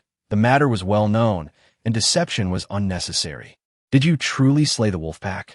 Su Mumu exclaimed, still unable to believe it upon seeing the fire pits and ice spikes. Her words piqued the curiosity of those around, drawing their attention to the fact that it was indeed Jiang Heping and his group who had vanquished the wolves. One of them, unable to contain their curiosity, inquired, "Mr. Jiang, did you encounter an attack from the wolf pack?" "Indeed, we were merely foraging for food when the wolves mistook us for prey, leaving us no choice but to eliminate them," Jiang Heping replied nonchalantly, his demeanor unperturbed. Had Su Mumu not known the truth, she would have certainly believed him. She smiled faintly, choosing not to respond. But there is only this one. Su Mumu replied with a grin, though it seems you have quite a bounty. The roasted meat smells delightful. Before Jiang Heping could respond, Jiang Hushing interjected, Chumu, it appears you've also had a fruitful outing. How about I trade something for this wolf cub? It would provide a nice feast for the brothers. No way. The refusal was emphatic and resonated loudly, drawing the attention of the crowd towards Wanli. Su Mumu was somewhat taken aback, never expecting Wanli to react so strongly. Even more astonishing was his anticipation for another wolf to come and care for the little wolf. Oh, Wolf King, you must survive to look after your child. What other wolves? Didn't my second brother mention that they had been exterminated? If there were truly other wolves, they would only come seeking vengeance. You little brat, refrain from uttering such ominous words. Jiang Husheng, growing agitated, pointed at him and scolded. In any case, consumption was out of the question. Wanli, in a fit of desperation, let out a loud shout and dove into the vehicle, followed closely by Xiao He. Su Mumu cast a sidelong glance at Jiang Heping, who maintained his usual composure. But the other supernatural beings in their group who ascended the mountain along with them appeared somewhat tense. Wolves are vengeful creatures, relentless in their pursuit. One only needs to look at the Wolf King to understand that. However, they claimed to have obliterated the wolf pack, and naturally, they could not divulge the oversight of leaving the Wolf King alive. Otherwise, Jiang Husheng would present them with two choices, either eliminate the remaining threat or be expelled from the team. Thus, they all remained silent, brooding over their predicament. Mr. Jiang, the child speaks without a filter. You, as the adult, should be magnanimous and not be angered by him. This little wolf is irreplaceable, so perhaps we should settle for a wild chicken instead. With a heavy heart, Su Mumu reluctantly parted with the chicken. Jiang Husheng let out a cold huff, choosing not to speak further, thus granting Su Mumu this favor. The aroma of roasted meat wafted enticingly from the neighboring camp. Yet with Dia present in the Shiguang team, there was no need for envy. As the clay skin cracked open, the fragrant scent of Beggar's chicken immediately permeated the air, causing everyone to swallow hard. After tearing off several pieces of meat and placing them in a bowl, Su Mumu made his way toward the vehicle. Wanli and Chen Jikong had not emerged, leaving Su Mumu a bit perplexed, while Wanli was understandable. It was surprising that even Chen Jikong had become captivated by the little wolf. As she peered out the car door, she noticed the wolf cub was sleeping soundly in Chen Jikong's arms, who remained motionless, not wanting to disturb the little creature. Su Mumu found it both amusing and exasperating, wondering if the wolf cub had mistaken Chen Jikong, both being fire-type ability users, for its father. Sitting back in the car, she offered a bowl. Have something to eat? Third brother, Wanli, the wolf cub isn't with you. Why haven't you gone to eat? Wanli glumly responded, Sister Mumu, did I do something wrong just now? So Mumu boast. Then chuckled, of course not. You did everything right, in fact. After informing them about the Wolf King, a prolonged silence filled the car. Wanli was surprised that his words had hit the mark, and even more surprised that the Wolf King was willing to enter the space. However, he was more concerned about Huar. Sister Mumu, how is Huar now? Su Mumu shook her head. The petals have just grown back, but I still can't communicate with it. If the Wolf King isn't dead, it will inevitably seek revenge. It will face hundreds of ability users. If it's in mortal danger, should we save it?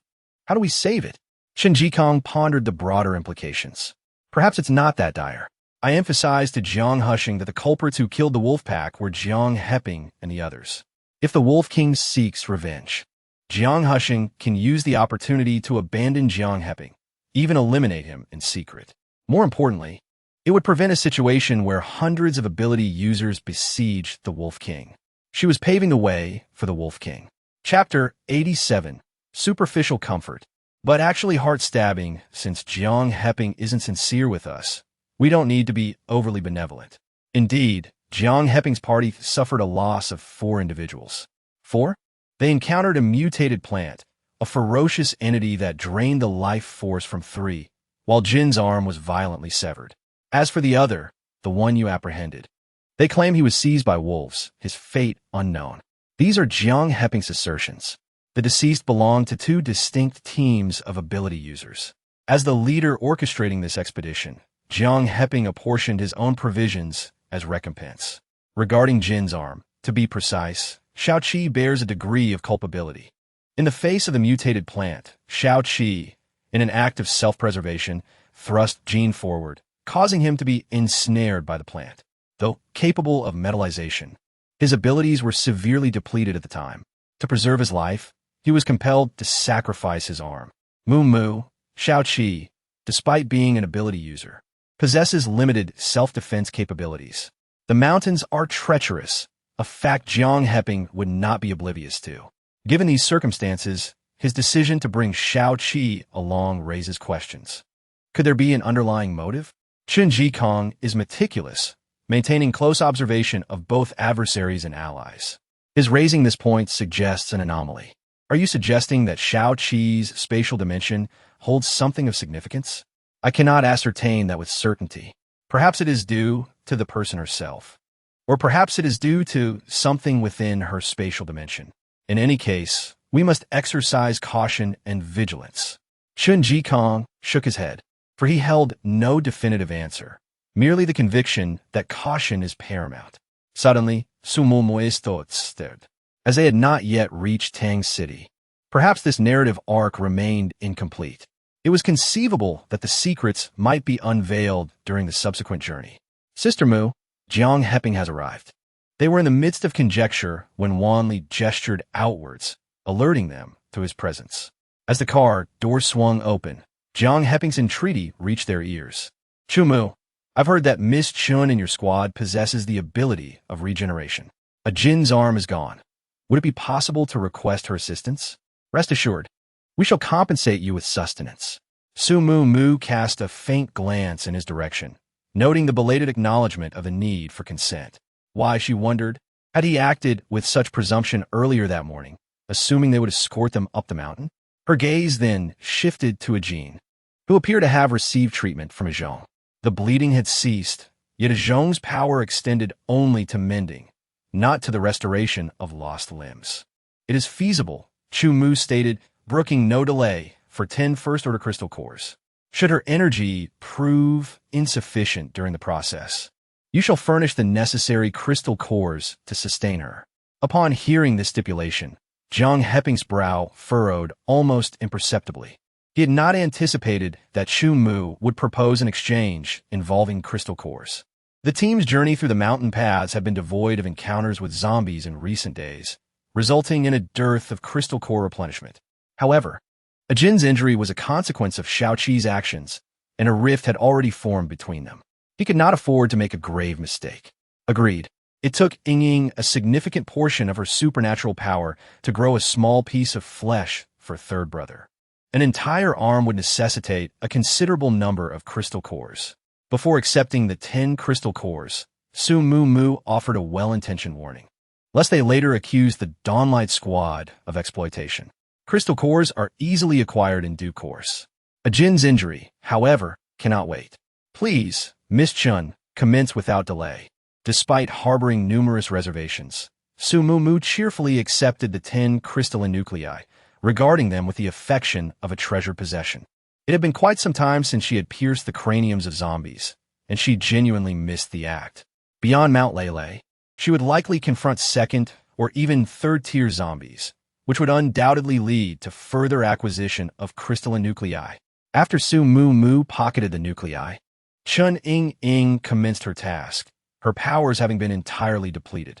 Jiang Heping, without hesitation, instructed Shao Qi to place a small pouch of crystalline nuclei beside Chun Ying's hand.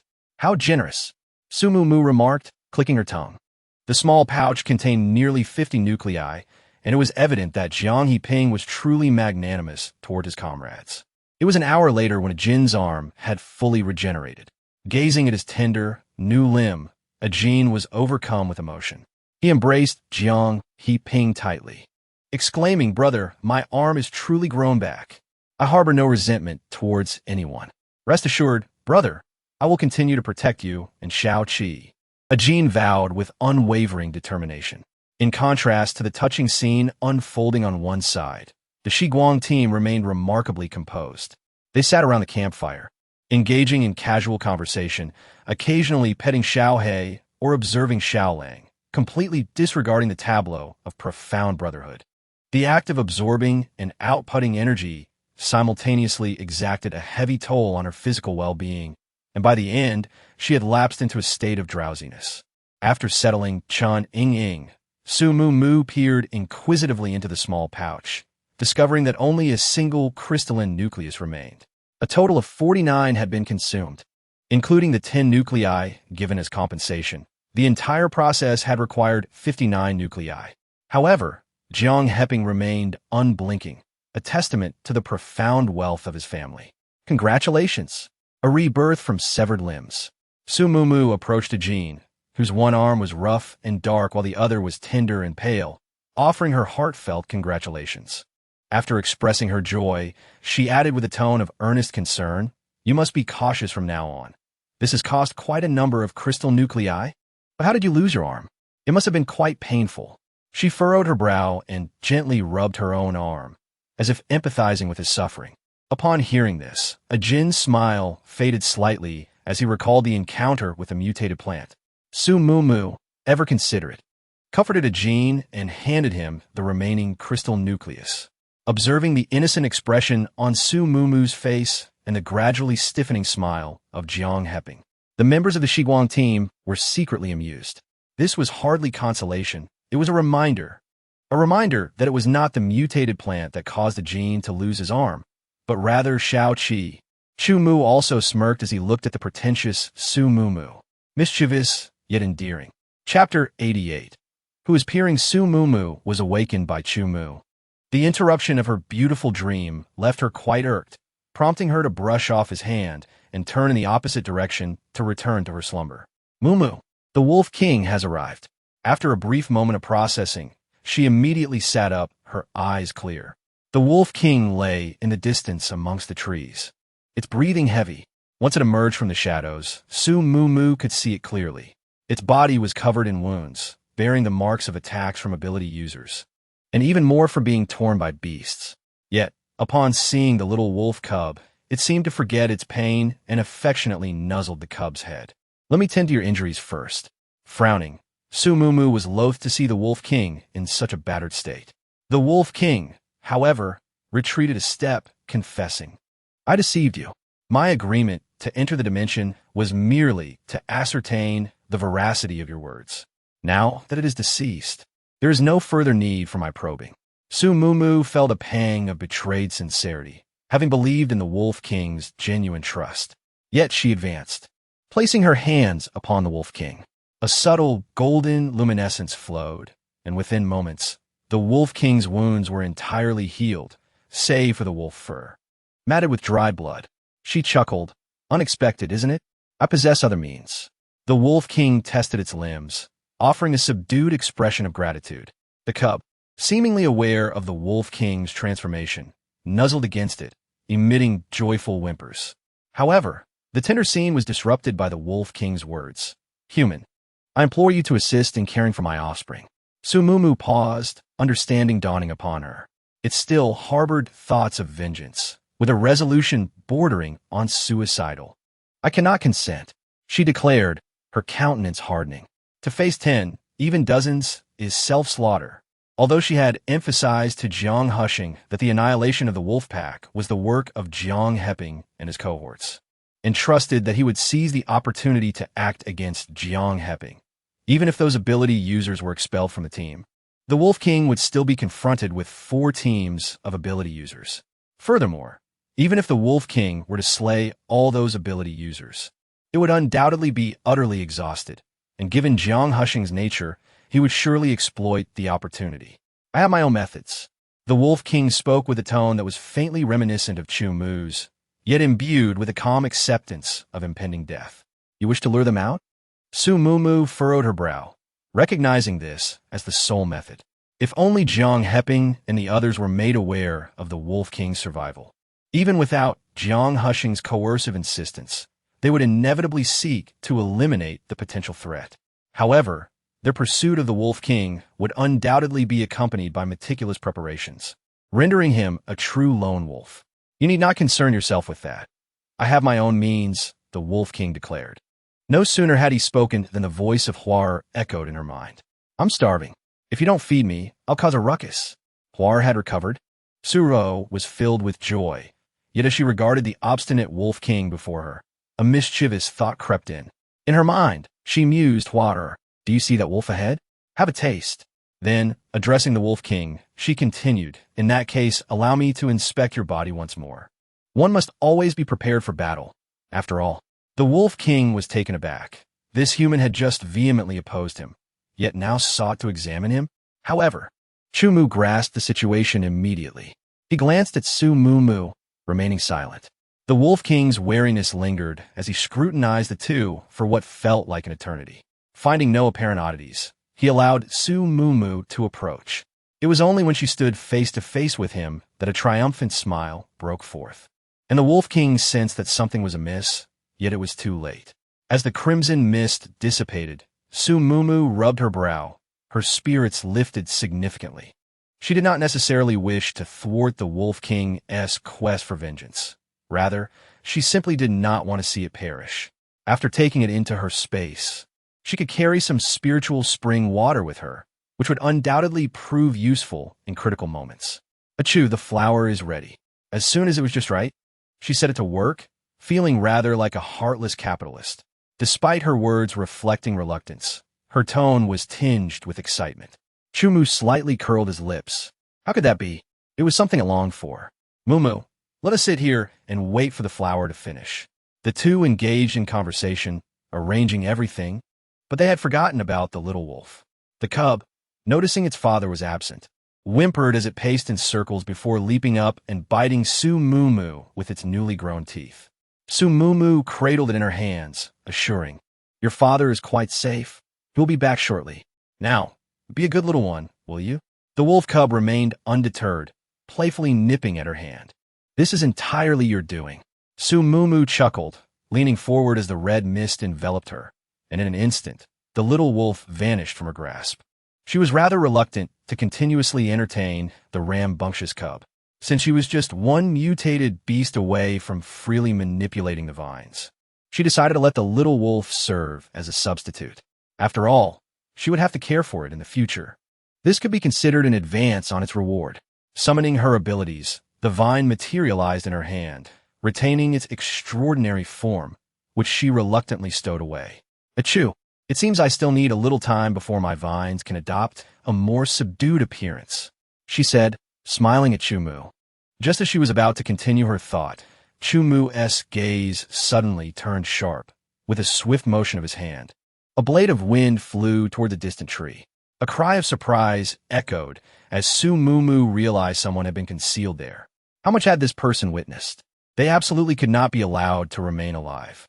Dozens of wind blades shot forth once more, with Chumu in close pursuit, only to find their target had vanished. By the time Su Mumu arrived, only traces of blood remained. The individual had escaped with astonishing speed, eluding detection by both of their mental senses. A speed-based ability user? Yet even so, it seemed impossible to vanish so completely in an instant. Achoo! Fetch the Black Cat and Xiao He, and have them memorize this set. Afterward, conduct a thorough search of the team. Su Mumu's brow tirrod deeply. She didn't know how much the person had seen, but for safety's sake, they couldn't be allowed to live. Chumu's expression was grave. Though he hadn't deliberately used his mental sense, he had been subconsciously extending it, yet hadn't detected the person's presence at all.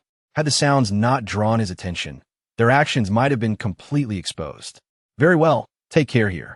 After Chumu departed, Su Mumu examined the bloodstains once more. Not a great amount, but not insignificant either. However, the blood's trajectory indicated minimal movement, not consistent with a rapid departure. More like a disappearance in place. A sense of unease grew within her. Could someone else possess the ability to enter a spatial dimension? Just like her? Chapter 89. Good morning, my love. Chumu swiftly returned with the cat and dog. The two creatures sniffed about, detecting a scent different from their own, but were unable to discern where the individual had gone. Woof! Gone. Xiao He recounted the results of his observations.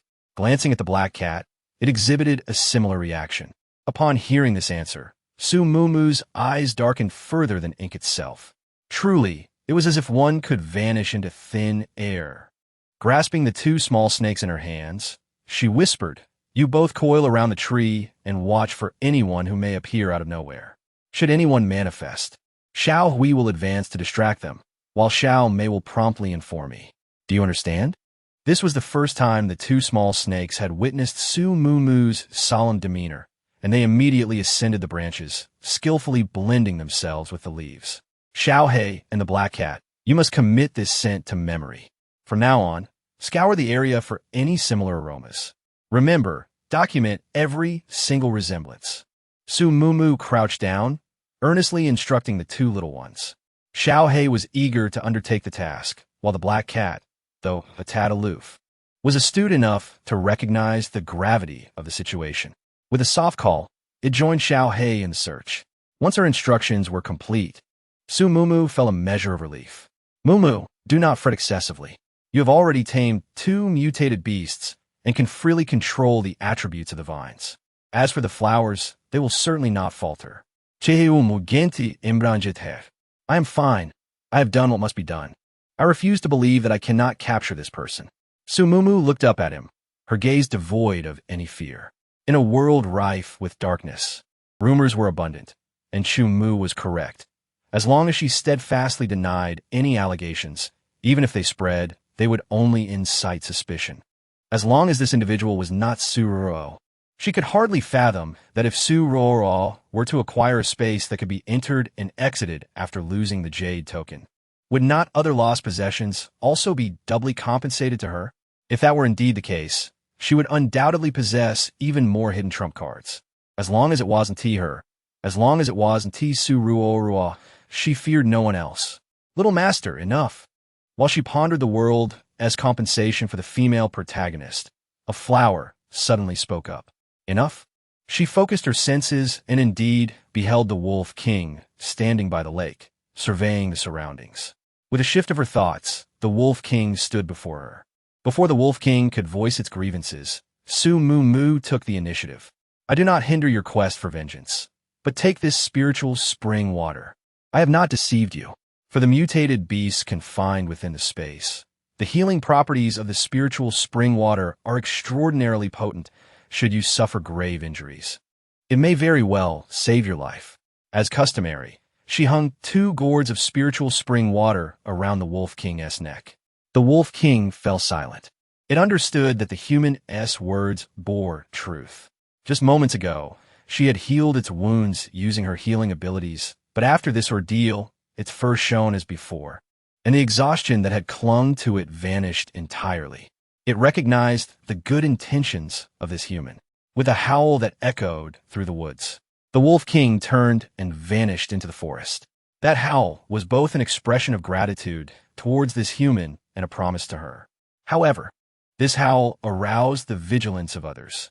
As the two had just entered the woods beside the group, they noticed Jiang Heping gazing intently into the distance, disturbed by the howl that had interrupted his thoughts.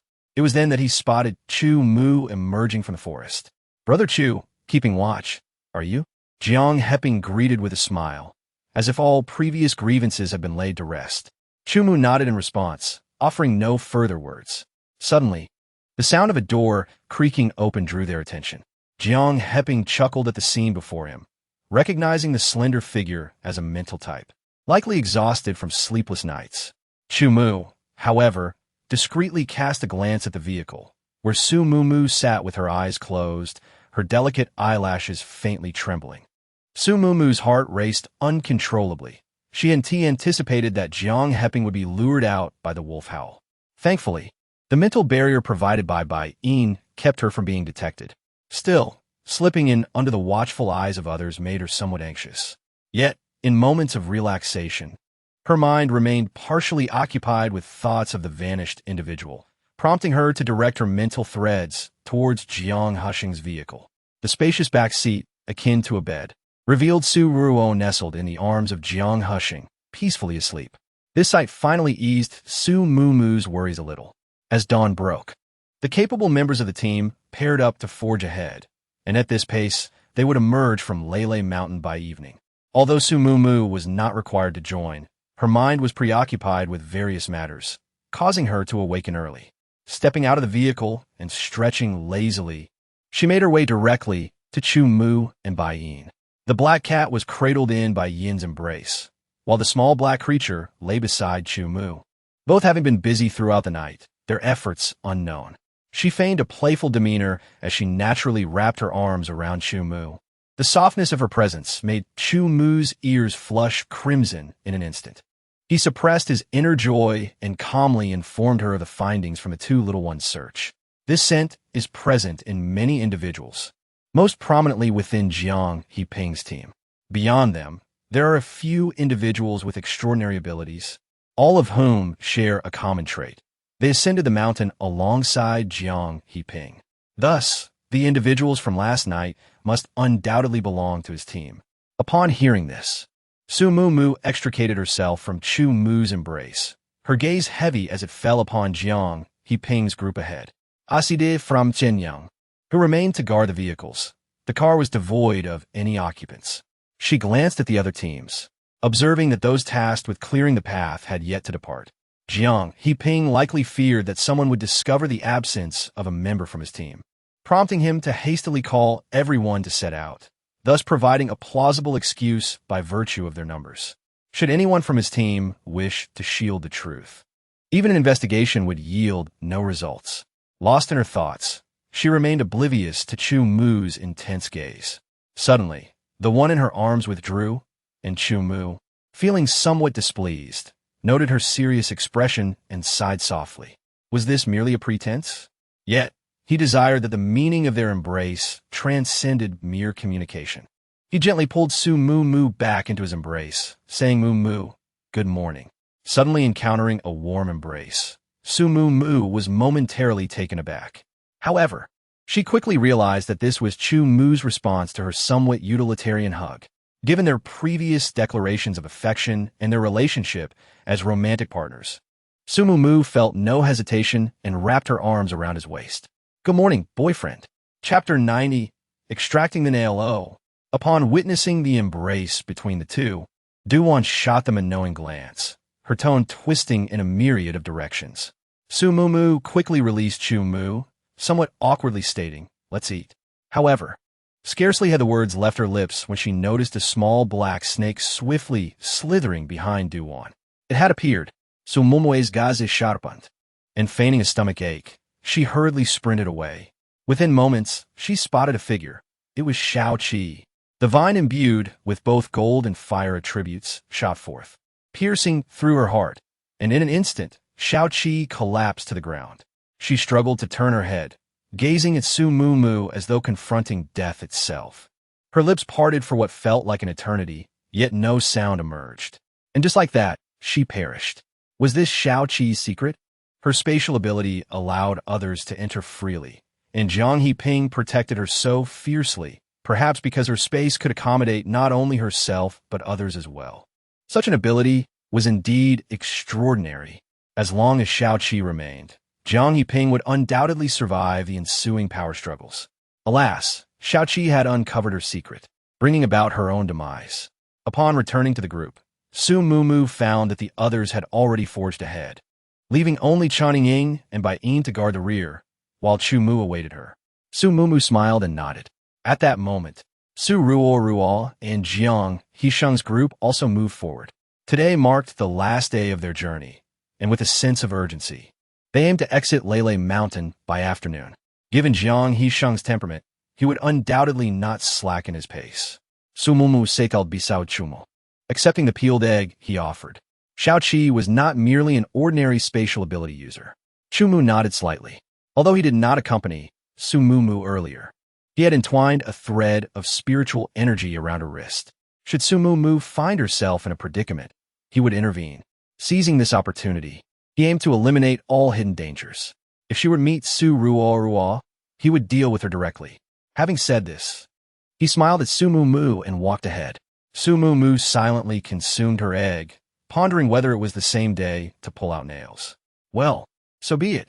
By noon, Jiang Heping and the members of the Shi Guang team wore solemn expressions, each heading to their respective positions. Moo, who on earth dared to kill Ying? If I find out who it is, I shall ensure they suffer. Duwan's face flushed with anger, her voice brimming with indignation as she turned her head incessantly, glaring at everyone with hostility. Yet, the underlying message was clear. Well done. They must be awarded. After all, do they not know that Ying was one of us in the Shiguang team? It is simply jealousy over our team possessing a healer. If I find out who did this, I will have them utterly destroyed. Du Ya's voice boomed, her fierce demeanor intentionally intimidating, casting a significant presence. The unspoken implication was that those who dared to act recklessly against Shiguang would meet a similar fate. Hearing their outcries, Su Mumu understood that Chuning Ying had indeed seized the chance to meet with Su Ruoruo. It seemed her patience had lasted a mere 2 days. Apart from them, the members of Jiang Yiping's team were also filled with rage, particularly the 5th member, who bellowed, "And what about my little 7? Who is the scoundrel responsible for this? Do they think we are without defense?" A howl resonated through the air, piercing the tense atmosphere. It was the Wolf King, choosing this precise moment to lure them out. The ability's users had toiled tirelessly throughout the morning, and now fatigue enveloped them. It was the perfect opportunity for the Wolf King.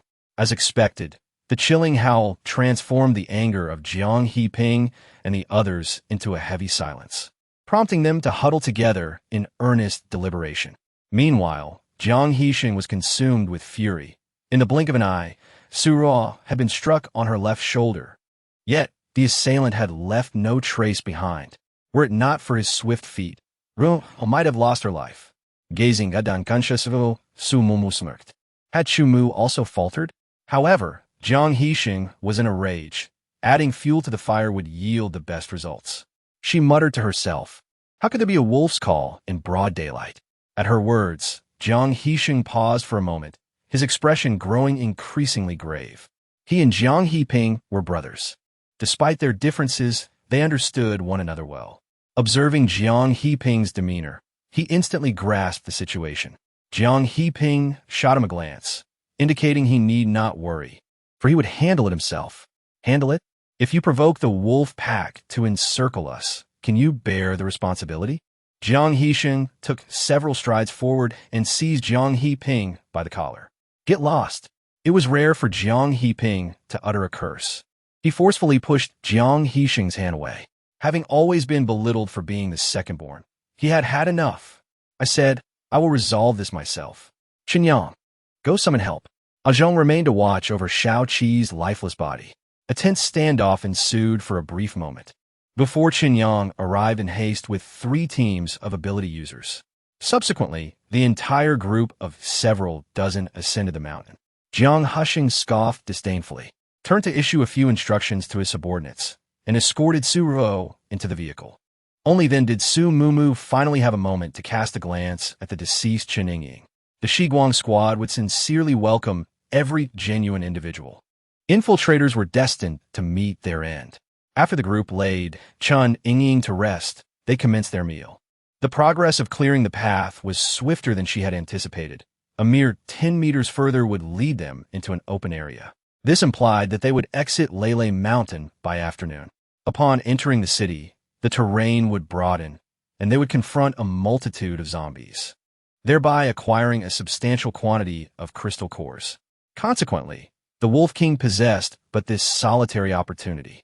Su Mumu harbored some trepidation, yearning to assist the Wolf King. Yet such an overt action would expose her. She also held a measure of anticipation. The Wolf King possessed unparalleled familiarity with the terrain of Lele Mountain.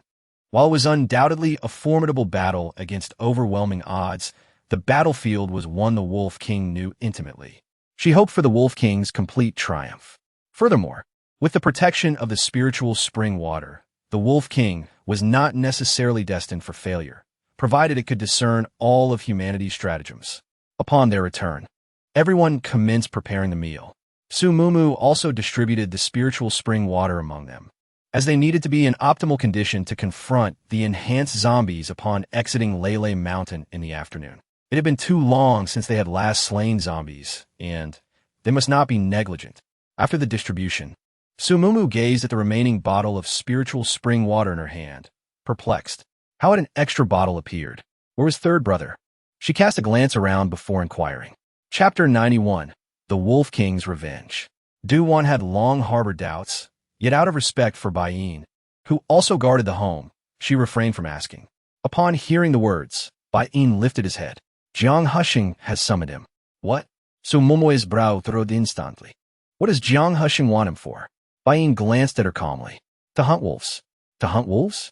How could third brother possibly accompany him? Sumumu swallowed her words, fully aware that it was the Wolf King they were discussing.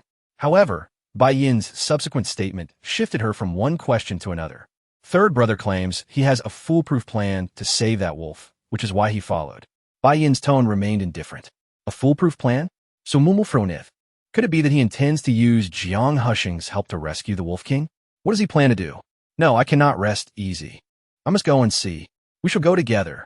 Chumu immediately spoke up, and Wan Li, along with the Du siblings, also expressed their stance. They all understood that once the Shiguang team appeared, the essence of the situation would change. They would not act like timid turtles. Sumumu felt a surge of emotion, realizing how fortunate she was to have formed such trustworthy friendships. All right, then we shall go together. What about Xiaobai? Are you coming? Du-Wan asked inappropriately. At this, everyone turned their gaze toward Bai-Yin. I guard the home. As Sumumu choked back her emotions, she reflected on Bai-Yin's indifference towards the other members. Save for her and Chumu. Perhaps in his heart, their relationship was merely transactional, while everyone else harbored genuine feelings for him. Even now, despite Bai-Yin's failure to share news of Chun Jikong and his choice to remain behind, no one expressed discontent. A faint smile graced Sumumu's lips as she declared, Then you shall bear the burden of guarding the home. The rest of us shall set forth. Watching the departing figures, Bai-Yin felt a wave of disorientation. He had indeed forgotten this matter, initially believing their absence would breed dissatisfaction. To his surprise, they left with concerns for his well-being instead. If he were not preoccupied with the search for his wretched father, perhaps he could genuinely become a part of Shiguang. Perhaps it was Du-Wan's words that prompted him to glance at the black cat after a brief pause. The creature called out and swiftly vanished into the woods. The Supernaturals and the Wolf King had already begun their battle, and just a short ascent revealed the cacophony of various supernatural attacks. However, Sumumu's goal lay with Jiang Husheng and Chun Jikong. Given Jiang Husheng's temperament, he would undoubtedly avoid the forefront of the battlefield. Yet finding him posed no challenge for Sumumu. Xiaohei, lead us to third brother. The keen nose of Xiaohei was now of utmost importance. Woof! The little creature seemed delighted to have a task, and dashed ahead with 4 swift legs. Upon reaching Chun Jikong, Sumumu found him alongside Jiang Husheng, both concealed behind a large rock, intently observing the distant battlefield. Thus, the Shiguang team quietly squatted behind them, effectively playing the role of true bystanders. Certainly, she did not forget to have Xiao Hui send a message. Xiao Hui silently glided over to Chun Jikong, who extended his hand to allow Xiao Hui to perch on his wrist, discreetly signaling an OK gesture behind him. This was a moment of mutual understanding.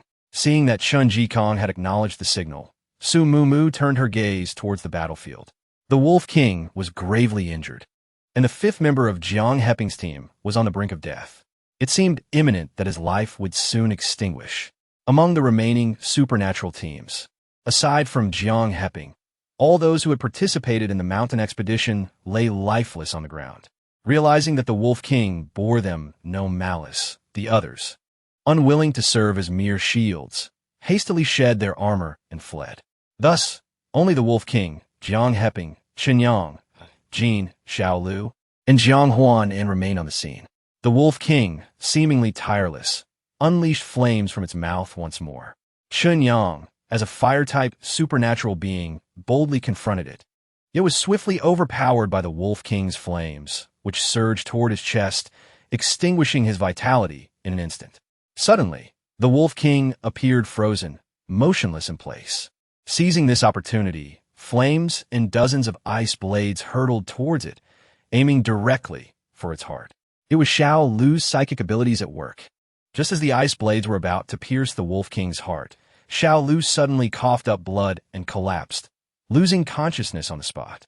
The Wolf King, regaining its mobility, swiftly evaded, sustaining injuries from the ice blades, but not to a critical extent. Had someone intervened on behalf of the Wolf King? Su Mumu gazed in astonishment at Jiang Huan's team, who were equally taken aback, clearly not responsible for the intervention. The Wolf King still exhibited a vigorous demeanor. Contrary to Jiang Huan's expectations, he would naturally not offer assistance. However, as Su Mumu surveyed the surroundings, she eventually discerned the ebony feline in the distance. The diminutive creature, sitting with refined poise, its gaze serenely fixed upon the Wolf King. Su Mumu's lips curved into a smile. It seemed Bai Yin was still concerned after all. In the brief interval that she sought the black cat, the situation on the battlefield had become apparent. In order to shield himself from the Wolf King's assault, Jiang Heping once more thrust Ah Jin before him as a bulwark. The entirety of Ah Jin's being ablaze as he regarded him in disbelief, ultimately uttering not a single sound. Just as the Wolf King launched another offensive, Jiang Hian finally identified a vulnerability, wielding an ice blade as he pierced the Wolf King's abdomen. In an instant, blood gushed forth. Yet Su Mumu clearly perceived that the two gourds upon the Wolf King's neck had already been ruptured, and thus, being wounded at this juncture, it could no longer be fortified by the spiritual spring water. A murderous intent surged within Jiang Hian's eyes as he once more brandished the ice blade, directing it toward the Wolf King's brow. At this crucial moment, a bolt of cerulean violet lightning hurtled directly toward Jiang Hian. Jiang Hian immediately evaded, yet was still jolted, leaving half of his body numb. Jiang Hushing grinned malevolently. "Ah, younger brother, in the end, you have fallen into my grasp." Observing the assembly emerging from concealment, Jiang Heping was consumed by profound indignation, stricken by the demise of Little Qi. In his fury, he had neglected to make deployments. Yet upon discerning Chun Jikong also amongst Jiang Hushing's ranks, his eyes widened in disbelief and rage. "Chun-san, why have you betrayed me?" "Betrayal? I am merely here as a spectator." Chun Jikong's countenance was impassive, refusing to bestow even a fleeting glance upon him, instead shifting his gaze to the Wolf King. A fire-type mutated wolf? Having heard Mumu speak of it on numerous occasions, I am finally able to witness it firsthand. Jiang Hushing discerned his thoughts. "As long as you can aid me in detaining this wolf, I shall assuredly fulfill the desires of Brother Chun." "Verily? Verily." Jiang Hushing employed his supernatural abilities to end Jiang Heping's life. However, this spectacle of fraternal strife failed to captivate Su Mumu. Her attention was seized by Chun Jikong and the Wolf King. With her nemesis deceased, and realizing that she was no match for the remaining ice-type ability user, the Wolf King sought to flee, yet it detected a familiar aura emanating from the human before it. It was the scent of fire, the essence of that benevolent human. Was it at the behest of that compassionate human that it had come to claim its life? The Wolf King emitted a mournful cry, realizing that humans were indeed unworthy of trust. It must survive to rescue its offspring. Awoo! It lunged forth. Chapter 92. Entering the township before she could intervene, the Wolf King had already engaged Chun Jikong in a fierce struggle. Su Mumu was somewhat astonished to observe that neither man nor beast was employing supernatural abilities. The Wolf King's physique far surpassed that of Chun Jikong. However, the Wolf King had sustained grave injuries, rendering it difficult to determine the victor. Just as the two were locked in an arduous battle, a bolt of bluish-purple lightning suddenly descended upon the Wolf King's body. Su Mumu swiftly wove vines into a shield, casting it before the Wolf King, successfully intercepting the lightning strike. "Mr. Jiang, what is the meaning of this?" she inquired, as she and the members of Shiguang interposed themselves between Jiang Hushing, Chun Jikong, and the Wolf King, her gaze conveying unmistakable reproach. "You misunderstand. It was the wolf I intended to strike, not Brother Chun," Jiang Hushing hastily explained. "It had best be so. Mr. Jiang, we of the Shiguang squad do not appreciate those who resort to underhanded tactics." Su Mumu was, of course, aware that he had struck the Wolf King, but her statement held true nonetheless, as the Wolf King was also a member of her Shiguang squad. The Wolf King, with its keen intellect, immediately discerned that Su Mu and the man who wielded lightning were not in league, and furthermore, that the man harbored no ill intentions towards it. Yet it persisted, continuing to tear at Chen Jikong. Su Mu was mortified. Had it become addicted to the fight? Why did it not cease? As she was about to intervene, Chu Mu grasped her wrist, explaining that the wolf was testing him and assuring her that they would not be harmed. Testing? She scrutinized the scene more closely, observing that while the Wolf King's attacks left Chen Jikong covered in blood, they avoided inflicting critical injuries. Conversely, Chen Jikong, in his desperate retaliation, deliberately avoided striking the Wolf King's wounds with his fists. The two combatants had reached a stalemate. After what seemed like an eternity, they could no longer endure and collapsed to the ground, exhausted. Exhilarating. Ha ha! Chen Jikong exclaimed from the ground, having not engaged in such a gratifying brawl in ages, using this method to vent the suffering he had endured since the apocalypse. The Wolf King also howled mournfully, its grief over the loss of its kin inexpressible, seeking only to alleviate the sorrow in its heart through this encounter. Observing this scene, Su Mu found it incredible. She suddenly understood the impatience she had perceived in the Wolf King's eyes upon their initial meeting. At that time, the Wolf King had not resorted to its abilities, but had instead pounced in accordance with its former habits. However, they had chosen to retaliate with their powers. It seemed that the Wolf King was still a traditional wolf at heart, favoring the more primal method of hand-to-hand combat. Perhaps Chen Jikong is about to have another companion. Be cautious. This wolf is exceedingly cunning. I suggest we swiftly extract its crystal core. Jiang Husheng attempted to intervene, drawing his long knife, ready to pierce the Wolf King's skull. Wait, Mr. Jiang, you promised that I would handle this wolf. Upon hearing this, Chen Jikong sprang to his feet, furrowing his brow at the long knife in Jiang Husheng's hands. Of course, I shall assist you in extracting the crystal core along with this exquisite pelt. Hith, my dear brother, I wish to present a gift to my beloved wife. No, my decision is to let it go. Chen Jikong's voice was calm, yet it left Jiang Husheng utterly stunned. Let go. Chen San is actually willing to forfeit this fire-type crystal core? He found it hard to believe. After all, this was a fire-type crystal core. Chen San, you cannot be so foolish. Once they leave the mountains, there will be plenty of crystal cores available, and besides, I do not require the crystal core to enhance my abilities. Chen Jikong turned to the Wolf King and said, This skirmish was quite exhilarating. Thank you. Now you may depart. Jiang Husheng was dumbfounded. Was he truly going to release this wolf? He was aware of the wolf's formidable nature. They had already lost 8 ability users at Pingyang Lake and subsequently lost Jingang. They simply could not afford any more losses, which is why he sought out Chen Jikong. However, he never expected this fool to wish to let the wolf go. Unexpectedly, the Wolf King showed no intention of leaving. Instead, it approached Chen Jikong, affectionately nudging his arm. Su Mu raised an eyebrow, realizing that her suspicion was correct. The Wolf King acknowledged Chen Jikong. Third brother, it seems this wolf wishes to accompany you? She hurriedly alerted them. Is that so? Chen Jikong was momentarily taken aback, glancing at the alpha wolf beside him, which indeed showed no inclination to depart. Third brother, Su Mu articulated to Jiang Husheng, this wolf, akin to you, possesses fire affinity. If it were to assist you, it would undoubtedly be of great benefit. Why not keep it by your side? Moreover, judging by appearances, it is related to the little wolf cub, which would also provide companionship for them. These words were intended for Jiang Husheng's ears.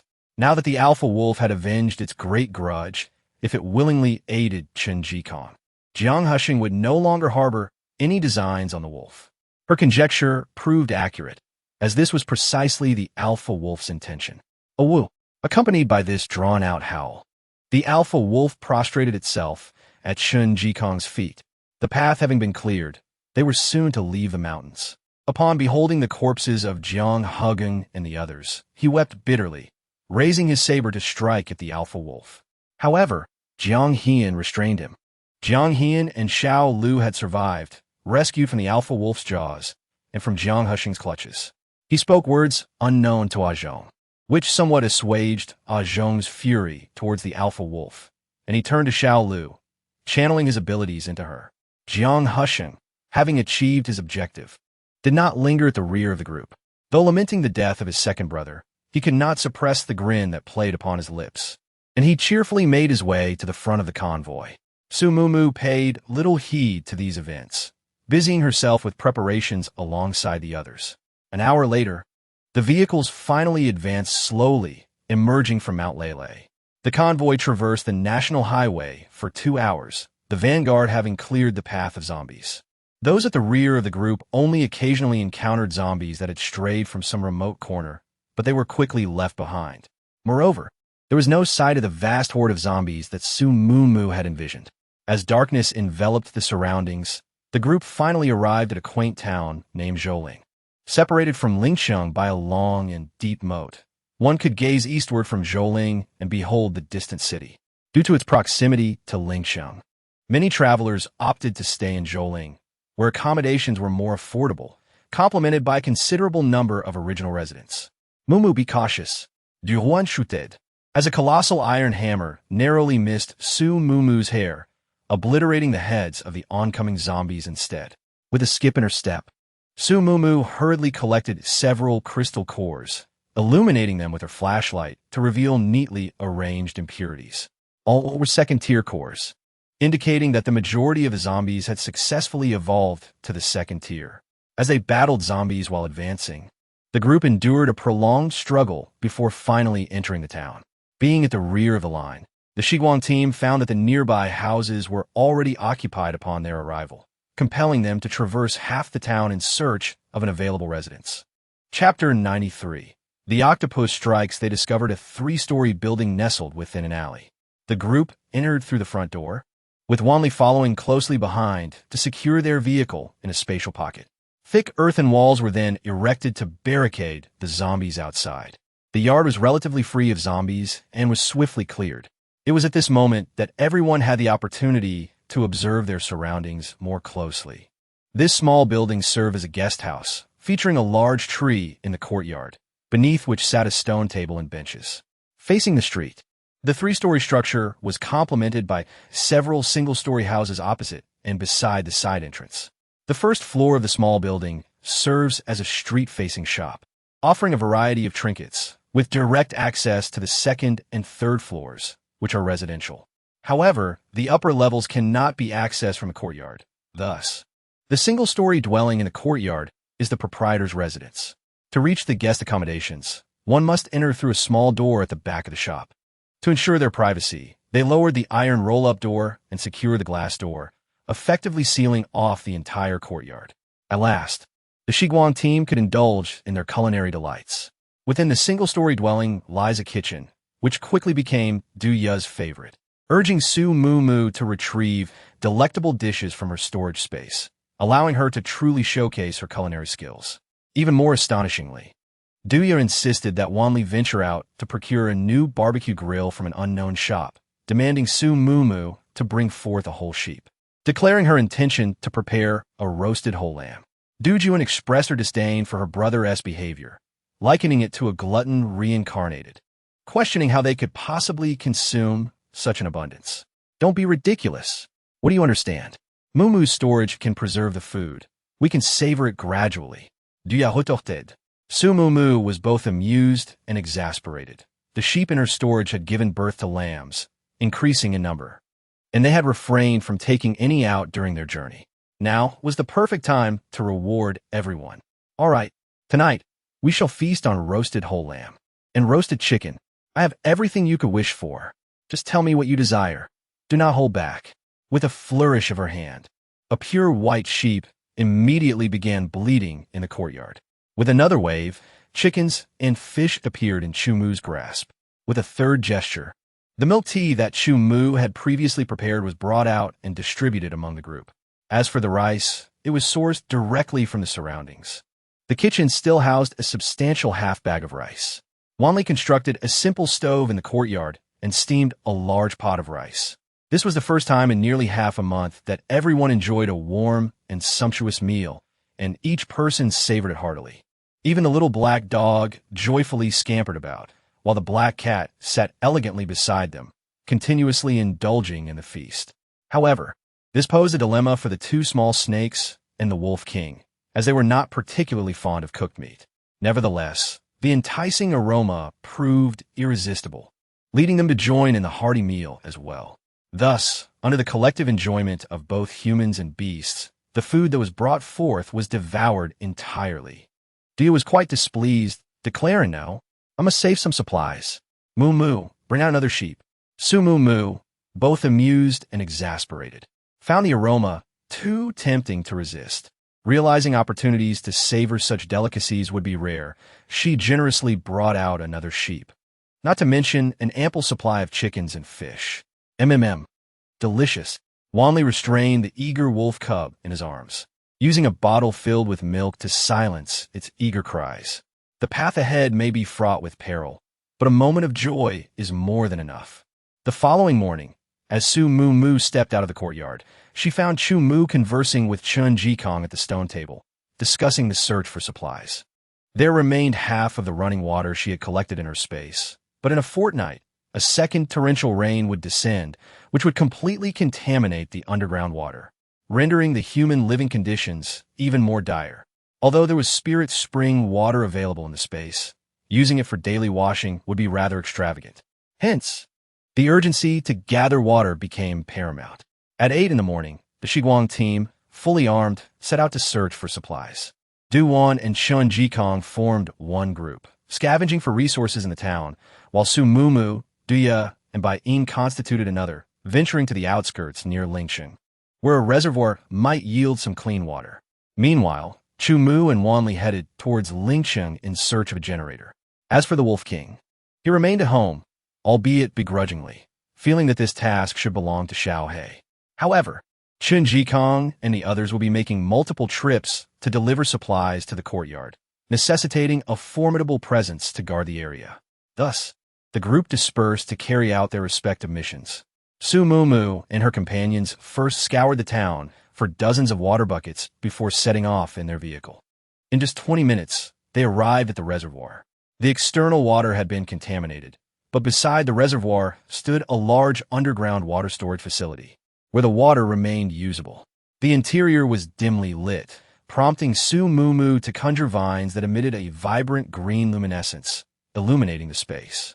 A glance downward revealed a pool of water that shimmered like a mirror.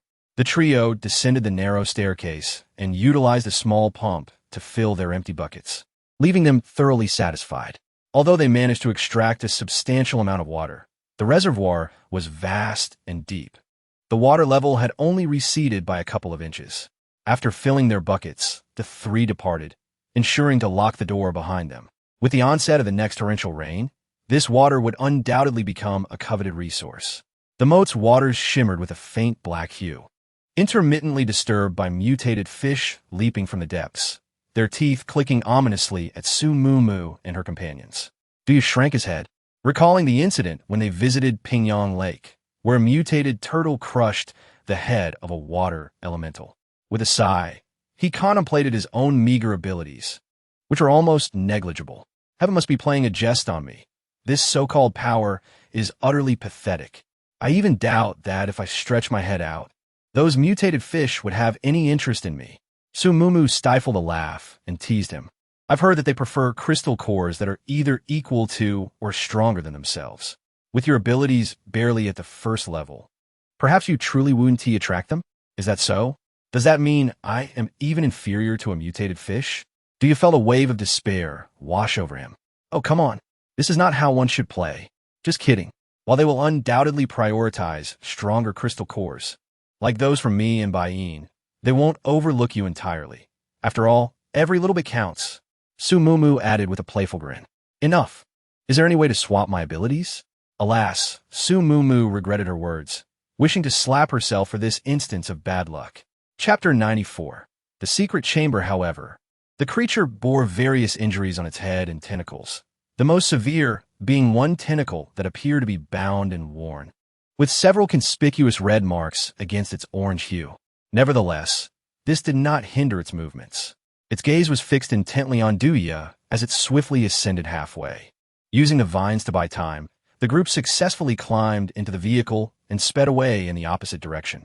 Suddenly, it released its grip on the ground and, harnessing that momentum, launched its body towards the extraordinary beings. And then it vanished. This was because Dia had changed direction, and the ever-shifting walls replaced the previous scene. She turned, a hint of regret in her demeanor. Those extraordinary individuals appeared truly formidable, and she felt as though she had missed witnessing a thrilling battle. Bai Yin's expression remained indifferent, yet his words left the two in astonishment. How do you know that? Dia cast him a glance. Su Mu, observing Du Ya's confusion, stifled a laugh. Her companion, this little Bai, was a master of the mental realm and likely had overheard the dialogue of those extraordinary beings with clarity. It was utterly perplexing what these individuals were contemplating. With a sudden jolt, the vehicle came to an abrupt halt, and Su Mu, lost in her thoughts, collided with the front seat, a sharp pain striking her forehead. She clutched her head and frowned, gazing forward. Lo and behold, a horde of zombies was advancing towards them. The trio acted swiftly, alighting from the vehicle and sprinting with fervor, utilizing the narrow terrain to escape. When confronted with a dual assault from the zombies, they wielded their long knives to carve out a path through the bloodthirsty horde. After several encounters, they successfully distanced themselves from the wave of zombies they had just faced. However, as they shook off one wave, another soon pursued them relentlessly. With the overwhelming numbers of zombies flanking them and finding no way through with their blades, Su Mu tossed out a vine, vaulting into a nearby courtyard with a low wall. Bai Yin followed closely, using the vine as leverage, while Du Ya, with her long limbs, adeptly leaped into the yard. One side was engaged in devising a plan to divert the zombies, while the other confirmed the safety of the courtyard. It was only after ensuring everything was settled that the three collapsed, breathless and exhausted. It has been a long time since we last met, and the zombies' heads have become exceedingly hard. I almost couldn't chop through them. Du Ya felt both helpless and sorrowful. His special ability could only produce a mere splash of water, insufficient even for the zombies to wash their faces. Fortunately, his strength was slightly greater, or else he would have been utterly useless. Most of the zombies we encountered were of the second tier. If a third tier one appeared, it would truly be impossible to cut through. Su Mu distributed the spring water among the group. Having not encountered zombies for quite some time, she felt a bit out of practice. Now that she thought about it, she had indeed taken down quite a few zombies earlier, though regrettably, she had failed to extract any crystal cores. Mu, what if my abilities never improve and I can't take down zombies? Will I be kicked out of the Shiguang team? Du Ya widened his captivating eyes dramatically, adopting a pitiful expression in hopes of garnering sympathy. Su Mu chuckled helplessly. Of course not. You are our cook. Without you, we would all be left to fend for ourselves. Upon hearing her words, Du Ya felt somewhat reassured. It seemed he was indeed quite significant. However, where exactly are we? After comforting Du Ya, Su Mu surveyed their surroundings and couldn't help but voice her curiosity. The courtyard was simply constructed, featuring 2 small houses and an ancient locust tree, devoid of any kitchen or restroom, as if hastily erected from surplus materials. Upon entering one of the houses, she found a modest square table surrounded by 4 neatly arranged stools, with nothing else in sight. The other room contained a bed, a bookshelf, and some decorative faux plants, providing a slight semblance of domestic life. Yet it still fell short of meeting the basic conditions for human habitation. Su Mu felt somewhat perplexed. The furniture, though dust-laden, was undeniably new. If the owner of the house was willing to purchase such furnishings, why had they not constructed a kitchen and a bathroom? She scrutinized the bookshelf, which was adorned with pristine fairy tale books. Could it be that the owner was a child, or perhaps an aficionado of fairy tales? As she pulled out the volumes one by one, she noted the pages were so fresh they could almost cut her fingers, indicating they had never been opened. It was only when she extracted half of Andersen's fairy tales that the bookshelf slowly shifted to the right. Before her lay a dark void, and as she extended her vine, the small green leaves at its tip emitted a gentle glow, illuminating the steps leading downwards. A secret chamber existed within this house. She gazed in astonishment at the staircase. How could such an ordinary town harbor a hidden room? Mu, look at this. Du Ya leaned in for a closer inspection, excitement evident in her voice. Shall we explore? Su Mu, equally intrigued, glanced at Bai Yin, whose mental acuity should enable him to sense any lurking danger. After a brief moment, Bai Yin nodded. With a sigh of relief, Su Mumu declared, "Then let us descend." Chapter 95. Someone is coming. The entire passage was shrouded in darkness, devoid of any light. Fortunately, the small green leaves served as a torch, illuminating the path ahead. The stone steps were thickly coated in dust, even more so than the exterior of the house, clearly indicating that no one had ventured here in a long time. This suggested that someone had cleaned the outside before the apocalypse, yet the secret chamber remained untouched. Could it be that the owner was unaware of its existence? That seemed implausible. This dwelling, devoid of both kitchen and lavatory, is hardly conducive to habitation, suggesting a deliberate intent to safeguard this clandestine chamber. Intrigued, Su Mumu descended the steps, and, after approximately 5 minutes, her vista broadened considerably. The dimensions of this hidden room mirrored those of the abode above, its entirety replete with voluminous crates and naught else. What could these contain, so meticulously concealed? Mused Duya, his curiosity piqued as he pried open a crate. Su Mumu, however, was profoundly astounded, for these crates bore a striking resemblance to those she had encountered in the semi-mountainous villa district. Those very crates from the semi-mountainous villa district now rested within her spatial dimension, laden with firearms, ammunition, and blades. Upon unveiling the contents, Duya reverently caressed a handgun, rendered momentarily speechless by exhilaration. After a brief interlude, he moistened his parched throat and exclaimed, "Mumu, haste, abscond with all of it. Every single one. Expedite the acquisition." Such a course of action might be imprudent. Though such thoughts crossed her mind, her actions belied her hesitation. As she expeditiously emptied the entire chamber in a mere handful of seconds, save for the pistol that Duya clutched in his hand, he was loath to relinquish it to Su Mumu, desiring to prolong his dalliance with it. Being devoid of ammunition, there was no cause for alarm regarding safety. Naturally, she did not neglect to employ rattan vines to obliterate the footprints of the trio, ensuring no trace remained. Su Mumu was equally elated, for the armaments within her spatial dimension had been kept secret by Chu Mu, undoubtedly for a significant purpose. The addition of this new cache of weaponry would undoubtedly bring him immense joy. Su Mumu kilirit her teroat dilijatedi. Xiao He and the Wolf King are jointly guarding the courtyard. Little Snake, Flower. Indeed, they would surely prove invaluable. However, upon posing the question to them, they uniformly shook their heads. Flower, in particular, voiced her discontent. "You are my little master, and Little Black is not. How can I sense it?" So Mumuri marked, sounding as though she were scolding her. She spread her hands, glancing at Duya. "I am at a loss." Duya mirrored her gesture, looking at Bai Yin. "I am equally perplexed." Bai Yin shook his head in resignation. He had initially believed that Su Mumu was as reliable as Chu Mu, but it now appeared that the most dependable members of their group were Chu Mu and Chen Jikong. He approached the doorway, closed his eyes, and concentrated, his mind expanding to meticulously perceive every building and individual around them. After a brief moment, he spoke softly, northeast direction. The trio continued their frantic escape from the temple, sprinting after Bai Yin until they finally spotted the building where they would take refuge. With a swift motion, Su Mumu coiled a vine around herself and ascended to the second floor. After pulling Bai Yin up, she turned to rescue Duya, who was frantically hammering a miniature mallet against the zombie's forehead, pleading desperately, "Mumu, hurry, I can't hold on any longer." Su Mumu quickly tossed a vine around Duya's waist, exerting force. However, she nearly lost her balance as Duya's weight tugged her downward. "Why are you so heavy?" She gritted her teeth, summoning all her strength to pull Duya upward. Bai Yin, assisting beside her, also exerted his utmost effort. The two slender figures struggled mightily, finally managing to hoist Duya into the air, out of the zombie's grasp. "Keep going. You can do it." Duya clung tightly to the wall, striving to alleviate their burden. Thus, through their combined efforts, Duya was ultimately pulled into the safety of the second-floor room. This is even more exhausting than the escape from the temple.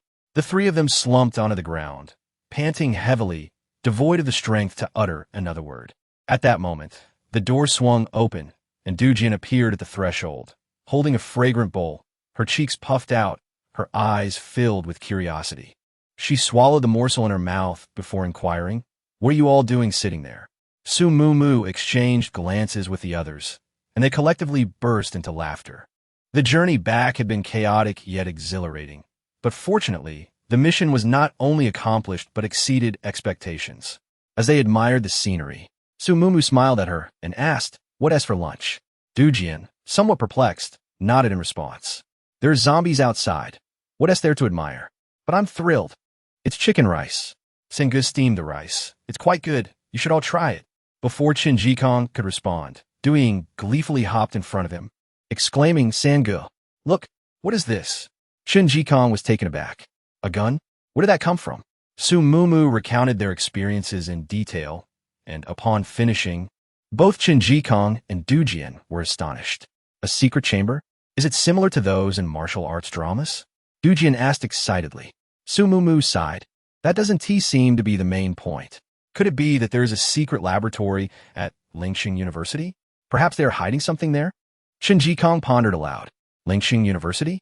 Su Mumu turned to Baiyin, recalling that his father was a professor there, but Baiyin showed no reaction. "Enough with the guessing. Let us eat. We've been running all morning, and I'm starving." She chuckled lightly, indifferent to the ownership of the weapons, for she was acutely aware that they belonged to her now. Duya expressed her disdain with a few remarks, then promptly scooped a generous spoonful of rice in her mouth. "Delicious. Enough guessing. Let us eat." Qin Jikong felt somewhat helpless. His family had always criticized him for not thinking deeply enough, yet now his companions complained he was overthinking. What a predicament. Su Mumu Staifel, surprised to see the aloof flower of the high mountain humbled before Duya. Shoo! Just as laughter filled the air, Baiyin suddenly became serious, silencing everyone. He lifted his gaze and said, "Someone is coming." In Chapter 96, Your Middle Finger Stands Tall, Su Mumu fashioned a soft ladder from vines, and they all climbed onto the wall to gaze at the street below. Several ability users were engaged in a fierce battle against zombies, while two sides fought and the middle was tasked with collecting. In just a few minutes, over 20 crystal cores had found their way into his pocket. "This method seems quite effective. We should try it next time," Duya mused, stroking her chin and nodding slightly. "You wouldn't be wanting to be the one in the middle, would you?" Su Mumu asked, surprised. Duya cleared her throat to mask her embarrassment. Not entirely out of the question. Su Mumu couldn't help but laugh. What could possibly cause a spirited young man to lose his dreams? Was it the unfortunate limitation of his powers? The individuals seemed to sense the gaze from the wall, and they all turned to look in unison. At the forefront was a robust man, his physique a tapestry of taut muscles, wielding a fire axe with lethal abandon. Upon sighting the figures atop the wall, he urgently entreated, "We are beset by the undead. Pray, open the gate and grant us entry." Su Mumu rolled her eyes, unimpressed. This man cleaved through zombies as if they were mere vegetables, and the others were formidable ability users. Beset indeed? More likely, they were engrossed in the acquisition of crystal cores. Deceit, undoubtedly, cloaked their intentions. She promptly refused. "Impossible. There are vacant dwellings aplenty nearby. Simply avail yourselves of one." The ability users were visibly taken aback by the rejection. One, a child of perhaps Wan Li's age, voiced his resentment. "We rendered assistance to you at the moat. You are ungrateful." Such pronouncements implied an unsolicited rescue. Su Mumu retorted with a dismissive eye roll. "Unwarranted magnanimity. You." The child, incensed, decapitated a zombie with a swift blow, casting a displeased glare at Su Mumu. As she descended a step, a voice, somewhat hoarse yet brimming with fervor, reached her ears. "Miss Mumu, can it truly be you? A familiar face?" She scrutinized the speaker, a man in his late 40s, his attire somewhat disheveled, yet bearing the unmistakable stamp of affluence and meticulous grooming from a pre-apocalyptic era. A vague recognition stirred within her. "Are you Chang'en, the steward from Yuan Villa?" Chang'en held the position of steward there, yet, like others, he considered himself a member of the Su family, having served them for over a decade. He held Su Mumu, the illegitimate daughter, in disdain, never missing an opportunity to treat her with disdain. "Upon recognizing Su Mumu, Chang'an dispatched an encroaching zombie with a forceful blow, then greeted her with a smile. It is I, Miss Mumu. We are under the behest of Mr. Su to come to your rescue. Pray, grant us entry. A strength-based mutant, is it? Su Mumu regarded him with a sardonic gaze. She might have credited his claim, were he there to rescue Suruo, but to rescue her? Had Chang'an forgotten his pre-apocalyptic treatment of her? The cold shoulders, the derision, even the insults. He was no stranger to such behavior. Begone, Su Mumu retorted, extending a defiant middle finger as her form descended in an elevator-like manner, until only the impudent digit remained, a solitary sentinel atop the wall.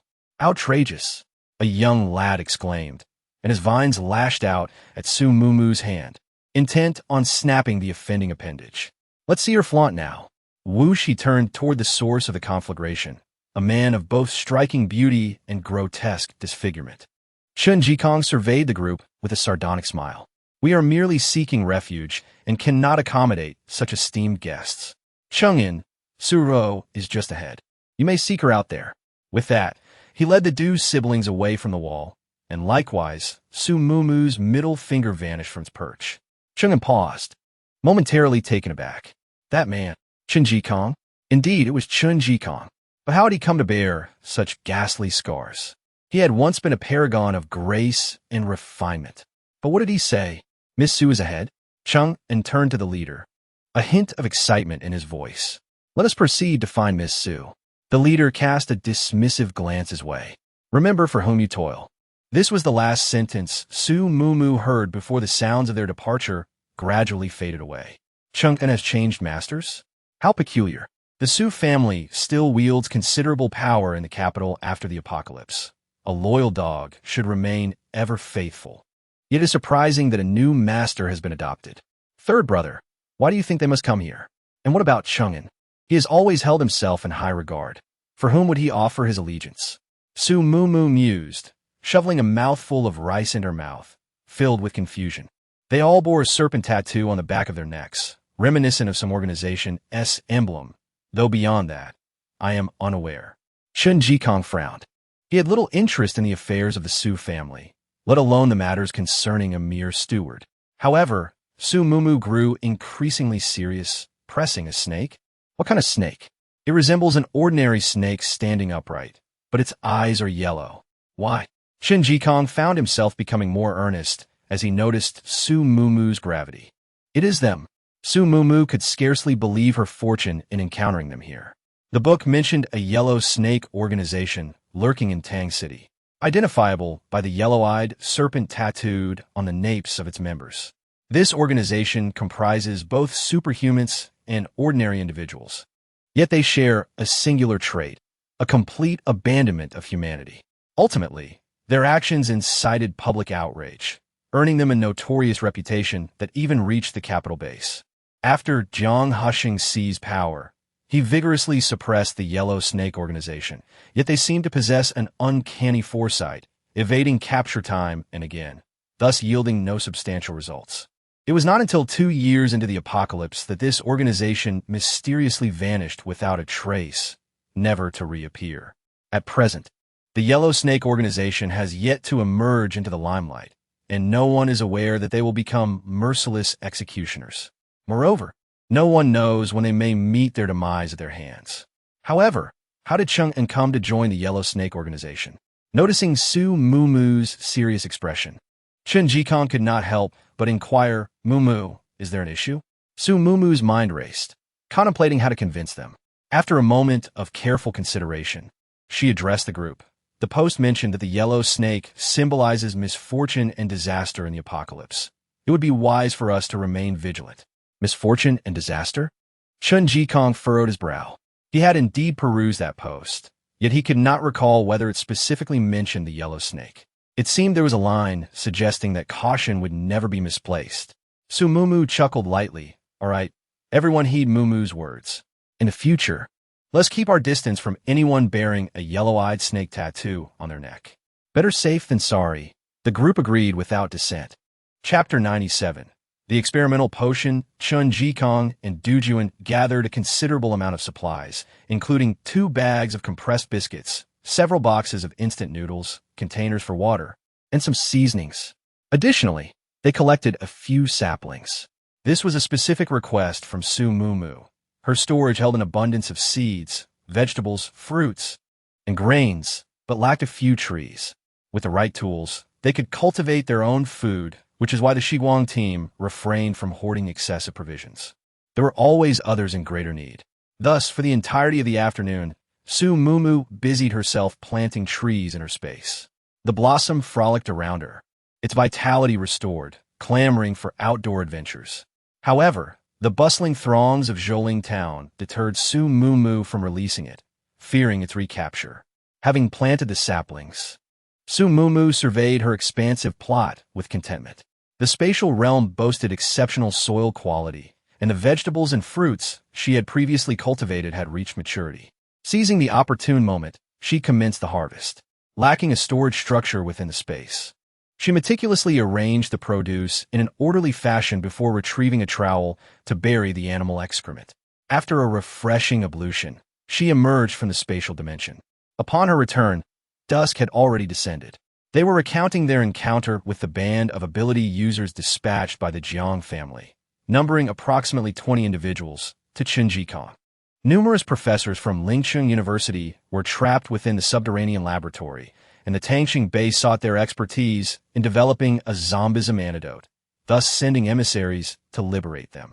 Does the Jiang family possess knowledge of the research conducted within that laboratory? Chen Jikong inquired, his curiosity piqued. He had only stumbled upon the existence of the Lingcheng laboratory by chance, aware that it housed highly confidential research, the specifics of which remained unknown even to members of the Chen family. Chu Mu shook his head, indicating that he had not overheard the ability users discussing such matters. He merely gleaned that the Jiang family had offered enticing incentives, which they were willing to risk their lives for. In their previous existence, this information had remained concealed. It's human brains. The Lingcheng University Laboratory was committed to the exploitation of human brains, albeit without success. However, her knowledge was limited to this fact, as the book offered scant details on the subject. Brains. Abruptly, Bai Yin uttered a couple of words. Su Mumu lifted her head sharply, regarding him with astonishment. How could he possibly know? For the first time, Bai Yin smiled. I am their experimental subject. What? How is that possible? Su Mumu was even more astounded. Could it be that Bai Yin's mental prowess was linked to their experiments? They developed a pharmaceutical agent that, when injected, could stimulate the development of the brain. However, no one was willing to be a guinea pig. My mother was forcibly injected by him. Fortunately, there were no adverse effects. She loathed him, so she divorced him. But it was only after the divorce that she discovered she was pregnant with me. Before the apocalypse, I consistently experienced headaches and couldn't clearly recall anything I'd seen. But after the apocalypse, I was different. Bai Yin recounted these events with equanimity. Su Mumu couldn't fathom how he had come to terms with these revelations. His own father had injected his wife with the experimental drug for the sake of research. But the effects manifested in him. How innocent he was, and why did he have to endure all of this? Su Mumu even suspected that if his father knew of his existence, he would frantically capture him for further study. She also recalled the Bai Yin from the book, who had died in Ling City from an unknown cause. Was he murdered, or was it related to the drug? Bai Yin, what about the side effects? Can you sense any discomfort in your body? She asked anxiously. If it was related to the drug, wouldn't tomorrow be Bai Yin's expiration date? Perhaps it was just physical weakness? Bai Yin shook his head. I'm not sure. Not sure? So there are no obvious symptoms. Su Mumu breathed a sigh of relief. Chu Mu discerned Su Mumu's thoughts and, after a moment of contemplation, lifted his head. A throbbing headache plagued him, and his memory seemed to falter. He surmised that their experiment had met with failure. However, in the aftermath of the apocalypse, the zombie virus had, through some means, amalgamated with the residual agents, resulting in an enhancement of cerebral development. Thus, he posited that this zombie virus had, in fact, negated the side effects imposed by the agent on Bai Yin. Su Mumu's eyes sparkled with realization. Are you suggesting that the true product is the fusion of the zombie virus and the agent? Not necessarily, Chu Mu replied. The agent was injected into Bai Yin's mother, not him. Moreover, each individual's genetic makeup is distinct, making such generalizations overly simplistic. Su Mu nodded in acknowledgement, recognizing that her earlier thoughts had been overly simplistic. Nevertheless, in a bid to be cautious, she produced a vial of spiritual water and handed it to Baiyin. Drink this promptly. You must consume a bottle every day to bolster your health. Baiyin gazed at the water, pondering the notion of strengthening his body. His sole motivation for survival was the desire to confront the father who had ruined his life and ultimately take his life in return. Following that, he contemplated ending his own existence to escape the loneliness of this world. A profound silence enveloped the group as they collectively mourned Baiyin's plight. Su Mu cast a sidelong glance at the despondent Baiyin, aware that this was Chun Jikang's attempt to redirect Baiyin's attention. She animatedly recounted the day's events, and when she mentioned the Huangshi organization, her gaze turned inquisitive towards Chu Mu.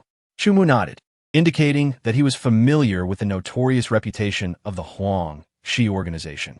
However, during his demise, the organization had still been rampant, leaving him unaware of the identity of its leader. Unexpectedly, we've encountered the Yellow Serpent organization in this world, he stated in a deep voice. The matter of the armaments must be kept confidential. Tomorrow, we shall seek a suitable opportunity to separate from the main group, and then find a place specifically for everyone to practice shooting. Tonight, for the night watch, Wanli and Du will be a team, and Chen Jikong and Baiyin will be another. As for me, I will investigate the purpose of this Yellow Serpent. The next day marked the departure of the main force. With Jiang Hushing's order, they would rest in Zholing for a day to replenish supplies. Therefore, during Duya's night watch, he prepared numerous steam buns. Meanwhile, Wanli tinkered with the vehicles, eager to mount the tortoise shells onto the car. Now that he finally had time, Chen Jikong and Baiyin also remained awake throughout the night, one forcibly summoned to assist Duya, and the other unable to sleep due to the proximity to the mausoleum city, thus becoming Wanli's helper. Hence, the following morning, when Su Mu emerged from a room, they were all bustling about in the courtyard. The tortoise shells had been mounted by Wanli onto the front and rear, considering the difficulty in using abilities to defend against zombies in those areas. For aesthetic purposes, Wanli had specially painted them pure black. And to satisfy everyone's appetite, Duya had fried chicken to serve as a snack on the road. Before departing, Chu Mu gathered everyone together and briefly recounted the events of the previous night. This group belonged to the Yellow Serpent organization, specializing in plundering well-supplied teams and subsequently eliminating the individuals involved, now lurking within Jiang Hushing's ranks. However, they had not yet made a move, as Chang'an had engaged in a conflict with the others. Su Mu was somewhat surprised, as the Yellow Serpent organization was said to be devoid of humanity. Yet Chang'an still seemed to care for his feelings with Su Ruo. Chang'an regarded Su Ruo as his own daughter, showering her with affection, but it remained to be seen how long he would continue to protect her. Chapter 98. We Share Blood. And you? After a day of respite, everyone's spirits had rebounded considerably. Simultaneously, the zombies in the town provided a stark reminder of their current predicament. Over the past month, the zombies had undergone rapid mutations, with the majority evolving into Tier 2. Their skeletons reinforced, making the situation even more precarious for ordinary humans. Consequently, everyone seized the opportunity to scavenge for sturdy and sharp weapons. Fortunately, the abilities of the gifted were also steadily augmenting. With the replenishment of energy from the crystal cores, they were unafraid to engage the zombies in battle. When the Shiguang team set out, the main force had already advanced a considerable distance.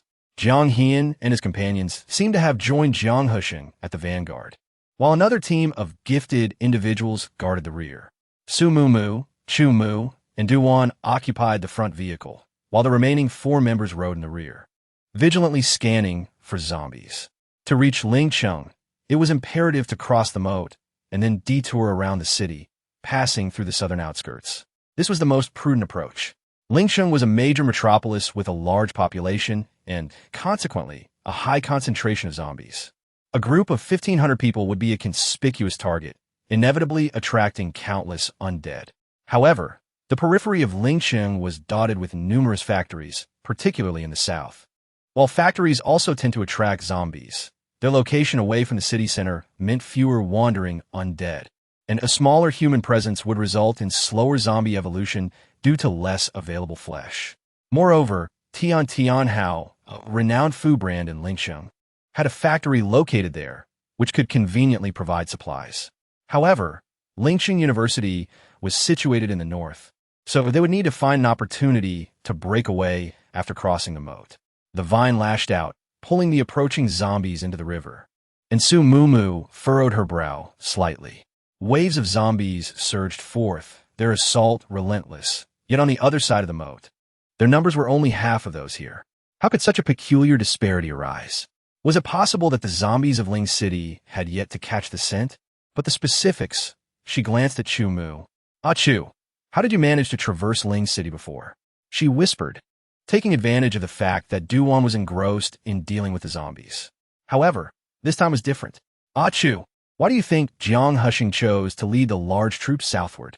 Su Mumu questioned, her confusion evident. Chu Mu shook his head. He too was unsure. Nevertheless, Jiang Hushing's reasoning was quite persuasive. Taking the southern route indeed seemed like a sound decision. "Mumu, once we cross the moat, we will use the cover of the buildings to make our escape." Su Mumu nodded repeatedly, acknowledging that they needed to address the matter of the white mark first. Unexpectedly, before she could finish her nod, Chu Mu suddenly tensed, wrapping his arms around her and pulling her to the side. Simultaneously, screams erupted from the crowd. As the tentacle struck again, Su Mumu and Chu Mu sprang to their feet, activating their abilities in defense. However, only the three of them possessed the capacity for ranged attacks, and the second-tier abilities were rendered ineffective in the water. She turned to the last team of ability users and shouted, "Hurry and assist us." A sense of dread washed over Su Mumu. They were using the Shiguang team as bait. Could it not communicate? Su Mumu furrowed her brow as she evaded its assault. The octopus, acutely wary of the high temperature, immediately released its grip on the vines with its 7 tentacles and plunged into the river. To mitigate the heat, its tentacles began to undulate ceaselessly, and even its head swayed rhythmically, creating a somewhat comical spectacle. Mumu once more. Just as success seemed imminent, several vines emerged from another location, directly ensnaring Su Mumu's tendrils. She was taken aback and swiftly relinquished the enhancement of the metal element. Upon looking up, she discovered it was the individuals from the Yellow Snake organization. Only one vehicle had arrived, and Chang'an was not among them. It was the muscular leader. His eyes filled with mockery as he gazed intently at Su Mumu. She was immediately incensed. What is the meaning of this? Oh, incapable of capturing it yourself? Yet you forbid others from touching it? It seems we have a possessive cur. Su Mumu retorted with a cold smile, arms crossed. The leader's gaze darkened, and he chuckled softly. "It seems you're not as docile as they say. However, that is all the better. I relish watching prey struggle." "They? Are you referring to Su Ruo and Chang'an?" That dog, Chang'an, actually enlisted the Yellow Snake to attack her? Alas, with the strength of these underlings, they cannot move her. Who is the prey remains to be seen. Yellow Snake, seemingly astonished that Su Mumu was aware of their organization's name. The 4 individuals were initially surprised, then became wary. "How did you come to know of us?" The leader frowned slightly, quite suspicious. "After all, we share familial ties. Whereas you." Su Mumu curled her lips slightly, and with lightning speed, her vines pierced the leader's heart. Chapter 99. The mutation of abilities. The leader was taken aback when Su Mumu struck without hesitation. He fell to the ground, blood spewing from his mouth, his eyes wide with shock. Upon witnessing their leader's demise, the remaining 3 swiftly boarded their vehicle to escape, yet none could outrun the wind. 3 blades of wind surged forth, piercing the hearts of 2 individuals. The third blade, however, deviated slightly, merely penetrating the left shoulder of the last man standing. The sole survivor pressed the accelerator to the floor and fled in a flash. At the very least, eliminating Chang'an would be a significant achievement. On the opposite side of the moat, at the end of the line, Jiang Hushing gazed through the lower car window, observing the scene unfold. As he witnessed 3 individuals fall, the glass ascended slowly, and the vehicle continued its forward momentum. Su Mumu noticed him. Jiang Husheng? The Yellow Serpent Organization. Could there be a connection? Was Jiang Husheng's suppression of a Yellow Serpent merely a ruse? Never mind. Let us confront whatever fate may come. Su Mumu dismissed her doubts, and, empowered by the golden energy of the vine, swept down upon a horde of zombies, dispatching their heads with ease. Everyone, get in the vehicle. We must leave this place. With her command, the group retreated immediately. Chumu, Sumumu, Duhuan, and Shen Jikong boarded the front vehicle to cross the moat and clear a path through the undead. The remaining 3 occupied the rear vehicle, with Wanli bringing up the rear, raising an earthen wall to contain the zombies. However, unexpectedly, as Wanli raised the wall, a massive tentacle suddenly emerged, ensnaring him around the waist, threatening to pull him down into the moat. Wanli, the octopus was assailed by a familiar sensation, instantly igniting a furious response. Its colossal tentacles struck heavily against Bai Yin's chest, causing him to violently expel a mouthful of blood as his body plummeted towards the river. Upon witnessing the tentacle, Duya hastily disembarked, yet it was too late. The two were descending rapidly, one on each side, in a perilous fall. In a moment of critical urgency, a vine ensnared Bai Yin's waist, pulling him upwards. Meanwhile, Wanli was also entangled by the vine, separating him from the tentacle's grasp and yanking him upwards. It was Su Mumu, who had just dispatched a zombie's head, that beheld the alarming spectacle of the two plummeting. Fortunately, the vine was augmented by Xiao Hei's swiftness, enabling Bai Yin's timely rescue. The other 3 engaged in a fierce battle with zombies also took notice of the situation. Chu Mu unleashed his wind blades and spiritual threads in response. After shouting, he leaped down, brandishing his long knife. Su Mumu's heart raced with desperation. She could not bear to lose any of her comrades. Summoning all her strength, she sent forth another vine to ensnare Duya. Fortunately, Duya calculated his angle with precision, thrusting his long knife accurately into the tentacle coiling around Wan Li's waist. This strike mitigated Wan Li's descent speed, providing Su Mumu with the opportunity to grasp him. Achoo, you all continue forging ahead. I will drive their vehicle. Su Mumu sh, it must have been a careless bite just now. She promptly retrieved the divine spring water and urged the 3 of them to drink it. Then, she took out another vial of the spring water to clean Duya's wound. Those endowed with supernatural abilities already harbored a virus within them. As long as they endured, they would not succumb to zombification. Yet, this process was exceedingly arduous. The immediate priority was to find a secure location and devise a means to help Duya through this crisis. Su Mumu felt a surge of anger. This wretched creature chose to pursue them rather than targeting those who hunted it, and as a result, Duya had been infected. She could no longer contain her frustration. Little master, do not be angry. Saving lives is paramount. A somewhat servile voice echoed in her mind. Su Mumu recognized that this was not the moment for grievances. With a huff, she pressed the accelerator and drove off. Duya had already developed a high fever, and time was of the essence. The group halted the vehicle at the nearest building. Chu Mu and Shen Jikong set about eliminating the zombies, while the others gathered around Duya to assist in any way possible. Bai Yin, gritting his teeth against the pain, excised the necrotic flesh from Duya's wound, after which Su Mumu activated her powers to heal the injury. However, this would not address the root cause. Healing abilities could only mend physical wounds, not purify the virus. Duya's fever raged on, and he was drenched in cold sweat, trembling as he uttered, "You must leave. Get away from here. I do not wish for you to witness my transformation into a zombie." Brother, what nonsense are you speaking? Haven't you heard Mumu say that those with powers have a chance to survive a bite? Dujian's eyes brimmed with tears. My abilities are too feeble. Brother, I will not allow you to become a zombie. If you do, I shall extend my hand for you to bite. I will never abandon you. Interrupting Duya, Duan spoke with urgency. Duya offered a feeble smile, remaining silent. Su Mumu nodded slightly, discerning that Duya had not entirely relinquished his will to survive. As long as his resolve remained steadfast, he had a chance of pulling through. Reinforced vines bound Duya securely, and she procured cooling patches for everyone to apply to him, ultimately producing the spiritual spring water treated by Hua to administer to him. All that could be done had been done. Whether he could endure depended on Duya himself.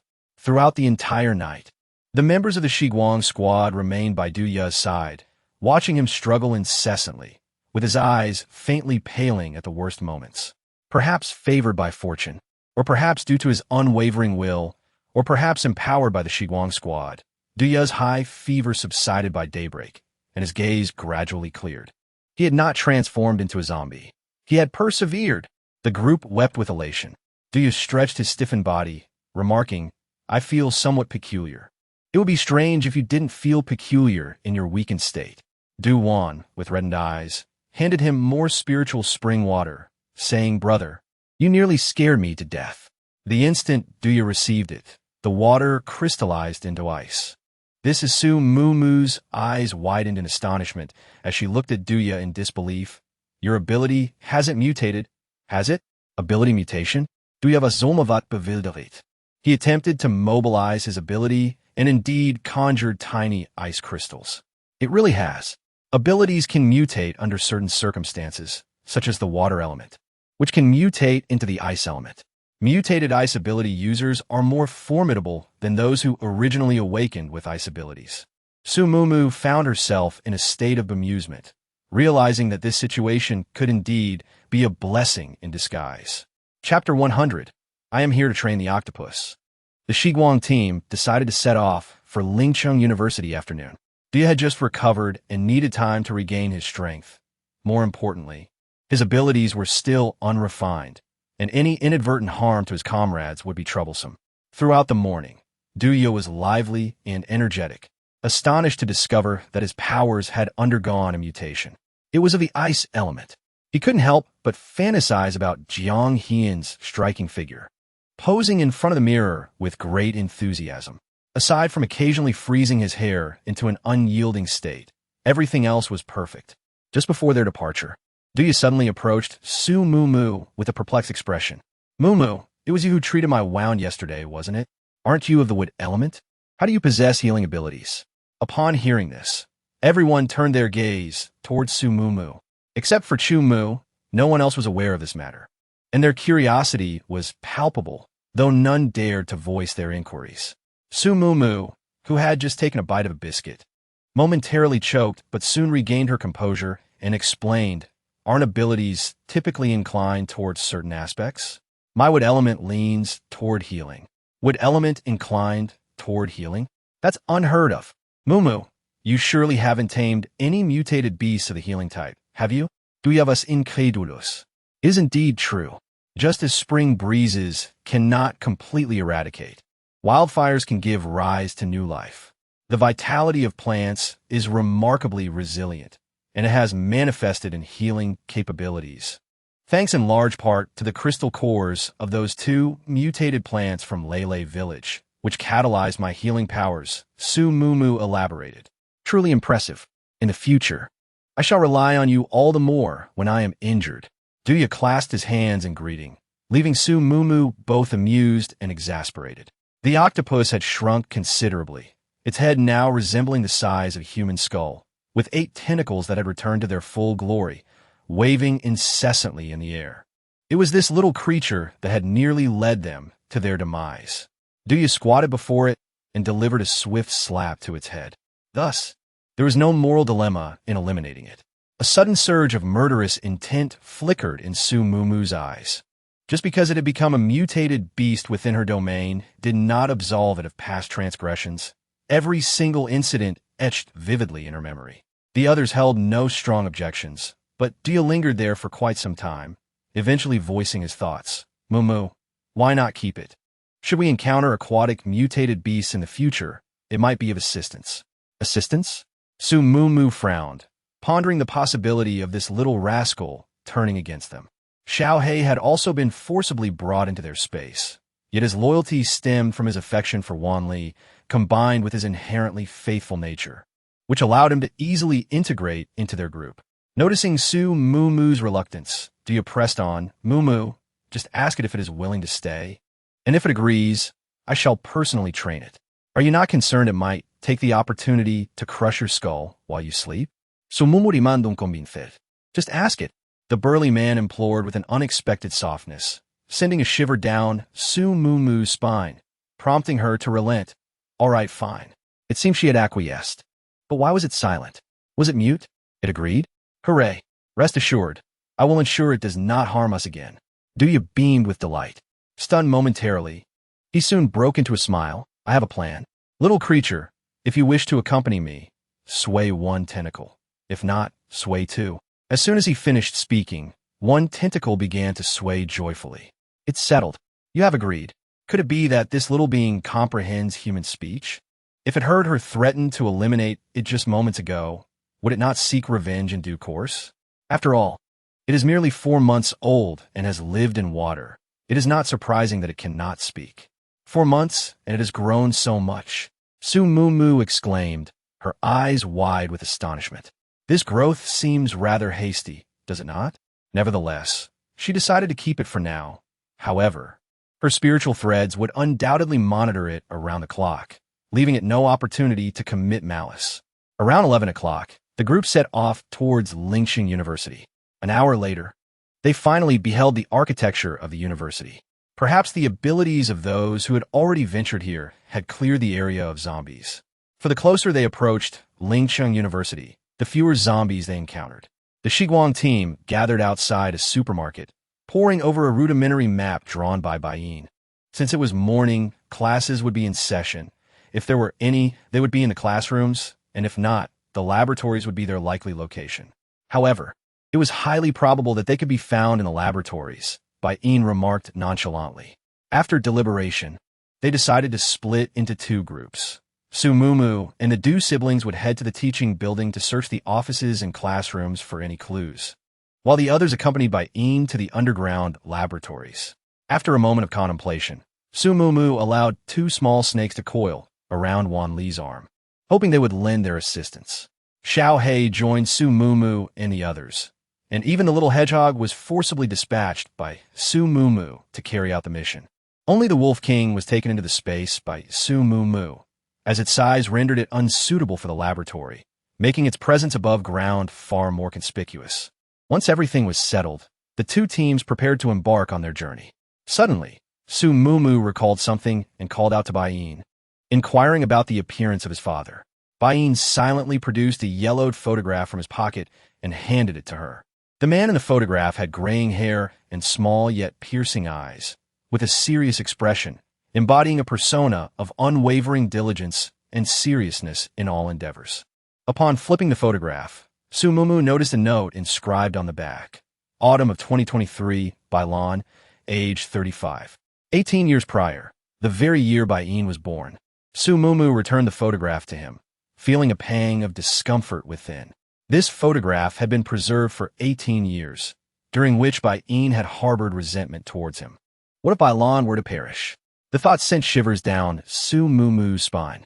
With the soul support potentially lost, could Baiyin continue to survive? Chapter 101. How could they be together? The 2 groups separated, entering Lingxing University in succession. The university sprawled in a rectangular shape, with the library situated at the far end of the entrance, while the teaching building, Shijing Building, where Bailan lectured, lay to the left and rear of the library. The trio of Su Mumu chose a relatively quiet path forward, but did not shy away from the zombies they encountered. Instead, they engaged in direct combat. This served a dual purpose, to replenish crystal cores and to allow Duya to hone her combat skills with her abilities. However, after Duya had frozen Su Mumu's hair into icy pillars for the 5th time, she could no longer endure it. Are you determined to wash my hair with ice crystals, Duya? Please focus and maintain your direction. If this continues, I shall become as fragile as an ice sculpture.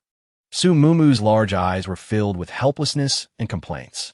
Her hair, having thawed, was drenched, and the frequency of freezing after becoming wet was increasing. She was so infuriated that she felt like delivering a punch to Duya. Apologies, Mumu. I am simply overwhelmed with joy. I shall endeavor to restrain myself. Duya chuckled carefreely, then controlled the ice crystals to envelop the approaching zombies. Wiping her hair with a towel, Su Mumu let out a sigh. Duya's mutated ice abilities were rather peculiar. Unlike the primal ice's direct freezing, it involved the manipulation of ice crystals, which spread rapidly upon attachment to complete the freezing. As for offensive capabilities, Duya had yet to master the formation of ice blades. Therefore, throughout their journey, the zombies affected by Duya's attacks were mostly immobilized by frost, thereafter having their skulls crushed by Duya to extract the crystal cores. Sumumu also did her utmost, but most of her efforts were dedicated to safeguarding her companions. After a series of struggles, the trio finally traversed the numerous teaching buildings. Stepping over the corpses of zombies as they entered the silent building, they locked the main door of the teaching building and made their way directly to the teacher's office. The moment they entered the office, Sumumu halted in her tracks. Outside the office, a board displayed exemplary teachers, and as she approached, her gaze fell upon the name Bailan, located in the first position of the second row. The individual in the photograph bore an uncanny resemblance to Baiyin, sharing the same peculiar luminescent eyes and serious demeanor, albeit with more white hair. Just as she wished to examine it more closely, a sudden surge of 5 or 6 zombies emerged from the end of the corridor, prompting her to swiftly enter the office and secure the door. Mumu, this must be Bailan's desk. Duan beckoned her over. Approaching, Sumumu noticed the name Bailan emblazoned on the notebook's cover. A timetable affixed to the desk's edge revealed that Bailan had no classes on the day the zombie outbreak occurred, suggesting he was likely in the laboratory. Nonetheless, they meticulously scoured every classroom from bottom to top, dispatching any zombies encountered, but Bailan was not among them. With Bailan absent, they proceeded to their secondary objective, retrieving books from the library. While this might seem superfluous to others, Sumumu's boundless spatial ability motivated her to collect items that might eventually vanish. The trio battled their way to the library. Upon entering, they were met with a multitude of zombies. Employing her vines, she ascended directly to the 3rd floor where books were stored. Crash! As the sound of shattering glass echoed, the trio entered in succession. Sumumu continuously touched the bookshelves, and soon, the entire reading room vanished. With the Du siblings providing cover, they managed to transfer all the books from the 4 floors into her dimension within 15 minutes. Just as they were about to depart, a cacophony of footsteps reverberated from the stairwell. Quick, head upwards. Uncle Chung blocked the stairwell. Hearing this, Sumumu was alarmed. Suruorua, what's she doing here? The trio hastily concealed themselves behind the door. Fortunately, Suruorua's group proceeded directly upwards without pausing. After a short interval, more footsteps approached, this time halting on the 6th floor. Are you certain that following this affected woman will yield any benefits? She has already acquired abilities in wood and strength. How could she possibly possess space as well? The small child, roughly the size of Wanli, withdrew his vine and cast a questioning glance at Chang'an. What do you understand? He retorted. Did you not notice the sudden fragrance enveloping her? There is no perfume in her luggage, if not for the existence of space. How could she have come by this? Chang'an's expression radiated pride. The small child was momentarily in awe, but soon his concern resurfaced. Chang'an, brimming with self-satisfaction, had already devised a complete escape plan. Well then, it seems we must rely on Uncle Chung. That Jiang Hian appears to have considerable faith in this pretentious woman. As long as we manage her, everything else will be trivial. Behind the door, Sumumu was left in disbelief. Was Chang'an lurking by Suruo's side merely for her sake? Yet, this was inconsistent with his previous behavior. Perhaps it was a ruse, and further observation was necessary. Moreover, they had just mentioned that Jiang Hian and Suruo had gone upstairs together. How could he have intertwined himself with Suruo? Sumumu felt a headache coming on. Regardless of the reason, the original male and female leads were drawing closer together. This was a troubling development. However, matters soon escalated further. No sooner had that thought crossed her mind than the door was abruptly yanked open, exposing the 3 individuals leaning against the wall to Chang'an's gaze. In that instant, wide eyes met narrow ones. Sumumu and her companions were taken to the 8th floor, where she intended to investigate the purpose of Suruo's visit. Hence, she made no attempt to resist. The 8th floor housed an exhibition hall adorned with numerous local sculptures, intricate embroidery, and garments. As Sumumu and her companions strolled forward, They exhibited no sense of impending danger. It was only upon encountering Su Ruo and her entourage that Su Mumu's expression turned slightly grave. Jiang He and Ajong and Xiao Lu flanked Su Ruo, and aside from them, and the four from the Yellow Serpent, there were also 10 capable ability users under Jiang Hexing's command. She had initially presumed that Su Ruo had eloped with Jiang Heian, but to her surprise, they were accompanied by Jiang Hexing's subordinates, indicating that their endeavor had the backing of Jiang Hexing himself.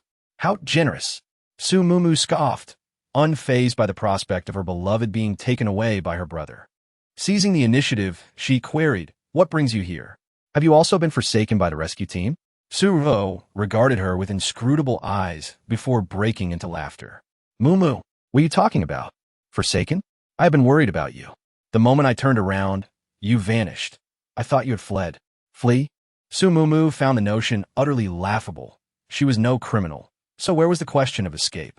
Yet, Su Ruo had indeed surmised correctly. They had intended to detach from a group. However, the lack of assistance from others had afforded her a splendid opportunity, given that her sister was concerned. How could she remain oblivious to the incident at the tail of the group, where they were besieged by mutated beasts without any aid? No wonder her sister was kept like a canary by Mr. Jiang, unaware of such matters. Nevertheless, Jiang Heian, you must be aware, right?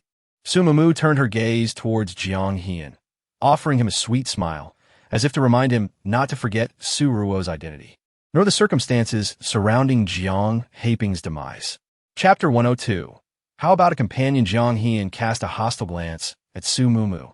After a moment, he finally spoke, but directed his words to his subordinates. "Do not waste time. Go find it immediately." "Find it? Are they here to search for something?"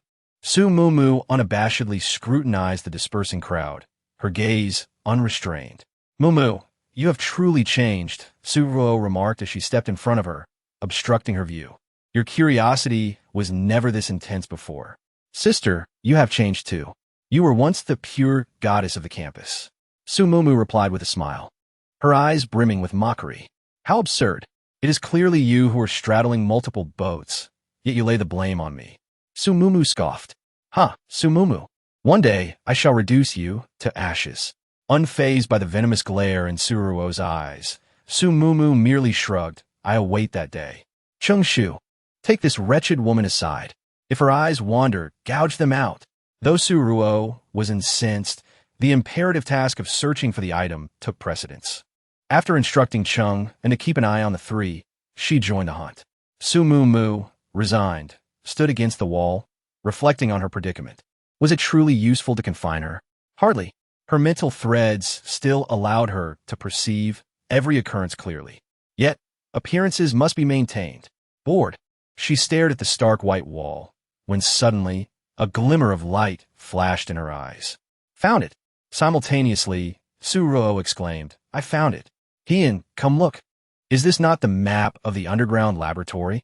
Jiang Heian had lost the enthusiasm he once held for her. With an impassive expression, he accepted the message and remarked, "Sister-in-law, this place is secure. You and those familiar faces should remain here while my brothers and I proceed inside." With that, he attempted to turn away. "Wait," Su Ruo called out, her tone laced with a hint of grievance. "Heian, aren't we friends? Could you refrain from calling me sister-in-law?" "Sister-in-law," he interjected, "I will leave 5 men to protect you. Please do not complicate matters for us."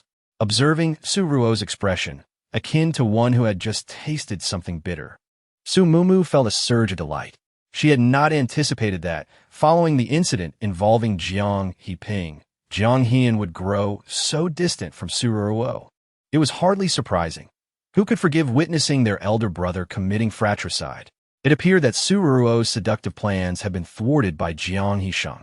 Having enjoyed the spectacle, Su Mumu clapped her hands and exclaimed, "Let us go." The map of the laboratory was clearly marked. It was situated beneath the research building. However, there was a secret passage from the library leading to it. Beneath the research building, wasn't that where Chu Mu and the others had ventured? Following Jiang Heian, she might just encounter Chu Mu. "Stop. Who permitted you to leave?" Upon hearing her intention to depart, Cheng An's expression darkened as he pressed a knife against her as Cheng An's harrowing shriek echoed. The blade and his severed right arm plummeted to the ground in near unison. I advise you to value your existence, stated dispassionately. At this juncture, you are the vulnerable one. With that, a flick of the tendril sent the remaining 3 yellow serpent members sprawling, noticing and 5 other metahumans rapidly approaching. And her companions bolted, yet they found themselves unable to shake off their pursuers. Pursue Jiang Hian. We'll divert them, exclaimed. Absolutely not, retorted. They outnumber us, and excels in close combat, while your abilities remain unrefined. You be outmatched, interjected. Don't fret over us. If we can't prevail, we can certainly evade them. You must pursue Jiang Hian. The 5 he absconded with are the most formidable. The subterranean laboratory may harbor perilous secrets and may require your assistance. After a moment's hesitation, release the Wolf King from her spatial dimension. Very well. The Wolf King shall assist you. Exercise utmost caution and do not be reckless. With a prolonged, resonant howl, the Wolf King's physique underwent a slight augmentation. The siblings mounted its back, and the ashen figure descended with haste, breaching the library's threshold within mere seconds. Observing the pursuing metahumans exit the library, re-entered the stairwell, following the footprints that led her to the long-sealed, subterranean old library. The lock had been forcibly severed. Upon entering, she secured the door from within. The disarrayed footprints indicated a hasty advance, vanishing behind a row of bookshelves. This mechanism bears a striking resemblance to the secret chamber in the Zhou tomb. Su Mumu glanced towards the bookshelf and immediately spotted the book Fairy Tales by Hans Christian Andersen, which bore distinct fingerprints, clearly indicating recent handling. Could it be that the mechanisms in these 2 locations were devised by the same individual? Suppressing her doubts, Su Mumu delicately pulled the book from the shelf. Standing at the entrance, she hesitated momentarily, refraining from using a feather duster to clear the footprints. Employing the same method twice would inevitably raise suspicions, especially since she had accompanied Jiang Hian this time. Just as the bookshelf closed behind her, a blinding light suddenly illuminated the space, and several icy blades hovered ominously before her. A wave of relief washed over Su Mumu. Thankfully, she had not erased the traces, for otherwise the feather duster would have surely exposed her concealed space to Jiang Hian. Su Mumu, why are you following us? Jiang Hian's cold voice echoed within the secret passage. His gaze sharpened, and the icy blades advanced menacingly. How do you know we are heading to the underground laboratory?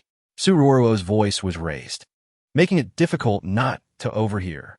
Honestly, my abilities are not lacking. What harm is there in having a companion? Su Mumu attempted to reason with him.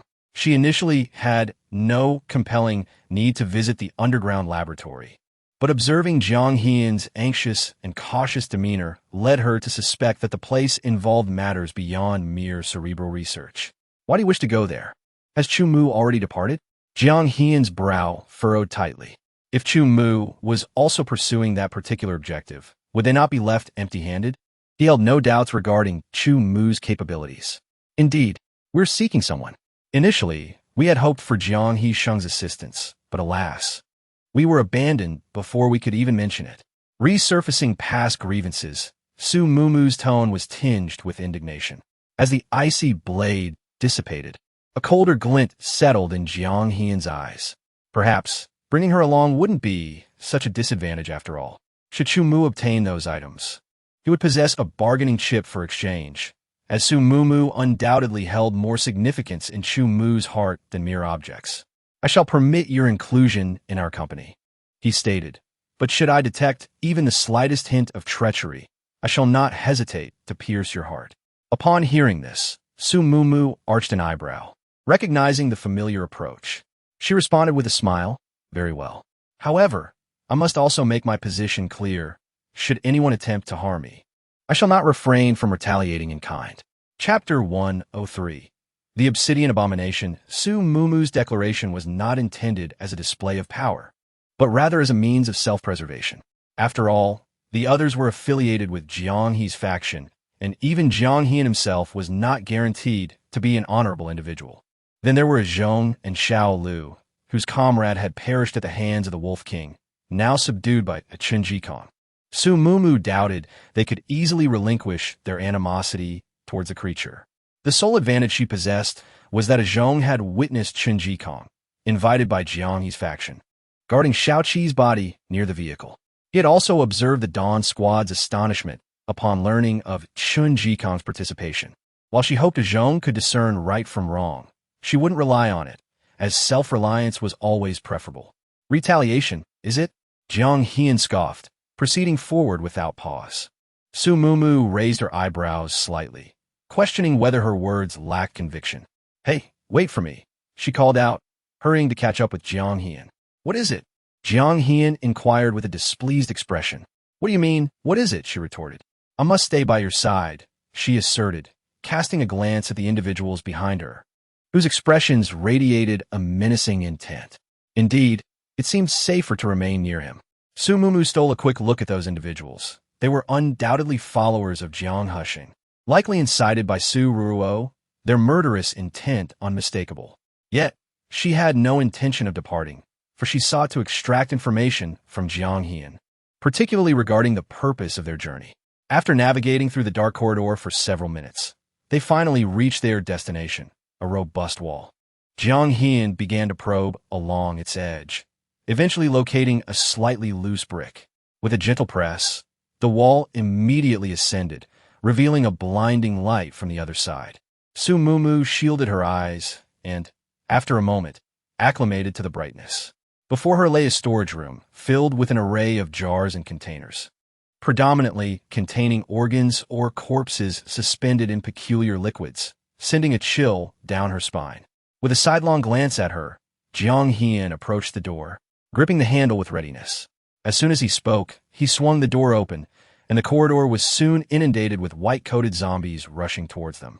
In an instant, various abilities illuminated the space, swiftly dispatching the undead. Eagerly, Su Mumu moved forward to extract the crystal cores, only to discover that these cores were rife with impurities, seemingly not even reaching the first tier. Undeterred, she gathered them all, stowing them away in her pocket. Upon rising, she noticed Jiang Hian regarding her with disdain. What? Am I not allowed to collect them? Or should we split them? She inquired, reluctantly pulling a few cores from her pocket and offering them to him. He merely scoffed, dismissing her gesture without a word. Conversely, a spatial ability user jested at her, mocking her for treasuring such inferior crystal cores, insinuating that Miss Su's assessment of her lowliness was accurate. Su Mumu turned towards him, noting his weasel-like features and acerbic tone, wondering if all of Jiang Hushing's subordinates were of similar ilk. Unlike some people's lapdogs, I don't have a master to feed me, so naturally, I'm more attentive to these things, she retorted with a radiant smile. You little buy enough, Jiang Hian interjected, glaring at the two, and strode forward with long strides. See, that's what I call composure. Even if one harbors grievances, they don't broadcast them boisterously. Those who are always baring their fangs are only fit to be underlings. Su Mumu playfully stuck out her tongue at the ability user who had insulted her and skipped to catch up with Jiang Hian. Having a map makes all the difference. Su Mumu mused inwardly, observing the bloodstains and dismembered limbs along the way. The wounds indicating the laboratory was booby-trapped. Yet, they hadn't triggered any. Reveling in the advantage of knowing what was to come. The laboratory was vast, and they meandered for the better part of an hour before finally arriving at a storage room, tucked away in a corner. With only 2 corridors leading to its front and right, the storage room was both secluded and concealed. The lock had been breached, and Su Mumu leaned against the doorway, peering into the disarray within, realizing they were not the first to arrive. Search! At Jiang Hian's command, half of the ability users began rummaging through the room. Su Mumu, disinclined to assist, idly pondered the areas they had just traversed. In a dimly lit space, there existed only a few soaked organs and laboratory vessels, presenting an unremarkable scene that belied the mysterious tale spun by the outside world. Throughout her journey, she had keenly observed that each of the zombies bore a nameplate on their chests, none of which bore the name Bailon. The most perplexing aspect was that she had not encountered Chu Mu and his companions, nor had her psychic threads detected their presence. Despite the laboratory's vastness, the reach of her psychic threads was extensive enough that not even a trace of them should have gone unnoticed. Sumu Mu could not help but question whether the laboratory she occupied was indeed the same as the one her companions were headed to. Just as she pondered this, a sound emanated from one of the laboratories. Focusing intently, she saw a dark figure struggling to emerge from a small square opening. Soon after, a second, then a third followed suit. These entities bore a resemblance to humans, yet their entire forms were shrouded in darkness, with the only exception being their large, green eyes. They were significantly larger than humans, their limbs ending in sharp, black claws. Upon emerging from the square, they began to scuttle wildly across the white walls and ceiling. Upon closer inspection, that square was not merely a block. It was a passage leading underground. Sumu Mu's gaze sharpened. This laboratory had another level. No sooner had this thought crossed her mind than a low growl echoed faintly down the corridor ahead. Simultaneously, Xiao Lu's expression shifted dramatically as she urgently called out to Jiang Hian within the room. "Brethren, something is approaching. It's dangerous. Be on guard." Jiang Hian, who had complete faith in Xiao Lu, immediately rallied the ability's users into a state of readiness. In an instant, the atmosphere turned eerily silent. Her heart palpitating audibly, Sumu Mu meticulously directed her mental tendrils to the corridor's terminus, endeavoring to discern the creature's actions. It crawled about with childlike abandon. Then, lifting its head, it inhaled deeply, its excitement escalating. With alacrity, it traversed the corridor, gingerly extending its head, and upon sighting the living beings, it ecstatically bared its ebony teeth as it lunged forth. Instantly, Sumu Mu and the others assumed a defensive posture. Evidently, the entity harbored an appetite for flesh, akin to zombies, yet it surpassed them in numerous aspects, rendering it a formidable adversary. "Mr. Jiang, I require a weapon." Sumu Mu articulated her entreaty in a subdued tone, her countenance solemn. The laboratory's confines were characterized by smooth walls, precluding her from exposing the metallic nature of her vines, thus inhibiting her agility compared to her movements within a forest. Armament was imperative. Among the assembled ability users was a spatial manipulator, whose dimension undoubtedly contained a plethora of weapons, yet she could not access them without Jiang Hian's consent. Jiang Hian furrowed his brow, cognizant of Sumu Mu's capabilities, yet he deemed a solitary monster unworthy of her intervention. He swiftly ushered Sumu Mu and Xiao Lu into the storage chamber, admonishing the ability users in hushed tones, "Safeguard Xiao Lu in this room." With that, he spearheaded the assault against the creature. Chapter 104. It must be me. Sumu Mu was perplexed, questioning the intent behind his actions. Was he attempting to showcase his prowess single-handedly? Was Jiang Hian essentially the bodyguard for these ability users? With a sigh, she proceeded directly to the spatial ability user, stating, "Provide me with a long sword. I intend to defend myself." The gaping maw of the black monster sent shivers down his spine, yet upon seeing Sumu Mu, he straightened up and adopted a defiant demeanor. Sumu Mu raised an eyebrow, realizing that she had encountered a group of arrogant individuals who looked down upon others. Since they required no assistance, she was more than happy to enjoy her leisure, no longer feeling compelled to intervene. She pulled over a chair and leisurely settled in to watch the spectacle unfold. This was indeed a real-life battle between superhumans and monsters, far more thrilling than what was depicted on television. Jiang Hian, utilizing his powers to restrain and attack, displayed remarkable agility as he launched continuous offensives. The monster's 4 razor-sharp claws were fearsome weapons. Despite Jiang Hian's nimbleness, he inevitably sustained injuries. As wounds appeared on Jiang Hian, everyone watched him anxiously, fearing that the monster carried a virus that could turn him into a zombie. A collective sigh of relief escaped the group. "Look, this is our esteemed 3rd young master of the Jiang family. Truly impressive."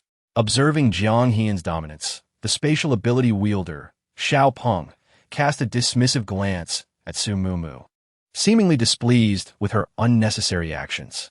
No sooner had he spoken than Xiao Lu's face turned ashen. She clutched Ah Zhong's sleeve tightly, exclaiming, "Third brother, there are more. So many more." "What?"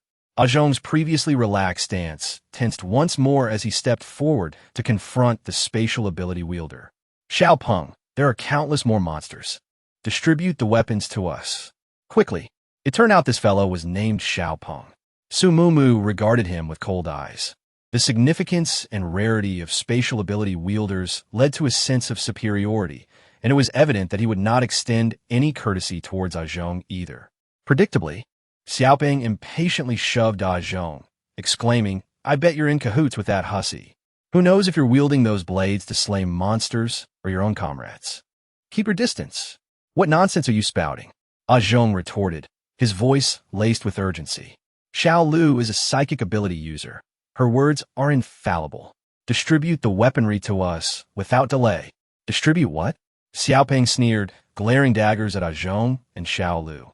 "Didn't you witness our young master repel the monster? What's all the fuss about?"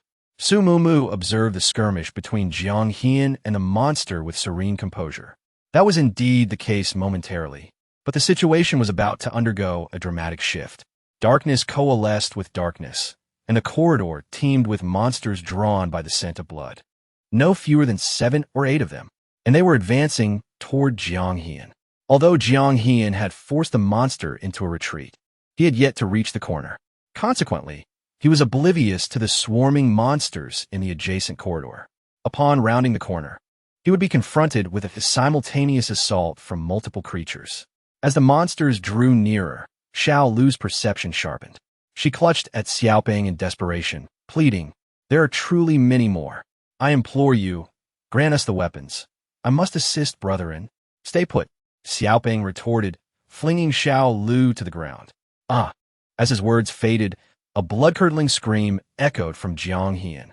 Upon closer inspection, another monster had emerged, its claws tearing 3 bloody gashes into Jiang Hian's arm.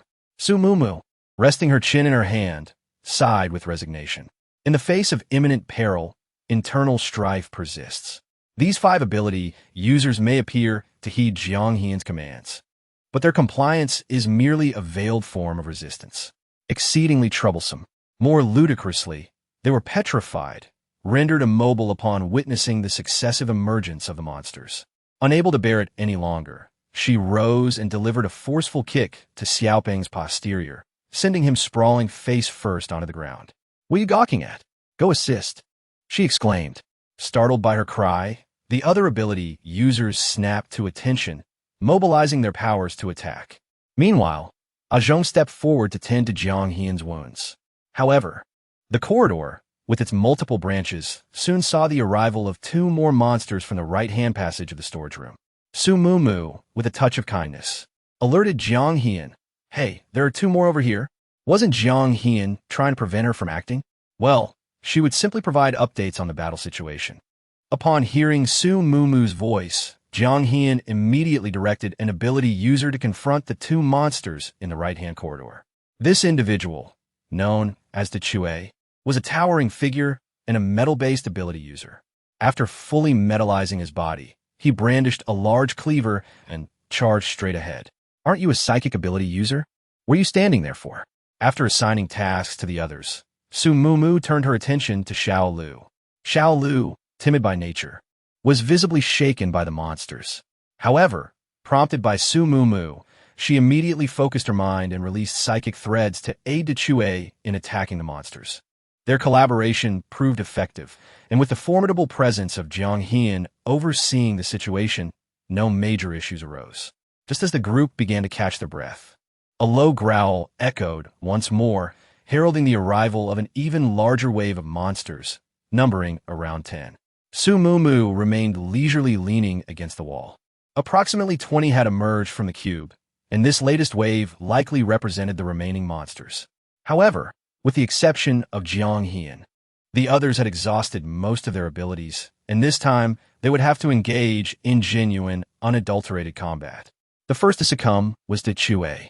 Total metallization was inherently energy-intensive, and in the end, he could only reactively reinforce the areas under attack by the monsters.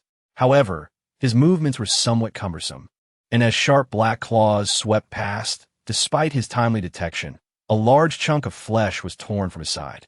Xiao Lu was also clutching the doorframe, teetering precariously, and in the end, she had been forcibly mobilizing her mental threads. She witnessed the claw assailing De Chue, but she simply lacked the strength and could only watch helplessly as he was injured. Just as the claw was about to strike Dechue's head, an ice blade instantly shot out, impaling the monster on the wall, allowing Dechue to escape. Sumumu. Jiang Hian's eyes were bloodshot as he reproached her in action. What? Weren't you the ones who forbade me from acting? Sumumu responded with a shrug. Jiang Hian glared at her, filled with resentment. How could the cohesion of the individuals he brought compare to that of Jiang Heping's team? How could their intelligence match that of Jiang Heping's team? He had explicitly warned them before departure that the laboratory was perilous and unpredictable, and they should conserve their abilities. But were these fellows so inept at close combat that it would cost them their lives? He was acutely aware that, with his own capabilities, he could disregard the lives of these individuals and retreat unscathed. However, there were still Zhong and Xiao Lu, and he couldn't abandon them. With a multitude of monsters, he needed assistance. Give her a weapon. He finally relented. What? But she is. Xiao Peng immediately jumped up in protest, but before he could finish speaking, an ice pick instantly targeted his brow. He was so frightened that he broke out in a cold sweat and had no choice but to swallow the words he was about to say. Reluctantly handing Sumumu a knife. Mr. Jiang, what does this signify? Aren't you afraid I'll play tricks behind your back? Sumumu remained leaning against the wall, not accepting the knife. It was my failing not to afford you sufficient trust. Jiang Hian stared directly at her. An apology? Sumumu raised an eyebrow slightly. Very well. I'll take note of it and settle the score later. Sumumu picked up the long blade and brandished it in front of Xiao Peng, nearly slicing off his nose. In the end, I still have to rely on myself. Chapter 105. Sublevel 2. Sumumu turned her head and tossed the crystal nucleus she had just obtained to Xiao Lu. Recover as quickly as possible. Let me know when you can help, and then follow my command. Simultaneously, she extended her vines, dragging the corpses of the deceased monsters to her side. Ignoring the black blood, she expressionlessly hacked off the monsters' claws and bundled them together with her vines. Jiang Hian will deal with the majority. All those who can move, head to the right-hand corridor. Sumumu efficiently made the arrangements and then walked to Jiang Hian's side, long blade in hand. Jiang Hian, his gaze fixed on the monsters, asked Sumumu, why are you severing their claws? The walls are too smooth, and my vines have nothing to grip. I can only rely on these claws. Sumumu pointed to the large and small pits on the wall, left by the monsters as they scaled the walls. Their claws could pierce the walls. With that, the monsters howled and lunged toward the two of them.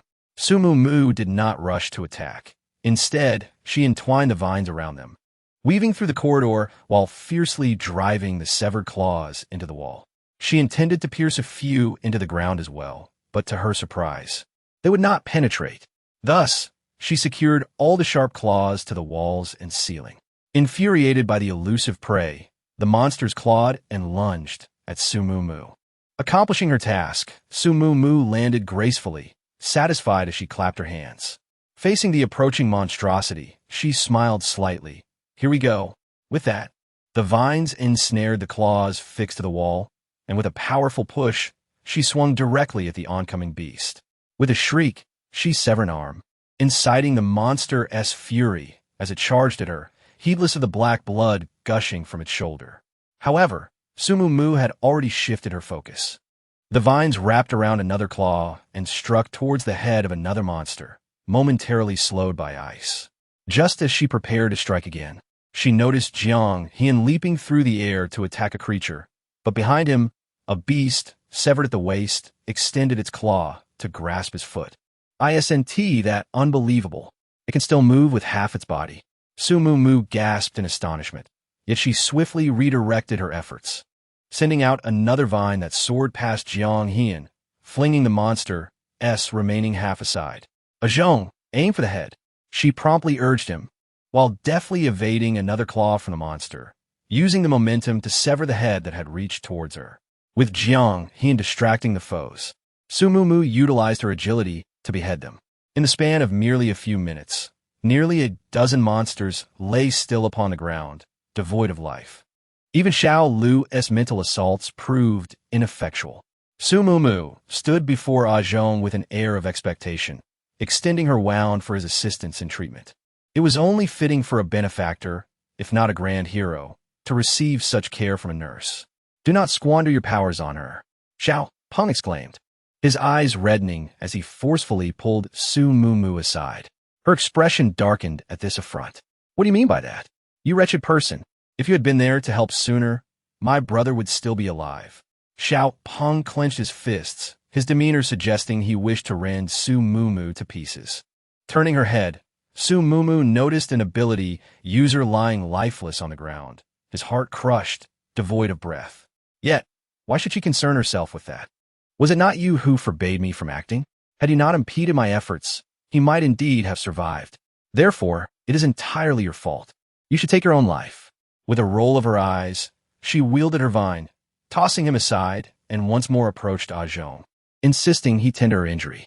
After a moment's hesitation, Ah Zhong summoned his powers to heal her, acknowledging that it was not Su Mumu's fault. Rather, she had rendered them assistance. Xiao Peng struggled to rise and intended to strike Su Mumu again, but was restrained by Jiang Hian. Su Mumu cast him no further glance. Such a person was bound to meet his demise eventually, requiring no effort on her part. Once her wound healed, she cheerfully approached the corpses of the monsters, inserting her long knife into their skulls, but found no crystal cores. Only infected beings produced such cores, and these were mere products of the laboratory. But was this laboratory not dedicated to the study of the human brain? How could such creatures exist? According to Bain, the serum was a product from 18 years ago. Had the laboratory truly shifted its research focus over the years? A profound sense of unease welled up within Su Mumu. Should these monstrosities genuinely originate from the laboratory, such perilous entities ought to be confined, not allowed to roam freely. Therefore, something untoward must have transpired below. There's no need to search for them. They lack crystal cores. These are abominations from the laboratory. Our immediate priority is to ascertain their point of origin. Search. Jiang Hian seemed unsurprised, instead issuing a stern command for the debilitated ability users to scour the area. Yours.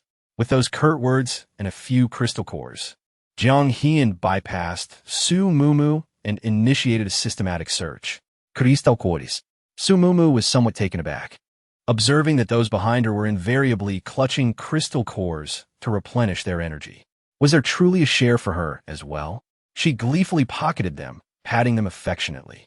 Why should she receive crystal cores? Vile woman, I will make sure you die. Xiao Peng clutched his crystal core, his eyes bloodshot. Because I slew the monster, perhaps? Are you blind? Can't you see for yourself? And you dare threaten to kill me? I've heard that spatial ability users can conjure spatial blades. Are you capable? Su Mumu retorted, her voice easily audible to Xiao Peng. With crystal cores in hand, she couldn't resist a few taunting remarks. Observing Xiao Peng's mounting ire, she knew he couldn't. If you cannot conjure a spatial blade, then meekly serve as a storage bag. After all, you still rely on my protection, wouldn't you agree? Su Mumu scoffed disdainfully and swaggered forward. It was evident that Xiao Peng had been thoroughly brainwashed by Su Ruo, confronting her with incessant antagonism from the outset. Su Ruo may be shielded by the halo of the female lead, but he certainly was not.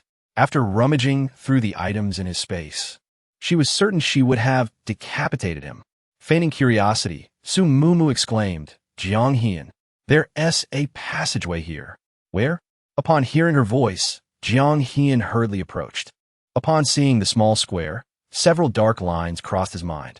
This could not possibly be a legitimate entrance to the depths below, yet there was no time for hesitation. Xiao Lu, investigate the situation down there, he commanded. Xiao Lu, summoned, immediately focused, and confirmed there was no danger, allowing the others to descend one by one. They found themselves in a room measuring approximately 80 to 90 square meters. All around was charred black, with numerous indentations, as if caused by a heavy object striking the surface. Su Mumu looked up. The spot they descended from appeared as a neat square from above, but from below, it was at the very center of a large pit. The area was riddled with dense claw marks, revealing that this passage had been excavated by those monstrous creatures. However, the opening below was slightly larger than the square above. If it had indeed been clawed out, the hole should be irregular, yet it was remarkably square. Perplexed, Su Mumu began to feel the surroundings of the room. The materials matched those of the ground on the lower level. No wonder the creature's claws could not penetrate. Suddenly, she raised her head. That gap had been deliberately carved out. Chapter 106. Returning to the team, Su Mumu discreetly emitted a thread of mental energy to observe the situation outside. The exterior remained a labyrinthine corridor, with rooms constructed from special materials, resembling a series of cubes. A keyboard? An image of such a device suddenly flashed through her mind. The doors to these chambers were uniform in size and orientation. However, most stood ajar, and the once pristine white walls bore numerous scratches, indicative of fierce combat. "Hold on," Su Mumu exclaimed, her eyes snapping open. "That person! It's Bailan."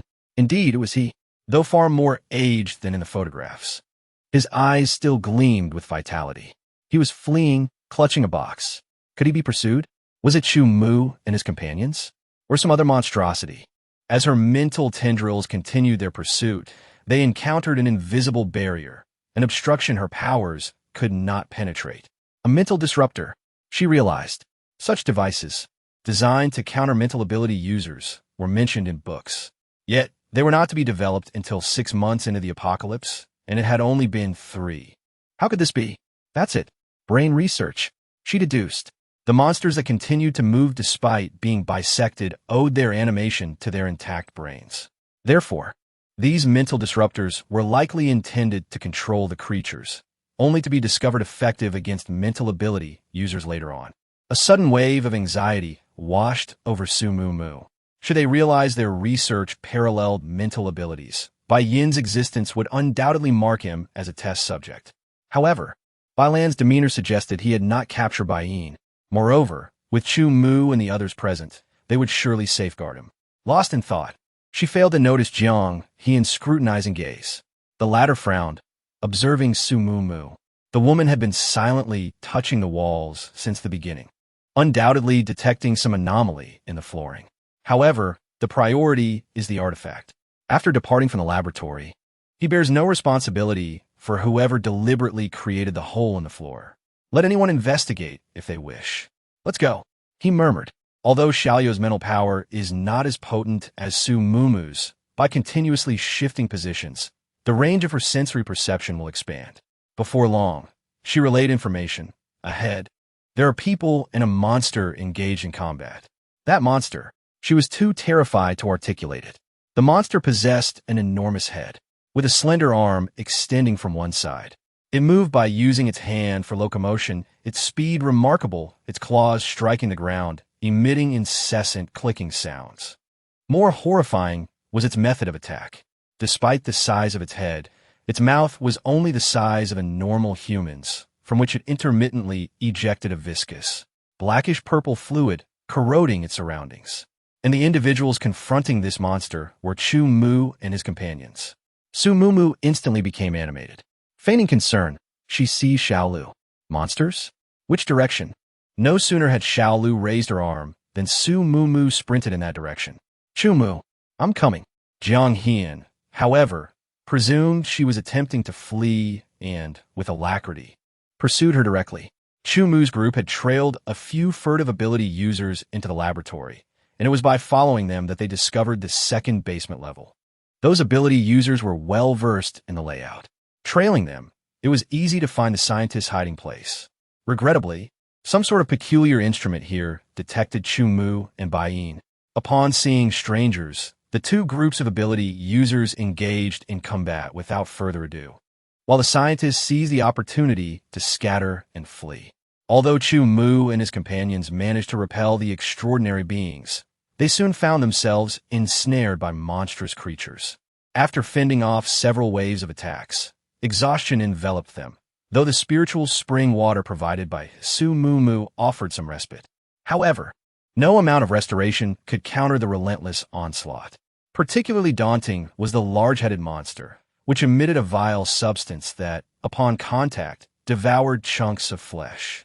As the grotesque creature prepared to charge once more, Chu Mu gripped his blade, his gaze fierce and unwavering, fixating on the creature's maw. His body was already marred by the sticky residue, and his left knee had been stripped to the bone. Merely standing required immense effort.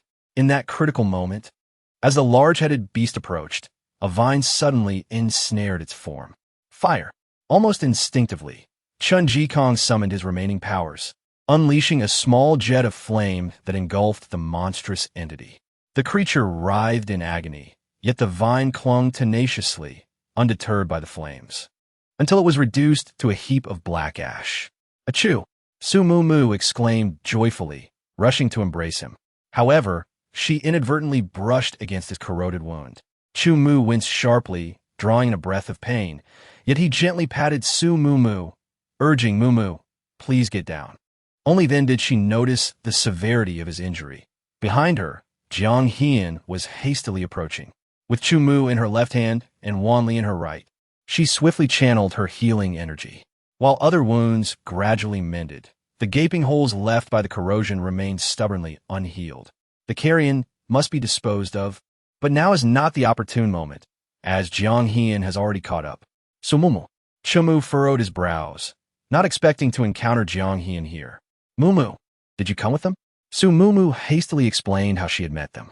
Upon learning that Jiang Hian possessed a map and had proceeded unhindered, Chumu narrowed his eyes slightly. Since he is acting under Jiang Hushing's orders, the map must have been provided by an insider. Now that Mumu has joined us, there is no need for Mr. Jiang to concern himself further. Let's depart. Chuma nodded subtly and took Su Mumu's hand. Hold on. Su Mumu cannot leave. Jiang Hian fixed his gaze on Su Mumu, his expression unfriendly. Since we began as companions upon entering, we should conclude as such upon leaving. Su Mumu inquired, haven't you always found me a hindrance? My departure should be exactly what you desire, shouldn't it? Xiaoping, what do you say? Indeed, third young master. I perceive this harlot as an omen of misfortune. Her presence bodes no good. We should separate from her. Xiaoping exclaimed resentfully. This was the only statement of his that Su Mumu was pleased to hear, or rather, half of it. Su Mumu nodded with a smile. See, they are unwilling. Let's part ways. With that, the Dawnlight Squad turned to leave. Wait, Jiang Hian gritted his teeth. You may leave, but Chumu, you must reveal the purpose of your journey. How vexing. Chumu turned back, his face sullen. And why have you come here? That is not your concern.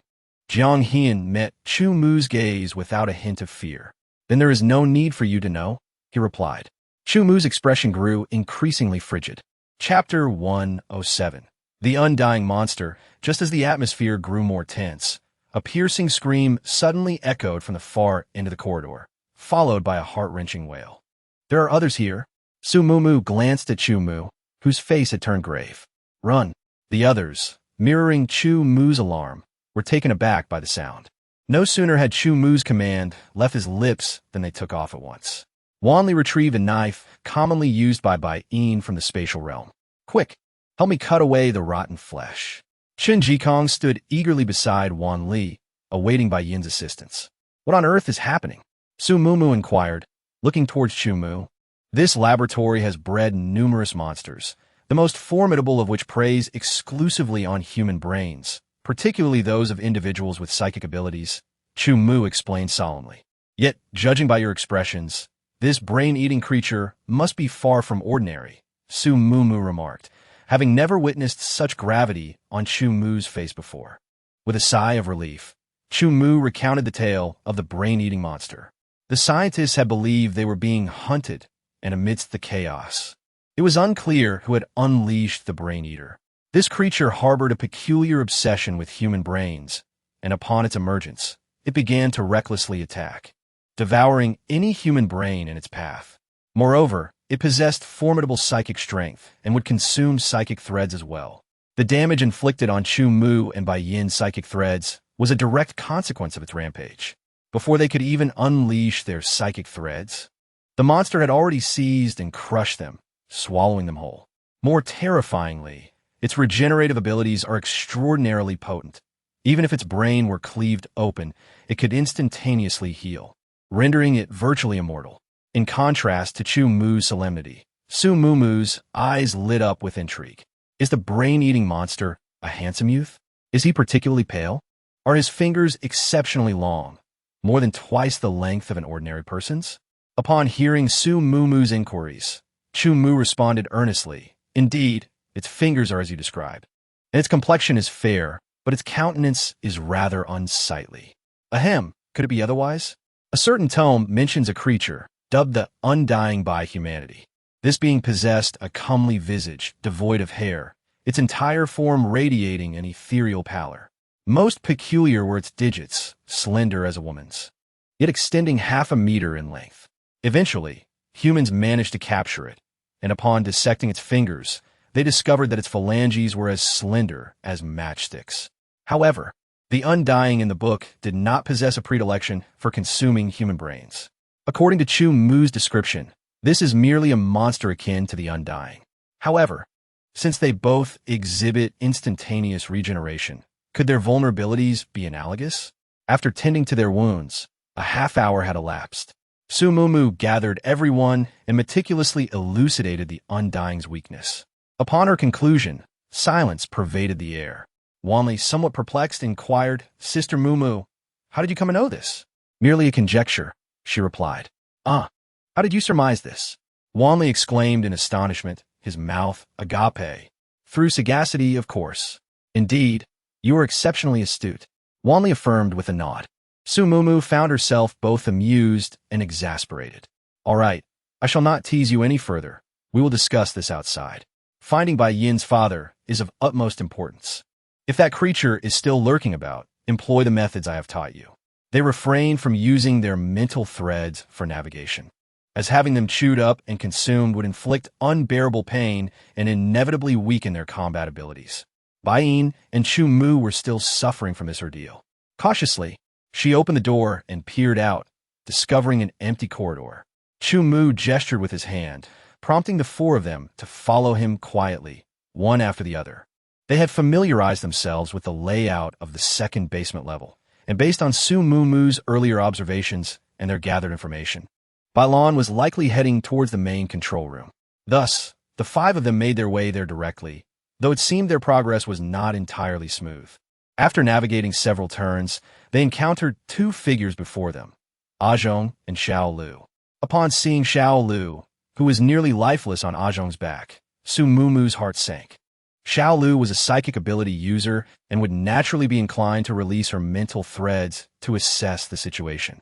However, this time, the use of such abilities was strictly forbidden. Upon noticing Su Mumu, Zhong's eyes reddened. Although she might have had a hand in his brother's demise, she had undeniably saved him on several occasions, and her strength was evident. "Miss Su, I implore you, please save Xiao Lu." His voice trembled with emotion. She was his only remaining sibling. With a sigh, Su Mumu, acknowledging the assistance he had provided her earlier with his abilities, decided to offer him a word of caution. That creature consumed not only human brains, but also mental threads. Xiao Lu must not be allowed to use her powers again.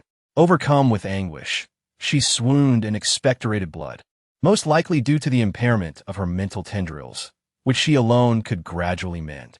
Zhong, irrespective of your motives, abandon your quest, for this place is fraught with peril. Her concluding words were uttered with heartfelt sincerity. The Shiguang squad, possessing superior strength and unity, and bolstered by the restorative properties of the spiritual spring, had nonetheless sustained grievous injuries. How much more, then, would this hastily assembled ensemble suffer? We harbored no desire to come, yet to remain there was to court certain death. Were it not for Nji's profound devotion to us, I would gladly descend to join my elder brother. Tears welled up in Zhong's eyes. If you wish to evade death, then devise a means of survival. What need have you of tears, great man? Chumu, unable to bear the sight, rebuked him. Did Jiang Hian depart to lure away the monsters? Surely he left you instructions. Heed them. Upon mention of Jiang Hian, a spark rekindled in Zhong's eyes. Esteemed Mr. Chu, would you lend him your aid? Impossible, Chumu replied impassively, feigning to proceed onward. Zhong then cast a hopeful glance toward Su Mumu. Su Mumu, too, shook her head. Her acquaintance with Jiang Hian was but fleeting. She would not risk such peril on his behalf. However, did Jiang Hian impart any message to you? If our paths align, we may offer you passage, though be forewarned. You must fend for yourselves against any encountered monsters, for I assume no responsibility for your lives. The solitary tear in Ajong's, I finally cascaded down his cheek. Very well, I am grateful. Upon hearing Ajong's account, the members of the Shiguang squad furrowed their brows, for Ajong's destination mirrored their own. Upon contemplating the map in Jiang Hian's possession, Su Mumu tentatively inquired, Ajong, do you have the map with you? We are preparing to escape, and if it is convenient, could you escape? But did you not come here to find someone? Ajong responded with a hint of wariness. However, it is far too perilous. We do not wish to sacrifice our lives for someone whose fate is unknown, Su Mumu elucidated. Gritting his teeth, Ajong eventually nodded, suppressing the joy swelling within him. Su Mumu took the map and, upon examination, felt a wave of astonishment. Their destination indeed aligned with Ajong's, for the central control room was, astonishingly, the exit. Chapter 108, Self-Destruct Mechanism. With a map in hand, Su Mumu and her companions hastened toward the central control room. They disregarded the rooms containing monstrous creatures, and after several minutes, they arrived before a heavy white door. According to the map, beyond this door lay the area where staff conducted their research. After entering the password, the door swung open, revealing an arrangement that starkly contrasted with what lay behind them. The rear resembled a series of keycaps on a keyboard, while the front bore a striking resemblance to the laboratory on the basement level. The only discernible difference was the peculiar design of the instruments within these rooms, which Su Mumu had never encountered before. They made a beeline for the central control room. Yet, the door was firmly secured from the inside. Knock knock. Who is there? A raspy but anxious voice echoed from within. Su Mumu glanced at Bai Yin. Upon hearing the voice, he fixed his gaze intently on the interior. It appeared that the speaker was indeed Bai Lan. I am being chased by a monster. May I come in to hide for a moment? She donned her acting skills, her tone quavering slightly, tinged with a hint of sobbing. Just you wait. Delight illuminated Su Mumu's countenance, but after a minute elapsed without anyone answering the door, she was compelled to inquire once more. Unexpectedly, Bai Lan erupted with fervent agitation. No, you've surely come to bring us harm. Be gone at once. If you don't leave, I shall unlock every door and unleash the children upon you. Su Mumu furrowed her brow, perplexed by the sudden shift in demeanor. Sir, I mean no harm. I merely seek refuge. Please, allow me entry. I am truly afraid. She entreated once more. However, Bai Lan's agitation only intensified, accompanied by the sound of objects shattering against the floor. Away, away, be gone, all of you. Only the children matter. Everyone else, be gone. Allow me. As she uttered those words, Chu Mu grasped her wrist, halting her. His mental state was fragile, and he could not endure further agitation. This was the central control room, and should he unleash the creatures confined within, they would be hard-pressed to contend with them. Su Mumu stifled her remaining words, sighing softly. The central control room's door required pupil recognition for entry and could only be opened from within. As matters stood, they could not gain entry. However, the sole piece of good news was that Bai Lan had not departed through the central control room, leaving them with an opportunity for Bai Yin to see Bai Lan. Father. Just as they were devising a means of entry, Bai Yin suddenly spoke. Su Mumu's eyes widened in alarm. Ajong was present. Bai Yin's blatant actions risked exposing his relationship with Bai Lan. However, the culmination of this narrative was far from over, as evidenced by the subsequent pronouncements of Bai Yin, which left both Su Mumu and Ajong utterly astonished. Do you recall Lu Chen, your former spouse, who, unbeknownst to you, is my mother? It was only following your separation that she discovered her pregnancy with me. Preposterous! You are a misbegotten offspring. You have betrayed me. I shall incite the children to slay you. Slay!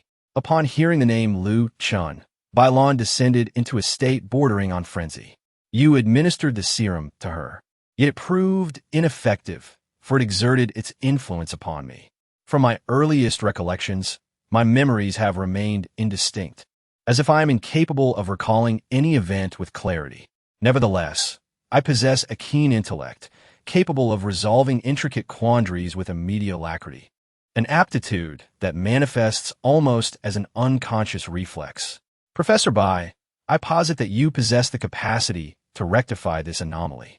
In the ensuing moment, the doors to the central control chamber were flung open with a resounding crash. Bai Lan, his hair now silvered and his visage etched with wrinkles, bore an expression of unadulterated elation. I have not failed. I have not failed. What is your appellation, child? Bain? Identical. Identical to my youthful countenance. Tell me more. Child, what else distinguishes you? The assembled throng was taken aback by this sudden turn of events. Observing Bain being ushered into the central control chamber, the others hastened to follow suit. With Bain's paternity now established, the sole remaining objective was to extricate themselves from this infernal locale, disregarding the paternal reunion unfolding nearby. The group, guided by the map, proceeded directly towards the secluded chamber situated in the farthest corner, wherein lay an elevator providing access to the upper levels. Upon closer inspection, Su Mumu furrowed her brow in consternation, for while the laboratories on the second sublevel were ablaze with illumination, the elevator itself remained inoperable. However, all hope is not lost. Forcibly disassembling the elevator to the point of destruction would enable passage to the upper levels via the shaft. Alas, just as the group was about to put this plan into action, a blood-curdling scream echoed from behind. Turning around, they beheld Bain, his former composure shattered, his face contorted in a savage grimace. In one hand, he brandished a blade. In the other, he clutched an arm, Bailan's arm. Not enough, he snarled, proceeding to sever Bailan's other arm. You have a penchant for experimentation, do you not? A desire to find subjects for your concoctions? I have a candidate. Allow me to assist you. With that, he wrenched open a nearby case, seized a vial of serum, and plunged it into Bailan's shoulder. Bain, what are you doing? Su Mumu cried, rushing to restrain him. Though cognizant of the animosity Bain harbored for Bailan, she implored him to regain his senses, or, at the very least, to postpone any action until they had evacuated the premises. Wahaha, what am I doing? He cackled. He destroyed my mother, and he destroyed me. I sought him out to make him taste the suffering we endured. I want him to experience a fate worse than death. Bain appeared to be possessed by a demon, his laughter piercing and unhinged. Let us depart first. We can address this later, she pleaded, attempting to pacify him. Indeed, let us depart. I must express my gratitude for your assistance in locating him. Therefore, you may leave. A shiver ran down Su Mumu's spine as she perceived the unusual glint in Bain's eyes. What did he mean by you may leave? The implication was clear. The self-destruct mechanism had been activated. They had better flee with utmost haste. Having spoken, Bain tossed the small box to Su Mumu, then secured Bailan and brandished a surgical knife, poised to make an incision upon his forehead. A self-destruct mechanism? Bain had truly lost his sanity. Su Mumu inhaled sharply, glancing at her equally astonished companions. Hurry, open the elevator door. We must flee this place at once. United in purpose, they managed to pry open the elevator doors, only to discover that the original cabin had mysteriously vanished, replaced by a massive iron pillar that fit seamlessly within the elevator shaft. Passage was impossible.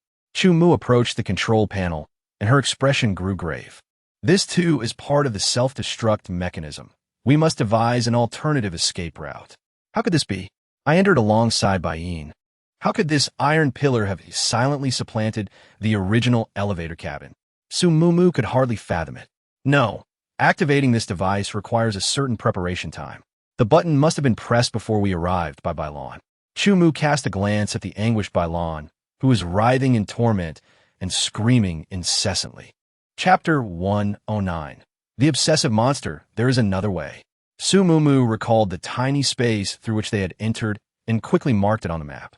Upon hearing this, Chu Mu's expression grew even more serious. The self-destruct mechanism would entomb the entire laboratory underground, and moreover, the rooms containing the monsters would be unlocked. Thus, should they fail to escape in time, they would be confronted simultaneously by both the monsters and the impending collapse. Time was of the essence. We must depart immediately. At Chu Mu's command, she handed the map to Chen Jikong, who promptly led the group onward. Whiting, follow me. Su Mumu grasped him tightly. She underestimated White Yin's animosity towards Bailan, fully aware that his claim of the serum having no effect on his mother was a deceit. While she could remain indifferent to Bailan's fate, she could not disregard White Yin, for he was her companion. Suddenly, Chu Mu seized White Yin's hand and plunged the scalpel forcefully into Bai Lan's carotid artery, blood gushing forth like a fountain. Then came another strike. This time, Chu Mu employed his abilities to cleave Bai Lan's skull open, a mixture of red and white spilling out. Remember, your objective has been accomplished. With swift decisiveness, Chu Mu rendered White Yin unconscious with a chop of his hand, then hoisted him onto his shoulder and, grabbing Su Mumu, began to sprint. Su Mumu stood there, utterly stunned. Was this a rapid culmination of what White Yin wished to achieve, neatly concluded with the phrase objective accomplished? She couldn't help but curl her lips into a smile, as it truly aligned with Chu Mu's no-nonsense demeanor. "Chu, I can run on my own," she shouted to him. "All right, keep close to me." Chu Mu understood that parting ways would allow them to run faster, and after releasing her, his pace quickened. The rooms were indistinguishable, and the corridor was entirely white.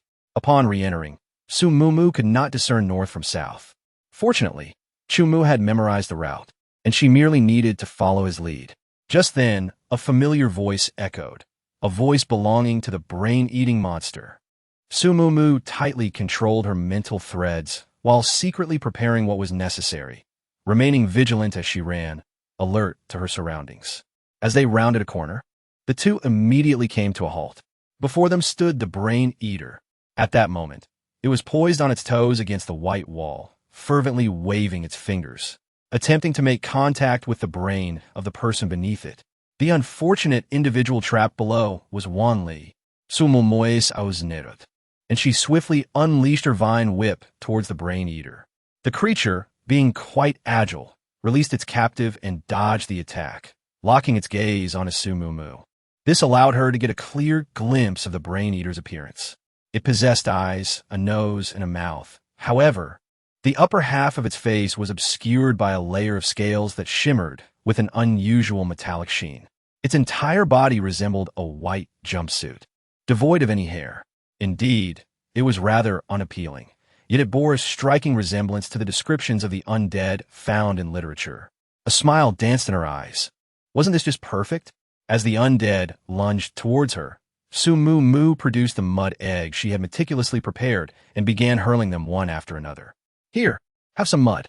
The Brain Eater reacted as if confronted with a formidable weapon, leaping and dodging with great agility. Su Mumu could hardly contain her amusement. This creature truly shared the undead's aversion to mud. More specifically, it appeared to have a compulsion for cleanliness, unable to tolerate even a speck of dirt on its pristine form. In the narratives, those who successfully captured the undead were often aided by a valiant hero, one who was determined to face the undead in a fateful confrontation. How theatrical it all seemed.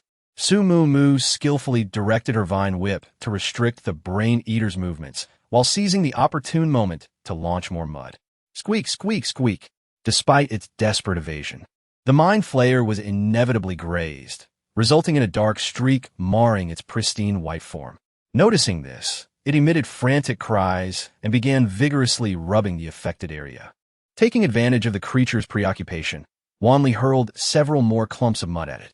This sent the Mind Flayer into an even greater frenzy, as it desperately scrubbed against the walls in an attempt to cleanse the sullied portion. Su Mumu chuckled, finding the sight truly comical. "Achu, did you see that?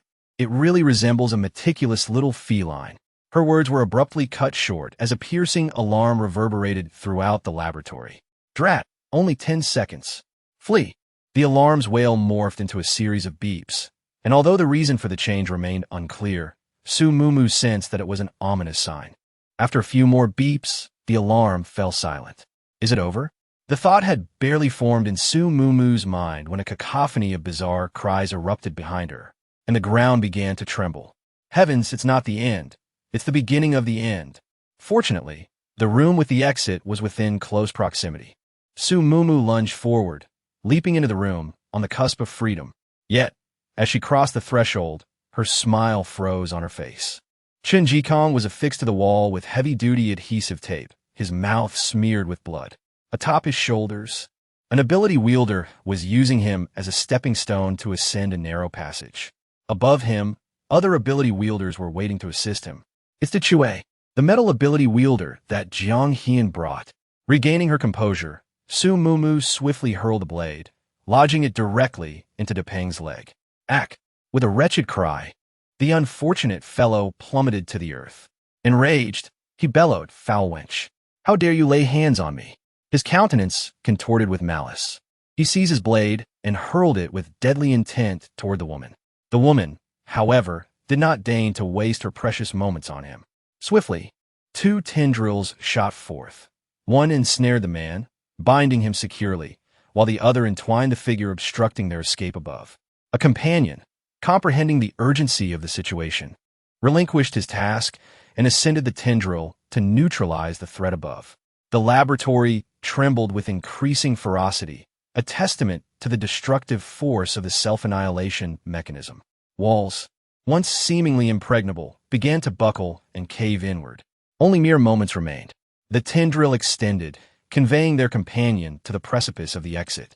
Simultaneously, the woman assisted, hoisting him to safety. Then, with alacrity, she and another swiftly freed the bound figure. Following the liberation, the woman, dodging the ceaseless barrage of falling debris, scrambled toward the exit. As she was about to escape, a desperate plea echoed from below. "Hey, what about me? Pull me out." "Ah, yes. You," she retorted. "Farewell." With those words, she transmuted the tendril into a metallic, piercing lance that impaled the man's heart. Stunned, his eyes widened in disbelief as he felt the frigid touch against his chest. How could a mere vine possess such metallic properties? Chapter 110. A fruitful alliance deftly emerging from the depths, she barely had time to brush off the grime before her companion seized her arm, urging her to flee. Fortunately, the subterranean laboratory's exit was equipped with a stairwell. Maintaining their balance with great effort, they sprinted with all their might, finally emerging from the research facility. Accompanied by a subtle tremor in the ground, a series of muffled, booming sounds echoed from beneath the research building. Su Mumu breathed a sigh of relief. The underground had collapsed, and those monsters should have been crushed to death inside.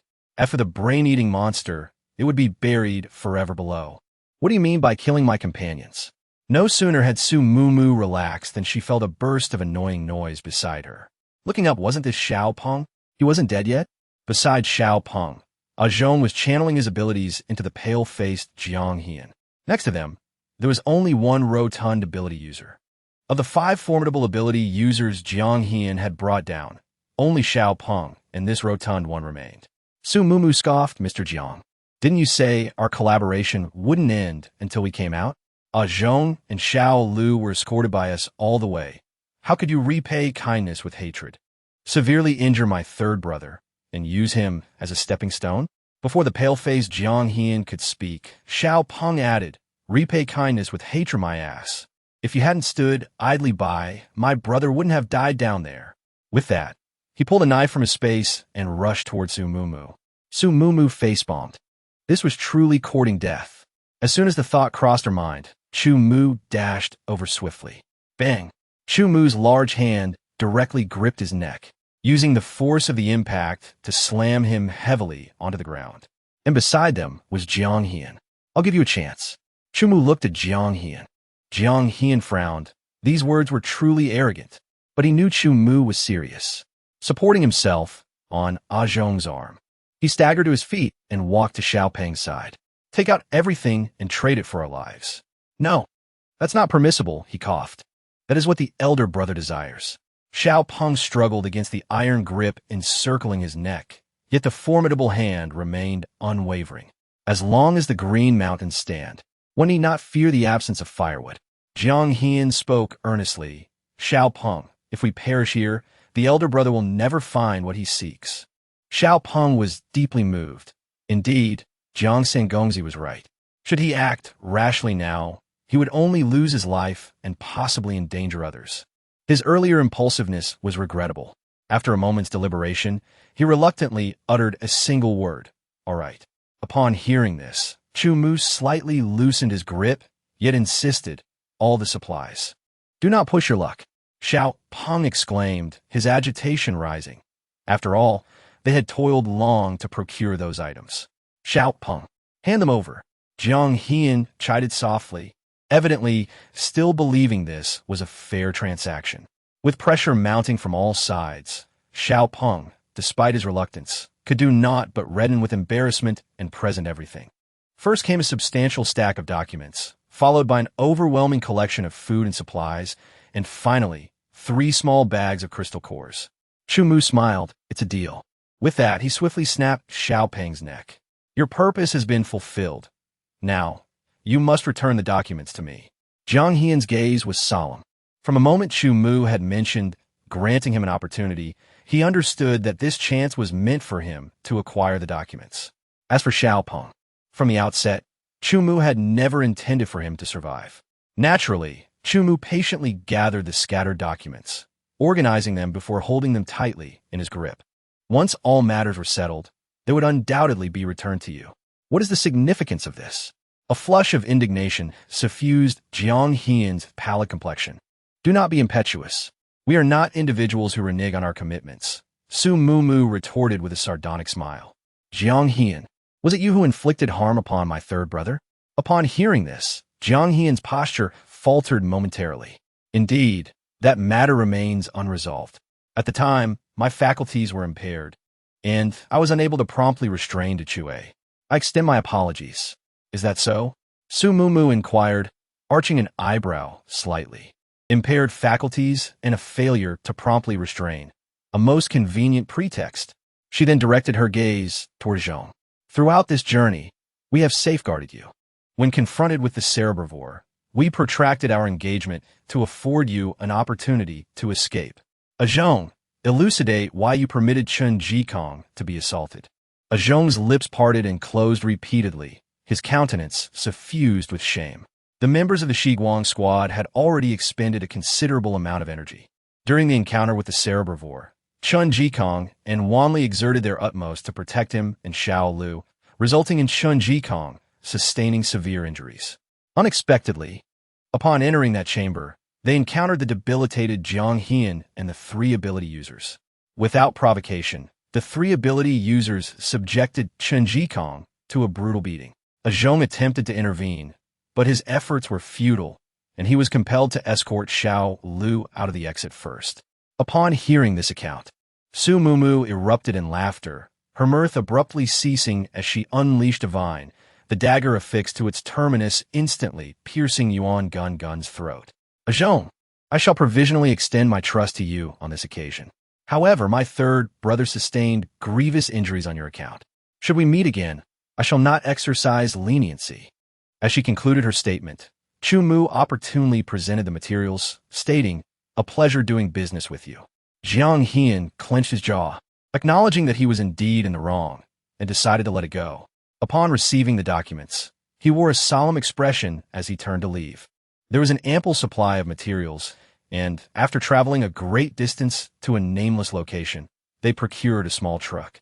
Together, he, Chen Jikong, and Bain swiftly loaded the supplies. Once everything was in order, the small truck slowly exited the campus. Sitting in the passenger seat, Su Mumu inquired with a hint of curiosity, Chu, what are those documents about? They contain the laboratory's research findings, including data and formulas for a biological enhancer. A biological enhancer? The lab deals with monsters. This enhancer, it couldn't possibly turn living beings into monsters, could it? Su Mumu furuit herburoth. Indeed. Those monsters are the result of human mutations. The laboratory conducts research based on human brain studies to explore the mutations and modifications of the human body. Mumu, didn't you once ask if the brain-eating monster was handsome? I suspect that after its evolution, it will revert to its original form. At this revelation, Su Mumu felt a jolt in her heart. This meant that the brain-eating monster was akin to the immortal beings described in books. Even the creatures she had slain were originally human. She cast a complex glance at Bai Yin in the back seat. In the central control room, Bai Yin had claimed that Bai Lan had destroyed him and his mother. Thus, his assertion that the injection had no effect on his mother was a deceit. Fortunately, the serum administered to Bai Yin's mother was not the enhancer. Otherwise, the Qiguang team would have gained a little monster as a member. Chu, let us head to the supermarket outside the campus. Dujuan and Duya are waiting for us there. A glimmer of amusement danced in Su Mumu's eyes. Fortunately, this journey did not cost them a companion. Chapter 111.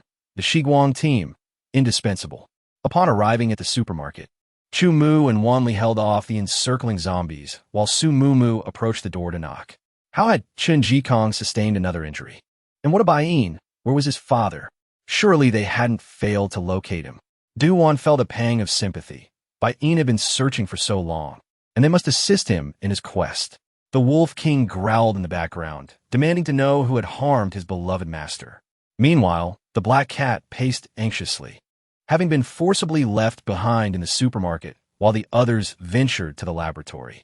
Seated beside Chen Jikong, Su Mumu utilized her abilities to heal his wounds while articulating the events that had transpired in the laboratory.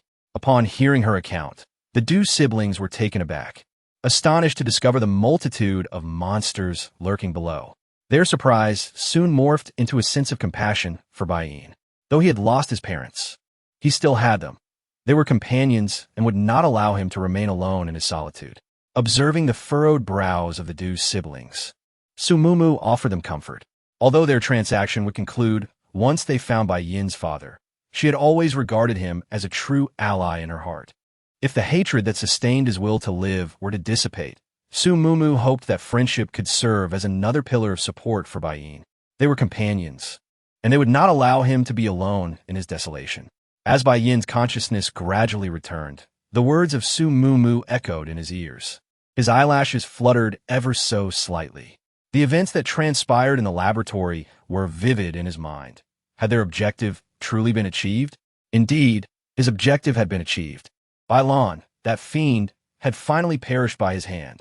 He harbored resentment, a deep-seated loathing for Bai Lan's act of forcibly injecting his mother with experimental concoctions. His mother craved raw flesh, while he possessed an intense yearning to extinguish life, a torment from which he would have remained ensnared were it not for the zombie virus. All of this was attributed to Bai Lan. He had anticipated that he would meet his demise alongside Bai Lan, for there remained nothing in this world for which he yearned to linger. However, upon awakening once more and hearing the term comrades, he found himself, to some extent, captivated. The frigidity of yesteryear had been supplanted by the mirth and camaraderie of this journey, and he mused that perhaps, indeed, he could continue to exist.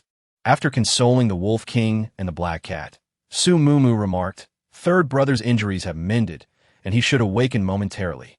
Bai Yin is merely unconscious and suffers no severe harm. Duya, I implore you to prepare some sustenance for them to replenish their strength." "What talk is this of inconvenience?" Duya exclaimed. "One is third brother, and the other is a younger brother. Tending to them is imperative. Little sister, remain vigilant over them, and once they awaken, escort them hither." Duya thumped his chest and promptly led Wan Li away. "Whither are they bound?" Su Mumu inquired, gesturing towards Du Ya's departing figure. "Ah, I perceive. By the way, did you all escape unscathed after my departure? Did you encounter any perils?" Upon recalling the afternoon's events, Su Mumu remembered the Du siblings' pursuit. "Safely," Du Wan exclaimed, her tone imbued with an air of intrigue. "Furthermore, we espied individuals from the Yellow Serpent organization." Upon hearing the designation Yellow Serpent, Su Mumu narrowed her gaze and inquired, "What transpired?" In an empty classroom, two individuals and a wolf discreetly observed their surroundings. The group they were watching belonged to the Huang Shi organization. Each member bore familiar faces, engaging in light conversation before entering the library alongside an unnamed ability user. "What happened next?" Su Mumu inquired, her curiosity piqued. Du Wan expressed a hint of disappointment. Having anticipated a dramatic confrontation between Huang Shi and Su Ruo, it had turned out to be a mere anticlimax, akin to a meat bun thrown to a dog, devoid of any sparks. "Is that truly the end?" Su Mumu furrowed her brow. The Huang Shi organization was known for their ruthless nature and deep-seated desire for vengeance. Logically, they should have blamed Su Ruo for the deaths of those three individuals. They would not let her off so easily. Had they perhaps seen through her scheme? Yet, if they had, they ought to have pursued revenge, but there had been no indication of action from them. Regardless, the Huang Shi remains a formidable threat. We must remain vigilant. Su Mumu sighed, pondering the inscrutable intentions of the Huang Shi. "Were we?" Just as she finished speaking, Chen Jikong stirred awake. "You're awake? Does it hurt?" Is there anywhere you feel unwell? Mumu, take a look. She chuckled softly, realizing that if Chu Mu were indeed injured, she would likely react in the same manner. Rest assured, everything is fine. Trust in my abilities, she remarked, raising an eyebrow at Duan. Observing the slight quiver of Bai Yin's eyelashes, Su Mumu stifled a laugh. The young man had been awake for quite some time, yet stubbornly refused to open his eyes. Never mind. Let Chu Mu provide him with some psychological support.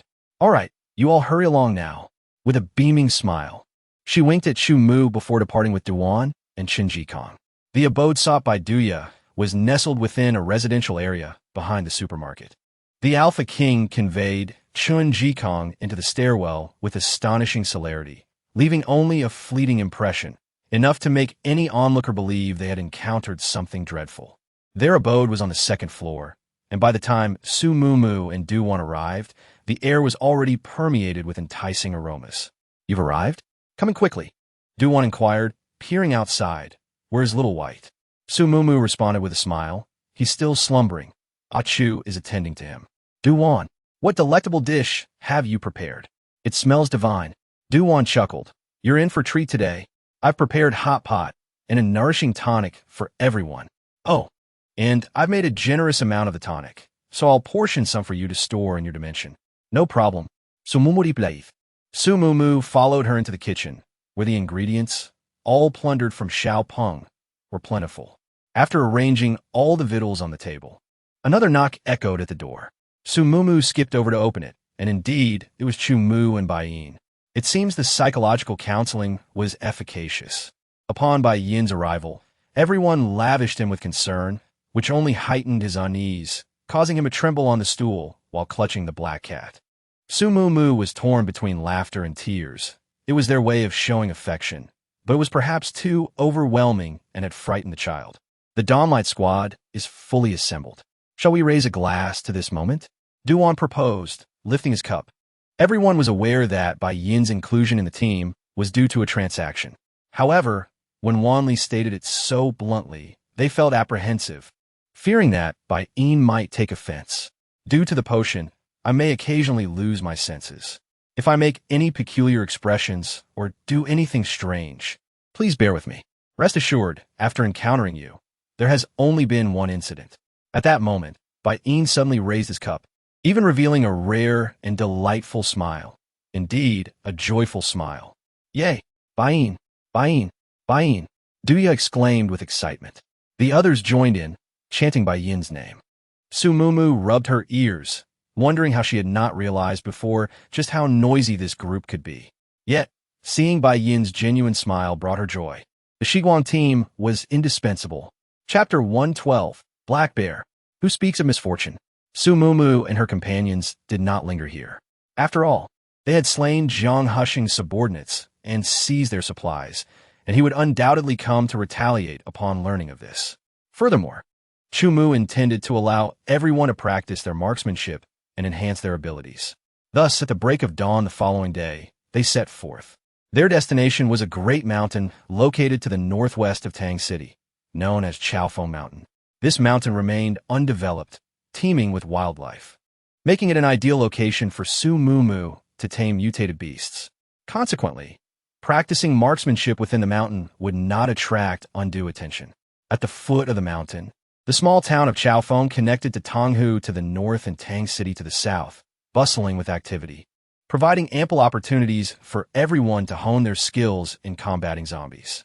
Two vehicles traversed out of Ling City, one following the other as they traveled northeast. They intentionally chose secluded routes, eliminating zombies along the way, sipping on drinks, and occasionally indulging in barbecues at night. Their days were both exhilarating and satisfying. After 3 days of such delightful travel, they finally beheld the small town of Chaofeng. Just a stretch across the plain remained before they could settle in the town, and everyone was brimming with excitement at the prospect of practicing their shooting skills. As everyone cooperatively cleared a path, 2 vehicles entered the small town, one following closely behind the other. It was evident that the town had been recently ravaged, as the shops along the way lay in disarray. They settled in a courtyard closest to the mountains, busily tidying up the yard and rooms, and replaced the bedding with their own familiar linens as noon approached. During lunch, Chu Mu would inform everyone of their tasks in the small town. They would be divided into two teams. One would practice marksmanship in the mountains, while the other would scour the town for overlooked supplies and gather crystal cores, with a rotation every 3 days. The team leaders would be Chu Mu and Chen Jikong, primarily due to their proficiency with firearms. In the afternoon, they familiarized themselves with the layout of the town, while my elder brother chose a site in the mountains. Chu Mu made a decisive declaration. I want to go too. Su Mumu raised her hand eagerly, having not encountered any mutated beasts for quite some time. All right, then the three of us will go, while the others proceed as planned. After a lunch of self-heating rice, the three of us set off. The Wolf King followed closely, ready to assist should they encounter any large beasts. Once they entered the mountains, Su Mumu eagerly unleashed her vines, hoping to attract some delightful mutated creatures. Meanwhile, Chu Mu and Chen Jikong were also searching for a suitable location. Just as they had not yet found the perfect spot, a rustling sound suddenly emanated from the dense forest, undoubtedly drawn by the scent of the vines. Su Mumu glanced over nervously. With a growl that echoed with a hint of agitation, a massive black bear, approximately 2 meters in length, emerged before the three of them. Su Mumu quickly took a few steps back, for the black bear appeared to be in a furious mood, and it was quite imposing, leaving her uncertain if it might strike her with a paw. What a delightful aroma! Upon hearing the bear's words, Su Mumu was even more astonished and retreated a small step further. Was this not a quintessentially irritable fellow? She awkwardly greeted hello. The black bear, glancing at the 3 humans before it, grumbled. Humans? How unfortunate! Su Mumu felt a wave of confusion wash over her. What was happening? This mutated bear seemed to embody a volatile temperament, yet its swift retreat was fluid, almost resembling a flight. Was it expressing disdain? No, it was fear. Hey, stop right there. Su Mumu called out, invigorated by the moment. Resigning to the situation, she produced a vial of spiritual spring water, allowing its enticing fragrance to waft toward the bear. Indeed, upon catching a whiff of the delectable scent, a pair of beady black eyes appeared from behind the foliage moments later. What is this? Why does it smell so wonderful? I can't seem to move my paws. The bear muttered to itself. This is spiritual spring water, and it's drinkable. Su Mumu cheerfully waved the vial in her hand. Goodness! Just as Su Mumu finished her sentence, the bear's eyes vanished behind the leaves, prompting her to rush over and discover the bear had tumbled onto its back, preparing to rise. She couldn't help but chuckle. How could it be so clumsy? Peeking could lead to such a fall. As the bear stood up, it took 2 steps back, gazing at her in astonishment. You notice me? You can understand what I'm saying? Indeed, Su Mumu replied, nodding earnestly. Heavens, this one has truly evolved. The bear exclaimed, turning and fleeing in haste. Su Mumu looked helplessly at the 2 individuals beside her. What do you mean by becoming a spirit? She pondered, perplexed. Chase! With a commanding shout, an odd scene unfolded upon the mountain. A robust and fierce black bear sprinted ahead, pursued by 3 seemingly frail and defenseless humans. The sight was somewhat comical. The bear, accustomed to the mountainous terrain, moved with agility, and within mere minutes, Su Mumu found herself unable to keep up. Frustration ignited within her. Why chase when one could confront? As the bear's figure receded into the distance, she deftly summoned vines to ensnare the creature's body. With a powerful leap, she landed upon the bear's back. Halt! If you run, I shall strike, she declared, clutching tightly to the bear's fur. Strike the bear? Oh no, save me. However, upon hearing her words, the bear quickened its pace. To avoid being thrown off, Su Mumu had no choice but to cling tightly as the bear bounded and leaped, causing her stomach to churn violently. Finally, when it came to a halt, she wasted no time and tumbled off, staggering toward a tree to regurgitate. The sensation was reminiscent of her previous experience when riding in a small bread-like vehicle into the mountains. After a bout of nausea, she desperately gulped down some spring water and inhaled fresh air, gradually feeling better. Wait, you run so. Just as her finger lifted in protest, her words were abruptly silenced by the astonishing sight before her. Before her stood not only a comical yet timid black bear, but also 2 imposing black bears, towering over 3 meters in height. She inhaled sharply, tugging at Chu Mu's side, whispering, "So many bears." But wait, where was Chu Mu? After rummaging around for a while without finding anything, she glanced back only to find no one there. This was dire. They must have lagged behind when the black bear dashed off. She reluctantly waved at the three bears, exclaiming, "Hey, it's this clever one, that 1T, leave me alone." The black bear immediately pointed an accusatory paw. Upon hearing this, the two larger bears revealed their formidable claws and sharp teeth, intimidating Su Mumu. "Wait, I'm not chasing it. I merely wish to befriend it," Su Mumu interjected, pushing her palm forwards to halt the two eager bears. "Oh, and it can talk too. How unfortunate." Hearing Su Mumu's words, the black bear stood upright, turning to report to the two larger bears. Su Mumu shot at a fierce glare, hands on her hips, declaring, "Who are you calling unfortunate?" Chapter 113. It's actually Ollie. Observing Su Mumu's fierce demeanor, the black bear shrank back, defiantly stating, "What of it? I have my parents backing me. I'm not afraid. Little brat. You're mine for sure."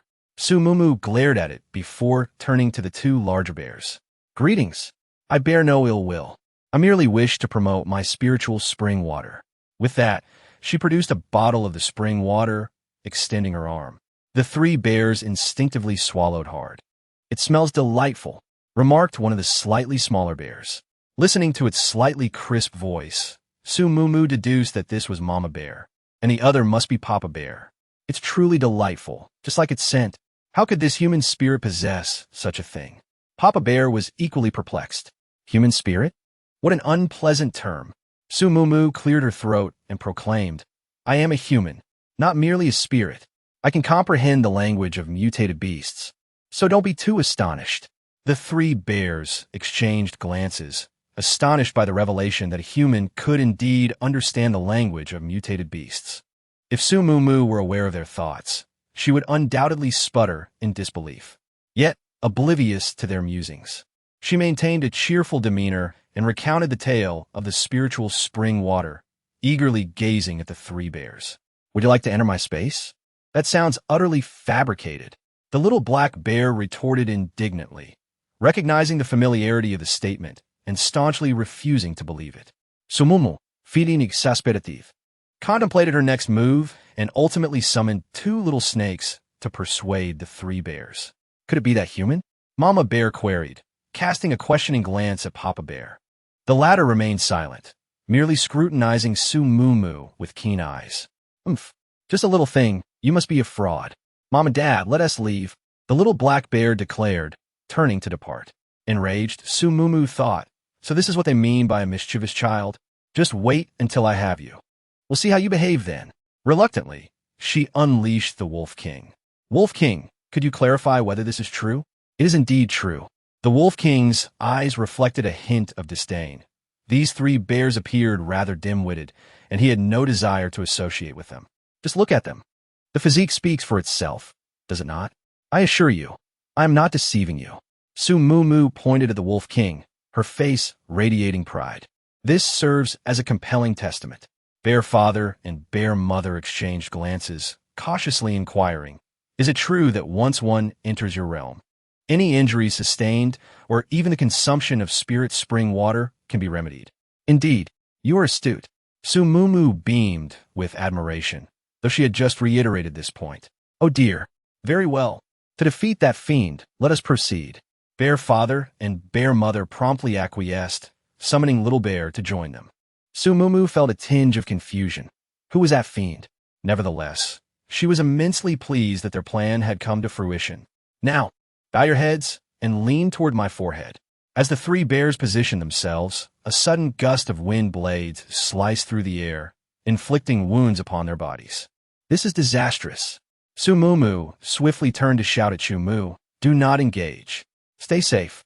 As Chu Mu and Chun Jikong approached, the injured bears, filled with indignation, bared their fangs and claws, causing both Chu Mu and Chun Jikong to adopt wary expressions. "Remain calm." Su Mumu assumed the role of peacemaker between man and beast, hastily clarifying the earlier incident. She tugged at Chu Mu's sleeve, admitting, "I was rash, and I should not have grasped the black bear's back. I apologize for causing you concern."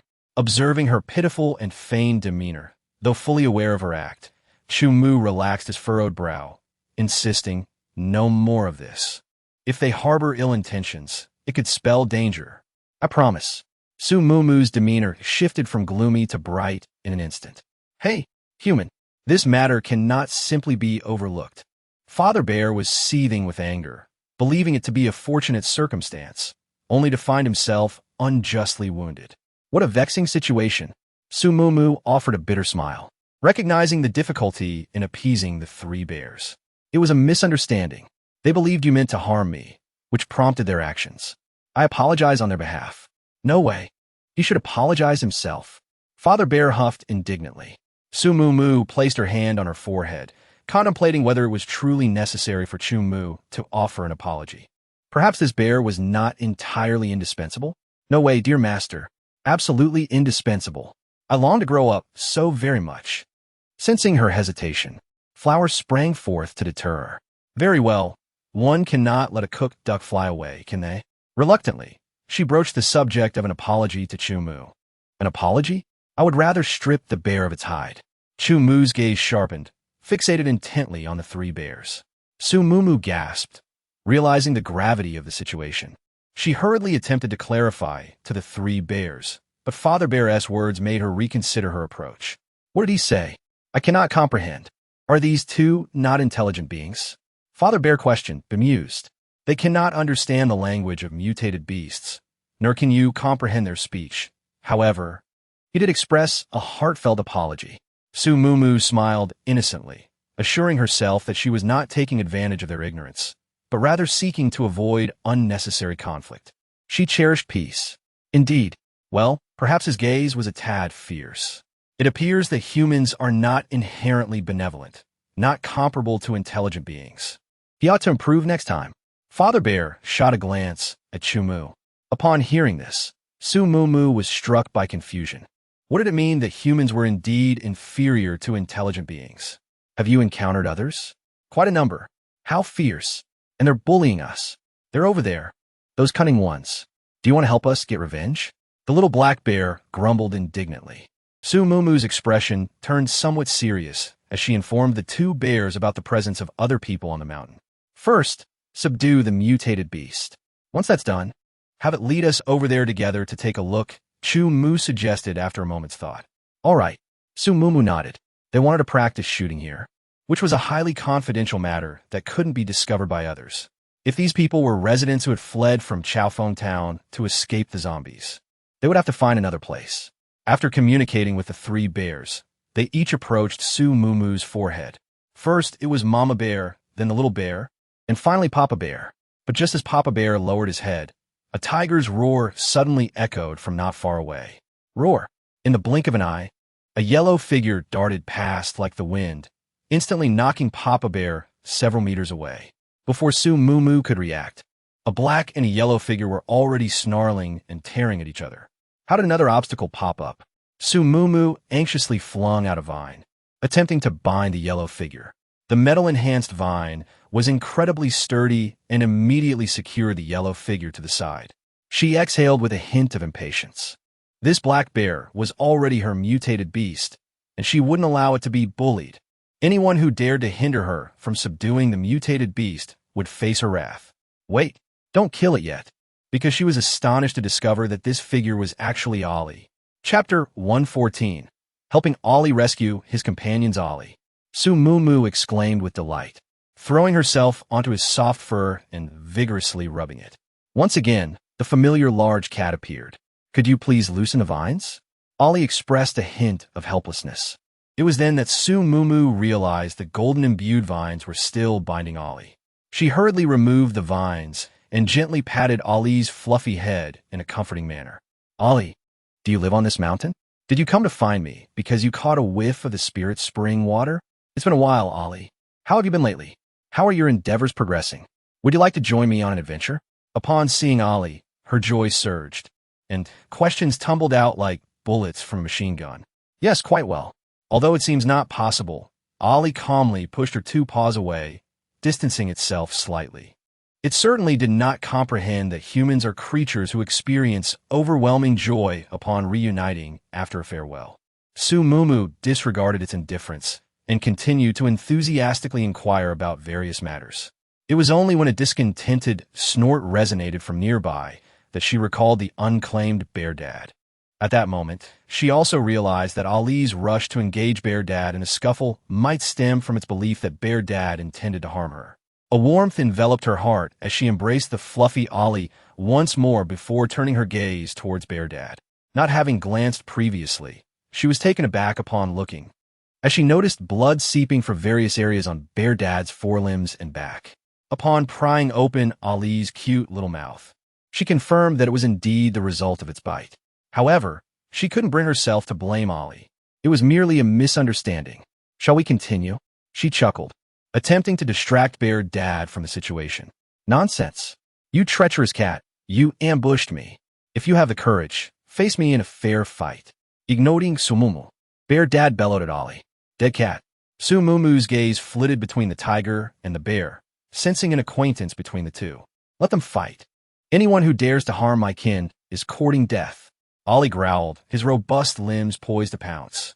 In a critical moment, Su Mumu restrained him. This is truly a misunderstanding. Ali, I intended to bring him into my space. He did not wish to harm me.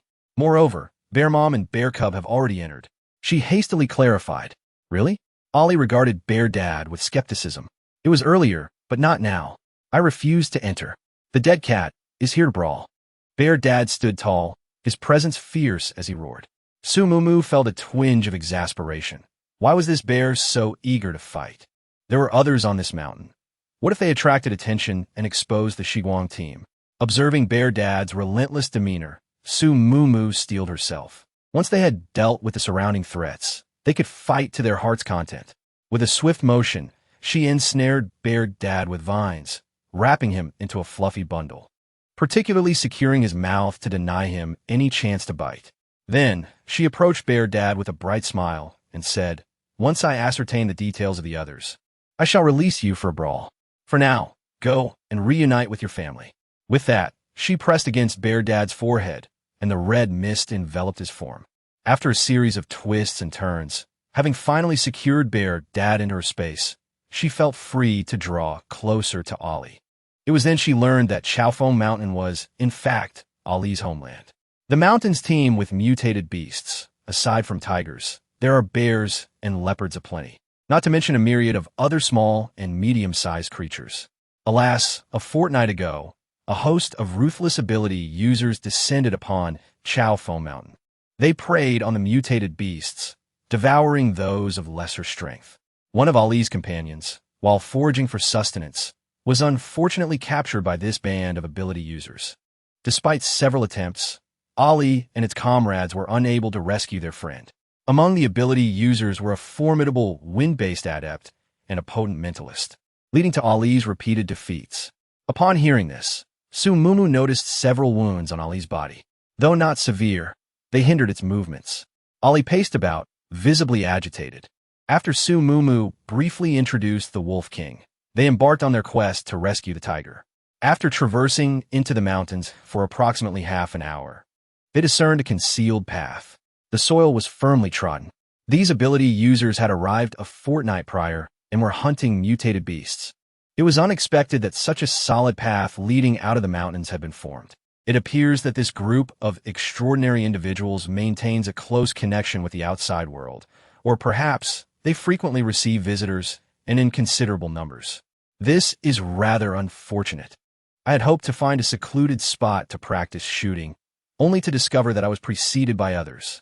We proceeded along the narrow path, making every effort to avoid leaving traces of our passage. Xiaohei approached, and I said, I will carry you.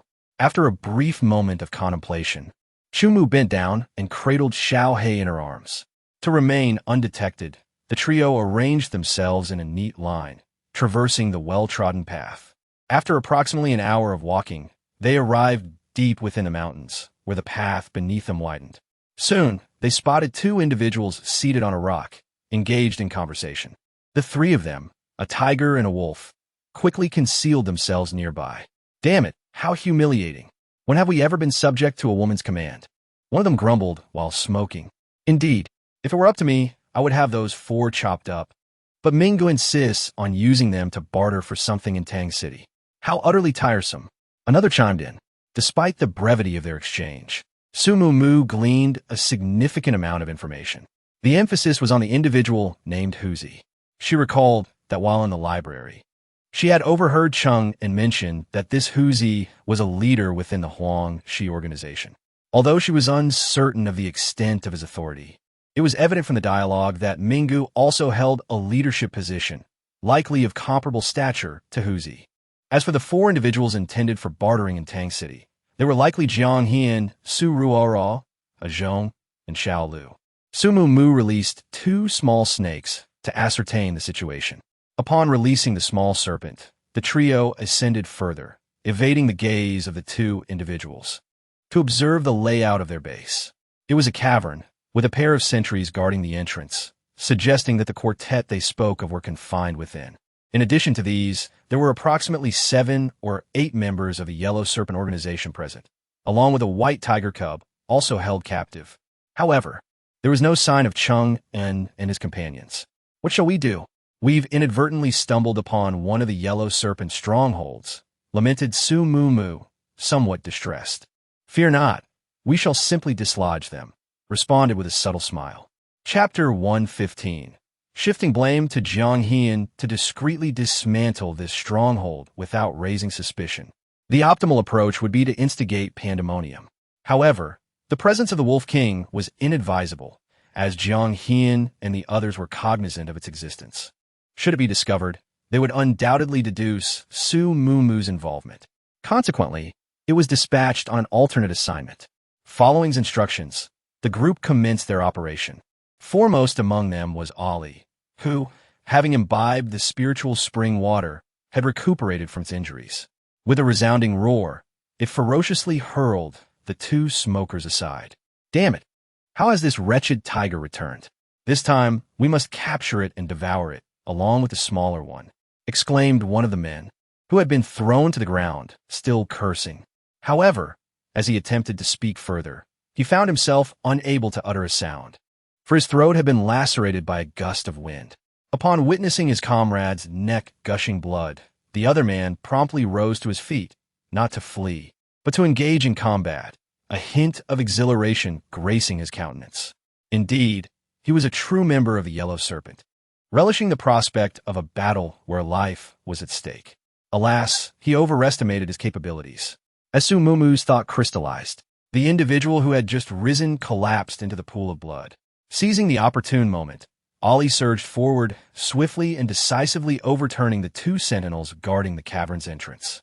With a resounding roar, it conveyed a message of hope to the cub, while simultaneously declaring war upon the assembled ability wielders. However, before it could advance further, an even more formidable gust of wind emanated from within the cavern, laced with wind blades that etched wounds upon Ali. Su Mumu's eyes narrowed, deducing that this must be the formidable wind-based ability wielder of whom Ali had spoken. Yet, in her estimation, the individual paled in comparison to A Chu. I was beginning to think you wouldn't grace us with your presence. A boisterous voice echoed from the cavern's mouth, and a handsome, muscular man emerged, his gaze fixated avariciously upon Ali, as though beholding not a tiger, but a crystalline nucleus capable of augmenting his power. With a guttural growl, Ali lunged forward, intent on tearing a chunk of flesh from a muscular man. However, the man denied him the opportunity, manipulating his abilities to launch another assault upon Ali. The muscular man flashed a complacent grin, striding purposefully in pursuit. Su Mumu cast her gaze toward the cavern's entrance, noting the absence of any assistance. It seemed the others held unwavering confidence in the muscular man's capabilities. The 2 ability wielders who had been overturned at the entrance had long since regained their footing, displaying no inclination to assist and even mocking Ali's impudence. Shush! Shush! 2 wind blades hurtled forth, forever etching the smiles upon their faces. Chu Mu, escorting Little May, gracefully descended and entered the cavern. Shortly thereafter, Little May emerged, relaying the situation within to Su Mumu, who then descended and entered the cavern herself. The individuals affiliated with the Yellow Serpent organization had been incapacitated by Chu Mu, with even Jiang Hian and his companions succumbing to his prowess. However, the diminutive white tiger persisted in its resistance, perceiving Chu Mu as a malefactor and baring its fangs in a display of intimidation. "Fear not, little tiger," Su Mumu entreated. "We are here to assist you. Partake of this fragrance." Expeditiously, Su Mumu produced a vial of spiritual spring water, presenting it to the creature's olfactory senses. Ali had conveyed that the white tiger was familiar with this particular scent, and upon recognizing it, would discern that they were not adversaries.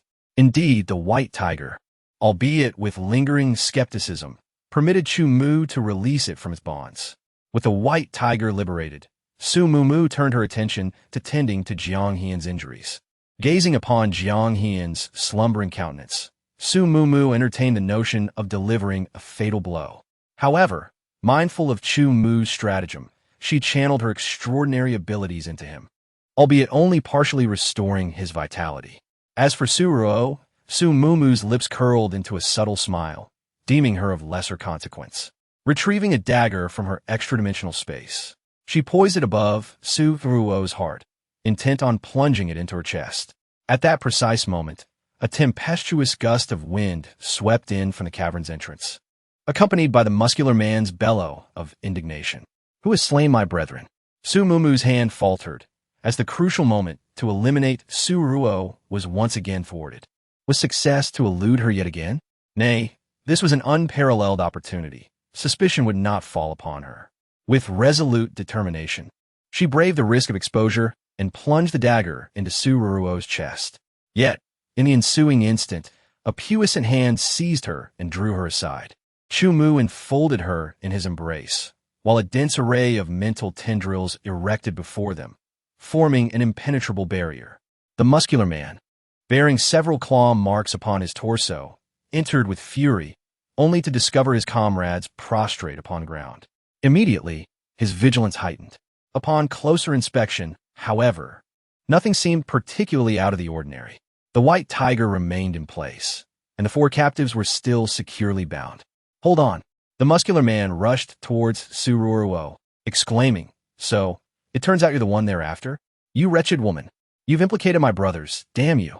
With that, he manipulated several wind blades to pierce Su Ruo's shoulders. Yet, he ultimately stopped short of delivering a fatal blow. "If it weren't for that cursed Sun Ming insisting on keeping you alive, I would have ended you long ago." The muscular man kicked Su Ruo before turning to rouse his companions. "Looks like this one is Hu Zi. How fortunate." Su Mumu nodded to Chu Mu. In the next instant, her mental threads shot towards Hu Zi's head, causing him to collapse in a dizzy stupor. "Achoo, Jiang Hian seems to be stirring. Should we depart?"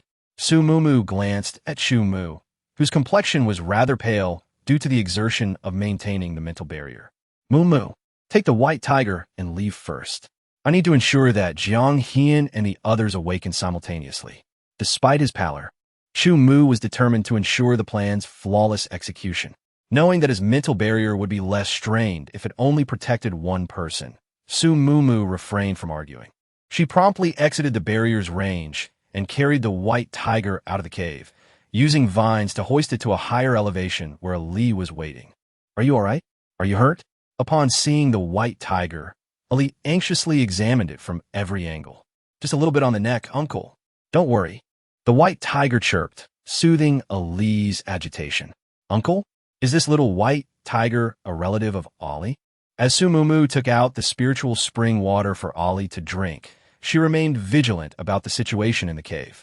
After a few minutes, the sounds of combat finally echoed from within, accompanied by chilling cries. Jiang Hian emerged from the cave, cradling Su Ruo in his arms, followed closely by Zhong and Xiao Lu. As the four of them vanished from sight, Chu Mu leisurely exited the cave. Meanwhile, the Wolf King had also arrived with Duya. Su Mumu adjusted her posture, signaling that something of great importance was at hand. "Hurry, come here." She tossed out a vine, guiding Duya down to the cave entrance to meet with Chu Mu. Duya examined their wounds. "For anyone slain by my wind blades, use your abilities to disguise the cause of death as being from ice blades." Disguise? Duya was perplexed. Eradicate our traces, and let Jiang Hian take the blame. Su Mumu elucidated. Understood. Leave it to me. Duya affirmed with a pat on his chest. Chu Mu led the two into the cave, where the remnants of a Huangshi members, slain by Jiang Hian, lay scattered. A few were not quite dead, and Chu Mu swiftly dealt the finishing blows. As for the tiger, it still clung to life. To ensure its survival, Su Mumu even infused it with a hint of her extraordinary power. This creature could serve as a vital witness to corroborate that Jiang Hian and his companions had killed the Huangshi members during their escape, making it crucial for their plans. Once everything was arranged, Chu Mu grasped the creature by its scruff and dragged it to a more concealed spot within the cave. After ensuring all was in order, Chu Mu patted Duya on the shoulder. I would like you to take on the role of the Tangqing base leader. Use their blood to inscribe some threatening words. Duya paused momentarily, then broke into an eager smile. All right, he is exceedingly adept at executing such tasks. Chapter 116. Demolishing the cavern with all preparations finalized, Ali articulated a request, one that Su Mumu found impossible to decline. She caressed the downy head of the white tiger, gradually drawing nearer. The diminutive creature, also attuned to the element of wind, fixed its round, lustrous eyes upon the human before it. Before it could complete its assessment, it was engulfed by a crimson mist and vanished from sight. Su Mumu stroked her brow with contentment. In less than a day, she had assimilated 4 mutated beasts. She surmised that these creatures would expedite the growth of the floral entity within her. Su Mumu and Duya remained to guard the location, awaiting the arrival of other members of the Yellow Serpent organization, while Chu Mu and Qin Jikong resumed their search for a suitable site for firearms practice. Scarcely had Chu Mu and his companion departed when Ali nestled beside Su Mumu. Its name is Xiao Guang. Could you possibly take it with you upon your departure? Upon hearing this, Su Mumu was overjoyed. Certainly. I possess 2 tigers already. This will render me even more impressive than my 3rd brother. Indeed, Duya exclaimed. Do you think that, at this rate, every member of our Shiguang squad will become a pet keeper? Achu does not yet possess a combat pet. I wonder if he will acquire one in the future. The two became engrossed in an enthusiastic reverie of their idyllic future, oblivious to Ali's melancholy. When they had nearly exhausted their discourse, Ali slowly uttered, I shall not accompany you. Su Mumu's smile faltered, and she regarded Ali with perplexity. What is the meaning of this? I have several relatives who were abducted before the apocalypse. I wish to remain here and await their return. Xiao Guang accompanies you on your journey of training, which brings me both reassurance and anticipation for the day it becomes a formidable being. Will you wait here alone? What about Xiao Guang's family? Su Mumu furrowed her brow, pondering that Xiao Guang should not be accompanied solely by Ali. Otherwise, given its tender age, how could it possibly survive the onset of the apocalypse? Yet, with a tiger here, would there be any unforeseen troubles? Ali is one of the first mutated creatures Su Mumu came to know, and naturally, she holds a special fondness for it. It's all right. I entrust Xiao Guang to your care. Su Mumu sighed, realizing Ali's resolve was unwavering. Very well, rest assured. I shall look after it diligently and ensure it grows stronger in due time. With Su Mumu's promise, Ali felt a bit more at ease, lying down beside her to quietly rest. Duya inferred from Su Mumu's words that Ali would not accompany them on their journey, which left him somewhat disheartened, especially considering how this tiger had once aided him at Ankh University. Mumu, do not be too sorrowful. We shall remain at Chaofeng Mountain for quite a while. You can visit it often. Duya consoled her. Su Mumu nodded, affirming the importance of cherishing the present moment. She moved closer to Ali, resting her hand on its furry head, absent-mindedly stroking it. It would be a lie to say she was not concerned, but Ali is the king of beasts, and she must choose to trust in it. Who did this? As twilight descended, commotion finally arose below. The sudden outburst of curses captured their attention. Looking down, they saw a long-haired man accompanied by 5 or 6 ability users, collectively struggling to manage a wild boar. Precisely, it was a mutated boar. The boar's bristles stood upright like thorns, and they were, in fact, of the gold element. At first glance, it resembled an enlarged version of a small hedgehog. It appears these individuals possess some degree of competence. Ming, the brothers are all deceased. A subordinate scurried to the corpses near the entrance, examined them, and reported to the long-haired man. Ming? Su Mumu's eyes narrowed slightly. It seemed this was the psychic adept. She needed to exercise caution. After setting down the boar, several henchmen entered the cave, and after a brief interval, a barely breathing Huzi was dragged out. A healing-type ability user immediately rendered aid, and after about 10 minutes, Huzi finally opened his eyes. The first words he uttered upon awakening were, "That cur killed the brothers." Su Mumu felt relieved. Without a doubt, the cur Huzi spoke of was Jiang Hian. On one side was the male protagonist who had murdered her, and on the other was the yellow snake, who reveled in killing. Let them fight. Excellent. However, merely achieving this was insufficient to dismantle the yellow snake's stronghold.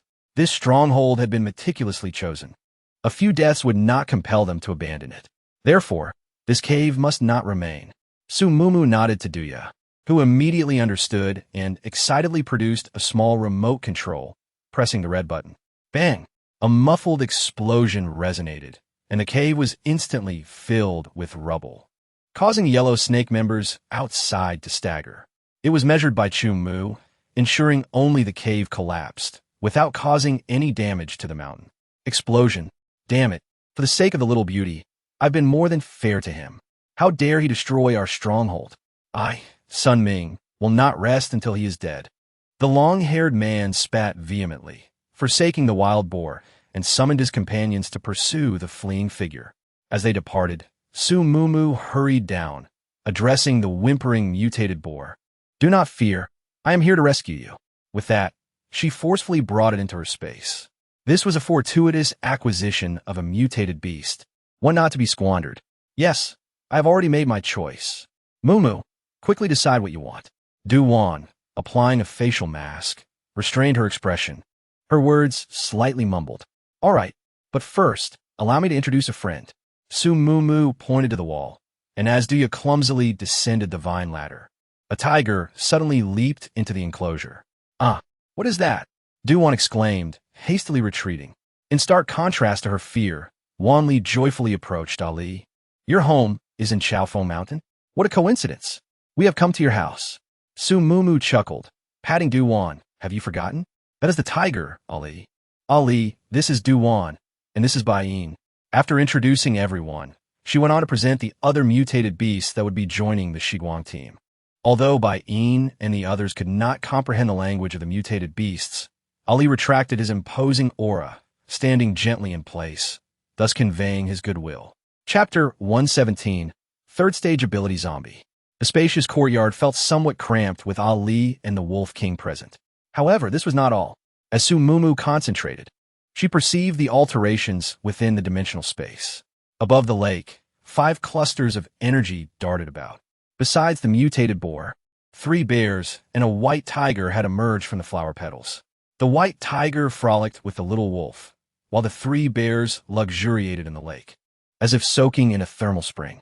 Surveying the space within the courtyard, she contemplated whether it could accommodate them all. With a thought, the tiger and wolf, previously engrossed in merry play, found themselves abruptly transported. After a momentary bewilderment, they promptly dashed toward their kin. The 3 bears, however, displayed apprehension. Their animosity toward humans, born from their dread of the ability wielders, was profound. Anticipating their impending outburst, Su Mumu swiftly interposed herself, exclaiming, "We're all friends here. No fighting." The father bear, upon seeing Su Mumu, was reminded of her favoritism toward Ali and immediately began to grumble discontentedly. "You wicked human. Bullying bears, are you?" "Nonsense," Su Mumu retorted. "Your fur is so sleek and lustrous, so handsome. And Mama Bear, I wager you are the most beautiful of all bears." Su Mumu flattered them with brazen adulation. "What about me? What about me?" the bear cub inquired, its eyes brimming with anticipation. However, Su Mumu pointedly disregarded it. The 2 adult bears could be indulged, but not this spoiled brat. The father bear's resentment had long dissipated. His earlier remarks were merely a grumble. Of course, he was successfully flattered by Su Mumu's brazen adulation. Mama Bear, having received unexpected praise, was naturally delighted. Thus, upon hearing the bear cub's wails, the parents jointly disciplined it, finally quieting the child. Concurrently, Sumu pondered over the feasibility of taking the unruly child along. The imp was simply incorrigible, lacking the obedience and charm of Baihu Xiaoguang and the wolf cubs. It was best to exclude him from their activities. Having resolved this, Sumu cheerfully introduced the new companions to everyone. Wanli and the others huddled silently in a corner, a shared thought coalescing in their minds. The Shiguang squad had been completely overrun by mutated beasts, and they had all been reduced to mere caretakers. Fortunately, this sentiment was fleeting, as Sumu promptly transported the 2 bears and 2 wolves into her dimension, retaining the 2 tigers to reminisce. As for the unruly child, possessing earth-based abilities, he had inexplicably become attached to Wanli, clinging to him incessantly. "Mumu, please," Wanli implored pitifully, hoping Sumu would confine the bear child to the dimension.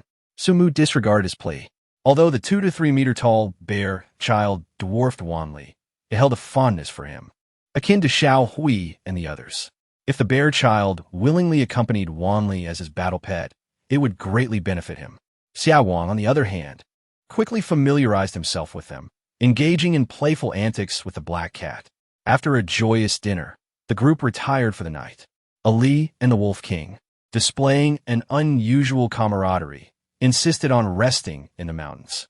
Sumu, not hindering them, cautioned them to be careful before yawning and heading to bed. The following morning, the Shiguang squad was fully prepared for departure. In the preceding 3 days, Chun Jikong would escort Du Wan, Wan Li, and Bai Yin to the mountains for firearms practice, while Su Mumu, Chu Mu, and Duya would remain in the city to clear the zombies. Duya voiced considerable dissent and entreated Chu Mu at length to switch teams. Chu Mu eventually acquiesced, stipulating that a swap would only occur if someone else was willing. Predictably, everyone was eager to handle firearms, and no one wished to exchange places with Duya.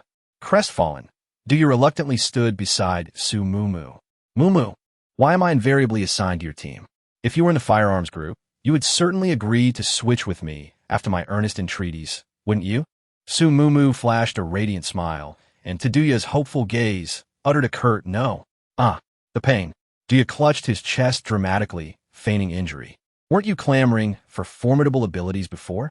Now that you have an opportunity to enhance your powers, you ought to be elated."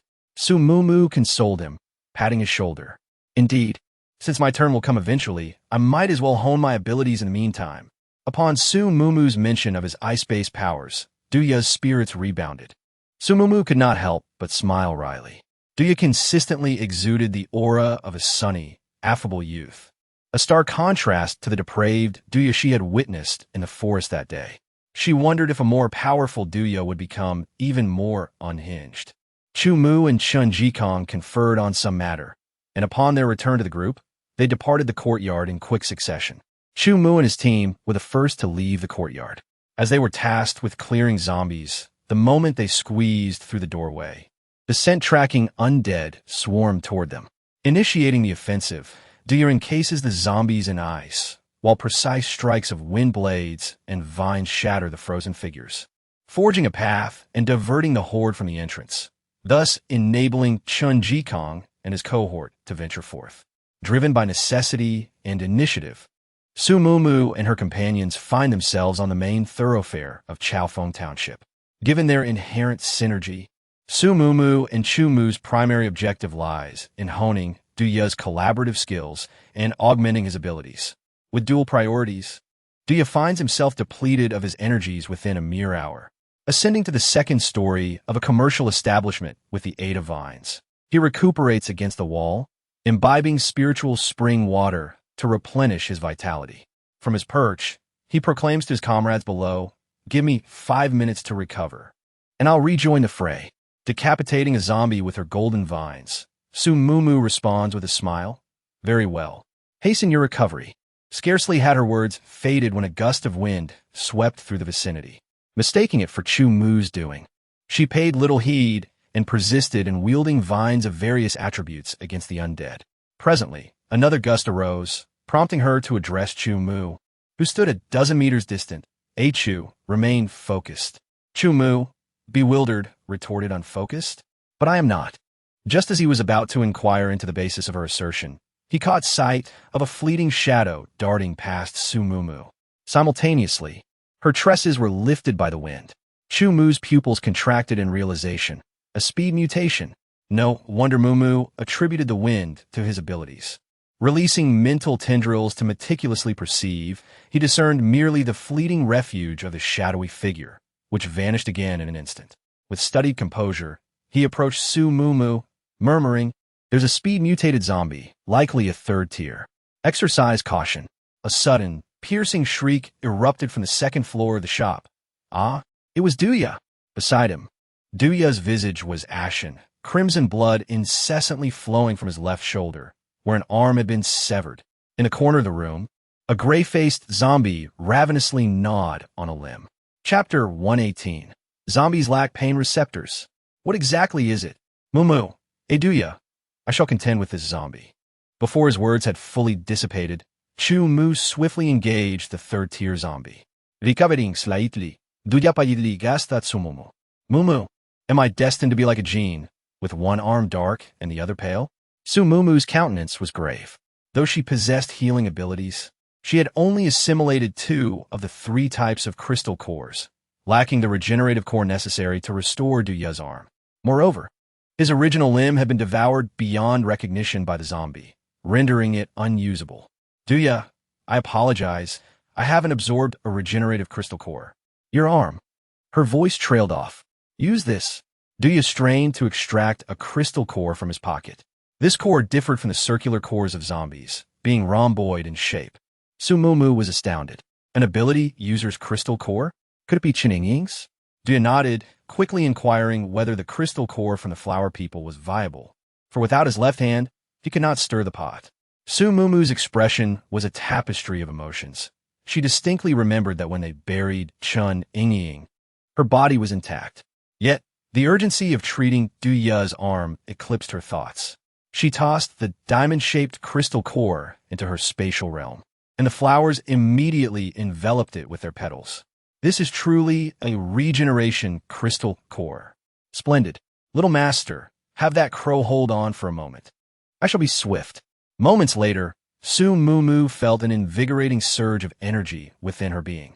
Placing her hand over the severed limb of Duya, a gentle golden glow radiated from her palm, and astonishingly, his arm began to regrow. However, the skin was an innocent, porcelain-like white, starkly contrasting with the rest of his body, resulting in an unsightly patchwork of black and white. Duya flexed his arm, sensing that he had fully recovered. In an instant, he sprang to his feet, exclaiming, "You foul zombie, how dare you ambush me? Mumu, take cover. I shall confront this wretched creature." Before Su Mumu could intervene, Duya leaped out of the window. A flurry of small ice blades pierced through the heads of the zombies charging towards him, targeting the third-tier mutated zombie across from Chu Mu. Su Mumu stood by the window, observing the ice blades. In less than a week since their journey from Ling City University to Chaofeng Town, Duya had mastered his abilities, and his lethality had grown increasingly formidable. She contemplated that perhaps, in the future, Duya could rival Jiang Hian as an ice elemental adept. Poised on the thoroughfare with the aid of her vines, she jested. Having finally encountered a Tier 3 ability-imbued zombie, how could I possibly absent myself? Fortified with the abilities of Papa and Mama Bear, the strength-augmented vines are capable of pulverizing the bones of zombies. One wonders if the bones of this Tier 3 variant will prove to be more resistant. The trio arrayed themselves in a triangular formation, each with their backs to the others. The ability-imbued zombie, seemingly intrigued, frequently paused within their line of sight, only to evade their attacks at the last possible instant.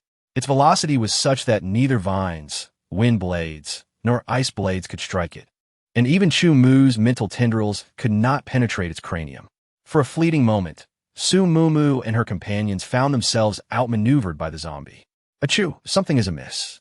This zombie is depleting our energy, Su Mumu exclaimed, frowning, after repelling yet another assault. Even the Tier 3 zombie itself was launching sneak attacks under the cover of the horde. Tier 3 zombies lack intelligence. It is only upon reaching Tier 4 that some ability-imbued zombies begin to develop cognitive faculties. The only entities capable of controlling Tier 3 ability zombies are those of a higher tier, or perhaps mental-type zombies. Therefore, there must be another high-tier or mental-type zombie present, orchestrating this war of attrition and dictating the Tier 3 zombies' mode of attack. To the rooftops, Chu Mu directed, gesturing towards a nearby two-story building. Su Mumu promptly deployed her vines and ascended with agility, followed closely by Duya, who laboriously scaled the vine ladder, repelling the encroaching zombies. Chu Mu utilized the vines to propel himself onto the roof as well.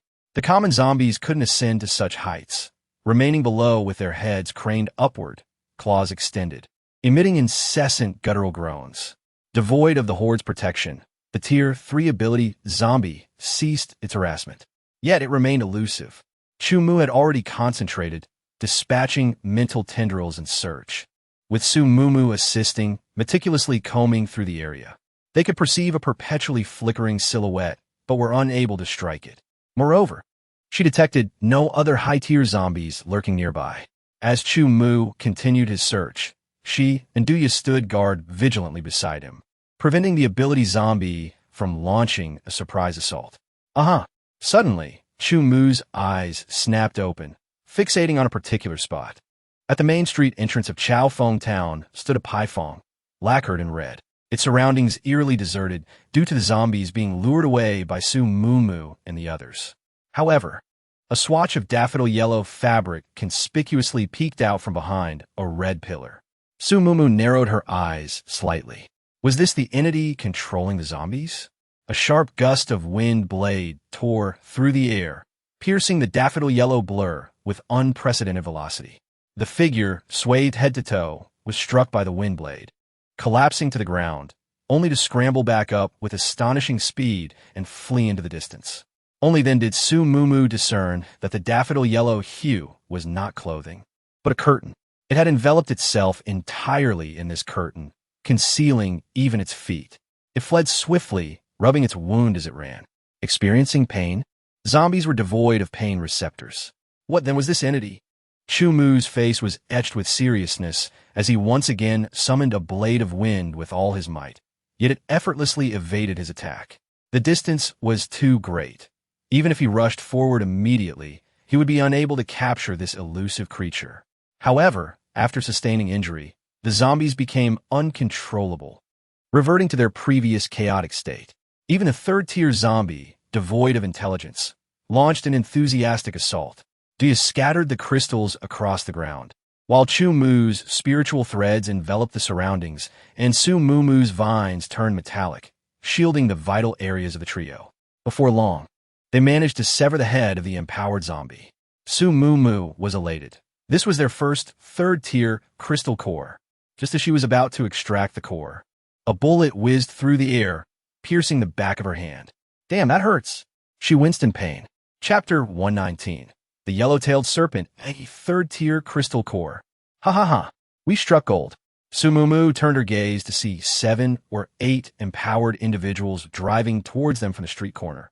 One of whom, a balding man, brandished a gun and laughed maniacally.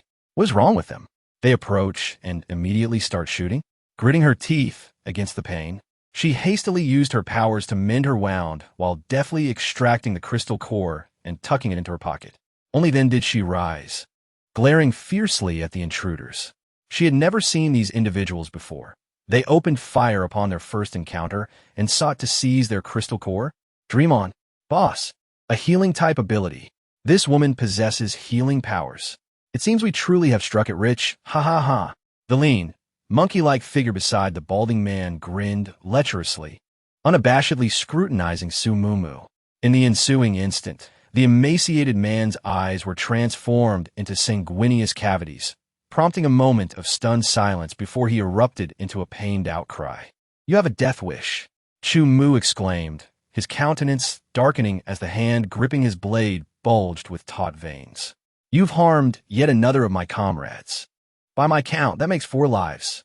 The Mediterranean man displayed neither grief nor indignation, instead callously severing the slender man's neck and extracting his crystalline core. Again? Su Mu Mu scrutinized the back of the deceased's neck, confirming the presence of a yellow serpent tattoo.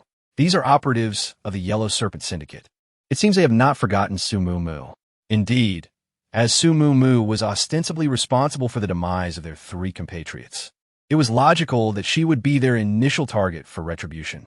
However, given their separation from the main contingent and their elusive whereabouts, these Yellow Serpent members must have invested considerable time in locating them.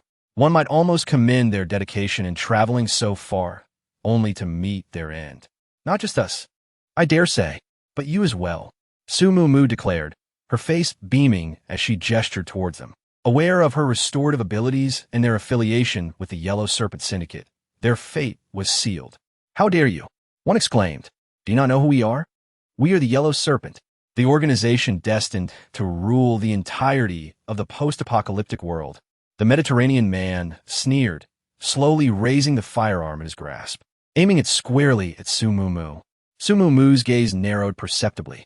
The majority of the group had already activated their respective abilities, with the exception of the Mediterranean man and a fair maiden. Could it be that the Yellow Serpent did not consist solely of individuals with supernatural powers, and that these two lacked any such gifts? Nevertheless, having encountered a talkative adversary, she was loath to squander the opportunity to glean information. Hold on, the Yellow Serpent, you say? I've never heard of you. What manner of affiliation do you claim? Could this be a mere intimidation tactic? Su Mu Mu regarded the approaching figures with skepticism. It's because we're still expanding our ranks. Seeing Su Mu Mu's tone soften, the man with the receding hairline smugly puffed up his chest and brandished his weapon, attempting to recruit her. Given your apparent lack of discernment, I'll offer you a proposition. If you're willing to join our ranks, I'll spare your life. Who knows if you're not just a charlatan? I possess both wood and healing abilities. I'm not easily impressed by petty squabbles. So Mumu scoffed. I've already informed you that the Yellow Serpent Society will reign supreme in the apocalypse. With your inclusion, we can advance even further. The man with the receding hairline proclaimed with pride as he and his companions ascended to the rooftop adjacent to Su Mu Mu's residence. Is that so? Who is your leader? If they can best me in a duel, I'll join. Su Mu Mu feigned interest, activating her abilities. I am the leader. Regarding abilities, I must enlighten you. The Yellow Serpent Society doesn't exclusively recruit those with powers. Anyone. Before he could finish, Su Mu Mu interjected, no abilities? So just pure dead weight? Bring forth the supreme leader of the Yellow Serpent. If they can't defeat me, you'll all become my underlings. As she uttered these words, Su Mu Mu silently atoned in her heart. Ordinary people without abilities were also formidable, and her words were merely a tactic to provoke them, with no intention of belittling ordinary individuals. You dare attempt to supplant our Yellow Serpent Queen? What ist? Do you even know who our queen is? Silence. Just as the balding man was about to divulge pivotal information, the refined woman icily interrupted him. The balding man, who identified himself as the leader, did not erupt in anger. Conversely, his countenance was filled with reverence, and he even slapped himself in the face with remorse. Su Mu Mu regarded them with a profound look. Judging by their previous conduct, the balding man was undoubtedly the leader of this group. But the woman standing within the Yellow Serpent organization was certainly far superior to that of the balding man. It was even highly plausible that she had been dispatched specifically to hunt them down. The woman had not activated her powers, perhaps not because she lacked them, but because she possessed ample self-assurance. She knew that with this woman present, no information could be extracted from the balding man's lips. Since you are not sincere, then let us remain adversaries, Su Mu Mu quipped. As soon as the words left her mouth, the 3 of them immediately exerted every ounce of their strength, catching the Yellow Serpent members, who had just regained their footing, completely off guard. Accompanied by cries of agony, the Yellow Serpent members, tightly bound by vines, became walking corpses amidst the zombie horde. However, not all met this fate. To Su Mu Mu's surprise, the balding man had evaded capture, successfully eking out his survival by virtue of his nimble movements and using his companions as shields. There was also a bowl-cut-haired man, who was also of the wood element. Besides these two, there was the refined woman, who was unexpectedly of a lightning element, which ranked first in power. The blue-violet thunderous mass was exceedingly dazzling, and the streaks of lightning interspersed within it were like wild horses that had broken free from their reins, darting outwards from time to time. It seemed that her abilities had reached the third tier, truly not to be underestimated. What you said earlier was indeed correct. What you owe the Yellow Serpent is more than just 4 lives, so you are the one who must inevitably die. With a piercing gaze, the delicate woman launched a direct assault on Su Mumu. However, Su Mumu disregarded her, instead employing her metal-enhanced vines to obliterate the bowl-cut man's vines. The vines, now akin to iron rods, pierced the bowl-cut man's throat. Meanwhile, Du Ye's ice crystals had transformed the Mediterranean man into an ice sculpture. He approached and, with a gentle tap of a small hammer, shattered the man into fragments of ice. Having dealt with these adversaries, Su Mumu finally deigned to cast a glance at the delicate woman. The latter's heart had been pierced by a wind blade, and she stared in disbelief, uttering, "How? Is this possible?" With those final words, she collapsed to the ground. Against such formidable opponents, employing mental threads for control, followed by a decisive strike, proved to be the most effective strategy. Now that the third-tier zombie and the members of the Yellow Snake organization had been eliminated, the sole remaining threat was the entity that had fled, concealed within a curtain. Su Mumu glanced at her watch. It was 1 o'clock in the afternoon. They still had time to pursue the curtain-clad entity. Let's go and see if we can locate the entity controlling the zombies. It appears to possess the ability to feel pain, which is quite peculiar. We must exercise caution. Indeed, if we encounter any perilous situations, seek refuge within your dimension and avoid sustaining any injuries. Understood? Yes, she responded obediently. But where's Duya? Suddenly realizing the absence of Duya's voice behind her, the two turned to see him, and their faces fell. The fellow was extracting the crystal cores from the 3 corpses. Chapter 120. The Brain-Eating Monster Lives? Having obtained 3 crystal cores, Duya's grin nearly stretched from ear to ear. As he stood up, he noticed the 2 of them staring intently at him. His smile blossomed even more, reassuringly stating, "Don't worry, I won't keep it all for myself. Here, let's each have one." Just moments ago, the Mediterranean adeptly peeled the crystal core from his companion, indicating that the existence of crystal cores among the gifted had become common knowledge. Su Mumu found herself without the moral ground to condemn such actions. After all, her healing abilities had been fully realized thanks to Chun Yingying's crystal core. Nevertheless, the act of absorbing human crystal cores was best avoided whenever possible. She shook her head. "I shall pass." Naturally, Chu Mu had no intention of partaking either, as he never relied on crystal cores to enhance his strength. "No, you want it? Then I'll keep it for myself." Du Ye's grin widened, for this was a crystal core, indeed useful. Observing Du Ye's exuberant demeanor, Su Mumu couldn't help but smile wryly. Ever since witnessing his actions towards the Titan, nothing he did seemed extraordinary anymore. Furthermore, in a certain sense, collecting human crystal cores could be seen as a pragmatic use of resources. Resolving to move on, they began to search in the direction from which the object had vanished. The spiritual threads of Chu Mu and Su Mumu meandered through the air, and even after leaving the small town, they had yet to catch sight of the elusive entity. However, they stumbled upon another discovery, the bodies of Huzi's group. Their forms bore numerous elongated wounds, with fatal injuries invariably located in the cranial region, indicative of death by the extraction of their crystal cores. Yet, the fate of the psychic adept was markedly different. He lay curled up, clutching his head in terror, his face a mask of fear, suggesting that his crystal core had been forcibly removed post-mortem. Su Mumu and her companions frowned as they regarded the gruesome injuries. These individuals were initially dispatched to frame Jiang Hian through Huang Shi, so how could their demise occur here inexplicably? Furthermore, the slender wounds appear increasingly familiar. A flash of insight struck her, and she exclaimed in astonishment, "It's the Mind Eater. It's not dead." Upon hearing this, Chumu also recalled that the slender wounds were indeed consistent with those found on the individuals in the laboratory. As for Minggu, being a psychic ability user, his agonizing death must have resulted from attempting to attack with mental threads, only to have the Mind Eater seize his mental threads and devour them. Eviscerated for their cores?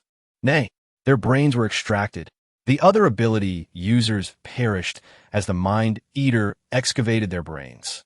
Mind Eater? Is it the entity you encountered in the laboratory?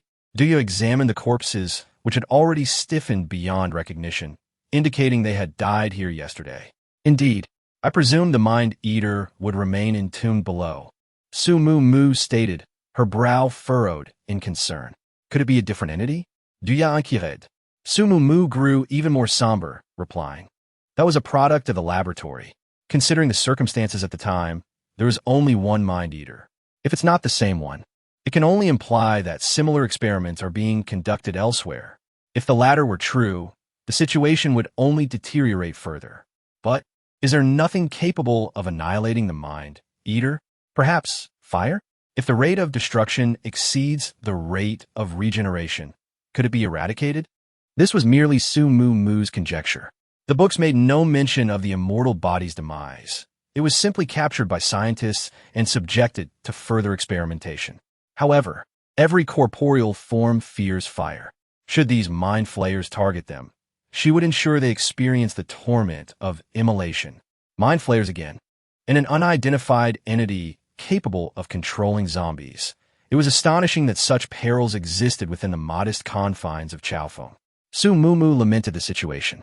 Fear not, for we are now cognizant of its vulnerabilities, and we shall confront it with composure, Chu Mu reassured her. By constructing a cage of golden vines and subsequently engulfing it in flames, I believe we can eradicate it. Indeed, I am not afraid. Monsters abound, and if all else fails, I shall confine it within my spatial dimension, ensuring its perpetual imprisonment. Should incineration prove ineffective, this would serve as a definitive solution. Hold on, are these not the individuals who fled yesterday? Were not Jiang Hian and the others among those who absconded? Could they have fallen prey to the mind flayers as well? Duya interjected abruptly while plundering the possessions of Hu Zi and his cohort. Unlikely. They were fleeing, so why would they traverse the main thoroughfare? Let us proceed to explore the city further. Given the emergence of a Tier 3 zombie, there is a possibility of a second one lurking. We shall meticulously scour every corner to eliminate any latent threats. Su Mu Mu cast a fleeting glance at the corpses strewn upon the ground and followed in Chu Mu's wake. He was right. Considering the presence of a Tier 3 zombie within the city, it was plausible that others lay in wait. Rather than pursuing the elusive figure draped in curtains, prioritizing the elimination of concealed dangers within the city was of greater import. Lest that entity orchestrate an assault involving multiple Tier 3 zombies, which would prove exceedingly detrimental. The trio meticulously traversed the small city, unearthing 2 additional Tier 3 zombies. The 2 were merely ordinary Tier 3 zombies, and under the trio's merciless assault, they were swiftly reduced to a pair of crystal nuclei. Duya merely glanced at the pot before collapsing into a chair, utterly disinclined to lift a finger. The day's events had been overwhelmingly exhausting for him. Hey, bro, why is your arm so pale? Duan noticed the anomaly immediately, pulling up Duya's sleeve to scrutinize it closely. Still want to fight? I'll give you a hammer blow first. Observing the incessantly playful Du siblings, Su Mu Mu's spirits lifted. With the yellow serpent tail that had been tailing them eradicated and the Tier 3 zombies in the city eliminated, their current concern lay with the Brain Eaters and the remaining yellow serpent members. The demise of Hu Zi and the others indicated that the Yellow Serpent headquarters was still unaware of the destruction of the Chaofeng stronghold, suggesting that other Yellow Serpent members would likely visit Chaofeng in the days to come. Fortunately, she had numerous mutant beasts as aides, allowing them to take turns guarding the mountain cave, ensuring she would quickly be alerted if any Yellow Serpent members approached Chaofeng. After all, with zombies reigning supreme, caution was paramount. Night Watch was still arranged, with 1 person and 1 beast collaborating. Su Mu Mu's healing abilities had just been perfected, leaving her brimming with energy. So she volunteered to take on the first half of the night's duties. She partnered with Mama Bear, as she wanted to get to know the newly acquainted mutant beast better. Mama Bear was quite the conversationalist, and Su Mu Mu leaned against her, chatting for the entire half-night until Bain came to relieve them, at which point they finally felt drowsy. She was too tired to keep her eyes open, and thus failed to notice the unusual excitement gleaming in by Yin's eyes. the excitement of spotting a worthy adversary. Chapter 121, Raising Monsters? Bai Yin had vanished. Chun Jikong was the first to stir, discovering only the ebony feline upon exiting the dwelling. Upon receiving this intelligence, Su Mumu promptly cast aside the bed linens and, with disheveled tresses, hastened to the black cat, cradling its head within her grasp. Where's Bai Yin? Has he sought out that fiend? The obsidian feline extricated itself from Su Mumu's grasp and nonchalantly groomed its paw. A fiend? A cerebrivore? It has arrived? When did it appear? Why were we not alerted? How can Bai Yin possibly contend with it alone? Su Mumu's brow furrowed with concern. Indeed, it arrived long ago. However, the master only departed upon hearing your awakening. Rest assured, the master is in high spirits. Third brother, accompany me in the search for Bai Yin. The others shall remain vigilant. Upon learning that Bai Yin had sought out the cerebrivore, Chu Mu, disregarding all else, departed with Chun Jikong. The remaining individuals proceeded with their ablutions and repast, as per routine, maintaining constant surveillance from the wall. With both leaders absent, firearms practice was unfeasible. Su Mumu, apprehensive that the cerebrivore might infiltrate in her absence, refrained from joining the search. As noon approached, an object swathed in crimson bedclothes plummeted from the wall, followed by Chu Mu and his companions. Bai Yin appeared somewhat pallid, mirroring the symptoms he exhibited when his mental fibers were consumed. Nevertheless, he beamed radiantly, appearing elated. Su Mumu was perplexed. Even Chu Mu struggled to endure the agony of having his mental fibers devoured. So why was this youth so jovial? And was the object enveloped in scarlet bedding? Could it be the cerebrivore? Her large eyes, filled with profound bewilderment, turned towards Chu Mu, as if imploring him for an explanation. However, Chu Mu merely shrugged, seemingly as clueless as she was. Bai Yin, having caught Wan Li's infectious spirit, grinned like an amiable simpleton. It's nothing, we just dealt with that monster. He approached the crimson mass and knelt down, unveiling the tightly wrapped red sheet. It was indeed a cerebrivore, bound and covered in a vibrant array of paints. Its pallid form resembled a painter's palette. Its 10 excessively slender fingers were knotted in 10 distinct ways, undoubtedly resulting in fractured bones. What astonished Su Mumu the most was the cerebrivore's face. In the laboratory, its face had been covered in scales, but now it had reverted to a human-like countenance, youthful and delicate. If one disregarded its excessively pale complexion, hairless body, and knotted fingers, its face bore a striking resemblance to that of a human. It came looking for a fight, but I discovered it and lured it into the cage with my mental threads, and then I gave it a bit of color. Oh, and this is dog food for Xiao He. It's not expired. Gazing at Bai Yin's endearing smile, Su Mumu's mind momentarily faltered. Cage? Dog food? What cage did you lure it into? The pet store's dog cage. It's just not very sturdy. Bai Yin beamed as he handed a bag of dog food to Wan Li, gesturing for him to store it in his interdimensional space.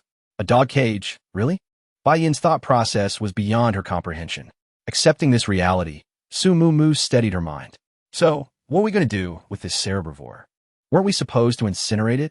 Procure a cage with haste. Duya, piqued with curiosity, prodded the cerebrivore with a wooden rod. There's no need, Bai Yin interjected, forestalling Su Mumu's impending action. If we could restore it, might we not enlist it into our ranks? Su Mumu was aghast, nearly dislocating her jaw in disbelief. Are you jesting? Restore it? This creature, though once human, remains an enigma. How can we possibly restore it? And to consider inducting it into the Dawn Squad? In Su Mumu's estimation, it possesses an insatiable craving for mental essence and cranial matter. It is devoid of humanity. To incorporate, it would be akin to harboring a viper in our midst. Wolf King, I feel subtly alluded to, thank you. Aside from Su Mumu, Duan also struggled to comprehend the notion, finding the cerebrivore's digits unnerving. Yet, save for the two ladies, none seemed to demur. Duya, in particular, inquired with marked interest, restore it? Was it not once human? Can it be restored to its human form? I cannot remedy its original condition, but I can address its peculiar aversion to filth Bai Yin elucidated. Upon hearing Bai Yin's explanation, Su Mumu nearly coughed up a mouthful of blood. But how can you assure us it won't extract our brains? In the laboratory, Did you not inquire whether it possessed a handsome visage? Chumu had also surmised that it might revert to a human countenance upon evolving.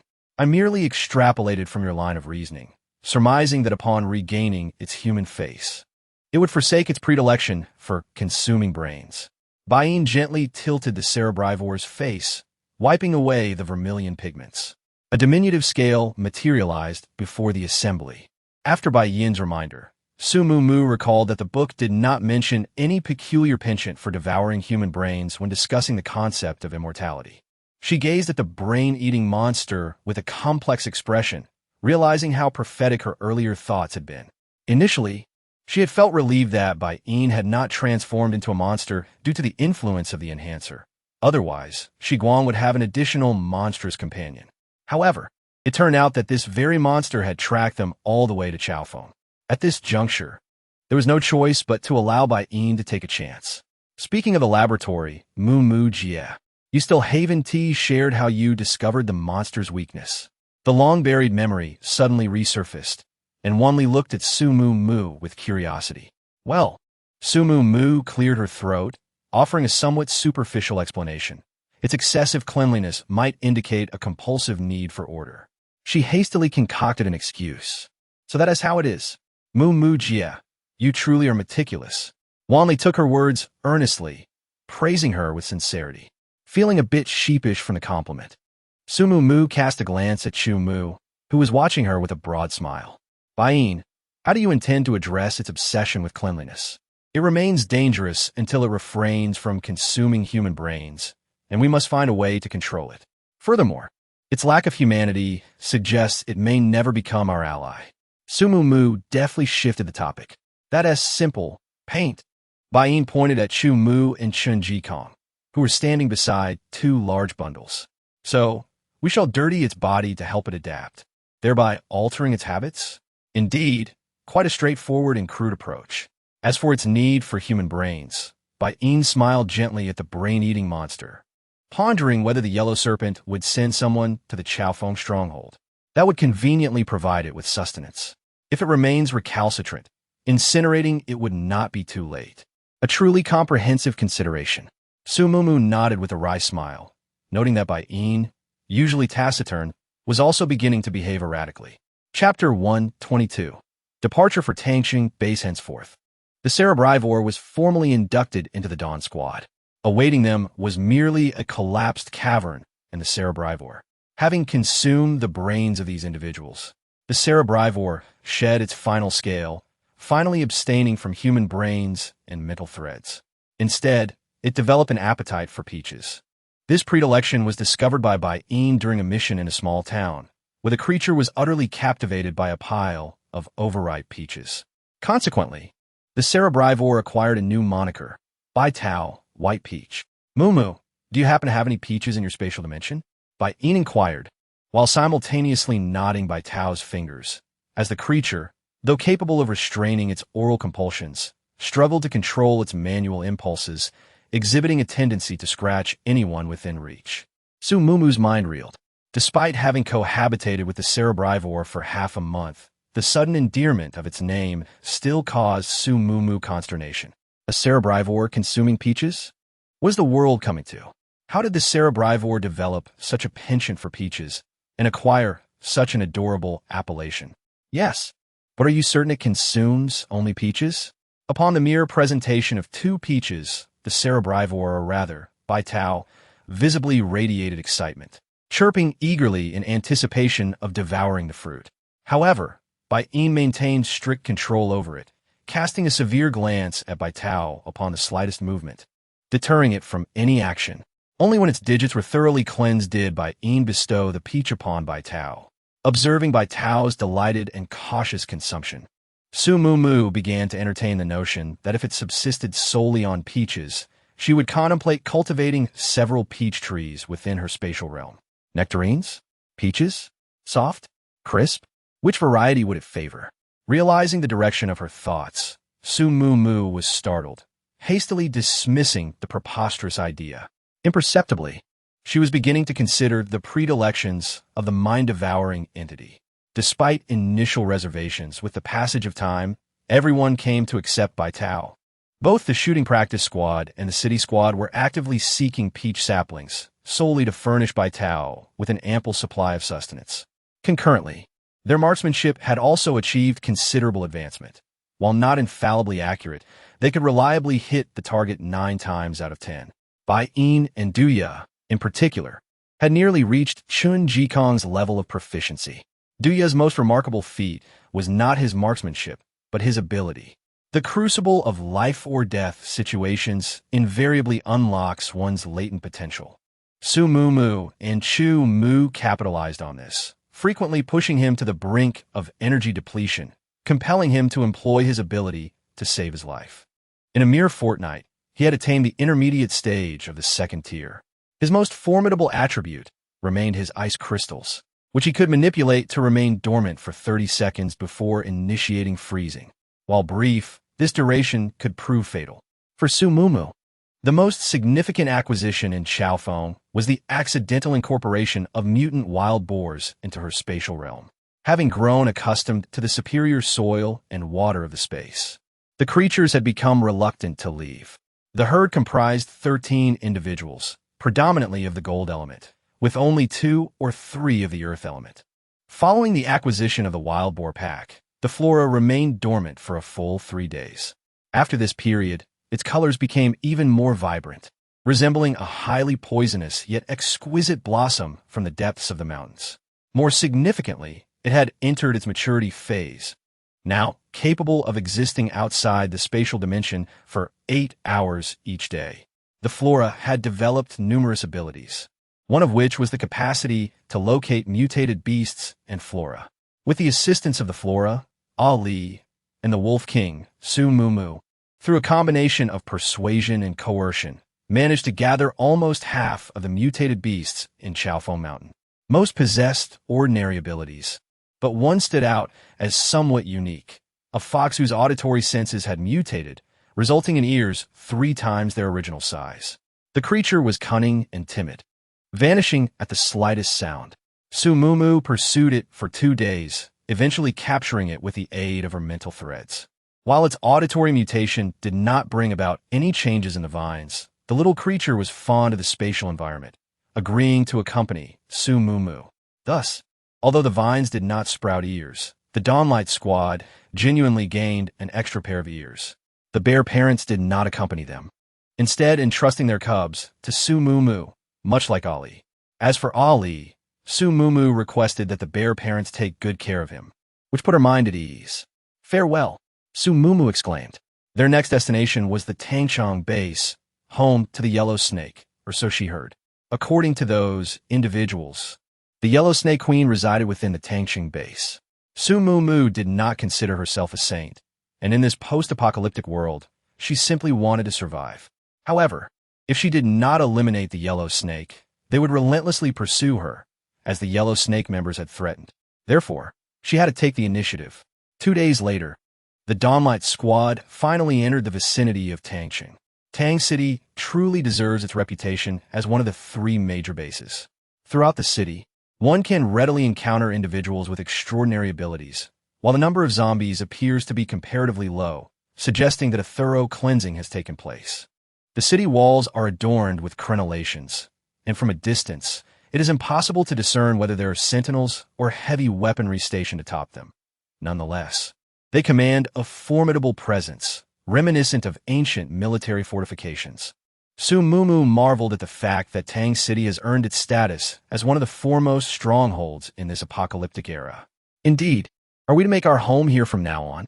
Du Ye exclaimed, leaning out a car window, her eyes sparkling with delight as she gazed at the distant walls. "This is the domain of Jiang Hushing. Brother, I can't shake the feeling that Yuan Ti let us off so easily." Unlike her optimistic brother, Du Wan was more pragmatic. "No worries. Your brother is quite formidable now. From this day forth, I shall be the guardian of the Shi Guang squad." Du Ye laughed heartily, slipping back into her whimsical demeanor.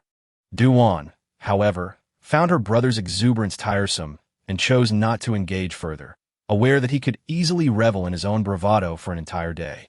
"It's fine. There are no vehicles on the street. If any zombies dare approach, I shall freeze them into ice sculptures." Du Ye chuckled merrily, seemingly unperturbed. However, fate took a turn for the worse. Just as the vehicle rounded a corner, a dagger flew straight toward Duya's forehead. Fortunately, his quick reflexes allowed him to duck just in time, narrowly evading the blade that could have pierced his skull. What the hell? Who ambushed me? Duya's eyes widened in astonishment, filled with fury. Before he could finish his exclamation, Chu Mu furrowed his brow and brought the car to a halt. Su Mumu's expression mirrored his unease. Having just arrived in Tang City without any prior conflicts, they wondered who would be so reckless as to target Duya. Chapter 123. He is still alive? Indeed, it is that good for nothing. He's still alive? A grown man, shamelessly reliant on the support of others. Barely had Su Mumu's feet touched the ground, cradling her fennec fox, when she overheard these taunts. Raising her gaze, she beheld two unfamiliar ability users. Duan, her face flushed with anger, brandished her mallet and charged forward. I'll teach you to hurl insults. I'll pound you into minced meat. The two ability users remained unfazed. A mere strength-based user, trying to play the hero, one of them unleashed flames toward Duan. Just as the fire threatened to engulf her, a sudden gust of wind arose, redirecting the flames back onto the two assailants. Su Mumu chuckled, watching them shriek as they were burned. Wind and fire can either complement or counteract each other. Chu Mu's wind allowed them to reap what they sowed, truly gratifying. However, the two ability users possessed some skill, swiftly extinguishing the flames. Upon closer inspection, they realized that Su Mumu and Chu Mu were accompanying the good-for-nothing. How unfortunate, they muttered. Su Mumu's inquiry stemmed from their epithet for Duya. Before his ability mutated, Duya endured much ridicule for only being able to produce a small spurt of water. The label good-for-nothing originated from that time. These two, witnessing Duya daringly hurl a knife, must have assumed he was still the same as before, hence their audacity. Ignoring the two men, Su Mumu turned to Duya, her expression questioning. Surely, the person involved would remember these two? Duya spat vehemently. Who the hell considers you brothers? These two are the ones I kept an eye on back at Ankh University. I saw them again with the rescue team, and I regretted not finishing them off. I can't believe we've run into each other again here. Ankh University? Su Mumu mused, recalling that Duya had indeed acted like a madman back then, vowing to keep those people from escaping. But what was the reason? She asked, puzzled. What deep-seated animosity exists between you? Duya's face darkened. I opened a gym outside Ankh University, and they were partners. That would have been fine, but when those beasts were capturing people, they actually betrayed us. The one I was constantly on was the main culprit. These two were his accomplices. So Mumulfronith, if her own family, with whom she depended on for survival, had been betrayed, she too would seek vengeance relentlessly. Just now, who threw the dagger? She questioned, her voice tinged with murderous intent. The two ability users clearly sensed the shift in atmosphere and began to pass the blame onto each other, with a fire-type ability user protesting the loudest.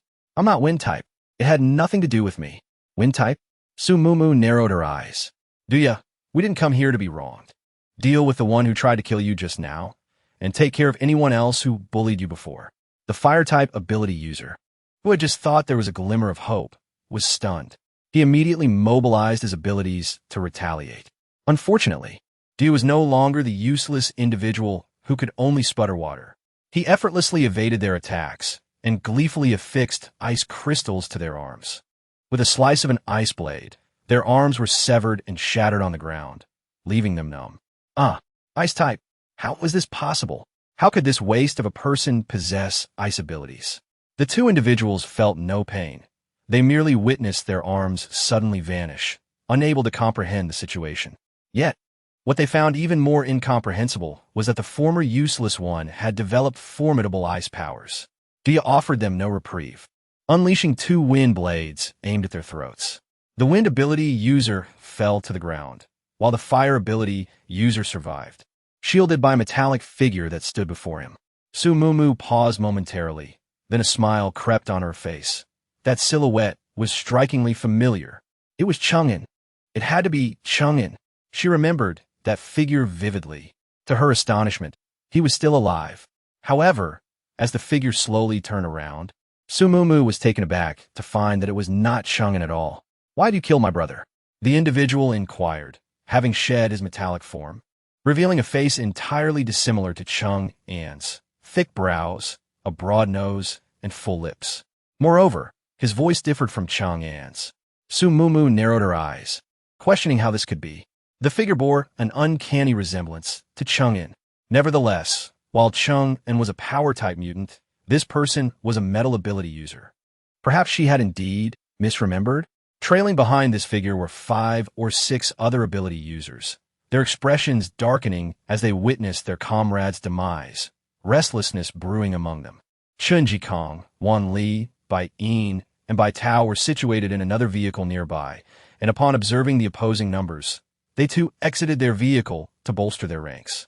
In an instant, 2 factions of ability users faced each other, tension palpable in the air. My dear brother, you have erred in your statement. It was your companion who sought to harm mine first. We were merely acting in self-defense, Su Mumu remarked with a smile. Upon hearing this, the man furrowed his brow, casting a dubious glance at the pyrokineticist. Observing the latter's evasive gaze, he realized the veracity of Su Mumu's words. My apologies for the lack of discipline. However, now that Zhu has paid the ultimate price, surely Xiaolong is absolved? Su Mumu arched an eyebrow, amused by his attempt to bargain. Reasons? The man's eyes betrayed a hint of annoyance. Reasons? A life for a life suffices, especially considering your companion suffered no harm. Is that so? Su Mumu responded with a delicate smile. Regrettably, I cannot make decisions on behalf of my comrade. She lowered her gaze, gently stroking the large-eared fox in her arms, for she harbored a deep aversion to dishonesty. You, the man, taken aback by Su Mumu's perceived unreasonableness, glared at her resentfully before turning to Duya for leniency.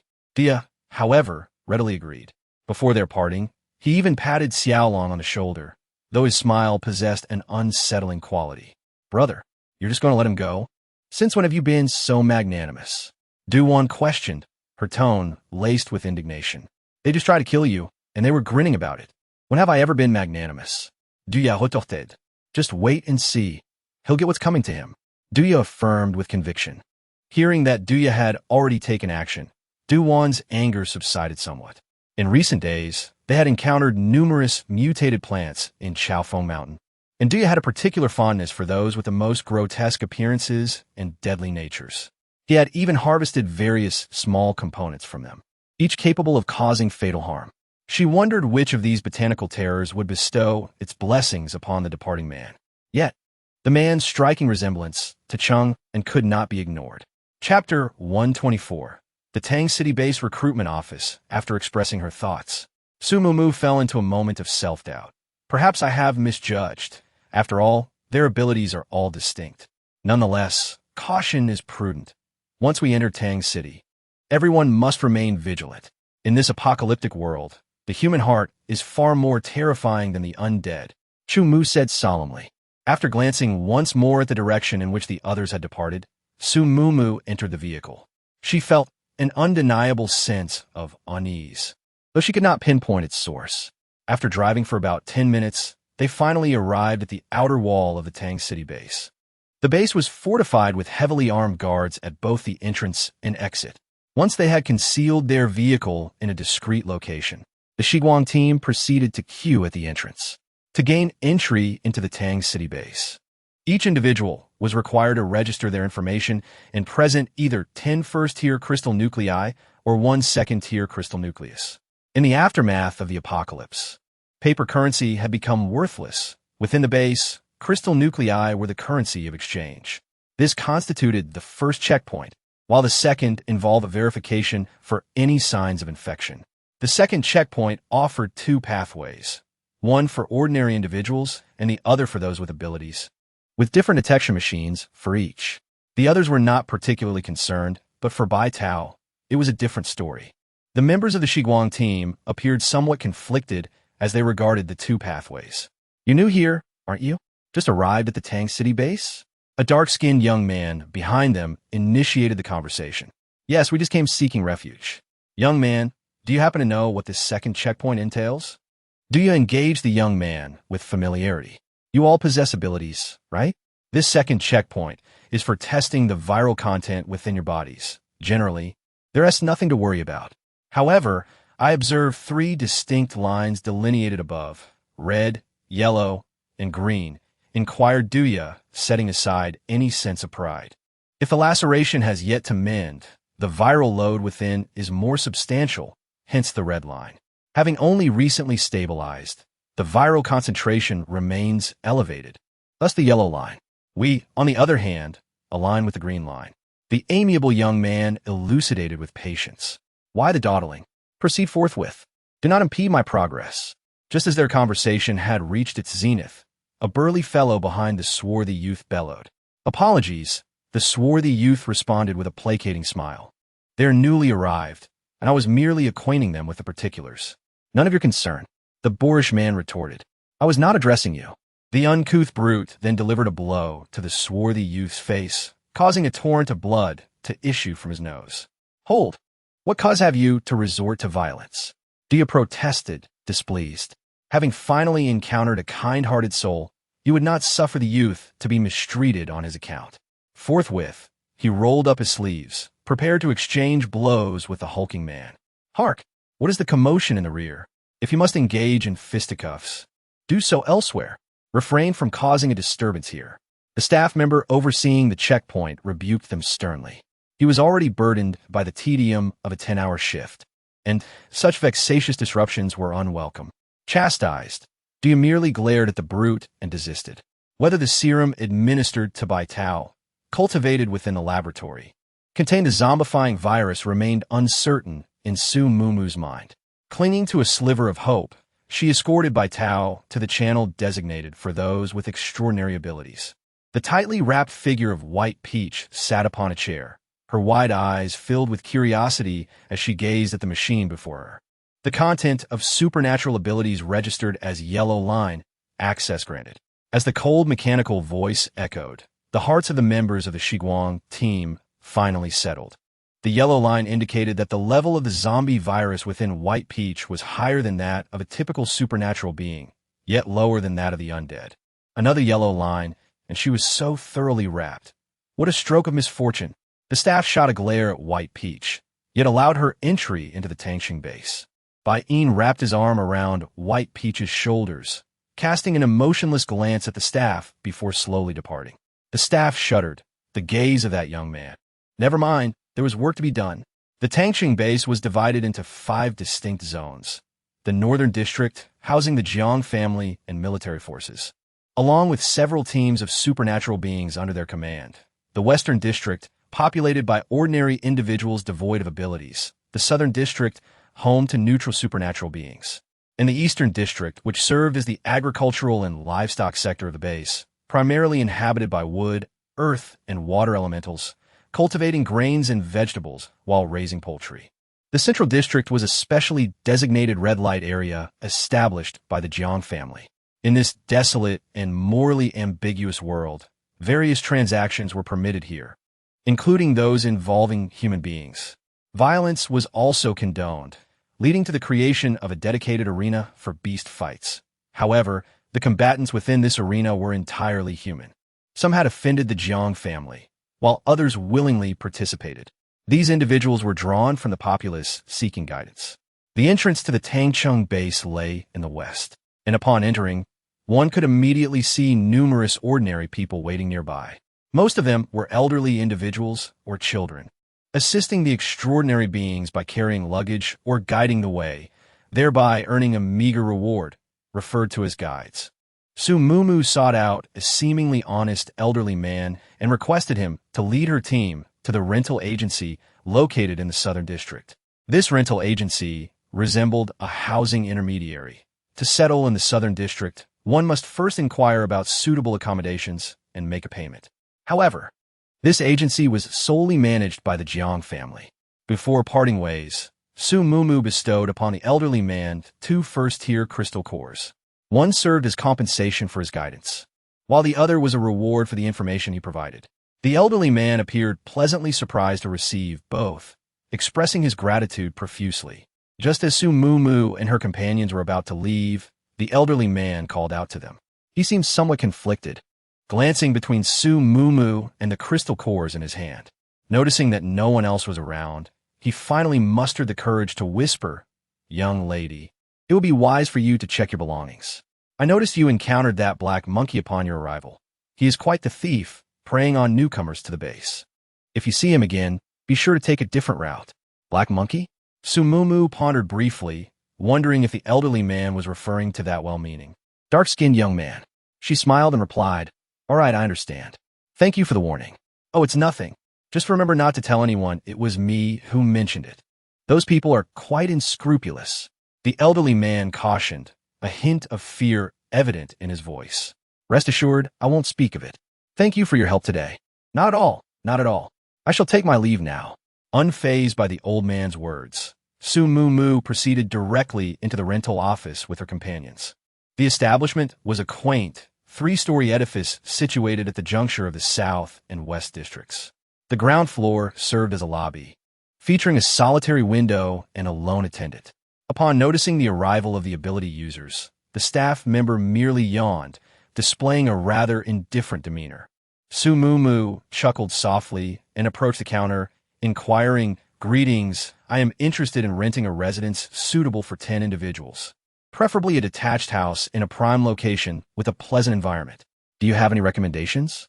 Chapter 125, Sister. Long time no see. Su Mumu's specifications were considerable, and any property meeting such criteria would undoubtedly command a hefty price in crystal cores. The attendant, a middle-aged man with a square face and a tuft of short hair atop his head, possessed a countenance that seemed unable to retain flesh, his skin drooping like that of a bulldog. He had been yawning moments before, but upon hearing her request, he raised his eyelids for a cursory glance. "A new face? Just arrived? Are you aware of the pricing in our Tangxing base? Judging by your appearance, I doubt you can afford it. It's best to be realistic. Acquire a residence commensurate with your capabilities. You can always squeeze in." Thud. Su Mumu promptly deposited a bulging sack onto the table, retorting, "Does such a residence exist or not?" The bulldog-faced man's eyes widened in astonishment. It was the first time he had ever seen such a voluminous bag of crystal cores. It appeared to contain at least 100. Moreover, the young lady had produced the cores without so much as a blink, suggesting she hailed from a wealthy family. This was an opportunity for profit. He immediately adopted a fawning smile, his facial skin drooping even further, making the moniker bulldog-faced uncle all the more apparent. "Indeed, we do. Whatever you desire is within reach. Shall I escort you to take a look? However, regarding the crystal cores, that poses no challenge at all. So we'll check it lightly. No problem. It appears we have indeed caught a big fish." Uncle Haba, smiling as he led the way, began counting the crystal cores. Once he finished counting, they arrived at the designated place. However, his demeanor suddenly changed. 10 zero-level crystal cores equate to 1 first-level crystal core, and 10 first-level crystal cores equal 1 second-level crystal core. Yet, this bag contains only 83 zero-level crystal cores and 17 first-level crystal cores. After accounting, there are barely 26 first-level crystal cores. Is this truly all? This courtyard requires 10 second-level crystal cores daily. A destitute person trying to appear affluent. "Let us go. Let us go. No more looking," he shouted, intent on driving the members of the Shiguang team out of the courtyard. Yet, he abruptly fell silent. The wind blade at his throat was nearly touching his skin, rendering him too frightened to swallow, lest he risk cutting his throat. Su Mumu paid him no mind and began surveying the courtyard. The space was ample, furnished with tables and chairs, and even a swing, sufficient for the mutated beasts to frolic. The small building was 3 stories high, with the first floor comprising a living room and kitchen, while the second and third floors were entirely bedrooms, even featuring a rooftop for sunbathing, shaded by a canopy. It suited her taste perfectly. After confirming her desire for the house, Su Mumu approached him with a smile, presenting a bag of crystal cores. "Did I not mention? The crystal cores are no issue. I shall take the courtyard, and here are 298 second-level crystal cores." Upon finishing her statement, she took the bag of crystal cores from Uncle Haba's hands and pocketed the excess cores. Hearing this, Chu Mu withdrew the wind blade. In the southern district, the espers, if not exactly reverent, were at least courteous towards him. When had he ever been subjected to such treatment? No didn't. Get out of here immediately.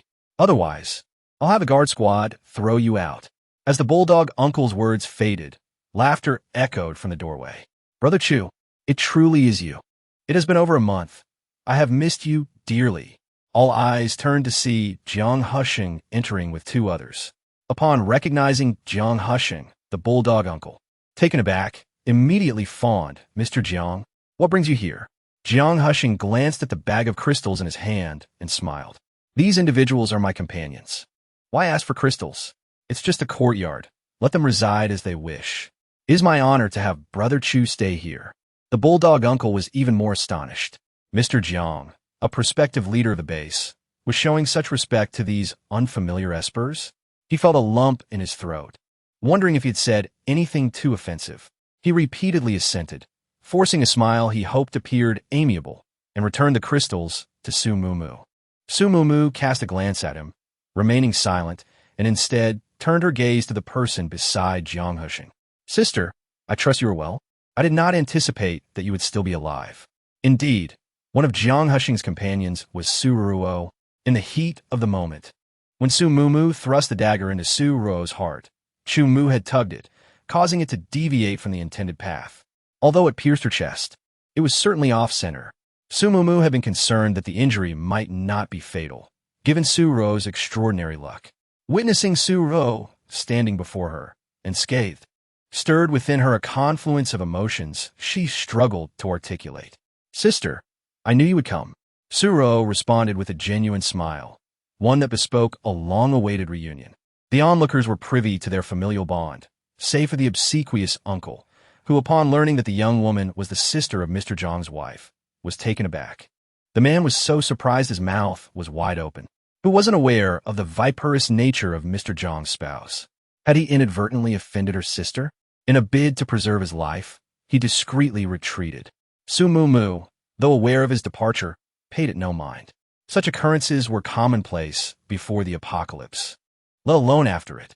She was confident that word of the relationship between the Shiguang squad, Jiang Husheng, and Su Ruo would soon disseminate among the staff at the Tangxing base. With Jiang Husheng and Su Ruo's words, the base's staff would no longer delay efficiency, which was precisely what Su Mumu wanted. Where you are, I must naturally come. Unfortunately, the days of constant travel have left me weary. Sister, I shall visit you another day. You are so magnanimous. You surely won't mind my lack of hospitality, will you? Su Mumu gestured to her luggage, indicating her need to settle in. Su Ruo's intention had been to catch a glimpse of her sister, whom she had longed for, and perhaps persuade her to stay. Now that she had seen Su Mumu with her own eyes and knew where she was staying, she felt at ease. Of course. Sister, you must rest well. Visit me at my place another day. I shall miss you. Su Mumu offered a polite smile before ascending the stairs with her luggage. She chose the first room on the third floor, conveniently located for sunbathing on the rooftop. Before entering, she waved goodbye to Su Ruo, oblivious to the sordidness of their relationship. One might genuinely believe they were a pair of deeply bonded sisters. Just as she finished organizing her luggage, Duan knocked on the door.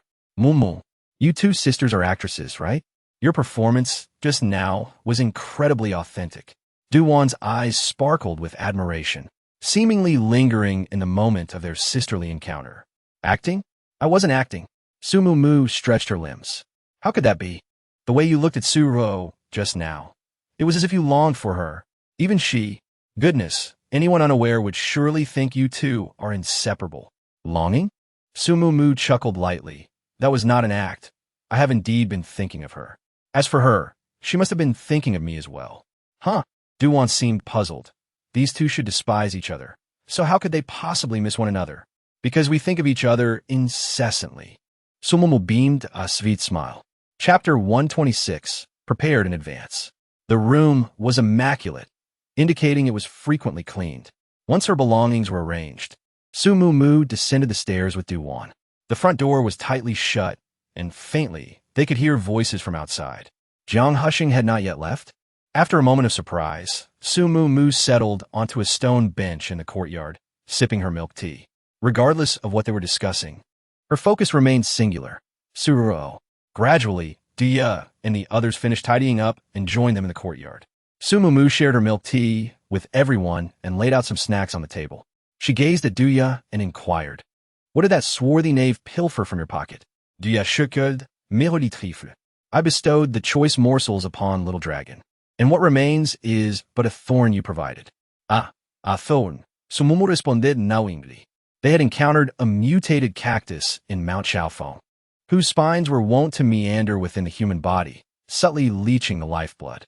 Though it did not directly target the heart, its capricious wanderings caused excruciating torment. It was only through Huaner's intervention that they had overcome this ordeal. Cacti were resilient, and after extracting the crystalline core of the mutated cactus, Sumumu, following Huaner's instructions, had severed a portion to nurture within her spatial realm. Once detached from its source, the spine could only endure for a brief span unless it entered a body to draw sustenance. Upon disembarking, Duya had discreetly requested a spine from her, and unexpectedly, he had put it to this purpose. "What are you two prattling about? What thorn?" Du roi inquired, bewildered. Wanli, equally perplexed, turned to Baiyin, who was coercing Bai Tao to imbibe milk tea. "Little Bai, do you comprehend their discourse?" Baiyin merely nodded, continuing his mission to saturate Bai Tao with milk tea, offering no further elucidation. "It is of no consequence. It is merely that the young man, the one so solicitous, the old gentleman identified as Black Monkey, is in truth a petty thief, specializing in purloining crystalline cores. However, he merely pilfered a thorn from me." Duya dismissed the matter with nonchalance. While queuing, he had observed the furtive glances of the shifty-eyed Black Monkey, and upon noticing their cue, he had promptly fallen in behind them. The brawny, perspiring fellow was also in league with him. Alas, they had the misfortune of crossing paths with Duya. After listening, Duwan and Wanli were left in a state of astonishment. Is it truly possible to approach matters in such a manner? Sumumu reassured them, saying, "Do not worry. Bai Tao and I were oblivious to the truth as well." She spoke without deceit. Indeed, she had not discerned the truth beforehand, but rather realized something was amiss when the great Khan began to raise his voice. In a world ravaged by calamity, one would not easily provoke animosity without a measure of capital, for the nature of one's adversaries remains shrouded in mystery, and a single misstep could lead to dire consequences. The great Khan, unaccompanied, yet daring enough to issue a challenge, must have orchestrated his strategy well in advance. Comforted by Sumumu's words, Duwan and Wanli exchanged glances of relief, thankful that they had not acted foolishly. "Hey, brother, you just mentioned that you gifted something valuable to Xiaolong. What was it?" Duwan recalled Duya's earlier words. This time, however, Duya merely shook his head, admonishing her to refrain from excessive inquiry. "You little brat, do not let fear overwhelm you. I am well aware of your peculiarities. I would never be intimidated," Duwan retorted boldly, placing her hands on her hips. "Are you truly interested in hearing?" Duya inquired once more. Predictably, Duwan nodded affirmatively. "And what about you all?" Duya then turned his gaze towards the others present. Wanli, unwilling to be outdone, joined in, and notably, even Bai Yin's attention was drawn towards him. Just as she was about to shake her head, Duya had already spoken the words aloud, "Green-headed spider. You." Upon hearing those 4 syllables, Wanli nearly retched, exclaiming, "I still have something left to secure. I must head up first." "Wait for me," Duwan called after him. Thus, the 2 timid souls were frightened away. Bai Yin's countenance remained unchanged, perhaps even betraying a hint of disappointment, as he turned his attention back to devouring the white peaches with gusto. As for Sumumu, she exhaled calmly and chuckled.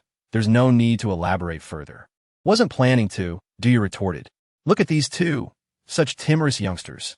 With a swivel, Duya crossed his legs, leaned back against the stone table, settling into a comfortable recline. "Timorous youngsters?" Sumumu mused inwardly. "More like you're too eccentric."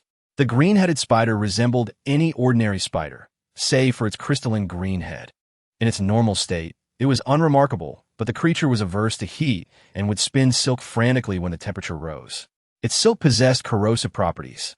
Sumumu knew this from the painful lessons learned by the Shiguang squad. Otherwise, Duya would not have acquired the spider. The number of green-headed spiders was limited. and they were all frozen in ice by Duya. Xiaolong was fortunate to obtain one. All right, let's contemplate where to saunter later. There are numerous intriguing locales in this Tangqing base. Su Mumu suppressed her memories, forcing herself to cease dwelling on the green-headed spider. The Central District is undoubtedly the most captivating. The arena.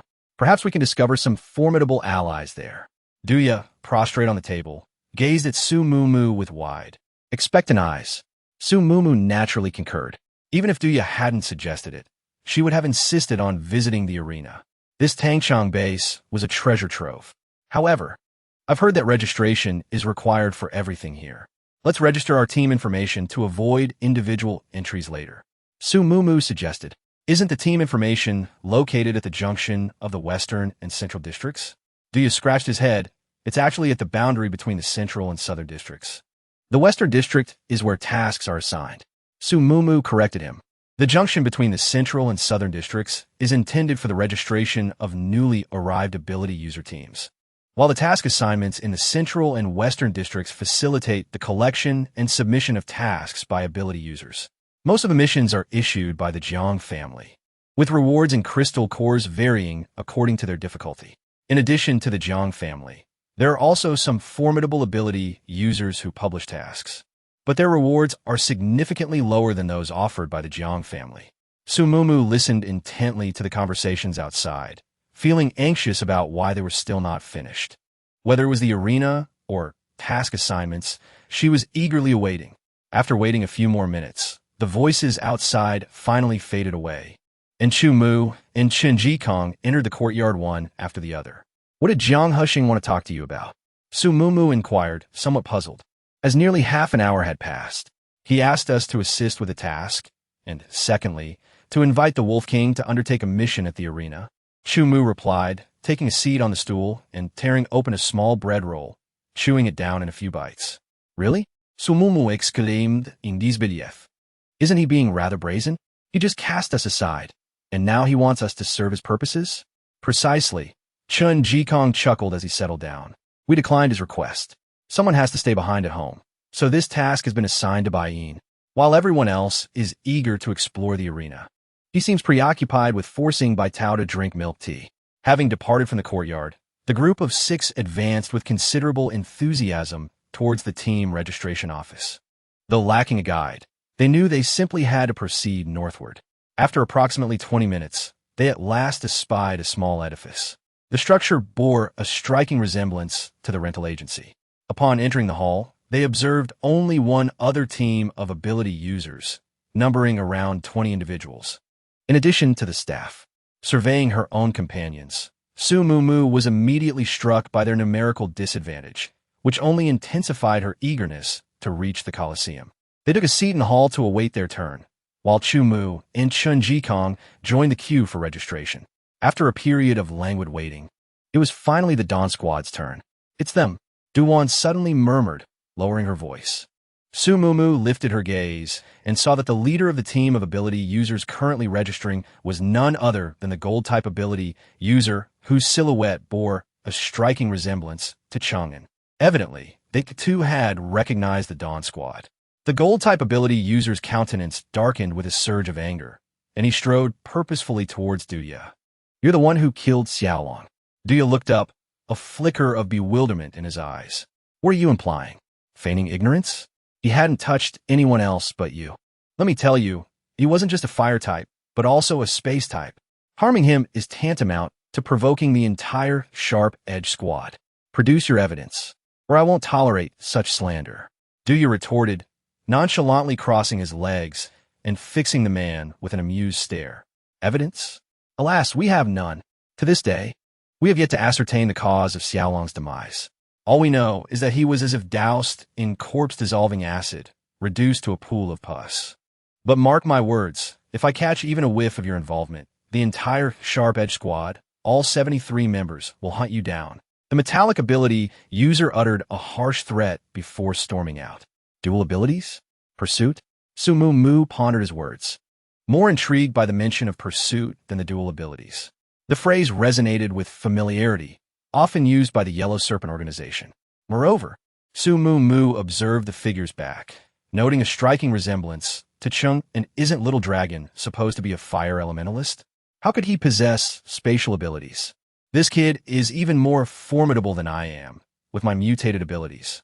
No sooner had the Swift Blades mercenary group departed than Duya voiced his perplexity. Upon hearing this, Su Mumu experienced a moment of realization.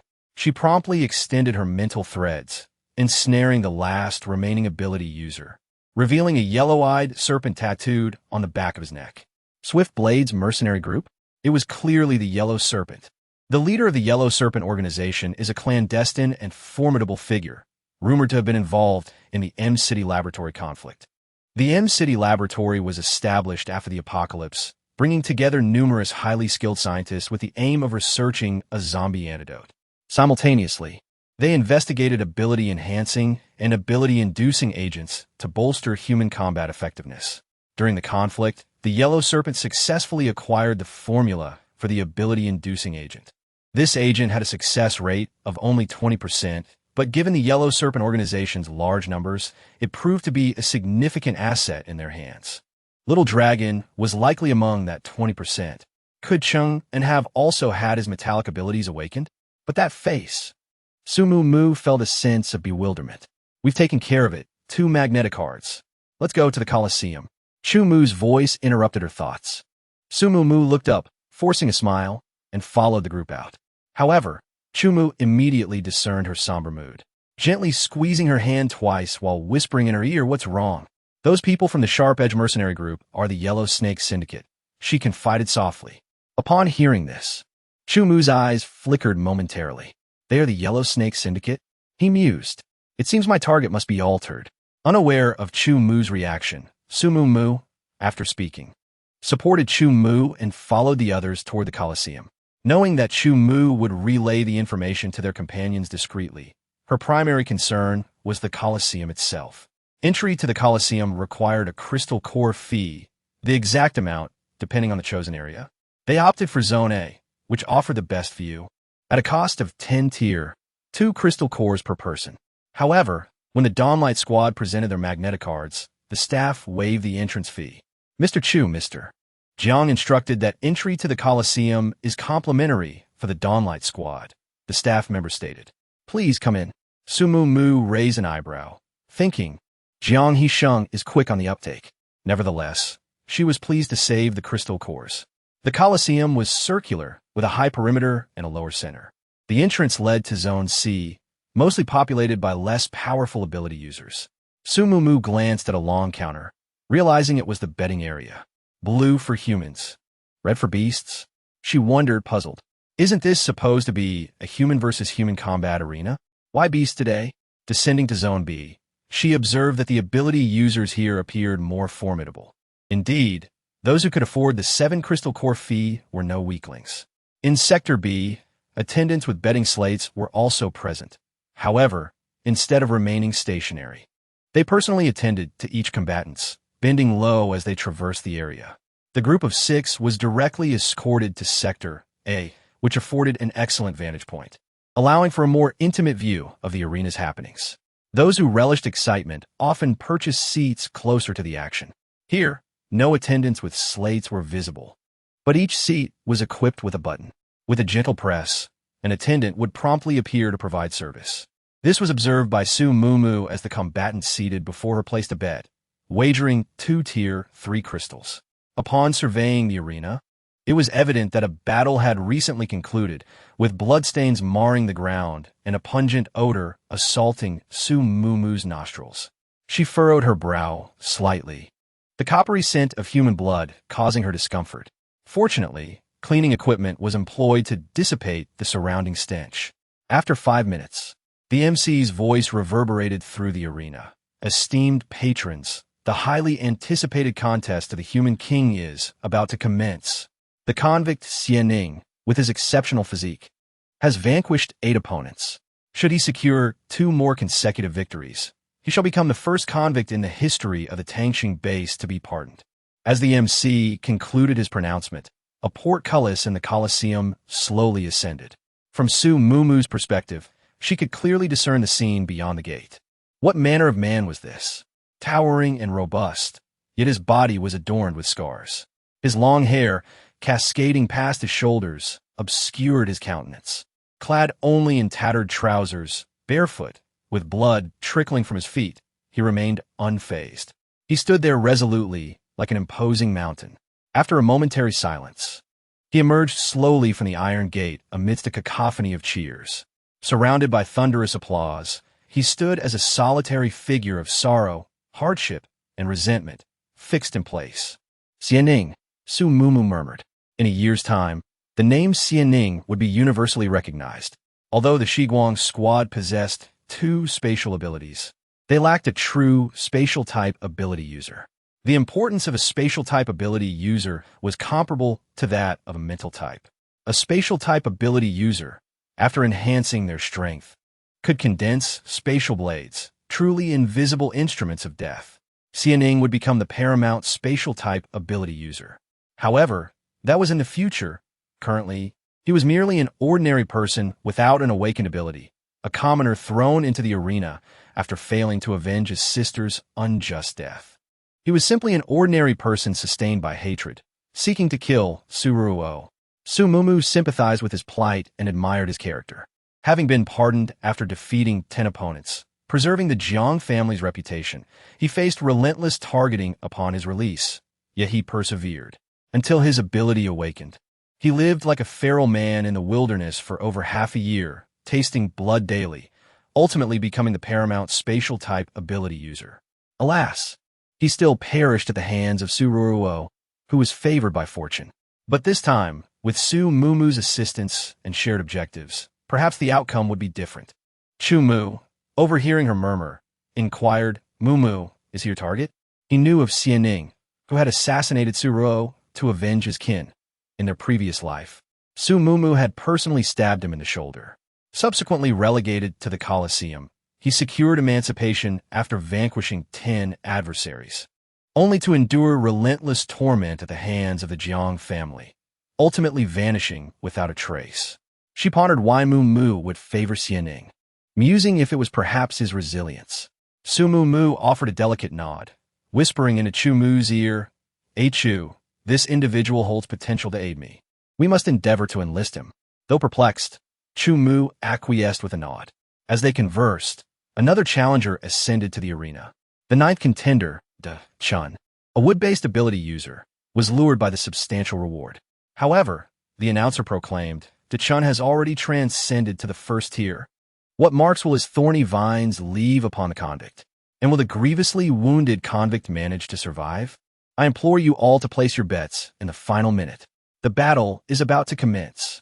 The announcer's words were laced with disparagement towards Xianing, yet they ignited a rebellious sentiment among the audience. After all, Xianing had already defeated 8 opponents.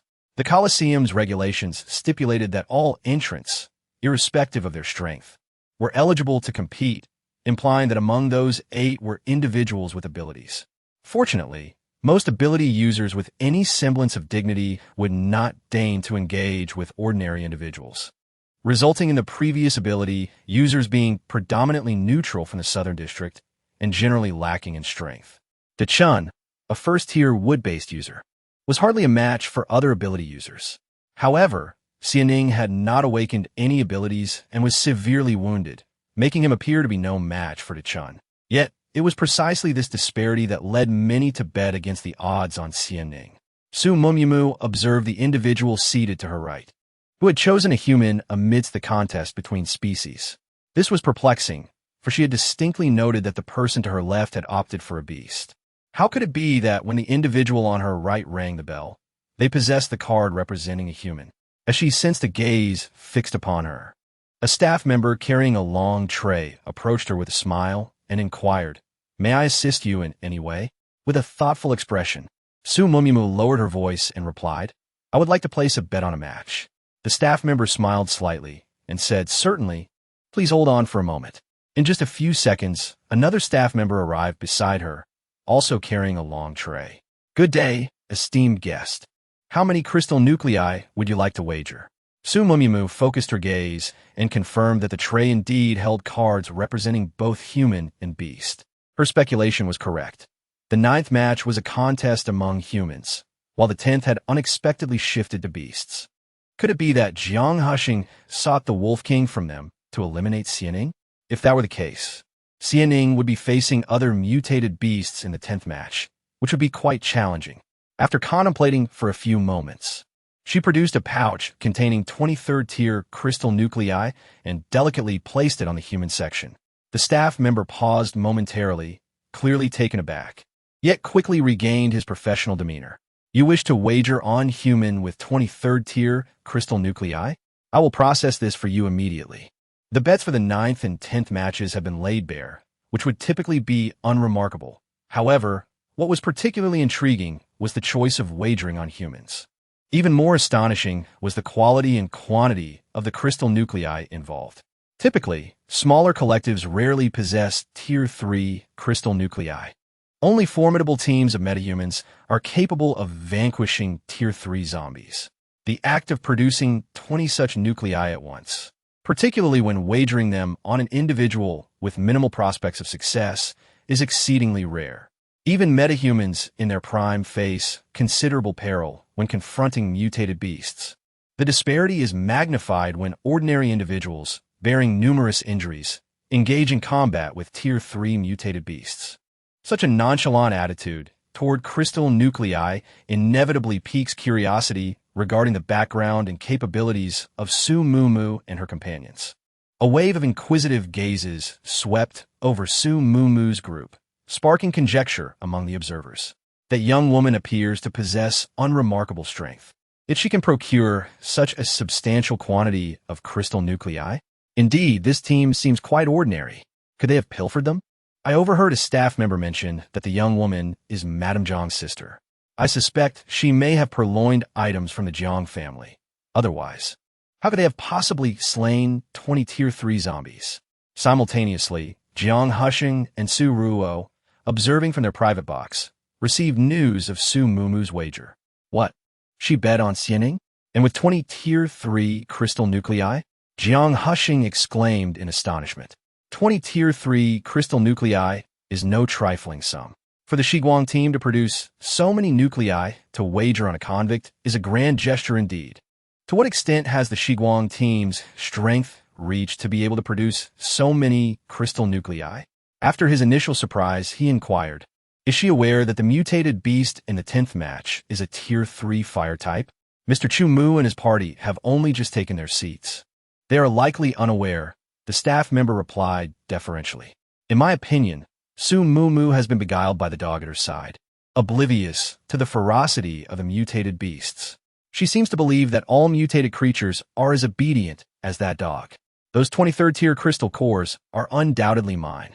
Jiang Husheng laughed heartily, unperturbed. Regardless of the strength of the Shiguang team, the 3rd tier crystal cores are as good as his. Chapter 129. The Beast Arena. Mei Su Ro narrowed her eyes. It appears her sister does not regard the mutated beasts with the seriousness they deserve. No, it is not merely a lack of regard. Rather, she seems unafraid of them, perceiving these mutated creatures as less menacing than they truly are. Why is this? Could it be that, as she has predicted, Xianing will indeed achieve 10 victories? No, that individual had attempted to assassinate her, nearly taking her life. Ever since the last time she was stabbed, she has forbidden anyone from wielding sharp objects in her presence. Yet here, Come the Wall, was constructed from stones approximately 1 centimeter wide, and she distinctly perceived a slight tremor in the stone barrier. Indeed, Xianing's strength was not to be underestimated. Unlike the powers of those who had undergone mutations, Xianing's strength was a product of innate ability coupled with rigorous labor. Born into a family of modest means, with parents in poor health, he had shouldered the responsibilities of the household from a young age. After the apocalypse, he had also relied on manual labor to earn crystal cores at the Tang City base. It was through sheer will and his formidable strength that he had triumphed in the preceding 8 matches. Su Mumu glanced at Dechun, confident that there would be no unexpected outcomes in this 9th contest. Although Dechun had been left dazed and bloodied from the fall, he still managed to rise unsteadily to his feet. Scoundrel, you have deceived me. This time, I shall take your life. With that, Dechun summoned H at this juncture. Wagering on the outcome has become inconsequential to most. What matters is that Xianning, an ordinary individual, is merely a step away from casting a blemish upon the illustrious crown of the Jiang family. However, some visages betrayed displeasure. The 10 victories in the Colosseum as absolution are merely a pretense, a charade to augment the Colosseum's fervor and revenue. Those aristocratic families would scarcely welcome Xianning's triumph. Scarcely had the 9th contest concluded when the individual seated to the left of Su Mu Mu furrowed his brow. He conferred with his neighbor, who promptly departed. Su Mu Mu, after a moment's contemplation, whispered a few words into Chu Mu's ear. Observing Chu Mu's receding figure, she nodded with contentment. A thunderous din erupted within the arena, followed by the ascent of several stone walls and pillars.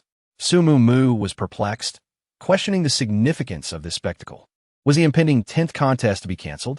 It would appear that the 10th contest is far from simple. Duya shook his head, yet his eyes gleamed with a certain excitement. What is the significance of this? What purpose do these contrivances serve? Su Mu Mu promptly inquired. The others, too, were consumed with curiosity. Duya, casting a glance at the inquisitive faces on either side, divulged mysteriously, "Are you not aware? This contraption is known as a labyrinth." A labyrinth? What is the nature of the 10th contest? A game of hide-and-seek? Duan chuckled. Nay, nay. Duya wagged a finger from side to side. The labyrinth serves to amplify one's dread and erode one's resolve. In bygone eras, Western aristocrats constructed labyrinths within colosseums to revel in the spectacle of beasts pursuing humans. Their preferred sight was the terror etched upon the faces of the humans. This 10th match is truly extraordinary. Xianning is a man of substance, yet it remains uncertain whether he can endure the challenge ahead.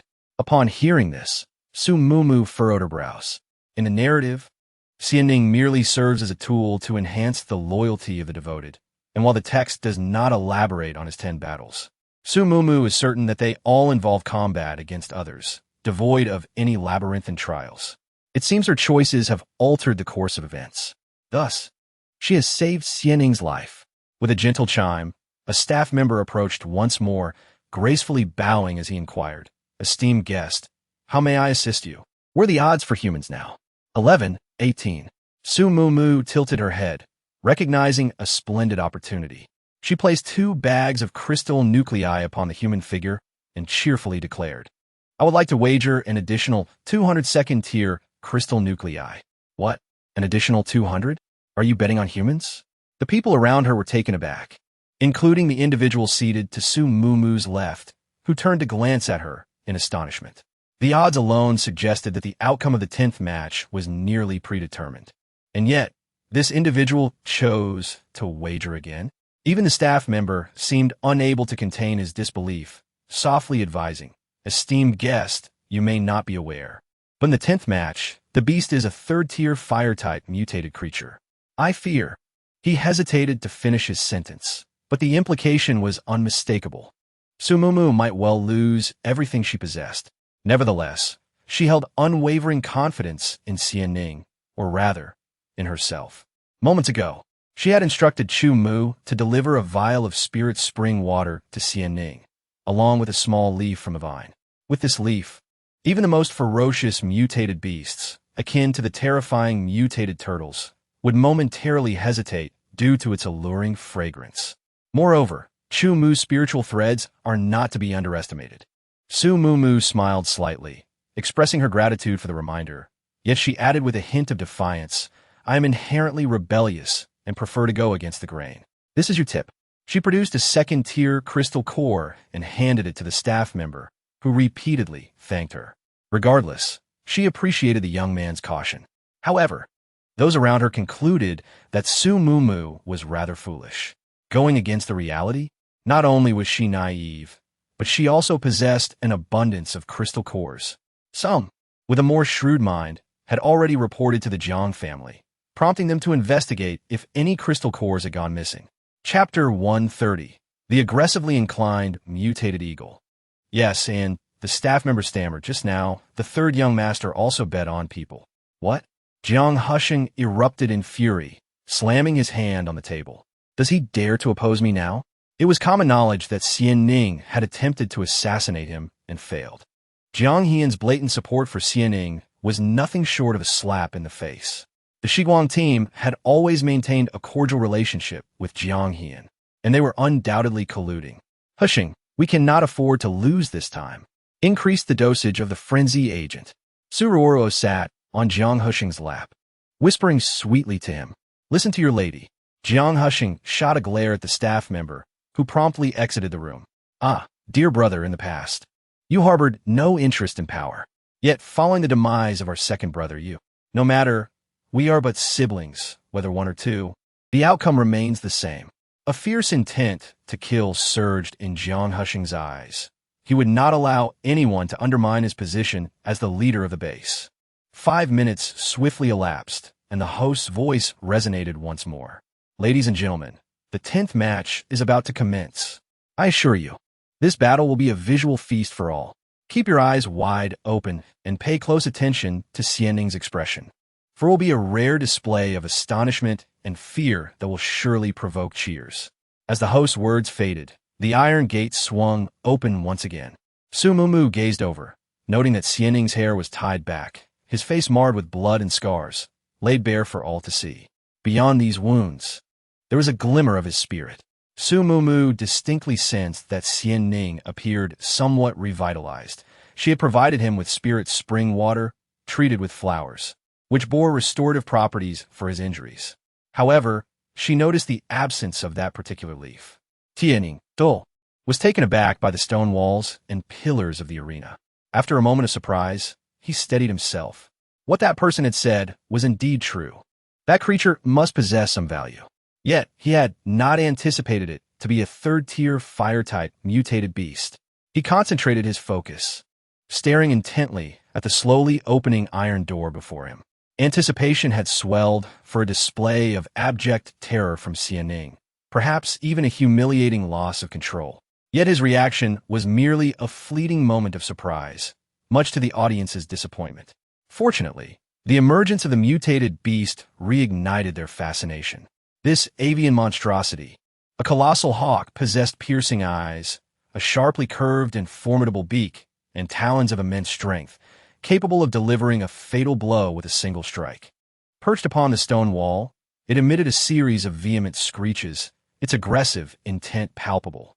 The spectators clamored for Xianing's demise, while Su Mumu remained composed, her expression tinged with concern. The creature's condition was undeniably aberrant, its eyes tinged with crimson, its talons incessantly carving grooves into the stone. Abruptly, it launched itself towards the surrounding stands, only to collide with an invisible barrier erected to safeguard the audience from the arena's conflicts. Driven by an insatiable hunger, the rabid avian assaulted the barrier repeatedly, its primal instincts overriding any sense of self-preservation. Flesh! Flesh! I must consume flesh. The hawk's desire for human meat was evident, its deranged state deeply unsettling. Su Mumu attempted to pacify the creature with her mental tendrils, only to discover that the barrier also impeded her psychic influence, plunging her heart into despair. Realizing the futility of reaching the spectators, the mutated hawk redirected its fury towards the stone wall, where Xianing had sought refuge. While the avian behemoth was preoccupied with its assault on the barrier, Xianing had discreetly retreated behind the wall. The hawk's violent impact shattered his sanctuary, forcing him to scramble towards another stone pillar in a desperate attempt to evade its wrath. The mutated hawk was incredibly savage, disregarding the stone walls and pillars. It charged directly at them. The pillars were immediately struck, causing sections to break off and crash heavily towards Xianing. In the 10th round, Xianing finally emitted a cry of agony as a shoulder was grazed by a stone pillar. Although it was just a graze, the immense weight and impact still caused him serious injury. His arm hung limply, devoid of strength. The audience, however, was extraordinarily excited, many having followed the matches since the very first round. After 10 rounds, they finally heard Xianing's cry of pain and couldn't help but cheer from the bottom of their hearts. Of course, there were also frowns among the crowd. This group consisted of the Jiang family's rivals and some ordinary people who supported Xianing. Xianing clutched his arm, held his breath, and once again hid within a maze. This time, He concealed himself so well that even the audience couldn't clearly discern his exact location. However, he couldn't escape the mutated hawk's keen eyes. The mutated hawk screeched and plunged down towards a certain spot. Seeing the mutated hawk's head already penetrating the stone wall, many people fearfully covered their eyes. Whether the mutated hawk's beak directly pierced Xianing's body, or Xianing was snatched up and then fatally dropped to the ground, they couldn't bear to watch. However, after waiting for a long time, there was no movement. Could it be that Xianing was already dead? Everyone mustered their courage and looked towards the arena, only to see the mutated hawk's head still embedded in the stone wall, but without any movement. Just as everyone was puzzled, the mutated hawk finally fluttered its wings and flew into the air, but in less than 5 seconds. Its body swayed unsteadily, and it simply collapsed on the ground. The audience erupted in an uproar. Was this a defeat? A Tier 3 Fire-type mutated hawk, defeated without even using fire attacks. Defeated by a mere mortal devoid of extraordinary abilities? Incredulity reigned supreme. Even the MC was rendered speechless, exclaiming, What is transpiring here?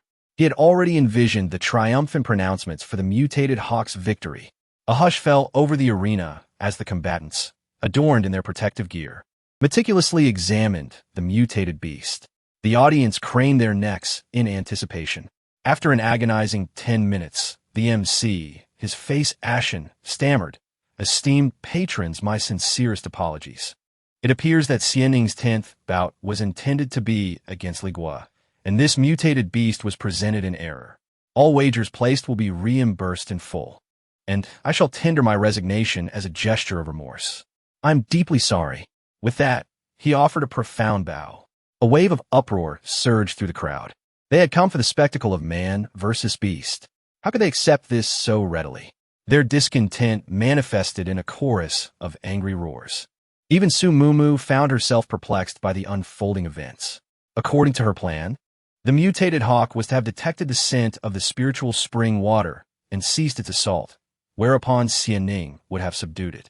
Chu Mu, in addition to providing Xianing with the spiritual spring water, had also instructed him not to slay the mutated beast. However, the mutated hawk's aggression was not only present but heightened. How then had it suddenly succumbed? Chapter 131. Does the life and death contract encompass assets as well?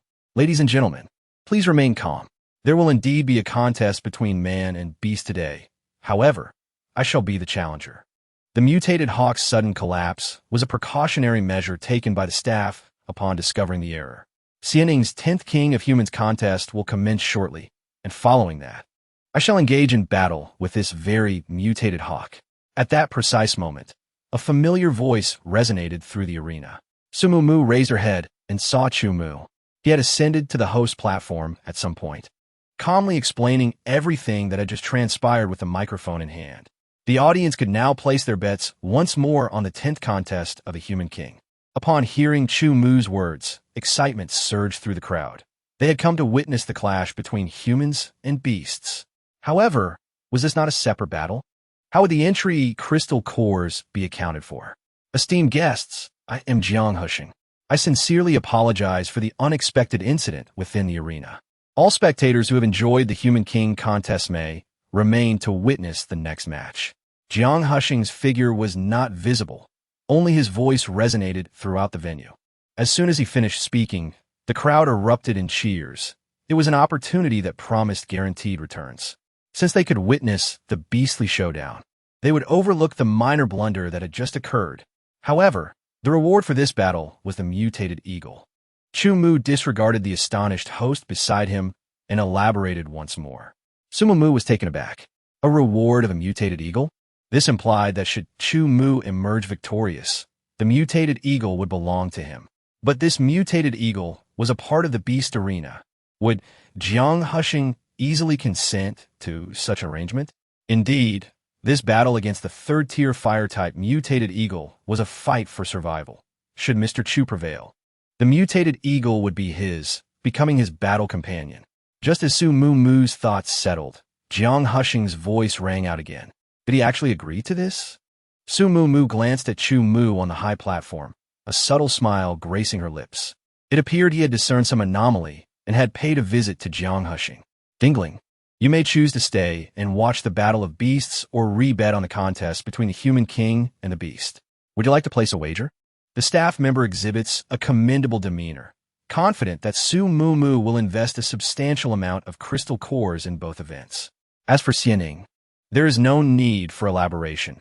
She previously wagered against a third-tier mutated beast, and one can only imagine her intentions now that the opponent is merely a human.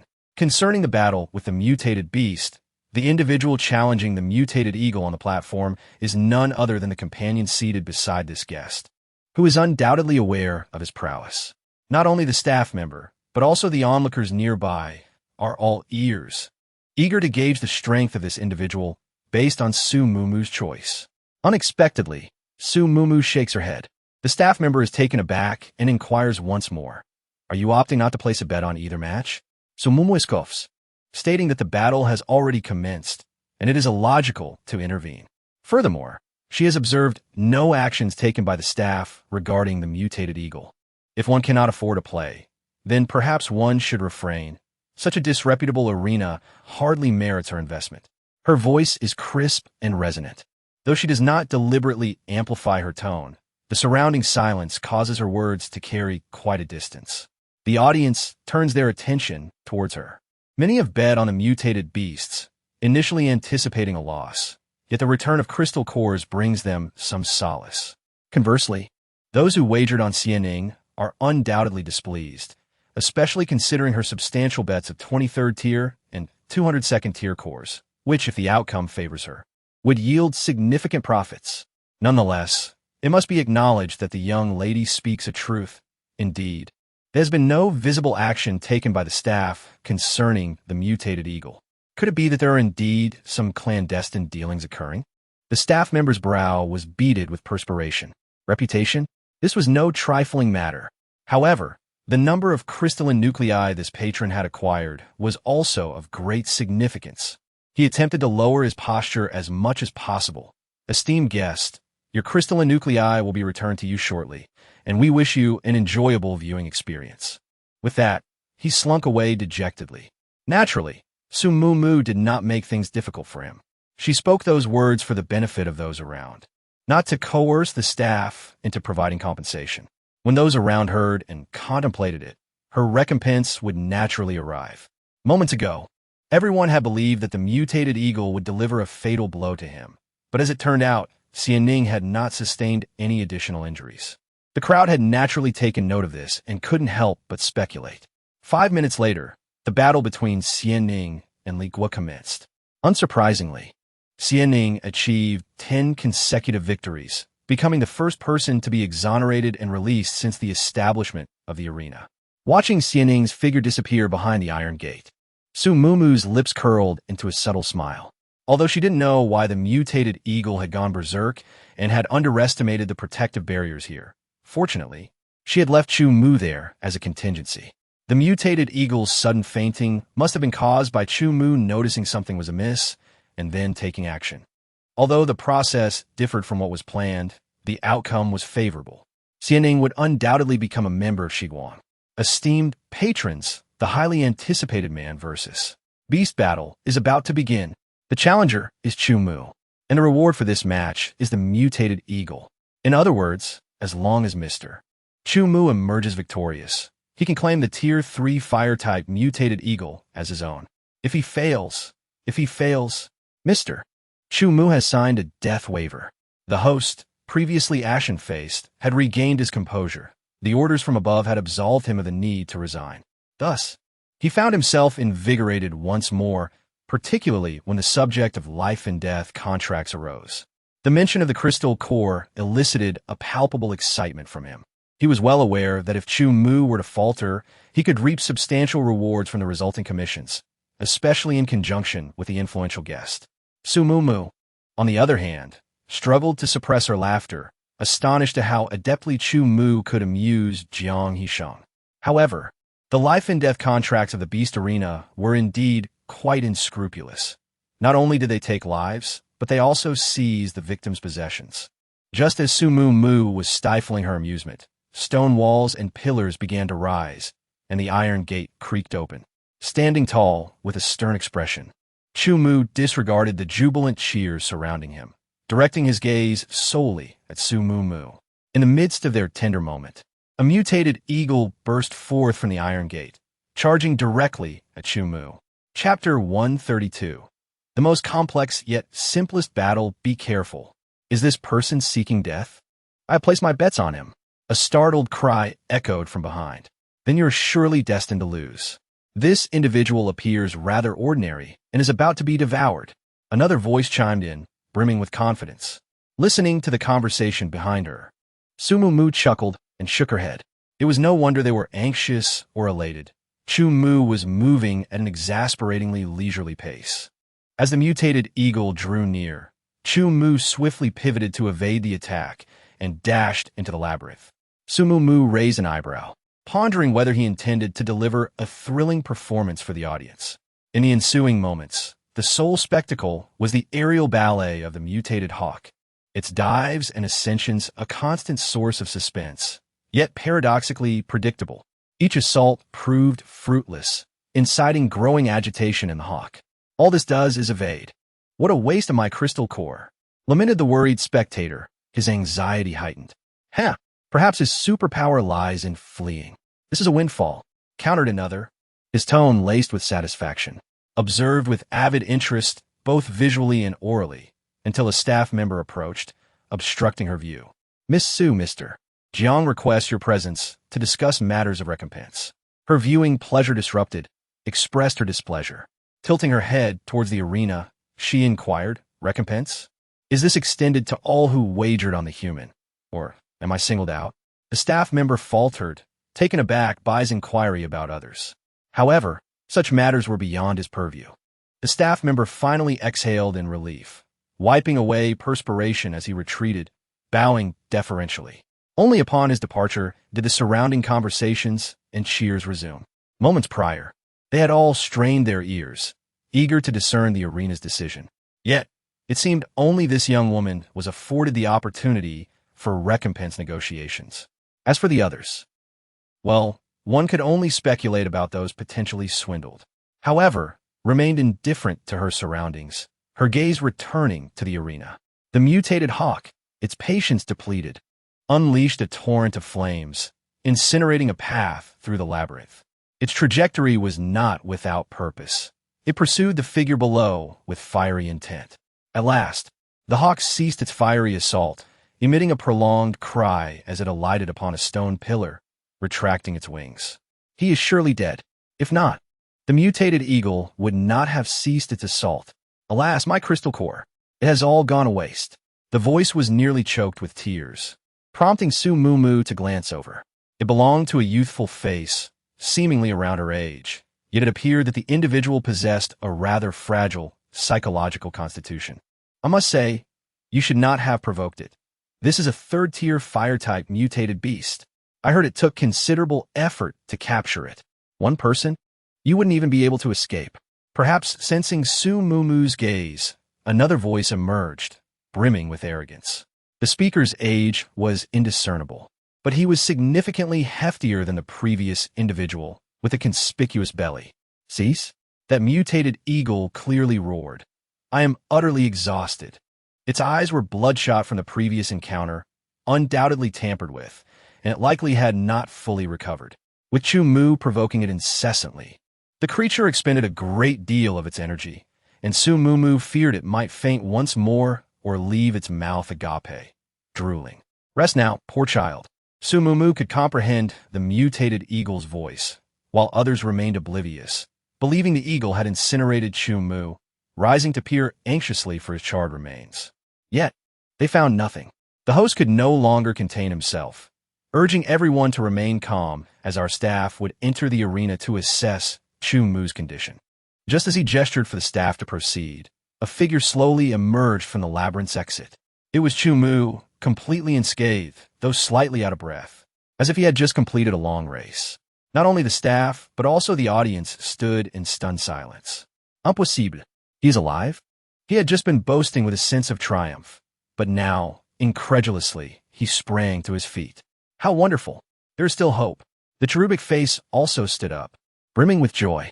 Hey, isn't that your companion? What exactly is his ability? Surely, it cannot be merely fleeing? In a flurry of anxiety, the rotund figure leaned on Su Mumu's shoulder and urgently inquired, "What are you doing? Do you understand the meaning of courtesy and respect?" Duya swatted the rotund figure's hand away and shot him a fierce glare. I apologize. My friend did not mean to intrude. However, miss, could you enlighten us on your companion's ability? How is it that he remains unscathed?" The cherubic face exhibited a modicum of politeness. Not only the two of them, but the onlookers around also held their breath, eagerly awaiting Su Mumu's response.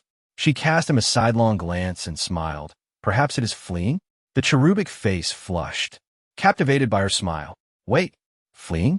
Is his ability truly to escape?" He stared in astonishment, his eyes wide, somewhat endearing. Su Mumu decided not to tease him any further. "I jest. It is a wind-based ability. If you don't believe me, observe." She gestured towards the arena, where Chumu, using the serpentine stone wall, deftly propelled himself onto a low stone pillar. Opposite him stood the mutated eagle, which let out a prolonged cry, releasing a torrent of searing flames, even more ferocious than before. It seemed that Chumu had provoked it. Yet, Chumu remained unfazed, appearing motionless. But as the flames approached within a meter of him, they suddenly rebounded towards the mutated eagle. The mutated hawk, caught off guard by a sudden surge of power, swiftly ascended to evade the attack, only to be forced back to the ground by a fierce gust of wind pressure. Before it could muster another assault, a myriad of sharp wind blades had already encircled it. Any movement would result in injury from the wind blades. In the blink of an eye, the outcome was sealed. A deathly silence fell over the arena, both inside and out. No one had anticipated that Chumu, who had been scurrying through the labyrinth just moments before, would subdue the mutated hawk in under a minute. No, within 30 seconds. Does this not count as my victory? Composing himself, he picked up the microphone. "I hereby declare, Chumu is the victor of this match."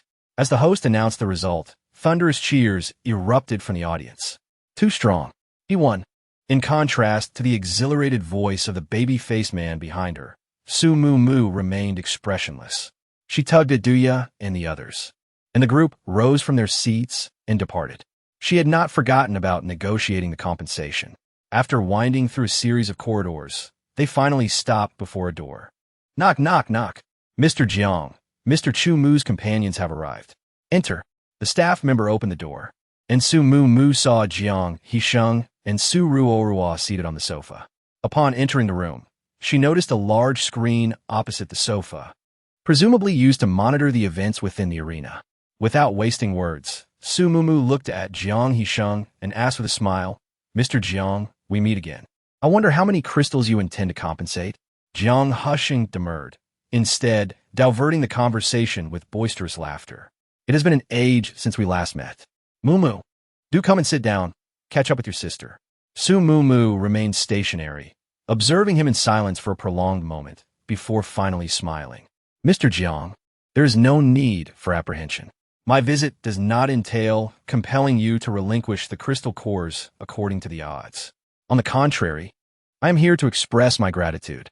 Were it not for you, we would not have enjoyed complimentary lodging in that residence, nor would we have been granted free passage to District A, and moreover, we would not have acquired a battle pet. Possessing these assets, why would I insist upon extracting crystal cores from you?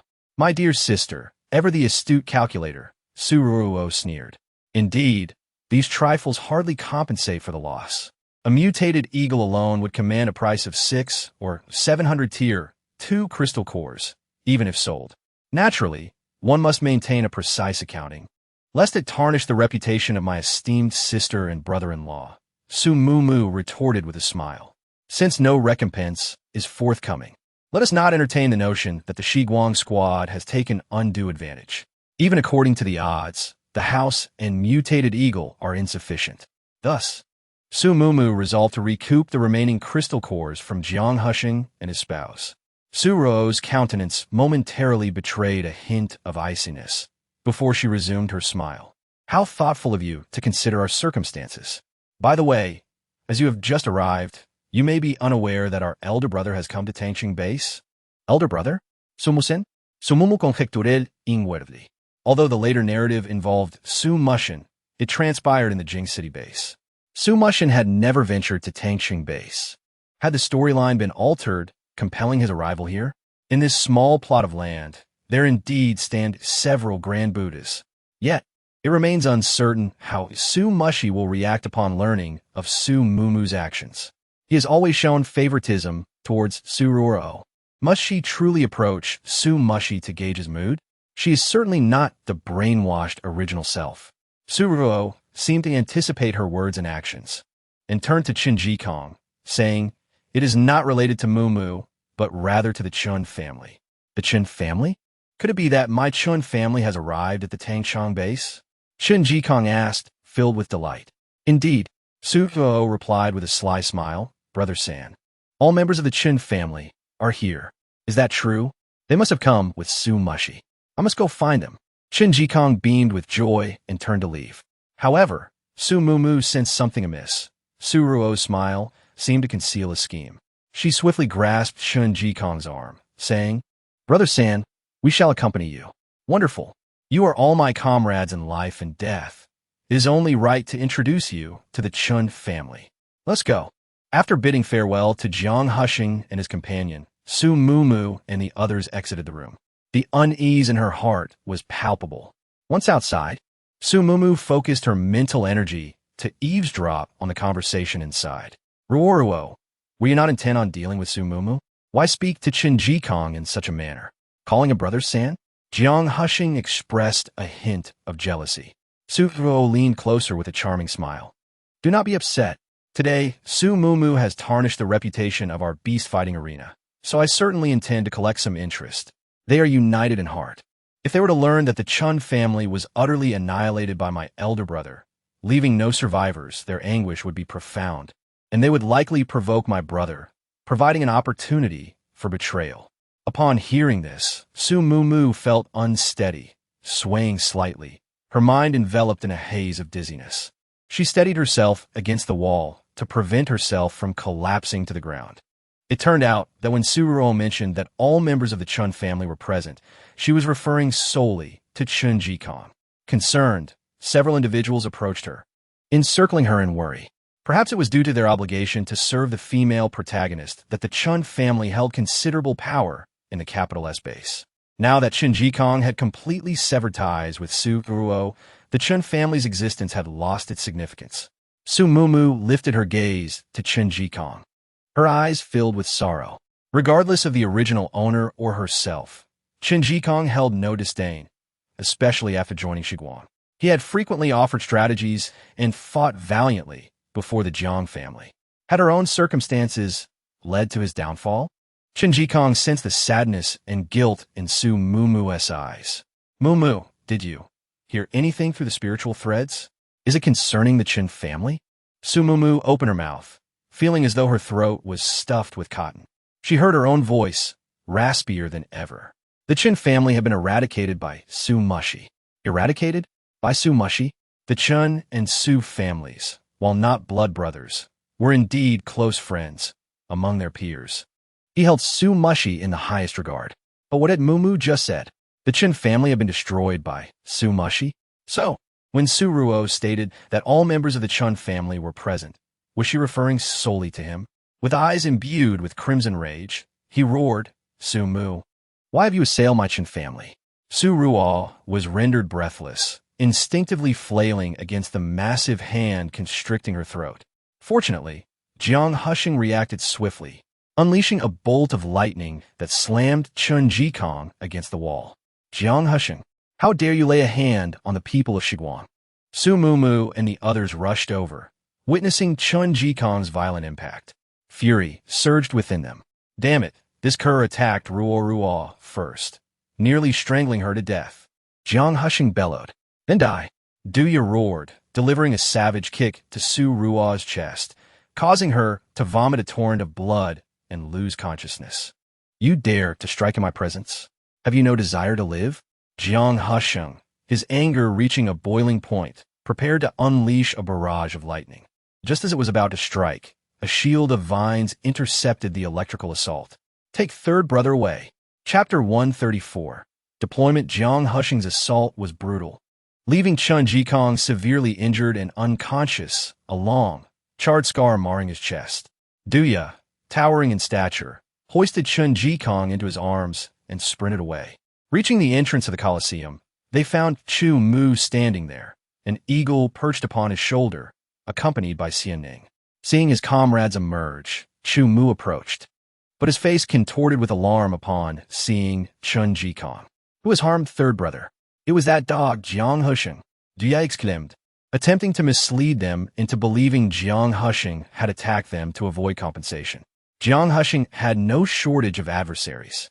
There will invariably be someone who seizes upon this opportunity to inflict suffering upon Jiang Hushing.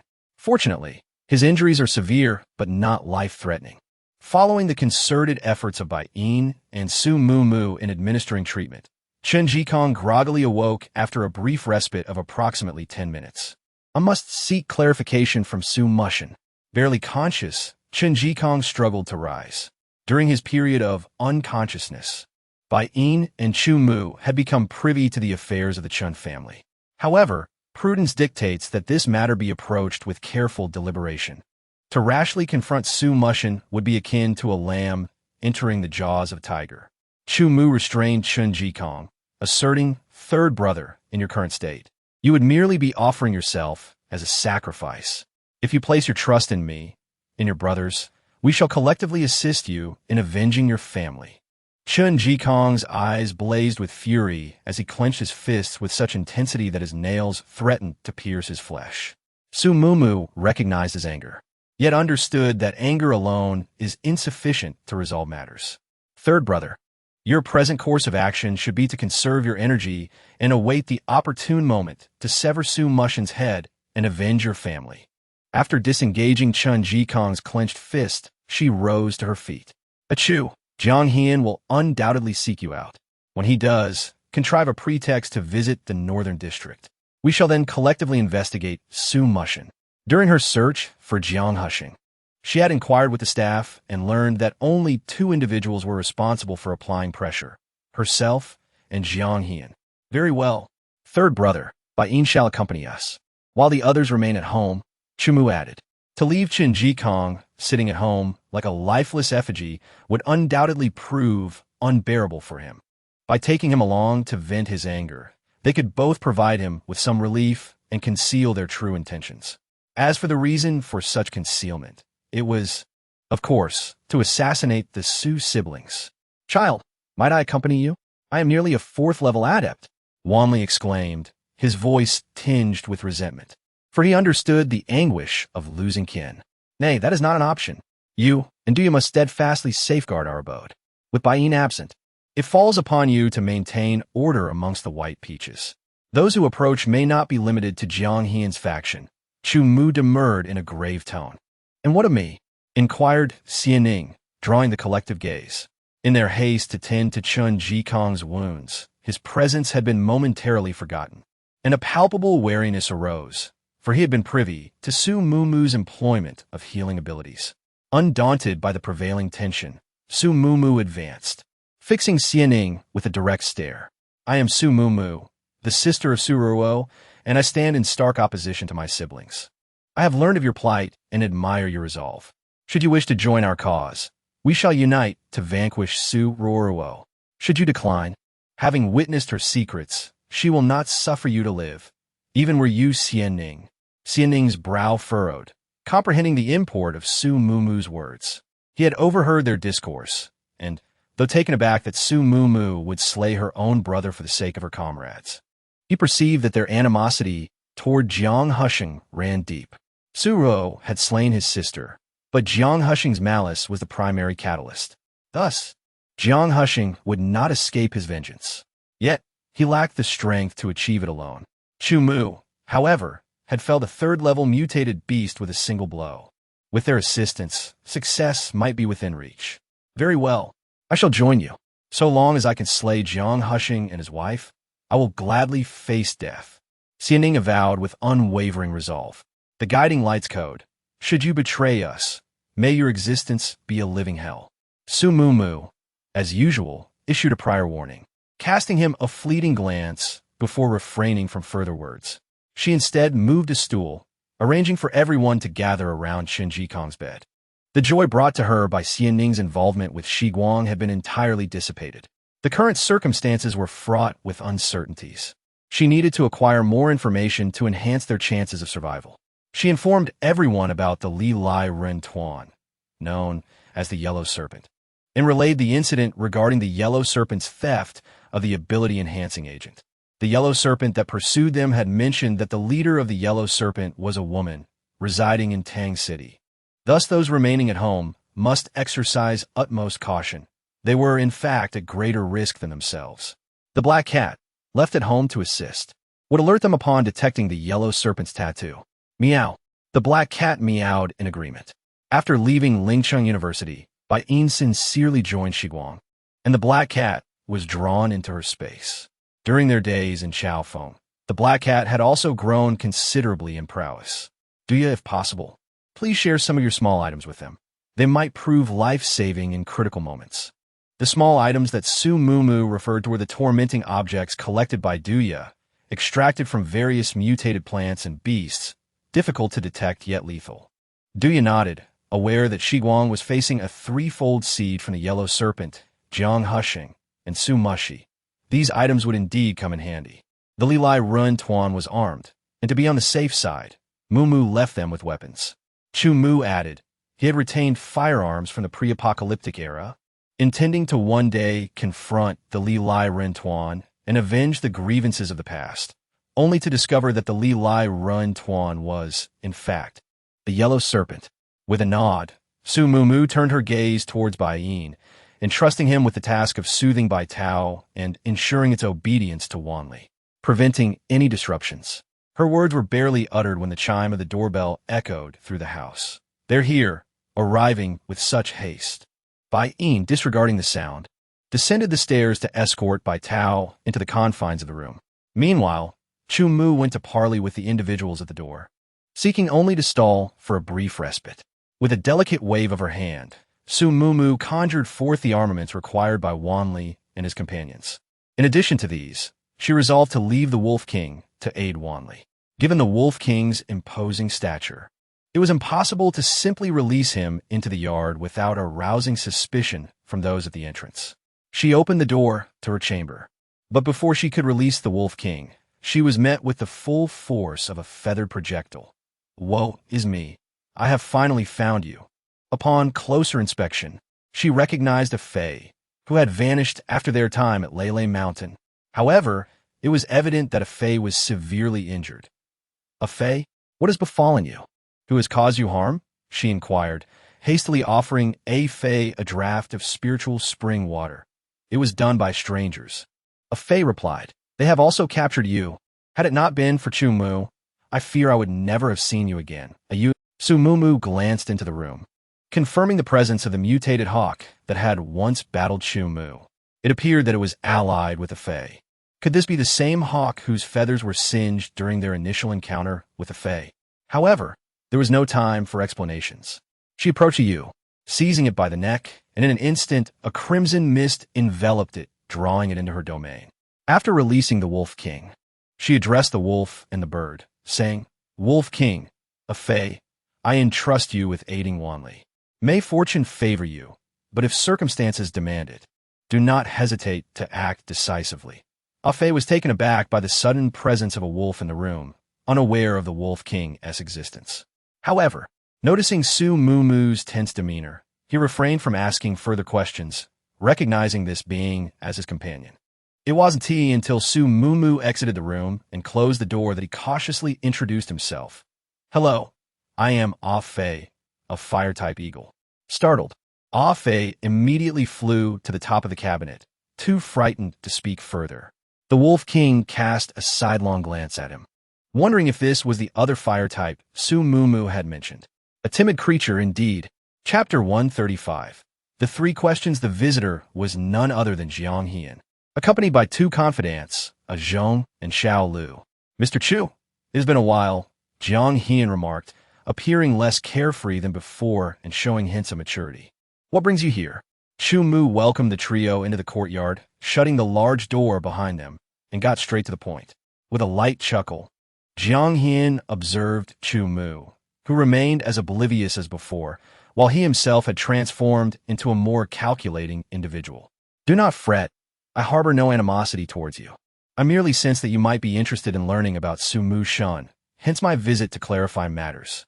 Upon hearing this, Chu Mu's sharp eyes, akin to those of a hawk, fixed intently on Jiang Hian. The power dynamics in Tangcheng Base have yet to be solidified, have they? Jiang Hian paused momentarily, then chuckled.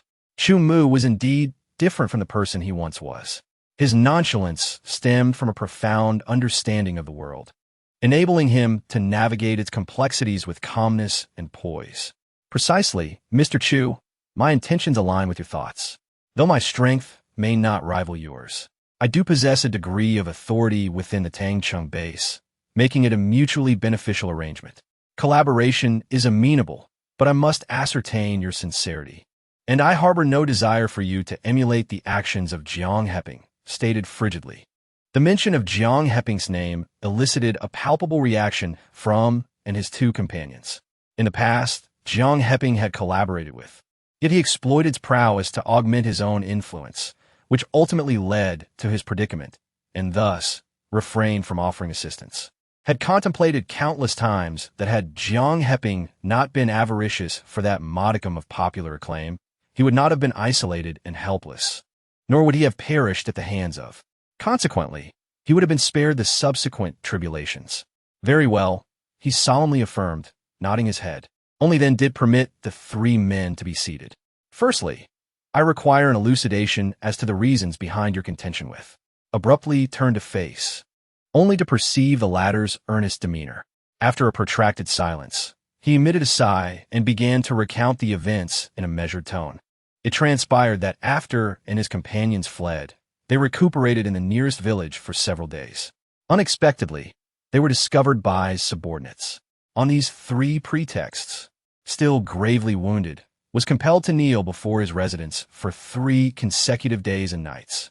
It was only upon hearing of this matter that Elder Master intervened and rescued.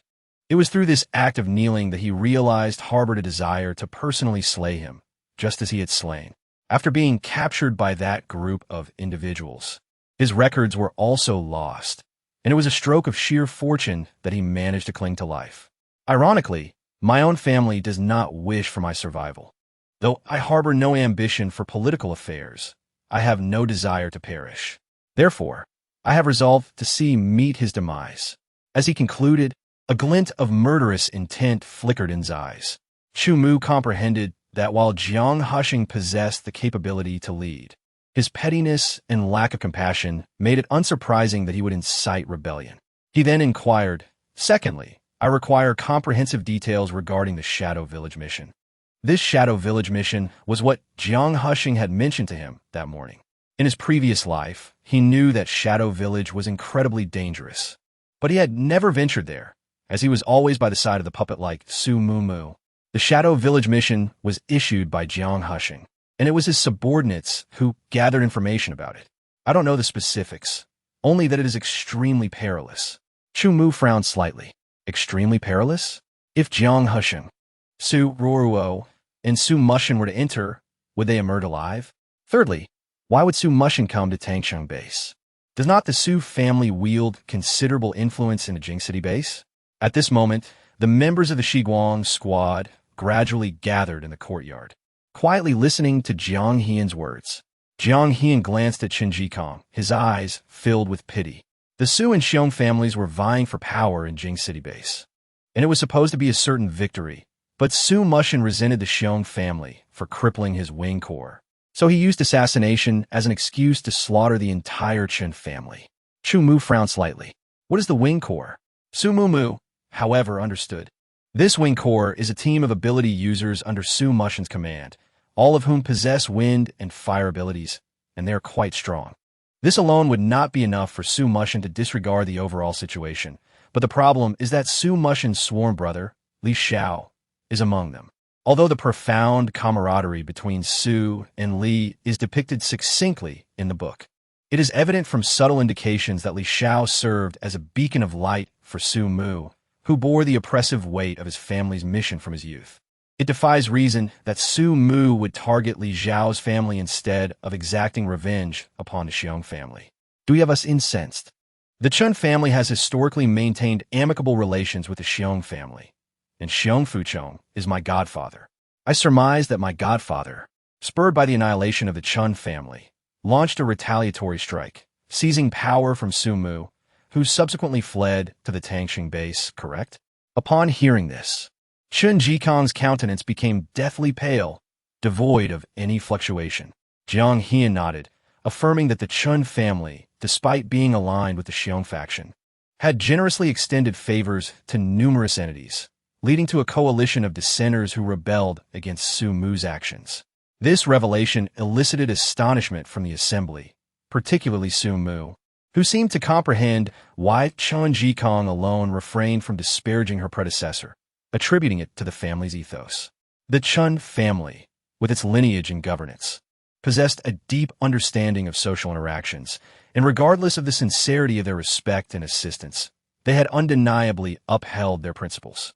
Consequently, Su Mu declared that they would dispense with formalities and requested Jiang Hian to escort them to the northern district to confront Su Mu. Jiang Hian demurred, cautioning against prematurely alerting Su Mu. Su Mu countered that their intent was not to provoke alarm, but to herald his impending demise, emphasizing that their arrival at the Tangcheng base constituted a declaration of war. However, Su Mu's inclusion on the death list was a recent development that warranted notification. Employing a tactic learned from Duya, exploiting the correlation between fear and error to augment their prospects of success, Jiang Hian choked back his emotion, glancing at the other members of Shiguang, who seemed to express no dissent. Very well, I shall lead you, he nodded in agreement. Just as he was about to rise, Su Mu called out to him. Chapter 136. Announcing his death sentence, there is one more matter. Today we discovered that the Li Lai Ren Tuan from Tangcheng base is, in fact, the Huangshi. The Huangshi has been relentlessly pursuing us, and I hope you can mobilize some personnel to protect Wan Li and the others.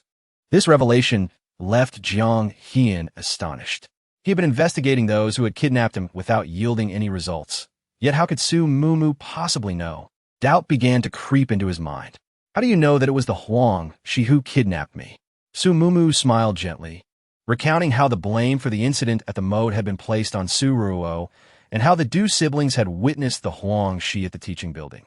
With a shared objective, the alliance between Shiguang and Jiang Hian could grow even stronger. After a moment, Su Mu and her companions followed Jiang Hian outside.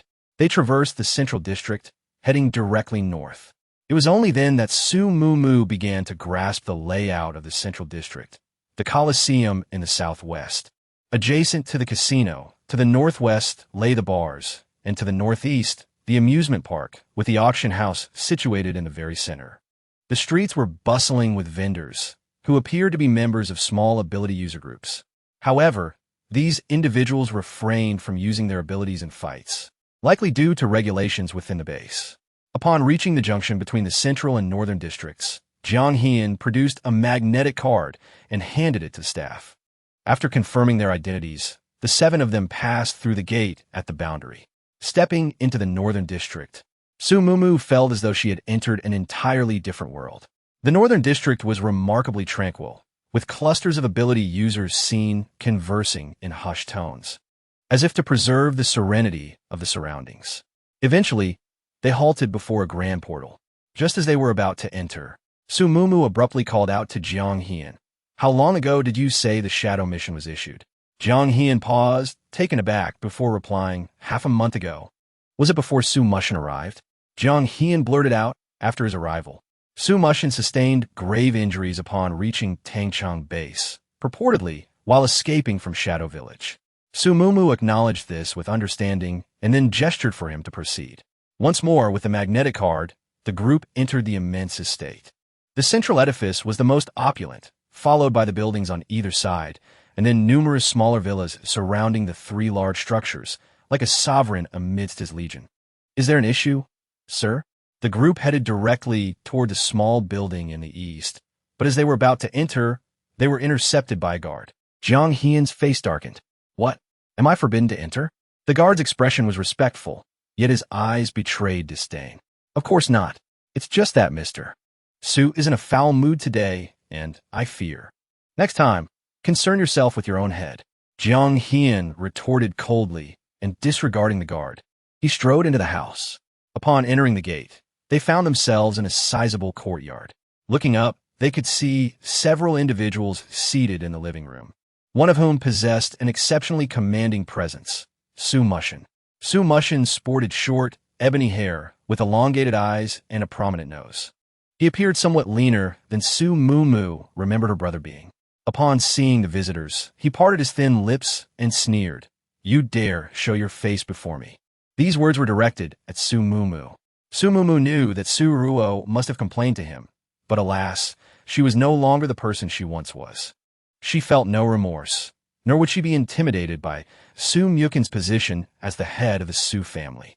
Su Mukin's countenance grew even colder. What? Do you think that having a few capable people around you means you can forget your lineage? I don't share your lineage, so why should you care about mine? Su Mumu retorted, rolling her eyes. Although they shared the same surname, her Su was the Su of Su Jun. She followed the surname of her biological father, which had absolutely no relation to Su Mukin. Upon hearing this, Su Mukin sneered, "Illegitimate child. Foul mouth." Su Mumu retorted with a sneer of her own. Su Mukin had long known that Su Mumu was different from before, but he was still taken aback by her repeated retorts. When had this girl become so quick-witted? Su Mumu, you are now so devoid of decorum. You have utterly disgraced the Su family. He reprimanded sternly. Face, you murdered third brother's entire family. Were expelled from the capital city base, and fled here like a stray dog, stooping to serve the Jiang family. You have long squandered the Su family's reputation. Su Mumu rebuked even more loudly. A battle of vocal cords? She, Su Mumu, had no fear. These words struck Su Mukin's most sensitive spot. He clenched his fists in anger, and several spatial blades materialized around him, all pointing menacingly at Su Mumu. But at that moment, a somewhat familiar face approached. Despite the many scars, he still recognized him. Chen Jikong. His breath hitched, and a surge of excitement coursed through him. Ruoro had not deceived him. Chen Jikong was still alive. Moreover, he had become Su Mumu's companion. He laughed heartily, excitement glimmering in his eyes. It was the perfect opportunity to deal with both the disgrace of the Su family and the remnants of the Chun clan. The number of spatial blades doubled, aiming directly at the throats of Chen Jikong and Su Mumu. However, they were intercepted. Su Mushi, filled with fury, exclaimed, "Jiang Hian, what do you mean by this?" The icy blades firmly blocked the spatial blades, as Jiang Hian replied with a smile, "Mr. Su, these individuals are my friends. I kindly ask you to show me some consideration." Jiang Husheng was right. Jiang Hian and Su Mumu were indeed in cahoots, and they were destined for death. The ferocity on Su Mushi's face and the murderous intent in his eyes were evident to Chen Jikong. It was at this moment that he finally realized he had misjudged the situation. Su Mushi, do you remember the crisis you faced at the age of 24? Back then, you knelt before my parents, pleading for their assistance. They helped you, yet you repaid their kindness with murder. It was merely a business arrangement. Do you intend to morally blackmail me? Su Mushi scoffed. By you? Or perhaps by your lot? Deep disdain flickered in Su Mushi's eyes. Though he had lost his power in the capital, the number of those with extraordinary abilities who followed him was no less than 500. Moreover, he possessed weapons. To him, Chen Jikong's words were nothing more than the ramblings of a fool. Of course it is by us. Su Mumu stepped forward with a smile, declaring his impending demise. Su Mushi, your death is imminent in 3 days. What a ridiculous notion. A death date? Shouldn't we schedule a time as well? Do you think you are the king of hell, summoning people at will? Just as Su Mumu finished speaking, a man seated on the sofa erupted into laughter. After the laughter subsided, he rose to his feet and, with a self-assured flourish, smoothed back his hair. Well, little sister, do you recognize your esteemed brother? As memories flooded back, Su Mumu narrowed her eyes, then offered a sweet smile. Liang Xia, it has been an age. Chapter 137. Four of a kind in their repugnance, Liang Xia, with his eccentric and impetuous nature, held a particular aversion for those of a gentle disposition. such as Su Mumu. He had been a significant contributor to her torment. Therefore, Su Mumu retorted with a smile, Liang Xia, the same to you. Liang Xia's eyes narrowed inquisitively. The same to me? How so? Can't comprehend? How dense? Truly befitting someone who consistently ranked at the bottom and required familial connections to gain university admission. Su Mumu gleefully exposed his past failings, and then, with a semblance of kindness, elucidated her meaning. Your demise, too, shall occur in 3 days. Liang Xia, above all, detested being labeled unintelligent or having his academic patronage mentioned. Living in the shadow of his illustrious brother since childhood, he had grown weary of the constant praise directed towards his siblings' intellect. In an attempt to escape this overshadowing, he had resorted to causing trouble and, after the apocalypse, had aligned himself with Su Mushin's faction. This was not out of loyalty or faith in Su Mushin, but rather because his brother stood with the Xiong family. Now, with his most sensitive spot touched, he chuckled softly. Since the end of days, no one has dared to address me in such a manner. Suddenly, he looked up, and a wind blade hurtled towards Su Mumu with incredible velocity. He intended to ensure that all who dared to call him stupid met their end. The anticipated demise of Su Mumu did not transpire.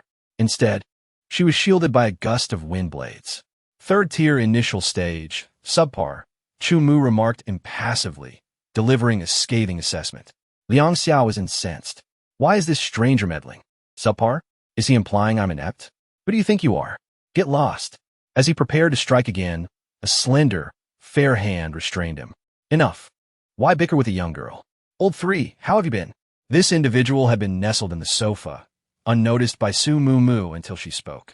It was Song Qinglu, the fiancé of Chen Jikong's second brother.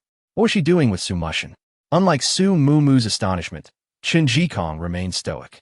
You betrayed the Chen family, he stated, not as a query, but as an affirmation. Upon entering, he had noticed Song Qinglu tending to her nails and surmised her involvement in the Chun family's misfortunes. Song Qinglu's union with his second brother was a political alliance, one she resented as a shackle. Outwardly, she feigned contentment due to the Chun family's influence, but Chen Jikong had overheard her private lamentations. Song Qinglu chuckled, neither confirming nor denying. You're as astute as ever, Chun 3. At least we're related. I won't kill you. Consider it leaving an heir for your Chen family. Her words dripped with condescension. Viper, Chen Jikong uttered gravely. Unexpectedly, Song Qinglu burst into laughter. Indeed, Chun-san, she exclaimed, even your insults are so refined. This piqued my curiosity. I wondered if Chun-san was even capable of uttering profanities. As if contemplating an intriguing puzzle, she playfully inquired of those on the sofa, then turned her gaze toward Chen Jikong, her voice filled with a hint of excitement. Your second brother, she declared, I killed him. I plunged a blade into his left breast, and then he perished. Observing Chen Jikong's fist clenching ever tighter, Su Mumu swiftly intervened, restraining him. She had not anticipated that Chen's second brother had been slain by someone so close to her.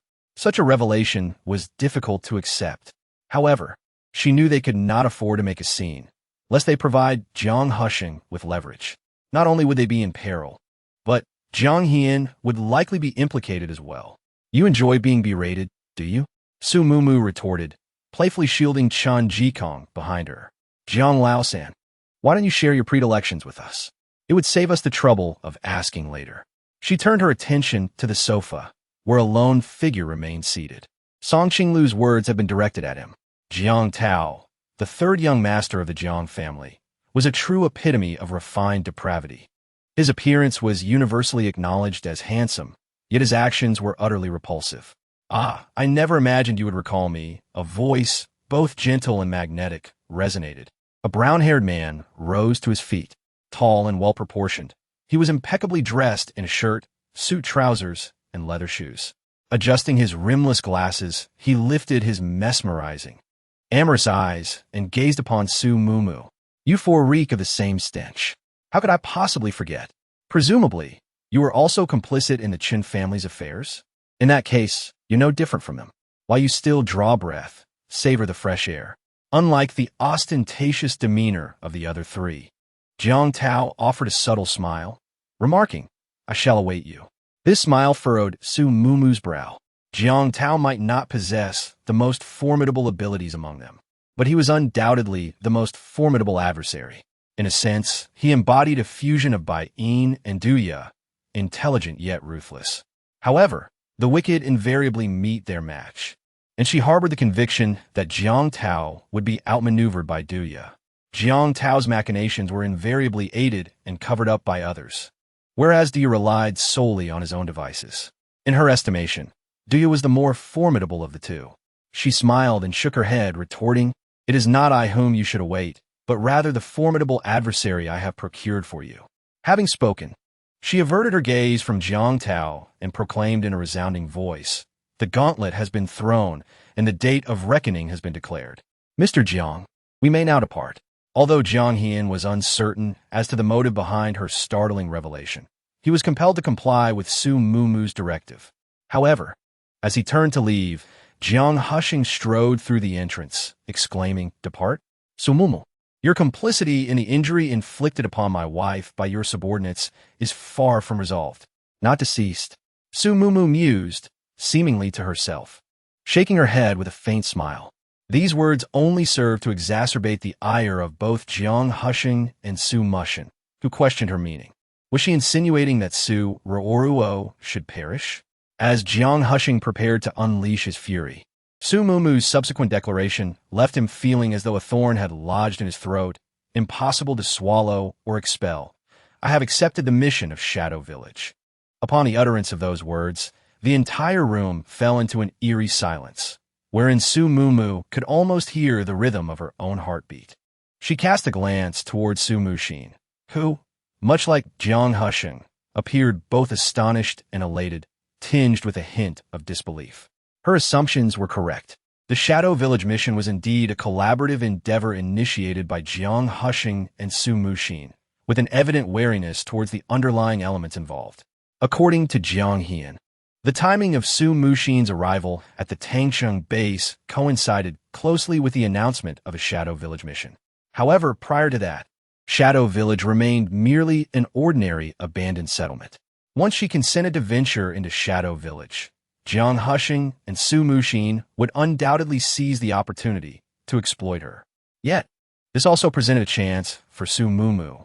Chapter 138.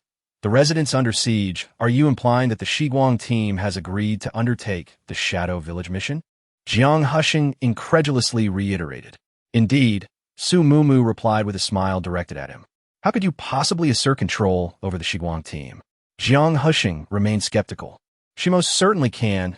Chu Mu interjected coldly. Mumu possesses greater influence within Shiguang than I do. This was an evident truth to all. Yet the blunt emphasis from Chu Mu still elicited surprise among the crowd, particularly from Zhong and Xiao Lu. They reflected on the days when Shao Qi had targeted Su Mumu, regretting their inability to persuade Shao Qi more fervently at that time. Jiang Husheng let out a hearty laugh. Excellent. Truly it is Shiguang. I shall await your triumphant return. Wait, did Mr. Jiang not state he would accompany Shiguang? Why the sudden change of heart? Su Mumu observed him with a smile that bordered on irony. Chu Mu mentioned that Jiang Husheng had earnestly implored him that morning, vowing to share weal and woe and promising a substantial reward upon completion of the mission. Jiang Husheng chuckled, "Of course, since I'm enlisting your aid for this task, I shall offer my utmost assistance.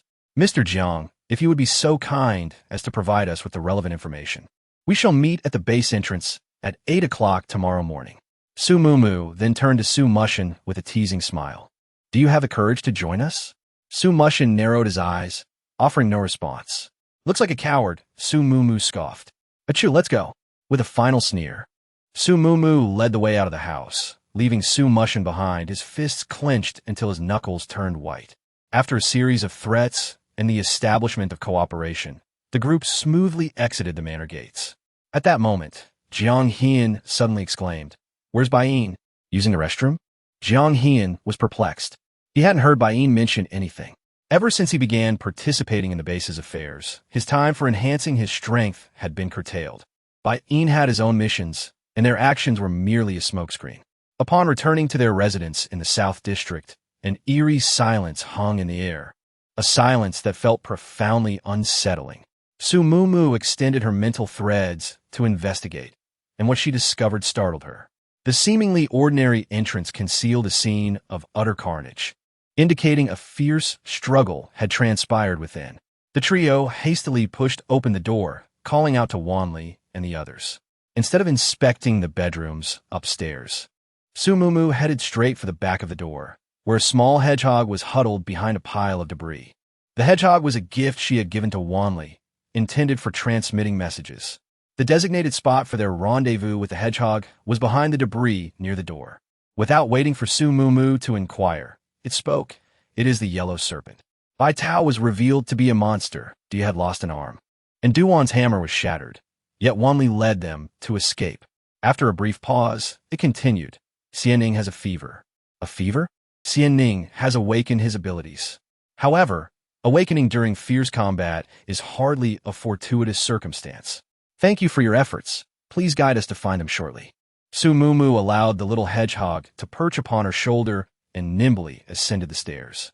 Her room was in disarray, with all supplies and food having been ransacked. A glance at the other rooms revealed a similar fate.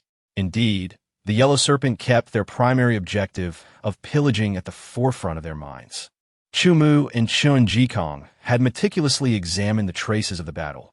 Aside from the signs of Wan Li and the others' abilities, there are also knife marks and spatial blades.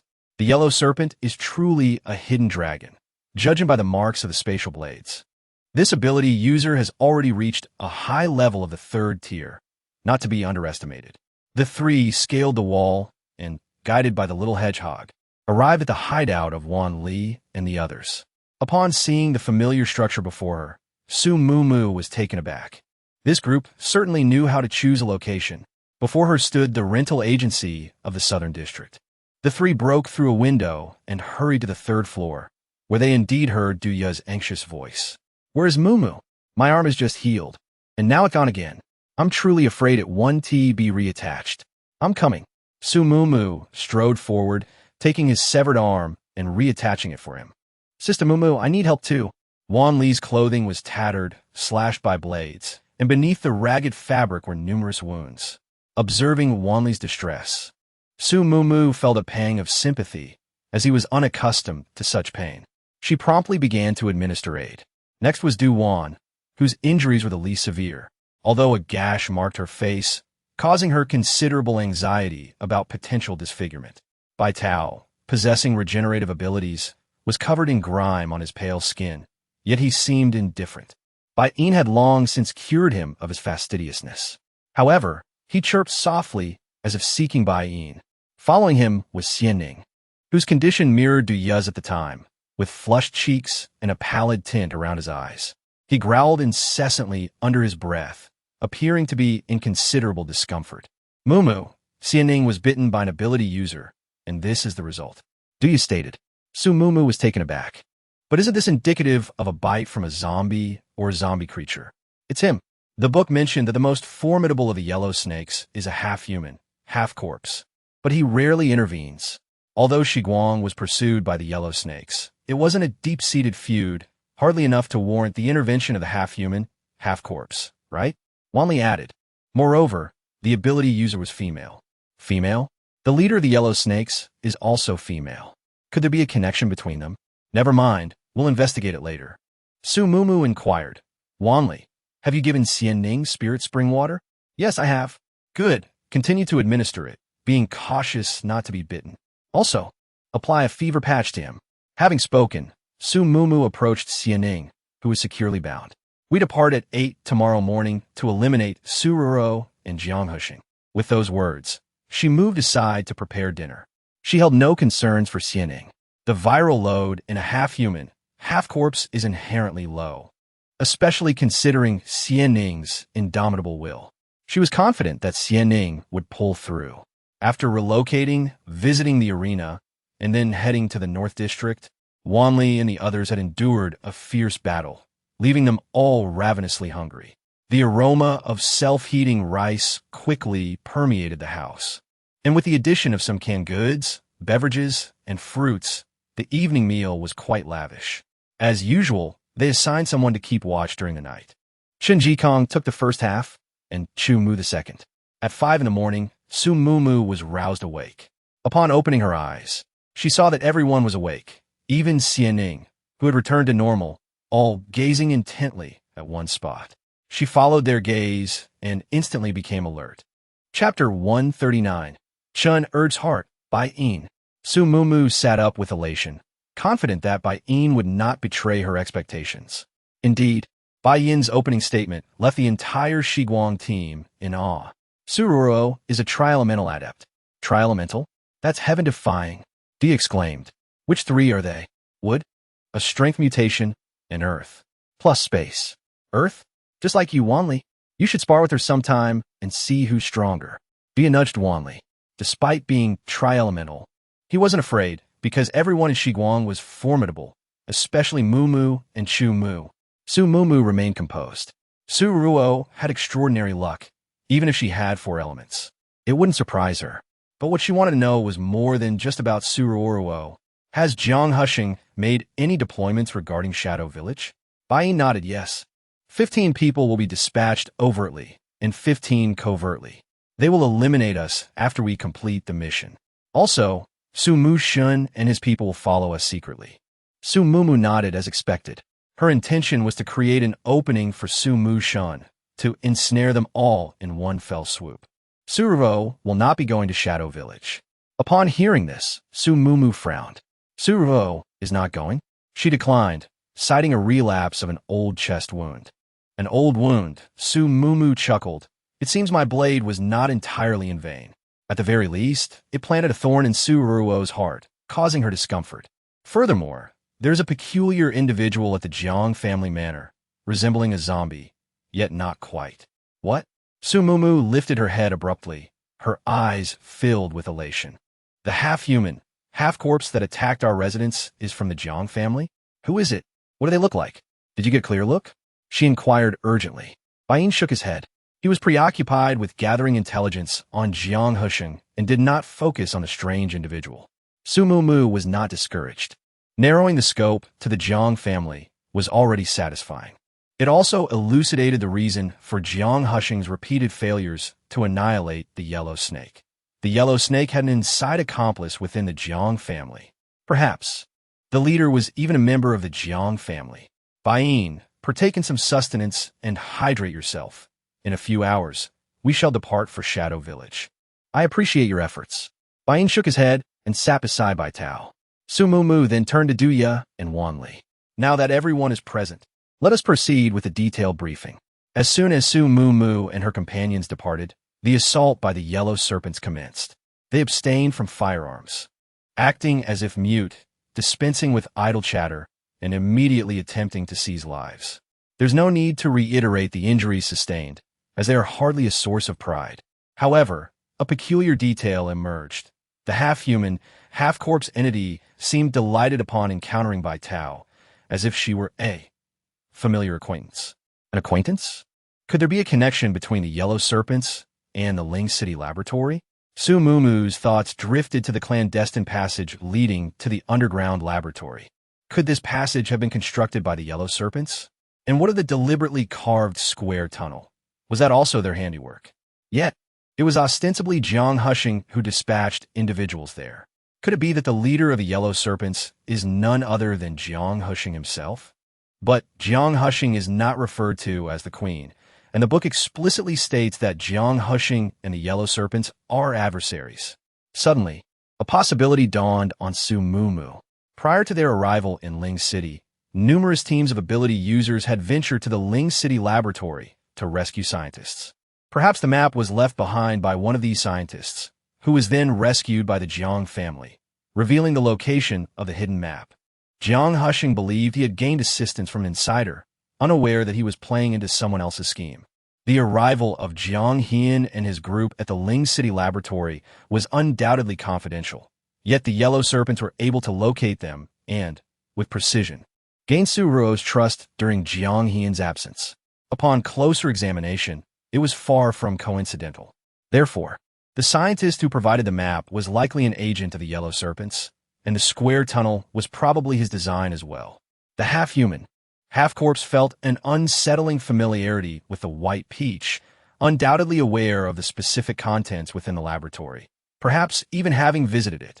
Upon voicing this conjecture, the group fell into deep contemplation. Thus, it was concluded that the Snake Queen originated from within the Jiang family, entangled with its sordid affairs. Minutes later, Chu Mu slowly articulated this thought. How do you know this? Duya inquired, a hint of confusion in her tone. Do you recall the reason why the snake did not eliminate Jiang Hian and the other three back then? They intended to leverage Jiang Hian and the Tangchong base for a transaction. Ah, I see. Given the snake's disposition, it's certain that the queen despises the Jiang family, thus aiming to extort a sum. Duya comprended. The pressing matter at hand, however, concerned Jiang, Hisheng, and the others. After recounting all that transpired regarding the four of them within the Jiang family, Su Mu took a sip of water. Meanwhile, Shi Guang and the others grew increasingly agitated, particularly Duya and Du Wan, whose tempers flared with an eagerness to confront Su Mu Shun and Song Qing Lu. They had never encountered such shameless individuals. Once calmness was restored, a statement from Chun Ji Kong astonished everyone anew. My second brother may still be alive. Pausing briefly, Chun Ji Kong elaborated, my second brother possesses an unusual heart, located on the right side. Aside from our parents, my elder brother, and myself, no one is privy to this secret. Song Qing Lu distinctly mentioned that her blade pierced my second brother's left chest, thus he surely did not perish at that moment. But afterward, as he continued, his voice dwindled to a mere whisper. Su Mu sighed. This was a glimmer of hope. Yet such hope rendered the heart even more tormented. Unless he personally beholds the corporeal form of Chen's second brother or encounters him in person, Chen Jikong shall never find solace in this life. Could it be that Chen's second brother resides within the Shadow Village? At this juncture, Bai Yin, who had remained silent until now, interjected. All eyes turned toward him, and Chun Jikong, with heightened emotion, seized his shoulders. What is it? Did Su Mushin mention it? Or Song Qinglu? Or someone else? Bai Yin calmly patted the back of his hand. Third brother, you're hurting me. Apologies, apologies. Chun Jikong, realizing his, swiftly released his grip. Yet his gaze remained fixed upon Bai Yin, brimming with anticipation. It's merely conjecture. Wasn't Su Mu Shun grievously wounded when he arrived at the Tangchong base? I overheard them mentioning corpse poison. Furthermore, since your departure, Su Mu Shun has been incessantly referring to the Shadow Village, as if it holds great significance. However, third brother, this is purely speculative. Do not harbor excessive hope. Bai Yin had only ventured a bold guess, but upon witnessing Chun Jikong's countenance, he felt as though he had committed a misdeed. Should the third brother venture to the Shadow Village with boundless hope, only to find Chen's second brother absent, he would undoubtedly be disheartened and grief-stricken. Upon hearing the conclusion, Chun Jikong lowered his head with bitterness. Indeed, merely an ethereal ideal, is it not? Chapter 140. Initial entry into Shadow Village encounters a corpse tide as expected. Xianning has indeed awakened spatial abilities. Overjoyed, he ceaselessly placed a package of instant noodles into his space, only to retrieve it, mirroring the initial discovery of space by Su Mu and Wan Li. What is the extent of your space? Su Mu inquired.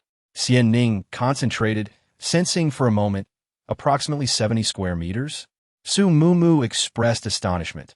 70 square meters?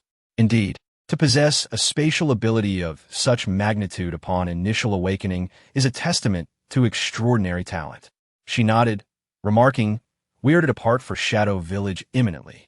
As you have only just awakened your ability, avail yourself of this interlude to familiarize yourself with it. Or, should you prefer not to go? She left her sentiment unspoken. Having recently joined the Dawnlight Squad and already weathered a life-or-death struggle, to now request his presence in Shadow Village, given his current capabilities, is undoubtedly a tall order.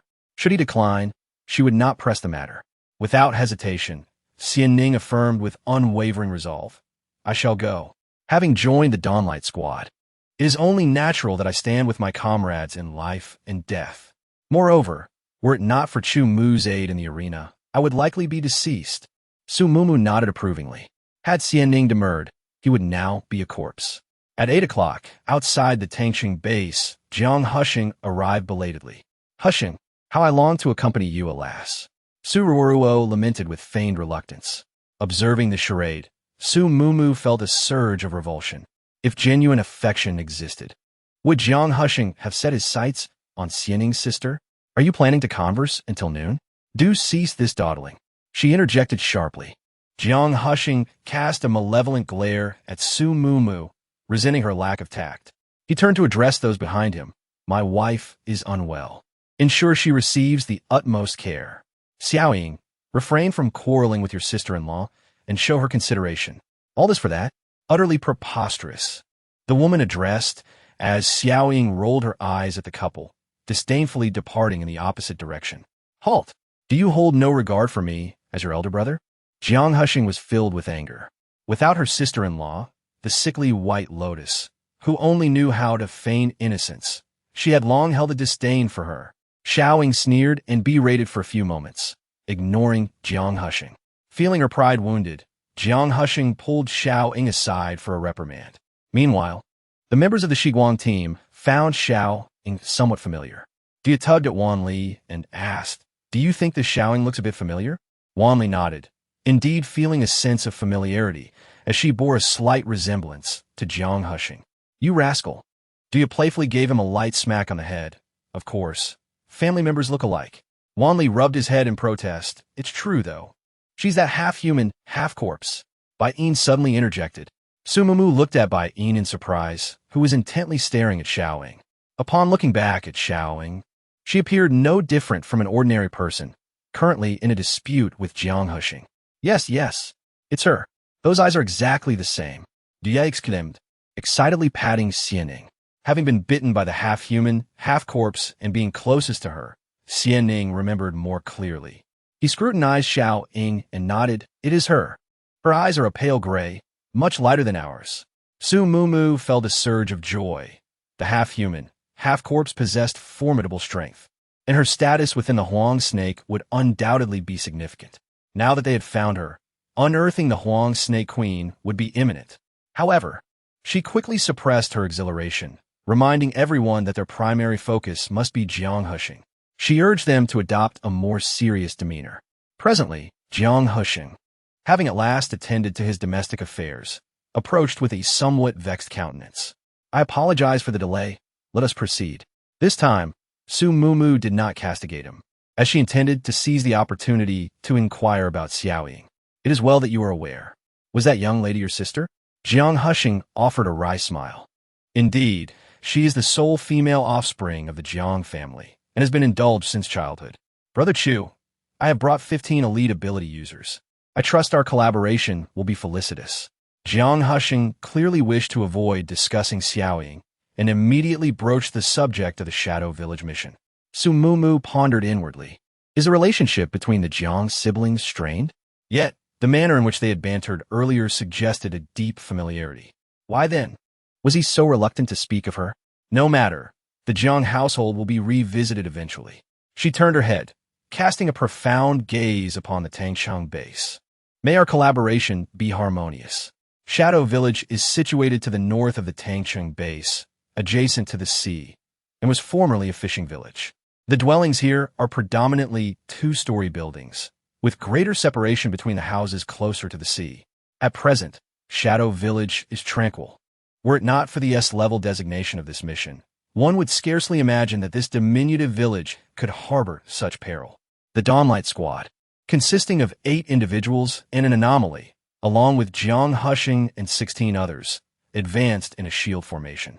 According to Jiang Husheng's briefing, the primary threat here is a spatial-type high-level zombie, in addition to low-level zombies controlled by the former. The party had barely taken a few steps when a small horde of zombies surged towards them.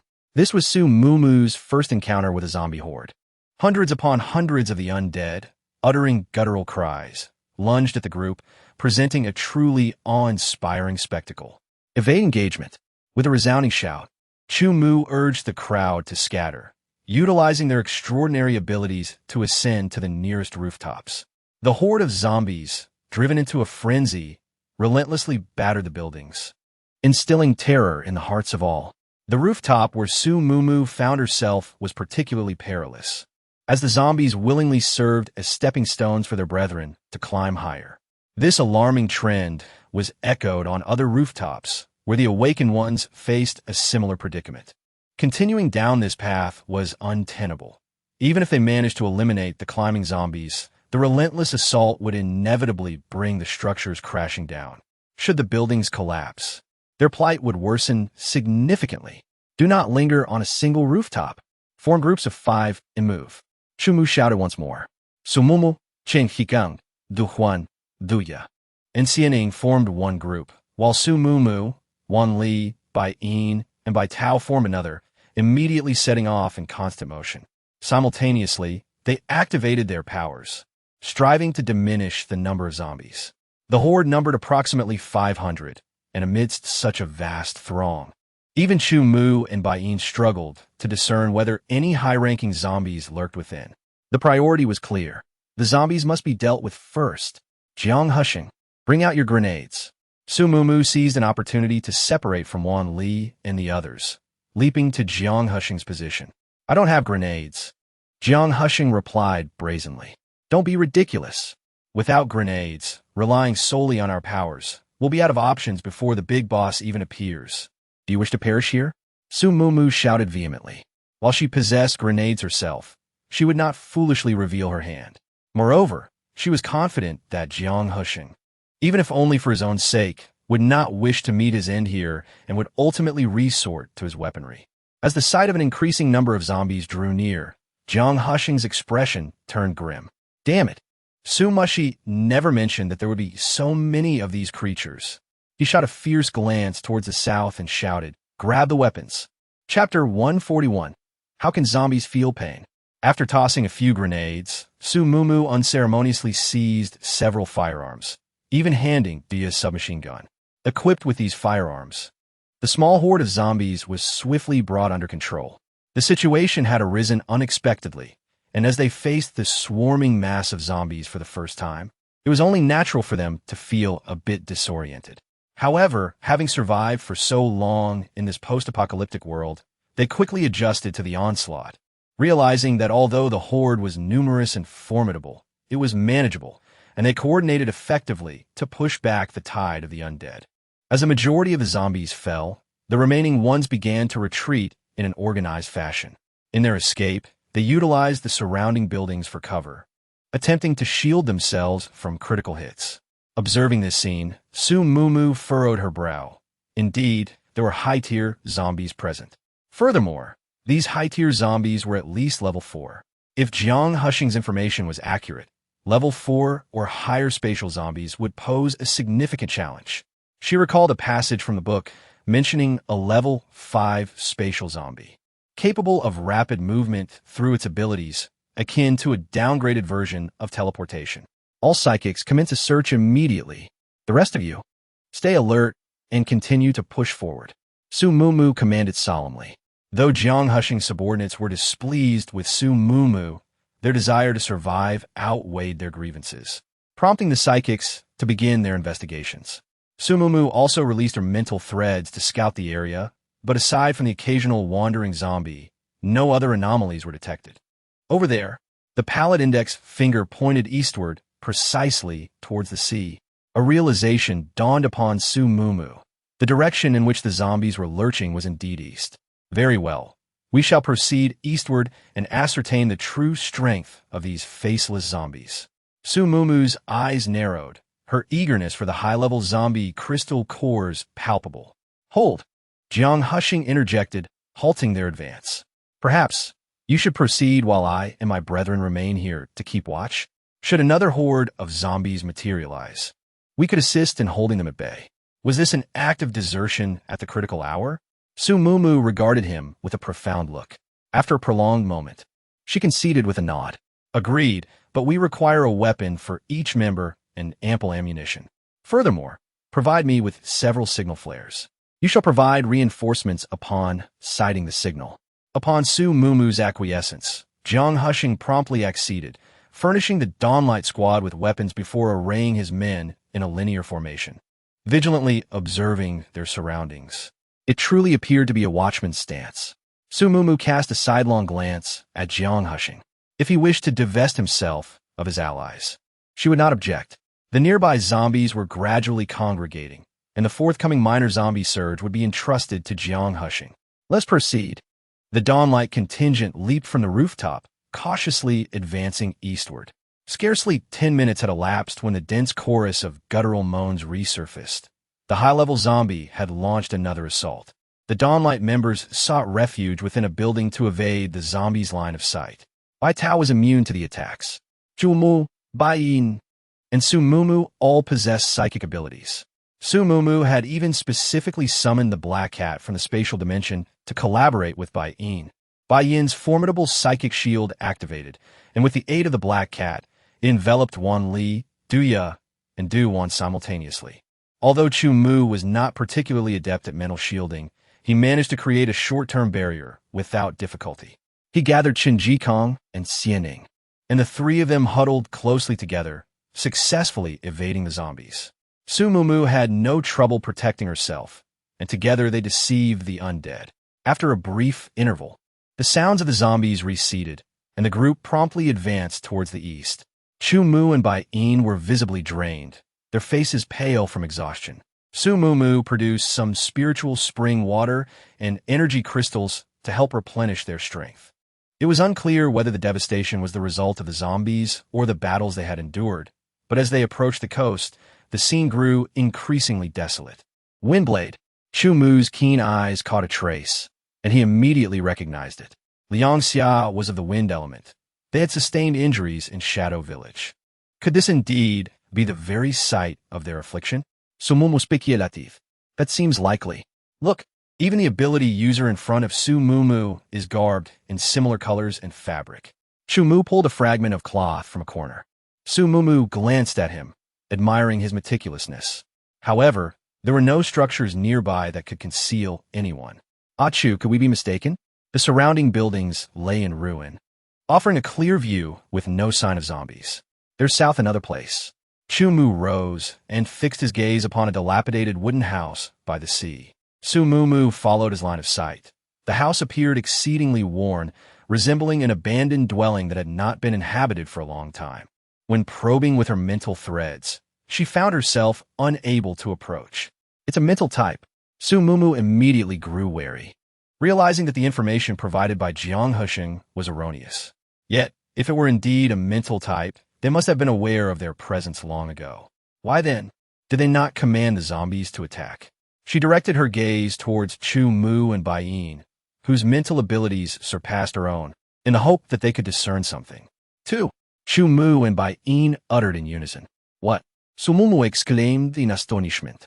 There are 2 high-level zombies inside. No wonder they can control the tide of corpses. Strange, Chu Mu mused, frowning as he looked at Bai Yin for confirmation. One of them seems to be in pain, as if trapped within the house. He hesitated, wondering if he had made a mistake in his assessment, since zombies were not supposed to experience pain. Unexpectedly, Bai Yin nodded in agreement, confirming that he had sensed the same thing. Su Mumu exhaled deeply. It seems that there's an intense rivalry between zombies of the same level, with one being stronger and the other weaker. However, even the weaker one is likely at the 4th level. This will be a difficult battle, so everyone must be cautious and avoid recklessness. The rest of the Shiguang members also wore solemn expressions, aware that they had other pressing matters to attend to and could not afford to be delayed here. The group advanced slowly, and when they were about 100 meters away from the wooden house, the door suddenly creaked open. As the door faced north, Su Mumu could only see the dilapidated wooden door itself, with no view of the interior. She felt her heart race, her breath catch in her throat, and her eyes sting, yet she dared not blink, fearing that something might leap out from behind the door. Suddenly, a fleeting shadow darted past. Squeak! Bai Tao cried out in agony. Su Mumu turned her head to see that Bai Tao's abdomen had been clawed, leaving visible wounds. However, within a mere second or two, the injuries had healed completely. A spatial-type zombie, Su Mumu exclaimed, her pupils dilating in shock. The information provided by Jiang Hushing was accurate, but incomplete, or rather, Jiang Hushing was fundamentally unaware of the true situation in Shadow Village. With a swift motion, a shadowy figure approached her, its presence becoming palpable. A grayish claw reached out towards her. Chapter 142. Has Brother Chun become a zombie? The zombie howled as it lunged for Su Mumu. But at the very moment it was about to make contact, it lost its target. It appeared momentarily startled, and in that fleeting second, a blade of wind sliced toward its head. With a low growl, it quickly dodged, utilizing its unique abilities to create distance. Vanished. Mumu had disappeared. Xianning gasped in astonishment. His arm still lingered in the air. Moments earlier, he had intended to pull Su Mumu away to shield her from the zombie's attack.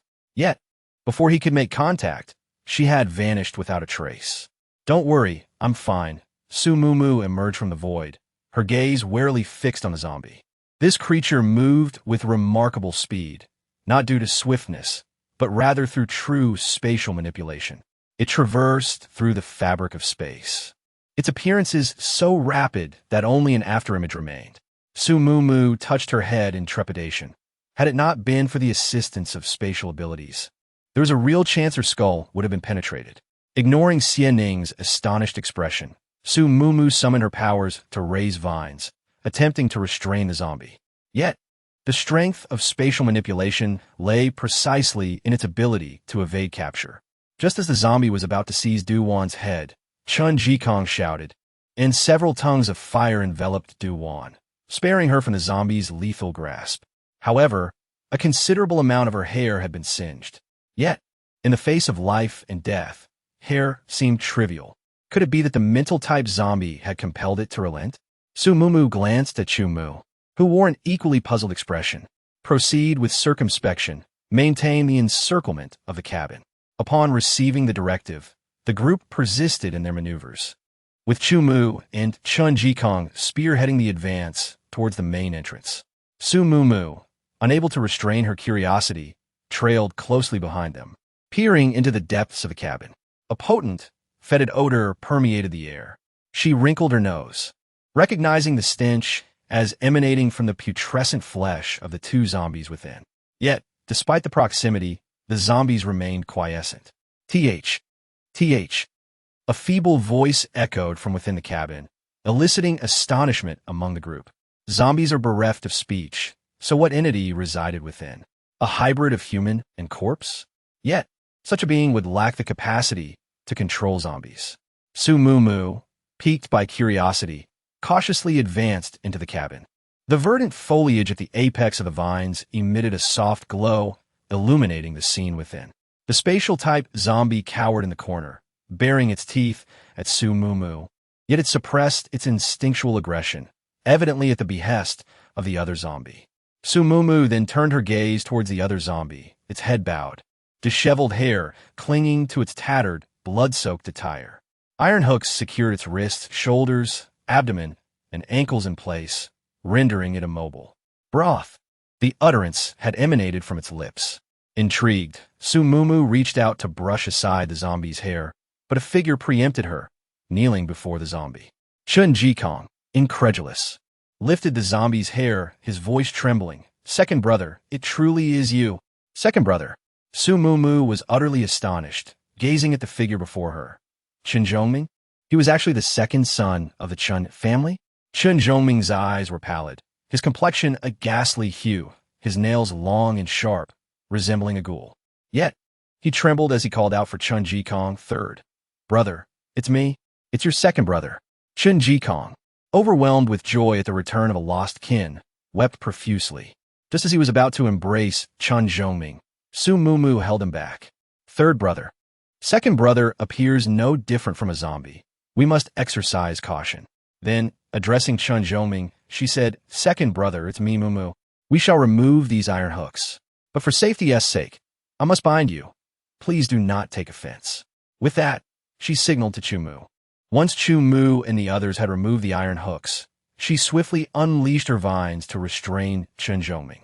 The spatial zombie nearby seemed to comprehend that the removal of the hooks posed no threat. However, upon witnessing Su Mumu manifest her vines, it let out a growl and lunged at her. "Halt!" Chun Zhongming commanded, halting the creature in its tracks. Surprised, Su Mumu turned to Chun Zhongming. Although he appeared as a zombie, he could still speak, and if he was not a zombie, he had the ability to control them. The obedience of the spatial zombie to him was clearly indicative of the hierarchy among zombies, lower-tier zombies yielding to higher-tier ones. She was thoroughly perplexed. What indeed was Chen Zhoming now? Dragging him out of the wooden cabin, everyone gathered around to observe him closely. After a thorough examination by Bai Yin, a conclusion was reached. Indeed, second brother is a zombie. Impossible. How could a zombie speak? Chen Jikong retorted hastily. Initially, upon seeing Chen Zhoming's state, he indeed thought his second brother had become a zombie. However, zombies are incapable of speech, yet Chen Zhoming had called him his third brother, which rekindled his hope. Perhaps his second brother was merely like Duya and Xianing, bitten by a zombie, but not fully transformed? He is a zombie, but his condition is somewhat unique. Let's inquire with him further, Chu Mu suggested, patting Chen Jikong's shoulder. Chen Jikong nodded, tidying Chen Zhoming's hair. Second brother, tell me, what exactly happened? Chen Zhoming looked up. Su. He spoke haltingly, like a child just learning to talk, but piecing it together with the events at the Jing City base. They could still connect the dots. He said, killed Su Mushin. Chen Jikong further inquired, second brother, how did you become like this? Bite, awake. Su Mumu, unable to bear it any longer, retrieved a bag of crystal cores from her spatial storage and handed it to Chen Jikong. Third brother, let second brother consume these crystal cores. Now that it was confirmed that his second brother was a zombie, he could directly consume these crystal cores. It was mentioned in books that zombies could enhance themselves not only by devouring flesh and blood and being exposed to black rain, but also by consuming crystal cores. High-level zombie crystal cores were especially fatal attractions to zombies. As for whether crystal cores could improve a zombie's speech fluency, she was uncertain, but it would certainly provide some assistance. She relinquished all the Tier 3 crystalline cores belonging to Squad Dawn, which Chen Jikong meticulously fed to Chen Zhoming, one by one. Chen Zhoming, as though receiving a delicacy, ravenously crunched and swallowed them. Before long, Chen Zhoming seemed to emit a sigh. Zombie. Aye. Zombie kill. Su. His speech remained impaired, yet an additional piece of information surfaced. He conceded his zombified state, a consequence of being bitten. Post-transformation, his relentless pursuit of Su Mushin ensued. It seemed likely that the iron hook was inextricably linked to Su Mushin. Somewhat incredulous, Su Mumu reiterated, second brother, do you still retain your human memories?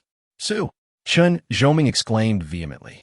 It was directed at Su Mumu, as if only then did he realize she, too, was a member of the Su family. Oof. Immediately following, Chen Zhoming emitted a low growl, and the spatial-type zombie lunged towards Su Mumu. Resigned, Su Mumu promptly vanished into the spatial dimension. She had no desire to suffer the consequences of Su Mushin's misdeeds, and thus, she retreated in her haven to leisurely sip tea. Upon her reemergence, normalcy had been restored. The spatial-type zombie was contentedly munching on a crystalline core. Alas, Chen Zhoming was the instigator. Were it not for Chen Jikong's sake, she would have cleaved the heads off both Chen Zhoming and the zombie without hesitation. Mumu, second brother indeed, retains his human memories. Furthermore, he has ascended to become a Tier 4 intermediate spiritual type zombie. Upon her emergence, Chu Mu approached, seeking to elucidate. A mid-stage fourth order? Su Mumu expressed surprise, noting the prevalence of second-order zombies and the relative scarcity of fourth-order specimens. Chen Zhongming's attainment of mid-stage fourth-order status suggested formidable strength, predating his zombification. Therefore, Su Mushan's grave injuries in Shadow Village were inflicted by second brother. Indeed, Chu Mu affirmed, second brother relentlessly pursued them until they collectively confined him here. Though they possessed the means to eliminate him, second brother summoned a zombie for protection, overwhelming the injured Su Mushan and his companions, compelling their hasty retreat. The summoned zombie was likely the spatial type. However, Su Mushan conspicuously omitted the presence of an even more formidable psychic zombie from Jiang Hisheng, suggesting ulterior motives. A sardonic smile played on Su Mumu's lips as she mused, Achoo, I wonder about Jiang Hisheng's current state. Shall we investigate? Chen Jikong engaged in patient discourse with Chun Zhongming, brightened upon Su Mu Mu's return from the spatial realm. Mu Mu, second brother, remembers fragments of the past. Pray, release him from the vines. He poses no threat to us. Su Mu Mu acquiesced, untethering the vines before inquiring, "Who shall accompany me to recover Jiang Hisheng's remains?" Xianning eagerly volunteered, followed by Duya. The former sought vengeance, while the latter coveted the scattered crystal cores. Accompanied by Wan Li, Su Mu Mu embarked on their journey back, while Chu Mu remained behind, poised to intervene should Chun Zhongming, being a zombie, pose any unforeseen threat. As Jiang Husheng and his companions were besieged by zombies, Su Mu Mu arrived to find that only 3 of the psychic warriors Jiang had brought remained. "Su Mu Mu, hurry, save me," Jiang Husheng shouted, as if he had seen a beacon of hope. Upon closer inspection, Su Mu Mu noticed that the spatial ability user was conspicuously absent among the survivors. It seemed that they had fallen into such a dire predicament due to the loss of their weapons from the spatial realm. "Wan Li, assist Mr. Jiang," Su Mu Mu said with a forced smile. "All right, watch me," Wan Li exclaimed, filled with excitement as his moment to act had finally arrived. He took 2 steps forward, crouched down, and summoned his psychic energy. "Ha!" With a mighty shout, the ground fissured into countless cracks, and a large pit opened beneath the zombies, entombing them within. "Hey, easy there. I still want to collect the crystal cores." Duya rushed forward to pull Wan Li back as the zombies' heads vanished into the abyss. "Sorry, brother. I got a bit carried away." Wan Li chuckled sheepishly, scratching his head. "No worries. We have Mumu's vines to help." Duya approached the edge of the pit to assess the situation. The zombies were crammed into the pit, their heads bumping against one another, leaving no space at all. You." Xianning stood next to the pit, incredulously glancing between the vast chasm and Wan Li, rendered speechless. What else could this group possibly be concealing? Jiang Husheng and his companions were equally astonished. He knew Wan Li possessed earth abilities, yet he had never witnessed such a remarkable application of them. At that moment, he found himself at a loss for words. "Mr. Jiang, are you stunned? Why don't you come down quickly?" The edifice was on the precipice of collapse. "It's about to be engulfed," Su Mu Mu cautioned him. Moments after their descent, the structure succumbed with a resounding crash. He glanced back at the unscathed Su Mu Mu and her companions, expressing his gratitude. "I am indebted to you for your assistance." "Indeed?" Su Mu Mu responded, cutting to the chase. "Perhaps you could enlighten me as to the purpose of Su Mushin's trailing us?" Jiang Husheng was taken aback. How could I know Su Mushin's contingent was in pursuit?" "Why, with your kind facilitation, of course." Su Mu Mu gazed skyward, where a face circled, conveying the outcome of their endeavor. Alas, Su Mushin's 15 cohorts had met their demise. Dead? What exactly? A chill permeated Jiang Husheng, ascending from his very soles. He had envisioned himself as the patient angler, yet now he felt ensnared, akin to a fish in a net. "Haven't you noticed the absence of the Wolf King?" Sumumuing Kuayev and Au and the others are greeting Su Mushin as we speak. "Oh, and Au is the mutated eagle you so generously gifted us. It is admittedly somewhat more formidable than a Fey." Su Mu Mu elucidated with magnanimity. A Fey, displeased, nestled against her shoulder, vocalizing its discontent. Su Mu Mu, with a smile, stroked its head in reassurance. "This one, it's not the mutated eagle? So it's another?" Jiang Husheng's astonishment deepened. His men had indeed captured 2 mutated eagles, but one had been recalcitrant, left half dead in its cage, nearly forgotten. Yet, judging by Su Mu Mu's demeanor, she was intimately acquainted with this very eagle. "Indeed, Jiang Husheng, you should have foreseen that your mistreatment of a Fey would lead to a grim end for yourself." Su Mu Mu's gaze sharpened abruptly. Simultaneously, the 3 ability users flanking Jiang Husheng were swiftly encased in ice, while Jiang Husheng himself was tightly bound by vines.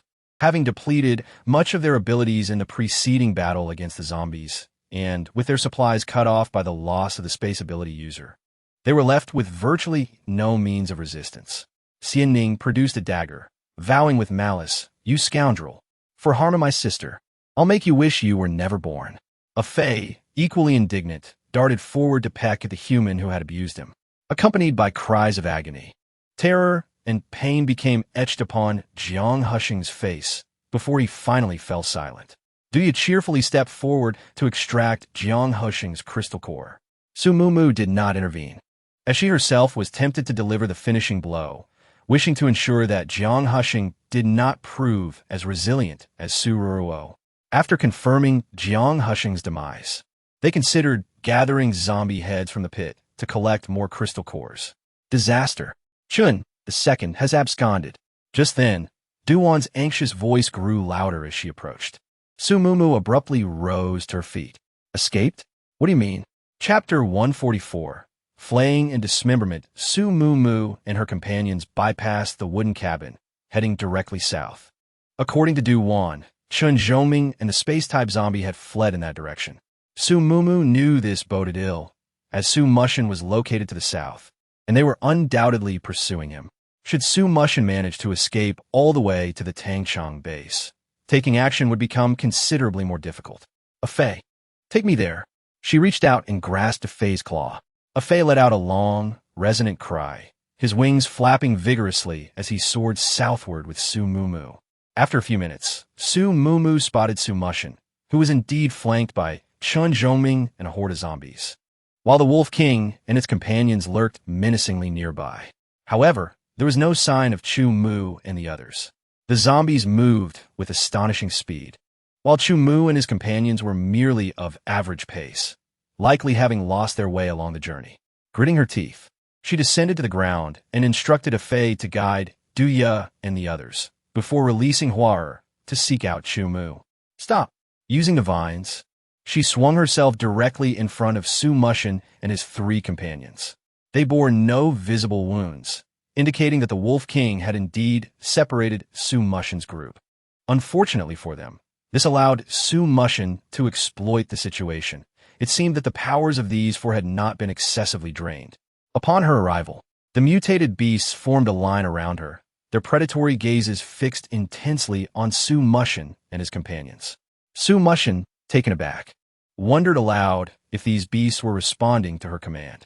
Just as he spoke, a low growl resonated in the air. Su Mumu narrowed her eyes as Chun Zhoming and the space-type zombie sprang into action. Very well, let them take the lead. To Su Mumue's astonishment, Su Mushin had come prepared, producing a psychic shield. He was indeed aware of Chun Zhoming's abilities. Devoid of psychic power, Chun Zhoming was merely an enhanced ordinary zombie. A wall of earth rose, quickly solidifying into metal, effectively imprisoning Chun Zhoming. The space-type zombie, outnumbered 4-1, soon succumbed to defeat.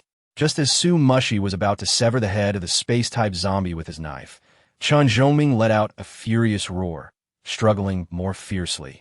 Yet to no avail. At that critical moment, a remarkably hard vine, seemingly made of metal, intercepted the blow. Su Mumu observed everything intently. To her surprise, among the four, the most formidable was Jiang Tao, wielding both earth and metal abilities. It was he who had swiftly ensnared Chun Zhoming. And judging by the speed at which the earthen wall was transformed into metal, his control over the metal element surpassed that of the earth, having already broken through to the fourth tier. Following him was Su Mushi, the space-type user. Although he could not traverse space, he possessed a keen awareness of every spatial fluctuation, enabling him to discern the trajectory of the zombies' attacks. Next was Liang Xia, the wind-type user. He had mastered the ability to accelerate himself using the wind, thus evading the zombies' strikes with Su Mushi's guidance. The wind blades he conjured were fine and delicate, reminiscent of a gentle rain. Each drop that landed inflicted pain. As for Song Qinglu, she had yet to employ her abilities. She remained within the range of the mental shield, and unless she intentionally concealed it, she might possess mental powers. So Mumuchekil, did you not notice how anxious Brother Chin is? Su Mushi is merely a mindless zombie. Let him go. Su Mushi remained stunned. This girl could command mutated beasts, and had now unleashed a vine of hardness akin to metal. If Ruo's words held true, she indeed harbored many secrets, even treasures. Letting the zombie go, you are as foolish as ever. Su Mushi sneered and immediately summoned his powers, unleashing a spatial blade towards Su Mumu. The colossal vine shield deflected all spatial blades. Once the assault concluded, Su Mumu smiled at the surrounding mutated beasts. Keep your distance, lest your injuries prove fatal. The Wolf King, cubs Xiaowang and Xianghua sustained the most grievous wounds due to their size, followed by Ayu and Xiaohe. The two small snakes bore no visible injuries, but the usually garrulous Xiaomei remained silent, undoubtedly unwell. However, now was not the time for recuperation. Under Su Mumu's command, they had tracked and ambushed Su Mumu's team, eliminating the 15 ability users he brought, a mission executed flawlessly. Now it was her turn. The mutated beasts complied without protest, content to observe the unfolding drama. Fools overestimate themselves. I, on the other hand, possess self-awareness. Su Mumu said. With a subtle smile, Su Mumu unleashed her ability. Vines surged towards Su Mumu with incredible speed, only to veer off course mid-trajectory. Liang Xia reacted swiftly, intercepting the verdant tendrils, yet still suffered a puncture wound to his left shoulder. Su Mumu, he spat, his gaze fixed on Su Mumu, consumed by a desire to flay her alive. Present, Su Mumu chirped, her vines launching another assault, intent on ending Liang Xia's life. However, earth spikes intervened. Sensing the disturbance, Su Mumu swiftly ascended via her vines. Moments after her departure, a cluster of earth spikes erupted from the ground where she had stood, their tips gleaming with a frigid metallic sheen. She cast a sidelong glance at Jiang Tao, whose silent demeanor belied his unpredictable actions, warranting her caution. As soon as she touched the ground, blades of wind and spatial edges surged towards her, causing even the earth beneath to tremble slightly. This was the simultaneous assault of 3 individuals. Vines grew wildly, forming a shield that enveloped her entirely, defending against the onslaught from all directions. Had Jiang Tao lost his powers? Confusion clouded her mind. Sister Mumu, are you all right? At that moment, a familiar voice echoed, and she turned to see Wan Li, with Chu Mu also arriving. Now victory seemed assured. It's you?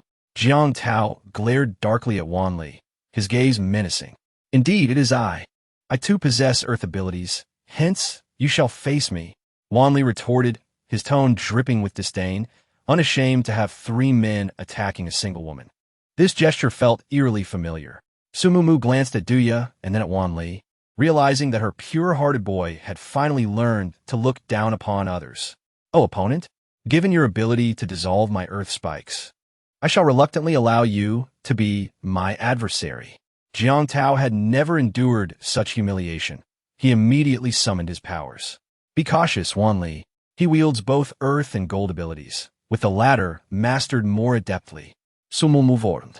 Do not worry, Sister Mumu. I will be careful.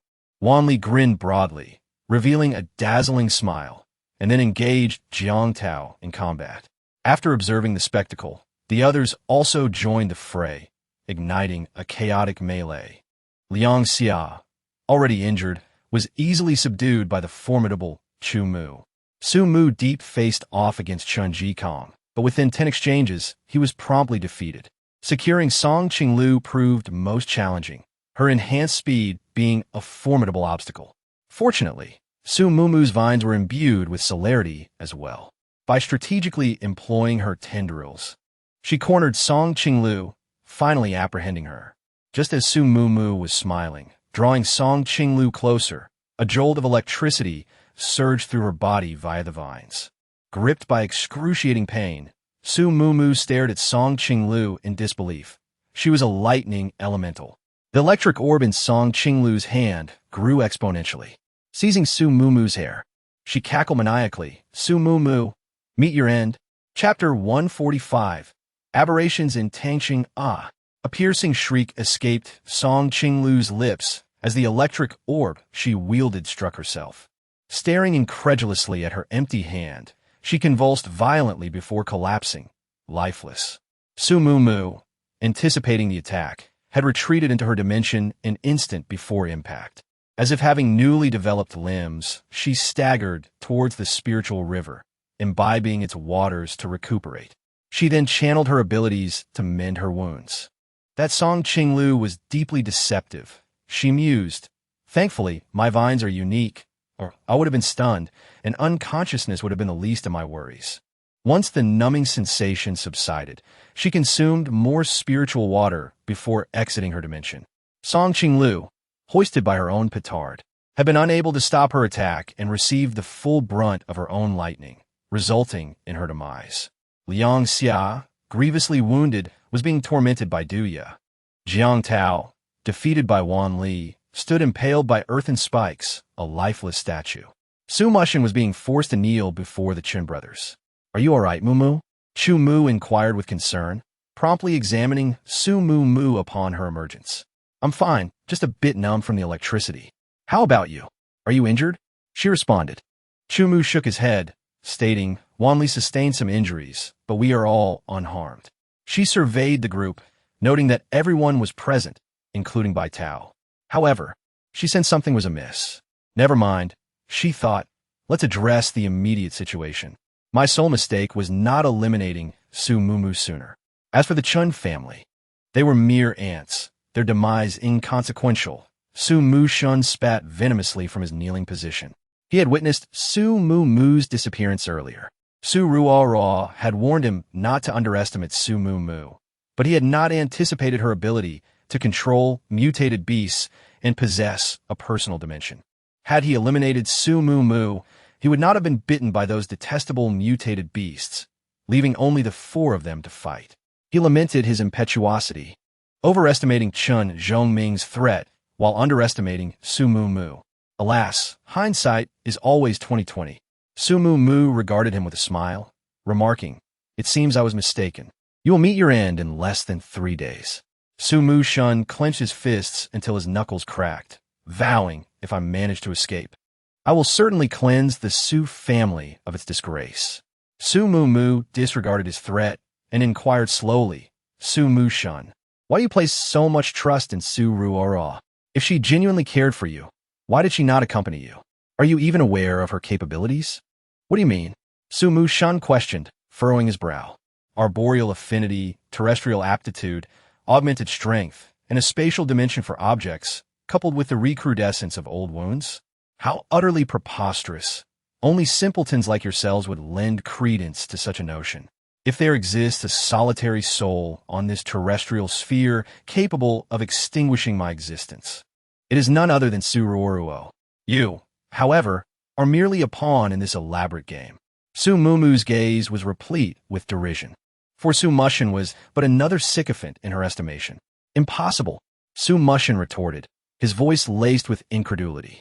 "Ruo possesses only arboreal and strength-based abilities. It is inconceivable that she could wield 3 elements. Believe what you will," Su Mumu scoffed, "but know this.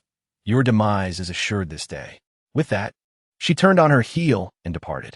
The Chun brothers, their visages grim, advanced upon Su Mushin, each carving into his flesh with meticulous precision, each blow of their hammers shattering his bones. With each agonizing scream, Su Mushin, a crimson effigy of his former self, slumped to the ground, lifeless. Meanwhile, Duya, with his small mallet, tormented Liang Xia to his death, extracting the crystalline cores from all 4 victims. With magnanimous largesse, Duya bestowed Su Mushin's core upon Xianing.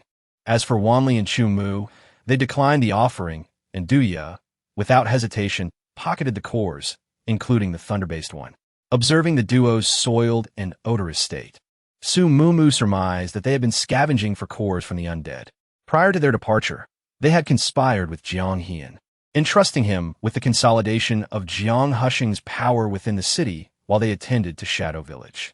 The key to seizing power lay in swiftness, and it was likely that Jiang Hian had already absorbed Jiang Hushing's forces. Upon reaching the periphery of Tang City base, a predicament arose.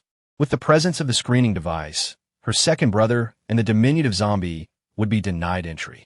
Su Mumu cast a troubled glance at Qin Zhongming. Of course, Qin Jikong was also aware of the situation. After a moment of contemplation, he turned to Qin Zhongming and said, "Second brother, find a building nearby to take refuge in. Once I've dealt with the matters at the base, I'll come find you." He had already resolved that if the Dawnlight Squad wished to reside in the Tangqing base, he would separate from them and seek a livelihood outside with his zombified brother, never burdening the squad. Okay, fine, Chun Zhoming uttered haltingly, leading the little zombie away. Xiao Mei and Xiao Hui had recovered their spirits, but they were somewhat resistant to being suddenly placed on a foul-smelling zombie. Do we have to go? It's so stinky, Xiao Mei grumbled. Su Mumu couldn't allow anyone else, especially Qin Jikong, to know Xiao Mei's thoughts. So, she immediately took out 2 pieces of meat from her dimension. Then I'll have to trouble you. I'll come find you soon. It was a coerced willingness. Seeing the meat, Xiao Mei nodded, and Xiao Hui naturally had no objections. All right, let's set off then. Re-entering Tangcheng, Su Mumu was surprised to find that the staff at the entrance had been replaced. It seemed there had indeed been significant changes in the city. Discreetly passing through the checkpoint, the Dawnlight Squad split into 2 groups. Su Mumu and Chu Mu went to the North District, while the others scattered in the West District to scout and observe the current state of the city. The guards at the entrance of the Jiang family manor had also been replaced. After the guards notified them, it was Xiao Lu who came to receive Su Mumu and Chu Mu. Seeing Xiao Lu's worried and anxious appearance, Su Mumu had many questions in her mind. Where is Jiang Hian? Unexpectedly, upon hearing this question, Xiao Lu's voice was filled with tears. Please, say brethren. Chapter 146. The Serpent Queen is her a delicate furrow creased Su Mumu's brow, her eyes veiled in an impenetrable haze. Xiao Lu, please cease your lamentations and enlighten us as to the events that have transpired. Xiao Lu, cognizant of the urgency of the situation, hastily wiped away her tears and proceeded to recount the happenings in Tang City. Following the departure of the Shiguang contingent, Jiang Hian led his forces in eradicating the primary strength of Jiang He's command, extending clemency to those who surrendered. Despite the promising circumstances, the hitherto neutrally Blade mercenary corps unexpectedly launched an assault. Furthermore, an intelligent zombie of unknown origin emerged and bit Jiang Hian. Fortunately, the gifted individuals under Nji's command were formidable and decimated the main force of the Li Blade mercenary corps. Alas, Ngu has been afflicted by a fever for 6 or 7 hours, and his survival remains uncertain. At this juncture, Xiao Lu dissolved into tears once more. Jiang Hian was bitten? Su Mumu exclaimed, taken aback. If their earlier deductions proved accurate, the intelligent zombie in question was none other than Xiao Ying, the sister of Jiang He's and Jiang Hian. Why would she seek to harm her own brother? Suddenly, Su Mumu recalled the serpent's abduction of Jiang Hian and Su Ruo's proposition to trade with Tang City. Xiao Ying's discord with Jiang He's, coupled with her opportune attack on Jiang Hian, prompted Su Mumu to realize her true objective. She coveted Tang City base. Xiao Lu, she inquired urgently, where is Jiang Hian at this moment? Ngu is in his chambers, under the care of Sister Ying. What? Escort us there immediately, Su Mumu exclaimed in alarm, recognizing the perilous situation. Xiao Lu, unaware of the gravity of the situation, but sensing the urgency of Su Mumu and Chu Mu, harbored a growing unease and led them swiftly. The sensation of being bitten was excruciating. Jiang Hian was tightly bound to the bed, feeling as if myriad ants were gnawing at him, an endless heat threatening to incinerate him. Just then, a piercing voice echoed intermittently. He strained to see, and it was his youngest sister, Jiang Heng. However, she was different from usual. Jiang Heng's eyes were filled with ecstasy. Third brother, why do you always talk about killing zombies in front of me? It's terrifying. Didn't you know? I've been bitten and am now a half-human, half-zombie monster. If you become the leader of Tangcheng, I'll be killed if I'm discovered. But I don't want to die, so I must create an environment where I can survive. Third brother, your plan is excellent, but goodbye. She waved with a beaming smile. The next moment, her gaze turned incomparably fierce as she held a knife, ready to plunge it into Jiang Hian's heart. Bang! She looked at the window in astonishment. Who's there? Luckily, I made it in time. Su Mumu climbed in through the window, exhaling a long breath. It's you? As I hoped, Jiang Hushing and Su Mushin are dead. Seeing Su Mumu alive, Jiang Heng smiled after a moment of surprise. She was right. The Shiguang squad was not something that the two good-for-nothings, Jiang Hushing and Su Mushin, could handle. Oh, I didn't expect even Huang she would place their hopes on Shiguang, Su Mumu said with a smile. You used my gun, navigated my secret passage. and seize the monster I raised. It's not too much to ask for a small reward, is it? Jiang Heng seemed to have known for a while that Shi Guang had discovered her identity, and she made no attempt to conceal it. Upon hearing this, Su Mumu nodded. Indeed, it was a yellow serpent. It seemed that the scientists they had rescued provided a map of secret passages at the behest of Jiang Heng. She glanced at the fairy tale book beside Jiang Heng, pondering whether those firearms had been placed there only after the apocalypse. Su Mumu voiced her final inquiry. The dust in the secret chamber could not possibly accumulate to such thickness within just 3 months. Intelligent, Jiang Heng replied with a smile. I have adored firearms since my youth, and those are all my clandestinely amassed treasures, regrettably seized by you. So, you established the Yellow Serpent to create a secure environment for your own survival? The Queen of the Yellow Serpent? Su Mumu's light-hearted remark caused Jiang Heng's expression to shift slightly. How do you know I am the Queen of the Yellow Serpent? The firearms are yours. The secret passages are yours. The monsters belong to you, and even the scientists obey your commands. Your words and demeanor exude authority, making it difficult to overlook. However, you should not harbor animosity towards me, nor should you harm Chu Mu. Su Mumu's smile faded as she gazed quietly at her. It was clearly you who struck first. Well, have I ever harmed Chu Mu? Jiang Heng retorted sternly. Ah, harming Chu Mu, that was in a past life. It has yet to occur in this life. As for the act of aggression, she turned her gaze towards Jiang Heng. Firstly, the Yellow Serpent has long targeted us since Zhouling, but we resolutely refuse their entry, thus averting calamity. Are you attempting to shift the blame onto me? I remember it quite clearly. You're being evasive. Su Mumu, today is the day to settle accounts. Jiang Heng, filled with indignation and shame, extended her long, dark nails towards Su Mumu, ready to strike. However, she remained motionless. Chu Mu leisurely entered the room, followed by Xiao Lu, who had overheard the entire conversation from outside. Xiao Lu was particularly incensed, as Ying Ying was the perpetrator. There are 2 matters at hand. You are likely aware if the leader of the lethal hunters is Cheng and tell us. Secondly, hand over the data for the ability stimulant and reveal the whereabouts of the antidote. Chu Mu approached Jiang Heng, staring at her icily. Who is Cheng'en? I do not know him. I will not give you the stimulant. As for an antidote, where would one find such a thing? In this environment, only those who constantly grow stronger can survive. An antidote? That would be willingly becoming food for zombies. Who would be so foolish? Jiang Heng erupted in laughter, believing only fools would think an antidote truly existed. Zombies are covered in rotten flesh. What medicine could regenerate such skin and organs? Impossible. And as for abilities, who would want to be ordinary now? To be ordinary is to be defenseless, a death sentence when encountering zombies. An antidote? Absurd. Hearing this, Su Mumu pondered deeply. The book's ending only depicted Su Ruruo and her adoring followers living happily ever after, with no mention of humanity's future. Perhaps she should contemplate this issue more thoroughly. After using vines to restrain Jiang Heng, Su Mumu slowly stated, Chen Jikong's second brother did not die. He became a zombie with memories. But his third brother did not despise him and still treated him as family. I am neither you, Jiang Heng, nor am I privy to the circumstances of the Jiang family. I merely suggest that perhaps you might consider placing your trust in your kin. So, Mumu remarked, eliciting astonishment from Jiang Heng. Zombies? Sentient zombies? And Chen Jikong harbored no intention to kill.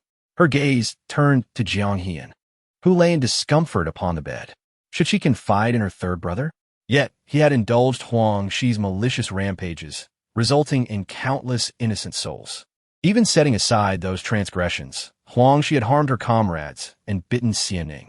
These offenses were unforgivable. With a shift in her tone, So Mumu's eyes gleamed with murderous intent. She swung her long blade, severing Jiang Heng's head. Gazing coldly at the bloodied ground, she mused that with Huang Shi leaderless, it was time to vanquish the faction. However, this endeavor required Jiang Hian's involvement. Xiao Lu, see to the disposal of Jiang Heng's corpse. Procure some cold water and fever patches as well.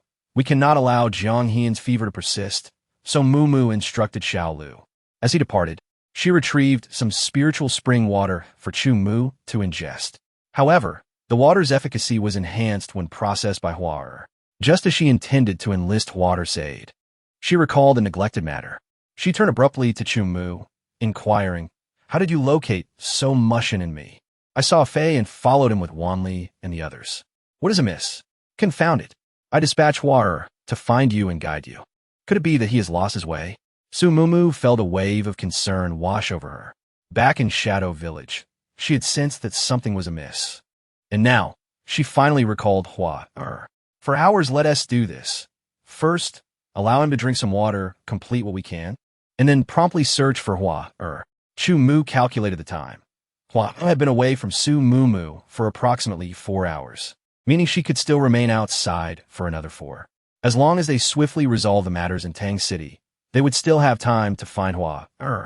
Su Mumu recognized this as the most prudent course of action and immediately handed the spirit spring water to Chu Mu, urging him to administer it to Jiang Hian. Within moments, Xiao Lu arrived with cold water and a cooling patch. After instructing Xiao Lu, the two of them decided to embark on the search for Hua. By the way, where is Zhong? Su Mumu glanced behind Xiao Lu. I find it peculiar as well. When I departed, he was here attending to things alongside Sister Ying. Xiao Lu replied, "Could it be that he fell victim to Jiang He and Ying's treachery? In that case, please dispatch someone to locate Zhong, particularly in the vicinity where Jiang He and Ying reside. If you find a bookshelf, search for any fairy tale books. There may be a hidden passage." "Understood. I shall attend to it immediately." As soon as Xiao Lu departed, the person on the bed began to stir. Water joy surged through Su Mumu and Chu Mu, the latter promptly offering him some water. "Jiang Hisheng and Su Mu Shun are dead. I heard from Xiao Lu that you have managed things on your end as well?" Chu Mu inquired, bringing the water to his lips. "Yes, however, I did not anticipate that my younger sister." A hint of melancholy flickered in Jiang Hian's eyes. Earlier, he had been somewhat disoriented, but he had not completely lost consciousness. He had caught snippets of the conversation between Su Mumu and Jiang Hiang. "I was astounded to discover that my younger sister had become a hybrid of human and corpse, established her own organization, and even intended to kill me. Furthermore, that organization was the Yellow Serpent, which had nearly taken my life. She has passed away. However, what about Su Ruo? Was she eliminated?" Su Mumu inquired with a frosty tone. After careful deliberation, since her intervention always led to unforeseen events, she decided to let the original male protagonist, Jiang Hian, eliminate Su Ruo. Perhaps he would succeed. Jiang Hian nodded, acknowledging that this might be the best resolution. From the day he decided to compete with Jiang Husheng, he knew he might face fratricide. Individuals like Jiang Hian and Jiang Hang, whether directly or indirectly, were all implicated in his actions. The only solace he could find was that he had not personally taken action. However, Su Mumu had handled everything for him, and he had let her down. "Su Ruo has escaped. Very well. Now that you're awake, attend to your responsibilities. This is a crucial moment, and your prolonged absence will inevitably arouse suspicion. Moreover, the remnants of the Yellow Serpent are awaiting your eradication." Su Mumu severed the ropes, binding him with a single stroke. "You don't blame me?" Jiang Hian was somewhat surprised. "What's done is done. Blaming you is futile. We must depart now." So Mumusmaid, realizing that if even the original male protagonist couldn't eliminate Su Ruo, it only indicated that Su Ruo was the author's favorite character. Therefore, a battle between her and Su Ruo was inevitable. At that moment, Xiao Lu entered the room. "However, I still advise you, Mr. Jiang, not to forget our agreement. If you launch a sneak attack, Jiang Husheng's present will be your future." Su Mumu could not help but issue a warning. Jiang Hian was always rather straightforward when it came to utilizing people, as evidenced by his actions at Lingxing University, where he discarded them once they had served their purpose. Yet, she had no better partners to collaborate with. Jiang Hian offered her a faint smile. Su Mumu's words remained sharp, yet it was to be expected, for those she treated kindly had all found their way onto her blacklist. "Rest assured, as long as I hold power, the Tangxing base shall never be your adversary." Jiang Hian was not unappealing to the eye, and his smile was even more charming. However, the sense of crisis that had emerged during the previous encounter in the laboratory resurfaced, prompting Chu Mu to position himself between them, effectively blocking Jiang Hian's gaze. We have pressing matters to attend to. Farewell. With that, he coldly grasped Su Mumu's arm and led her away. Jiang Hian gazed at the spot where they had vanished. A hint of distraction in his expression. Su Mumu was indeed a remarkable individual, but alas, Chu Mu had beaten him to it. It seemed he ought to focus on consolidating his control over Tangxing. Su Mumu could clearly sense Chu Mu's agitation as she walked alongside him, inquiring, Chu, what troubles you? Please slow down. I can hardly keep up. I believe Jiang Hian is not a good person. It would be wise for us to maintain our distance from him. Kumu replied earnestly. Not a good person? Su Mumu echoed in agreement, though she was puzzled by Chu Mu's sudden assertion. But where shall we go after we leave? She asked. I do not know. Let us all ponder together. But we certainly cannot remain at the Tangxing base. Kumu insisted resolutely. All right, Su Mumu replied with a smile, yet an inexplicable sense of worry surged within her. Would this world persist after eliminating Su Ruoruo? Would she never see Chu again? Yet, if Su Ruo were spared, she would inevitably perish by her blade. She palpated her heart, still pulsating with life. She was unwilling to die. They scoured the West District for an extended period without discovering any trace of Wanli and the others. Su Mumu then released Xiao He, enlisting its assistance. Xiao He led them in a wide circuit, eventually arriving at the Beast Arena in the Central District. Gazing upon the towering and resplendent edifice before her, Su Mumu was perplexed. Were they not supposed to be gathering intelligence in the West District? How had they arrived in the Central District? A sense of unease washed over her. The final confrontation seemed imminent. Chapter 148. The puppet game seemingly affected by the internal strife within Tang City. The Beast Arena was shrouded in darkness and silence. Xiao He led the way, followed closely by Su Mumu and the other. As they were about to traverse the audience seating and enter the backstage area, all the lights in the arena suddenly blazed to life. Would the two guests please take their seats? Upon hearing this voice, Su Mumu abruptly raised her head, searching in all directions. It was Su Ruoruo's voice. How could she be here? Could it be that, as she suspected, Wanli and the others had been captured by Su Ruo and brought here? Remain calm. I must remain calm. She was exposed while the enemy remained concealed. She must first devise a means of locating Su Ruo's position. I repeat, please be seated, or the first puppet will be destroyed. As Su Mumu's words faded, a cage ascended in the center of the vast Beast Arena. Inside was Wanli, unconscious. Among the members of the Dawn Squad, Wanli's combat prowess was second only to Su Mumu and Chu Mu. Unexpectedly, he had been captured. Xiao He, aside from Wanli, can you sense the presence of anyone else? Cradling the small black creature, she seized the opportunity to inquire. It's all here, the creature whispered. With a mixture of astonishment and anticipation, Su Mumu turned her gaze towards the cage at the center of the arena. Su Ruo, what have you done to Wanli? She demanded sharply. Do not fret, Su Ruo replied. It is merely a trifling ability suppressant. However, to maintain equity, you two shall also receive an injection of the same. As her words faded, a figure adorned with a ram's head mask approached, bearing a small tray with 2 amber-colored vials.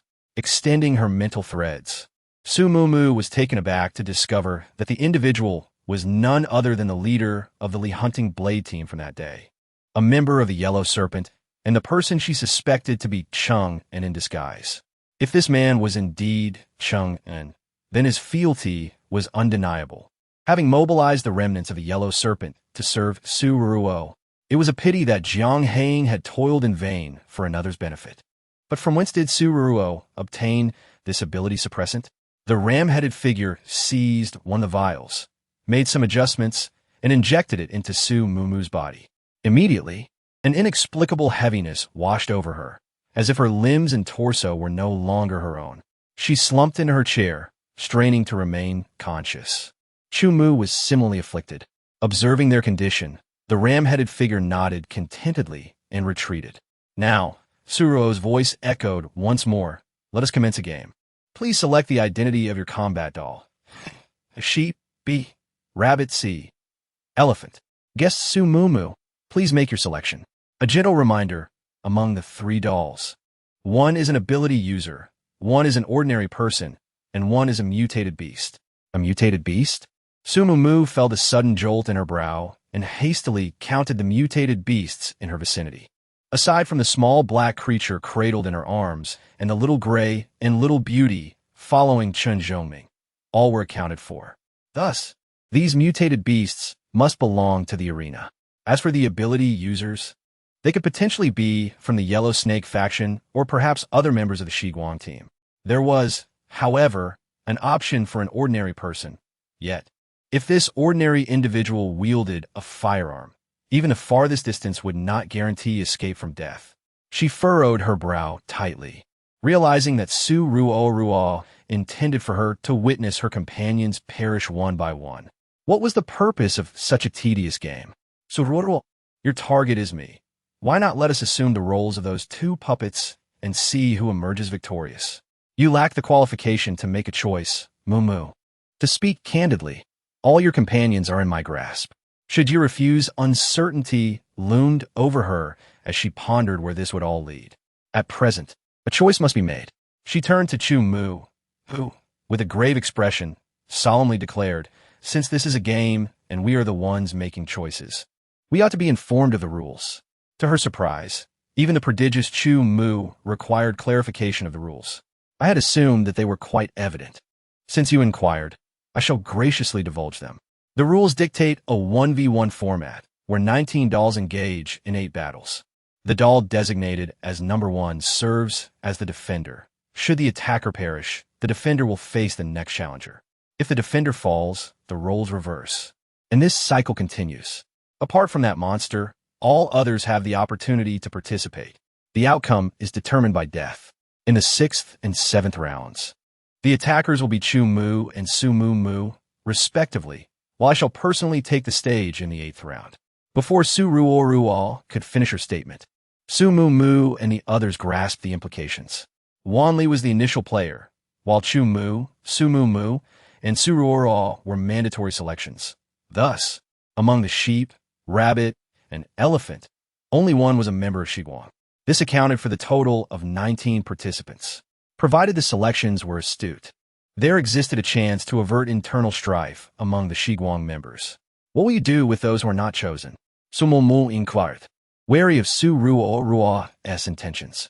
Of course, we shall spare them.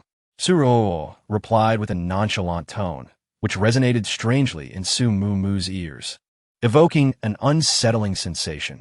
Spare them? There was a glimmer of hope.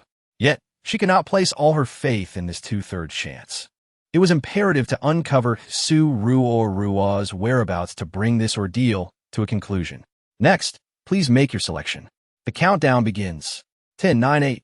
Time dwindles, and beads of sweat emerge from Su Mumu's tightly clenched palms.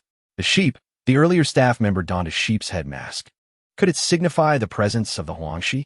The rabbit, seemingly innocuous, might represent the harmless facade of the Baiyin or the cuckoo. The elephant, though gentle, possesses formidable strength when provoked. Perhaps it embodies Qin Jikong or Xianing. Su Mumu's mind swirled in confusion. 3, 2, 1. Just as the countdown reached its conclusion, Su Mumu suddenly raised her head. I choose the elephant. Dear guest, the opponent you have selected for doll number 1 is the elephant. Now, let us introduce the challenger. The barrier ascends, and the iron gate gradually lifts. Su Mumu's heart raced like a drum, her body rigid with anticipation, her gaze fixated on the silhouette behind the iron door. As the gate rose higher, the figure became increasingly distinct. This person had a somewhat robust physique, and Su Mumu's breath hitched. Could it be Xianing? Chapter 149. I guessed correctly. As the gate fully ascended, the individual was finally revealed. It was not Xianing, not a member of the Shiguang team. Su Mumu slumped in her seat, panting heavily. It was merely someone whose physique bore a resemblance to Xianing.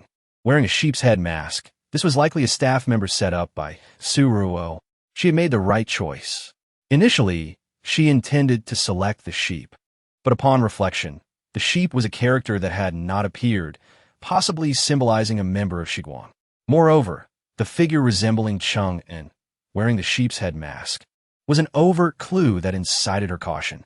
In the denouement, she resolved to opt for the elephant. Indubitably, it was a staff member donning a ram's head mask. Subsequently, the contest formally halt. Su Mumu interjected, her voice resonant. I demand the procurement of sustenance and potable water. Su Ruoruo paused, seemingly taken aback that Su Mumu would articulate such a request, yet she swiftly responded with a smile. Procure the most exquisite service for our esteemed patrons. As her pronouncement concluded, the individual resembling Chung Un, adorned with a ram's head mask, conveyed a duo of victuals and water, positioning them upon the adjacent petite table. Su Mumu mechanically seized a segment of bread, her countenance devoid of expression as she gazed upon the Colosseum's epicenter. Let the contest commence. As Su Ruo's declaration reverberated, the cage confining Wanli was unlatched. Concurrently, he gradually roused. However, under the influence of the ability suppressant, he appeared somewhat disoriented. This is the Colosseum? Wanli surveyed the vicinity in astonishment. Apart from the peculiar individual confronting him, Su Mumu and Brother Chu were seated in the audience. Who are you? Why seek to terminate me? Wanli urgently inquired. Patently, he had yet to comprehend the prevailing circumstances. Su Ruoruo, why not elucidate the situation to Wanli? Su Mumu grasped the handrail, the force exerted rendering the bones in her hand visible. A mere puppet, undeserving of acquaintance with the game's precepts. In summation, engage in unbridled combat. Ha ha ha. Su Ruo's intonation resembled a sorceress casting a malediction in a fairy tale film, causing one's hackles to ascend. Su Mumu's eyes reddened with indignation, yet she remained impotent. Suddenly, the small black creature in her arms flicked its tail slightly. Almost simultaneously, her fingertips resting on an armrest were gently brushed by something. Flower. The small black creature let out a low bark. Little master, what game are you playing? Why is Wanli fighting? Su Mumu offered a brief explanation, scarcely pausing to inquire where it had been moments before, and urgently thought, Flower, help me locate Su Ruoruo. Absolutely. Leave it to me. Wait, do you have a way to create a state of apparent death? Apparent death? Not at all. However, I just consumed a crystal core from a mutated plant that can conjure illusions. It was quite delightful. Illusions? Su Mumu's eyes sparkled with interest. Can you truly create an illusion? Not exactly, but I can bewilder people. I can lull humans into a brief slumber. Don't you remember? I used this trick when catching Fu before. Flower, since this concerns Wanli's life, I rely entirely on you. Upon hearing that Wanli's life was at stake, Flower's petals immediately perked up. Leave it to me. I shall assist as well. It was the little hedgehog. Although it had not engaged in formal combat previously, it had contributed significantly and its abilities had grown stronger. This was fortuitous. Being of the metal element, the hedgehog might possess a means to disable the self-destruct mechanism. Excellent. Little hedgehog, your primary task will be to locate and attempt to dismantle the self-destruct device. Flower, after you induce Su Ruo into slumber, return with utmost speed. With all instructions relayed, the hedgehog tightly grasped Flower's roots, and the two little creatures ventured forth together. Relief washed over Su Mumu as she covertly replaced the ordinary water with water from the spirit spring. With each passing moment, she felt her inner strength replenish. The restorative properties of the spirit spring water served to counteract the effects of the inhibitor. This was precisely why she had dispatched Hua with the water. She glanced at Chu Mu, who sat even more erect, his gaze conveying reassurance. The inhibitor's influence on him was undoubtedly waning as well. Squeeze his hand. Su Mumu signaled him to remain patient. Only by locating Su Ruo's position could they act, and they had to subdue her while she was still unconscious. Should she be given the opportunity to activate the self-destruct mechanism, the entire central district would be annihilated. With Hua's assistance secured, Su Mumu turned her attention to the center of the arena, fervently hoping that Wanli would remain unharmed and that he could stall for as long as possible. Wanli had been injected with the inhibitor, and his adversary wielded a weapon and possessed augmented strength. Should he be struck by the mace, the consequences would be dire. Fortunately, Wanli's agility allowed him to evade the lumbering figure by utilizing the iron cage that had confined him, causing the ram-headed masked man to become increasingly winded. Damn it! The ram-headed masked man bellowed, exerting his strength to uproot the cage and hurl it aside. The iron chains beneath the cage were severed by his brute force. A surge of anxiety coursed through Su Mumu. Wanli's situation had become even more precarious, but the barrier impeded her psychic abilities, leaving her to watch helplessly. Within the arena, the ram-headed masked man charged toward Wanli once more, brandishing his mace. Wanli, having faced countless perilous encounters with zombies, mutated plants, and beasts, remained composed. Anticipating his adversary's assault, he executed a sliding tackle, aiming a forceful kick at the opponent's lower region. The ram-masked figure, struck with agony, relinquished his spiked club and recoiled into a fetal position. Seizing the opportune moment, Wanli retrieved the club and swung it towards the masked assailant. However, he refrained from delivering a fatal blow. Being unaware of the rules stipulated by Suruo, observing the ram-masked man's incapacitation, he leaned on the club as a makeshift cane and jested, "You oaf. You thought you could defeat me? Perhaps in your next incarnation." Su Mumu, sensing impending peril, swiftly rose and vociferously exclaimed, "Wanli, eliminate him! Eliminate him! Eliminate him?" Wanli questioned, casting a perplexed gaze at the motionless figure on the ground, then towards Su Mumu in the audience. "Mumu wants me to eliminate him?" Though uncertain of the rationale, he resolved to comply. Approaching the fallen opponent, Wanli raised the spiked club, poised to strike, when a chilling voice reverberated through the arena. "Your opportunity has passed. In this contest, one participant must perish, and that individual is you." The seemingly incapacitated ram-masked man abruptly opened his eyes, fixing Wanli with a sardonic stare. Simultaneously, he launched a kick towards Wanli, who reacted swiftly, evading the blow. The ram-masked man rose, dusting himself off, and clenched his fist, declaring, "Puppet number one, it is time for your annihilation." With that, he surged towards Wanli with astonishing velocity. This man possessed both enhanced speed and strength. Su Mumu watched in disbelief, her breath nearly suspended. A wave of remorse and dread washed over her. She had overlooked the fact that Huang she possessed not only inhibitors but also ability enhancers. Beholding the imminent charge of the ram-masked figure towards Wanli, she trembled and closed her eyes. "Wanli, I'm sorry. I brought this upon you." Chapter 150. The pitiable crocodile, a scream, pierced the air, startling Su Mumu into opening her eyes. Her gaze shifted from terror to elation. In the center of the arena, the ram-masked figure was halted by a short, earthen spike that had pierced his left foot. Wanli, having forcibly mobilized his abilities, supported himself with his hands on his knees. Panting heavily, his face ashen, after a moment, he fixed his gaze upon the ram-masked figure. "Must one of us perish? Then I shall bring this to an end." The spiked club crashed violently upon the ram-masked figure's head, blood spreading, and the first act concluded.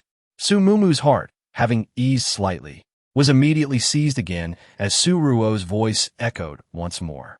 "Congratulations to doll number one for overcoming the effects of the inhibitor and achieving victory. Now, esteemed guests, please make your second selection. A crocodile, B, eagle, C, hedgehog." Simultaneously, the other ram-masked figures dragged the corpse from the arena. "So quickly?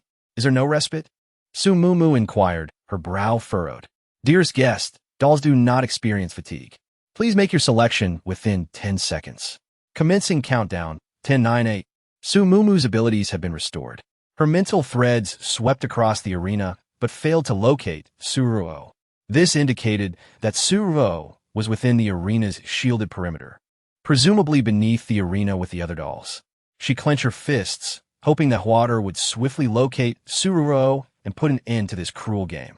However, the flowers had evidently not yet bloomed, and Suruo's voice continued to draw closer. She could only contemplate her choice. The crocodile, fierce and ruthless, possibly represented the Yellow Snake's faction. The eagle, Suruo knew, was associated with Shiguang, which included the Wolf King and the mutated eagle, both of the fire element. Perhaps this option symbolized Chunji Kong. The hedgehog, the least lethal among the three options. Yet, based on the previous round's circumstances, the crocodile seemed to be the optimal choice. Selecting an enemy would allow for a decisive strike without any lingering concerns. "Dear Mumu, who is the opponent you chose for doll number one?"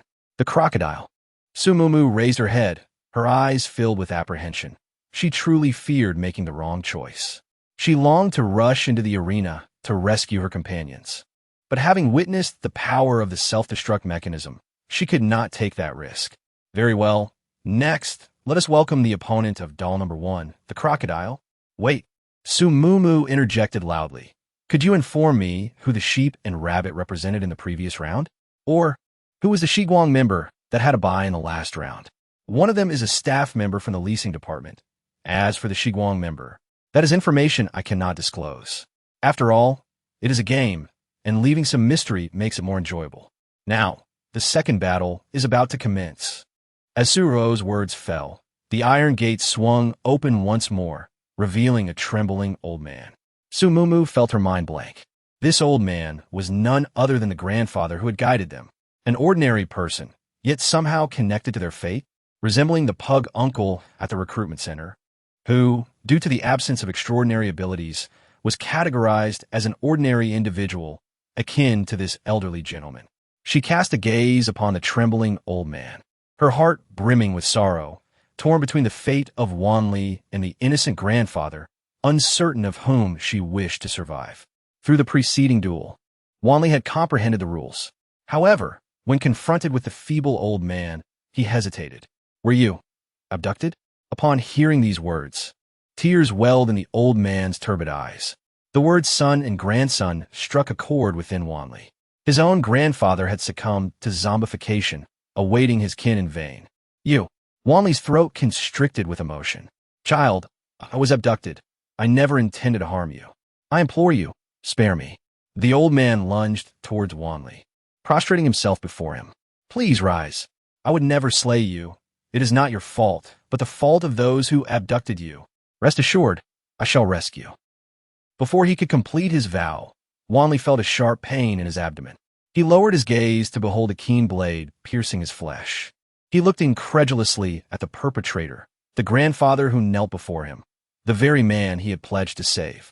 Forgive me, but I truly cannot afford to perish. Tears streamed down the old man's face, yet his hand exerted relentless force, seeking to fully plunge the blade into Wanli's body, intent on his demise. Disregarding the potential exposure of his spatial dimension, he promptly retrieved spiritual spring water from within, imbibing it in copious draughts. Disbelief etched across Su Mumu's face as she beheld the grandfather's ruthless actions. So, this is the crocodile, she mused. Little mistress. I've located her, echoed Huaner's voice in her mind, interrupting her thoughts as she prepared to intervene. I'm going to find Su Ruo. With a hasty utterance, Su Mumu stealthily departed from her seat. While the blade strike was unlikely to be fatal, she couldn't bear to witness the scene any longer. Though consumed by fury, Wanli sought to rescue the elderly man, only to be met with his merciless exploitation of Wanli's compassion in a desperate bid for survival. Yet, it was this very grandfather who had risked his own safety to warn them about the dangers of the gaunt man. Was he inherently wicked? No, he possessed a kind heart. But was he truly virtuous? Perhaps not entirely, for in the face of mortality, kindness often pales in significance. She couldn't shake the image of the tears welling up in the old man's eyes. Rather than labeling him a crocodile, it was as if he had been bewitched, forcibly transformed from a benevolent avian spirit into a sinister serpent. A surge of murderous intent coursed through Su Mumu's veins. It was all Su Ruo's doing. She had driven him to this state. Huar skillfully employed her fragrance to lull Su Ruo into slumber. Meanwhile, Wanli remained locked in a stalemate with the old man, a situation that didn't require Su Ruo's intervention. Seizing this opportunity, Su Mumu, guided by Huar, finally arrived beneath the arena. Her path led her past a multitude of cages, each housing a motley assortment of humans and mutated beasts. Along the way, she encountered Huang Snake's patrolmen, showing no mercy as she swiftly dispatched them. Soon, she stood before a door. Little mistress, she's inside. Chapter 151. The Demise of Su Ruo. With a click, Su Mumu turned the doorknob, revealing Su Ruo fast asleep on a sofa. Upon entering the room, Mumu found herself facing a contraption reminiscent of the central control room of the lynching laboratory. A hedgehog was scuttling atop it, searching for the self-destruction button. She hurried to the machine, relying on her memory to locate it. The self-destruction button had already been activated. Alarmed, Mumu thought to herself that Ruo had gone mad, determined to take the entire central district down with her. Yet, something felt amiss.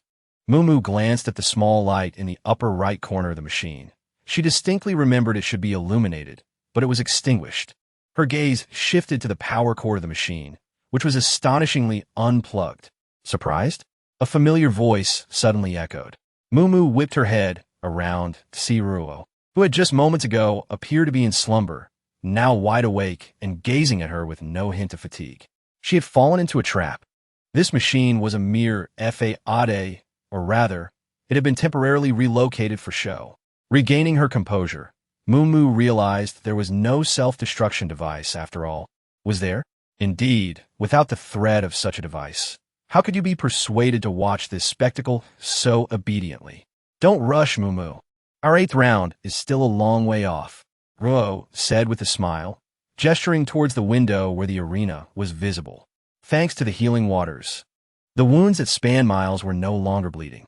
The old man, tears streaming down his face, picked up a wolf's tooth club and began to flail about aimlessly, driven by a desperate desire to win and survive. Ruo, why must you drag innocent people into this? Mumu demanded. After all, the old man would not live much longer. Wasn't it rather convenient to provoke his latent murderous instincts? If he were to awaken any extraordinary abilities as a result, he would have me to thank. With utter indifference, Suvo dismissed them as mere remnants clinging to life, unworthy of her pity. What a black-hearted white lotus. Mumu mused. Are lives so cheap in your eyes, Suvuruo? She shook her head repeatedly. Do you hold human life in such high regard? Spare me the act. From Song Yichen to Jiang Hushing, you've killed without a second thought. Suruoruo retorted sharply. Mumu continued to shake her head, lamenting that she had transmigrated into a truly atrocious book. Aside from her simps, Suruo cared for no one. While she didn't consider herself a saint, she couldn't bring herself to disregard the lives of innocent people. Those who deserve to die, I will spare none. Dawnlight Squad, charge!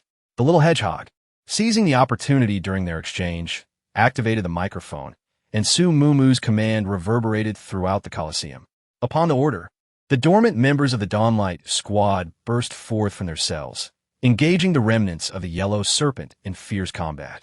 Empowered by the spiritual spring water provided by Huar, the effects of the inhibitor having worn off, they were ready to fight back. Soon, the Yellow Serpent remnants within the Colosseum were annihilated, and the ordinary people who had been unjustly captured were released. The Dawnlight Squad surrounded the building where Su Mumu and Su Ro were located. The sudden turn of events left Su Ro aghast, her fingers trembling slightly. They. Impossible. They were all injected with ability inhibitors. Indeed, I was puzzled as to why the efficacy of the inhibitor had waned, but upon seeing that box, I understood everything. Su Mumu gestured toward the small silver box on a coffee table, labeled with an inhibitor tag. The crux of the matter lies in the label, a label exclusively for the Su family, the orange border meticulously crafted from a dense array of the character Su. This suppressant originates from Su Mukun, intended for Su Ruruo. During their time in Shadow Village, Su Mumu and the others discerned Su Mukun's ambitions, his desire to seize Tangxing Base. Consequently, he would never genuinely collaborate with Jiang Hushing. Su Ruruo, undoubtedly, aligns herself with Jiang Hushing. Su Mukun, inherently distrustful and fresh from a significant defeat, would never entrust such a vital suppressant. Therefore, this suppressant is a substandard product. Its efficacy diminished in both potency and duration compared to the genuine article. Suruoro flushed crimson with indignation. Somuchin, damn him. I offered him my sincerity, and yet he held back. Nevertheless, she declared, her eyes reddening, Mumu, I shall never break my word. Even in death, I will drag you down with me. With that, she hurled a vine at the black iron box beside the door. A piercing beep echoed, followed by the whirring of gears. The entire room shuddered slightly, then fell silent. Su Mumu inwardly panicked, but the door was now sealed shut. Mumu, this is the arena design for the 8th round. Are you pleased? Su Ruoruo sneered. Su Mumu turned, channeling her abilities to guard against a surprise attack. Unexpectedly, Su Ruo conjured a long sword from thin air. Su Mumu's heart pounded violently. This very sword had haunted her dreams, where Su Ruo wielded it to pierce her heart. Startled? Didn't expect this, did you? You pilfered my jade tablet space, but I managed to procure a second one. Su Mumu, you are nothing short of a thief, Su Ruo accused. With a frosty demeanor, Su Mumu stowed away the hedgehog and the flowers, then retrieved a knife to destroy the microphone before turning to say, Indeed, I have stolen your jade token, but had you not harbored such murderous intent against me, would I have obstructed you at every turn? To survive, I must thwart your acquisition of those resources. It was you who first sent the photograph of Song Yichun and me to Big Brother. Had you not done so, I would not have faced the ensuing tribulations. Su Ruo's anger intensified. It was indeed my doing, yet my dear sister, you are engaged and yet flirtatious. How utterly repugnant. Do not speak of the kindness you once bestowed upon me. It was merely a fade, a duality of pretense. Did you think I was unaware that their ostracism of me was your decree?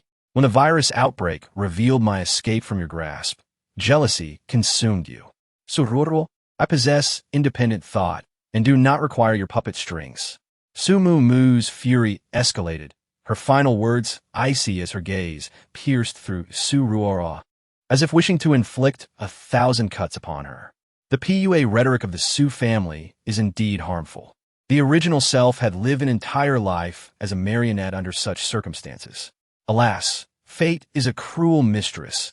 Su Ruo and she are like two entangled threads, destined to remain intertwined unless one is severed. Ha! Su Ruo scoffed coldly. You are nothing but a mongrel. How dare you possess a circle of genuine and formidable allies? Su Mumu, now that you have escaped my control, may you meet your demise. As the words fell, Su Ruo unleashed her extraordinary powers, causing several tendrils to surge directly toward Su Mumu. The tendrils possessed immense strength. Even though Su Mumu defended herself with a vine shield, she was still forcefully thrown against the wall. Before she could react, the soil in the flower pot on the windowsill morphed into sharp spikes, which cunningly pierced into her legs. Ah, it appears today is the day of reckoning. Countless tendrils, tinged with hues of red and gold, materialized around her, their pointed tips aimed at Su Ruo. A wave of alarm surged within Su Ruo as she realized, this is a manifestation of 3 elemental talents, yet they cannot contend with your status, nor can they rival my determination to survive. The crimson golden phantoms surged forth like a rain of arrows, and Su Ruo fought with all her might to resist. However, the searing heat incinerated her tendrils to ash, and soon they made contact with Su Ruo. No outside. The members of the Shiguang team exerted every effort to pry open the door, while Su Mumu hesitated for a moment before stepping forward to the black iron box. She had resolved that, even in parting, she wished to bid a proper farewell. Inside the box were 2 buttons, one red and one green. It was the red button that Su Ruo had pressed when the door closed. Gently, Su Mumu pressed the green button, and the familiar sound of gears turning echoed as the door swung open. Mumu, are you all right? Chu Mu, aware of Su Mumu's strength, could not suppress his concern. The others from the Shiguang team hurried forward as well. Su Mumu scanned their faces, her gaze finally resting on Chu Mu. I'm quite strong, so of course, I'm fine. What about you? Are any of you injured? Only then did they break into cheerful laughter. Sister Mumu, I'm hurt. Please help me, Wanli exclaimed, his face pale as he raised his hand with a smile. Su Mumu was aware that he had been stabbed by the old man, and she quickly tended to his wounds. In just a few minutes, Wanli was back to his lively self. The despicable ones are dead. Shouldn't we take a moment to rest and contemplate our next destination? Dia suggested. Yes. Brother, I want to eat something delicious. You'd better showcase your culinary skills. Duan chimed in. Absolutely. Even if I don't pick up a spoon for 10 years, my skills remain impeccable. Let us go. It's time for a feast. The members of the Shiguang team laughed and chattered as they made their way outside, but Su Mumu felt somewhat disoriented. For reasons unknown, despite her companions having taken only a few steps, she felt as though they had ventured far away. Mumu, just as she feared her companions would vanish from sight. A warm, firm hand clasped hers. Chu gazed at her with concern. What's wrong? Are you hurt? Su Mumu shook her head. I merely feel as though this is a dream, and I am about to awaken. You won't, he asserted. We are all living, breathing individuals. You have me, Wanli, third brother, the two siblings by Yin and by Tao, and Xianing, whom we just met. We have all endured life and death together. Furthermore, dreams do not inflict pain, but observe. Chu Mu produced a dagger and made a cut on his arm, from which blood immediately flowed. He looked up, his eyes filled with anticipation. See, I feel pain, I bleed. Dreams do not allow for such things, do they? Achoo! Su Mumu tenderly healed his wound. She knew that Chu Mu harbored the same sensation, that ethereal feeling, that sense that everything was drawing to a close, that the Su Mumu before him might not truly exist. Yet, no matter how steadfast Chu Mu remained, that feeling continued to intensify. Everything around them seemed to be coated in a layer of white light, obscuring all that surrounded them. Su Mumu forced a smile, caressing Chu Mu's face. I'm truly grateful to have met you, but what are you two doing? Her words were cut short by an abrupt voice. Simultaneously, the white light dissipated rapidly, and everything returned to normal. Surprised, Su Mumu turned toward the source of the voice.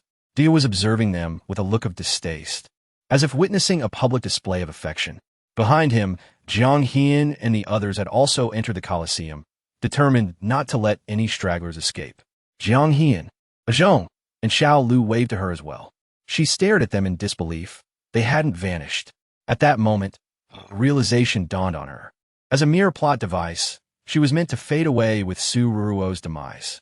However, the collective conviction of everyone had somehow reassembled her. One person's belief couldn't sustain her, but the combined faith of thousands could. In that instant, the world ceased to revolve solely around Su Ruo. Each individual had become the master of their own destiny. Chu Mu was also momentarily stunned. Just moments ago, Mumu had begun to fade into transparency, but Duya's remark had seemingly restored everything to normal. Overjoyed, he embraced Mumu, relieved that she was still present. Get a room, you two. Duya exclaimed with a disgusted expression, shuddering as if covered in goosebumps, and scurried away from the couple. News of the Dawnlight Squad's annihilation of the Yellow Serpent's remnants quickly spread throughout the Tangxing base, eliciting cheers from the ability users who had witnessed the Yellow Serpent's cruelty. The ordinary citizens were less affected, but those who had been captured and forced into the Colosseum were deeply grateful. Back in the same courtyard, which Jiang Hian had already ordered to be cleaned up, the Dawnlight Squad was celebrating with food and merriment when a knock echoed at the gate. Who is it? Wanli asked with a grin as he went to answer the door. Standing outside was a robust man who, upon seeing who had opened the door, paused in surprise before kneeling before Wanli. I sincerely apologize. I was truly left with no choice. Young man, I implore you to forgive me. It was indeed that elderly gentleman who had once inflicted deep wounds. Wanli hastily assisted the old man to his feet, yet a palpable distance lingered between them. The old man's tears flowed freely, but Wanli could no longer perceive the warmth he once felt. This was a person who had once sought to bring about his demise, and the seed of mistrust, once sown, could never be uprooted. Su Mumu kept her gaze fixed on the doorway. With a sigh, she recognized the inevitability of human circumstances. While they could empathize, a complete absence of resentment was unattainable. Observing Wanli, whose smile had faded after the door closed, she approached him with a gentle demeanor. Do not be disheartened. It is all over now. Wanli lightly shook his head. I understand him. He was merely striving to survive. He pondered. If it were his own grandfather facing such a predicament, he would wish for his grandfather to persevere. Thus, it is the same for all. Each simply endeavors to exist. Chapter 153. The grand conclusion. After satisfying their hunger and thirst, everyone began to contemplate their future paths. Without exception, none wished to remain in the Tangxing base. Apart from Tangsheng, there were the Beijing base and the Chunjin base. Where should we go? Dia Piared Sumia conflicted. Shall we consider the Beijing base? ISNT, where Sanji's relatives and friends reside? Du Juan looked towards Chun Jikong. Chun Jikong shook his head. The Xiong family holds power in Beijing. Yet their internal strife is considerable. It could easily devolve into another situation akin to the Jiang brothers. Then are we to head to the Chunjian base? I have heard that it is abundant in rivers. Perhaps we might encounter numerous mutated sea creatures. Wanli expressed his newfound enthusiasm. The joint governance of the Chunjiang base by both military and civilian factions suggests an inescapable entanglement in the impending turmoil. Therefore, perhaps we should establish a new base. The notion of establishing a new base evoked surprise among the assembly, as such an idea had not yet been contemplated. Su Mumu, after some deliberation, concurred, stating that autonomy is paramount to circumventing involvement in the vortex. The establishment of a new base, she posited, is both arduous and facile. Precisely. We could establish a base nestled amid mountains and rivers, affording Mumu the opportunity to continue subduing mutated beasts, thereby safeguarding our base from potential threats. A stroke of brilliance. Duya, with sudden comprehension, enthusiastically slapped her thigh. Naturally, she harbored curiosity regarding the potential transformations within the spatial dimension following the subjugation of numerous mutated beasts. And what of the rest of you? What are your thoughts? Su Mumu directed her inquiry toward those who remained silent. Bai Yin, as expected, voiced no objection, for he was unwavering in his commitment to follow Chu Mu and Su Mumu. Xie Ning, likewise, expressed his assent, as Shi Guang had avenged his sister. As he had previously declared, he was now an integral member of Shi Guang, bound to them in life and death. Chun Jikong, however, exhibited some hesitation. I am concerned about my second elder brother. Su Mumu had anticipated the concern regarding Chun Zhongming. Rest assured, your elder brother's current abilities rank among the most formidable of zombies. If we assist him in ascending to the position of Zombie King, he will not become a weapon wielded against humanity. Indeed, perhaps under his leadership, zombies and humans could coexist harmoniously. Coexist harmoniously? Chun Jikong's eyes widened in disbelief. Indeed, even if all zombies were eradicated, humanity would still face the threat of mutated plants and beasts, whose menace surpasses that of zombies. The environment has undergone a transformation, leaving humanity with a singular path, evolution. Viewed through this lens, the undead may, paradoxically, emerge as allies to humankind. Given his innate leadership qualities, entrusting your brother with the mantle of the Zombie King would ensure the effective governance of their kind. Your pronouncements resonated deeply within the hearts and minds of those assembled. Indeed, the mutated flora and fauna present a far greater menace than the zombies. Although you possess the ability to subdue mutated beasts within your pocket dimension, the possibility of encountering more ferocious specimens remains a concern. Moreover, accounts speak of colossal leviathans lurking in the ocean depths, creatures of unimaginable terror. Very well, I shall convey this to my brother, urging him to strive to become an exceptional zombie king. A weight lifted from Chun Jikong's heart. He had harbored concerns that humanity would reject the undead, and that the organization would disapprove of his defense of them. Now it seems his fears were unfounded. Now, let us proceed with the selection of a location for our new base, you said with a smile. Ultimately, the members of the team selected the city as their destination. Situated in the south, it boasts a temperate climate and lush vegetation, bordered by a river. Naturally, this entails facing an increased variety of mutated plants and animals. But such challenges also present opportunities for growth. Only by proactively investigating these changes can we avoid becoming obsolete. Furthermore, your dimension holds a vast reserve of seeds and a constantly multiplying stock of domestic fowl, promising a bright future. But we are few in number, another member said with concern. With only 8 or 9 of us, how long will it take to establish ourselves? You fool, another replied. We must traverse numerous regions to reach the city, gathering trustworthy companions along the way. Furthermore, nearby survivors will undoubtedly be drawn to our cause. For who would not wish to live in a secure and reliable haven? With a playful tap, Duya flicked Wan Li's forehead, eliciting a chorus of laughter. Duya's words held truth, as any secure haven would invariably attract survivors seeking refuge. The following day, as the staff were still in a drowsy state, Team Shiguang quietly departed from the base. Several moments elapsed before the staff member realized that it was indeed Team Shiguang, the very team that had eradicated the remnants of a yellow serpent in the Colosseum.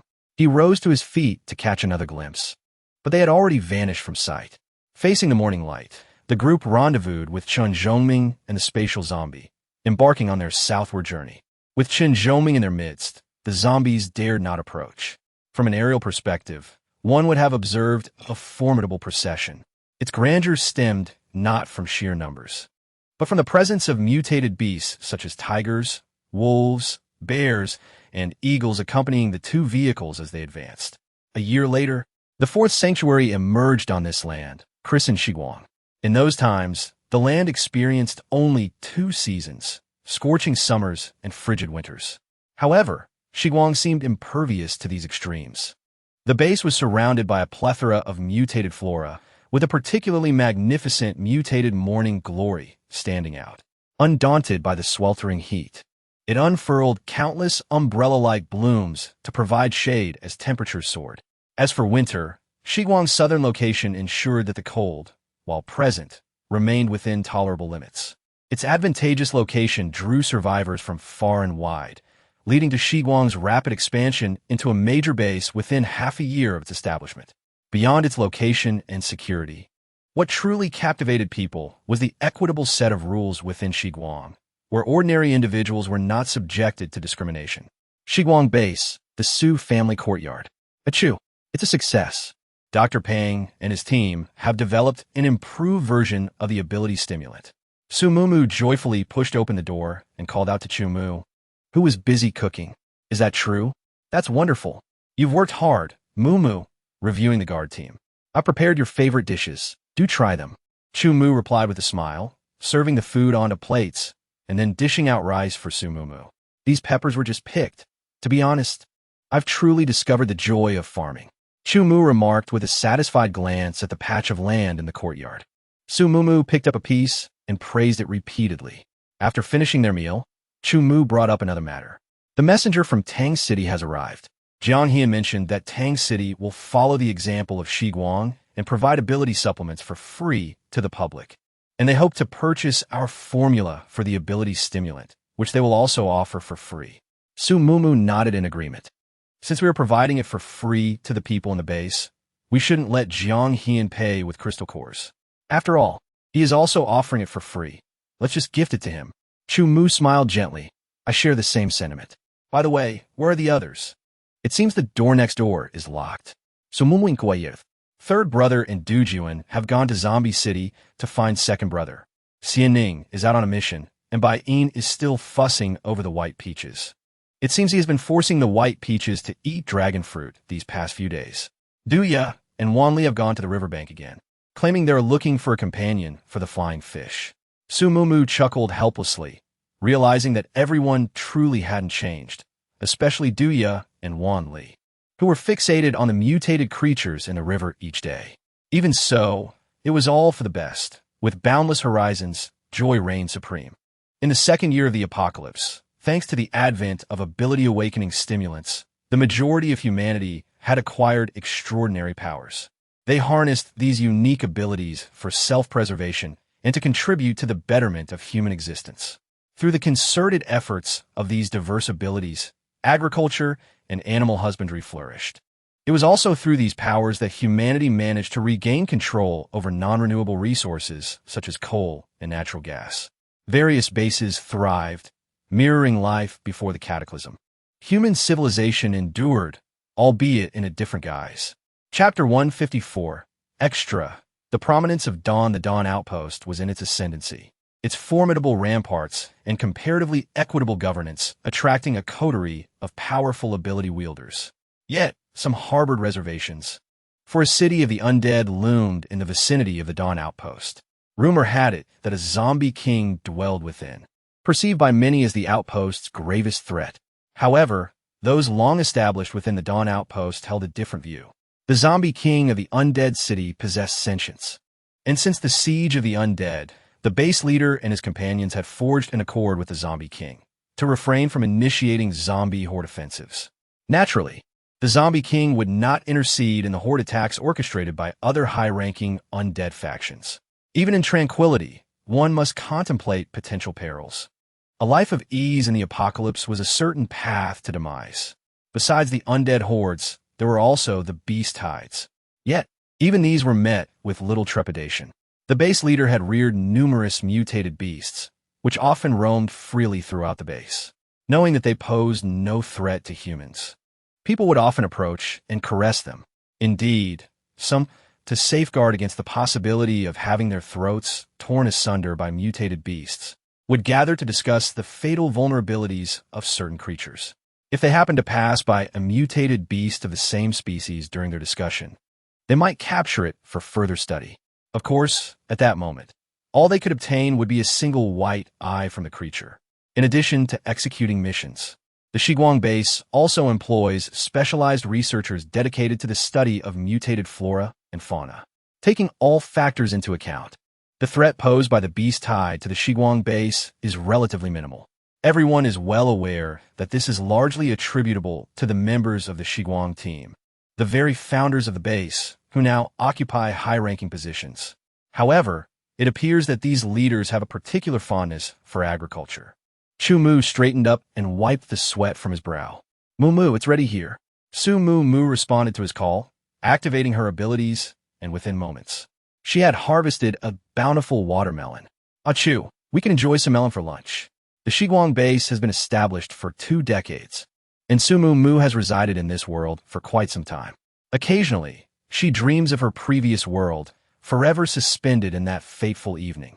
Each time she awakens, she experiences a fleeting moment of disorientation. She has surrendered her choices to fate. Huye, Mu Jia. A series of gentle knocks interrupted her reverie. Turning her head, she saw Wan Li. Behind him were other members of the Shiguang team, some accompanied by family. Much like survivors in the early days of the apocalypse who have just procured a delicious meal after a long wait, everyone was filled with joy, gathering together to share laughter and stories.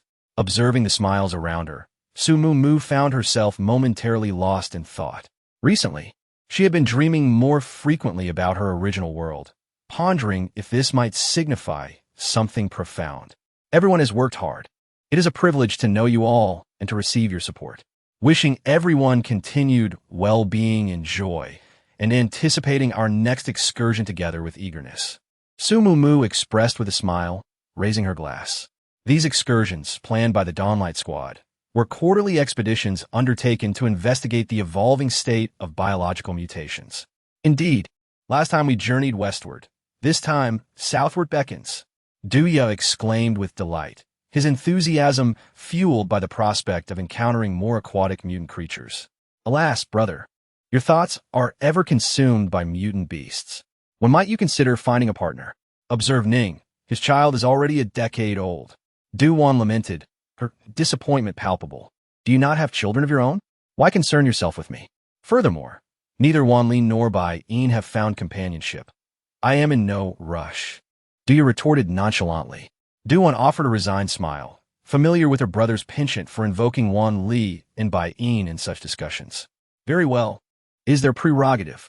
I shall content myself with my husband and our 8-year-old child.